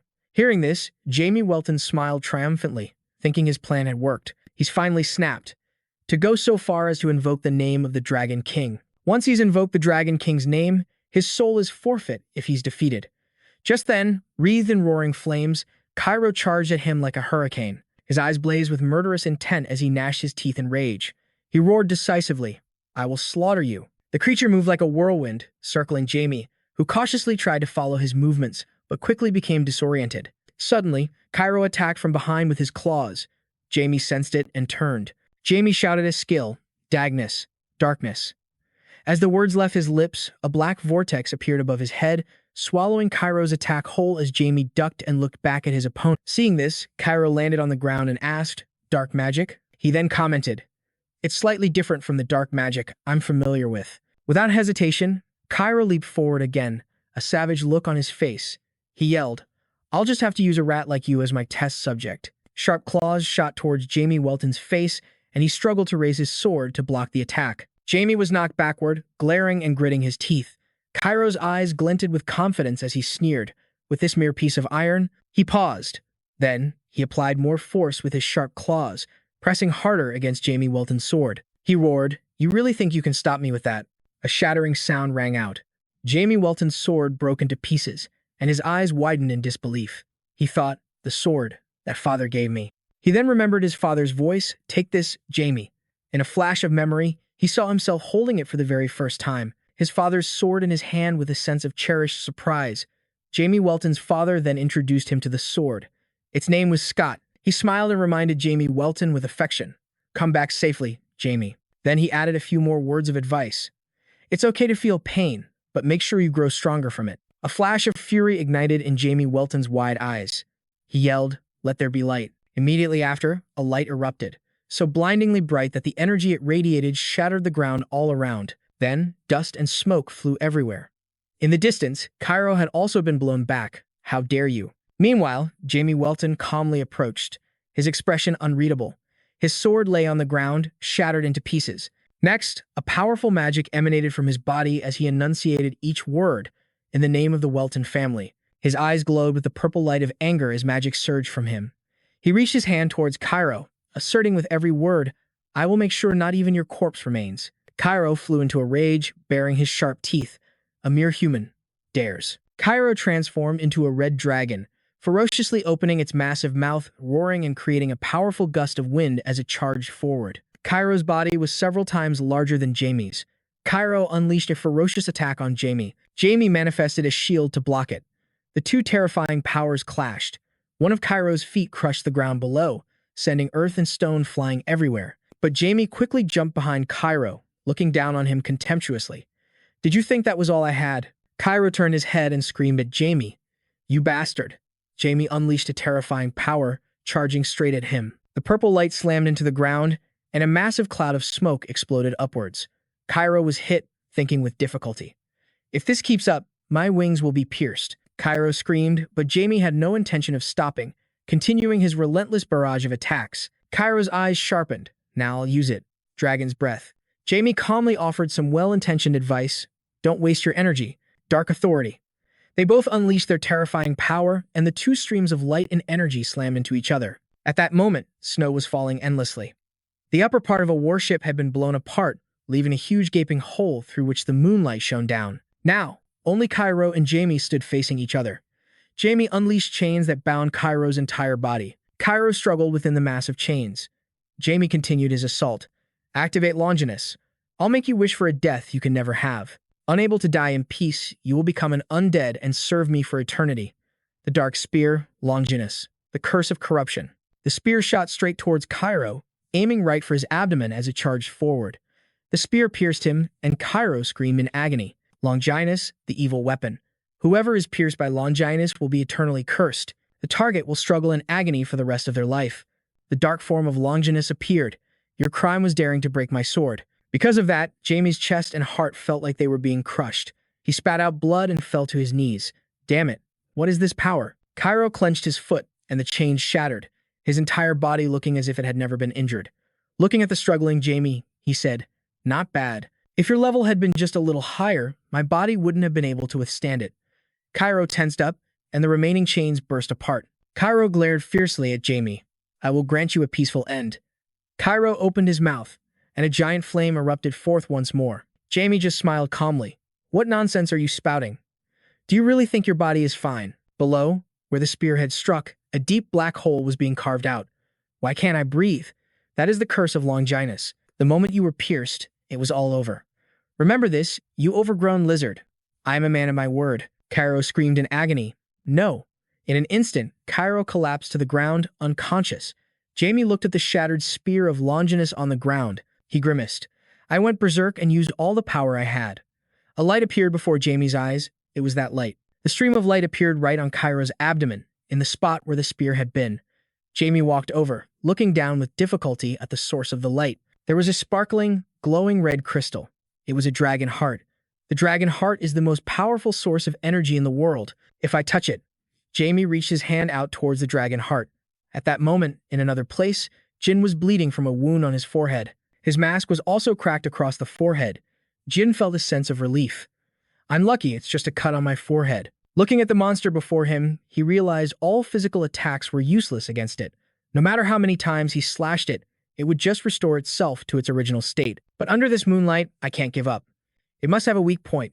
Jin swung his sword repeatedly at the monster, and blood gushed out continuously. Snow-covered mountains, a warship blown to pieces. Jin looked in that direction. What's that? A strange object struck the monster. It screamed in pain from the attack. Jin watched as the monster collapsed to the ground. Although I don't know what happened, all that's left for me to do is. Jin vanished in a flash, swinging his sword down powerfully on the monster, resonating with a moonlight slash. The power was unleashed, and the monster was sliced apart. At that moment, the ground cracked open, and the tip of his blade pierced the gem beneath the earth. Jin let out a sigh of relief. Eliminated. It's done. Jin looked up at the battleship in the sky. What the hell is going on? Is Jamie involved in this? I have to go check it out. But suddenly, a flash of light descended behind Jin. The gem wasn't completely destroyed. Now, it's unleashed an even more terrifying monster. "I will destroy this world. I am the monster." Before it could finish speaking, it was struck by a blade. The horrified monster asked, "Who are you?" The gem then completely shattered into pieces. Jin watched the newcomer who had just appeared. Jin was surprised. "Jamie Welton." "But, your body, Jamie?" Brushing the dust off his hands, he replied, "It's me." Jin was horrified. He killed it in a single blow. "I guess I need to hone my skills even more." The two of them looked up at the battleship. Jin asked, "Were you fighting up there?" "That's right. It's a space I created." They went back and forth. Looking at the traces left behind, "It seems you fought a dragon." I took care of it." Jin was startled, unable to believe his ears. "What? A 9th-class mage can kill a dragon?" Jamie remained calm. "Of course, I almost died myself. Even though I was injured, I managed to hold on." Jin was again filled with questions, as if he had 1,000 whys ready. "Why does your body look like that? Are you okay?" Jamie fell silent. About that. He recalled how he had approached the dragon, toward the glowing light, and reached out to take its heart. "It's because I got the dragon's heart." Jamie panted as he reached the dragon's heart. An aura emanated from it as Jamie held the heart in his hands. The energy from the dragon's heart resonated with my sphere of life, causing my body to grow. Jamie took out the dragon's heart to show Jin. "I absorbed the energy from the dragon's heart." Jin was completely astonished. "The dragon's heart?" Jin hurriedly and frantically said, "Put it away. Quick. If someone sees it, we're done for." "Who else is here?" Jin stared at the dragon's heart in amazement. It was real, and the energy radiating from it was terrifying. Jamie replied, "Although I've only absorbed a part of it, I've already grown quite a lot. I'll have to find a way to deal with it anyway." The dragon's heart gradually faded from view. Jin knew he couldn't sell it. The dragons would find out and wipe out the human world. "I know." Jamie snapped his fingers, and the battleship in the sky vanished. Jamie warned, "Be careful. An ancient dragon might appear." Jin nodded in agreement. "Got it." Meanwhile, in another place where snow fell ceaselessly, a conversation was taking place. "The creature down there seems very strong." "But it can't be as strong as us." It was the blue dragons, CV, and Fell. The small and adorable CV asked admiringly, "Wow, is Grandpa coming here too?" Yufel looked at his younger brother with affection. "Yeah, Grandpa is coming." CV's eyes sparkled. "Whoa, is that someone down there?" Yufel said with great joy. "Hey, Grandpa's coming." The blue dragon Centonian appeared with the blue dragon Kieran Sarah. The two kids called out excitedly, "Grandpa." Centonian. CV joyfully hugged Kieran Sarah's arm and asked, "The creature down there is very strong. Can you beat them, Grandpa?" Centonian, at a loss for words, spoke up. "CV, why would you ask Grandpa such a disrespectful question?" Centonian crossed his arms and explained, "Grandpa is just here to check things out. What's the point of fighting?" But CV and Myful didn't listen, instead repeatedly praising Kieran Sarah. "Our Grandpa is so strong." Kieran Sarah smiled and affectionately patted his two beloved grandchildren's heads. "That's right, your Grandpa is very strong. Yifel, take good care of your little brother. I'm leaving now." Centonian, you stay here with the kids. The three of them bowed as Kieran Sarah walked away. "Goodbye, Grandpa." Snowflakes drifted down. Isis clenched her fist and smiled. "It's a difficult task to do alone. The fighting will be thanks to you, Kieran Sarah." Kieran Sarah leaped down from the snowy mountain. "Isis, have you really come this far? Didn't you hear me? I'm sure I already refused." Isis just smiled brightly. "Ah, but on second thought, I still need your help." Looking at the smiling person before him, Kieran Sarah said, "Hey, girl, you've got some nerve. You know who I am." "Of course, I do. I was on the verge of death back then. But this time, I'm fully prepared." A powerful weapon materialized in Icy's hand. Kieran was stunned. "That's the dragon-slaying sword. As you can see, it's a sword meant to kill dragons." "You're insane. Do you really want to die that badly? How dare you bring that thing out in front of a dragon?" Isis launched a powerful attack. Kieran Sarah dodged it. Isis smiled. "Let's make a bet. If you can't kill me this time, you have to do me a favor. You know it too. Dragons are no longer the rulers of the central continent." Before Isis could finish, Kieran Sarah roared in fury. "Shut up." His body transformed into a massive dragon. Up above, Centonian reeled, while CV and Mifo watched with excitement. Isis held the dragon-slaying sword in her hand, smiling with excitement. This is for real. Isis charged forward, and the battle erupted. 15 days later, Jamie and Jin were enjoying tea in a warm, sunlit room. Jin put down his teacup. "So, are you going to keep absorbing the dragon's heart?" Jamie held his teacup in his hand. "Well, if I develop further, I'll have a chance at enlightenment. To be honest, I don't think the dragon's heart is the source of enlightenment. It's just a supplement." Jin agreed. That makes sense." Jamie continued. "But I'm still going to absorb it because it increases my mana. It would be great for me." Jamie calculated in his head. "Maybe I should try creating something from a dragon's heart. That would be awesome. Now that I think about it, I wonder where the Godslayer is now. Even though I've been searching for it continuously this past year, I haven't heard any news about it." Jin stood up. "Well then, let's get going.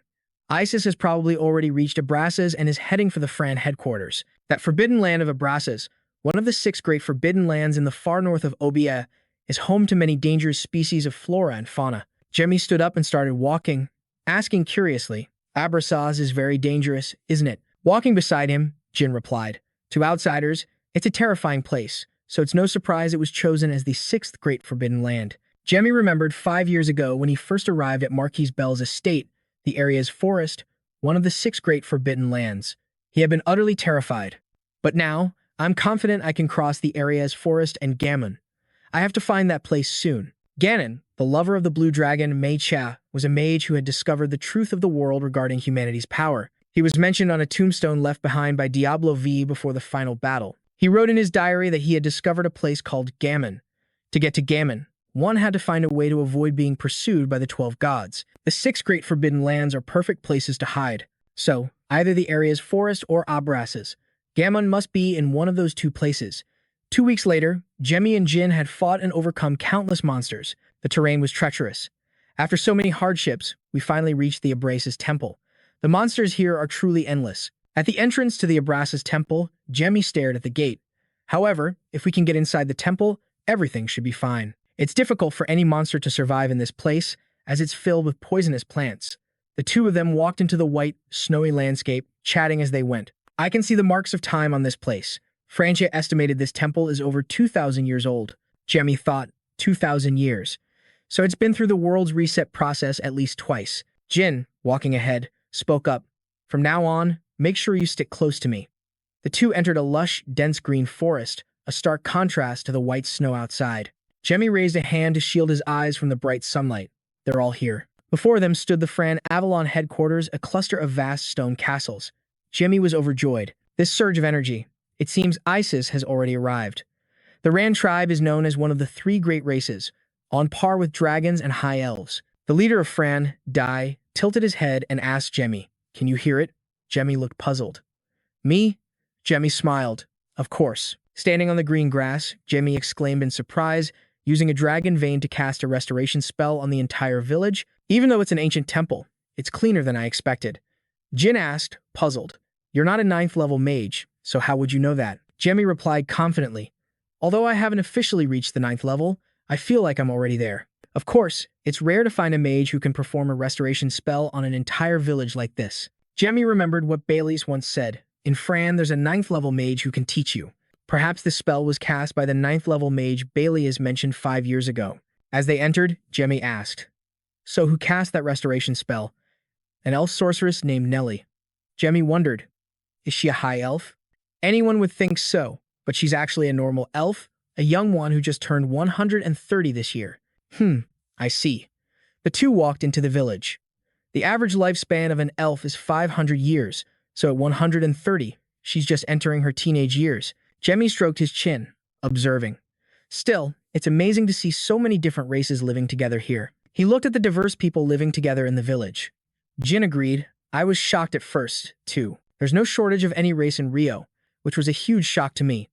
Jemmy stared in amazement at the people before him. Normally, these races are hostile towards humans, but here, they're so harmonious. Even when strangers arrive, no one pays any mind. Is this the freedom that Fran aims for?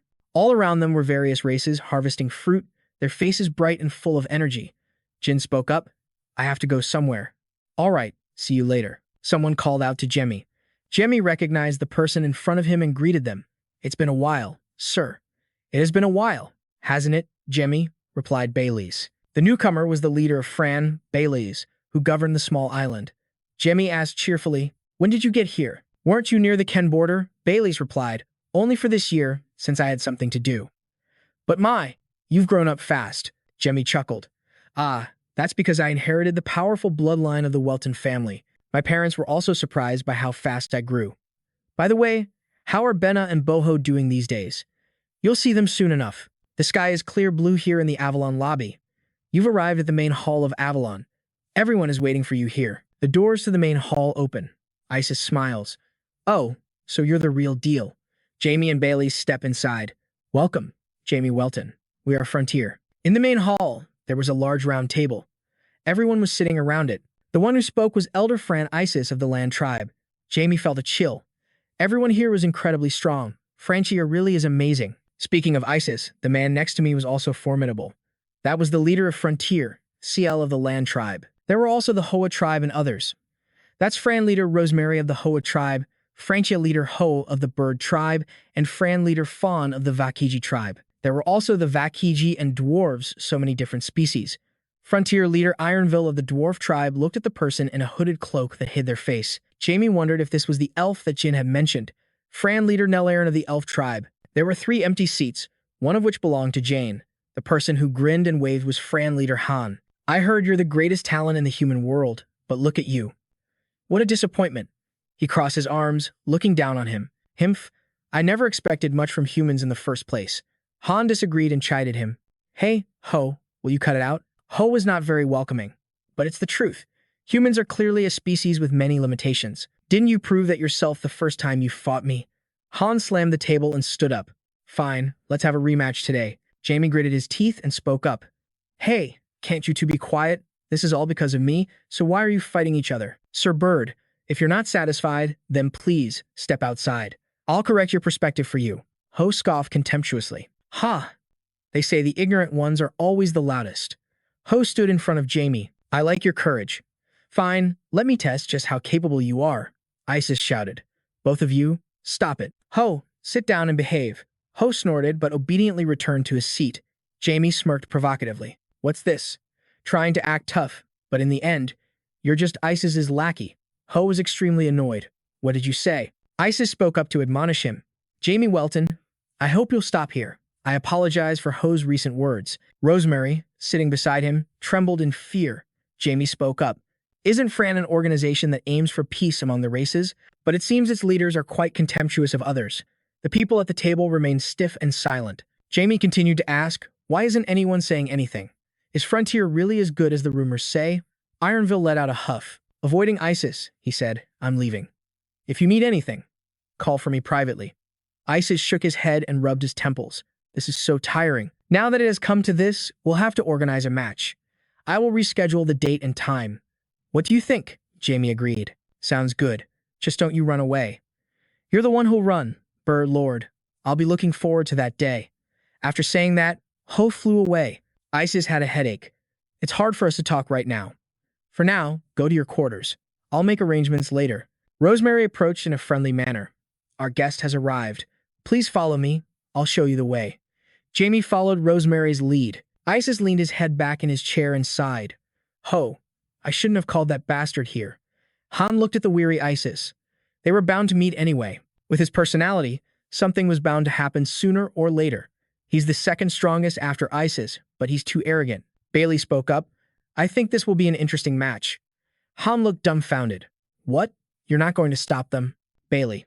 Isis agreed with Bailey. It's sure to be a match worth looking forward to, right, Clark? Clark also nodded in agreement. Han didn't understand. Clark, you think so too?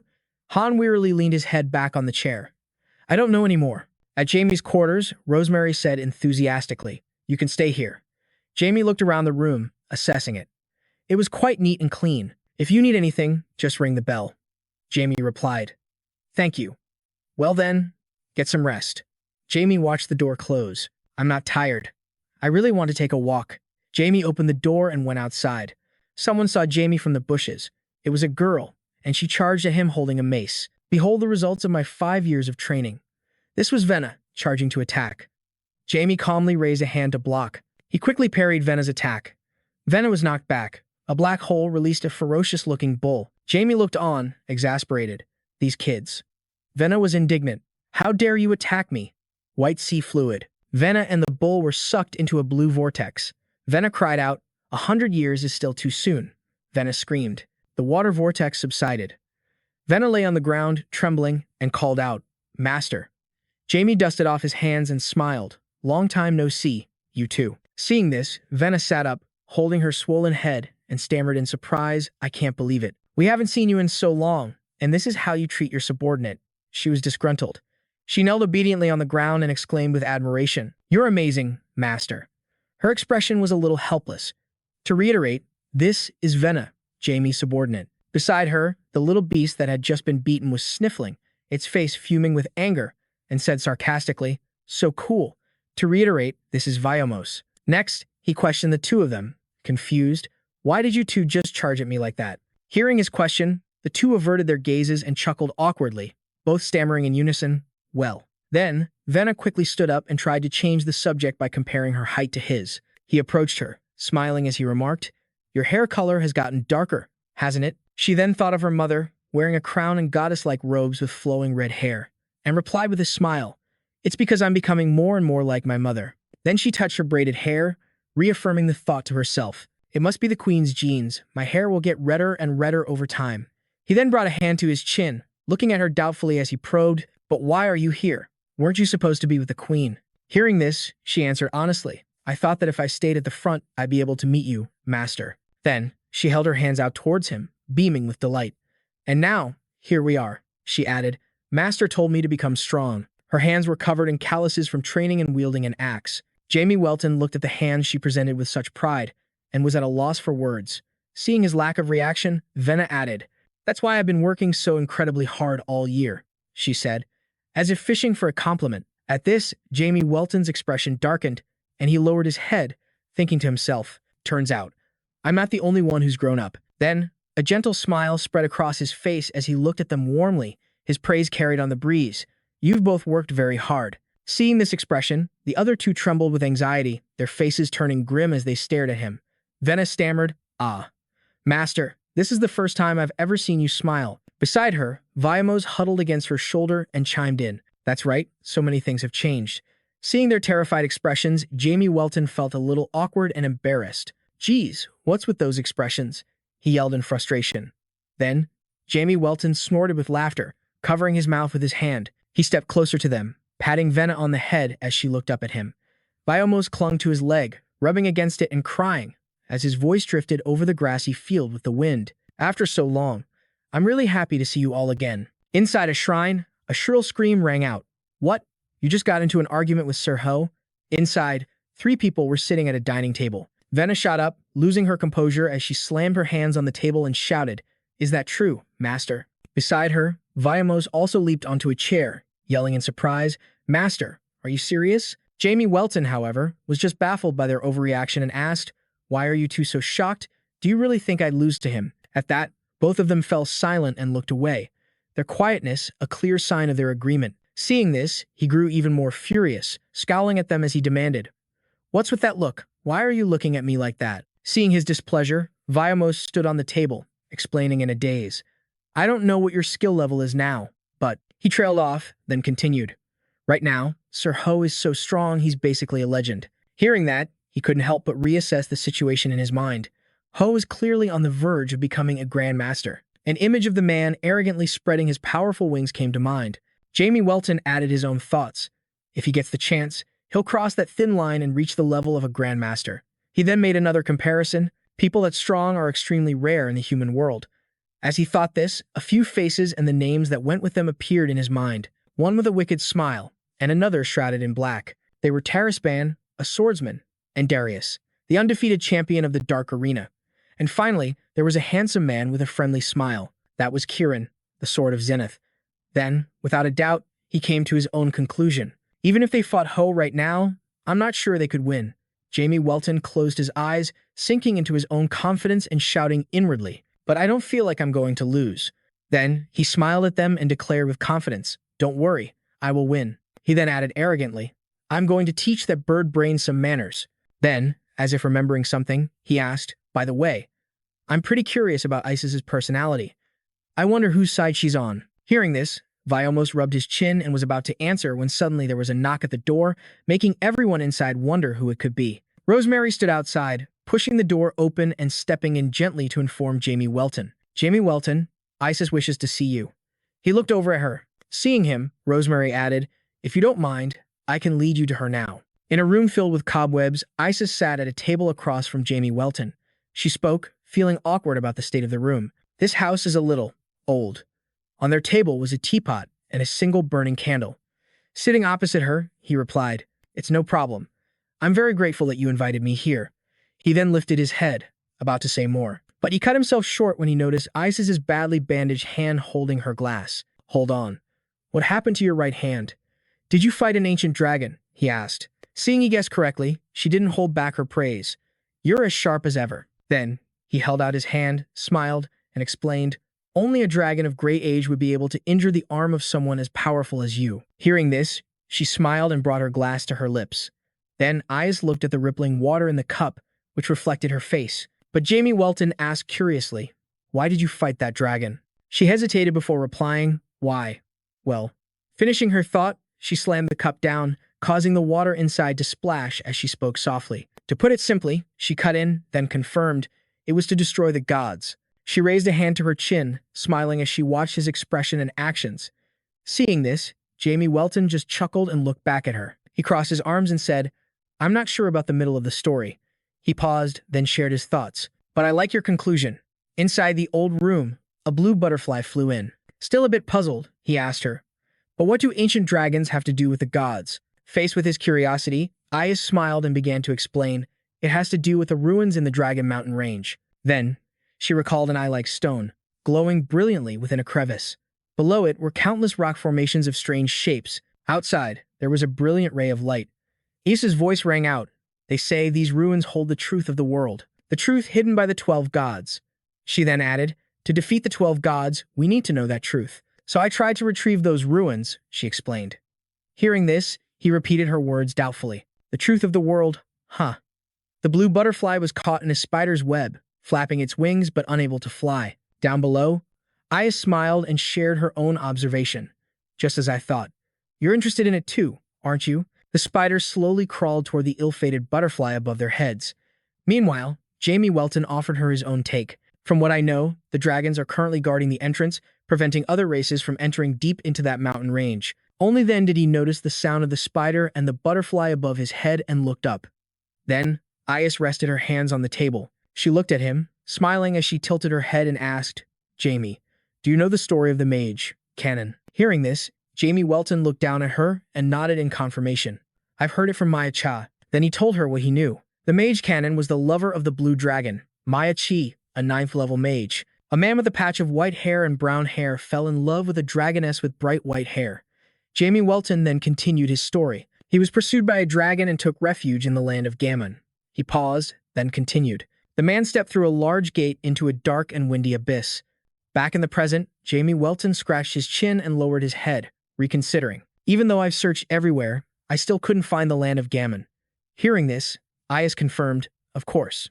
She then added, "The entire area, including the Dragon Mountain Range. The land of Gammon is right there." At this information, Jamie Welton was completely stunned and confused. Then it dawned on him, and he screamed internally, "Henry, I've looked everywhere, but couldn't find the land of Gammon." Then he remembered the Supreme Black Dragon King and asked a question. So it was the god Brahmin who ordered the dragons to guard that place. To his question, Ias answered honestly, "That's right. The reason I fought that ancient dragon was because I wanted to ask for its help." She then explained further. The dragon god Brahmin is the lord of the dragons. 5 dragons hold the scales that dictate the fate of their kind. They bind their necks and their very lives. Hearing this, Jamie Welton offered his own opinion. If it was an ancient dragon, it surely wouldn't have accepted your request.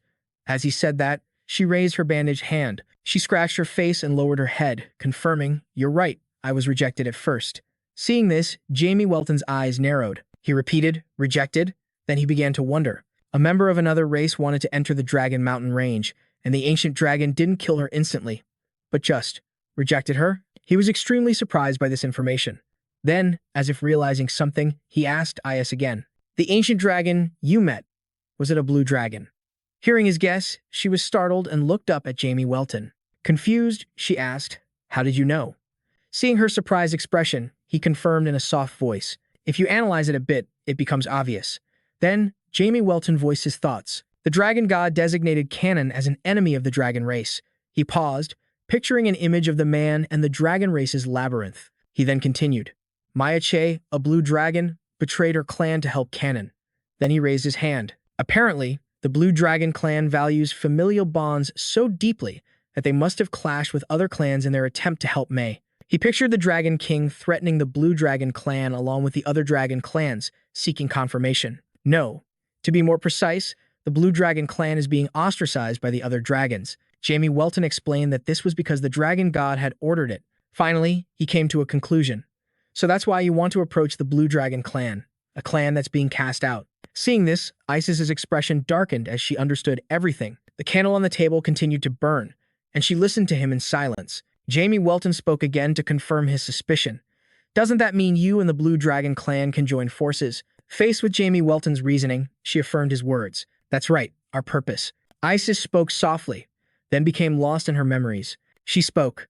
Francia's goal is to destroy the dragon god, Brahmin. A one-horned dragon, with hair covering half of his face, glared down furiously from above. Down below, a battle between humans and the soaring blue dragon was taking place, or rather, a negotiation. She added, so I had hoped the blue dragon would accept our plea. In the past, Isis had entered a cave alone.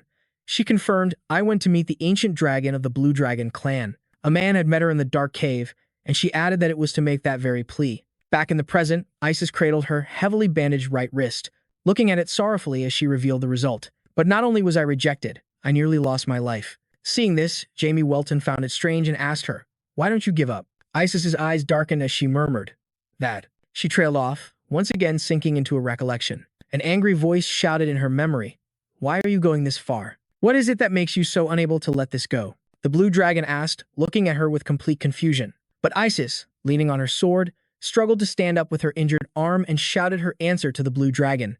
Because I want to. She spoke softly, continuing. Our world. Isis paused.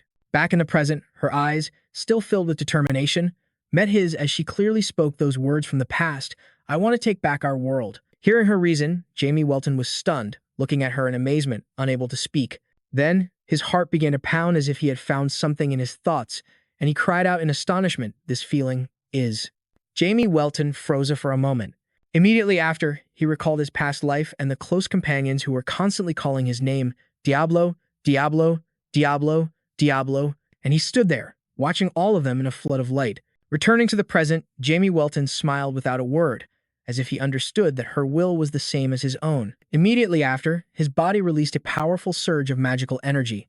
The voice of his past life began to echo from his throat.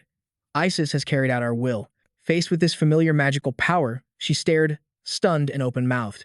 Then, before she could react, he added, the desire for freedom and to fight against the 12 gods. The torrent of power erupting around him made Isis lose her composure and jump to her feet, staring in a daze as she stammered. Jamie, that power is... She realized in her panicked thoughts, this isn't ordinary mana. This is the dark mana of the god of slaughter. Immediately after, Jamie Welton also stood up, his body radiating energy without restraint. His body returned to the form of his past life, with dark magic swirling around him. With a somber look in his eyes, he spoke seriously, affirming to Isis, I am Diablo VP, the archenemy of the 12 gods. I have traveled through time for 66,666 years and have come down to this earth. You're right. He just smiled, and using the identities of both this life and his last, he sent a message to her mind. Let's keep this a secret between us. Then, he turned to leave, but Isis suddenly called out to Jamie and asked him, Can you come with me? Jamie Welton raised his hand, not answering her just yet. In his palm, he created a small magic spell. Next, the spider web flashed with light. The butterfly he had saved, now encased in an orb, broke free from the web and floated towards him. In the silent room, Isis watched Jamie Welton quietly, while he watched the blue butterfly as it flew slowly towards him. Then, Isis spoke up. There's someone I want you to meet. Elsewhere, a man with white hair and a white beard let out a gleeful laugh. Ha ha! Amidst the vast galaxy before him, he noted that many souls had been reborn in the past 100 years. A hopeful glint appeared in his eyes, and he asked with great anticipation, So, when will it be his turn to be reborn? He stood with the girl outside a grassy field, in front of a gate that led somewhere else. He asked, confused, this place is. He paused for a moment before continuing, gone. Standing beside Jamie Welton, Isis smiled and confirmed, there is an ancient god here. She gazed deeply inside. Standing next to her, he also looked at her with confusion and asked for confirmation again. What? You mean Ibra's canon? He reviewed this in his mind. If it really was canon, he recalled the canon from the past and added to his assessment. Then this is the place that the Mage canon wrote about in his diary. He thought back to the past. Canon had discovered the name Gammon, and he said he would place his final hope in that place. The man stood before a stone stele, his expression unreadable. Then, Jamie Welton snapped out of his thoughts and shared his conclusion with Isis. I never thought there would be an ancient god in Gammon. Standing beside him, she turned to look at him and explained seriously. He is old, but he has no name. She added, according to him, both his name and his memories were stolen. Right after, she touched her chin with a puzzled and thoughtful expression, lowering her head and narrowing her eyes as she remarked, But how could you predict everything when you were reborn? She asked him again, curious, yet she didn't know about the old god's existence. Without giving her time to react, Jamie Welton quickly stepped through the gate in front of them, confidently telling her, We'll find out once we get there. Seeing him disappear through the gate, Isis was startled and shouted as she followed him. She called out, Jamie, follow me. I'll lead the way. Elsewhere, a man whose entire body, hair, and all was weathered by time narrowed his eyes. He thought to himself, this energy is. He was suspended from a stone pillar, surrounded by other jagged rock formations. His arms and legs were no longer intact. Below, Isis waved her hands and called out for him to look down. Hey, I'm down here. There's someone I want you to meet. He and she were both standing on jagged stone pillars rising from the ground. They both looked up at him. Jamie couldn't help but look at the man and ask, Is he that old god? Why is he suspended in the air like that? Hearing Jamie Welton's question, Isis turned towards him, placing her hands on her hips. She gave him the answer she knew. I heard he's being punished, but I don't know what his crime was. Looking at the suspended man, he couldn't help but think to himself, he's so weak now. The title of god must be a disgrace to him. Then he marveled internally. I can't believe an ancient god still exists to this day. The man looked down at the two people below. Beside Jamie, Isis urged the other two. Now, why don't you two get acquainted? The man suspended with his limbs pinned to the stone pillar said nothing. Only Isis' excited voice could be heard as she introduced Jamie. Our new friend's name is Jamie Welton. Hearing his name, he also looked up at the man and shouted a greeting. It's a pleasure to meet you. I'm. Before he could say another word, the voice of the suspended man cut him off. What in the world are you? He frowned at Jamie in confusion and stated, You were clearly imprisoned within the primordial darkness. He asked, his blazing red eyes fixed on him. How did you appear here now? The old man suspended on the stone pillar continued to question Jamie's existence. No one can escape from there. What method did you use? Stunned, Jamie looked up at him. He cried out, questioning his own identity. Diablo VP was imprisoned in the primordial darkness. Startled by the thought, he bowed his head and screamed internally. That's impossible. My memories of my past life are clearly. Suddenly, he told himself to calm down. Wait. Then, Jamie Welton was once again lost in his thoughts. He thought about his past life. He realized that a remnant of that life still existed within him. In his mind, the souls of his two lives faced one another. Jamie Welton came to a realization. It would be absurd if those memories truly came back to life. Snapping back to reality, his face was pale, his eyes wide with utter shock. He quickly regained his composure, looked up at the man, and asked, What do you see in me? Beside him, Isis looked completely bewildered. She watched their conversation. Seeing this, the floating man looked back at him and calmly stated his observation. The soul within you is not your own. He paused, then added, A part of it belongs to someone else. Hearing this, he was lost in thought. So, I wasn't completely reincarnated. He then came to another conclusion. However, there's no way my memories have gaps that would allow someone to copy them. He finally came to a conclusion about his past self. I was the greatest archmage of all time. I'm confident of that. Having cleared his mind, Jamie Welton looked up, his expression as hard as stone as he stared at the man. He then confirmed, No matter who else is inside me, Diablo is still my past life. He then added, clarifying his purpose, I exist in this world to destroy the 12 gods. Hearing this, the man narrowed his eyes at Jamie Welton, a look of understanding on his face. I see now. Gaia summoned you, because of your incredibly strong will to destroy the 12 gods. Hearing this, Jamie was confused and asked again, Gaia? Noticing his confusion, the man pinned to the pillar explained further. Gaia is the goddess of creation, who is currently in a deep slumber. An image appeared of a girl holding a glowing orb, sleeping peacefully. The man confirmed that she was the true god who created the current world. Hearing this, Jamie Welton's eyes widened in shock as he screamed internally, There's another ancient god. He cried out in his mind again, full of surprise. And yet, no matter how hard I searched before, I never found a single trace of them. Then, an image formed in his mind of that goddess enveloping the body and soul of his past self, and he asked for confirmation. Are you saying Gaia had something to do with my reincarnation? Hearing his question, the suspended man couldn't say for sure, and only offered his own opinion. I'm not certain, but if it was her, then reincarnating you is entirely possible. Then, the man asked him, What is your name? Jamie Welton looked up at him and answered, I currently live under the name Jamie Welton. Nearby, Isis watched their conversation. Not knowing what else to say, she simply listened. After receiving his answer, the man laughed joyfully. His whole body began to radiate an excited aura as he commented, I have felt your will. He then introduced himself, I am Osiris. Then, he shouted his declaration, You are the savior. As he yelled, his body began to emit a massive, uncontrollable surge of power. Below, Isis couldn't help but look up at him and shout in confusion, Hey, hey. Meanwhile, Jamie stood silently, watching the golden, fiery energy erupting from him and wondering to himself, did he just remember some ancient memory? He then came to a conclusion. It seems his energy was depleted, which is why he passed out. But he should wake up again soon. Below, Jamie Welton was still deep in thought. He crossed his arms and smiled, pleased with what he had learned today. Osiris, an ancient god, and Gaia, the goddess of creation. Jamie Welton couldn't help but exclaim, It really wasn't a waste coming here. He was delighted, realizing he had uncovered another secret about himself. The two of them left that space through a gate. As soon as they stepped out, Isis put a hand to her head and complained to him. I don't understand what you and that man were talking about. Then she added, I'm sorry, my head hurts a little. Can we talk about it later? Walking beside her, Jamie Welton turned to look at her and agreed. Of course. She began to teleport away, giving him a strange smile. Thanks for understanding. A moment later, she vanished, leaving him alone in the forest. As she departed, Isis thought to herself that she needed to go back and process everything. Suddenly, a voice interrupted Jamie Welton's thoughts. I've been waiting for you. Hao caressed the bow in his hands, looking towards him with his eyes closed as he spoke softly. Then, he opened his eyes, drew his bow, and declared, I've changed my mind.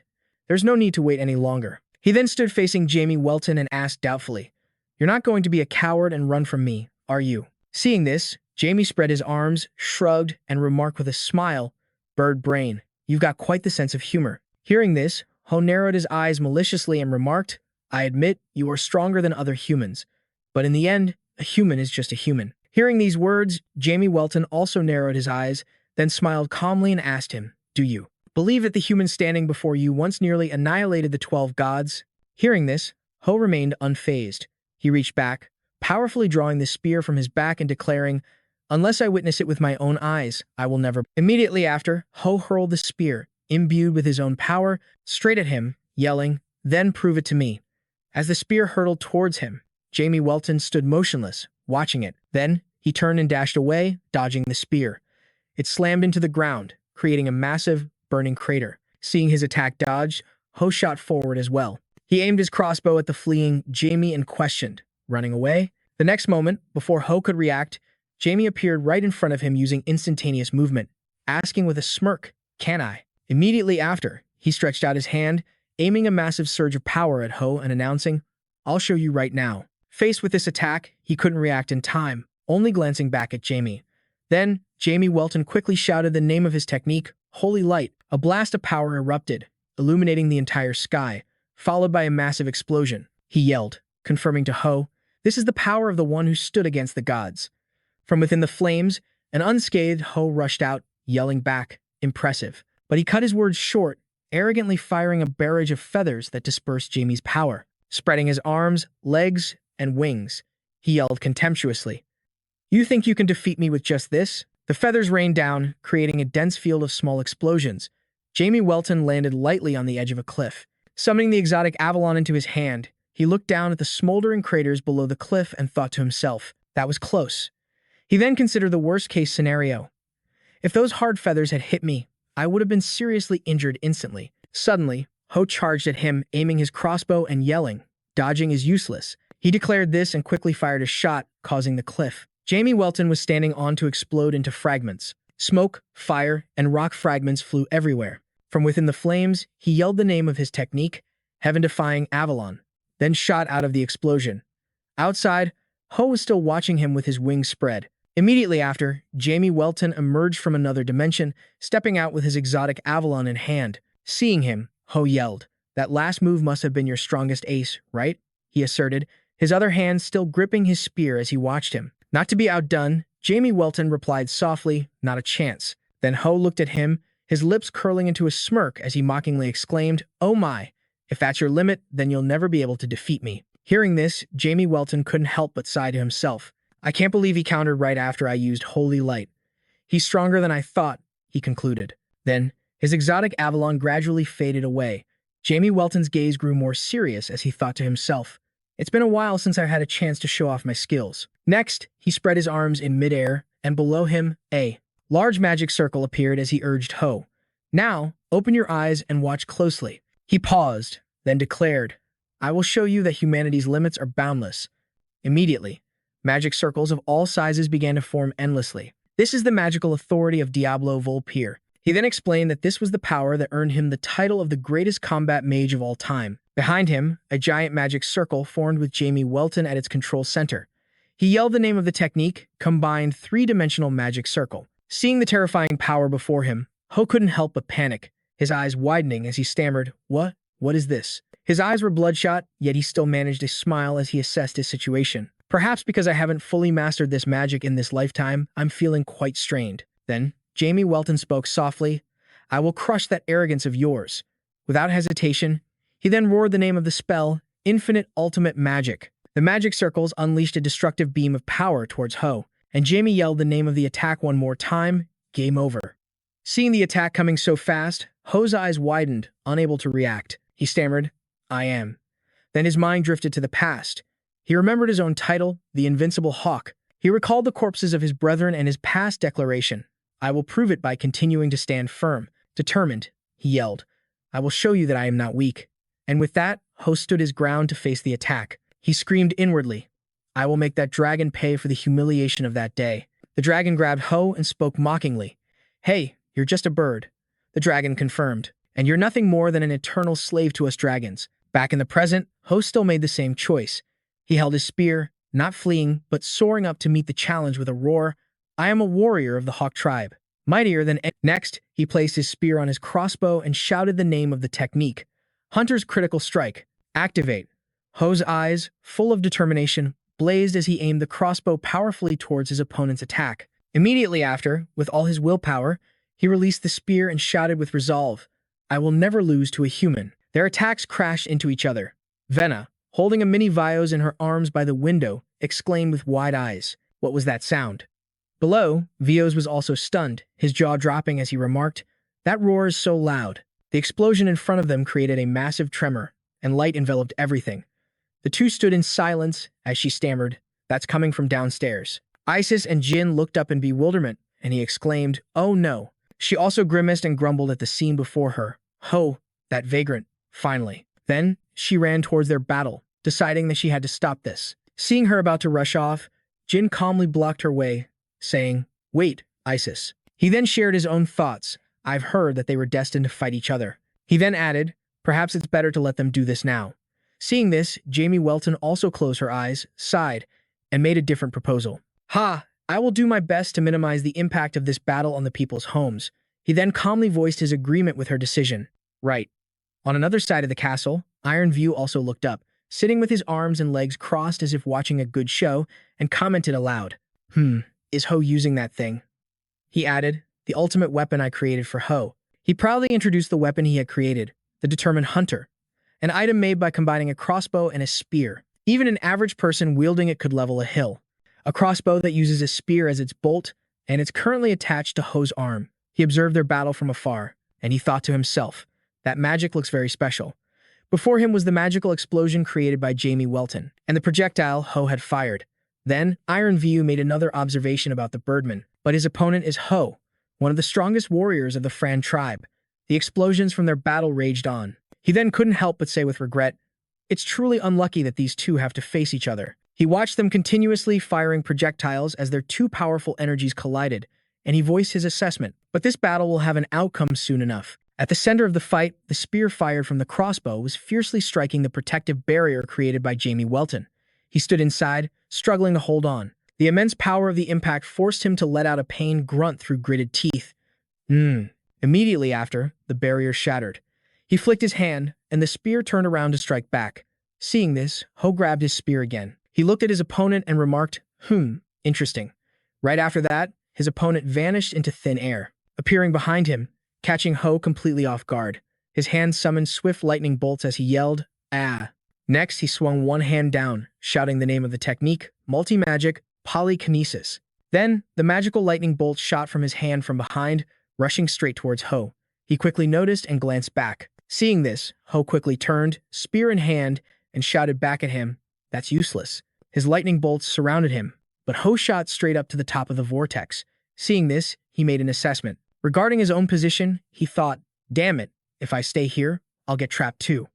His face contorted as he looked at the bolts of lightning. After Jamie Welton's lightning dissipated, Ho charged toward him with his spear, yelling, "It ends now." He swung his spear and threw it at him, urging, "It's not too late to admit defeat." Magical circles appeared around Ho. Seeing the spear rushing towards him, his eyes widened as he screamed in his thoughts, "It's too late. I can't dodge it." Suddenly, time seemed to freeze. He looked at the approaching spear, startled, screaming in his mind, "Huh?" The spear stopped. Why? Seeing everything around him pause, Jamie Welton came to a different conclusion. No, time is slowing down. Their battle seemed to be frozen in midair. A comparison screamed through his mind. "It's like I can see everything. I can't lose," he then concluded. Suddenly, a winged eye flew out from the void and cried out, "Ah!" He understood in his heart. "It's you." Immediately after, a pair of large, powerful black wings formed on his back. Then, the black wings transformed into pairs of pure white angel wings. Jamie Welton screamed in his mind, "All right, I have the power now. Let's go." Time started moving again, and the spear continued to fly towards him. Meanwhile, his body slowly began to glow. Across from him, Ho was still shouting with conviction, "This is my victory." But Jamie Welton had regained his composure and stated calmly, "You are truly strong, Ho." Then, he closed his eyes and raised a hand to cover his mouth. The moment the spear touched Jamie Welton, it began to dissolve into thin air. Witnessing this, he couldn't help but stare in utter amazement. He screamed in his mind. The spear vanished. Then Ho's eyes widened as he looked at Jamie's new form and stammered, "You! Reflected in his eyes, Jamie Welton now had 3 pairs of wings on his back. Jamie Welton cried out in confused panic. What in the world is happening to me? Behind him were 3 pairs of wings and a divine halo. The halo was shining brilliantly, facing Ho. Then, Jamie extended his hand and thanked him. Thanks to you, my old friend has awakened. Immediately after, a large point of light appeared above his head, and a magic circle radiated outwards. An urgent voice compelled Jamie Welton to shout, break free from the curse of the peerless hunter's imprisonment. Ho could only stare, dumbfounded, unsure of how to react. Then, Jamie's hand descended, carrying with it an immense amount of power. In the next moment, they both landed on the ground, and Ho had been defeated by Jamie Welton's devastating blow. However, Jamie used his power to catch him, holding him suspended just above the ground. Then, he gently lowered Ho. He knelt on one knee, thinking to himself, if I just leave him here, someone is bound to come and take him away. Ho was already unconscious. Suddenly, a voice rang out from nowhere. Did you really manage to defeat Ho? Behind him, Isis had teleported in. She smiled at him and added, and here I thought you were going to lose. Then she asked him curiously, did you awaken some new power? Seeing her behind him, Jamie Welton glanced back and said with a humble smile, it was just luck. Then he looked at Ho before him and said sincerely, he is very strong. Standing there, Isis couldn't help but agree. Yes, that's certainly true. Right after that, Jamie Welton stood up and turned to leave, not forgetting to tell Isis, please take care of things here. I need to go somewhere to clear my head. Isis, who was kneeling beside Ho, looked up at Jamie and confirmed. All right, I'll take Ho back for treatment. In a sick room in the castle, Ho suddenly sat bolt upright, his eyes filled with shock and panic. His body was covered in bandages, and as he felt the pain coursing through him, he stiffened and grunted. Oh, seeing this, a doubtful voice spoke up from nearby. So you're alive? He sat up in bed, looked around, and asked, where am I? I lost. Isis, who was sitting beside the bed, confirmed, yes. So, how does it feel to lose to a mere mortal? She looked at Ho, asking for his thoughts. Hearing this, he lowered his head and replied, it's not as shameful as I imagined. Then he was lost in a memory. This is so different from that day.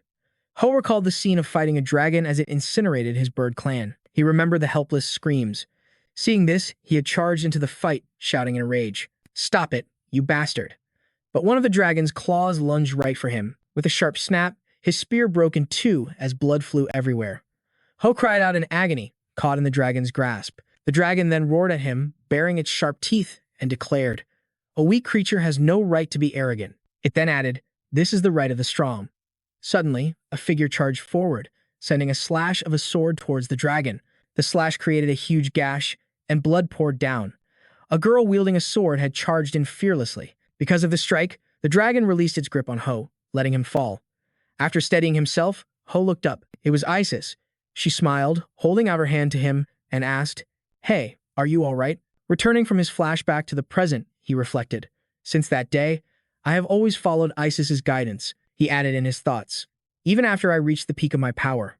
Coming back to his senses, Ho sighed, unable to hide his disappointment in himself. In the end, I was still defeated by a mortal. Beside him, Isis, sitting cross-legged on the bed, looked up and remarked seriously, you're not wrong that humans are a weak species. Then she added her own take on the matter. But among them, there are individuals who possess power equal to that of monsters. She continued her analysis, and you've been afflicted by a curse to this very day. Hearing this, Ho's eyes widened in astonishment as he stared at her. She, however, continued relentlessly, urging him, now, you must free yourself from the controlling curse placed on you by the Black Worshipper. Meanwhile, in another room, there was a knock on the door. It was Venna, shouting in a fluster, Master, we were worried sick about you. Even Viamos was jumping up and down anxiously, yelling, Master, are you okay? Seeing them like this, Jamie Welton gritted. His lips curled in annoyance, but he couldn't bring himself to say it. Instead, just shouting about how noisy they were. I feel even more tired now after the battle. Then, he recalled the winged eye from the recent fight and asked aloud, confused, Mabe, shouldn't you have awakened sooner?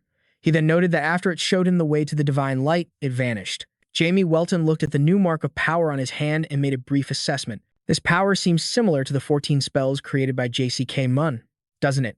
Then, Jamie Welton clenched his fist, closed his eyes, and came to a different conclusion. No, it's different from the 13 spells.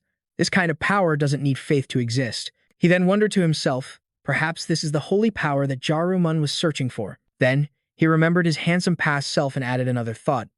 Drake was born in the world of darkness, which belongs to the Dark Spirit King, and I believe the world of darkness is a place separate from the primordial darkness. Immediately after, an image of Drake evolving with white wings flashed through Jamie Welton's mind. When the divine energy there reached its peak, it became light, he added, and now it has become a magical power almost identical to holy power. Next, Jamie Welton looked up and hypothesized that the primordial darkness was the source of Drake's power. He wondered to himself, could it be the very thing that opposes the power of the 12 gods? He then recalled an image from his past life, struggling, sprawled on the blood-stained ground, and wondered doubtfully, why did they imprison me in the primordial darkness in the first place? He hypothesized. Perhaps from their perspective. Jamie Welton cut himself off. Next, he walked over to the window, sharing his thoughts. The primordial darkness is the most dangerous place, and also where everything began. Then he muttered to himself about the outcome of his previous life. In any case, I failed in my past life. Immediately after, Jamie Welton raised his head, looking outside with arrogance as he declared, this time, I will defeat all of you. That same night, on the Bryan continent, in the southern dungeon of its most secure prison, stood a solitary tower tens of stories high. Inside a cell that had been attacked, the iron bars of the door were severely damaged and covered in blood, accompanied by shrill laughter. Ha ha! Corpses and blood littered the ground as a shackled foot stepped forward with a metallic clang. A man's voice echoed from amidst the pile of corpses and mangled flesh on the floor. I've waited a long time for this day. A white-haired man laughed maniacally, licked his lips, and dashed away. He muttered, just you wait, Jamie Welton. Elsewhere, in a luxurious place, someone was leisurely sunbathing on a chair by the pool. Nothing interesting is happening at all. Janus, a god of war and peace, said with a bored expression, chewing on a blade of dry grass. The world has been repeating itself for tens of thousands of years. Everything has become so boring now. Just then, Janus opened his mouth to ask, hey, what's going on with the Church of Pyrrho? Hearing his question, the spirit quickly replied, the Church's Saintess appeared 1 year ago. Janus continued to ask, what is the Sword Sen doing? She calmly replied, he just left the desert on the southern continent. Upon hearing this, Janus stretched his shoulders, looking completely lethargic as he said, how pathetic. Then, he raised a hand to shield his eyes from the direct sunlight and said with a hint of interest, should we start a war? I need to boost the morale of my disciples. Hearing this, the spirit quickly responded, the followers will repay you with even stronger faith, Lord Janus. A few rays of sunlight slipped through his fingers as he continued, that's right. If we do that, the sun god will also get a little angry.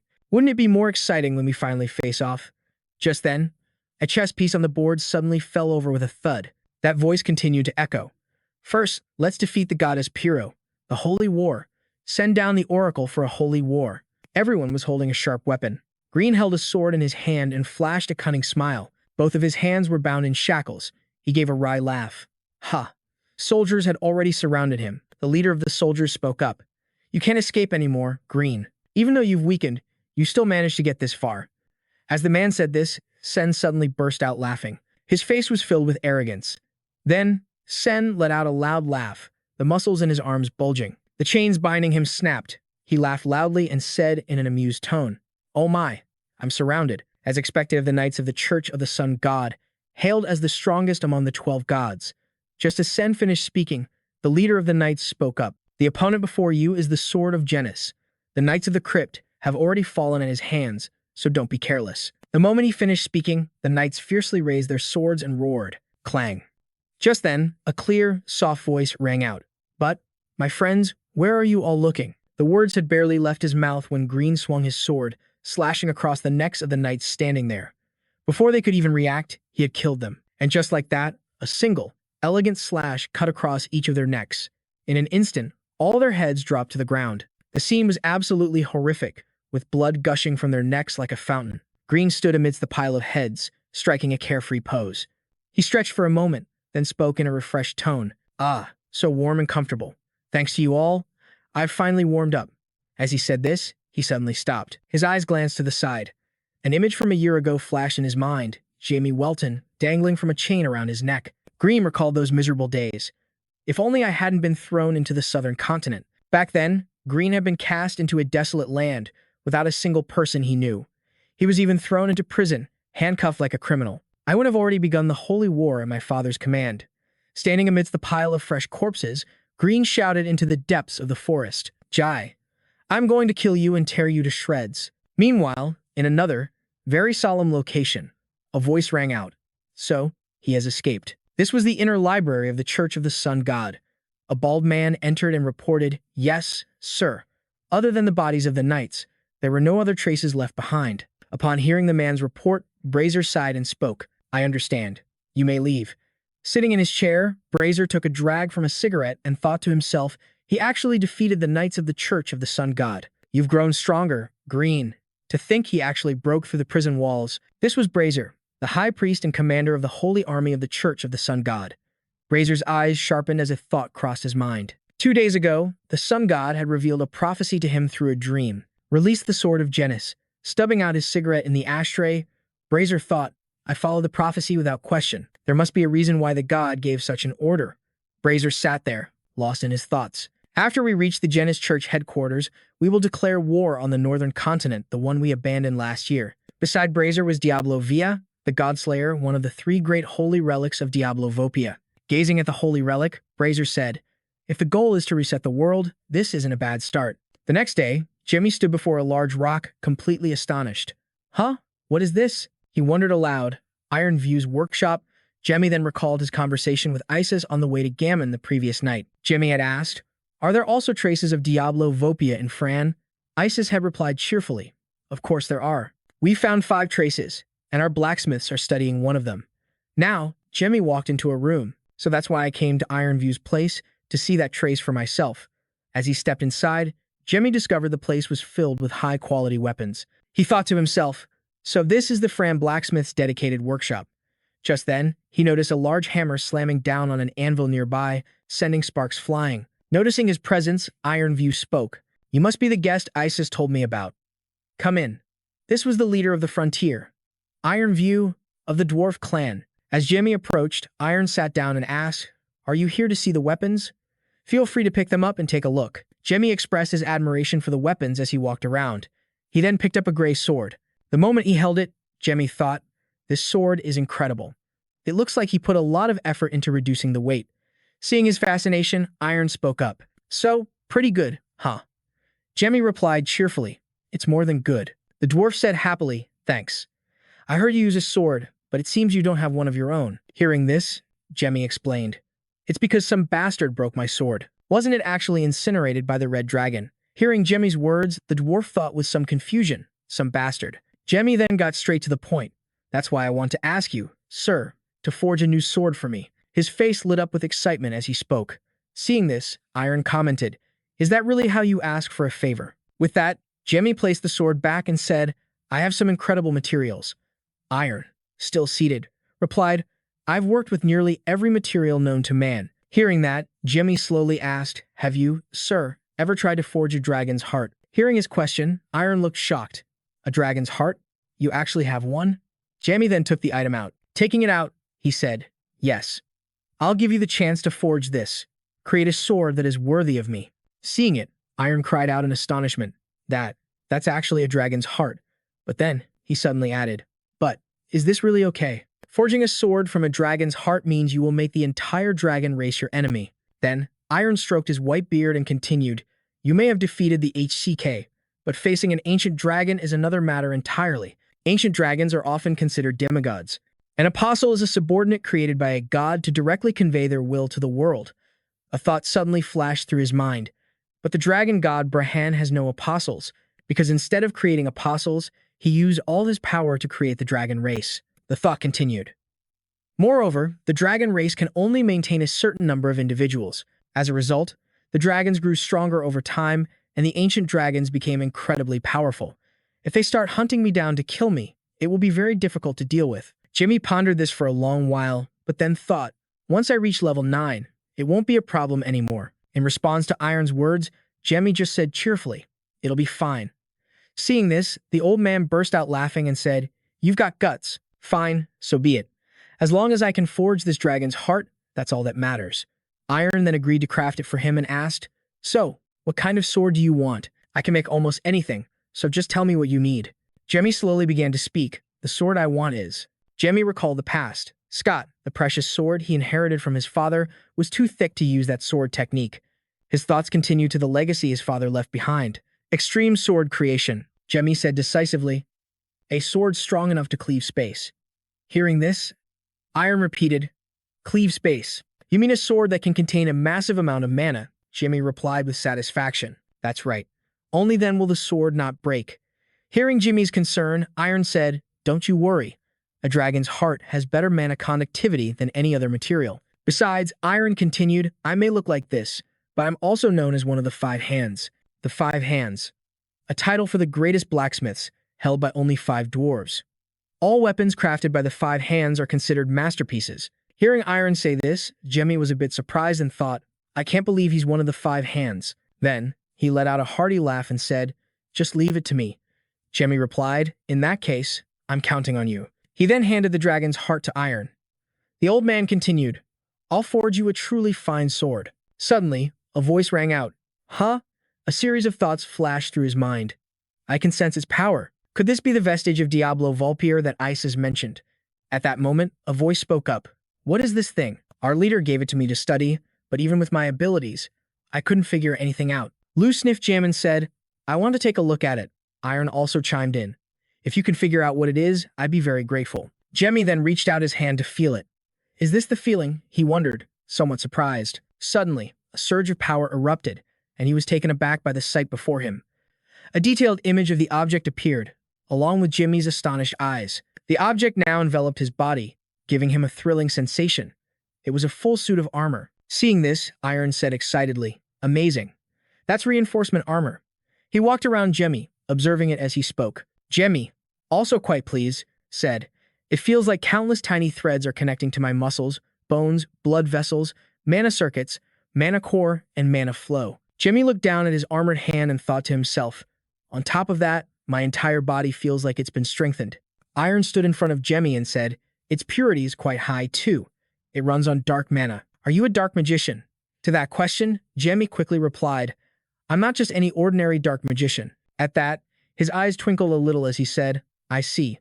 As soon as he finished speaking, Iron quickly fell into thought about something. He doesn't seem to have any prejudice against dark magicians. Perhaps it's because dwarves and dark magicians rarely interact. Iron's cheeks were now slightly flushed as he said, "By the way, can you take it off?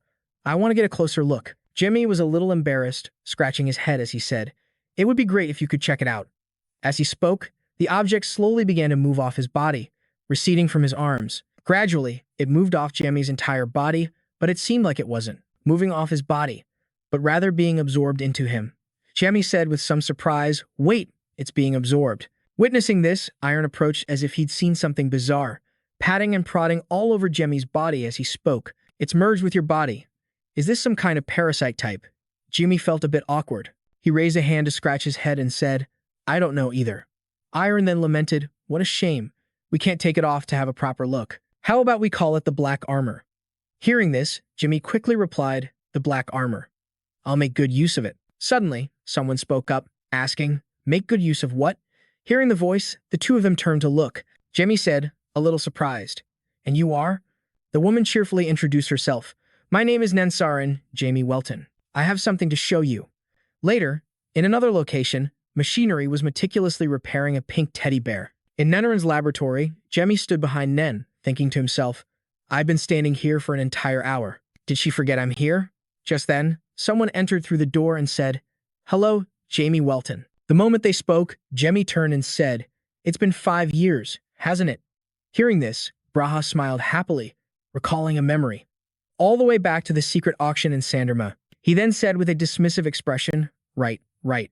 Let's just overlook the fact that they stole the items." But Braha then looked over at Nen, who was working diligently, and said, "Nen's been talking about you nonstop since yesterday, and now she's even brought you to her lab. It seems your battle against the bird folk left quite an impression." Braha continued, "Actually, Nen has savant syndrome." Just then, Nen finished modifying the teddy bear and held it up happily. Braha continued, "She has trouble with social interactions, but she's extremely talented with magic." Hearing that, Jemmy placed a hand on his chin and thought, it must be that talent, combined with her creative obsession, that has allowed her to reach her current level. Hearing him say that, she was a bit surprised and replied, "Exactly." Nen started learning magic and exploring everything out of her sheer obsession with creating. While Braha was talking, Jemmy was lost in thought. Savant syndrome, huh. For some reason, it reminds me of him. An image of him surfaced in his mind. Diablo, a hulking monster. Back then, a man had joyfully exclaimed, This is the golem I created. My old colleague, Min, was autistic. Back then, knowledge about mental disorders was scarce, so Min had to endure social prejudice since he was a child. His only solace was the golems he created. At that moment, Nen was holding a small golem in her hand with a troubled expression on her face. After years of dedicating himself to creating golems, he built a mighty golem army and made significant contributions to Diablo's revolutionary forces. However, Diablo, that man had lost too much blood by then. His voice trembled as he spoke. It hurts. It hurts so much. Feeling betrayed, the 12 gods planted spies in the revolutionary army to assassinate Min. Then, a thought struck him. Right after Min's death, the 12 gods started their meddling, preventing him from even having a proper funeral. Suddenly, a voice echoed. Jamie! The shout grew louder. Jamie! He was pulled from his reverie back to the present. In front of him was Nen. She held the modified bear out to him and said, This is Na. She's my friend. Looking at it, he couldn't help but be astonished. Jamie thought in shock, a handgun. As he looked inside and analyzed it more closely, he realized, this power source, it's definitely Memel's photon system. Jamie then put the device on his arm and said to Nen, Let's test it. Hearing this, she not only agreed but seemed overjoyed. She yelled gleefully, Okay. The three of them moved to an open area. Jamie aimed the weapon, and an immense blast of energy fired from it. The blast was so powerful that it shattered the ground before him. Nen, standing to one side, exclaimed over and over, Wow, Nia is so strong. But Jamie asked, Wait, you've never tested it? Nen then answered his question, Nope. I was inspired to create it after watching your fight with the vultures yesterday. Hearing this, he said in alarm, What? You created this in a single night? As he spoke, Jamie turned to look at Nen, thinking to himself. And Memel spent his whole life developing the photon system. While he was lost in thought, Nen swayed side to side and said, Jamie, you show me something too. He was a bit confused by her request. Nen then stood right in front of Jamie and said excitedly, Show me that giant magic circle you made in the sky. Meanwhile, in Ice's room, she was admiring something. Just then, Claus entered and asked, How is your hand? Hearing him, she said, Ah, Claus, so you're here. With that, Isis turned, a smirk on her face, and said, As you can see, it's the same as ever. It looks like it's never going to heal completely. She raised her hand as she spoke. Seeing it, Claus stepped forward, his gaze turning serious. His Majesty is very worried. You should go back. With the secret techniques from But, before he could finish, she cut him off. Isis said, Listen, Claus. Her anger flared, and her voice grew sharp. I told you never to speak of our homeland in my presence. In response, Claus simply said, That is not an order I am required to follow. He didn't back down, stating, The only person who can give me orders is His Majesty. I don't care if you're a princess in the kingdom or not. Seeing how stubborn he was, Isis said, annoyed, You stubborn fool. How long do you plan to keep playing the part of a witless slave? Claus replied, Don't you understand that it's impossible to take down the 12 gods? He continued, Did you see a glimmer of hope after meeting Jamie Welton? Isis hesitated as she spoke about this. Seeing her, Clay continued, Our homeland can survive after the world is reset. With a slightly sad expression, Isis said, Yes, perhaps we could have become the rulers of the new world. But I don't want to become a slave. Just then, she screamed, We must be free. This world, this land, is not a playground for the 12 gods.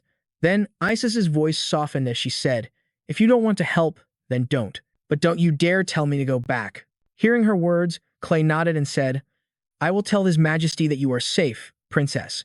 Clay's words left Isis a bit flustered. She stood in the dark room, muttering to herself, when suddenly, a strange light shone in. Isis turned, confused, and asked, What is this light? Meanwhile, over with Jemmy, he was calmly explaining to Nen, This is a multi-layered technique. At this, Nen grew so excited her eyes began to sparkle. Jemmy stood there and continued, You don't have to complete an entire magic circle in a single cast. You can create them in parts and then combine them. Hearing that, Nen began to follow his instructions, asking as she worked. Like this, Jemmy calmly replied, You're very skilled. You managed to do it instantly. Suddenly, Isis rushed over and asked, What are you doing? Seeing her, a look of delight appeared on his face. Isis stood there and asked, Why are the three of you here together? Braha greeted Isis, Princess Isis. Jimmy then answered her question. We're sharing our knowledge of magic with Nen. As he spoke, Jemmy showed Nia to Isis. This is a handgun that Nen created using the photon system. Hearing his introduction, she asked, a bit confused. Photon system? Jemmy then gave her a demonstration. The energy blast from the gun was incredibly powerful. Isis watched, her jaw hanging open in disbelief. Whoa, Jamie then continued, "It's not complete yet, but once it's ready, its destructive power will be beyond all limits." Hearing this, Isis's interest was piqued.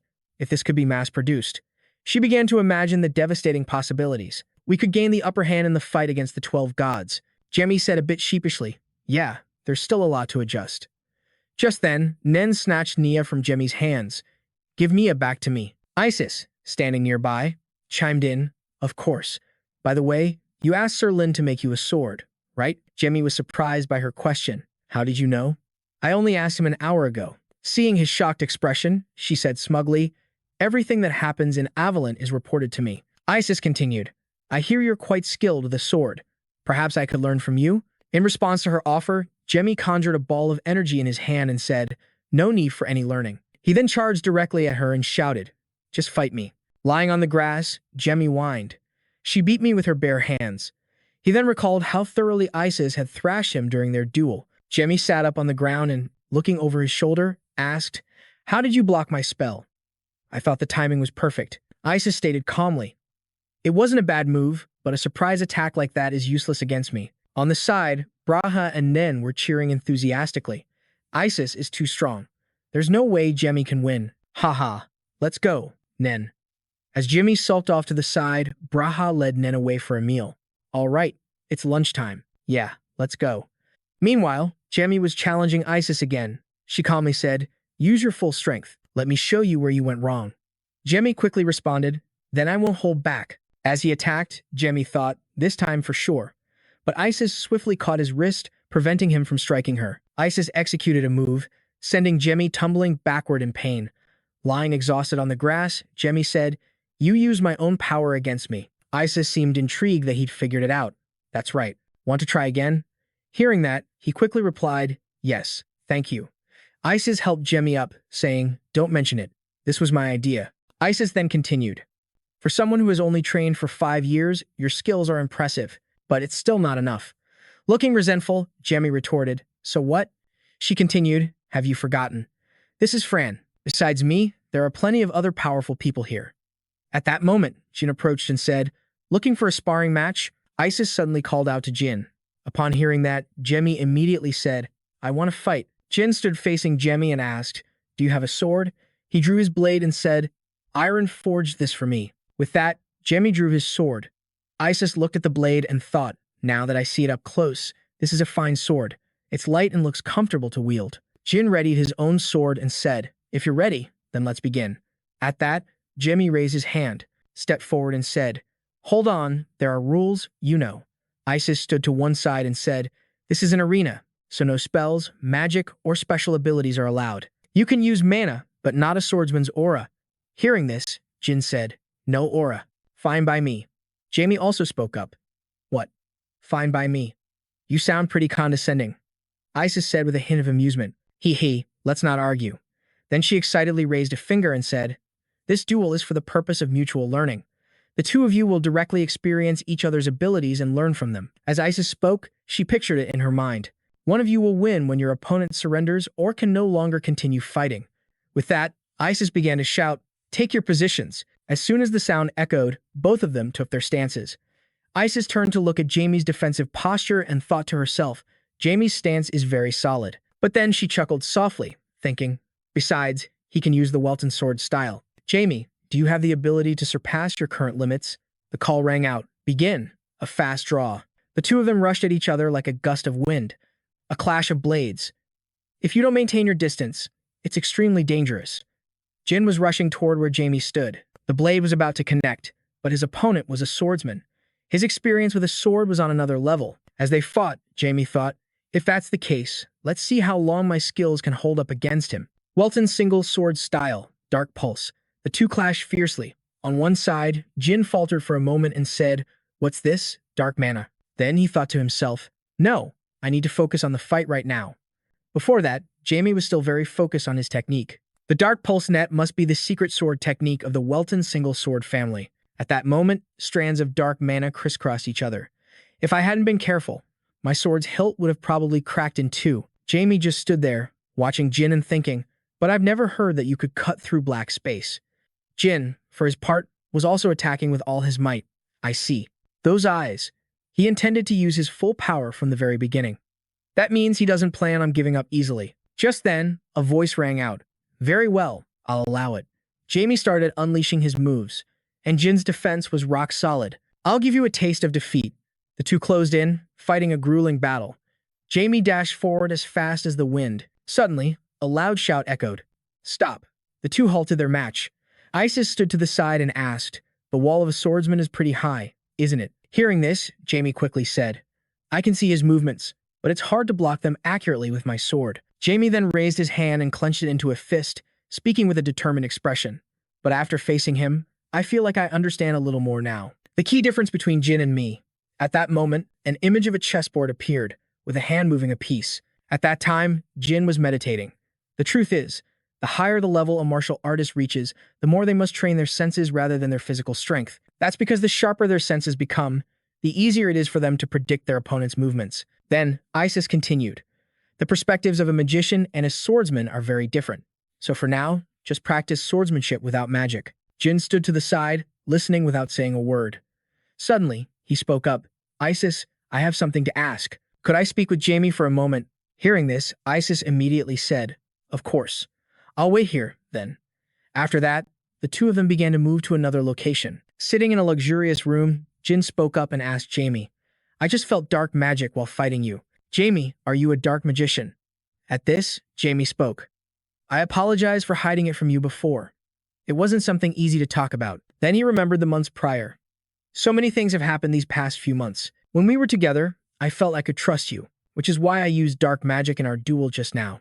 Hearing that, Jin calmly replied, I see. At this point, Jamie stood up and said, As an apology, I will formally introduce myself again. My name is Jamie Welton. He continued his introduction. I am a dark magician who has returned to this land to destroy the 12 gods. Jin, holding a hand to his stomach, stood up and said, Hearing it with my own ears is even more surprising. Then he walked over to shake Jamie's hand. I am Jin. I look forward to working with you. Suddenly, Isis appeared, asking with an excited expression, Are you two done? At this, both of them said in unison, slightly startled. Since when were you? She smiled mischievously and said, Shouldn't we go meet the next opponent? Jamie said, looking a bit bewildered. For now, the duel will continue tomorrow. At that moment, Isis said, You remember, right? No auras and no special abilities. Francia leisurely replied, Yes. As soon as the match started, Jamie was lost in thought. I've only just started learning swordsmanship, so this duel will surely teach me something. Fran smirked and said, I won't be holding back, you know. Not to be outdone, Jamie also smirked and replied, Good. I'd be very disappointed if you did. With that, Francia said excitedly, Then I won't hold back either. Wailing prelude. Jamie was ready in his offensive stance.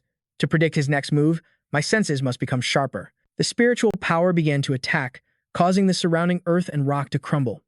I have to understand the flow of his magical power. Francia raised her scepter high to control the current, while Jamie continuously charged forward to suppress and control the flow. Although these droplets of water all looked identical, only one of them was real. Han's golden attacks could now only strike Jamie's powerful shield of water. At that moment, Jamie thought that all he needed to do was shatter the illusion. Han lowered his weapon and, with a carefree smile, he spoke. Oh, you've already seen through the true nature of this technique, but knowing about it doesn't necessarily mean you can block it. As soon as he finished speaking, he slammed the head of his staff into the ground, causing waves of energy to radiate out once more. Thundering illusion. Instantly, a swirling brown energy wave crashed down upon Jamie's shield. Then, the shield vanished. The golden orbs fiercely attacked him again. Jamie panicked, struggling as he thought, If I don't fight back, I'm going to lose. He then raised his sword and shouted, Jamie style. He used 100C's spatial rend, unleashing a colossal slash of sword energy that sliced Han's golden orbs in two. Han looked panicked and retreated. A moment later, Han gritted his teeth in anger. He's gone. Suddenly, he leaped away from the slash of sword energy. If that had hit, it would have been all over. His staff hit the ground, causing Han to cry out in shock. Jamie was already swinging his sword, charging in for an attack as Han struggled to leap away. Jamie gritted his teeth, putting all his strength into a downward slash. Han scrambled to raise his staff in front of him to defend. A moment later, the two broke apart. Han was sent flying back some distance, but Jamie stood his ground, steady on his feet. The leader of Frontier, Isis, watched the battle from the sidelines with an intrigued smile. Not bad at all, is he? She thought to herself. He's predicting his opponent's next moves and techniques to counter them. He must have always used reason to analyze and deploy his magic. His thought process is on a completely different level. He can instantly figure out how to counter every single attack. Jamie was still struggling in his fight against Han. Isis continued to muse, I wonder what his authority as a sword saint will be like. Truly something to look forward to. At that moment, over the mountains, the sun was beginning to set. The sunset painted the sky in breathtakingly beautiful colors. But for the two combatants, there was no time to admire the gorgeous scenery. They remained focused on trying to defeat each other. Jamie struggled with his calculations. Just like that, half a day had gone by. This guy has reached an unconscious state of combat.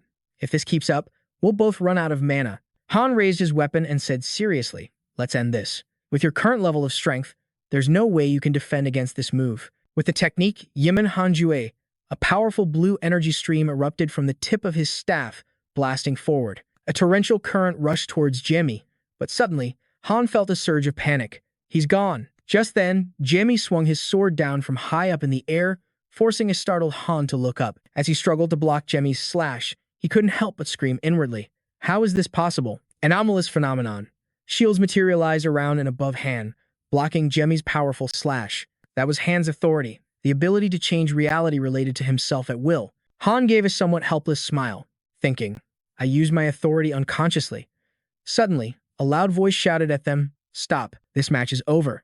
The sound of a footstep made Han turn around in surprise, just as Jamie was collapsing backward. Isis watched him fall and said calmly, He's fallen asleep. Han asked anxiously, Isis, Jamie wasn't using magic, was he? That was his authority, she replied. Jamie now lay on the ground, completely exhausted and unconscious. Han looked at her, confused. Can you explain that more clearly? Isis also seemed to struggle with finding the right words. To put it simply, clones. An image appeared showing 3 versions of Jamie, one in front of Han, one behind, and one above. There were 3 Jamie Weltons at that moment. Not one? Then why couldn't I see them? He asked again in shock. Isis continued thoughtfully. Then again, they might not have been clones. We can't confirm anything until he wakes up. What's important is that Jamie has taken his first step into the realm of a sword saint. They both looked down at Jamie on the ground with awe-filled expressions. He's only been wielding a sword for a few years, and he's already at this level. Among the 22 dragons, aren't there a few who've reached the 9-star sword saint realm? But that's because they're long-lived races. They live for ages. Jamie, when you wake up, will you even remember your own authority? Isis watched him sleep peacefully, her mind filled with troubled thoughts. The scene changes to a room where an IV bag is hanging. Is this the infirmary? Jamie sat up and looked around in a daze. I can't believe I was that exhausted. Besides him, an old man was also sitting in the room. An old woman walked in and said calmly, You're finally awake. Jamie looked down at the petite woman in surprise and asked, Who are you? Just call me doctor, the old woman replied nonchalantly. But inwardly, she cursed, This idiot. An image of an angry Lady Curiel appeared. He calls me that too.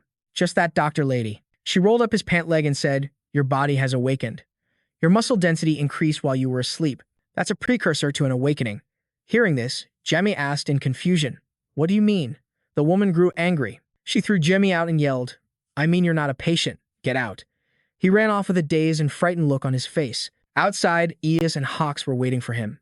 Seeing Jamie come out, she waved and called, Jamie, thank goodness you're okay. Do you remember how the fight with Han ended? Jamie, now standing in front of her, scratched his head and replied, I don't remember it very well. Aya said, Then I don't need to explain. Your power has awakened. If you want to understand it, the only way is to pick up a sword again. Both confused and surprised, he looked at her and asked, Awakened? What do you mean, awakened? And why is that guy here? Hearing this, Hawks asked, Have you forgotten? I'm here for a rematch. Then his eyes filled with determination. The scene changes to a large courtyard, where the 3 of them are now facing each other. Hawks said while warming up, confusing Jamie a little, This time will be a bit different. Ayaz added, He plans to push you to your limit. Hawks will use his power instead of a weapon. His dark crystal fists are no joke. Hawks said impatiently, Come on, are you ready yet?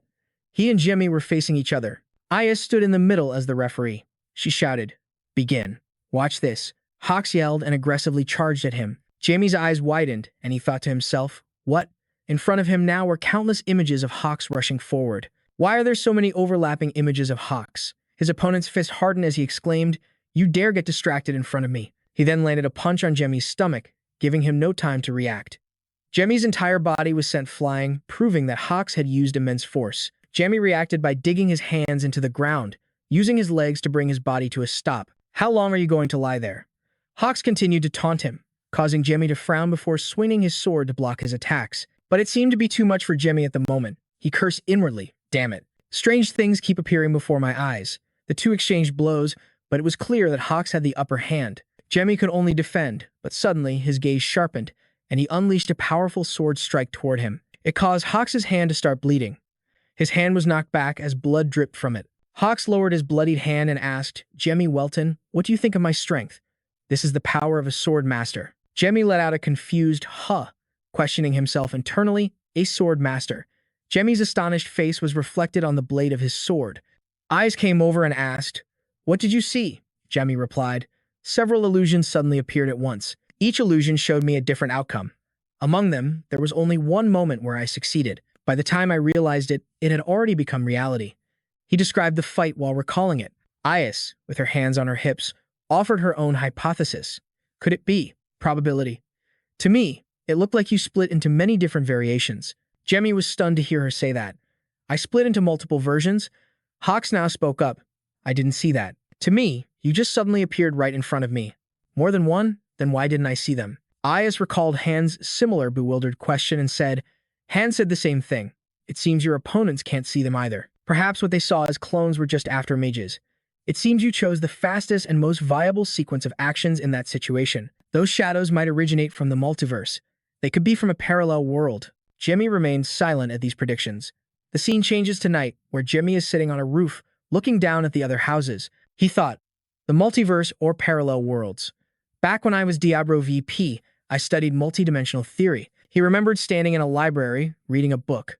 Back then, I could see the probabilities of other dimensions. I couldn't study it in more depth for a few reasons. Thinking back, it seems the illusions my powers showed me were recreating my battles. In other dimensions, people say a person's power is usually related to their identity. Then Jemmy looked at his hand and continued his thought, meaning Remia's artifice helps create new spaces. And the divine staff, Avalon, the staff that helps connect to other worlds, the 100-blossom technique that controls space, the single-strike sword style, a secret sword art that can split space itself.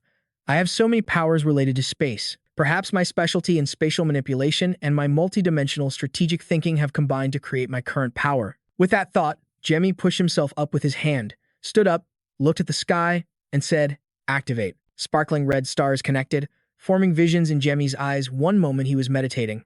The next, he was fighting with a sword. This aura is created from dark magic. He looked at his sword. A strange energy is emanating from my hand. I see.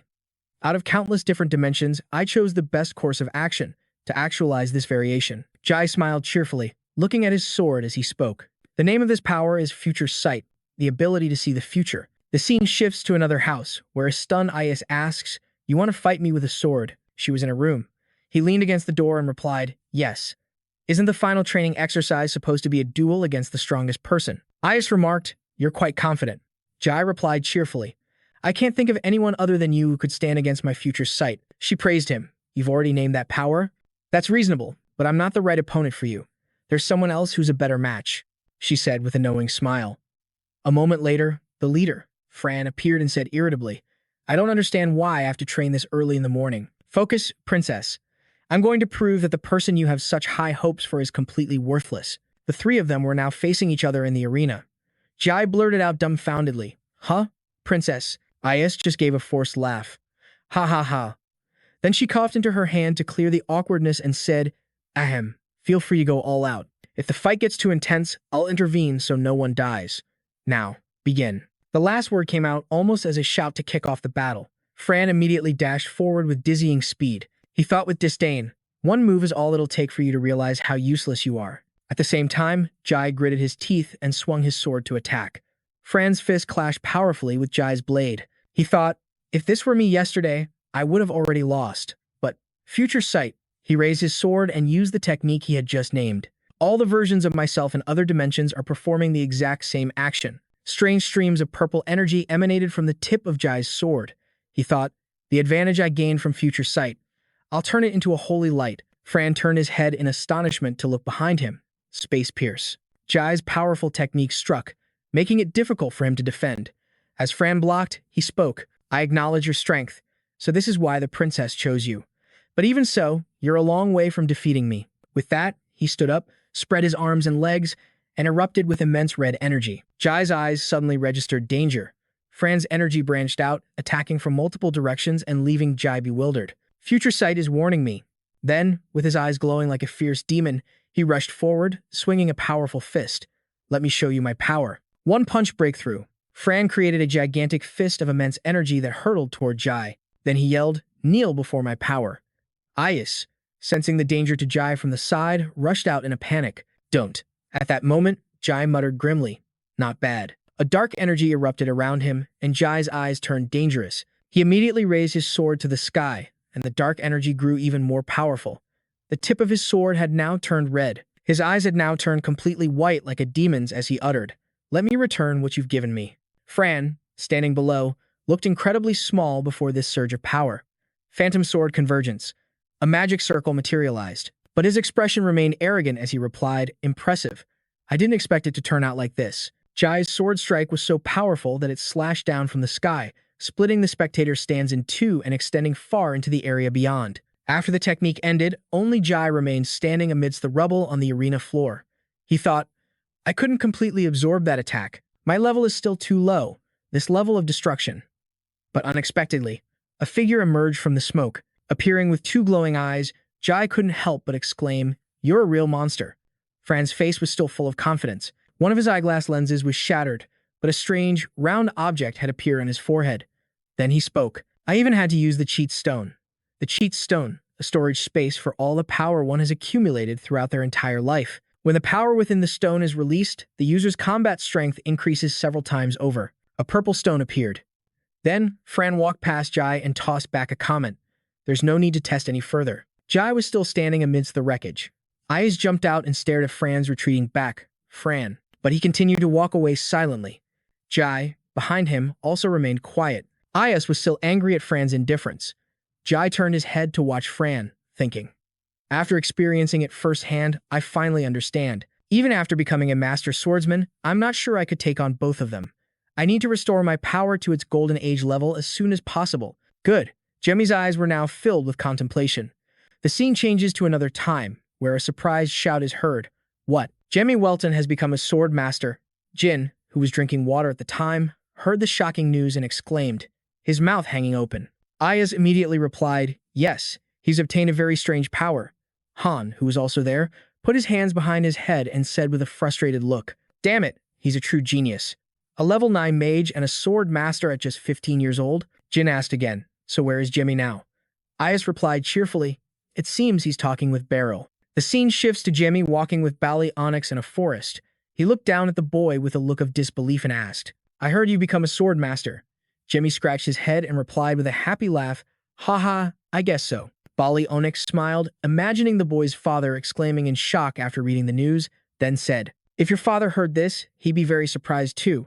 Then Bali Onyx looked down at him again, marveling to himself. The first time we met, you were just a little kid, and now you've grown so much. But Jimmy shook his head. He probably wouldn't believe it.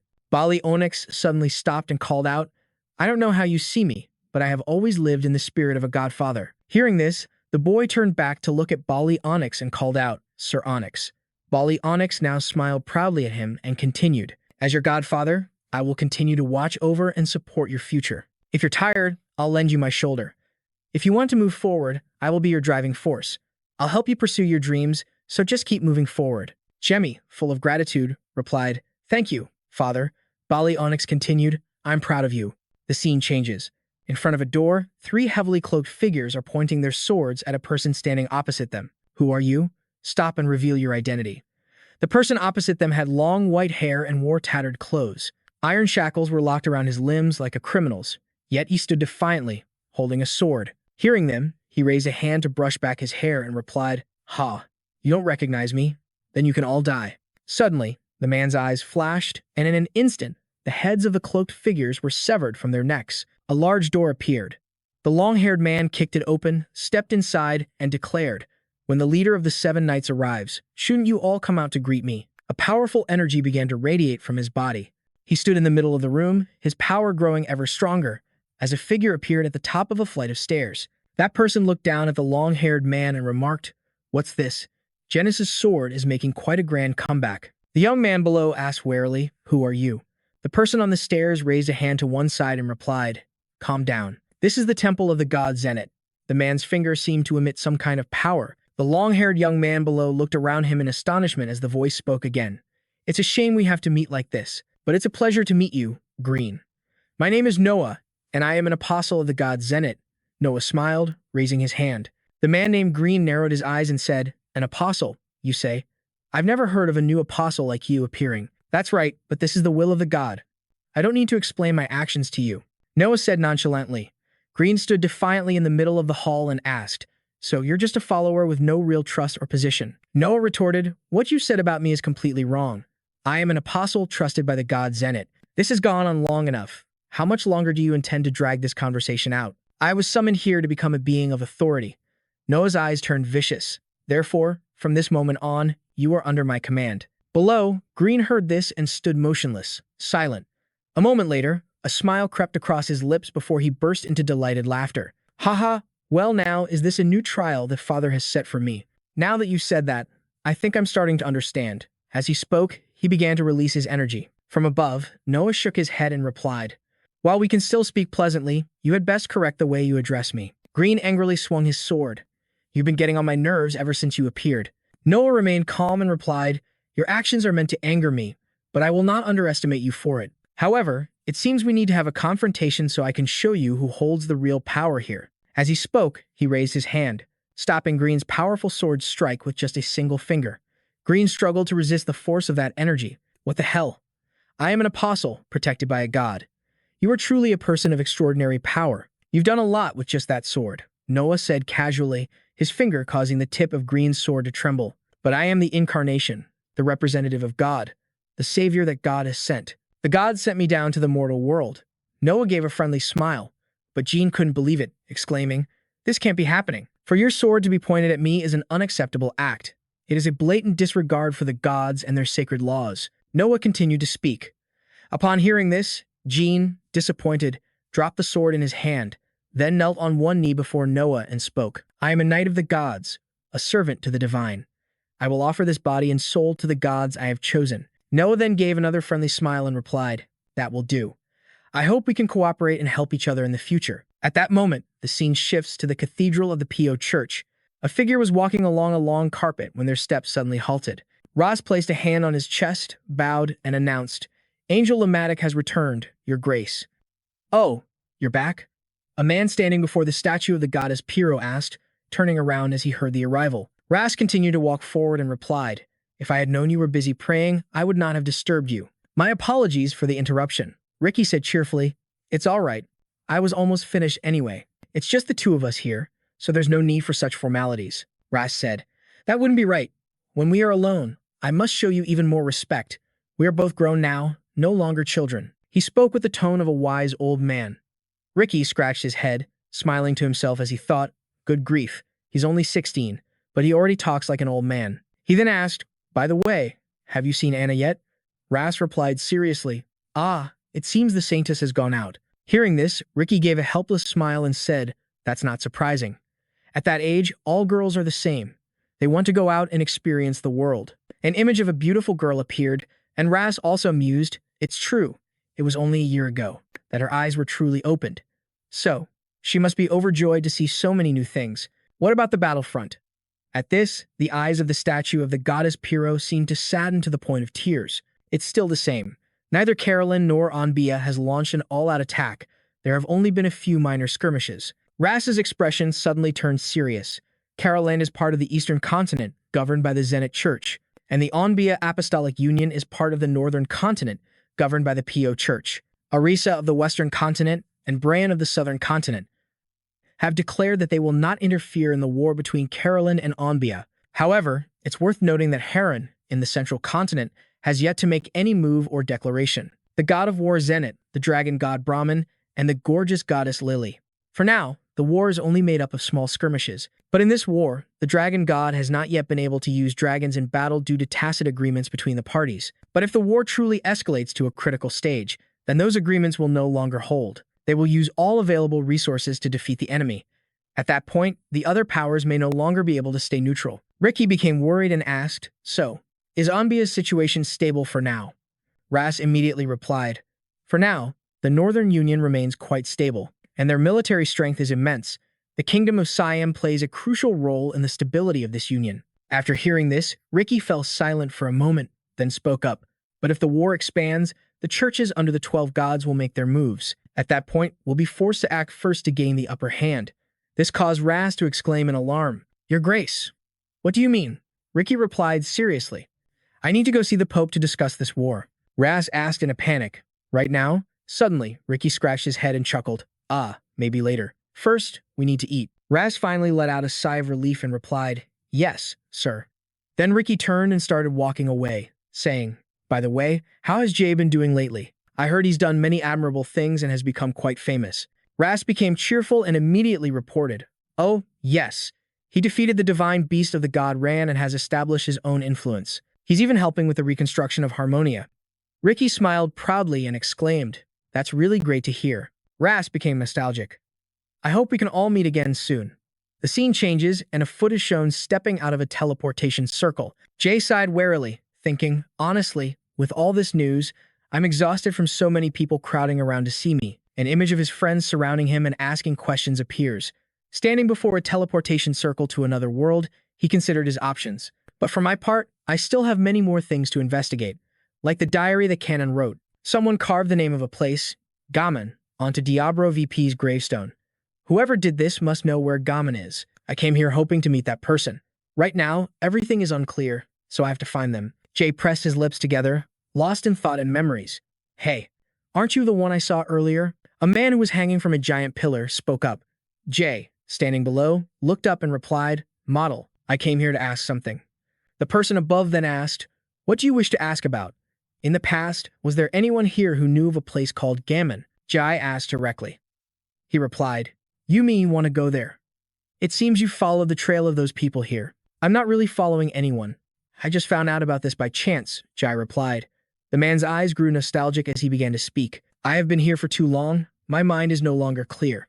Therefore, there are many things I cannot remember. But I still remember one person. That person told me that someone appeared standing next to a gravestone. This world is ruled by 12 gods. It's despicable. If someone could drive these 12 gods away, the world would be different. But that person couldn't do it. He fought them, only to meet with failure. How regrettable that was, but his battle and his spirit have lived. What he left behind taught me a lesson. And from that, I will overcome my weaknesses and defeat the 12 gods." The face of that mysterious person was faint in the darkness, difficult to see clearly. This is certainly true. If I had had many strong comrades with me back then, I might have won. Jai stood before the image of that mysterious man. The man hanging from the pillar continued his story. But all of those people did not stay here long. They left. With that, an image of 3 people on 3 horses, galloping down a road, appeared before Jai, causing him to exclaim in shock. The story continues. At that same time, a plague spread, causing most of them to perish, leaving only a few survivors. Therefore, they left quickly. A long time passed until Abrases was built. Jamie watched these images while deep in thought. So, Abrases has existed here for a long time, through many historical upheavals. That also means those people, the ones who carved their names on the gravestone, lived and existed at least 20,000 years ago. They certainly knew a lot about Diablo Volpia. They even dreamed of doing what Diablo Volpia did and defeating the 12 gods. But are those people still alive today?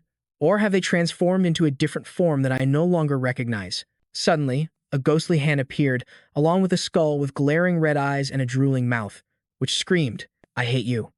How could you do this to us?" A man was surrounded by 3 mysterious figures. Then, his face was grabbed by mysterious hands, his expression turning to one of horror. "I pray the gods will burn your soul. You will die a miserable death." Then the man jolted awake with a scream, as if from a nightmare, drenched in sweat. He then clutched his head and exclaimed, "That dream again." Strange tubes were connected to his body. Footsteps approached as a voice asked, "Another nightmare?" Even though that day is still in our minds and its karma remains, we must go on. No matter who it is, we still need to live and overcome it.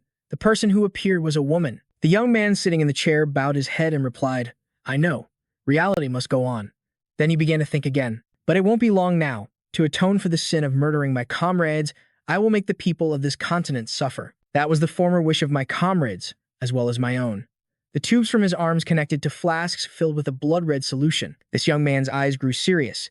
Later, when the apostles are gone, the power of the 12 gods will have weakened. I will eliminate all 12 gods, without exception. After finishing his story, the man asked, "Do you have any other questions?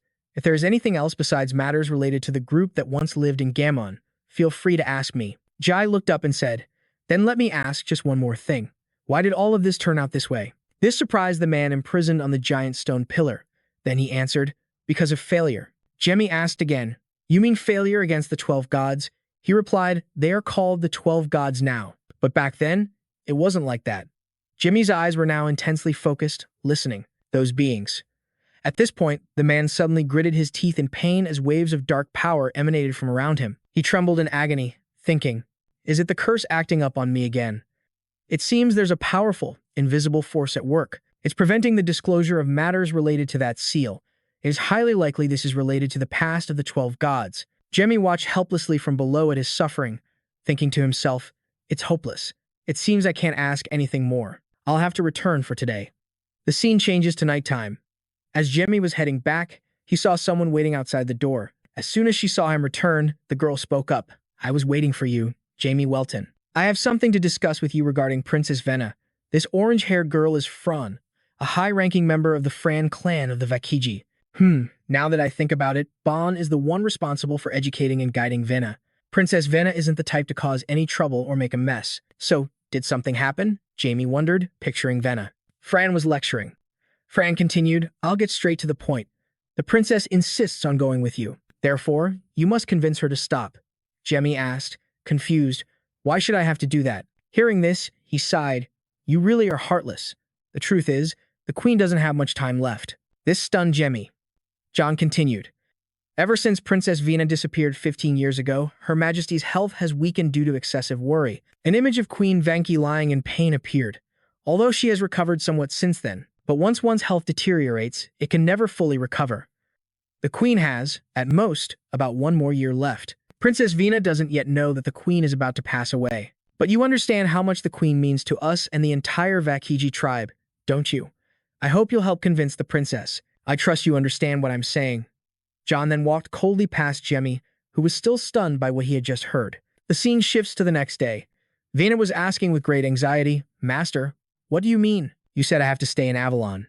You're joking, right?"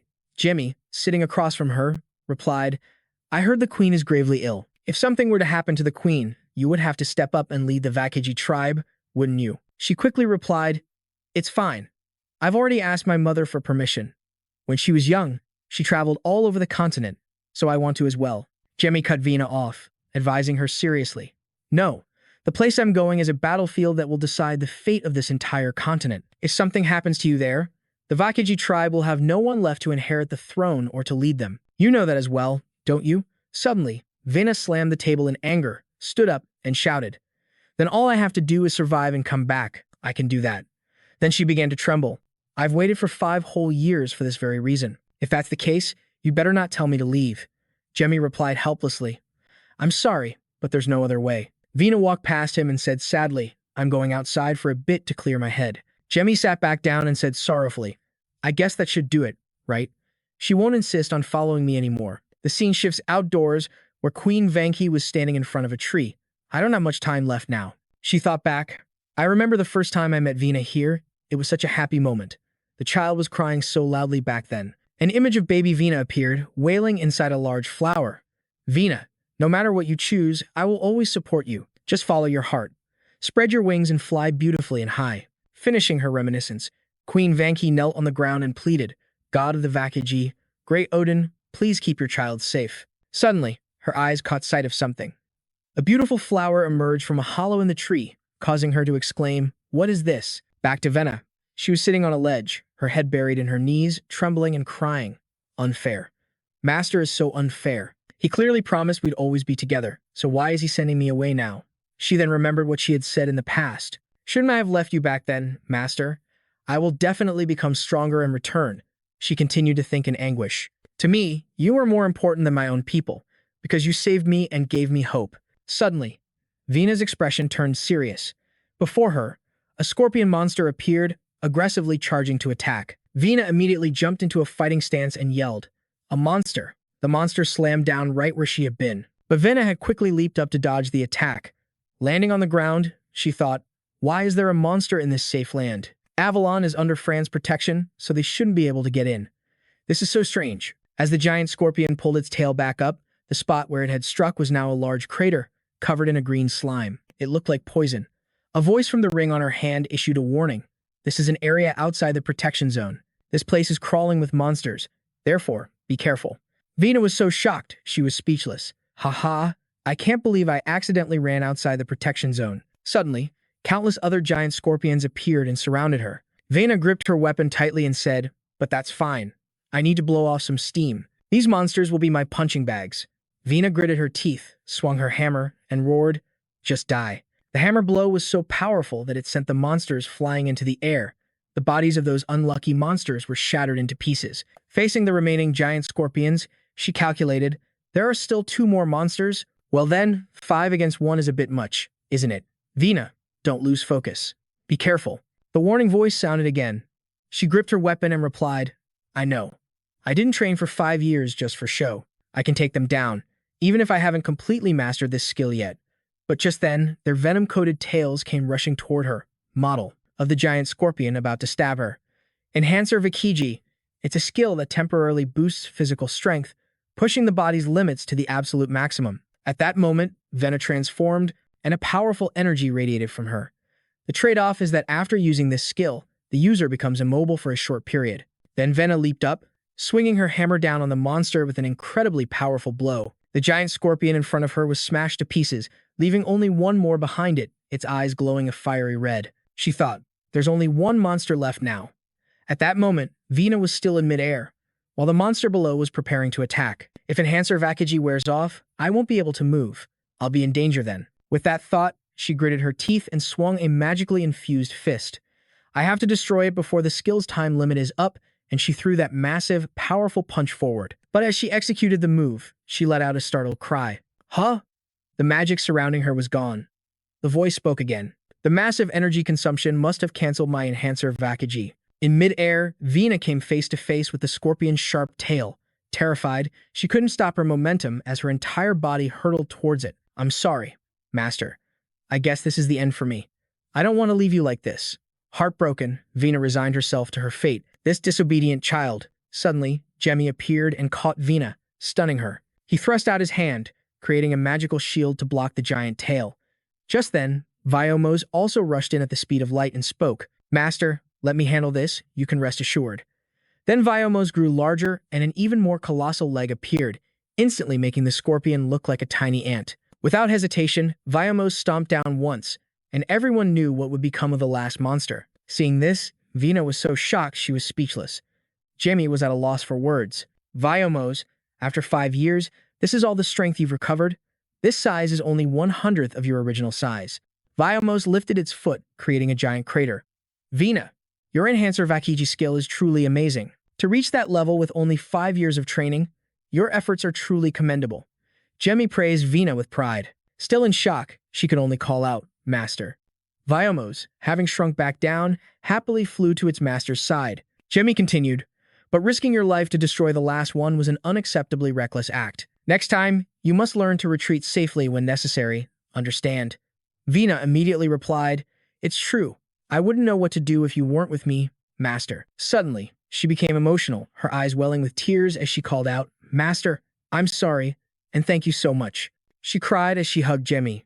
Jamie gave a gentle smile, patting Vina's head to comfort her. "It's okay now, we should head back." A little while later, Viomos was sleeping soundly on Vina's lap. They had returned to the room from before.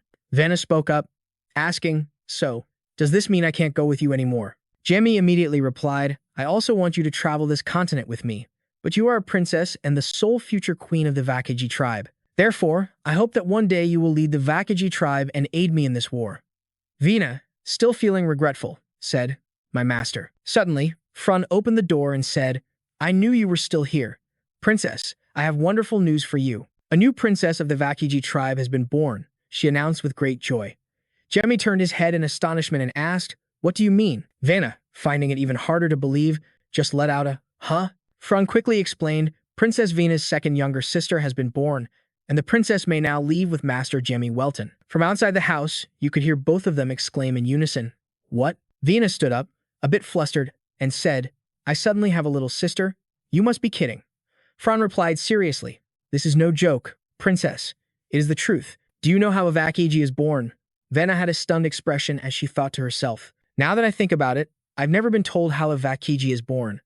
Ever since I returned, no new Vakiji have been born here." Fran explained, "The Vakiji are an all-female tribe.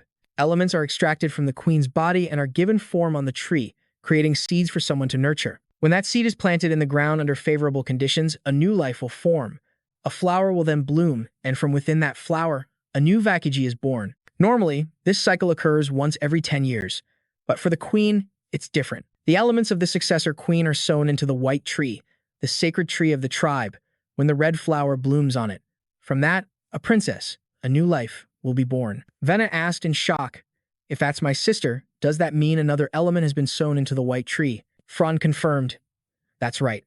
The queen previously thought the missing princess would never be found. 7 years after the princess disappeared, the 4 elders suggested the queen plant a new element on the white tree to create a successor. But at that time, the newly planted element showed no reaction at all. Just as most of the Vakiji were about to give up on this seed of hope, news of Princess Vena's discovery arrived. After that, all attention shifted to her, and that seedling was forgotten.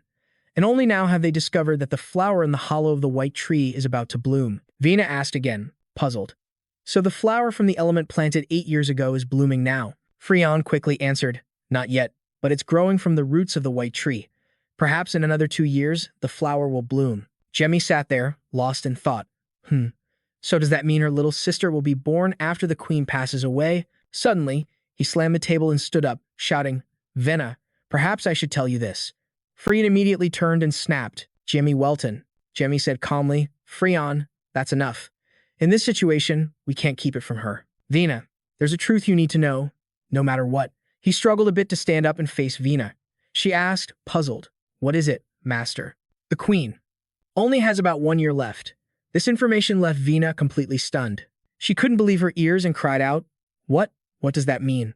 Why does my mother have so little time left?" Jamie replied sorrowfully, "Because of the shock of thinking she had lost you, her health weakened significantly, and the strain of extracting an element to create a new successor for the queen has left her exhausted." Vena collapsed to the ground, her face a mask of numb anguish.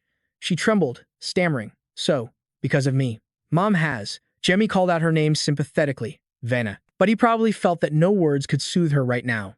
Vena clutched her head and screamed in agony, "It's because of me. Mom. Mom had to do that. If I hadn't gotten lost that day, if I hadn't disappeared." The two beside her tried to calm her down. "Vena. Vena." Jamie held out a hand, using magic to calm Vena down.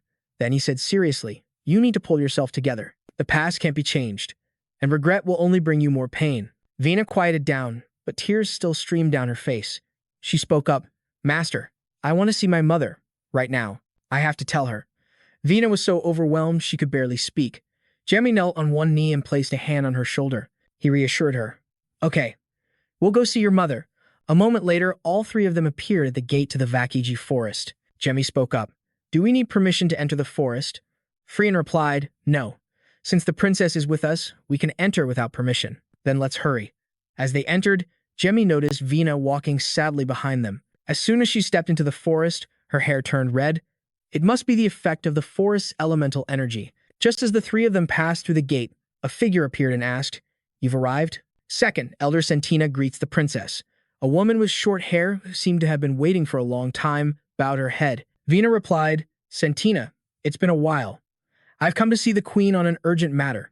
Second, Elder Sentina glanced at Jemmy and asked, "Is that so? But who is this?" Vena answered, "This is Jamie Welton, my master." The moment Vena made the introduction, Sentina's eyes widened in astonishment as she thought to herself, "Jamie Welton? This man is Princess Vena's master?" She looked Jimmy up and down, sizing him up, then said, "Please wait a moment. I will inform the queen, your highness." Jamie watched her leave and asked, "Is she one of the 4 elders of your tribe?" Freon replied, "She is my direct superior and also an advisor to the queen. She's much stronger than she appears." He thought to himself with admiration, "She definitely has the aura of a master and the presence of someone with authority, truly worthy of being a Vakiji elder." A moment later, Sentina announced. Freyon, you will stay here. The princess and Sir may enter. The three of them then entered the hollow of the tree to meet the queen. Inside, incredibly artistic and solemn gates appeared. Queen Vanqi was already waiting there. She opened her arms, a happy smile on her face, and called out, "My daughter, come here. I've missed you so much." Overcome with emotion, Vina rushed towards her and cried out, "Mom." She hugged her mother tightly. Queen Vanqi asked, confused, "Why are you crying? Did something sad happen? Please, tell me." With tears streaming down her face, Vina looked up at her, trembling, and asked, "Mom, I heard everything. Is it true? You only have 1 year left to live. It's not true, is it?" Queen Vanqi was stunned. "Vina, how did you find out?" Vina buried her face in her mother's embrace again, sobbing with self-reproach. "If you had told me sooner, I wouldn't have left the forest for even a second. I could have been by your side all this time." Tears now streamed down Queen Vanqi's face as well. She held her daughter tightly and cried, "I'm so sorry, Vina. I am so sorry." Jamie stood to the side, watching Vina and her mother comfort each other, and couldn't help but smile warmly. He thought back to his own parents and sister, thinking, if my parents or Sarah's health ever got worse, I'd probably react the same way Vina is. But in life, birth, aging, sickness, and death are inevitable. It's something everyone must eventually overcome. And even if you don't want to, you have to accept that painful truth. I was once like that, but in the future, I won't let it happen again. His hand clenched into a fist. In my past life, because I couldn't bear that pain, I made the extreme choice to suppress my emotions. But in this life, I will fully accept that pain, and I will do everything I can to protect the ones I love. At that moment, it was as if Jamie was confronting his former self from his past life. After a tearful moment, Queen Vanqi wiped the corners of her eyes and said with a smile, "It's not very becoming to keep a guest waiting and have them witness such a scene. Vena, my child, would you like to introduce him to me?" Vena quickly smiled, nodded, and introduced Jamie. "This is my master. I've told you so much about him." Jamie promptly placed a hand on his chest and bowed politely. "I am Jamie Welton." Queen Vanqi did the same and said, "At last, I finally get to meet the benefactor of the Vakiji tribe. Thanks to you, I have found my daughter. I truly thank you. I don't have much to give, but I hope you will accept this as a token of my gratitude. I've wanted to give this to you for a long time, should we ever meet." As she spoke, she presented a glowing object in her hand. Jamie looked at the object in Queen Vanqi's hand and asked, "This is?" She then explained, "You've probably realized this is a leaf from the white tree. Just by holding it, it will help you recover your life force over time. It will be a great help to you in battle. I hope you will accept this precious item." Jamie reached out, took the item, and replied, "Then I shall humbly accept. This is truly a priceless item." He then thought to himself, "It feels as if all my fatigue is melting away." Queen Vanqi then continued with a serious tone, "Now, I would like to speak about my daughter's future, if I may." Vena excused herself. "Then I will step aside for a moment so you two can talk." A short while later, the queen and Jamie were standing side by side in front of the palace doors. Queen Vanqi spoke first. "Jamie, you told Vena about my remaining lifespan, didn't you?" He answered frankly. "Yes, I told her the truth so that she would stay here. The queen's absence would be a great loss for the Vakiji tribe."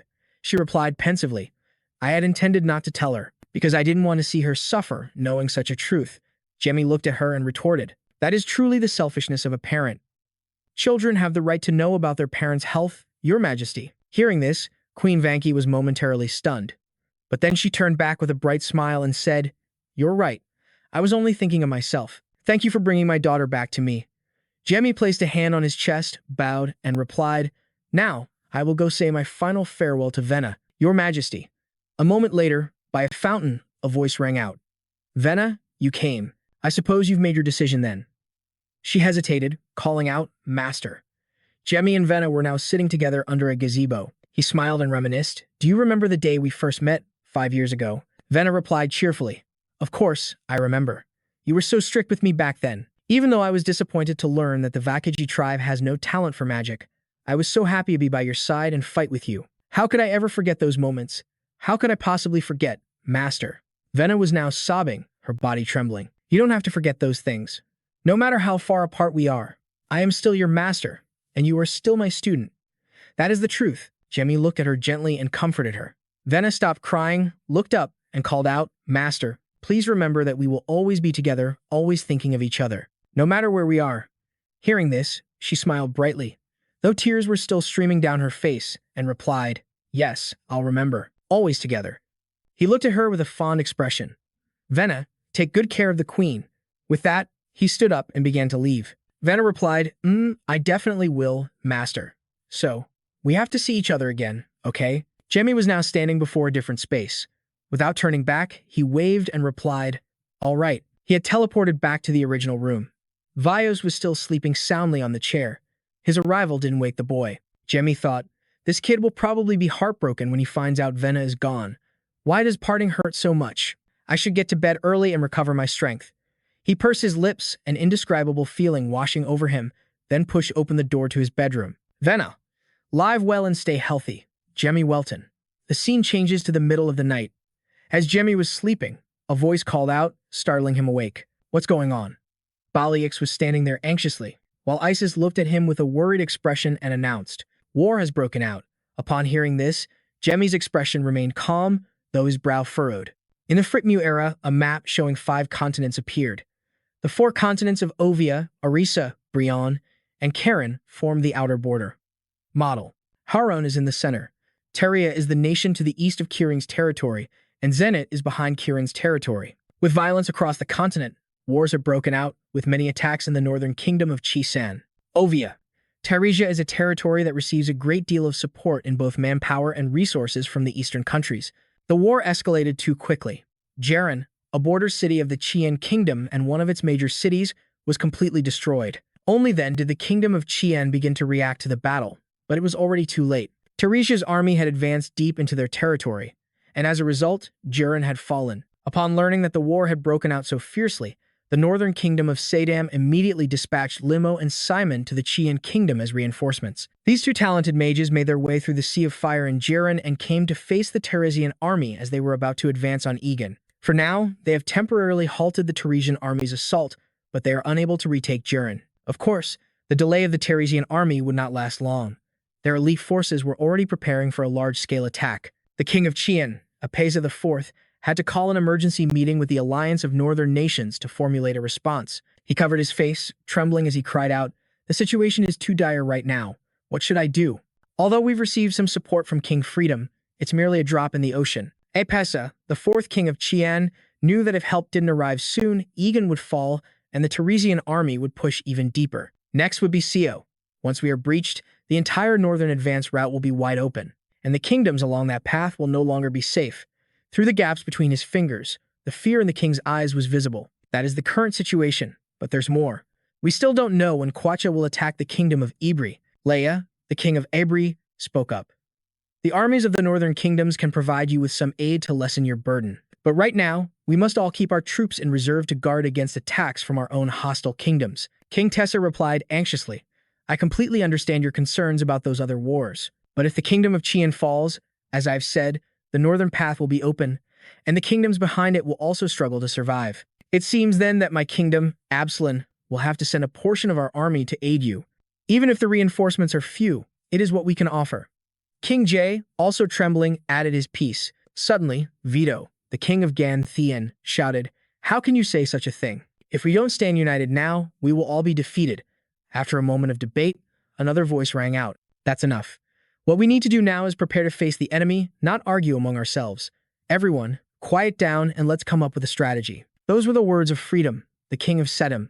King Apesa then said, Thank you, Your Majesty Freedom. Freedom narrowed his eyes and continued. Given the current situation, I have already sent the 2 great mages, Simon and Limo, to Qian. An image of Jamie's father appeared, hastily leading his troops on horseback. With him was also Count Welton. He was leading a battle-hardened army of 10,000 soldiers toward Egan. But of course, it would take a great deal of time to get there. And we will also need more aid from Absalon and Jaren. As he spoke, his 2 fingers pointed down at 2 locations on the map. We have also sent General Intu and 3,000 soldiers to Ibri to block the enemy's advance. Along with them is our most talented commander, the strategist Kang, with 7,000 soldiers to Qian. This is what we can do to prolong this war. Decarin, the king of Jaren, spoke up.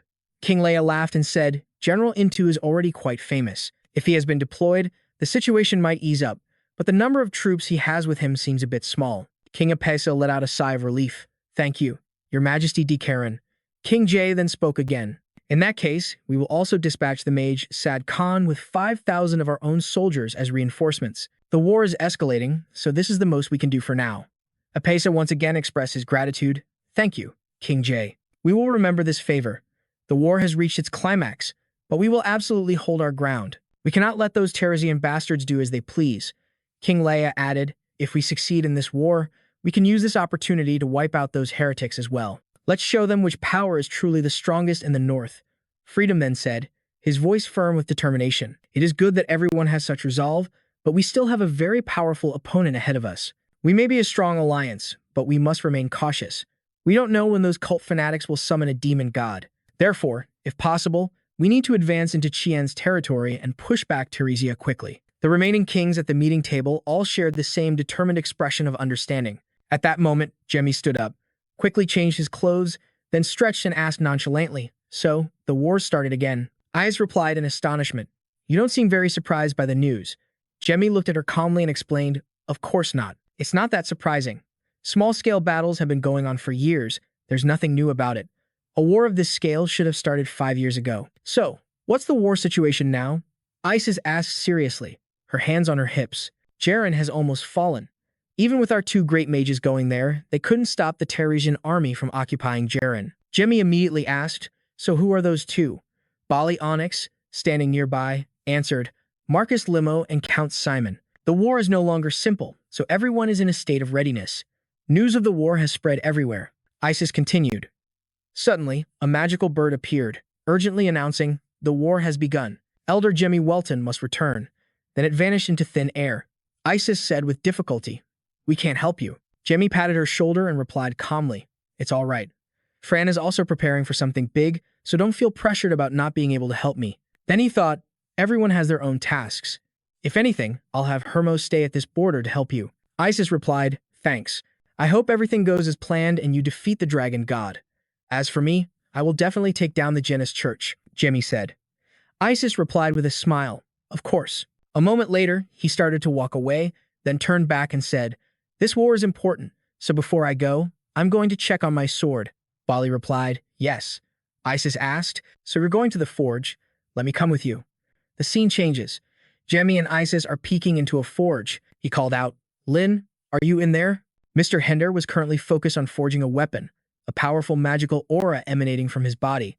The swinging hammer blows were shaping a sword. Those hammer strikes created a significant shockwave, signaling that it was nearing completion. Jamie was also startled by this surge of power. Around the forge, giant flames burst out from ventilation holes. Jamie and Isis were now inside a protective shield. Isis wondered, is that dragon fire? Jamie replied with a smile. That's right. I gave Lin the dragon fire and some of the best materials to forge a sword for me. A moment later, Mr. Hinder came out holding something wrapped in cloth. He tiredly wiped his forehead. Behind him, plumes of black smoke still billowed, not yet dissipated. He exclaimed, that was exhausting. Jamie, grinning, asked, is my sword finished yet? Hinder, catching his breath, replied, I was just about to look for you. Good thing you came just in time. From within the cloth, an incredibly beautiful and powerful-looking sword was revealed. Here, this is your sword. Jamie immediately grasped the hilt, exclaiming with joy in his heart, is that my new sword? He then ran his hand over the blade and looked at Isis with a confident expression, saying, I want to test the power of this sword. Can I ask for your help? Isis immediately replied, all right, of course, but you need to be careful. It's not convenient here. Let's go somewhere more open. I also want to see how powerful this sword is. Jamie happily agreed, all right, I'll fight with all my strength. Mr. Hinder then created a magic shield for safety. Isis swung out her greatsword. Fine by me. With that, Jamie also immediately drew the sword he had just received. The moment it was drawn, the sword emitted a powerful surge of energy. His eyes were intensely focused. Isis was no different, taking the opportunity to size up her opponent. Then suddenly, the 2 torrents of power rushed forward and clashed. The collision of their 2 swords created a massive shockwave. Isis smiled confidently. The 2 surges of power clashed, creating a massive beam of light. Everything around them shattered. Nothing could be seen clearly, only clouds of smoke. Mr. Hinder, watching the fight, stroked his beard and exclaimed, whoa, the fight is perfectly balanced. It seems the sword is working as intended. From within the smoke, a huge crater in the ground was revealed. In the middle, the 2 small figures were still facing each other, surrounded by intersecting streams of power. The Dragon Slayer's sword. This powerful blade is trying to escape my control. Jamie looked at his fine sword and smiled with satisfaction. If someone with a weak will were to wield it, the blade would consume their mind. Then it would become a demonic sword, bringing disaster to everyone. Of course, that could never happen to me. He ran his hand along the blade, which was emitting a powerful aura. Isis then asked, "That sword was able to withstand the lightning from my attack. How does it feel to you?" Jamie replied, "The sword is quite good." Just then, Mr. Hinder descended from above. Seeing him, Isis offered her praise.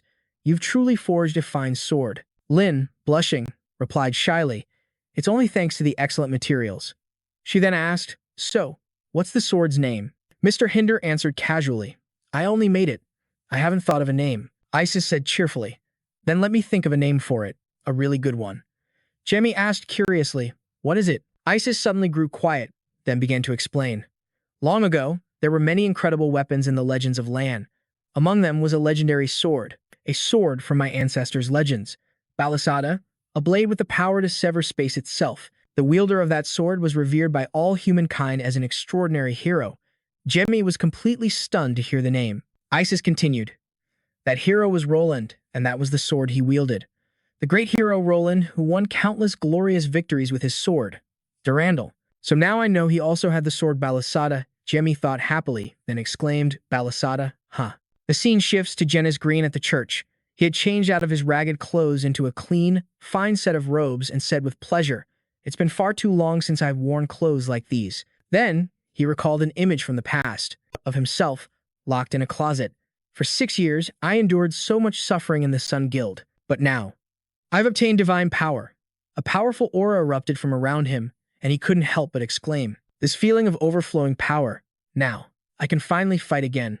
Jamie Welton, I will crush you." The young boy holding a sword opposite him began to tremble at his expression. Seeing this, Green retracted his power, put on a friendly smile, and asked, "Do I look that frightening?" Startled, the boy stammered in reply, "No, sir. I'm just a little cold." Green then casually took the sword, walked past him, and said, "All right, you can rest now." The boy, startled, replied softly, "Thank you, sir." "Okay." Suddenly, blood splattered from behind the boy. The wicked Green had mercilessly stabbed him straight through and said casually, "Go on and rest comfortably beside God. It is your honor." After the murder, he let the sword drop, saying with disgust, "I have no more use for this blade." The poor boy collapsed to the ground. Green strode confidently towards a glowing sword resting on a display case. He gave a wicked smirk, then grabbed the sword, drew it from its sheath, and said with satisfaction, "It's been a long time." Durandal, Jamie was standing by the window, lost in thought. "It's been a while since I left that place.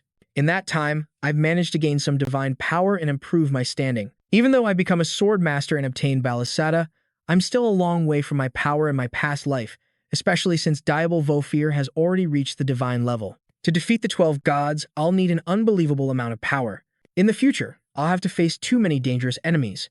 I can't afford to just stand still." Suddenly, he noticed a tail on the table twitching and slapping against the surface. Jamie asked, confused, "What's wrong?" Vios, with bloodshot eyes, glared at him angrily, then slammed both hands on the table and yelled, "What's wrong?" "Master, you suddenly announce you're leaving so soon, and you're going alone. If you were planning on letting Venna go, you should have at least told me." Jamie replied softly, "I'm sorry." Vios, still fuming, demanded, "So does that mean Vina isn't coming back?" Jamie replied helplessly, "Well, she's the future queen. She can't just act as she pleases anymore. She needs to look after her people." The conversation continued. "So, Master, you're leaving right away." "Yes. You should stay here for a while and help Isis." Outside, the sky was still clear and blue, but Vios' mood turned gloomy. He replied, "All right, I understand. I guess I'll just contact Vina through the communication link if I need to." Seeing his dejected state, Jamie thought guiltily, "Look how sad he is, poor guy. All right, to cheer you up, I'll give you a magic teleportation circle that connects to Vina. The cooldown is about a month." As he spoke, he cheerfully wrapped a scarf around Vios' neck. Vios' eyes welled up with tears as he replied, "Thank you, Master." "Okay. In any case, while you're here, help the Francia with their plans. And don't forget to train to restore your former strength." Saying this, Jamie picked up his sword, turned, and headed for the door. Vios quickly replied, "I understand. The next time we meet, Master, I'll show you my new form and power." As soon as he stepped outside, he asked, "Is everything ready?" Bali Onyx, who was waiting and leaning against a tree, replied, "Everything is taken care of. We can stop by the guild hall to say our goodbyes before we go." At that moment, representatives from various races were gathered around a meeting table, chatting cheerfully. When a voice called out, "Everyone, please quiet down," Isis said with a bright smile, "Some people are absent today due to other business." An image of Klon and the old man appeared. Before he leaves, Jimmy wanted to come and say goodbye to everyone. Nellie Saren glanced at him and asked with a pout, "So, you're really leaving?" Jimmy replied cheerfully, "That's right. I have things I need to do. But next time we meet, I'll show you how much stronger my magic has become. Until then, you need to practice what I've taught you. Got it?" She immediately brightened up, chirping in reply, "Okay, you got it. Can we ask someone to arrange things here?" Jemmy asked gently. Ha, though embarrassed, replied with a cool demeanor, "All right, don't worry. I'll take care of everything." Jimmy continued, "And Jin, though we've only traveled together for a short time, I can see you're a truly interesting person." Jin nodded and replied, "I'm glad you feel that way. Thank you, Han, for bringing Vina and Boho to France safely." Han was trembling as he tried to hold back his laughter. "It was just what I had to do. It's nothing to make a big deal about." "Rosemary, thank you so much for preparing everything for me all this time." Rosemary, who was standing on a chair, bowed her head and smiled in response to his words. Then, Jemmy's gaze shifted in one direction. Isis, sitting over here, was also eagerly awaiting his next words. Suddenly, Jemmy pushed himself up from the table. "I have something I want to say to everyone here." He thought to himself, Frainer used to be known as a revolutionary organization.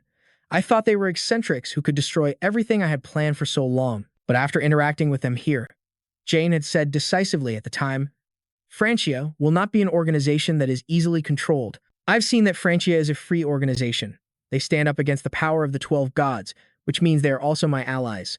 After finishing his thought, the words escaped his lips. "I am Diablo Volpia. I am a dark sorcerer who fought against the 12 gods 666 years ago." This caused everyone to panic. Each person wore the same expression of disbelief, staring intently at him. Jemmy continued, "Honestly, I truly don't know how I was able to return in this body, but there's one thing I must tell all of you. My ideal, my goal, is now singular, to achieve freedom for all of humanity." Only Isis remained calm, smiling at him. Jimmy held out his hand and continued, "Therefore, we need to cooperate to defeat the 12 gods. With that ideal, if we join forces, we can do it. The battle will be long and fraught with difficulties, but I believe we can succeed, because we are comrades who share the same ideal." As he spoke, he broke into a smile, and a strange magic began to emanate from him. Everyone looked at the aura around him.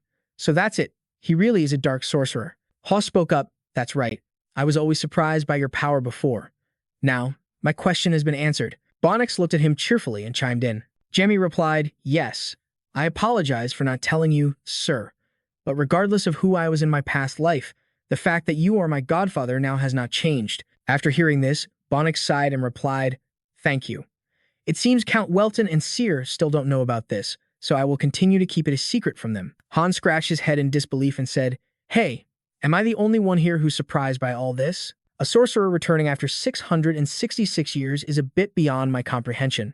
Jemmy asked casually, "In that case, would you like me to show you my memories?" Han quickly replied, "That's not necessary, but could you tell me, what was so special about that era?" Jemmy's eyes suddenly softened as if in reminiscence, and he began to speak. "It was chaos.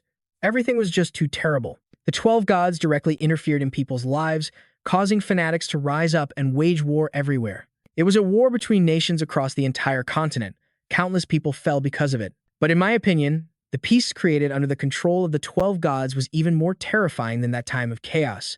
Therefore, these chains that bind us, we must break them to reclaim our freedom. That is the mission I was brought back to fulfill," Jemmy said, clenching his hand into a fist to show his determination. The scene changes to another location. Jemmy said cheerfully, "Even though I've been here for a while, there are still many things that feel unfamiliar to me." Bonix also replied happily, "Perhaps that's precisely what makes me so attached to this place. New things always bring a special feeling." The two of them were walking up a flight of stairs that opened up to an incredibly beautiful natural landscape. He continued, "In that case, let's get the explanations over with quickly." Bonix turned his head and asked, "Will that be all right?" Jemmy replied, "It's fine. After all, I am a 9-circle mage." At this, Bonix suddenly became serious. "All right then, let's get going. We need to go punish that bunch from the Genis Church." Meanwhile, at Egan Fortress in the Kingdom of Chesson, a trembling voice could be heard from inside. "What am I supposed to do now?" Although we bought some time thanks to those two, Our strength is no longer sufficient. Lord Ibn Boy Amulet was terrified, dabbing at the sweat that was pouring down his face. Count Lehido Simon, sitting to one side, replied, "The enemy continues to send reinforcements. They probably anticipated we would make a surprise move, so they aren't let." Ibn Boy Amulet, still dabbing his sweat fearfully, responded, "Does that mean their advance can't be stopped?" Second, Elder Malin Mayo replied grimly, "Every situation has been meticulously calculated. The situation is tight. From what I know, the Zenith Church's divine artifact has run a war simulation between the two sides and produced a result. Although the result is still vague, in this war against this enemy, we still need to give it our all. Wouldn't you agree?" Count Lehido Simon, also looking down at the map, replied, "I think so too." Karina Lopin is a powerful 8th Circle mage who controls puppets. He is the commander-in-chief of Teresa's Legion. His army has already caused us too many losses. Ban Poi Amulet continued to wipe his sweat in fear, but aren't they just mindless puppets? No matter how strong they are, they can't possibly have sharp intelligence. That's true. But they are still the puppets of an 8th Circle mage. What's more, they receive a great deal of magical energy from the Zenith Church's magic stones. It's a monster legion born from dark magic. Truly a formidable opponent, Count Lehido Simon reassured him. Second Elder Malin Mayo suddenly spoke up. "Those puppets can use up to 5th Circle magic. That's what the reports from the battlefield say." At that moment, Ban Poi Amulet's handkerchief fell to the floor. His face twisted in horror. "As high as 5th Circle? Indeed, this is bad if we don't have a countermeasure." Suddenly, a soldier pushed the door open, panting as he delivered a grave report. "Reporting an emergency. The enemy has brought 5 arcane cannons to attack us. These are all magical artifacts capable of firing projectiles as powerful as 5th Circle magic." An explanation of the arcane cannon. This is a powerful siege weapon that fires magical projectiles with massive damage and an extremely long range. Second, Elder Malin Mayo grew even more anxious, thinking to himself, "It's true, a 5th Circle magical artifact, if supported by mages, would have immense destructive power. It seems they intend to destroy the city walls and then launch an all-out assault." Count Simon immediately stood up and said, "We have to do something. If the walls are breached, we will be defeated. All the people here will be in grave danger. Let's go outside and assess the situation now." With that, he performed a teleportation spell. Second, Elder Malin Mio hastily raised his hand and shouted, "My lord, please evacuate the people. We will try to hold them off." Ban Poi Amulet, already running away in fear, replied, "I understand." The second elder said angrily, "We must stop this at all costs." The scene shifts to outside the city, where Count Simon has appeared atop the wall, looking down below. Before him were countless enemy soldiers, swarming like ants, accompanied by many giant cannons ready to fire. He thought with concern, they're planning an all-out attack. With those cannons, a fortress could be turned into a pile of rubble in an instant. But as long as I am here, that will not happen. As he spoke, Count Simon quickly swung his arm, creating a massive wave of power. Fire, God Art, meteor shower. His colossal flame transformed into a giant hand, striking towards the enemy army. On the opposing side, a man sneered, "Oh, that's powerful. Let's see what else you can do." It was Karina Lopin, the 8th Circle mage. He then proceeded to activate the arcane cannons. Giant projectiles emerged from the barrels, their tips glowing with an incredibly potent blue energy. They fired towards Count Simon's wave of power. Count Simon, still trying to hold it back, thought to himself, "I can't block the attack from these cannons yet." Karina Lopin grinned, revealing yellow teeth that looked like they hadn't been brushed in decades. He uttered a truly foul command, "Keep firing." Now, the situation had become critical. Indeed, the entire city was now under assault by countless giant cannons. The protective barrier, along with Count Simon's power, looked like it wouldn't hold for much longer. Karina arranged his forces from within a protective barrier he considered impenetrable, completely confident in his invincible fortress. "So you want to destroy my arcane cannons?" He's finally shown himself. At the highest point of the city wall opposite him, 2 majestic figures appeared next to a flag fluttering in the wind amidst the fierce, smoke-filled battlefield. Simon's mage had appeared in a pristine white battle uniform that complemented his long, flowing, silver-white hair, and a smooth beard, holding an unbelievably powerful tree branch as a weapon. Lehido unleashed his attack, throwing a fist of fire towards Karina. Fire magic. In an instant, the area was engulfed in a brilliant crimson hue, and a pillar of smoke billowed high into the sky, clashing head-on. With the magic fired from Karina's army of arcane cannons, the two forces combined, creating a myriad of fireballs that destroyed everything around them. But in the end, it was Lehido who won. His fire magic destroyed all the opposing arcane cannons in a single minute. They were all reduced to a useless pile of scrap metal. Even after being destroyed, They continued to burn in the flames of his fire magic model. It's just that it was shattered into 100 pieces and scattered in all directions, so it continues to smolder. If it had all been in one place, it probably would have erupted into a massive fire. Some of the others were luckier. It's only slightly burnt, but it's still heavily damaged, with all its internal wiring exposed. It was still sparking, which even surprised Karina, who was witnessing it. Had they already destroyed the divine cannon? But he didn't give up. In fact, he was brewing an even more terrible plan. But that's still not enough to break my assault. Another series of divine cannons entered the battlefield, ready to fight for this arrogant, conceited master of theirs. He activated all the divine cannons, directing their humanity-destroying power towards Lin Meo and Lai Hito. The two maintained an aggressive stance. A level 8 mage like him could only block 2 of the great divine cannons. He let out a savage sneer, revealing a set of yellow teeth like 24-karat gold nuggets lined up, along with sharp fangs like a vampire's. He had already spent a great deal of mana just to block those shots. He was merely pushing himself to his limit. From his high vantage point, he commanded the wind and rain, controlling the divine cannons to slaughter his opponents. Activate all divine cannons. The divine cannons instantly unleashed torrents of magical electricity, creating a seemingly unstoppable current of immense power, launching a fierce frontal assault. Lin didn't hesitate to signal Li Hito. Li Hito, get ready. Li Hito received the signal. He immediately got into the best position, ready for battle. All right, I understand. The two of them combined their strength to create a red barrier. They braced themselves while waiting for reinforcements. If they didn't, they wouldn't even be able to survive, let alone surrender when facing such an intense magical barrage head-on. Lin Meo was still desperately holding on. His eyes were bloodshot, the wrinkles on his forehead deepening. Hang in there. Lai Hito was in the same state, trying to keep Lin Meo from losing his balance. If he were to show any opening by chance, he would unleash his full firepower. Karina was never one to feel that things were sufficient. Determined to push Lin Meo and Lai Hito to their deaths, he ordered his army into the fray, intending to use them to shatter the pair's magic shield. He would use them as his right hand to tear the two of them to pieces. That magic shield will be broken soon enough. Warriors, charge forward and attack. Thousands upon thousands of soldiers, fully clad in armor and armed with swords and spears, thundered into battle. As Lin Meo and Lai Hito's strength gradually waned, it seemed like an even match. But then, suddenly, a single blast of magic descended upon the ironclad soldiers, scattering them into several broken groups. They hadn't even gotten very far. They were killed before they could even touch the shield. Most of them fell uselessly, a waste of life. Karina was stunned. The person who had just interfered in the battle between him and the two leaders of the noble faction was someone he had never expected. Barak, the sword of the wind god. However, even when facing such a formidable opponent, he showed not a hint of fear or concession. All of you, charge. Don't be afraid. Barak didn't pay them much mind. This arrogant fool possessed no real power to begin with. Someone with your mediocre talents is no match for me. All of you, watch closely. The next hero is about to appear. In the middle of the sky, which was pitch black from smoke and dust, a dazzling burst of light appeared at the center. It was a pair of gigantic, floating wings. Below, the devastating battle continued to rage beyond description. Jamie appeared majestically within the beam of light. His entire body radiated the aura of a victor.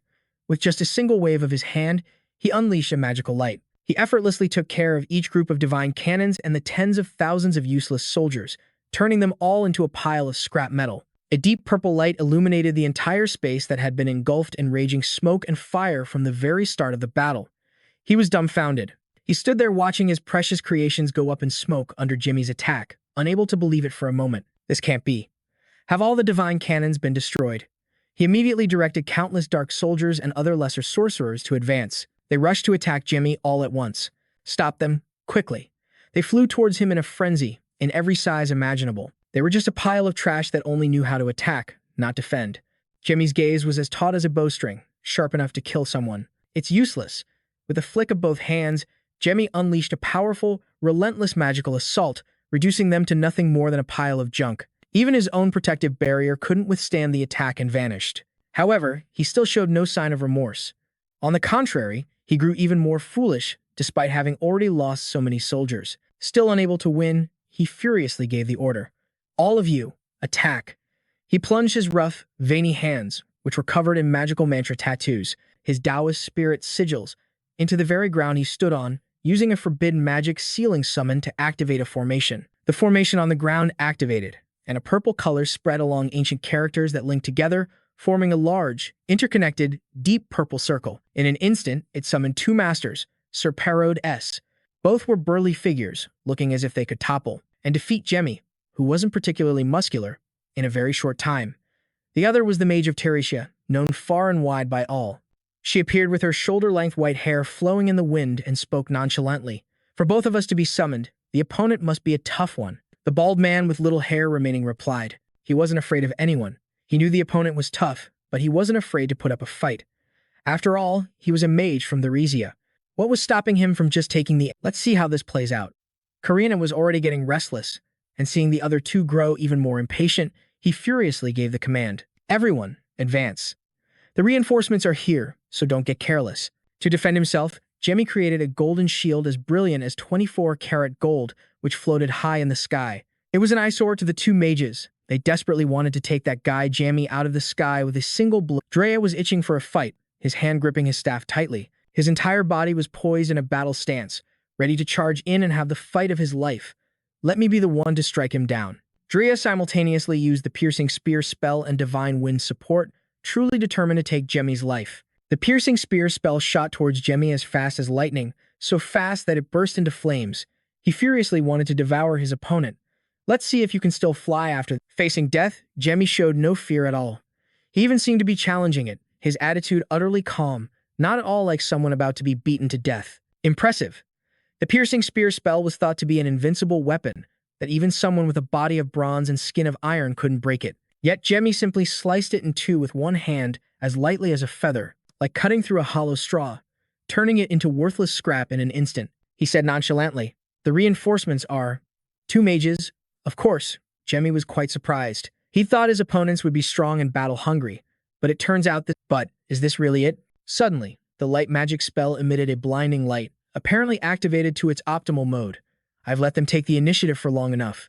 Now, it's time to counterattack. Jamie gathered all the light magic into a colossal magical formation and aimed it straight at Peroda and Karina. The result was an earth-shattering explosion, and with it came a brilliant space engulfed by the light magic, transforming the smoke-stained dawn sky into a dazzling expanse that left the three of them staring in stunned silence, clearly never imagining that Jamie could be this powerful. Within the massive, overarching spell, a blast shot toward Peroda and Karina, forcing them to scatter in 3 separate directions. Dodge, now. The light magic spell rained down relentlessly, destroying everything in sight. Except for the fortress, where Linmel and Lee Hyder stood, every position on Karina's side was annihilated in an instant by the formidable power of the light magic spell. Even Linmel, after lowering the shield that protected him and Lee Hyder from Karina's pursuit, had to remark, "We were almost wiped out completely. Thank goodness for Jamie." Lee Hyder suddenly remembered something and turned to ask Barrow, "Why didn't Jamie appear with you? What's happened these past few months?" Not only did he find this strange, but he also noticed something new about Jamie. It seemed his power had grown significantly. Linmel looked at the ruins of the fortress and the few remaining soldiers on the rugged, rocky ground after Jamie's assault, finally letting out a sigh of relief as if a heavy weight had been lifted from his chest. And that's the end of the enemy army. Jamie had now landed safely on the ground, while Karina was just struggling to get up from amidst the desolate rubble. All his strength was focused on one thing. Even simply lifting his head had become difficult. Gone was the arrogant demeanor from a few minutes ago. It seemed the battle had not only destroyed his army, but his pride as well. He tried to use the last bit of energy remaining in his sinewy hands to charge and execute Jamie, screaming shrilly, "You bastard!" It seems that after that cataclysm, his brain was well and truly fried. Just moments ago, a formidable army with divine cannons and even his strongest mage couldn't defeat Jamie. Yet, here he was, alone and covered in injuries, trying to achieve his pathetic goal, getting his soldiers killed and wasting so much equipment and manpower for this meaningless battle. Karina directly used the soul-destroying magic spell to send Jamie to the afterlife. He gritted his teeth, his scream carrying a sense of both helplessness and rage. Die. Unexpectedly, Jamie didn't react at all, remaining perfectly calm and standing as still as a statue. Only when the spell was about to hit him head-on did Jamie wave his hand, releasing an unprecedented source of energy. "I didn't think you guys could still put up this much of a fight." For a moment, Karina was completely stunned. A dark mage? The magical power exploded, enveloping the surrounding space. A monster made of magic began to materialize behind Jamie, ready to devour the plump prey before it. The stream of magical power, which people call divine demonic power, aggressively invaded, coiling tightly around him as if wanting to swallow him whole. He was attacked until he was completely exhausted. Trying to resist, he fell to his knees on the hard ground. Blood dripped from his body, first in large drops, then pouring from the wounds left by the demonic power, a trembling hand clinging to life. Only a single banner from Karina's army remained standing. Karina knelt prostrate before Jamie, not daring to lift her head, her hair a disheveled mess. He looked utterly ragged. Because of his own foolish thoughts, he had finally accepted his fate and given up. We've lost. At the operational base of the one behind the duo Jamie had just destroyed, the fourth pope, Zenit Ilios, was angrily lecturing his men. The Thesia army has been defeated. You were all far too careless. The subordinate in charge bowed his head, admitting his fault over and over. I apologize. A mage named Jamie Welton appeared and changed everything. Ilios was far from satisfied with his subordinate's attitude. Do you think our divine instrument miscalculated the outcome? This servant, terrified, quickly waved his hands in denial. That's not what I meant. Perhaps there was just a small error. But at some point, a swordsman had already appeared, waiting behind him. Without giving him a chance to explain, the swordsman delivered a long slash to his back, freezing him in place as blood spurted out in long arcs through the air. Ilios slumped into his chair, the anger in his heart still raging, and cursed under his breath. Damn it. At a loss and unable to think of a solution, he turned to Noah, an apostle of the god. What should we do now? Please give us your opinion. Noah clasped his hands in front of him, thinking silently. So, he took down all three mages by himself. After a long pause, Noah finally responded, offering his thoughts. It seems that Jamie Welton has reached an entirely different level. The person opposite him continued. You mean a ninth circle mage, a level that no one had ever reached before. Ilios's face darkened, and sweat began to trickle down his rough cheeks. If that's the case, then all the troops we've sent are practically useless. A prominent subordinate at the base spoke up with a suggestion. Your Holiness, let me go. I will teach them a lesson. His demeanor was incredibly confident. Perhaps because he had never faced a grand mage, he had no experience. So, Ilios was also doubtful of his abilities. Their main army couldn't even win. Could an unknown person like him even return in one piece, let alone claim victory? Can we trust him? Before Ilios could make a decision, Noah took the initiative and gave his permission. Very well. I will entrust the entire army to you. Prepare that thing and take it with you. In a dark dungeon in EGNE, there wasn't a single trace of light. Hey, Jamie. In the end, he still showed mercy and spared Karina's life, leaving him a path to live by locking him in prison, because he was still useful. Later, standing before the iron bars, Jamie looked down at the man, who was bound and collapsed on the cold stone floor, and began his interrogation. Weren't there three of you? Where did the other one go? However, the man refused to say anything, refusing to answer the question. Kill me. Honestly, this answer didn't surprise Jamie at all. Just as I thought, he won't talk. I should just cast a spell to locate the other guy, he thought. He said to Karina, do you think I even want to kill someone like you? Karina looked listlessly at Jamie and said, the moment we were captured, we lost our value. You see our condition. You know full well that our lives have become useless, Dark Mage. Jamie nodded, looking at him.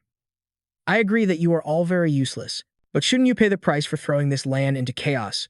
Karina looked up, as dazed and confused as a deer. What? In truth, a more daring idea had popped into Jamie's head. He thought, if I turn you into a high-level undead, you'll become an incredibly powerful asset to me, won't you? He was so enraged that he immediately shot up, roaring despite his hands being tied tightly behind his back. You damn brat. Kill me. Just let me die. At that moment, Lin Mayo and Lai Hito walked in together. Jamie, I was wondering where you went. So you came here. Jamie replied politely. Ah, you're both here.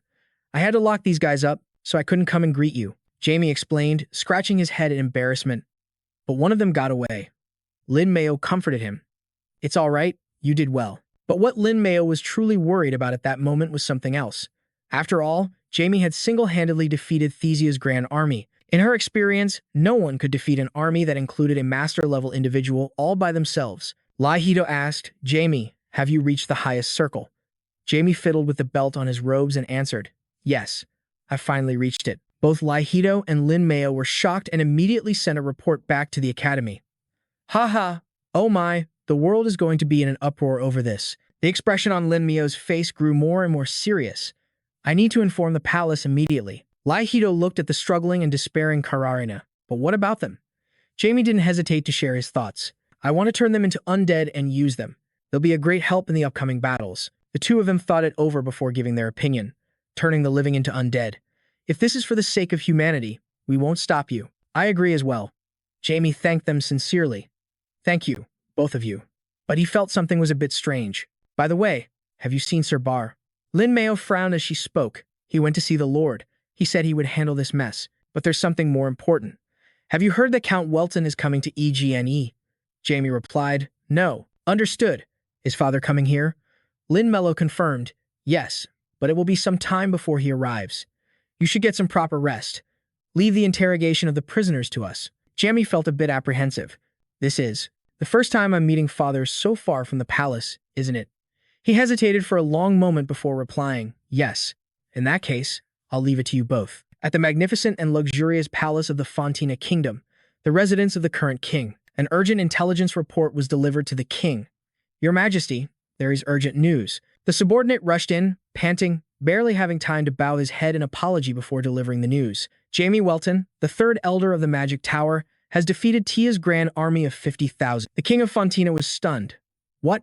Is that true? I would not dare to speak a word of falsehood. I swear it's true, Your Majesty. The subordinate was so overjoyed he forgot all royal etiquette and jumped for joy. Furthermore, he has reached the pinnacle level. The king of Fontina was shocked. The pinnacle level. He glanced at Marcus Bayo sitting beside him and asked with a pleasant smile, Marcus Bayo, did you know about this? He is your aide, is he not? Marcus Bayo replied courteously. I had heard rumors from Beryl Onus, but without any proof, I could not be certain. The maternal grandfather was immensely proud of his outstanding grandson. Whenever he was mentioned, his eyes would crinkle as he smiled benignly. But if the boy was able to defeat an army of 50,000, then it seems it must be true. Ha ha ha. The image of the kind grandfather appeared on a translucent blue orb. Isabel, the eldest daughter of the king of Fontina, let out a long sigh, as if a great weight had been lifted from her shoulders. I didn't know when you would do it. She smiled faintly. But in the end, you finally reached the pinnacle level. Her gaze then turned towards the bright, distant moon. Not long after I saw you reach the 9th level, I saw a darkness drawing near you. What do you plan to do, Jemmy? 2 days later, inside the EGN prison, the special cell holding Karina and her companions was a scene of unimaginable carnage. The metallic stench of blood immediately hit Jemmy's nose. Karina and all her accomplices had been killed by cruel methods. Their bodies were strewn across the ground, making even Jemmy feel weary. You all are such a nuisance. Jemmy looked helplessly at the 2 useless fools who were the only ones left with a faint breath in the cell. The one who escaped is definitely the culprit. He didn't even leave a single footprint. But how could my prey escape the net so easily? Jemmy had long since crafted a perfect plan. I knew this would happen. That's why I cast a positioning spell throughout the entire city. But it seems he can deceive it, which is how he avoided detection. Jemmy's perfect plan had succeeded in its first step. You idiot, you've taken the bait. He gazed at the 2 corpses before him, deep in thought. I never intended to turn Karina and Dra into undead. That's because I confirmed that they had joined the Genus Wind Guild. Jemmy knelt to examine the corpses. If I turn them into undead and the Genus Wind Guild finds out, my entire plan will be ruined. So, I used them as bait. Jemmy touched a lock of Karina's hair. Now, I will look through your memories. This was one of the abilities of a black mage. The memory of the dead. Awaken the memories of the dead. In Karina's memory, the prison door opened. Karina, miserably handcuffed behind her back, suddenly felt like she'd struck gold. Varos, you came to save us. But before he could even celebrate, his throat was slashed open in a long gash, and blood sprayed from his mouth like fireworks. Pharaoh's 2 long swords pierced straight through his body, giving him no time to react. Pharaoh's. Why? Jemmy finally understood. So that's how it is. That guy turned himself into a spirit to assassinate his own comrades. Jemmy smiled dangerously. If that's the case, then my plan just got even more convenient. As a spirit, you can't possibly escape my spiritual power detection technique. Run as far as you can, Pharaoh's. Pharaoh's spirit leaped through the pitch-black space as nimbly as a squirrel. He turned back to look at the magnificent city. I'm still within EGN territory. He collapsed to his knees, exhausted. Damn it. It's all because of etherealization. Should I be glad I only lost 1 leg? Etherealization is actually a type of undead power that allows a person to turn their body into a spirit. During that brutal battle, when that heavenly strike was about to crash down on Karina, Dra, and Pharaoh's, when that light descended, if I didn't have the power of etherealization, I never would have survived. He was luckier than Dra, which is why he escaped Jemmy's pursuit. I was almost turned into a pile of ash, just like Dra. He not only admitted his crimes against Karina and Dra, but showed not a shred of remorse. Moreover, he selfishly thought only of himself. If those 2 masters became undead, they would be incredibly difficult to deal with. He smirked, his eyes hazily looking at Jemmy. Who would have thought?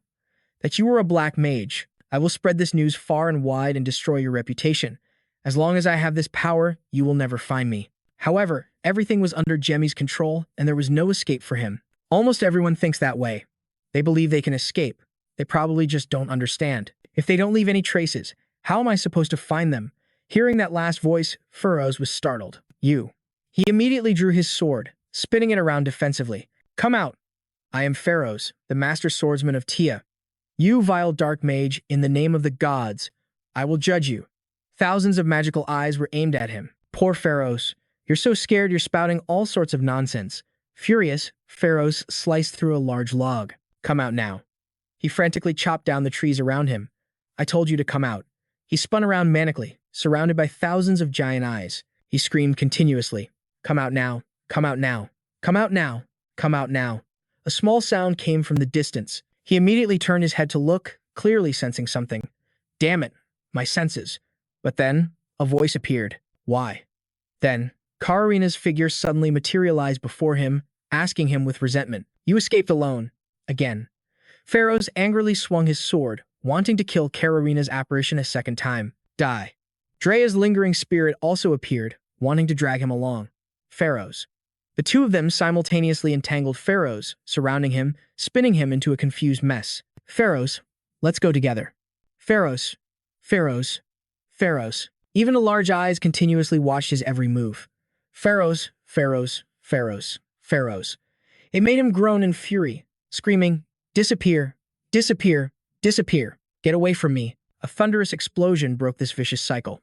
Then, he was engulfed, step by step, by the countless lingering souls of Drea and Kararina. They dragged him down into an invisible mire as he cried out, O gods, please have mercy. A shadowy figure, flickering in and out of sight, cackled with satisfaction from a high tree branch.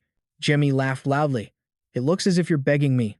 Meanwhile, Pharaohs was still suffering, reaching out his hand and begging, please have mercy on me, please. This was the third power of the dark curse magic. Thanks to the power of the curse, there's no way he can escape. Because I've already pushed his mind to the brink of collapse. Jamie felt that this end was exactly what Pharaohs deserved. To think he didn't even bother to rescue his own comrades. Instead, he chose to betray them. You don't deserve to die a decent death. Pharaohs was finally completely submerged. Only his arm remained, desperately reaching for life, but sadly, there would be no change to his fate. Just endure endless torture in the dark abyss. And then you can go to hell. In the end, nothing was left. Karina and Drea were dead, and Pharaohs was missing. The next day, tens of thousands of troops and soldiers returned on horseback in a grand procession. The army of the CERN Kingdom has arrived. Open the gates. The city gates slowly opened. Count Welton's army had finally returned. Jemmy, I finally get to see you, my son. Jinger, standing beside him, said with a smile, It's been a long time since you've seen your son, so you must be feeling very excited. He furrowed his brow, aren't you? Henno Welton replied, I'd be lying if I said I wasn't right now. After saying that, Henno Welton fell into deep thought again. And Jimmy has already reached the pinnacle level. After thinking, he spoke up. The boy has reached the pinnacle level, so I want to see for myself just how strong he's become. Ginger let out a hearty laugh, then commented, From the very first time I met him at the magic tower in the demon realm, I already thought he was outstanding, but I never expected him to reach the pinnacle level in just 5 years. It's truly unbelievable. As the two were talking, someone came running hastily from a distance. This man was Vanphi Amulet. He reined in his horse before them and said formally, Welcome. I am the Lord of E.G., Vanphi Amulet. Hannah Welton also smiled politely and extended his hand. It's a pleasure to meet you. Vanphi Amulet, looking a bit flustered, shook his hand and said, Thank you so much for coming. The Lord enthusiastically extended both hands again, saying, Please, leave your soldiers to me. You two should head into the castle first. Seeing this, Hannah Welton nodded and asked, is my son in there? Vanphi Amulet gave an embarrassed smile. Ah, that's right. I came here in such a hurry that I haven't informed him yet. Your son, the young Master Welton, has gone out on patrol. I am very grateful to him. Hearing that, the Count was a little disappointed. On patrol? That boy definitely knew his father was coming. Hannah Welton scowled in annoyance, thinking, This brat, Jemmy, is he really going to make his own father wait like this? Meanwhile, Jemmy was somewhere else. Jemmy was observing the city from above. He rested his chin on his hand as he looked down. He said with contempt, You idiots. Jemmy thought to himself, They placed semi-magical artifacts all over the city. Do they really think they can stop me with just this stuff? Well, I can use this opportunity. Jamie drew his sword to test out Barricada and destroy them. With that thought, he slid down from the mountainside. Suddenly, Jamie's eyes widened in shock. It was as if he had detected something. I can feel a suspicious energy from across the border. That killing intent. It's getting closer and closer. Jamie could feel it more and more clearly. Could it be? Green is here. A flood of memories suddenly rushed back into his mind. 5 years ago, when I met Jen in a pond.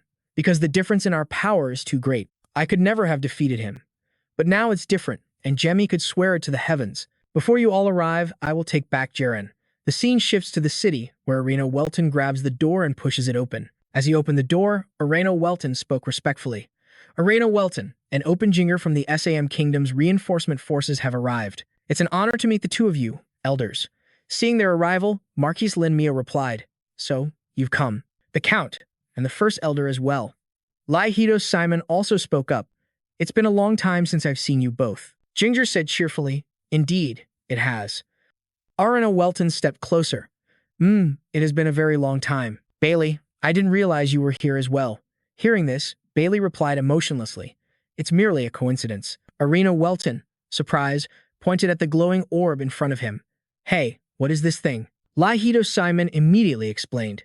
They represent the semi-magical artifacts. They hastily installed these because they're afraid of Jemmy and our reinforcements. Upon hearing that, he turned and asked, How many are there in total? Lin Meo stroked his beard and answered, We've only been able to confirm about 3,000 artifacts. I should also inform you that they've already managed to block Jamie's magic once before. With this many, they could even block a dragon's magic. Arena Welton then said, I heard Jamie went on patrol. Did the boy go to Jaren to scout the situation? Lin Meo exclaimed in surprise, Patrol? He didn't go on patrol, he went to scout. If he knew you were coming, he wouldn't have gone on patrol. He thought to himself that the old Count would probably say, It seems I was mistaken. Just the thought of it made a vein pop on Arena Welton's forehead in anger. Lin Meo pointed to a flag and continued, But it's fortunate that you both arrived as planned. At noon, 2 days from now, Commander Kanga and 7,000 soldiers from the Lenri Kingdom will arrive here. Lai Simon recalled something Jemmy had once said. 5,000 troops and Commander Sadikon were also requested. No, were dispatched to the battle. Remembering this, Lai Simon spoke up. It seems there's an internal conflict happening in Absalent. They said they would send troops, but we still haven't heard anything from them. Arena Welton said with a complicated expression, But if we count all the soldiers we have, that's already 10,000 troops. With that number, we'll be able to reclaim Jaren. As he spoke, he calculated inwardly. If we can't use magic, we'll just have to cut them to pieces with our swords. As long as we destroy some of the semi-magical artifacts, the Archmage's powers will return. The key player who will allow us to reclaim Jaren is the Sword Master. Having thought it through, Arena Welton suggested seriously, We don't have much time. Let's begin the meeting. Meanwhile, Jemmy was on his way back to the city. He thought to himself, It's a good thing I went scouting. I need to report this news to the elders. But as soon as he stepped inside, Jemmy sensed a familiar aura in the room. He froze for a moment before this familiar energy signature. At the same time, Arena Welton, who was inside, also sensed something. He instinctively turned his head, his pupils constricting as if he'd seen a ghost. There, before him, stood Jemmy with a smile on his face, looking right at him. The two approached each other. Arena Welton placed a hand on Jemmy's shoulder, smiling. It's been a long time since we last met. The four others sat at the table, growing a bit impatient as the father-son reunion dragged on. Lai Simon let out a small cough. Ginger laughed. Did I just interrupt something? Lin Meo couldn't help but laugh as well. Ha ha. I was thinking the same thing. The Welton father and son scratched their heads and gave an embarrassed laugh. Arena Welton then said, My deepest apologies for being so rude. He then cleared his throat and said in a serious tone, Jemmy, son, please sit down. We can talk more later. Jemmy also gave an awkward laugh and replied, Yes, father. At that moment, Ginger spoke up. It's been a long time. Jemmy, should I be calling you the third elder now? Jemmy replied, First elder. After so many years, you finally stopped your solitary magic training. It's good to see you. Jemmy could now clearly feel the strength of Ginger's magic. This made him marvel inwardly. What happened? He's gotten so much stronger. He's currently at the highest stage of level 8 and will probably reach its peak soon. Ginger noticed him staring and asked, Why are you staring at me like that? Hearing that, Jemmy snapped back to his senses. I'm sorry. It's just that it's been a very long time since we've met. Ginger was puzzled. What a boring reaction. After that, he got down to business. Well then, let's continue the meeting. Arena Welton took the lead. The most important thing is to reclaim Jaren. Does anyone have a plan? The moment he finished speaking, a hand shot up. Jemmy said, "Before that, there's something urgent I need to discuss with everyone." Jen, who is also the sword of Genis, is leading 10,000 troops toward Jaren. I think he'll be there in 2 or 3 days. Hearing this, everyone was alarmed. Ginger exclaimed in shock, "What?" Bailey, surprised, added, "They're moving so fast." Hearing this, Lin Mayo asked anxiously, Should we abandon EGNE, move out, and establish a defensive line?" Simon replied, "It might be better if we retake Jaren and then set up a defensive line, because Jaren is a crucial place connecting to Turgia." In this tense atmosphere, Jamie calmly said, "If I can defeat Jen, can we get through the first gate of Tia Lo Dai Gel?" Hearing this, Henno Welton said in disbelief, "What are you talking about?" Jamie replied with a firm voice, "With just this much strength, we'll be able to retake Jaren soon." Hearing that, everyone was completely stunned. Jamie smiled smugly and continued, "Just 100 soldiers, along with my father and me, should be enough, right? Tomorrow night, we will capture Jaren." Henno Welton couldn't believe his eyes but still agreed. "All right," he wondered in astonishment, "is that really my son?" A while later, the meeting ended. Henno Welton and Jamie walked out together. He said with satisfaction, "Seeing you up close like this, I can tell you've really grown up. Your mother and Sarah will be so surprised." Hearing that, he smiled widely and replied, "Haha, have I really grown that much?" Henno Welton then lowered his voice, "And it seems your swordsmanship has improved a lot too. Are you a sword master now?" Hearing this, Jamie was a bit flustered and stammered, "I knew you'd find out, Dad. I even got a new sword. Scut broke while I was fighting." Hearing this, Henno Welton said eagerly, "I see. Can I see your new sword?" Seeing this, he didn't hesitate to show it to his father. Of course. As he drew the sword, a spark flashed and it radiated a powerful aura. Henno Welton exclaimed in amazement, "This is a sword that holds death itself. Did the dwarves forge this?" Jamie didn't hide it, saying, "Yes, one of the 5 masters named Iron Ling created it." Henno Welton was stunned when he heard this. "The 5 masters? How did you convince such a master to forge a sword for you?" Jamie hesitated and replied, "I just asked him nicely." He sheathed the sword and said, "If you don't want to reveal your secret, just say so." But seeing his son smiling was frustrating. "What's so funny? I'm getting annoyed here." Jamie took the sword and said shyly, "It's nothing." He looked at his father's face and thought to himself, "It's been so long since I've talked with my father like this. I feel so at ease. So this is what a family feels like." Jamie followed his father's back and said, "Dad, I couldn't take good care of Scut, so it broke. Aren't you mad?" Henno Welton, walking ahead, reassured him, "Swords break sometimes, that's normal. Don't worry too much about it." He stopped and looked at him, saying, "More importantly, it's been a while. Let's have a duel. Not with wooden swords, but with real ones."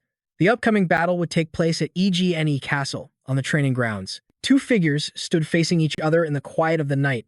Henno Welton smiled and said, "The rules are simple. The first one to give up loses." Jamie Welton shot Henno a weary look, thinking to himself, "I was about to discuss retaking Jaren with him, but suddenly he drags me out here for a sword duel. He looks so excited. I can't bring myself to refuse." He only dared to think these words, not say them out loud. Looking at the Count's excited face, he just couldn't refuse. Jamie asked his father, "What if no one is willing to admit defeat?" A footstep slowly approached the father and son, and a voice inadvertently cut in. "Ah, I was wondering what you two were doing out here at this hour, so I came to see." It turned out to be Bolonis, a sword master, he said with amusement. "But it seems I'm about to witness a very interesting fight." Henno Welton gave him a cold look. "You still walk around without making a sound, just like a ghost." Such a surprisingly cute implication behind that icy expression. But Bolonis seemed surprised. "It's a habit of mine. Do you have a complaint?" He was suddenly affected by their gloomy atmosphere. Jamie Welton broke into a sweat, anxiously thinking, "This atmosphere is so awkward." Then he thought of the image of Sig Welton, his very own mother. He speculated. Could it be because they once fought over the same girl? Maybe that's it. Right now, the 2 of them were glaring at each other, sparks flying. Henno said, "Could you please leave so my son and I can have some private time?" Bolonis retorted, "And why should I listen to you?" Jamie could only stand there and laugh awkwardly. "Ha ha." Finally, he had to speak up to break the tension. "Sir Bolonis, would you be our referee?" Bolonis agreed, but kept his expression cold. "Fine. But I want to amend the rules a bit. If one side gives up or is completely overwhelmed by the opponent, they will be declared the loser." Hearing that, Henno immediately said, "I agree." Then, the father and son of House Welton shook hands like true rivals. Let's have a good fight, Henna Welton. Of course, Jamie Welton. With that said, both of them got into their stances to officially begin the battle. No longer defined by their status, nor by family ties at this moment, they were simply two swordsmen, true warriors. Each had their own thoughts. Jamie thought, "It's been a while since we've competed like this." Henna was filled with anticipation. "I'm eager to see just how strong the kid has become." Bale raised his hand, signaling them to get ready. When Bale shouted begin, the two swords immediately clashed. They stared at each other, their eyes burning with the desire to win, yet also sizing each other up. Every collision between the two swords produced a sharp clang and sent sparks flying. Jamie winced slightly. "I feel like the shock from his attacks is going to shatter my arms." Jamie felt a surge of panic. He was terrified by his father's godlike fighting ability. "His aura is so powerful, I can't even breathe." He watched, wide-eyed, as a single horizontal slash sent Jamie reeling back instantly. Jamie struggled to keep his balance. After those last few exchanges, I know, he thought to himself. He came to a firm conclusion. At the very least, father's strength is on par with my own. Henna looked at Jamie, who still had his sword raised, and taunted, "Is that all you've got?" Jamie took a deep breath. Phew. Instantly, his eyes sharpened with determination. He held his sword before him in a confident stance. His words were sharp. Of course not. The two charged at each other once again. Let's begin. With foresight, they exchanged one move after another. Now, it was Aheno's turn to be surprised by his young son. "I can't see the kid, but something is rushing towards me." He couldn't believe what his eyes were seeing. Is this Jamie's power? Jamie's silhouette was speeding towards him. Suddenly, he broke into an amused grin. "In that case, I'll show you my true power as well." Aheno swung his sword and commanded, "Space-time slash," a power that could sever any dimension in the world. With the powerful aid of this weapon, he stood proudly. He declared, "This is my power." Jamie froze for a moment. Did father just use his sword to cut through my foresight? No opponent has ever been able to even sense my foresight before. Jamie was still in awe. To think he could rely on instinct to so precisely strike something he couldn't even see. "I knew father was strong, but I never imagined he was this powerful." Aheno laughed, pleased. "Jamie, I congratulate you for becoming a master swordsman in just 2 months. But you know." He paused there, then his eyes widened as he stared down his son, his resolve clear. Nothing in this world is absolute. Then he majestically and clearly shouted, "Space-time slash afterimage." Flashes of blue and red light intermingled, creating an atmosphere of chaos. After a few seconds, Jamie and Aheno charged into a direct confrontation once more, neither giving an inch. Aheno growled again, "Just like how my power is overwhelming yours right now." This time, Jamie couldn't react in time and gritted his teeth, enduring the blow. Damn it, he's too strong. Could it be he's been hiding his power all this time? On the training grounds, an evenly matched battle was unfolding unbeknownst to anyone. Aheno calmly turned his head. He turned back towards Jamie. "You've resorted to using magic," he warned calmly. Having said that, he turned back decisively. Another sword strike was unleashed. Jamie looked at Aheno and smiled brightly. "If I can't defeat you with just a sword, then from now on, I will fight as a magic swordsman." Aheno smiled back. "That's what I was hoping for." And so, the two of them clashed once again. Jamie gritted his teeth again. He decided to use a type of magic called fire magic. It created an inferno in an instant. A blazing fire erupted, dyeing the area crimson. Aheno offered some praise. "Your fighting spirit is high." Then he charged forward. "But this alone won't be enough to stop my sword." Amidst the crimson flames, Aheno's figure stood proud and unshaken. Jamie's eyes narrowed. Aheno had been on the offensive since the very beginning of the fight. As the flames vanished, he surmised, "So that fire was just to block my vision. Huh." Jamie appeared from another direction. For an Avalon, inverted world. It turns out he had planned this quite meticulously. "I'll transport to another world, conceal my presence, and then ambush him. Even if it's my father, he won't be able to." His feet slammed into the ground with enough force to shatter the earth beneath them. Their battle created a beautiful shockwave of blue energy. Jamie warned his father, "It's useless." He charged forward powerfully. The weapon Jamie was now using was a scepter, with a mystical blue quartz at its head. For some reason, Aheno didn't move at all. He shut his eyes tight. It turned out he was already certain of his victory. Jamie was struck with such force that he crashed right through the wall behind him. To think he could use his space-time sword to slash through another world. The tip of his sword was planted in the ground. He propped himself up, struggling to maintain his balance. Across from him was his formidable opponent, who, up until now, remained completely unscathed. He looked at him. "You seem very surprised. When you reach my age, you'll be able to use your power. in any way you wish. Jamie was already searching for another strategy. If Foresight and the outsider Avalon were both, it had no effect. A dark purple, somewhat terrifying aura suddenly radiated from his hand as he shot forward. Jamie regained his composure. This time, I'll be the one to attack. True to his word, Jamie appeared right in front of him and struck decisively, now clad in a new suit of armor. Ano was a bit stunned. The technique Jamie had just summoned was Black Arts, one of the fragments of power from Diablo Volpia. The armor utilized a mana core to boost his overall physical abilities. Jamie grinned excitedly at his father's shocked expression. Father, you don't have to hold back the power of your time-space sword. I'll be using my full strength, too. Ano was only stunned for a moment. He collected himself. Then prepare yourself. The two auras of power rushed toward each other. As Belle watched, the two forces collided, creating an explosive reaction. Belle, who had been observing, couldn't help but exclaim, just what in the world is running through the blood of this Belle family? Watching the chaotic clash of auras, Belle Onyx grew even more astounded. It wouldn't be an exaggeration to call them monsters. Belle noticed Jimmy's distinct transformation. After donning that black armor, he had become much stronger. But the winner would be decided soon enough. Determination was clear in Jimmy's eyes, but everything up to this point had gone against him, leaving him somewhat exhausted. It might have looked like they were evenly matched, but Jimmy's will to fight had diminished significantly. The space here was quite narrow, making it disadvantageous to use magic. Belle continued his role as commentator, but the fact that he's lasted this long against Ano is already incredible. He slowly raised his hand as if to declare the winner, his heart pounding with anticipation. Now, let's see who the winner is, Belle thought, growing impatient. A brilliant flash of light suddenly illuminated the entire training ground. Belle Onyx stated emphatically, "The winner is." The next morning, just one look at Jamie's eyes was enough to see his exhaustion. He was sprawled out on his bed, recovering after completely depleting his energy in yesterday's fight. "My whole body aches," he groaned.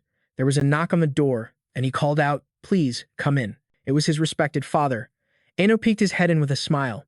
"Jamie, are you still asleep?" he asked gently. Jamie sat up properly and replied, "I didn't expect you to hold back your final attack, father." Ano answered, "Our duel last night was no different from a real battle, so I only attacked in a way that would give me the highest chance of winning." Ano recalled that Jamie had been muttering something at that moment. At that point, they were in the final seconds of the battle, clashing swords fiercely.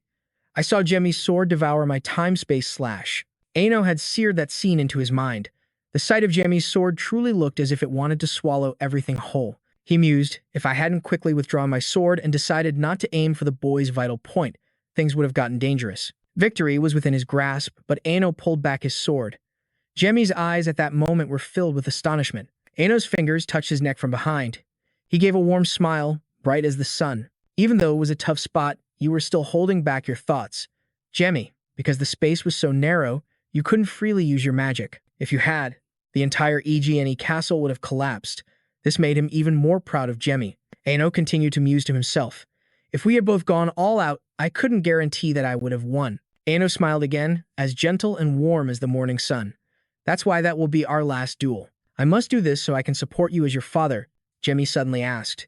"But father, when did you become a Grand Master?" To explain, a Grand Master is the highest realm a warrior can possibly achieve. One who reaches this realm doesn't exhibit any unusual traits, like controlling a new power. And even those who reach that state find it difficult to pinpoint the exact moment they became a Grand Master. Ano leaned back and pondered, "I'm not exactly sure when, either. But I did realize when I had become one. It must have been about 6 years ago." Jamie exclaimed in shock. 6 years ago?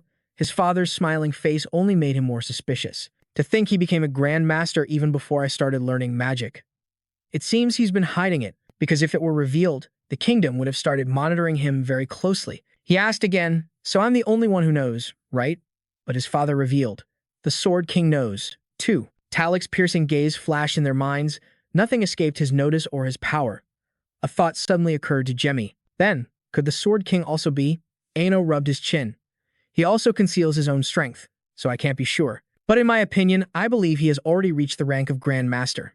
His father gave an example, "Because he can fight on par with your grandfather."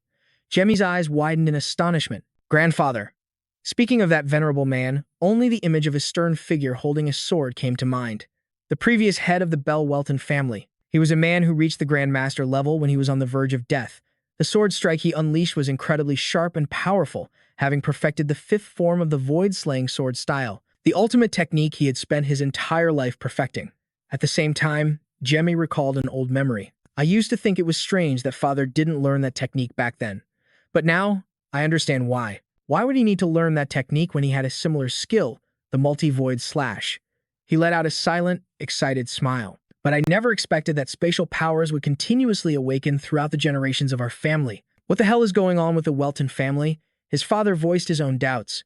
Your power and mine are one example. And if my suspicions are correct, then grandfather's power as well. His father immediately admitted it. That's right, your grandfather also had spatial powers. The light from it could cleave an entire region in two. Those around him called his power, heaven and earth. It was a power that could interfere with everything under the sky and on the earth. Ano had also tried reading through the family books and came to a conclusion. And according to the records, everyone in the Welton family line awakened spatial powers. And from then until now, only the Welton family has awakened spatial powers. He looked at his own rough, scarred hands. But I'm not even sure what the Welton family is anymore. It seemed like your grandfather knew something, but he never told me. Jamie suddenly smirked mysteriously. Father, he brought up something he had never mentioned before.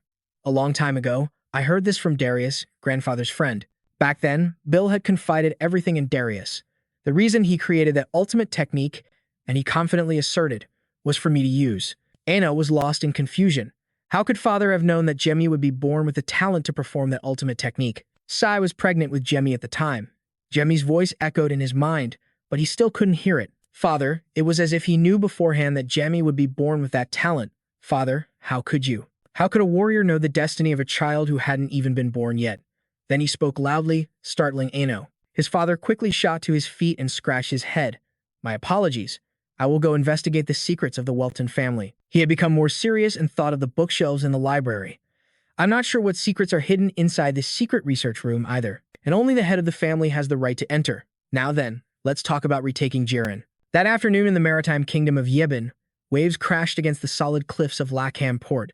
Jigri was sitting on the wall, using his skill to see far into the distance. The circle he created with his fingers was scanning every ship on the sea. Suddenly, tens of thousands of troops gathered on the eastern border of Quatra, not long after they had failed to plant someone within the ranks of the Chesson kingdom. I can't believe they're already targeting the maritime kingdom of Ibre. He turned back to the ground and asked the person beside him, if they attack us, can the soldiers of Lakham stop them? The other person replied, 3,000 troops from Lenri will arrive in Lakham tomorrow, Jay reported. I also heard that General Ento will be coming with them. Delkit, the commander-in-chief of Ibre's navy and the lord of Lakham, spoke grimly. But things will still be very difficult. He had already outlined a battle plan in his mind. The Quatra Kingdom's army is 1.5 times larger than Ibre's navy. In addition, the Janus Church and the Eastern Alliance are about to send aid, so our numbers will be at least 50,000 strong. The place where they stood was a tower on a high, precarious cliff. It's frustrating, but we need to abandon this place and establish a defensive line at Mount Grey. Including Lakham, we will have to abandon 3 castles. But if we use Mount Grey as our defensive line, the enemy won't be able to break through easily, because people call it a natural fortress. A small bird, with a ribbon tied to its leg, was ready to carry out its mission. No, it's still too early to give up. Then he released the bird to fly away. By now, Count Welton and his army must have already arrived at NG. If it's Count Welton and the young master, they can end things in Jiren within a week. This carrier pigeon will be able to inform Count Welton of our situation. Delkit pondered, if things in Chazan go smoothly, then that supreme mage might join us. They stood watching the romantic sunset under a gentle breeze. The problem is, how long can we hold out? He reassured the commander-in-chief, if you are worried, it's certainly because Quatra is surrounding us, as you can see them with your telescope. Jen gave a confident smile. Even if they open fire on us, please don't worry, sir, because I am here. If I give it my all, I can defend this place. His sea-blue eyes imagined a scene of fire raging across the ocean. Besides, if we successfully protect this place, we'll be the ones doing the burning next time. Its place. A feather falls from the sky, carried by the wind. So we must succeed, no matter what. Young master. Night had fallen over the northern Onbia continent, in the Chesson kingdom. In Jiren, a guard complained as he walked, I'm so tired. The man next to him suddenly asked, when are the reinforcements getting here? The other man answered him, in about 2 days. Just hang in there a little longer. He used the handle of his staff to tap a sphere on the ground. But can we really block magic with this thing? I heard the enemy has a 9th-class archmage. The other man dismissed the thought. Don't doubt it. These things successfully blocked their magic on the first day. The guard's body trembled as he recalled it. I'll give you that. I really thought I was a goner back then. The archmages of Sam attacked relentlessly, saying they would retake Jaren. Although these semi-magic artifacts nullified all of their attacks, Jaren shook so violently it felt like an earthquake. A gentle stream of water glided past their flag, while the two soldiers were lost in conversation. Still, I'll only feel safe once the reinforcements arrive. I heard Sir Gon is coming too, right? Then, uninvited guests appeared above their heads. If Sir Jen is on his way, then all those damn northerners. The soldiers shouted in alarm, enemy infiltration, but the mage was faster, cutting him in two. The eyes hidden beneath the hood flared brightly. From now on, we will destroy all the semi-magic artifacts they place on the castle walls. The bell inside the tower rang out, signaling all troops to capture the intruders. Reinforcements rushed forward as the intruder destroyed the devices. The commander, panting, pointed and ordered, "They're targeting the magic artifacts. We have to stop them." The pursuers' feet were imbued with a type of magic. They expertly used Bakhai to glide through the narrow path and take down all the soldiers. The commander gaped. When did he get here? A voice answered his question. What's with the surprise? I'm right here. The mage swept past him with a fatal blow. That's the Welton family's footwork. The mages in the squad approached and reported, I've destroyed all the semi-magic artifacts in this area. The leader was pleased. Good work. He then targeted the sphere above. Then this must be the last semi-magic artifact on the castle wall. With a single draw of his sword, he shattered it. A small speck of light appeared beside the mage. We have destroyed all the semi-magic artifacts on the castle walls. They assured their commander, you should be able to use magic around the castle walls now, sir. The man replied, thank you. The soldiers inside the castle didn't stop, but instead surged forward. They've destroyed all the semi-magic artifacts on the walls. Countless carts carrying the magic-absorbing spheres were brought in. The leader pointed his sword forward and shouted, replace the artifacts they destroyed. Don't let them use magic to invade. But a massive explosion erupted from within the castle, sending everything flying. The man's face twisted in frustration. Damn it. From within the flames, a figure slowly emerged, as a piercing scream echoed in his mind. Jamie Welton. He walked through the hot flames and smiled. I told you, father. I knew this wouldn't be difficult. Arena was also pleased. I see. The mages under their command gathered and knelt before them both. With the elite soldiers of the Welton family, the Dread Knight Order, we can retake this place in an instant. Hamilton pulled back his hood and said, You have arrived, my lord. Hamilton Leonardo, vice captain of the Dread Knight Order, a sword master. Jamie looked delighted. Well then, shall we begin? Areno added his voice to his. You all heard that, didn't you? That's an order from the family's second in command. The battle erupted fiercely. Soldiers from both sides clashed. Retake this place. Hamilton single-handedly took down two enemies before him. That night, blood rained down in Jaren Castle. The others were tasked with destroying the magic artifacts. With the elite soldiers of the Welton family, the family's second in command, Jamie Welton, also focused on unleashing his firepower. Areno also powerfully overwhelmed the battle with his strength. The efforts of Jamie Welton and Areno Welton, their steps finally landed where they needed to be. The father and son, along with several mages, stood atop the tower and raised a flag. The Northern Alliance had retaken Jaren Castle in the blink of an eye. That same night, at the border of Jaren, the man was surprised after hearing the report. Jamie Welton has already retaken Jaren. Green chuckled. Things are getting more interesting, as expected of Jamie Welton. The man in armor then asked him seriously, So Count Welton and reinforcements from the Landry Kingdom are coming. What should we do now? He turned his eyes to their vice sword commander. Vice Commander Vincent, what are your thoughts? Vincent glanced around before speaking. Right now, only the 4 great mages of the north and the 3 great swordsmen are ready. The board he has set is quite tense. On the other hand, the masters on our side are myself and Lord C. His brow furrowed slightly. Even though Lord C became a Grand Master while he was captured by the Sun Church, Kreen let out a huge yawn while Vincent was still worrying. This isn't enough. He was curious why Sir Jen was so calm. Just then, Sen leaned in close to him and whispered, You just joined the 7 Knights last year, didn't you? A drop of cold sweat trickled down his back. That's right. It's been less than a year. Vincent recalled that time. The 7 Knights, the 7 swordsmen who protect the Church of Genis. Every knight in the order was a master. He himself had taken down another knight. Right after Vincent was named one of the 7 Knights, he defeated Ban Ba. The best swordsman after Khan, he temporarily became the champion of Genis. Vincent was still lost in his thoughts. I heard he gained incredible power after that battle. I want to fight him and see it for myself. Meanwhile, Sen just kept smirking. Don't worry so much. Where there's a will, there's a way. He was surprisingly casual as he held out his hand. So, shall we get going? This just confused Vincent even more. Why is he suddenly getting so close to me? The flag of House Welton fluttered in the wind. Who would have thought we could retake Jaren this easily? Leiter stood with Jamie, remarking, "Sometimes I think mages are pretty harmless." Jamie, who was standing beside him, replied, "This is a special case. After setting up thousands of semi-artifacts, you must be ready to go." Leiter's aura flared. "That's right, those damn crazy bastards from the Church of Genis."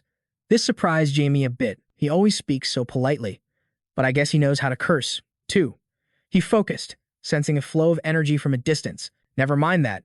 Green's energy is getting closer. He must have heard that we retook Jaren, so it seems he's advancing relentlessly. The magic orb is also working hard. That means the spiral battlefield has already calculated the casualties required for us to win. I'm sure it included me in its calculations, too.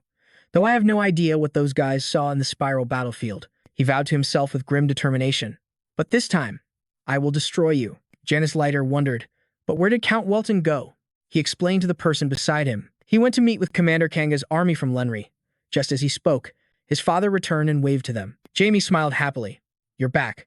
Together, they returned to the war council room inside Jaren Fortress. Kanga greeted them politely. "It's a pleasure to meet you all. I am Kanga Brown from Lenri, a sword master of the Lenri Kingdom." Kanga Brown. An older man warmly welcomed her. "Thank you for coming. I am Open Jinger." Kanga replied to him with equal courtesy. "I have heard a great deal about you, sir." Then, Jamie also spoke up. "I am Jamie Welton." The woman was startled. "You're the famous Jamie Welton?" Henno placed his hand on the table, settling everyone. "That's enough with the introductions. Let's begin discussing strategy." Leiter offered his opinion. "Now that Master Kanga has joined us, we have the upper hand. And since we found 3 siege weapons in the armory, stopping them should be easy." Ven nodded. "I agree with Simon. We are sure to win. So let's gather our troops immediately and launch a surprise attack on Tia." "It's not that certain." Jamie's expression was serious. "Before I came here, I saw Green's army on the move. He must know he's at a disadvantage, so he must have a trick up his sleeve." Kanga frowned. "But even with his secret weapon, the difference in military strength between our forces is still significant." Jamie's expression darkened as he thought about that very same problem. "That's right. Realistically, it's impossible for us to lose." And then he posed a question. "But what if their goal isn't victory?" The woman froze. "That means..." Ma stroked his white beard, deep in thought. "They're targeting one of us. If they manage to kill a master, the impact would be enormous." Jamie added to that point. "It's entirely possible they'd go to such an extreme. A drop of blood stained the army's insignia. Genis is the god of war and peace.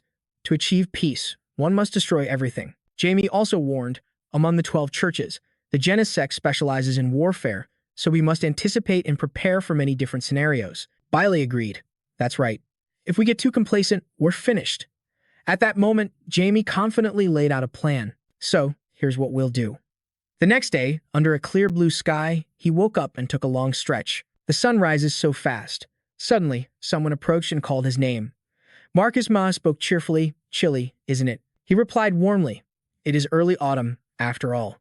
It seems you've also come out to get some air, Marquis." But in the Marquis' eyes, he was a completely different person. "I can't believe the child I met 5 years ago has grown this much." Jamie had improved by leaps and bounds. He grinned playfully at the Marquis. "If it weren't for your mana breath, I'm afraid it would have taken me much, much longer."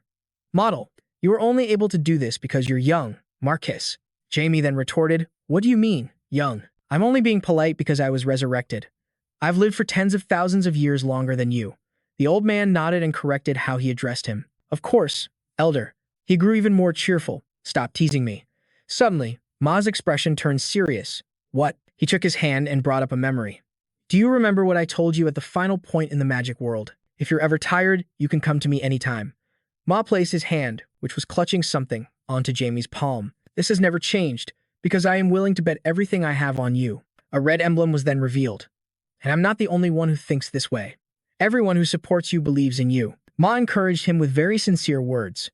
"So don't falter. Make everything you want a reality." Jamie accepted the item and expressed his deep respect. "Please don't worry. This time, I will advance with everyone." The old Marquis smiled happily. "I believe in you." The peaceful scene didn't last long before a soldier came rushing with an urgent report. Both of them were startled by the intelligence. "Green's army is closing in." Outside, Green was riding a horse, leading the vanguard alongside Vincent. Someone was already standing before that army, ready to meet them. War. The veteran warriors of House Welton had assembled. "It's starting." Jamie began with a command. "First, let's give them a taste of what they put us through. Fire the bunker buster weapons." Magical arrows were immediately shot from above. Green faced them, but showed only boredom. This kind of welcome isn't fun at all. He gave an order to the person behind him. Vincent, you handle this. He was a bit surprised, but replied, yes, sir. The knight Vincent rubbed his head and let out a small groan. Right after that, he drew his sword and leaped straight from his horse. His face remained cold. What a pain. With just a single swing of his sword, all the magic that had been unleashed was wiped away. Lighter and the Marquis were both astonished. The pillars of light from the bunker buster weapons vanished. Ma was extremely worried by that power. 3 pillars at once. But Jamie realized the trick behind it. No, they didn't disappear. Vincent had actually concentrated all of that magic into his sword. He quickly realized something. It looks that way, but he absorbed it all. The power to absorb incoming attacks. At that moment, he wondered as he looked at Vincent's face, who the hell is that guy? Ulfin raised one of his hands. It seems we underestimated the enemy. A vortex was summoned in his palm. From now on, we go all out. At the same time, Lighter ignited red flames around himself. Their powers combined, creating a massive fiery vortex. Hurricane, Inferno. Ulfin controlled it gently. Die. The vortex descended to the ground and began rushing toward the army. Green dismounted his horse and stretched. He calmly walked toward the vortex. Why do these small fries keep getting in the way? Green gripped the hilt of his black sword and slowly drew it. I'm getting annoyed. He casually swung a cross-shaped slash into the middle of the fire and wind magic. Causality reversal. Then he continued to raise his sword arm high. He flicked the sword, causing its path to be imprinted in the air. To explain a little about his power, causality reversal. Green's ability can change the order of cause and effect. After fast-forwarding to the result of an opponent being injured, he uses a valid cause, an attack. All the mages in the tower witnessed that scene, the reversal of causality. It gave them a headache every time they saw it. Henno whispered, it seems Green has reached the master level. He watched him cautiously. His current level far surpassed what it was last year. Ulfin nodded as he felt the overwhelming power emanating from him. There's a monster in the east as well. Ma gripped his staff tightly and told himself, if they can deal with our magic and break into the city, we won't be able to execute that plan. Then he leaped from his position himself. I will split the ground to prevent them from reaching the city. Ma charged down and used his staff to cleave the earth, creating a seismic rift. Green was furious at his appearance.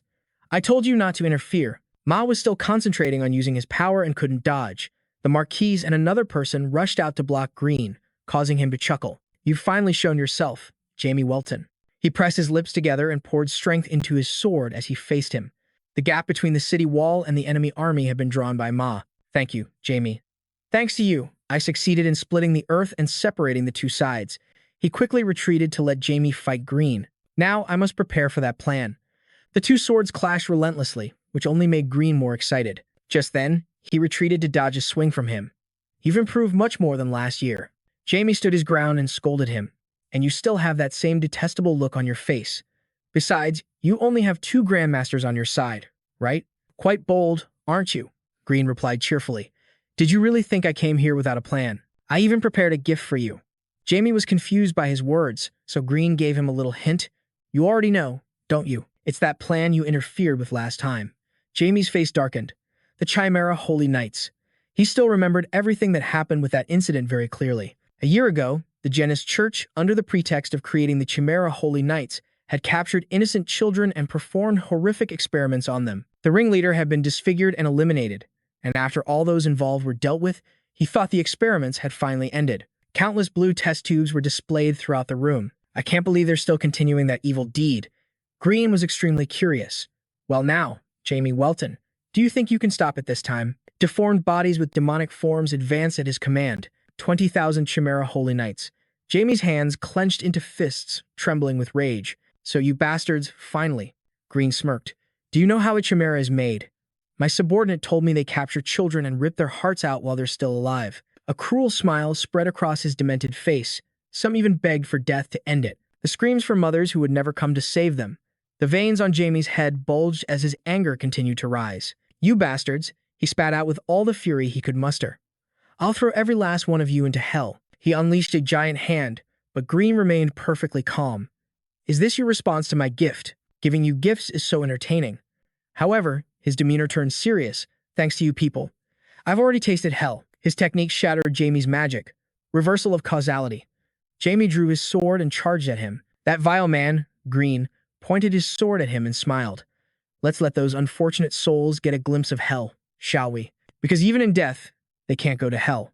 The army of holy knights frantically charged forward in his place. Their numbers were so overwhelming that he had to pause to figure out how to deal with them. Jamie's eyes suddenly widened in shock. Among the horde was a body that still showed signs of being human, a child not even 10 years old. Green's cruel words echoed in his mind. Some even begged for death. If this had been last year, it would have been easy to cut it down. Jamie froze in confusion, but now that he could feel those emotions, the tears streaming from the child's eyes looked so pitiful. Seeing that, he hesitated. Then, Jamie had to steel himself and gripped his sword tighter. No, that's precisely why I must do it. They experimented on, holy knights were closing in on him. For them, this was now the most terrible nightmare. Jamie infused his sword with magic, shine. The body parts of the holy knights were sent flying by the slash.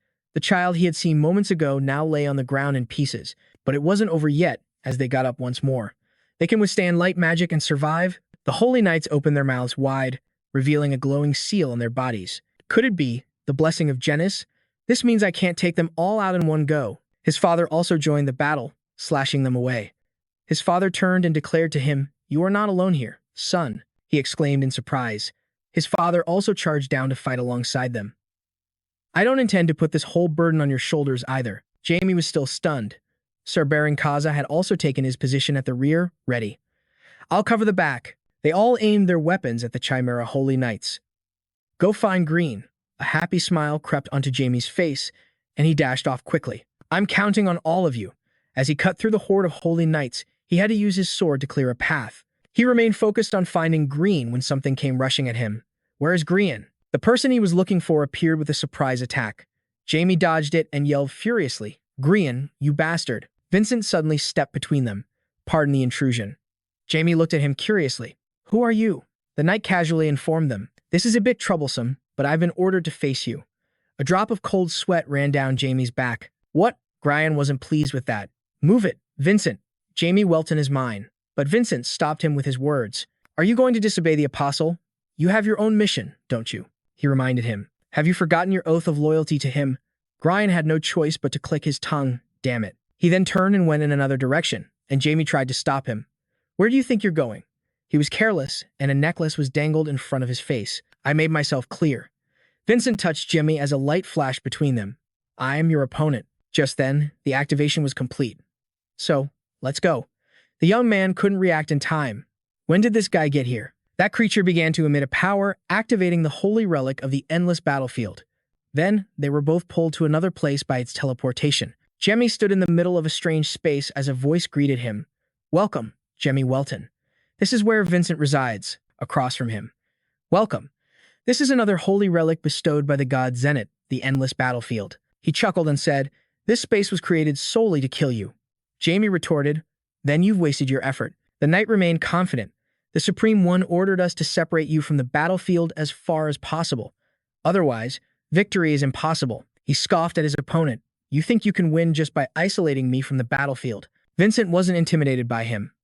"At the very least, it will make Lord Sen's job easier." His words made the young man wonder. "Job?" Then the man raised his sword to begin the battle. "That was the second condition for dragging you into this endless battlefield. Lord Khan will kill Count Welton." Jamie frowned, his blue eyes glaring at Vincent as he thought, "They want to kill my father? From the very beginning, these people have been after my father's life." Behind them stood Creon, his face full of malice. He raised his sword and commanded, "Stand back, Vincent. I will deal with Jamie Welton." Vincent turned to look at him, confused. "Are you planning to defy the apostle's orders? Don't you have your own mission?" Jamie suddenly imagined his father facing off against that man in a fierce battle. "If Sen and my father were to fight."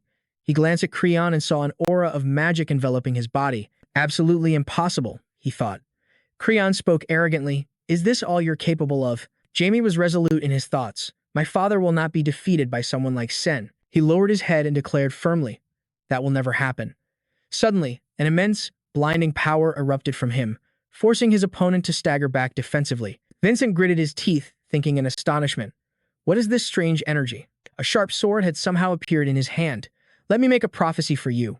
Both of you will fail." Elsewhere, monsters were frantically attacking each other, slaughtering countless enemies, but the battle seemed endless. Jamie gritted his teeth, his face contorted with rage as he screamed on the inside.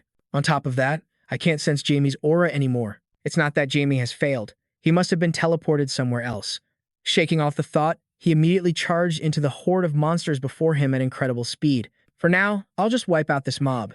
When Jamie makes his move, I'll observe the situation. On another side of the battlefield, a staff was slammed powerfully onto the ground, causing the earth to crack and shatter. Marquis Lin Mio struck the ground with his staff, and a magic circle radiating immense power appeared. He recalled the strategy meeting, where Jamie had stood up and said confidently, "I have a proposal.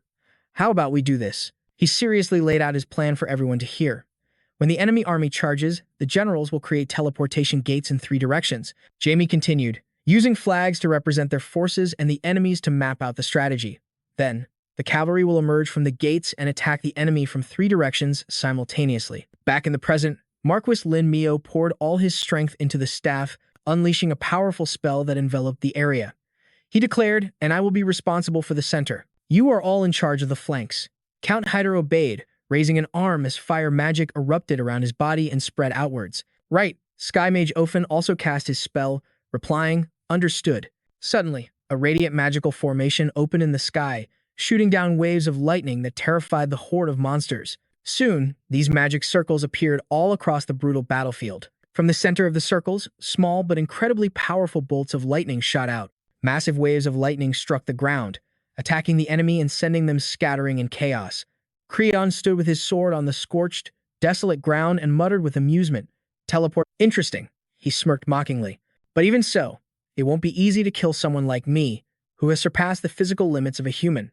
I suppose it's time I got to work, Out of nowhere, the Storm Sword Master, Bell, appeared behind Creon, his sword pressed against his neck. He frowned coldly, his voice filled with determination. "Creon, it's time I repaid my debt from last year." Quick as a flash, Creon spun around and decisively sliced off Bell's head.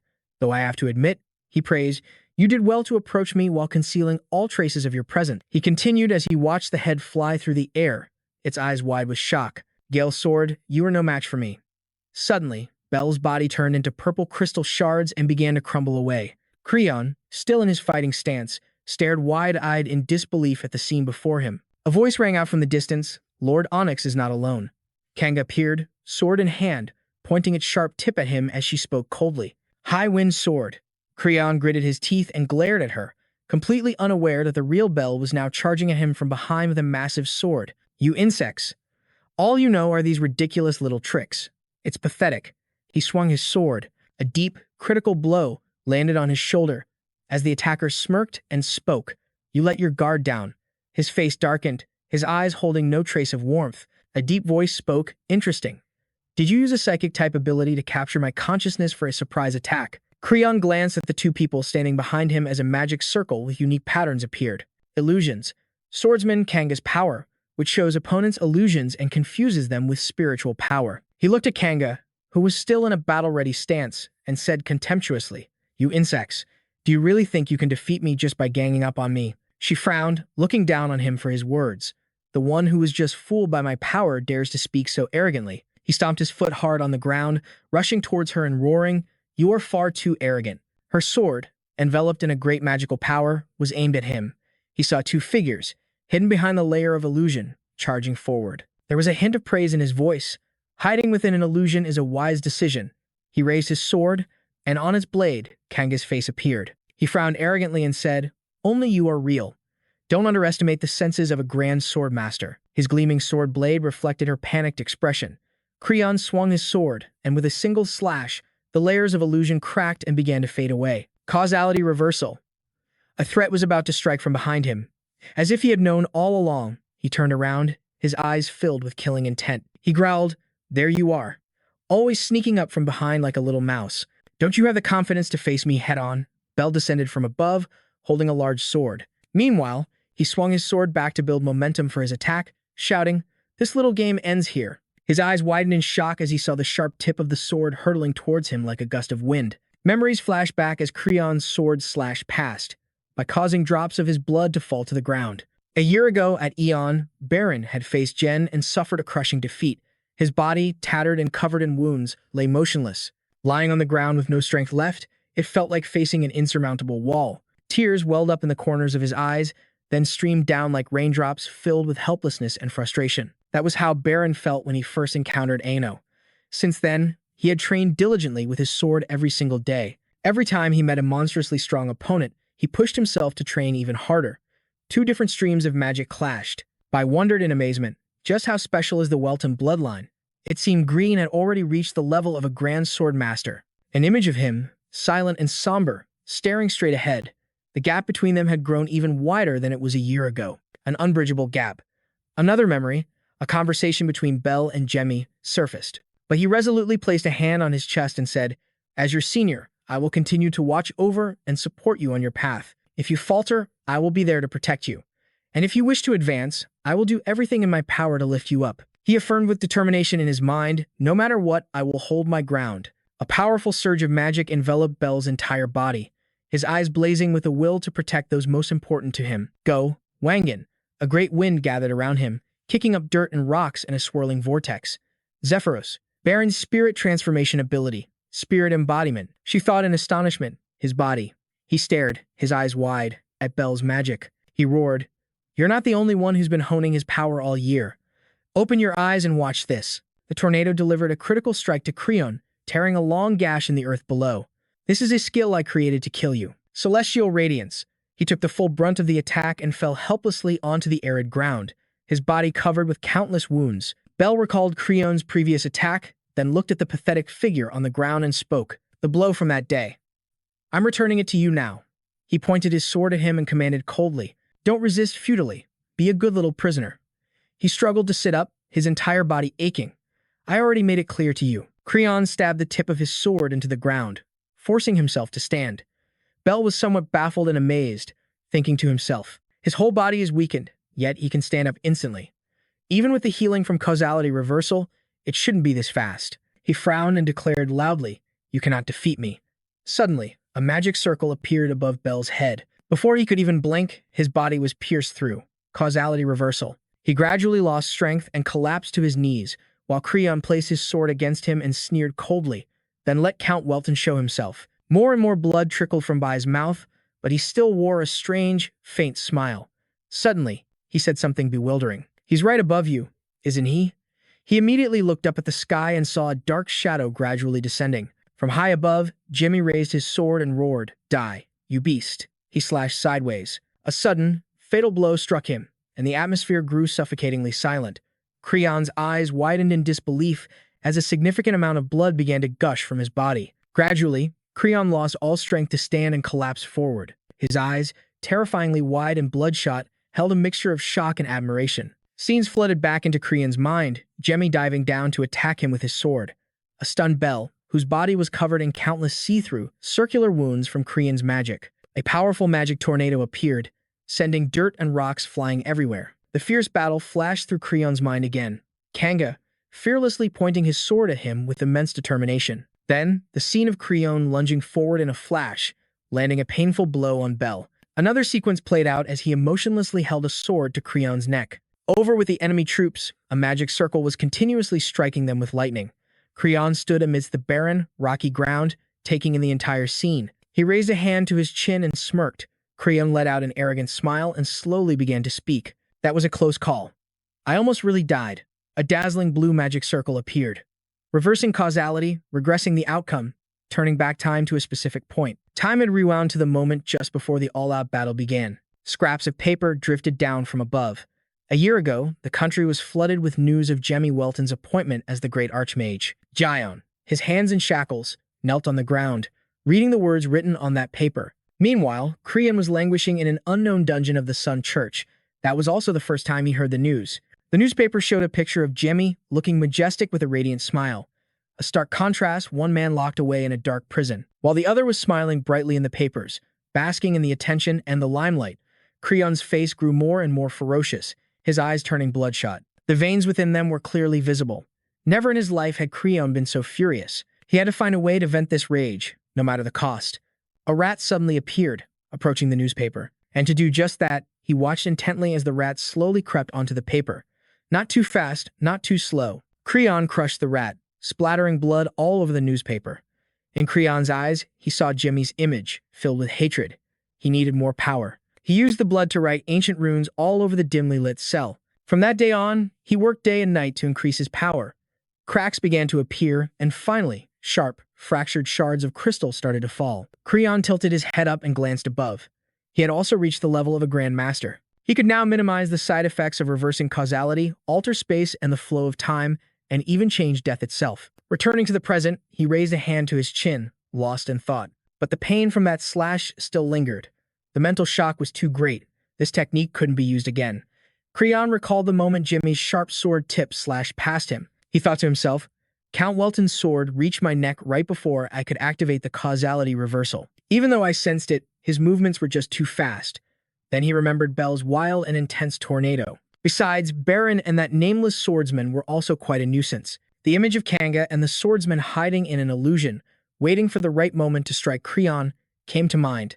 A contemplative look appeared in his eyes. His brows furrowed as he affirmed in his mind that he had to be more careful this time. A fierce battle unfolded. Jemmy rushed toward Vincent, each move calculated. Vincent's eyes widened in confusion as he witnessed Jemmy's skill, not even realizing he'd gotten so close. Vincent struck with his weapon where Jemmy had just been, but he had already vanished in a flash. He just keeps appearing and disappearing. There's no sign of teleportation. He frowned, his eyes darting around as he called out in frustration. Where'd you go now? Unexpectedly, Jemmy appeared behind Vincent and raised his sword, preparing to deal a fatal blow. Instantly, Vincent spun around and blocked the attack. Jemmy smirked tauntingly. Feeling annoyed? Vincent, his gaze still full of arrogance, replied, Of course not. Let me tell you, I've never lost a sword fight in my life. He began to unleash a continuous barrage of masterful sword techniques against Jemmy. Jemmy's face contorted as he gritted his teeth, using all his strength to maintain his balance against Vincent's assault. It makes sense. His swordsmanship is just that fierce. His mana sense and reaction speed are also top tier. I hate to admit it, he thought resentfully, but his sword skills are truly superior to mine. Vincent rushed toward him, sneering. Out of tricks already? Jemmy leaped backward, dodging Vincent's attack. If that's the case, he thought, taking a gamble. He raised his sword high, and suddenly, a surge of fire magic enveloped it. Jemmy swung the sword down, and the magical flame formed a powerful dragon that charged straight forward, attacking Vincent. Fire dragon. He calmly stood in place, raising a hand to block the attack, and uttered a word of praise. Your swordsmanship is quite good. Very interesting. But as the flame neared Vincent's hand, it was absorbed. Damage absorption. If I just stand here and watch, I'll be the one getting absorbed. The gauntlet on his hand gradually turned green as the flames relentlessly surged forward, being absorbed all the while. In an instant, the flame was crushed smaller and smaller by Vincent until it vanished completely. A detailed white magic circle appeared, absorbing the damage, absorbing all of the opponent's power into his body. Hovering high above, Jemmy broke out in a cold sweat, gritting his teeth at the sight.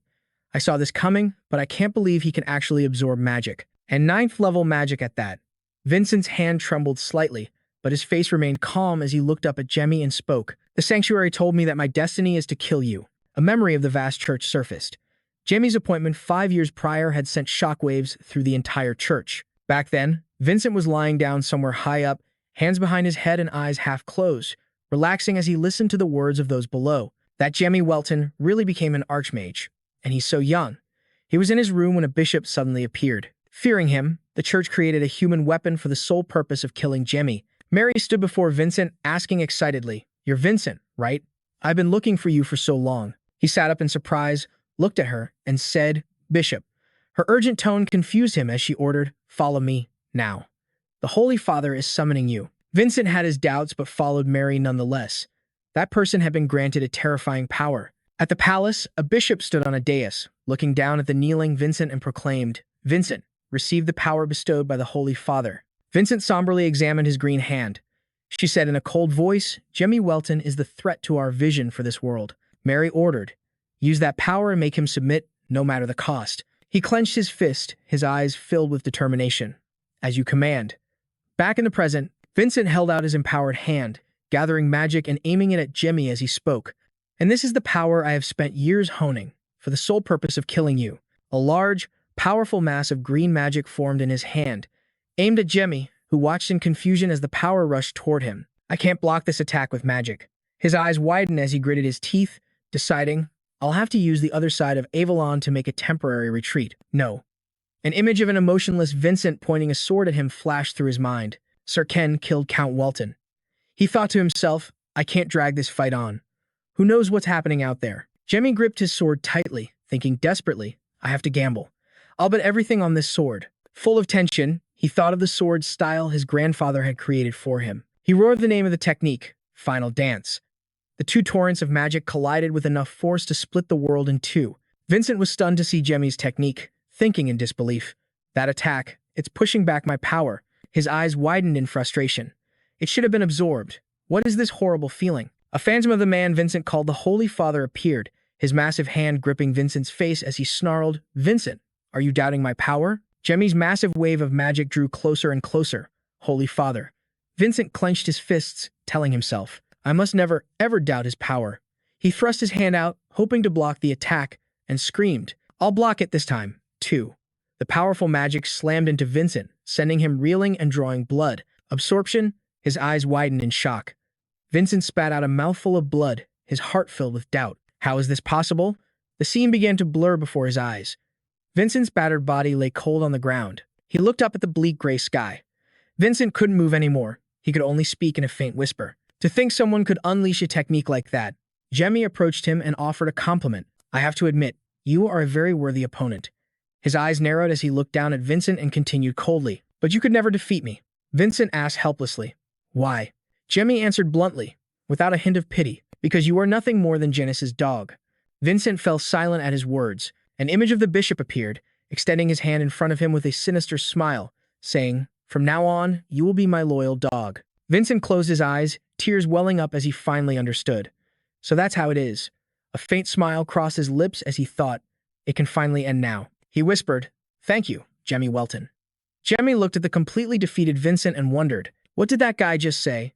He didn't bother thinking about it, looking around and thinking, whatever, forget it, I have to find a way out of here, fast. Suddenly, a brilliant flash of magic appeared behind Jamie and descended upon Vincent, leaving him stunned. He glanced back, ready to turn around. This holy power. Vincent's body suddenly floated into the air as his wounds began to heal. Then, his hair changed to blue. Vincent looked down at him, his expression cold and emotionless. His voice echoed down, amused, startling Jamie, who looked up. You human kids are truly interesting. Care for a rematch? Vincent's face showed no emotion, but a sinister smile flickered across it, the smile of Janus, the slave of the fire god. Jamie also subtly realized that this person wasn't Vincent, but someone else entirely. An image of Janus appeared, smiling sinisterly as he raised a hand to incinerate a city. Zenit, one of the 12 gods, the god of war and peace, a madman who destroys everything in the name of peace. Diablo and he once waged a fierce war against each other. A long time ago, he was an archenemy who had fought a brutal battle with Diablo. At that moment, Jamie looked up at him grimly, lost in thought. His appearance might be different, but I can feel it. It's definitely Janus, he wondered to himself. To suddenly descend like this. What is he thinking? Janus raised a hand and spoke with amusement. As expected of my discerning eye, this body is quite good. Jamie clenched his fists as Janus continued his seductive offer. You humans seem useful. Do you wish to serve me? I can grant you the position of a saint. Instead of submitting, Jamie drew his sword and spoke in a grim tone. Jamie pointed his sword at him and roared, I would rather die. Janus stood still, his eyes fixed on Jamie's dazzling magic. The light surged. He watched intently, thinking to himself, what is this? Janus wondered as he observed the stream of magic. Divine power? No, it looks different from ordinary divine power. His hand moved slightly as his arrogant voice rang out. A mere human dares to imitate the gods. Janus aimed his hand at Jamie and unleashed a massive blast of magic, shouting, How insolent! He was slightly taken aback when he looked down and saw no sign of Jamie. Where did he go? Suddenly, Jamie appeared high above, descending towards Janus. He pulled his sword back, gathering momentum for an ultimate slash. Jamie zipped past him, but was caught by one of Janus's hands. He was stunned that Janus had read his move. Janus spoke with contempt. Mere mortals should not underestimate the gods. He then used magic to forcefully slam Jamie into the ground. The ground cracked over a wide area. Covered in injuries, Jamie struggled to sit up, thinking in disbelief. I can't believe he can travel through space without any warning. If it weren't for my dark armor, I would have been crushed to pieces. Janus, enveloped by powerful sources of magic, glanced at Jamie and spoke. Divine Domain. This is the omnipotent power of a god. System explanation. Divine Domain is the highest level spatial teleportation technique, usable only by the 12 gods. It allows them to move freely without leaving any trace. He landed, standing opposite Jamie. Jamie stood up and said scornfully, So omnipotent that even the other gods abandoned you? Genis asked grimly. Is that what Pyrrho told you? Jemmy let out a short breath and smirked, provoking him. You're just taking out your anger after being abandoned by your master. Enraged, he charged forward and kicked Jemmy to the ground, snarling, You insect. Genis looked down at him and threatened, Watch your mouth. Even if I'm not in my best condition, do you really think I can't tear you to shreds? He asserted that humans could never surpass the gods. Jamie laughed contemptuously and said, You seem to be a bit delusional. A magic circle suddenly appeared behind Genis, startling him. A massive weapon materialized, transforming Gremia. Omnipotent power, Genis exclaimed in astonishment. What is this? Jemmy gave a mysterious smile and said, A product of high-level magic engineering. Humans are always striving to advance. A spatial gate appeared in his memory. The mages had said its effectiveness would double in another 5 years. Over time, its flaws will be corrected, and its strengths will be enhanced, leading to progress. A younger Jemmy smiled brightly. Unlike you, who remains stagnant, he looked Genis straight in the eye and asked, Did you say humans can't surpass the gods? Sensing the danger, Genis thought to himself, That look in his eyes is too dangerous. I must retreat to the temple first. Jemmy placed a hand on his arm and said, It seems you don't understand yet. Let me show you. He added, Watch closely. Genis looked at him in alarm, thinking, What is this power? This guy. He's actually trying to kill me. The massive weapon began to activate. It fired a powerful blast of magic. Humans have no limits. Dust and smoke billowed everywhere. Jemmy balanced himself on the heavily fractured ground, thinking, If I had been even a moment slower, it would have been a disaster. Holding the weapon, he tiredly gritted his teeth and thought, I can't believe there was still damage even after I retreated to the inverted world. As he thought wearily, the thick smoke gradually cleared, revealing the figure of Genis. And yet, I was still injured. His body was covered in serious wounds, but still, standing completely unshaken before him, he said, That's right, now I understand. Genis's hand gathered a bolt of lightning-like magic as he spoke with determination. Whatever the cost, I will use the power of my true self and take your life here. Jemmy glanced at him, fully intent on taking him down, and thought, This guy. If he disregards the consequences right now, his true self will definitely suffer for it. He clasped his hands and said with a hidden meaning, What goes around comes around. I'll show you something well worth watching. A sword of magic formed from Genis' hand. He drew the sharp blade from its sheath and snarled every word. I will carve it into your very soul. Jemmy's eyes widened in shock, his mind in turmoil. That sword. On a mountaintop, two people were talking. Diamet asked, Diablo, do you know the name of the strongest sword on the continent? Diablo wondered, What is it? He raised his weapon in answer, and the mountain before them was instantly split in two. Diamet turned to look at him and replied, The gentlest sword. He was the one who stood beside Diablo, Diamet, the hero who rose up against the 12 gods alongside Diablo Volpia. Jemmy gritted his teeth, growling in fury. How dare you? Genis raised the sword in front of him. Of course, he said. You recognize this sword. It belonged to a swordsman I killed a long, long time ago. The image of Diamet flickered within his body as he laughed maniacally. And this body is the reincarnation of that very swordsman. Jemmy was stunned, thinking in disbelief. Reincarnation. It's impossible. He remembered what he'd said to Vincent before he collapsed. But you can never defeat me. Covered in wounds, he lay helplessly on the ground and asked, Why? The tension in the air thickened. Jemmy continued without mercy, Because you're nothing more than Genis's dog. Vincent was silent for a moment, his eyes wide with shock. Then, as if he realized something, he smiled and said, Is that so? Thank you. Take care. Jimmy clenched his fists, standing frozen in place, and asked in a cold voice, So that person was you? Genis raised his sword, pointed the tip aside, then looked straight at him and said coldly, It's time to die. The two faced each other, Jimmy still completely motionless. Diamet's sword technique. A light breeze blew past, his face filled with rage. As the winds whipped against him, he said grimly, Without a doubt. Jemmy's eyes flew open, and he roared with determination, I will definitely take your life. A phantom hand covered his eyes, and a respectful voice said, Sir. That voice rang out again, a reminder, You cannot reveal your identity yet. Jemmy thought in astonishment, this voice. That tone spoke up again, I will handle this. A colossal magic force appeared, enveloping his entire body. He was somewhat surprised at the sight. Through the thick smoke, a strange figure emerged from behind. Genis asked nonchalantly, Who are you? You are not permitted here without my permission. The smoke and dust gradually cleared, revealing the figure of a demon king, and a terrifying voice boomed. I have awaited this moment for a very long time. I am Chiaka, the demon king of vengeance. I have come to avenge my late master from long ago. Lord Diablo Volpia. Elsewhere, Ron stood with his sword in the ruined wasteland of Jaren Castle, the last remaining point in the east. He pursed his lips, placed a hand on his neck, furious. Damn it. Another failure. He thought to himself, with what's left of my will, I can't continue this. An image of Ron fighting 3 people flashed in his mind. Dealing with 3 people at once is too much. They're attacking from all sides. This is insane. A mage appeared in his train of thought. On top of that, there are 3 archmages, though they aren't paying attention to this area. She raised her hand, creating a flow of magic. He continued to ponder. I don't want to use it, but he looked up and raised a hand toward the sky, deep in thought. I'll make the Chimera Knights go berserk to disrupt their coordination. A massive surge of power erupted from Kree's hand, shooting high into the air and expanding outward. Battle Sanctuary deployed. The Chimeras felt that power and froze. They stood there dumbfounded, their eyes beginning to glow. A knight approached one Chimera, raising his weapon to attack and shouting, "Die, you monster." But before he could do anything, he was violently flung away by it. Kanga was also fighting other monsters. She observed the Chimeras and realized that ever since that strange light had descended, the Chimera Knights had become different.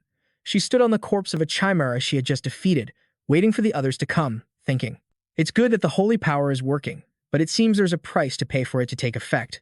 Then Kanga gripped her sword tightly, wanting to end things quickly. Also, I can't see Lord Baron anywhere. I overswung and ended up all the way out here. I have to clean this place up quickly and regroup with Lord Baron. Suddenly, Sebo zipped past her at incredible speed, whispering, your holy power is truly annoying. She immediately turned her head and looked on in confusion. What is this guy talking about? He hasn't even used his holy power until now. Sebo attacked Kanga swiftly and decisively. Her head was already on the ground before she even understood what had happened. What's going on? After killing Kanga, he let out a hearty laugh, ran a hand through his hair, and said, finally, that's a relief. Yet, he felt a slight pang. Maybe I should have tortured you a bit before killing you. That would have been more satisfying. But he pushed the thought aside. Whatever, he thought, there's still Baron and Count Welton. Sable's eyes glowed as if he were controlling the ferocious chimeras charging forward. Elsewhere, in a tense atmosphere, 3 men appeared. Janice thought, where did that little rat run off to? He looked at the person before him curiously. Are you one of Diablo Volpia's subordinates? He thought of Diablo Volpia, realizing he couldn't sense Diablo Volpia's darkness within this person. But the appearance of the demon lord here piqued Janice's curiosity. Isn't he supposed to be sealed in the primordial darkness? Besides, the remnants of his faction were wiped out long ago. He pointed his sword at the demon lord and Jamie, lost in his thoughts. How could a demon lord possibly break into this place? Then he announced, this is a dimension I just created. Not even a demon lord can enter. Unafraid, the demon lord drew his weapon and provoked him. There's no need to answer a dead man's questions. Janice asked contemptuously, you think a mere demon lord can defeat me? The demon lord calmly replied, delusional. He taunted him, you've never defeated my master, have you? Hearing this, Janice immediately gritted his teeth in anger. He swung his sword and lunged at him, cursing, you damned demon. But the demon lord remained calm and fearless, standing in front of Jamie protectively and saying, let me handle this. Jamie said in surprise, what? Then, the demon lord and Janice clashed in the blink of an eye. They used their swords to attack and parry each other's blows. Both were powerful, so the fight was incredibly intense. They fought from one spot to another at such an astonishing speed that you couldn't see them clearly, even if you watched closely. Jamie watched in utter amazement. The impacts were so powerful they made the entire dimension tremble. Janice, bearing a few injuries, rushed at the demon lord, yelling, you bastard. He managed to knock him to the ground but was met with scorn. In that condition, you're no match for me. The surrounding space had become a desolate wasteland, with blue lightning crackling around the rubble. Janice gathered it, roaring, you scoundrel. His eyes transformed, able to create and control the bolts of lightning as he said angrily, how dare you? He resentfully accused the demon lord. Not only did you break into my domain, but you've also ruined my grand plan. Then he used Death's Cyclone, transforming himself into a giant form many times his original size with the power of the whirlwind. He raised his hand to grab the demon lord, declaring, I must kill you. The giant hand slowly descended, seemingly about to crush him. Seeing this, Jamie frantically ran forward, shouting, no. But the demon lord's voice rang out, don't come any closer. With pride, he spoke resolutely, I must protect my master at all costs. The demon lord was using his sword to block Janice's attack, sincerely pleading for his safety. So please, take cover, my lord. Jamie bit his lip helplessly. Why, he thought, blaming himself as he watched Janice attack the demon lord before him. Why am I still so weak? Janice was roaring furiously. Give up. He looked at him, thinking that even with dark magic, he wasn't sure he could win. The Demon Lord was at a disadvantage because he had violated the reversal of causality and couldn't use his true power. He looked at him, thinking, being protected by my own subordinate. Jimmy stood there, clutching his collar, filled with disappointment in himself. How pathetic. Then, he felt something. He reached into his coat and fumbled around. Jimmy took out a red insignia. His eyes fell on it, and he remembered. Back then, Marquis Lin Mio had taken Jemmy's hand and asked, "Do you remember our conversation at the magic distortion point? I told you to come find me whenever you're in trouble." Then he placed what he wanted to give him in his hand, saying, "I still haven't changed my mind. I am still betting my life on you." That item was the insignia he had just taken out. Marquis Lin Mio had said, "I'm not the only one who thinks that way. All of your supporters believe in you." He encouraged him with sincerity. "So don't stop. Reach for your ambition." Holding the insignia, Jemmy fell silent in thought after remembering. That's right. How could I have forgotten? He remembered an image of Ano turning back to say to him, "You're not the only one here." He called out in surprise, "Father." Baron also appeared to protect Jemmy. "I don't intend to place this yoke upon your shoulders." Jemmy was surprised. "Sir Baron." Jemmy began to conjure his magic with a mature resolve. Everyone is risking their lives to fulfill their duties. I should do the same. Suddenly, a sword from within the rubble flew up. During his talk with Marquis Lin Mio, he had promised with all his heart, "Don't worry. This time, I will move forward with everyone." The sword shot forward like a blur. Jemmy quickly grabbed it, deciding, "I can't falter now." His eyes filled with determination. "I will defeat Genis and return to everyone." Then he swung his sword, leaped in front of Genis, and yelled, "Genis, your opponent is me." Seeing him, the man furiously cursed, "You piece of trash. I told you not to look down on me, you damn mortal." Jai used. Welton unleashed his ultimate sword technique as Genis tried to capture him. He used the creation of a myriad of lights, gathering multiple sources of power. It created an immense source of energy known as heaven and earth creation. He used it to charge at him, screaming, "Genis." Jimmy's fury had reached its peak, and he advanced with his sword, declaring, "I will kill you." Startled, Genis reverted to his original form. Seeing the tip of the sword rushing towards him, he used his hands to generate power, to block it, thinking, "Holy power again. In this incomplete body, I can't hold out for much longer. There's a limit to using power from the entity." Annoyed, he gnashed his teeth and decided, "As irritating as it is, I have to retreat to the temple." He said, "I'll retreat this time." Then, he turned into a plume of green smoke and vanished into thin air. "Next time, I'll tear you to shreds." Jemmy landed on the ground, looking displeased at the spot where Genis had just vanished. Who knew he'd turn tail and run like that? The Demon Lord, standing behind him, inquired, "Master, are you all right?" Watching the rubble gradually piece itself back together into its original form, he said, "I'm fine." More importantly, he was full of questions. Why hasn't the infinite arena been deactivated now that that guy is gone? Small bolts of lightning appeared from above. They struck the ground, creating a huge explosion that sent earth and rock flying, but those fragments immediately began to regenerate. Jemmy created his own lightning bolts to destroy them, but to no avail. Annoyed, he said, "Damn it, physical methods are completely useless. To think I'd be trapped in his dimension. I have to find a way out immediately." Seeing this, the Demon Lord called out, "Master, there's a way to escape from here." He informed Jimmy that the way out was through the demon realm. Jimmy turned his head and asked, "What?" According to the Demon Lord, the demon realm is the world of the demon race. It's a terrifying place, a land ruled by countless demon kings, and is the polar opposite of the celestial realm, where the 12 gods reside. He also warned Jemmy, but, as you already know, on the journey to the demon realm, a terrible pressure will await your current physical body. Hearing this, Jemmy closed his eyes and thought it over. It was true. His divine power had reached level 9, and his body had become that of a sword saint. But traversing through space without any preparation was a completely different challenge. He himself knew all too well that this would be risky. If he couldn't withstand the pressure from the spatial rifts, his body would explode in an instant. His eyes opened, filled with determination. It was the only way, and now there were no other options. Having made his decision, he spoke. "Chika, get ready." He immediately accepted the order. "Yes, I will lead the way." Then, he held out a shield-shaped insignia, surprising Jemmy. Is this a space stone? A special magic stone that allows one to travel through space. The space stone began to glow with great intensity, and he immediately realized something and asked, "Did you use a space stone to get to the infinite battlefield?" The Demon Lord immediately confirmed, "That's right. I will explain in more detail when we arrive in the demon realm." The space stone created a blazing red portal on the ground. The demon lord reminded Jemmy, before he stepped into the portal, "Please be careful, master." Jemmy smirked. "See you in the demon realm." Immediately after, he dove into the portal. The pressure was so immense that as soon as he plunged in, he was severely injured. So much so that he was bleeding, but he still told himself he had to push through. Covered in wounds, Jemmy remained resolute with his unwavering will. "I can't stop here." Back on the battlefield, only the barren, scorched earth remained. Seal was holding his weapon, looking around. "Where on earth is Baron? Before I take down Count Welton, I have to deal with him first." A figure shot down from the sky, shouting, "So you're here, you bastard?" He looked up, recognizing that voice.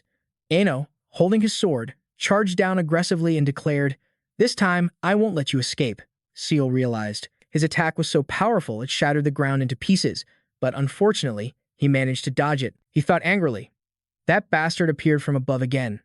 Then he spoke aloud. "Won't let me escape this time? What the hell are you talking about?" The two of them stood facing each other tensely. Ano said that he had experienced this familiar feeling a few times before. He felt as if this had happened somewhere before.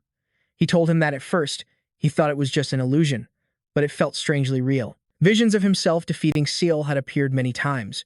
After pondering the images that appeared in my head, I realized. He pointed the tip of his sword directly at Seal, affirming that it was no illusion. "You have died by my hand countless times." This left him utterly astonished. "You can sense that. How is that possible?" That being simply replied coldly, "I have no obligation to answer you."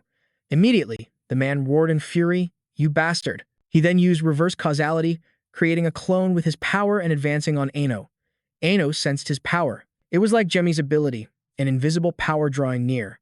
If that was the case, without hesitation, he decisively struck down Sibo's clone with his sword. Sibo was stunned, exclaiming, "You severed my reverse causality." Instantly, the damage from the severed reverse causality manifested on his own body, causing him to collapse in agony. Due to the penalty, a failed reverse causality rebounds back onto the caster, Green himself. He sat miserably on the ground, his head bowed low.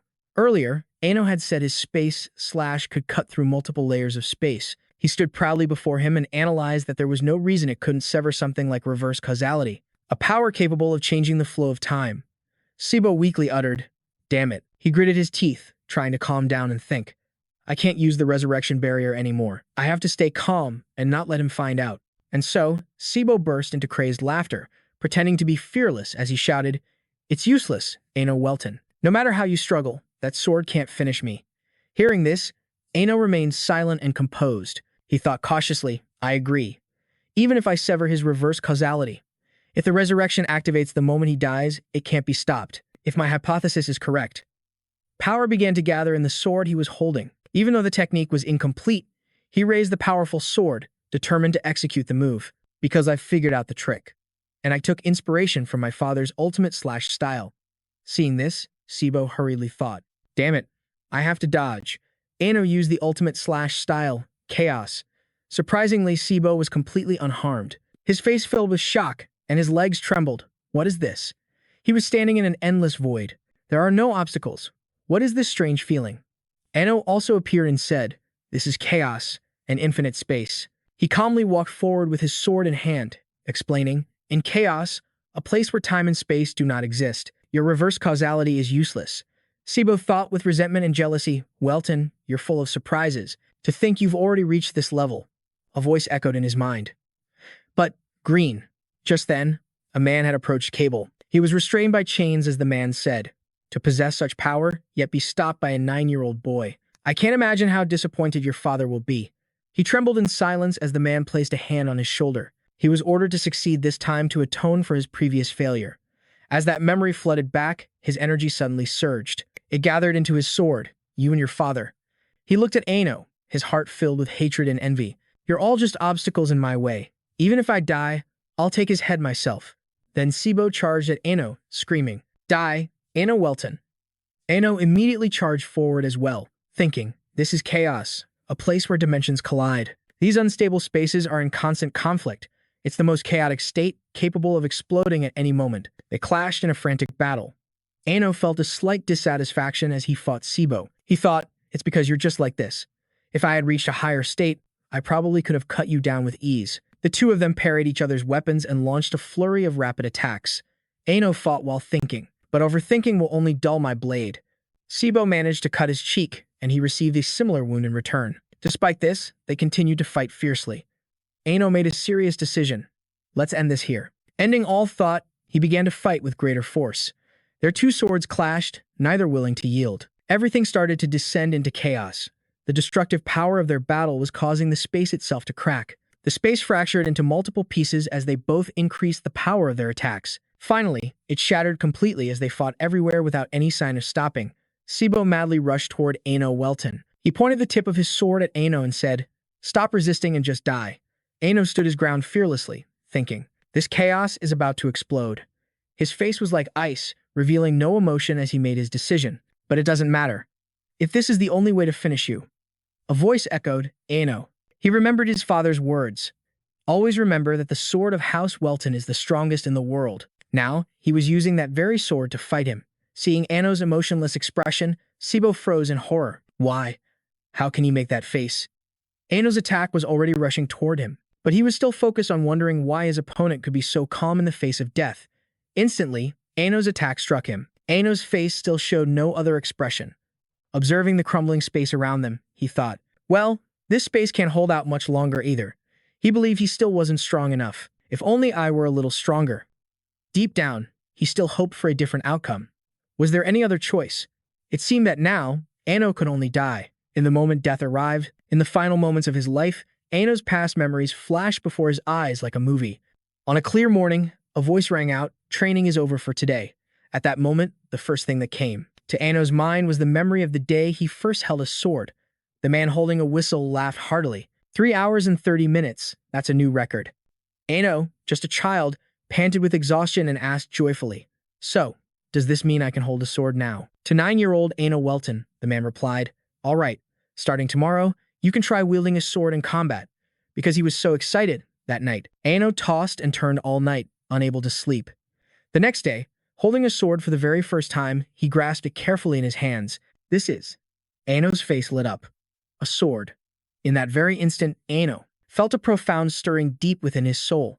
Whether it was raining or snowing, day or night, he trained with unwavering persistence. Through all the hardships, he devoted his heart and soul to mastering his family's swordsmanship.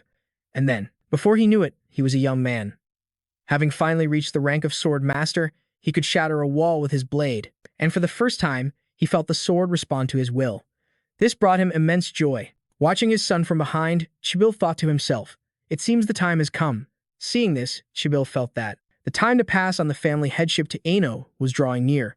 Sometime later, he called for him. "Take this, Ano." He presented Ano with the family sword. Its name is Fragarak. This left Ano completely stunned. "Father, compared to the heirs of other families, I'm still too young to inherit the title of family head." After Chibil handed him the sword, he said cheerfully, "This is the renowned sword passed down through the generations of our family, the Welton family. From this day forward, you will bear the responsibilities of the family head and bring our name even greater glory." Ano knelt, accepting the great responsibility his father bestowed upon him. "I entrust this duty to you. I have faith that you will succeed." Ano vowed to sacrifice everything to ensure the family's lasting prosperity. He decided to visit the Marquis to seek his counsel. "Ano Welton, at your service. I am here today as the new head of the Welton family, seeking your esteemed guidance, Lord Marquis." At the Bell family estate, where he went to seek counsel, the daughter of the house greeted him with a warm smile. "I am Sibel. It is an honor to meet the head of the Welton family. Please, make yourself comfortable." Her presence made him blush, and in that instant, he knew he had met the woman of his dreams. For the first time in his life, he was utterly smitten, falling for Lady Bell at first sight. He later successfully proposed to her. Their feelings were mutual, and they decided to hold a wedding. It was the beginning of a blissful marriage. From that day on, Ano's lonely heart was filled with happiness, and when they met Jamie, their joy was complete. He said cheerfully, "I think he looks exactly like you." But Sai replied, "No, his radiant expression is just like yours. Just look at his beautiful eyes." With Jamie's birth, a product of their love, Ano felt a happiness that knew no bounds. The day Jamie called him Papa, he was overjoyed. Jamie. Together, the couple raised their son, surrounded by love and happiness. "My love," Jamie just took his first steps. "Oh, he's just the most adorable little thing." Ano was so grateful for the life he'd been given, the chance to be a father. And when their second child, Sarah, was born, Ano's world was filled with perfect, complete happiness. But time waits for no one. Jamie grew up and began to venture out on his own. As the children got older and left the nest, Ano sometimes felt a pang of loneliness. He watched Sarah grow bigger with each passing day. But more than anything, he was immensely proud of his children, knowing he had raised them to be happy and independent. Ano always wanted to be a reliable husband and a dependable father, a pillar of support for his family. But my dear, please be careful. Ano took his wife's hand, reassuring her with a promise. Don't worry, I will protect Jamie no matter what. After this war ends, let's travel the world together. C believed his words. I promise I'll return. Back in the present, he felt an overwhelming sense of disappointment in himself. I'm sorry, C. In this moment, at the very end, a look of regret washed over Ano's face as he thought, it looks like I won't be able to keep that promise after all. Please, live a happy life, and forgive this worthless husband of yours. But in his moment of deepest despair, a voice called out, Count, you cannot die here. A man appeared before his eyes, urging him, be strong and push yourself further. This left him completely astonished. A giant red gem appeared before Ano's eyes. He stared forward in shock. Could it be? Just as he saw Marquise Linmeo, severely injured and unconscious on the ground, Ano shouted, Marquise. Just moments before, on the walls of Jaren, a swarm of chimeras had appeared to attack the city, but Marquise Linmeo had remained on the wall, using his lightning chains to hold them back. He believed that by holding out so stubbornly, we had managed to protect at least part of the city walls from the enemy's assault. Seeing the desolate scene before him, he had already considered a worse scenario. But if they concentrated all their forces on attacking here, it would be difficult to defend. But the Marquis still felt very fortunate. He was lucky that he wasn't alone, that he always had people fighting by his side. Simon and Open were still fighting furiously and effectively. The current situation was that they couldn't hold on forever. Soon, their magical power would be depleted. The situation is critical, so why haven't the reinforcements from the Piro sect arrived yet? As he was deep in thought, the Marquis witnessed a scene. Even the Master Swordsman had fought to the point of near exhaustion, and it seemed that Lord Ano's aura was weakening. He saw the chaotic space and panicked.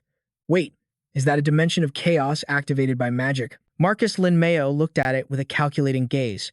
If someone were to be caught in that magical explosion, they would surely never be able to escape. Their life would definitely be in danger. It seemed the Count intended to risk his own life, to sacrifice himself to protect this place. Without a moment's hesitation, he immediately used the position swap spell. This is a level 8 coordinate manipulation spell that reverses the positions of the caster and the intended target. Marquis Linmeo had decided to sacrifice himself, swapping places to save him. The two of them swapped places. Aino was now outside the dimension, watching as Marquis Linmeo lay within it. Back in the present, the surrounding area was a pile of rubble. Aino ran to support him, calling out desperately, Marcus, wake up. Jen's body lay nearby. He looked at the Marquis, trembling. Why did you do it? A voice rang out. My Lord Count. Bell rushed over and asked, what happened here? What was that terrifyingly huge explosion? He stopped, stunned by the scene before him. He stood there, dumbfounded, watching Ano take all the blame upon himself. It's all my fault. Intending to take him down with me, I trapped Jen in a sealed dimension of chaos. But before I could sacrifice myself along with him, the Marquis used a position swap spell to switch our places, resulting in him taking the full force of the dimensional explosion. He lifted Marquis Linmeo, hoping he would wake up. Now, he didn't know if the Marquis would ever regain consciousness. The force of the explosion knocked him unconscious, but the power of chaos is too great. Once it seeps deep into someone's body, it's not easy to expel the residual magic. Bell began to question him. But why did you have to choose such an extreme method as mutual destruction? Ano replied, his face filled with disgust. There was no other way. Not when Jen possessed the power to turn back time. He probably gained that ability through his family's bloodline. The power to manipulate time and space. Every time he cast that spell, everything felt hazy, almost impossible to control. To prevent him from reviving himself with that time reversal ability, I had no choice but to trap him in a dimension of chaos and perish along with him. Ano walked on, holding Marquis Linmeo in his arms, his heart filled with resentment. Was it because of that bastard that the Marquis had to resort to such a final, extreme measure? He closed his eyes, thinking, but for now, it seemed the objective had been achieved. There were losses, but this wasn't the time to let weak emotions overwhelm his will. He realized the battle right in front of him was not yet over. Suddenly, a blazing light appeared above them. Everyone was struggling to defend against the chimeras, so Ano resolved to hold firm. In a critical situation like this, if one's mind isn't clear, the price to pay will be even greater. The sacrifices of the soldiers in this defensive battle must be honored. Until the situation stabilizes, I cannot afford to let my thoughts wander or my resolve weaken. Immediately after, he handed Marquis Lin Mayo to Bell and entrusted him with a task. Bell, I'm entrusting you to take the Marquis to the rear and find a way to heal him, he said in confusion. But you're in a terrible state yourself, my lord. Are you really going to keep fighting in this condition? In that case, let me. Suddenly, a great beam of light pierced through, surprising them. A man had appeared. He was a follower of the goddess Pyrrho. He closed his eyes, his face indifferent. His appearance generated a great light that radiated outwards. The law of judgment. Lai Hyder shielded his eyes from the power of the light. He thought to himself, are these the reinforcements sent from the Pyrrho sect? Open shouted, Simon, look ahead. The flag of the Pyrrho sect has appeared. A man leading a powerful army declared, follow me. Advance and annihilate the monstrous hordes of the Genet sect. He was La, commander of the Pyrrho sect's legion. He roared with an iron will. In the name of the holy gods, I sentence you to death. Immediately after, he used the sword of judgment. That sword unleashed a power that annihilated countless monsters in a single blow. The follower of the goddess Pyrrho descended, came down to Anno and said, you all did an amazing job holding out this long. He took full responsibility, announcing, from now on, leave the battle here to us for support. After that, the Knights of Pyrrho swept across the battlefield. Russ fought fiercely on the front lines. Once again, Ricky passed judgment, wiping out the entire horde of chimeras and sending them flying. A certain priest remarked, this is the true power of an apostle, as expected of a representative of an ancient god. He looked seriously at the scene before him. The seemingly endless battle had ended as if it were all just a lie. He then went to the infirmary for the wounded. At the same time, the injured were being brought to a temporary medical station managed by the PO Church. That priest clasped his hands together, generating a powerful energy. The healing abilities of the high-ranking priests from the PO Church were magnificent, but Ano asked him anxiously, can't you heal him? The priest slowly replied, about this. He looked at the injured man and thought to himself, it's impossible to know if Lin Mayo can recover. The scene changes. Through this battle, the Northern Alliance and the PO Church had dealt a heavy blow to the power of the Zenith Church. Russ walked over restlessly. Had the wounded been taken care of? Suddenly, he noticed something. Russ exclaimed in surprise, they've collected spoils of war, like the holy sword of Green Durando. But Belly and the other priests were tending to the deceased. He raised a white cloth, preparing to cover their faces. Belly gently draped the cloth over them. The price paid was far too high. Later, north of the Onbia continent, outside the Jaren Bell Gate, people were moving about. Aren't we going to kill him? The black-haired young man turned his head. Don't you worry about that, Sir Beryl. He looked at Jen, who had been ambushed and had lost all his power. The black-haired young man confided in him. 6 years ago, I was also kidnapped by the Genis Church. Luckily, I managed to avoid being transformed into a chimera. He recalled his past. But I witnessed all of their cruel deeds.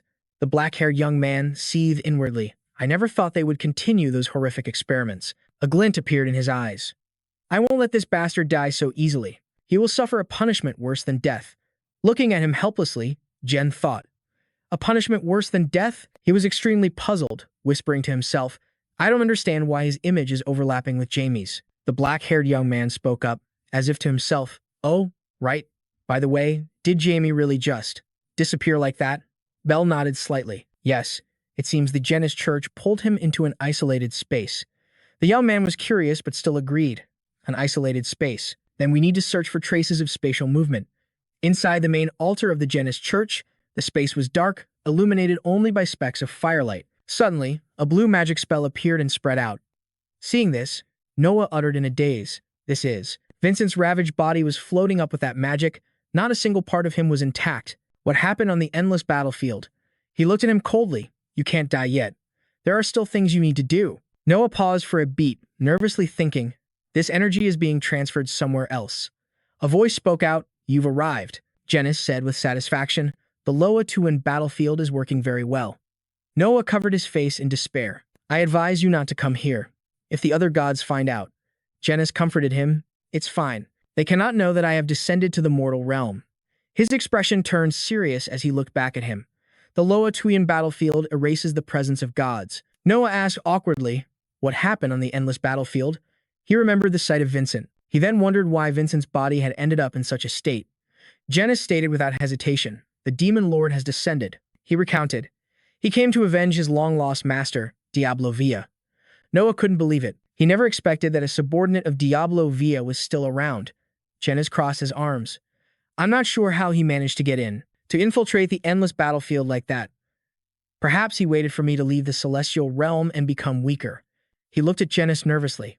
Could it be related to Jamie Welton? Janus closed his eyes to concentrate. It seems they don't know each other, he growled in annoyance. But that, Jamie Welton, he's also very suspicious. Janus recalled Jamie asking him how. He was certain that he knew about the sword of Diomedes. No matter how he thought about it, there was no way a person from the modern era could know about that sword. Janus thought back to an earlier time when Jamie said, moreover.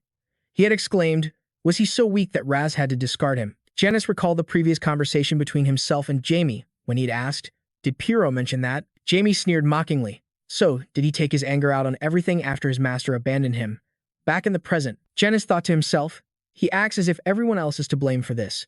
Noah then asked, do you know what happened to Sir Ken? The man burst out laughing. Ah, that guy. Janus said frankly, he met the end that the oracle willed. It was foretold that he would be captured by Pyrrho's apostle. However, I had to deceive him. Even a castaway madman still has his uses. Noah was silent, lost in thought. The oracle's prophecies never predicted we would win in this war. He then concluded to himself, but a temporary defeat is just part of a larger plan. A moment later, Noah pleaded with him. I still believe it was a great loss. Including Sir General, we've lost a significant force in this battle. Janus reassured him, don't worry about it. This is all for the future. He spoke his final words hastily. I have to go back up. I need to find out Jamie Welton's true identity. Noah replied quickly. Understood. The man began to use his magic. Janus opened his mouth and sucked all the essence inside. At that moment, Noah spoke up. He must die to pay the price for accepting the power of a god. He closed his eyes, thinking, the endless battlefield is what Father created to lessen the burden of karma, a single-use artifact to enter Vincent's body. Even Father can't return once he leaves. Noah surmised, Jamie Welton. He's probably trapped alone in the endless battlefield with the Demon Lord. He tried to calm down. What is he doing right now? Meanwhile, in the demon realm, a loud roar echoed from Dracula, the Demon Lord's castle. Chica, standing down in the courtyard, yelled, what happened here? He called out worriedly, you're too late. The Demon Lord of Resentment's eyes suddenly flashed with light. A moment later, Dracula appeared, looking triumphant. In the month you've been away, this territory has become mine. Hearing this, Chica tightened his grip on his sword. You've really gone too far, he exclaimed. Today, I will wipe you from existence. He shouted in excitement. Bring it on. Fueled by resentment, the two began a sword fight. Jamie knew the situation was bad. Hey, Chica, wait, he thought angrily. We don't have time for this. Jamie screamed in his mind. I have to get back. This lunatic. Sometime later, Jamie suddenly shot up. He sat on the bed, gasping for breath. Where am I?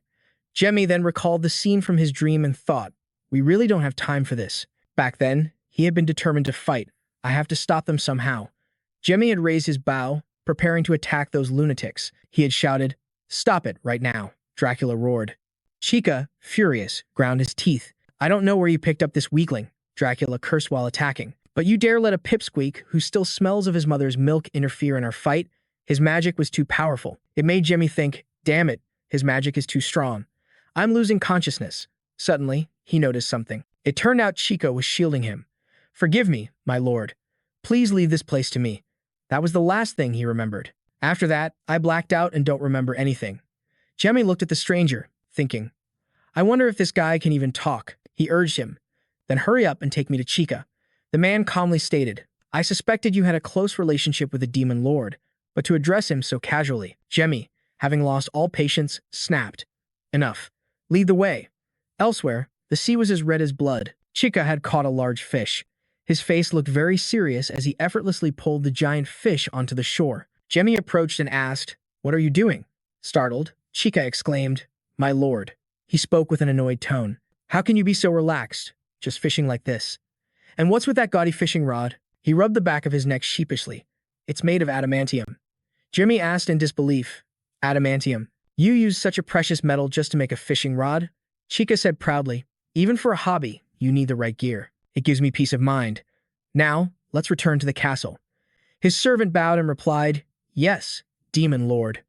Jemmy was silently astonished. What kind of life has this guy been living in the demon realm? Jemmy wondered. The servant flew back towards the castle. Jemmy calmed himself. Anyway, what happened with that haggard-looking guy? He asked. Chica answered frankly.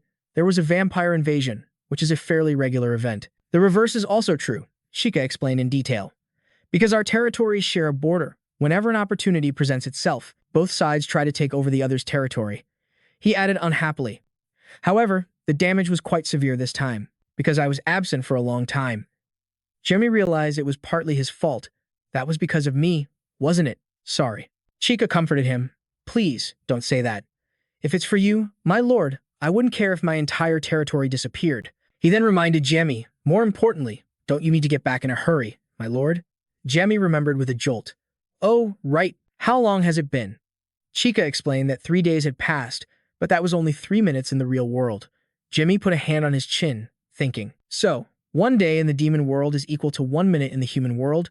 He thought back, now understanding why the vampire lord said Chica had been gone for a month. Jamie recalled Dracula exclaiming, in the month you were gone, this territory became mine. Chica suddenly spoke up. If you wish to return right now, my lord, I will make it happen. Preparations. He replied seriously, I'm counting on you. She then conjured some magic. As you command, Chica quickly created a space portal. Please be safe this time as well. Jamie walked toward the portal. Thank you, she replied cheerfully. Until next time, my lord. As he reached his hand toward the space portal, Jamie suddenly heard someone's voice appear through the system. Can you hear me? Jamie, can you hear what I'm saying? The voice continued to echo. Jamie, it's me. He thought in disbelief. Telepathy? This voice is, he suddenly remembered. Ricky, Jamie shouted. Ricky, how did you? He grinned from ear to ear. I used the black mana remaining in my body to track you down. Ricky explained to him. This is a secret that others in the Order don't know. Because, well, I'm an undead being who was revived by your necromancy, so I thought I might be able to find you with this ability. He spoke from the other side of the portal. But telepathy to another dimension isn't easy at all. The gate only just started opening a moment ago, which is when I was finally able to connect with you, Ricky informed Jamie. Oh, by the way, I'm in front of Green Castle right now, he exclaimed in shock. Green Castle? What's the situation? What about my father? Ricky continued.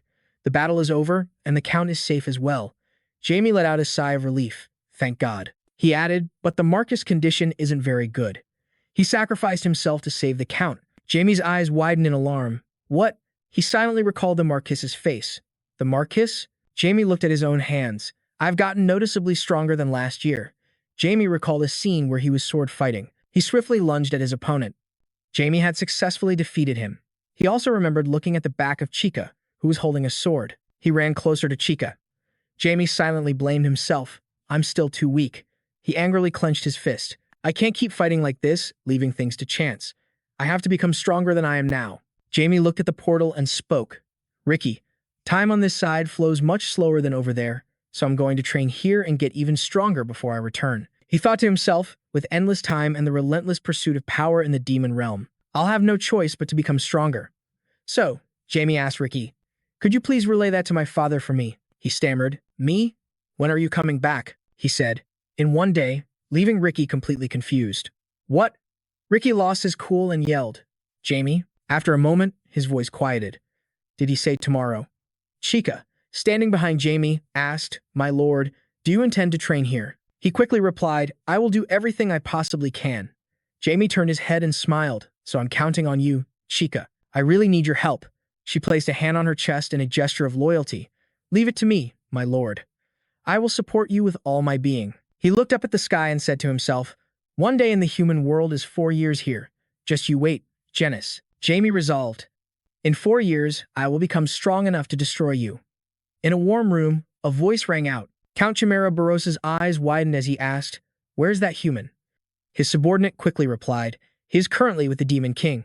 Barros remained calm. Is that so? The man smiled as he reported, Now that I think about it, that human. I heard he fought with you once. The Count corrected him. He argued that it was because I was too arrogant. 5 years ago, Barros had entered the mortal realm on Chica's orders, but was defeated by Jamie due to his carelessness. At that moment, Barros and Jamie are seen fighting with swords. He gritted his teeth, thinking, I thought he was just a maggot, but he was unexpectedly strong. Barros spoke with a determined voice. I must repay him for the humiliation of that day. He continued slowly. However, the Demon King holds him in high regard, so I can't attack him recklessly. The other man schemed. Then why not challenge him to a ranking battle, creating a legitimate reason to kill him? He tried to persuade Barros, a ranking battle. a decisive fight where ranks are put on the line. The servant asserted, most of those battles end only when one side is dead. Barrows let out a cunning laugh, saying with satisfaction, that's right. If it's a ranking battle, the Demon King won't be able to refuse. Jamie Welton, this time, I'll tear you to pieces and kill you. The man rejoiced internally, as if he had him right where he wanted him. A group of small goblins were chattering about something. Chica approached and asked, startling them, what's all the noise about? They all cried out in unison, Demon King. She calmly asked for an explanation. Tell me why you've all gathered here. The goblins trembled and stammered, unable to form words. Well, after a moment, they finally spoke the truth. Count Barrows wants a ranking battle with this person. Jamie, surprised, immediately asked Chica, who's he? Chica immediately explained to him, he is the half-dragon, half-demon you fought directly in the Middle Realm. Jamie quickly understood. Oh, that guy. He's challenging me to a ranking battle. The little goblins whispered to each other, he just spoke to the Demon King as an equal. Who in the world is he? Jamie was inwardly annoyed. Damn it, I'm being way too casual with Chica. In front of all these demons, he considered the situation. Even though Chica was his subordinate, he was still the Demon King of Wrath who ruled this region. He needed to show a firm attitude for his subordinates to obey him. Jamie ordered, Chica, you don't have to be so formal with me. He didn't understand but replied that he understood. He bowed his head and addressed the Demon King. Chica said awkwardly, all right, go ahead and speak. Jamie looked up and said seriously, please grant me a ranking match against Count Barrows. I may not be a demon, but while I'm here, wouldn't it be better to have a clear rank? Chica looked at him. Are you serious? Barrows is a powerful figure, ranked 6th in the Legion of Wrath. He assured Jamie, even compared to Marquis Gallum and Marquis Lourdes, who are ranked 4th and 5th, the gap isn't that big. He continued, even if you're stronger than you were 5 years ago. But Jamie interrupted, it's fine. In fact, the stronger he is, the better. He gave a sinister smile and thought to himself, nothing can make me stronger than a life or death battle. The saying that a person improves by leaps and bounds after a fight to the death isn't meaningless. Barrows suddenly appeared, sitting up high and saying, so it's decided, huh? Barrows smirked, my body is itching for a fight. Jamie calmly replied, it's been a while, Barrows. He raised his voice in amusement, thanks for accepting my challenge. Jamie nonchalantly replied, I should be thanking you for handing over your rank. Barrows looked at him with contempt. What does a piece of fresh meat like you need a rank for? Jamie just sighed and smiled lightly. If you don't need it, then just hand it over to me. Barrows could no longer remain calm. Let's go outside. I'll slit your throat. Seeing this, Jamie provoked him. Can't you do it here? Chica, standing behind them, worried to himself. I knew Barrows was reckless, but I never thought he'd demand a ranking match. He looked at Jamie, who was smiling cheerfully over there. My master doesn't actually have a rank. Even if he loses, only his pride will be hurt. He has nothing to lose. Then he looked over at Barrows and considered it. On the other hand, if Barrows loses, he will lose all his status and authority. Even if he wins, the only thing he gains is erasing the humiliation from that day. The fact that he's still pushing for this shows how confident he is of victory. Honestly, I think Barrows has a higher chance of winning. Chica recalled the times Jamie had unleashed his power, but my master hasn't shown the full extent of his dark magic yet. The outcome will depend on how much of his dark magic my master has recovered. Chica said in a low voice, I approve this ranking match, but there will be no killing. Barrows jumped to the ground and asked, why is that? He calmly explained, because both of you are valuable assets to our legion's future. He didn't seem to like that. But, Chica asked in a harsh voice, are you objecting? Barrows stammered, I will obey. As he prepared to leave, Chica instructed, I will arrange the location. Both of you, withdraw until I summon you. Chica turned his back to everyone. Everyone, dismiss. They all shouted in unison, yes, Demon King. A moment later, Barrows furiously punched a wall. Damn it, he thought angrily. A ranking match is a duel to the death where I kill my enemy and take everything they own, but I've been ordered not to kill that human. Barrows remembered Jamie's face, which only fueled his anger. What's so special about him that the Demon King values him so much? I'm the one who's killed the most enemies so far, yet some stray wanderer is the Demon King's favorite. His subordinate appeared, his hands clasped behind his back. How disappointing. Hearing this, Barrows glared at him. Get lost before I tear you apart. I'm in no mood to play games with you. The subordinate waved his hand. Calm down, my lord. Barrows roared. Do I look calm to you? The servant stammered in fear. Killing him might be difficult, but there's another way to erase the humiliation. Barrows's eyes widened menacingly. And what is that? The subordinate trembled as he tried to speak. The Demon King said it wasn't a fight to the death, which means he tried to steady his quavering voice. As long as you don't kill him, you can do anything you want, right? Barros regained his composure. He turned around and said, using sophistry, "Are you? The Demon King will execute you for that. I'll pretend I didn't hear anything." The servant breathed a sigh of relief. "The decision is yours, Count. I'll take my leave." He immediately vanished. The sly demon went somewhere else. He put a hand on his chin and thought smugly, "I've planted the seeds of chaos. Now, I'll just wait for the show to begin." The next day, in a room of the Legion of Wrath, an elf covered his mouth. No matter how much His Majesty cherishes that human, it's so arrogant of him not to kneel. Dracula chimed in, saying the Count would take him down in no time. Jimmy glanced at the two, silently annoyed. "Don't complain so loudly." He looked at the three powerful figures sitting on their thrones. Who are those high-ranking demons next to Chica? The one ranked third is Marquise Lillian. Jimmy thought to himself. Just by looking, you can tell the difference in their levels. He's strong enough to be a young demon king. The second-ranked fighter is Duke Katos. Chicania, sitting on her throne, spoke. A battle with someone who isn't from the demon world is unprecedented. And yet, it's happening because he has announced to everyone that Jamie Welton has accepted the challenge of Count Barros. Killing is forbidden in this battle. Therefore, I will be the one to judge the winner and loser. Chicania asked the two one last time, "Do either of you have any objections?" Barros knelt and bowed his head. "I have none." Jamie stood, looking up at her with his head held high. "Neither do I." He asked seriously, "When does the ranking battle begin?" Chicania raised her hand. Then, she clenched it into a fist and shouted, "Right now." Jamie cried out in shock. "What?" Barros spoke calmly. "The ranking battle is a famous festival in the demon world. If it isn't entertaining, the hot-tempered nobles might just beat you to death." He unfurled his wings. Barros shot into the air so quickly that Jamie didn't have time to react. He looked down on him with contempt and arrogance. "So, you better struggle with all your might." But Jamie didn't hesitate. "This bastard. He talks way too much." Reinforcement armor materialized around his body. Jamie said excitedly, "Shut your mouth and bring it on." Seeing this, Chicania slowly spoke. "Well then, I declare the battle has begun." Immediately, the two of them charged at each other. Barros struck first, but Welton blocked his attack. His power was so immense that Jamie struggled to hold his ground. Even with the enhanced strength from my black armor, it's still not enough to withstand the power of a dragon. To prevent Barros's power from shattering his sword, Welton quickly leaped away to dodge the blow. He thought to himself, "If I'm this overwhelmed in terms of raw power, I have to avoid close-quarters combat." But Barros gave Welton no chance to escape. He gathered power in his palm, forming a claw, and then lunged forward. "I won't let you get away." Barros attacked him directly. He unleashed powerful shockwaves to attack Welton. Jamie raised his sword, preparing to counter. Welton unleashed a vertical slash that cut right through Barros's shockwave. In that exact moment, Barros seized the opportunity and flew in to attack Welton. "Let's see you dodge this one." However, Jamie replied calmly, "Sorry, but that's my line. It's a shame killing you is forbidden." In a single slash, Welton severed Barros's arm. "I'll just take your arm, then." The Count was stunned, wondering. "He pierced my dragon's skin with a sword." The demons below began to roar. "That guy is impressive. Looks like this match won't be boring after all." They whispered among themselves. Could Lord Barros actually lose? Perhaps.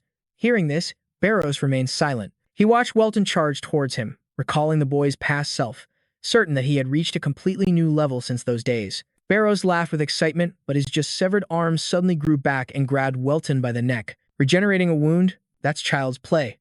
Barros powerfully flapped his wings and slammed Jamie down onto the arena floor. Pinning Welton with one hand, he raised the other to deliver the finishing blow.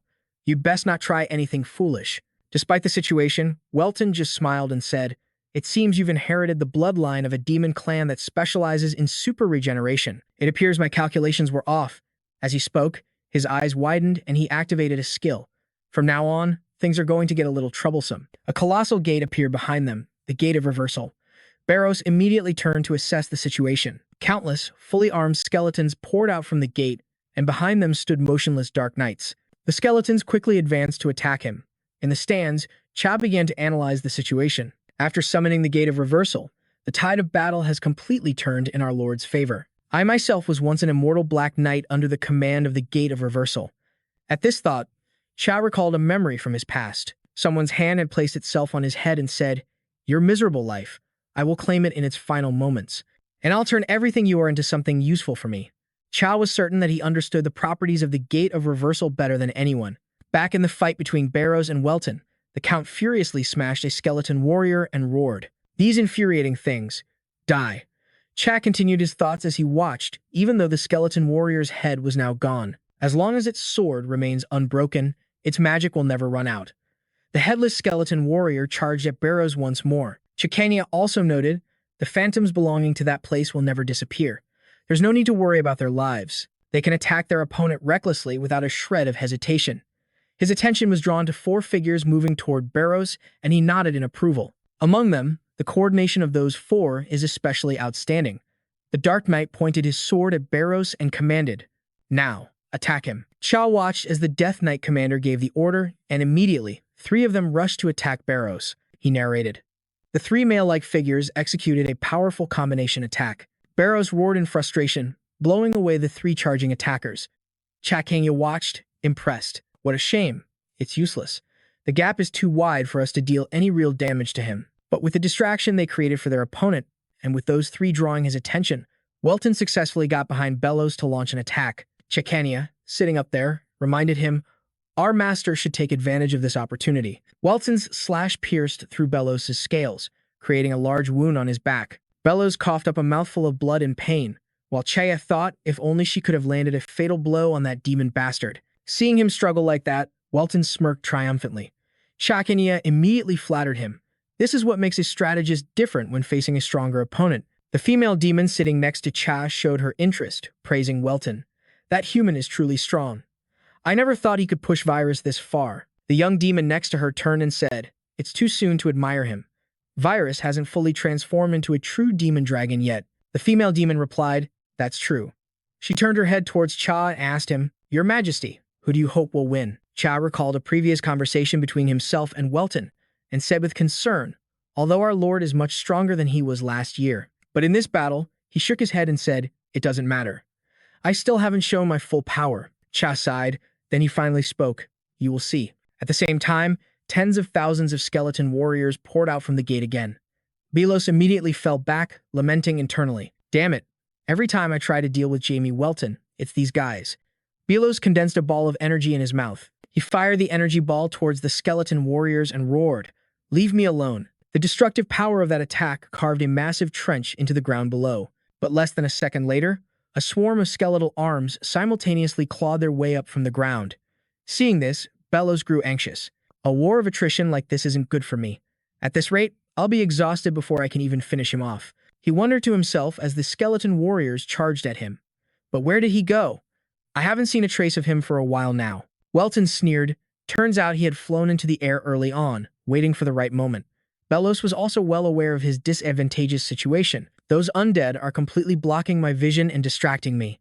He started looking around for Welton. He thought to himself, if this were a life or death battle where I could slaughter freely, it would be much easier. Suddenly, Bellows' eyes filled with blood vessels. It was Welton's attack that had done this to him. Bellows started to shift the blame. Because I can't kill that human bastard, it's hard for me to go all out. He coughed up blood. Welton seized the opportunity, pressing his sword to Belos' neck and saying, "Give up. You know it's not going to end like this, don't you?" Hearing the words "give up," he tilted his head to look at the sword and wondered, "Give up." Bellows imagined being mocked for his defeat. "I heard Virus lost to a human again this time. Is that right? You always act so arrogant, but in the end, you're nothing but a loudmouth." He made up his mind, "I will not tolerate such humiliation." Bellows angrily clenched his fist, making a bold decision. "Fine then, I'll transform into a demon dragon. I might lose my mind and be consumed by demonic energy." He recalled Che's instructions before the match.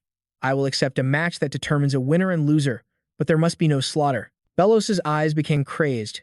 He thought furiously, "Even if I accidentally kill him and get executed by the Demon King, I cannot lose here." Immediately after, a colossal amount of energy erupted from where he was sitting. Sharp claws grew from Bellows' hands, his wings thickened, and his entire body transformed into a black dragon. He let out a roar full of hatred. Seeing this, Welton remained calm and said, "So you finally revealed your true form." He stood facing him, thinking, he really is massive.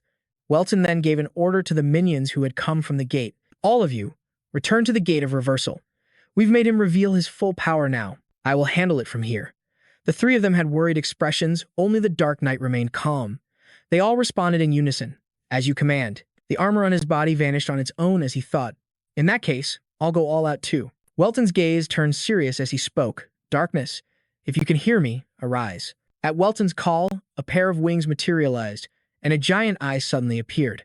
A pair of wings sprouted from Welton's back as he declared confidently, I'll end this in a single blow. A system window appeared with information about holy light, the light born from a glimmer within dark magic.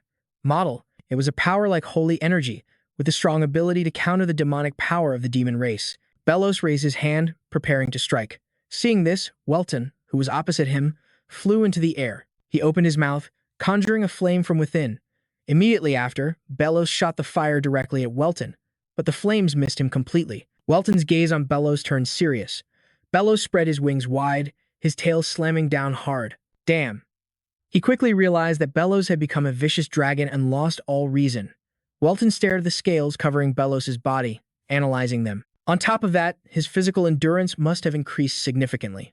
A normal attack won't be able to penetrate its hide. With that in mind, he flew above Bellos' head and readied his sword to finish him off. Since that was the case, Welton used the secret single sword technique, Instant Effect, a spell that blocks close-range attacks and inflicts damage on the enemy. All of his dark magic was converted into holy light. Welton gathered all his strength and unleashed a vertical slash straight down on Bellos. From below, Bellos formed a ball of energy in his mouth to counter the attack. The final slash, Genesis. Bellos unleashed a colossal beam of energy from his mouth. The two torrents of power collided, creating a massive explosion in midair. In that same instant, Bellos' horn was sliced in half. The demons in the stands who were struck by Welton's light trembled and cried out, It's too bright. What is this light? More importantly, I can't see anything. The smoke is too thick. Chakin's eyes lit up as he thought to himself, My master. Smoke and dust from the explosion shrouded the arena, allowing the others to only dimly see the silhouettes of the two fighters. The female demon rested her chin on her hand and stated calmly, Count Bellos is going to lose. The eyes of the young male demon beside her lit up, realizing that the earlier light was no ordinary thing. Down on the ground, Welton struggled to stand firm, muttering, Damn it. He looked up at Bellos and spoke. Finally, the smoke completely cleared. Meanwhile, the figure standing before him remained silent. Seeing this, Welton spoke, satisfied. This was a true battle. After all, he said, just as Bellos' colossal body began to fall. Don't you agree? From the stands, Chakin looked down and announced slowly, The winner is you, Jamie Welton. Down below, Welton smiled and sheathed his sword. After the battle, back in a small room, we see an image of a window. Welton is sitting on a chair, using a healing skill to recover. He thought to himself that although he'd won, he had come close to death. He looked fine on the outside, but in reality, his muscles were torn to shreds. Suddenly, there was a knock at the door, and Welton called for the person to enter. Come in. Chakin entered slowly and inquired about Welton's condition. My lord, are you all right? Welton replied, I've recovered somewhat. Welton asked him curiously, By the way, what do you plan to do with Bellos? Chakin placed a hand on his chin as he replied, This is unprecedented, so nothing has been decided yet. As Bellos' body appeared on screen, Chakin continued, Such immense power doesn't just vanish. According to the laws of the demon realm, losing his rank means he'll become a low-class demonoid. Hearing this, Welton asked with interest, If nothing has been decided yet, then why don't you let me make the decision? Chakin was quite surprised. You, my lord? Welton explained his idea. What if I make a pact with him in exchange for having his rank returned? I don't really care much about this ranking stuff. Besides, I'll be leaving in 4 years anyway. Chakin asked in astonishment, What kind of pact? Welton explained. He'd be perfect as a combat training puppet. Chakin was beginning to understand his master's intention. You mean, to use him as a slave? Chakin placed a hand over his chest in submission to Welton's will. If that is your wish, my lord, I will obey. Welton replied with satisfaction. Thank you. Having said that, he gave Welton a final piece of advice before leaving. You must be exhausted, my lord. Please, get some rest. Welton's expression grew serious. A moment later, he was lost in thought. Drake. I'm sorry for putting you through so much today. The wall sconce was extinguished, and he decided to go to sleep. I should probably get some rest myself. Soon, Welton had fallen into a deep sleep. Suddenly, the young male demon appeared at his bedside. He watched Welton sleeping soundly and wondered to himself, have the wheels of fate begun to turn? At the same time, in Bellos' room, he was sitting with his head in his hands, muttering, Damn it all! He trembled with rage over his defeat. I lost. To that bastard, Jamie Welton. He took away my rank and my status. What's going to happen to me now? Suddenly, Hemera opened the door and walked in. his voice dripping with sarcasm as he addressed Belos. Well, well, what is our former count doing with such a gloomy expression? Belos flinched and replied, Hima. Hearing this, Himera angrily grabbed a whip and demanded, How dare a lowlife like you utter my name with such disrespect? Belos was too shocked to understand. What?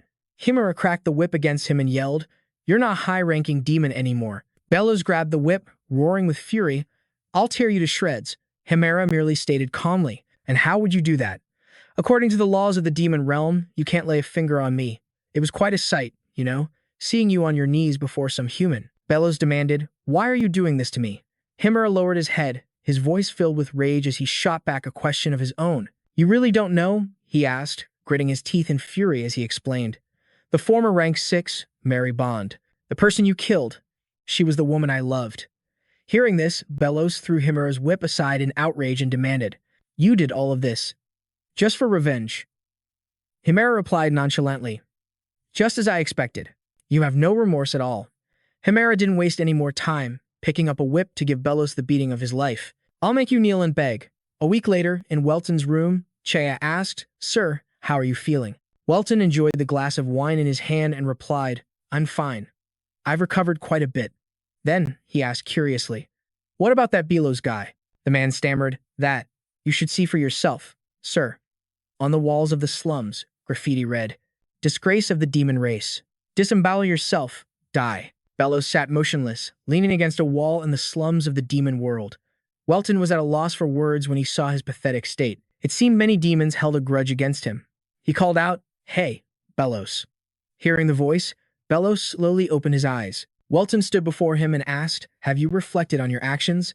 Enraged, Belos lunged forward, grabbing Welton by the collar. How dare you show your face in front of me? That was Cheos's voice. He slowly approached, much to Belos's terror. Sir. Kneeling before Cheos, he stammered, Why? Why are you here? Seeing this, Welton, who was standing nearby, became slightly annoyed. Look at that. He's only disrespectful to me. Cheos asked in a low voice, How was the past week? Belos's entire body trembled. He pleaded earnestly. It was like living in hell. Isn't that just the consequence of your actions? I was wrong. Please, just give me one more chance. Standing before Belos, Cheos replied coldly, This matter is out of my hands. Hearing this, Belos lowered his head in despair. He then added, However, Jamie Welton said he wants to give you a chance. Belos was utterly stunned to hear this. What? Cheos continued, If you want that chance, then speak to him properly. Welton, who had been standing by, could no longer hold back and spoke up. You heard him. Now, let's have a talk about your attitude. Belos looked at him, terrified. Welton cracked a smile and said, But before that, let's warm up with a few punches. I'd rather you just kill me, Belos cried out in fear. Welton beat him until his head was covered in countless bruises. He forced him to raise his hands and asked, Now, let's talk about a contract. Belos stammered. A contract? What are you plotting? Angrily, Welton formed a fist out of demonic energy and threatened him. Looks like you still haven't had enough, have you? Terrified, he covered his face with his hands. I was wrong. Then, Welton began to explain the contract. The terms of the contract are simple. For the duration of my stay in the demon world, you will be my personal guard, he asked respectfully. And what about you, sir? What will you give me? Welton replied instantly, I will restore your status. Belos was completely stunned. I also have a demand. In return, you must swear eternal loyalty to me. Belos bowed his head and stammered. That means. In Belos's eyes, Welton was nothing less than a demon in human form. He thought to himself, if this guy returns to the human world, will the contract still be valid? Does that mean I'll be bound to this terrifying human forever? But Welton didn't give him much time to think. He pretended to turn away, saying, If you don't like it, forget it. Seeing this, he quickly reached out to stop him. It's not that. It's just. I already belong to the Demon King. As if he'd been waiting for that excuse, Welton replied, I can take care of that. You don't need to worry about it. Belos thought to himself, if I don't accept this contract, I'll be forced to live this miserable existence at the bottom forever. The thought of becoming Welton's mount made him slightly uneasy. But if I accept, I can regain my former status. But I'll have to be a human slave for the rest of my life. Belos clenched his fists, trying to make a decision. Damn it, both options are terrible. If there's no way out, I have to choose the lesser of two evils. It's better than being trampled on by those maggots. That would be even more humiliating. Finally, with frustration, Belos made his choice. It's much better to be a slave to someone strong. Then he said aloud, I agree. Welton smiled. A wise decision. Welton held his hand out in front of Bellows' broken horn and condensed a black sphere of energy. Then, let's begin the contract ritual. Now, place your soul. He realized something. This darkness. It's not. Wait a minute. Bellows' broken horn was quickly restored, and he could feel his power gradually returning. Once it was done, Welton announced, "It is complete." He gave him his new title, Bellows. "From now on, you are the 6th rank archdemon of the Fortress of Vengeance. You will also be the Count of the Legion of Vengeance." Bellows bowed his head and said, "I pledge my loyalty." Welton replied, satisfied, "Good. Now, go and repay the debt for the week of humiliation you suffered." Bellows raised his head and said, "As you command." Himera looked at a picture of Mary Bond and said, "Finally, I've gotten my revenge on him." Himera bit his lip, tears streaming down his face as he recounted his many failures. Himera spread his arms wide and shouted, "But this time, I have given him a hell far more terrifying than death itself." He continued, "I never thought the day would come when I have to use a human to do this." Himera added, "But if it weren't for him, I might never have achieved this goal." He touched the photograph of Mary Bond and lamented, "No matter what, at least now, I can face you with some dignity. If only I could bring you back. If it weren't for Belos's life, I would have ripped his heart out right now."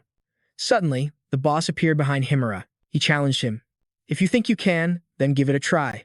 Himera called out, "Bellows." Sitting nearby, he replied, "Long time no see, huh?" He furiously rushed toward Bellows, yelling, "Do you really want to die?" He immediately raised his hand to counter while Himera was still ranting, "Where do you think you are to be so bold?" Having recovered his power, Belos's strength completely overwhelmed Himera, and he easily grabbed him by the neck to subdue him. He thought in fear, "What is happening?" According to the laws of the demon world, someone like Bellows, who has lost his power, shouldn't be able to attack me. He looked straight into Himera's eyes and said indignantly, "If you truly want to avenge your lover, don't resort to dirty tricks. Challenge me fair and square." The portrait of Mary Bond appeared again.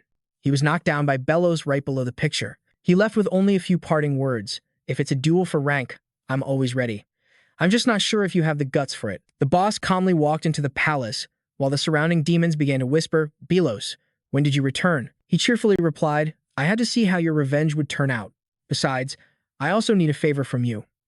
The boss thought uneasily, "I have a very bad feeling about this." A clock appeared, showing the current time.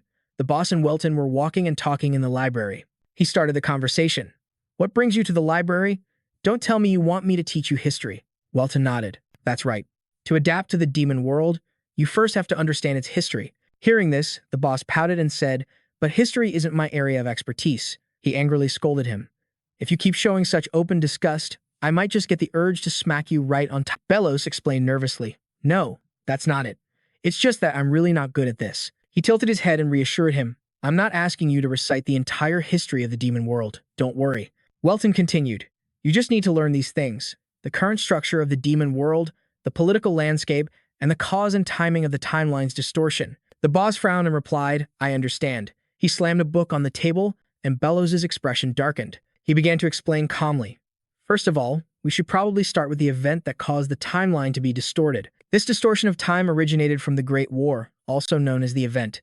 According to Bellows' account, the Agrava event was when a giant space stone fell onto the plains of the demon world. To obtain the stone that fell during this incident, the demon kings waged a great war to claim it. Finishing his sentence, the boss revealed to Welton in a low voice, but in the end, no one was able to possess that stone. He added, "One day, it was suddenly pulled deep into the earth and fused with the demon world's core." He was a bit stunned after hearing this. "What?" The boss sat opposite Welton and continued, "And from that point on, the demon world's timeline began to become unstable. The multidimensional investigators were the first ones to notice the change." From what he recounted, a dimensional investigator stood before a giant clock and noticed the strange change in the flow of time. The timeline here is flowing faster than in other dimensions. At this point, the boss continued his story. Initially, the difference was only a few seconds, but over time, the gap widened. He also mentioned that, faced with this unprecedented situation, the 5 great demon kings convened to find a solution. But despite their efforts over a long period, they couldn't find a way to restore the timeline to its original state. According to Bellows, even though the 5 great demon kings possessed power on par with the 12 gods, they had no way to interfere with the core of the dimension they belonged to. He added that in the end, the 5 great demon kings were forced to give up, and the timeline has continued to stretch ever since. After saying that, the boss's gaze became serious. He said that he'd heard a few anomalous phenomena had occurred, causing the time axis to accelerate. After hearing this, Welton crossed his arms and asked curiously, "Anomalous phenomena?" He immediately replied, "That part hasn't been clarified yet, but I heard the last anomaly occurred quite recently." Hearing Bellows' answer, he asked again, "What about the first time? According to the human world's timeline, how long ago did it happen?" He said helplessly that was a question for the investigators. Bellows leaned back in his chair, affirming listlessly, "But one thing is for sure, the time axis will continue to stretch." Then Bellows voiced his speculation. "Unless there's an entity powerful enough to interfere with the very core of this dimension." Welton was silent upon hearing that. A moment later, he spoke up, "Then let's go meet an investigator." He had already expected this. "I knew it," Welton said, "Follow me." At Henos' workplace, Welton and Bellows arrived. He waved and greeted him, "Hey, Henos." This was Henos, the multidimensional investigator of the demon world. He stepped forward and cheerfully asked Bellows, "Count, what brings you here?" He immediately replied, "Someone wants to meet you." Henos asked blankly, "Me? Who?" Welton extended his hand and introduced himself with a smile. "It's a pleasure to meet you. I'm Jamie Welton, a human." The young man scratched his head and asked, "Why are you accompanying a human?" Bellows thought with exasperation, "This guy just buries himself in his work all day. He pays no attention to current events, so he probably hasn't heard about my recent situation." Just then, the man explained, "He is the one favored by His Majesty. Show some respect." Henos was a bit taken aback. He couldn't believe it and asked again, "Favored? Favored by His Majesty?" A second later, Henos immediately bowed his head to apologize. "Please forgive me. So, what brings you here to see me?" Welton, uninterested, spoke up. "Let's skip the pleasantries. More importantly, he wondered if there was a way to determine the time of an event according to the human world's timeline." Henos looked surprised. "An event?" He thought to himself, "This is the first time I've ever seen a human interested in the major affairs of the demon world." Henos rested his chin on his hand, thinking, "Where should I begin explaining?" After a moment, he spoke. "According to the standards of the middle realm, that is, the human realm, it happened 15 years and 84 days ago." Welton was slightly stunned to hear that. 15 years? He quickly realized. Could it be that, from his own memory, 15 years and 84 days ago? That was the day Jamie was born into the Welton family. Welton stood frozen on the spot, remembering. The day the space stone fell, and the day I was born are the same. This is too much to be a coincidence. Lost in thought, a voice suddenly snapped him out of it. "Is there something you wanted to ask?" Welton took the opportunity to ask Henos another question. "There's one more thing." Bellows said that due to an anomaly, the time axis has been accelerated. "In human terms, when would that have been?" He answered easily. "That would correspond to 5 years ago." 2 months ago, he had become somewhat pensive, looking down as he thought, 5 years and 2 months ago. Did anything change for me during that time? He recalled what happened right before then. I was still the king back then. 5 years ago, I unleashed an immense power. I went through so much at that time. Welton then recalled that 2 months ago was when he finished his training and became active again. He seemed to realize something, stopping short with his eyes wide. The common thread between those times is. Henos, standing in front of him, asked curiously, "Why do you ask? Have you discovered something?" Welton waved his hand, unsure of how to explain. "Ah, no. I was mistaken." The young man looked a bit disappointed. "I see. Well, do you have any other questions?" He waved goodbye to Henos. "All my questions have been answered. No more. Thanks to you, I've found my answer. I'll be going now." Welton walked away. The young man stood behind, waving goodbye. Bellows followed after him and asked, "Did you discover something?" He replied, "I'll tell you when we get back," leaving Bellows frowning in confusion. Meanwhile, over with Chica, he stood by the window, thinking about the report he had received. The master and Bellows have returned to the castle. Chica stood pensively, gazing outside. Where is he now? Suddenly, the door to the room was thrown open by Welton. Bellows, who was following behind, froze, his face darkening, as Welton rushed in and said, "I have something important to tell you." Chica, a tall figure whose eyes glowed with a purple light, stared intently at him. Is he insane? Bellows' face went pale, and he broke out in a cold sweat, worried for his master's safety. Even if he is favored by the Demon King, how dare he address him by name so casually? Even if His Majesty kills him for this, I won't interfere. Chica happily approached and greeted him. "Master, you've arrived." Bellows was now utterly speechless, unable to understand what was happening. Chica noticed Bellows beside him, stammering, "Why, Your Majesty?" He was sweating profusely, trembling as he pointed at Welton. He looked at Chica in disbelief. "This human just called you by name, and you called him master. What is going on?" Chica was about to explain further when a hand appeared, stopping him. About that, Welton turned to Belos to explain. Seeing this sudden action, both of them broke out in a sweat. Since your soul is bound to mine, there's no need to keep secrets. Hearing this, it seemed so absurd, so far beyond his imagination, that he lost his balance and fell to the ground. Chica is the Black Knight I created in my past life. I am a reincarnator. Belos, horrified, fell backward and screamed, Gah! The two people in front of him remained perfectly calm. That's right. That's how it is. Belos, sweating more and more, asked, So those two forms of darkness are the same? His face darkened and he sat there, stunned, listening to Welton. I'll explain the details later. For now, let's just move on.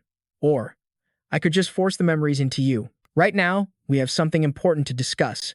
In Chica's room, the three of them stood talking. Belos could only stand there silently. Chica spoke up. So, are you saying that you are influencing the time axis of the demon world? I'm not certain, but I believe so. He frowned, speaking seriously.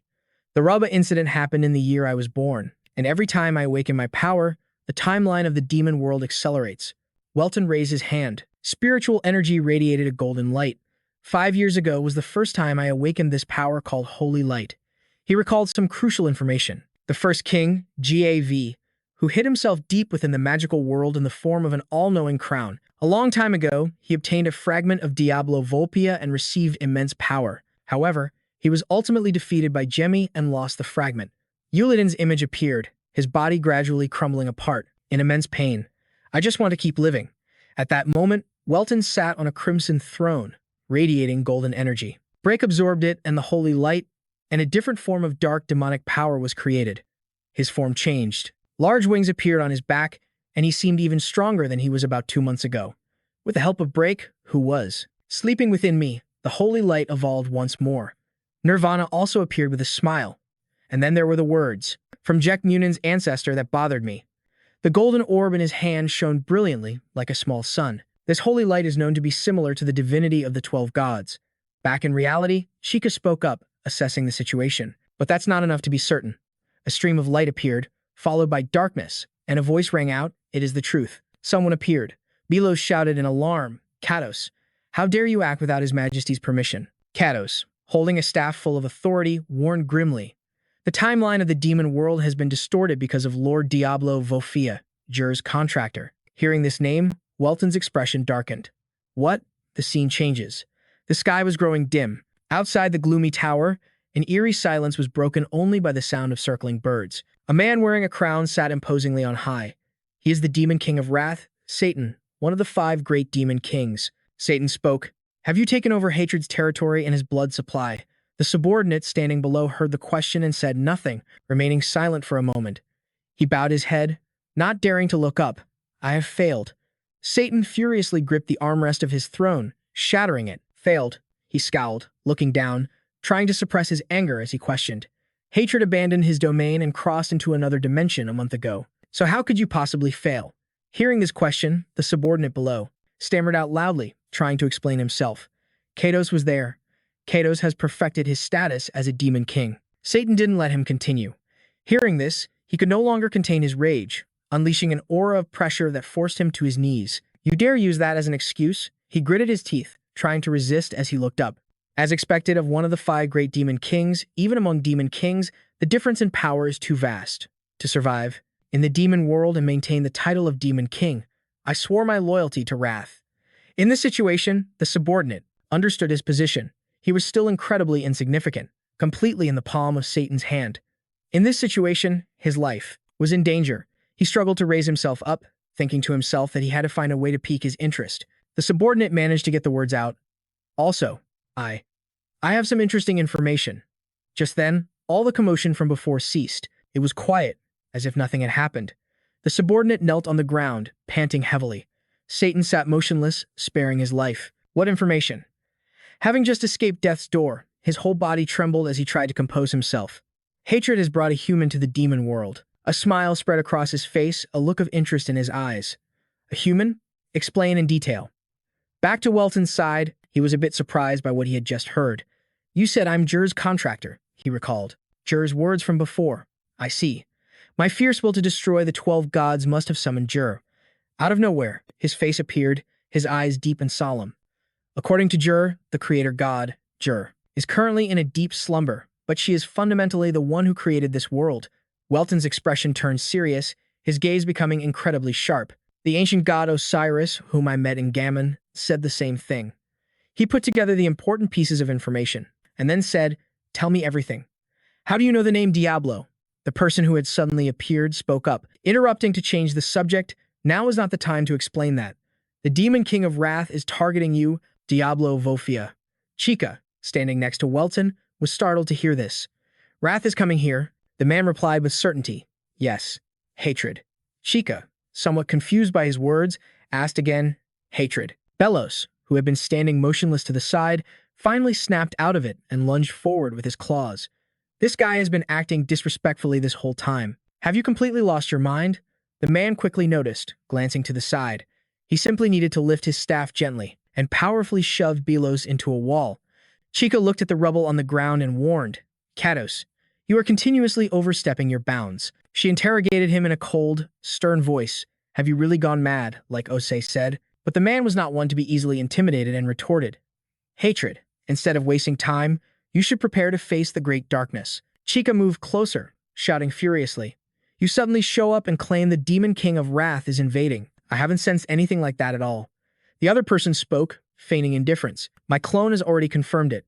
Chica was confused by this technique. A clone? The man. He explained enthusiastically, "This is also one of my clones. I exist everywhere in the demon world. But that's not too important. What that Chica fellow needs is an answer. You've hidden your true identity until now." The young man's face darkened as he glared back.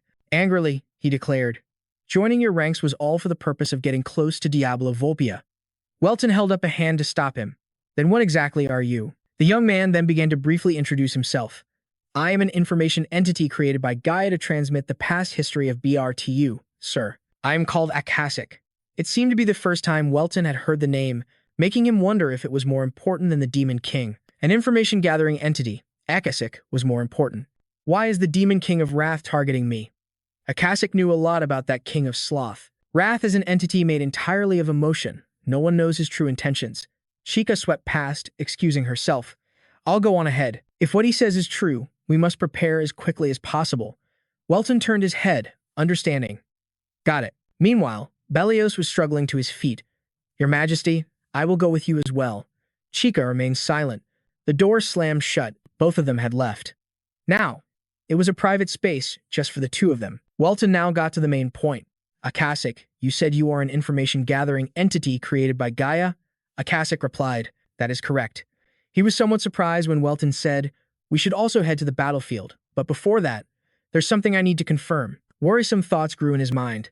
Osiris had implied that he was not a complete reincarnation. Welton immediately recalled his words. "Your soul is not you, but it was created by you. It was formed by you." Which meant, his face stiffened, unable to comprehend the meaning. "Am I an imposter?" The scene changes to a gloomy castle at night. There, someone was suddenly calling Lillian's name. Hearing her name, she instinctively turned around. "Lillian," the other person announced as they approached. "Summon all the Legion commanders. The Demon King of Wrath is about to invade." Lillian broke into a sweat, utterly bewildered. "What? Why is he targeting us?" Chica didn't have a clear grasp of the situation, only hearing what the more experienced ones had said.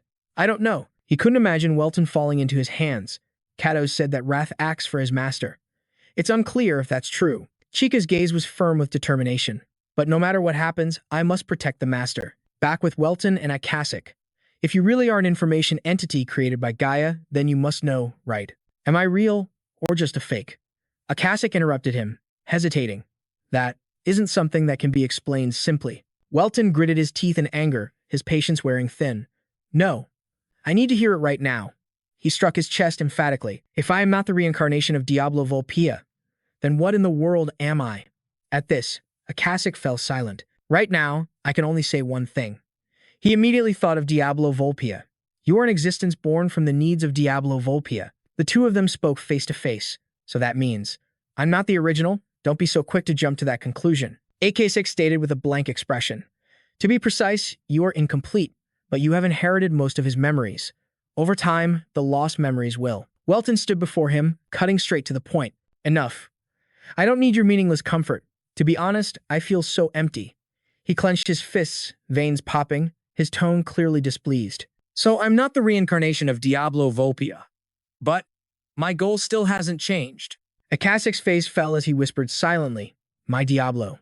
Welton, unaware, continued to openly describe his difficult situation. Even if these memories were implanted, the ideal of destroying the 12 gods is still real.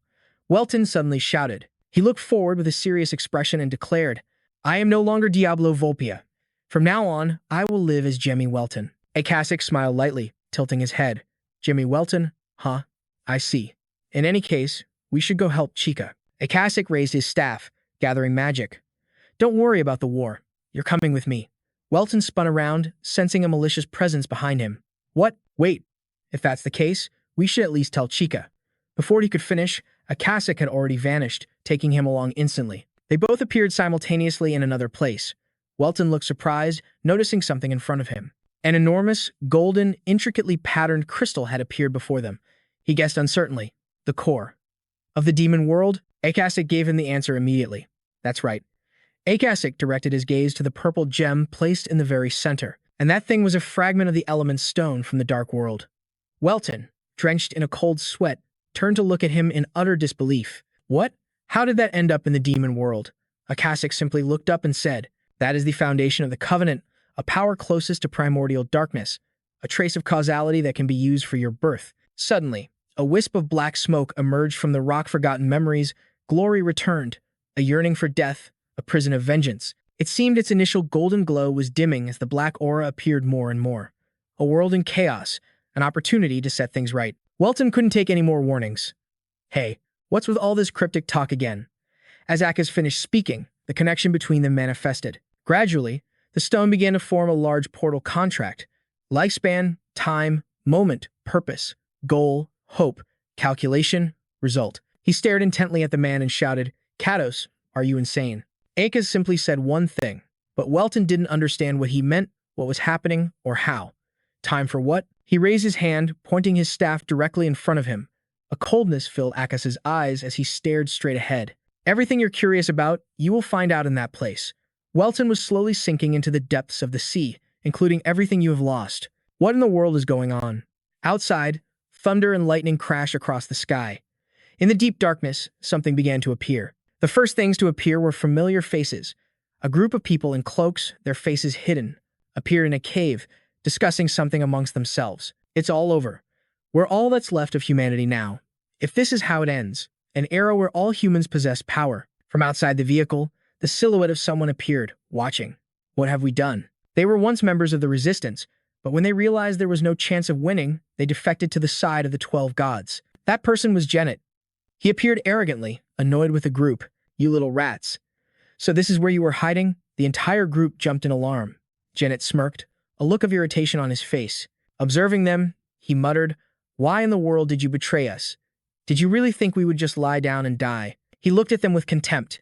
"So you're the bats who abandoned your leader to cling to us. How ridiculous. You all should have been wiped out from the very beginning." A powerful, brilliant light burst forth. And so, with the first world reset, humanity was stripped of its power. The scene changes to a cathedral. An old, white-haired man knelt trembling before a holy knight. "Lord Apostle, why have you forsaken us?" But his response was a tactful refusal. "For the sake of a new era, the current humanity has lived for far too long." Chimera slowly drew the sword at his hip. "In your next life, don't expect to live so long." And then came the second world reset, a horrific scene of a head severed from its body, with blood everywhere.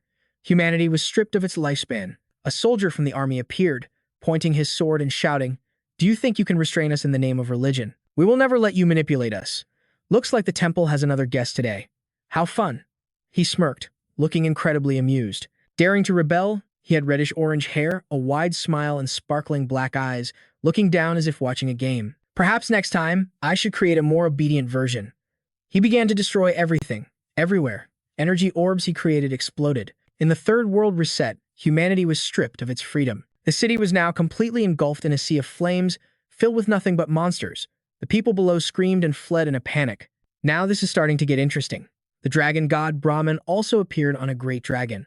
This version of humanity is so boring. The ground was littered with countless corpses. Everyone was severely injured. In the fourth world reset, dignity was stripped away. Throngs of people gathered below, shouting in protest. "Kill the gods! Kill the gods!" The gods above observed and couldn't help but sigh. Has this era failed as well? It seems I made humanity too strong this time. Another god, with an excited smile on his face, continued to cast his spell, beginning the world reset once more. And finally, in the fifth world reset, variables were stripped away. After that, the sixth world was created, opening with a scene of Yiden with countless sharp knives pointed at him. Humanity has nothing left to be taken away. The orange-haired god delivered his verdict. As long as you die, this version of mankind will also completely disappear. The people below begged for mercy. Please, please, spare us. Suddenly, from where Yidan stood, countless purple, poison-like bubbles appeared. Behind that god, a dim figure appeared, slowly approaching. He knows how to control that power? Interesting. He broke out in a slight sweat, paying very close attention. The newly arrived god showed a cunning smile on his face. Do you wish to lead the new world? He placed his hand on Yidan's head in a divine gesture. Yidan resisted, but it was useless.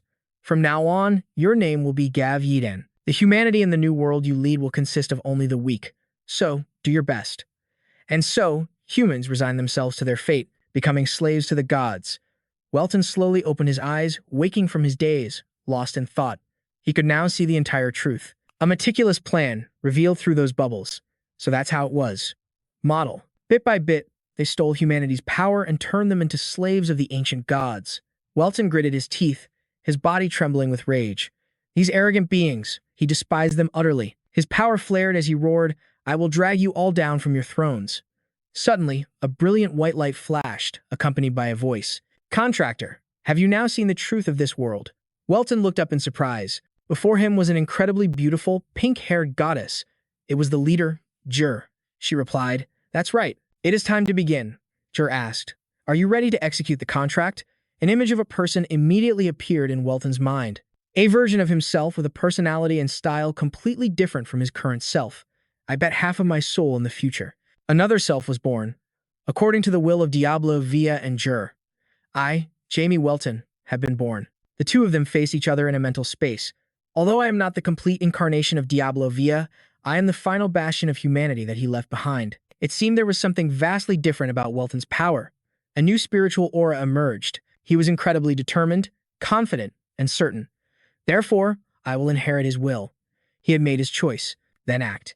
God of creation, I will liberate your people. Jur warned him beforehand. If you fail, neither you nor I can turn back. Welton was extremely confident, his decision firm and unchangeable. It doesn't matter. This time, I will undoubtedly tear down the 12 gods. She praised him as Jur began to conjure a white orb. Very good. A pink light slowly appeared and began to grow. The final guardian, the savior of humanity, the one who will confront the 12 gods. The time has come. A soul wind rose amidst the trials and tribulations. Will you? A blinding light enveloped Welton, rebirthing him into a perfect existence.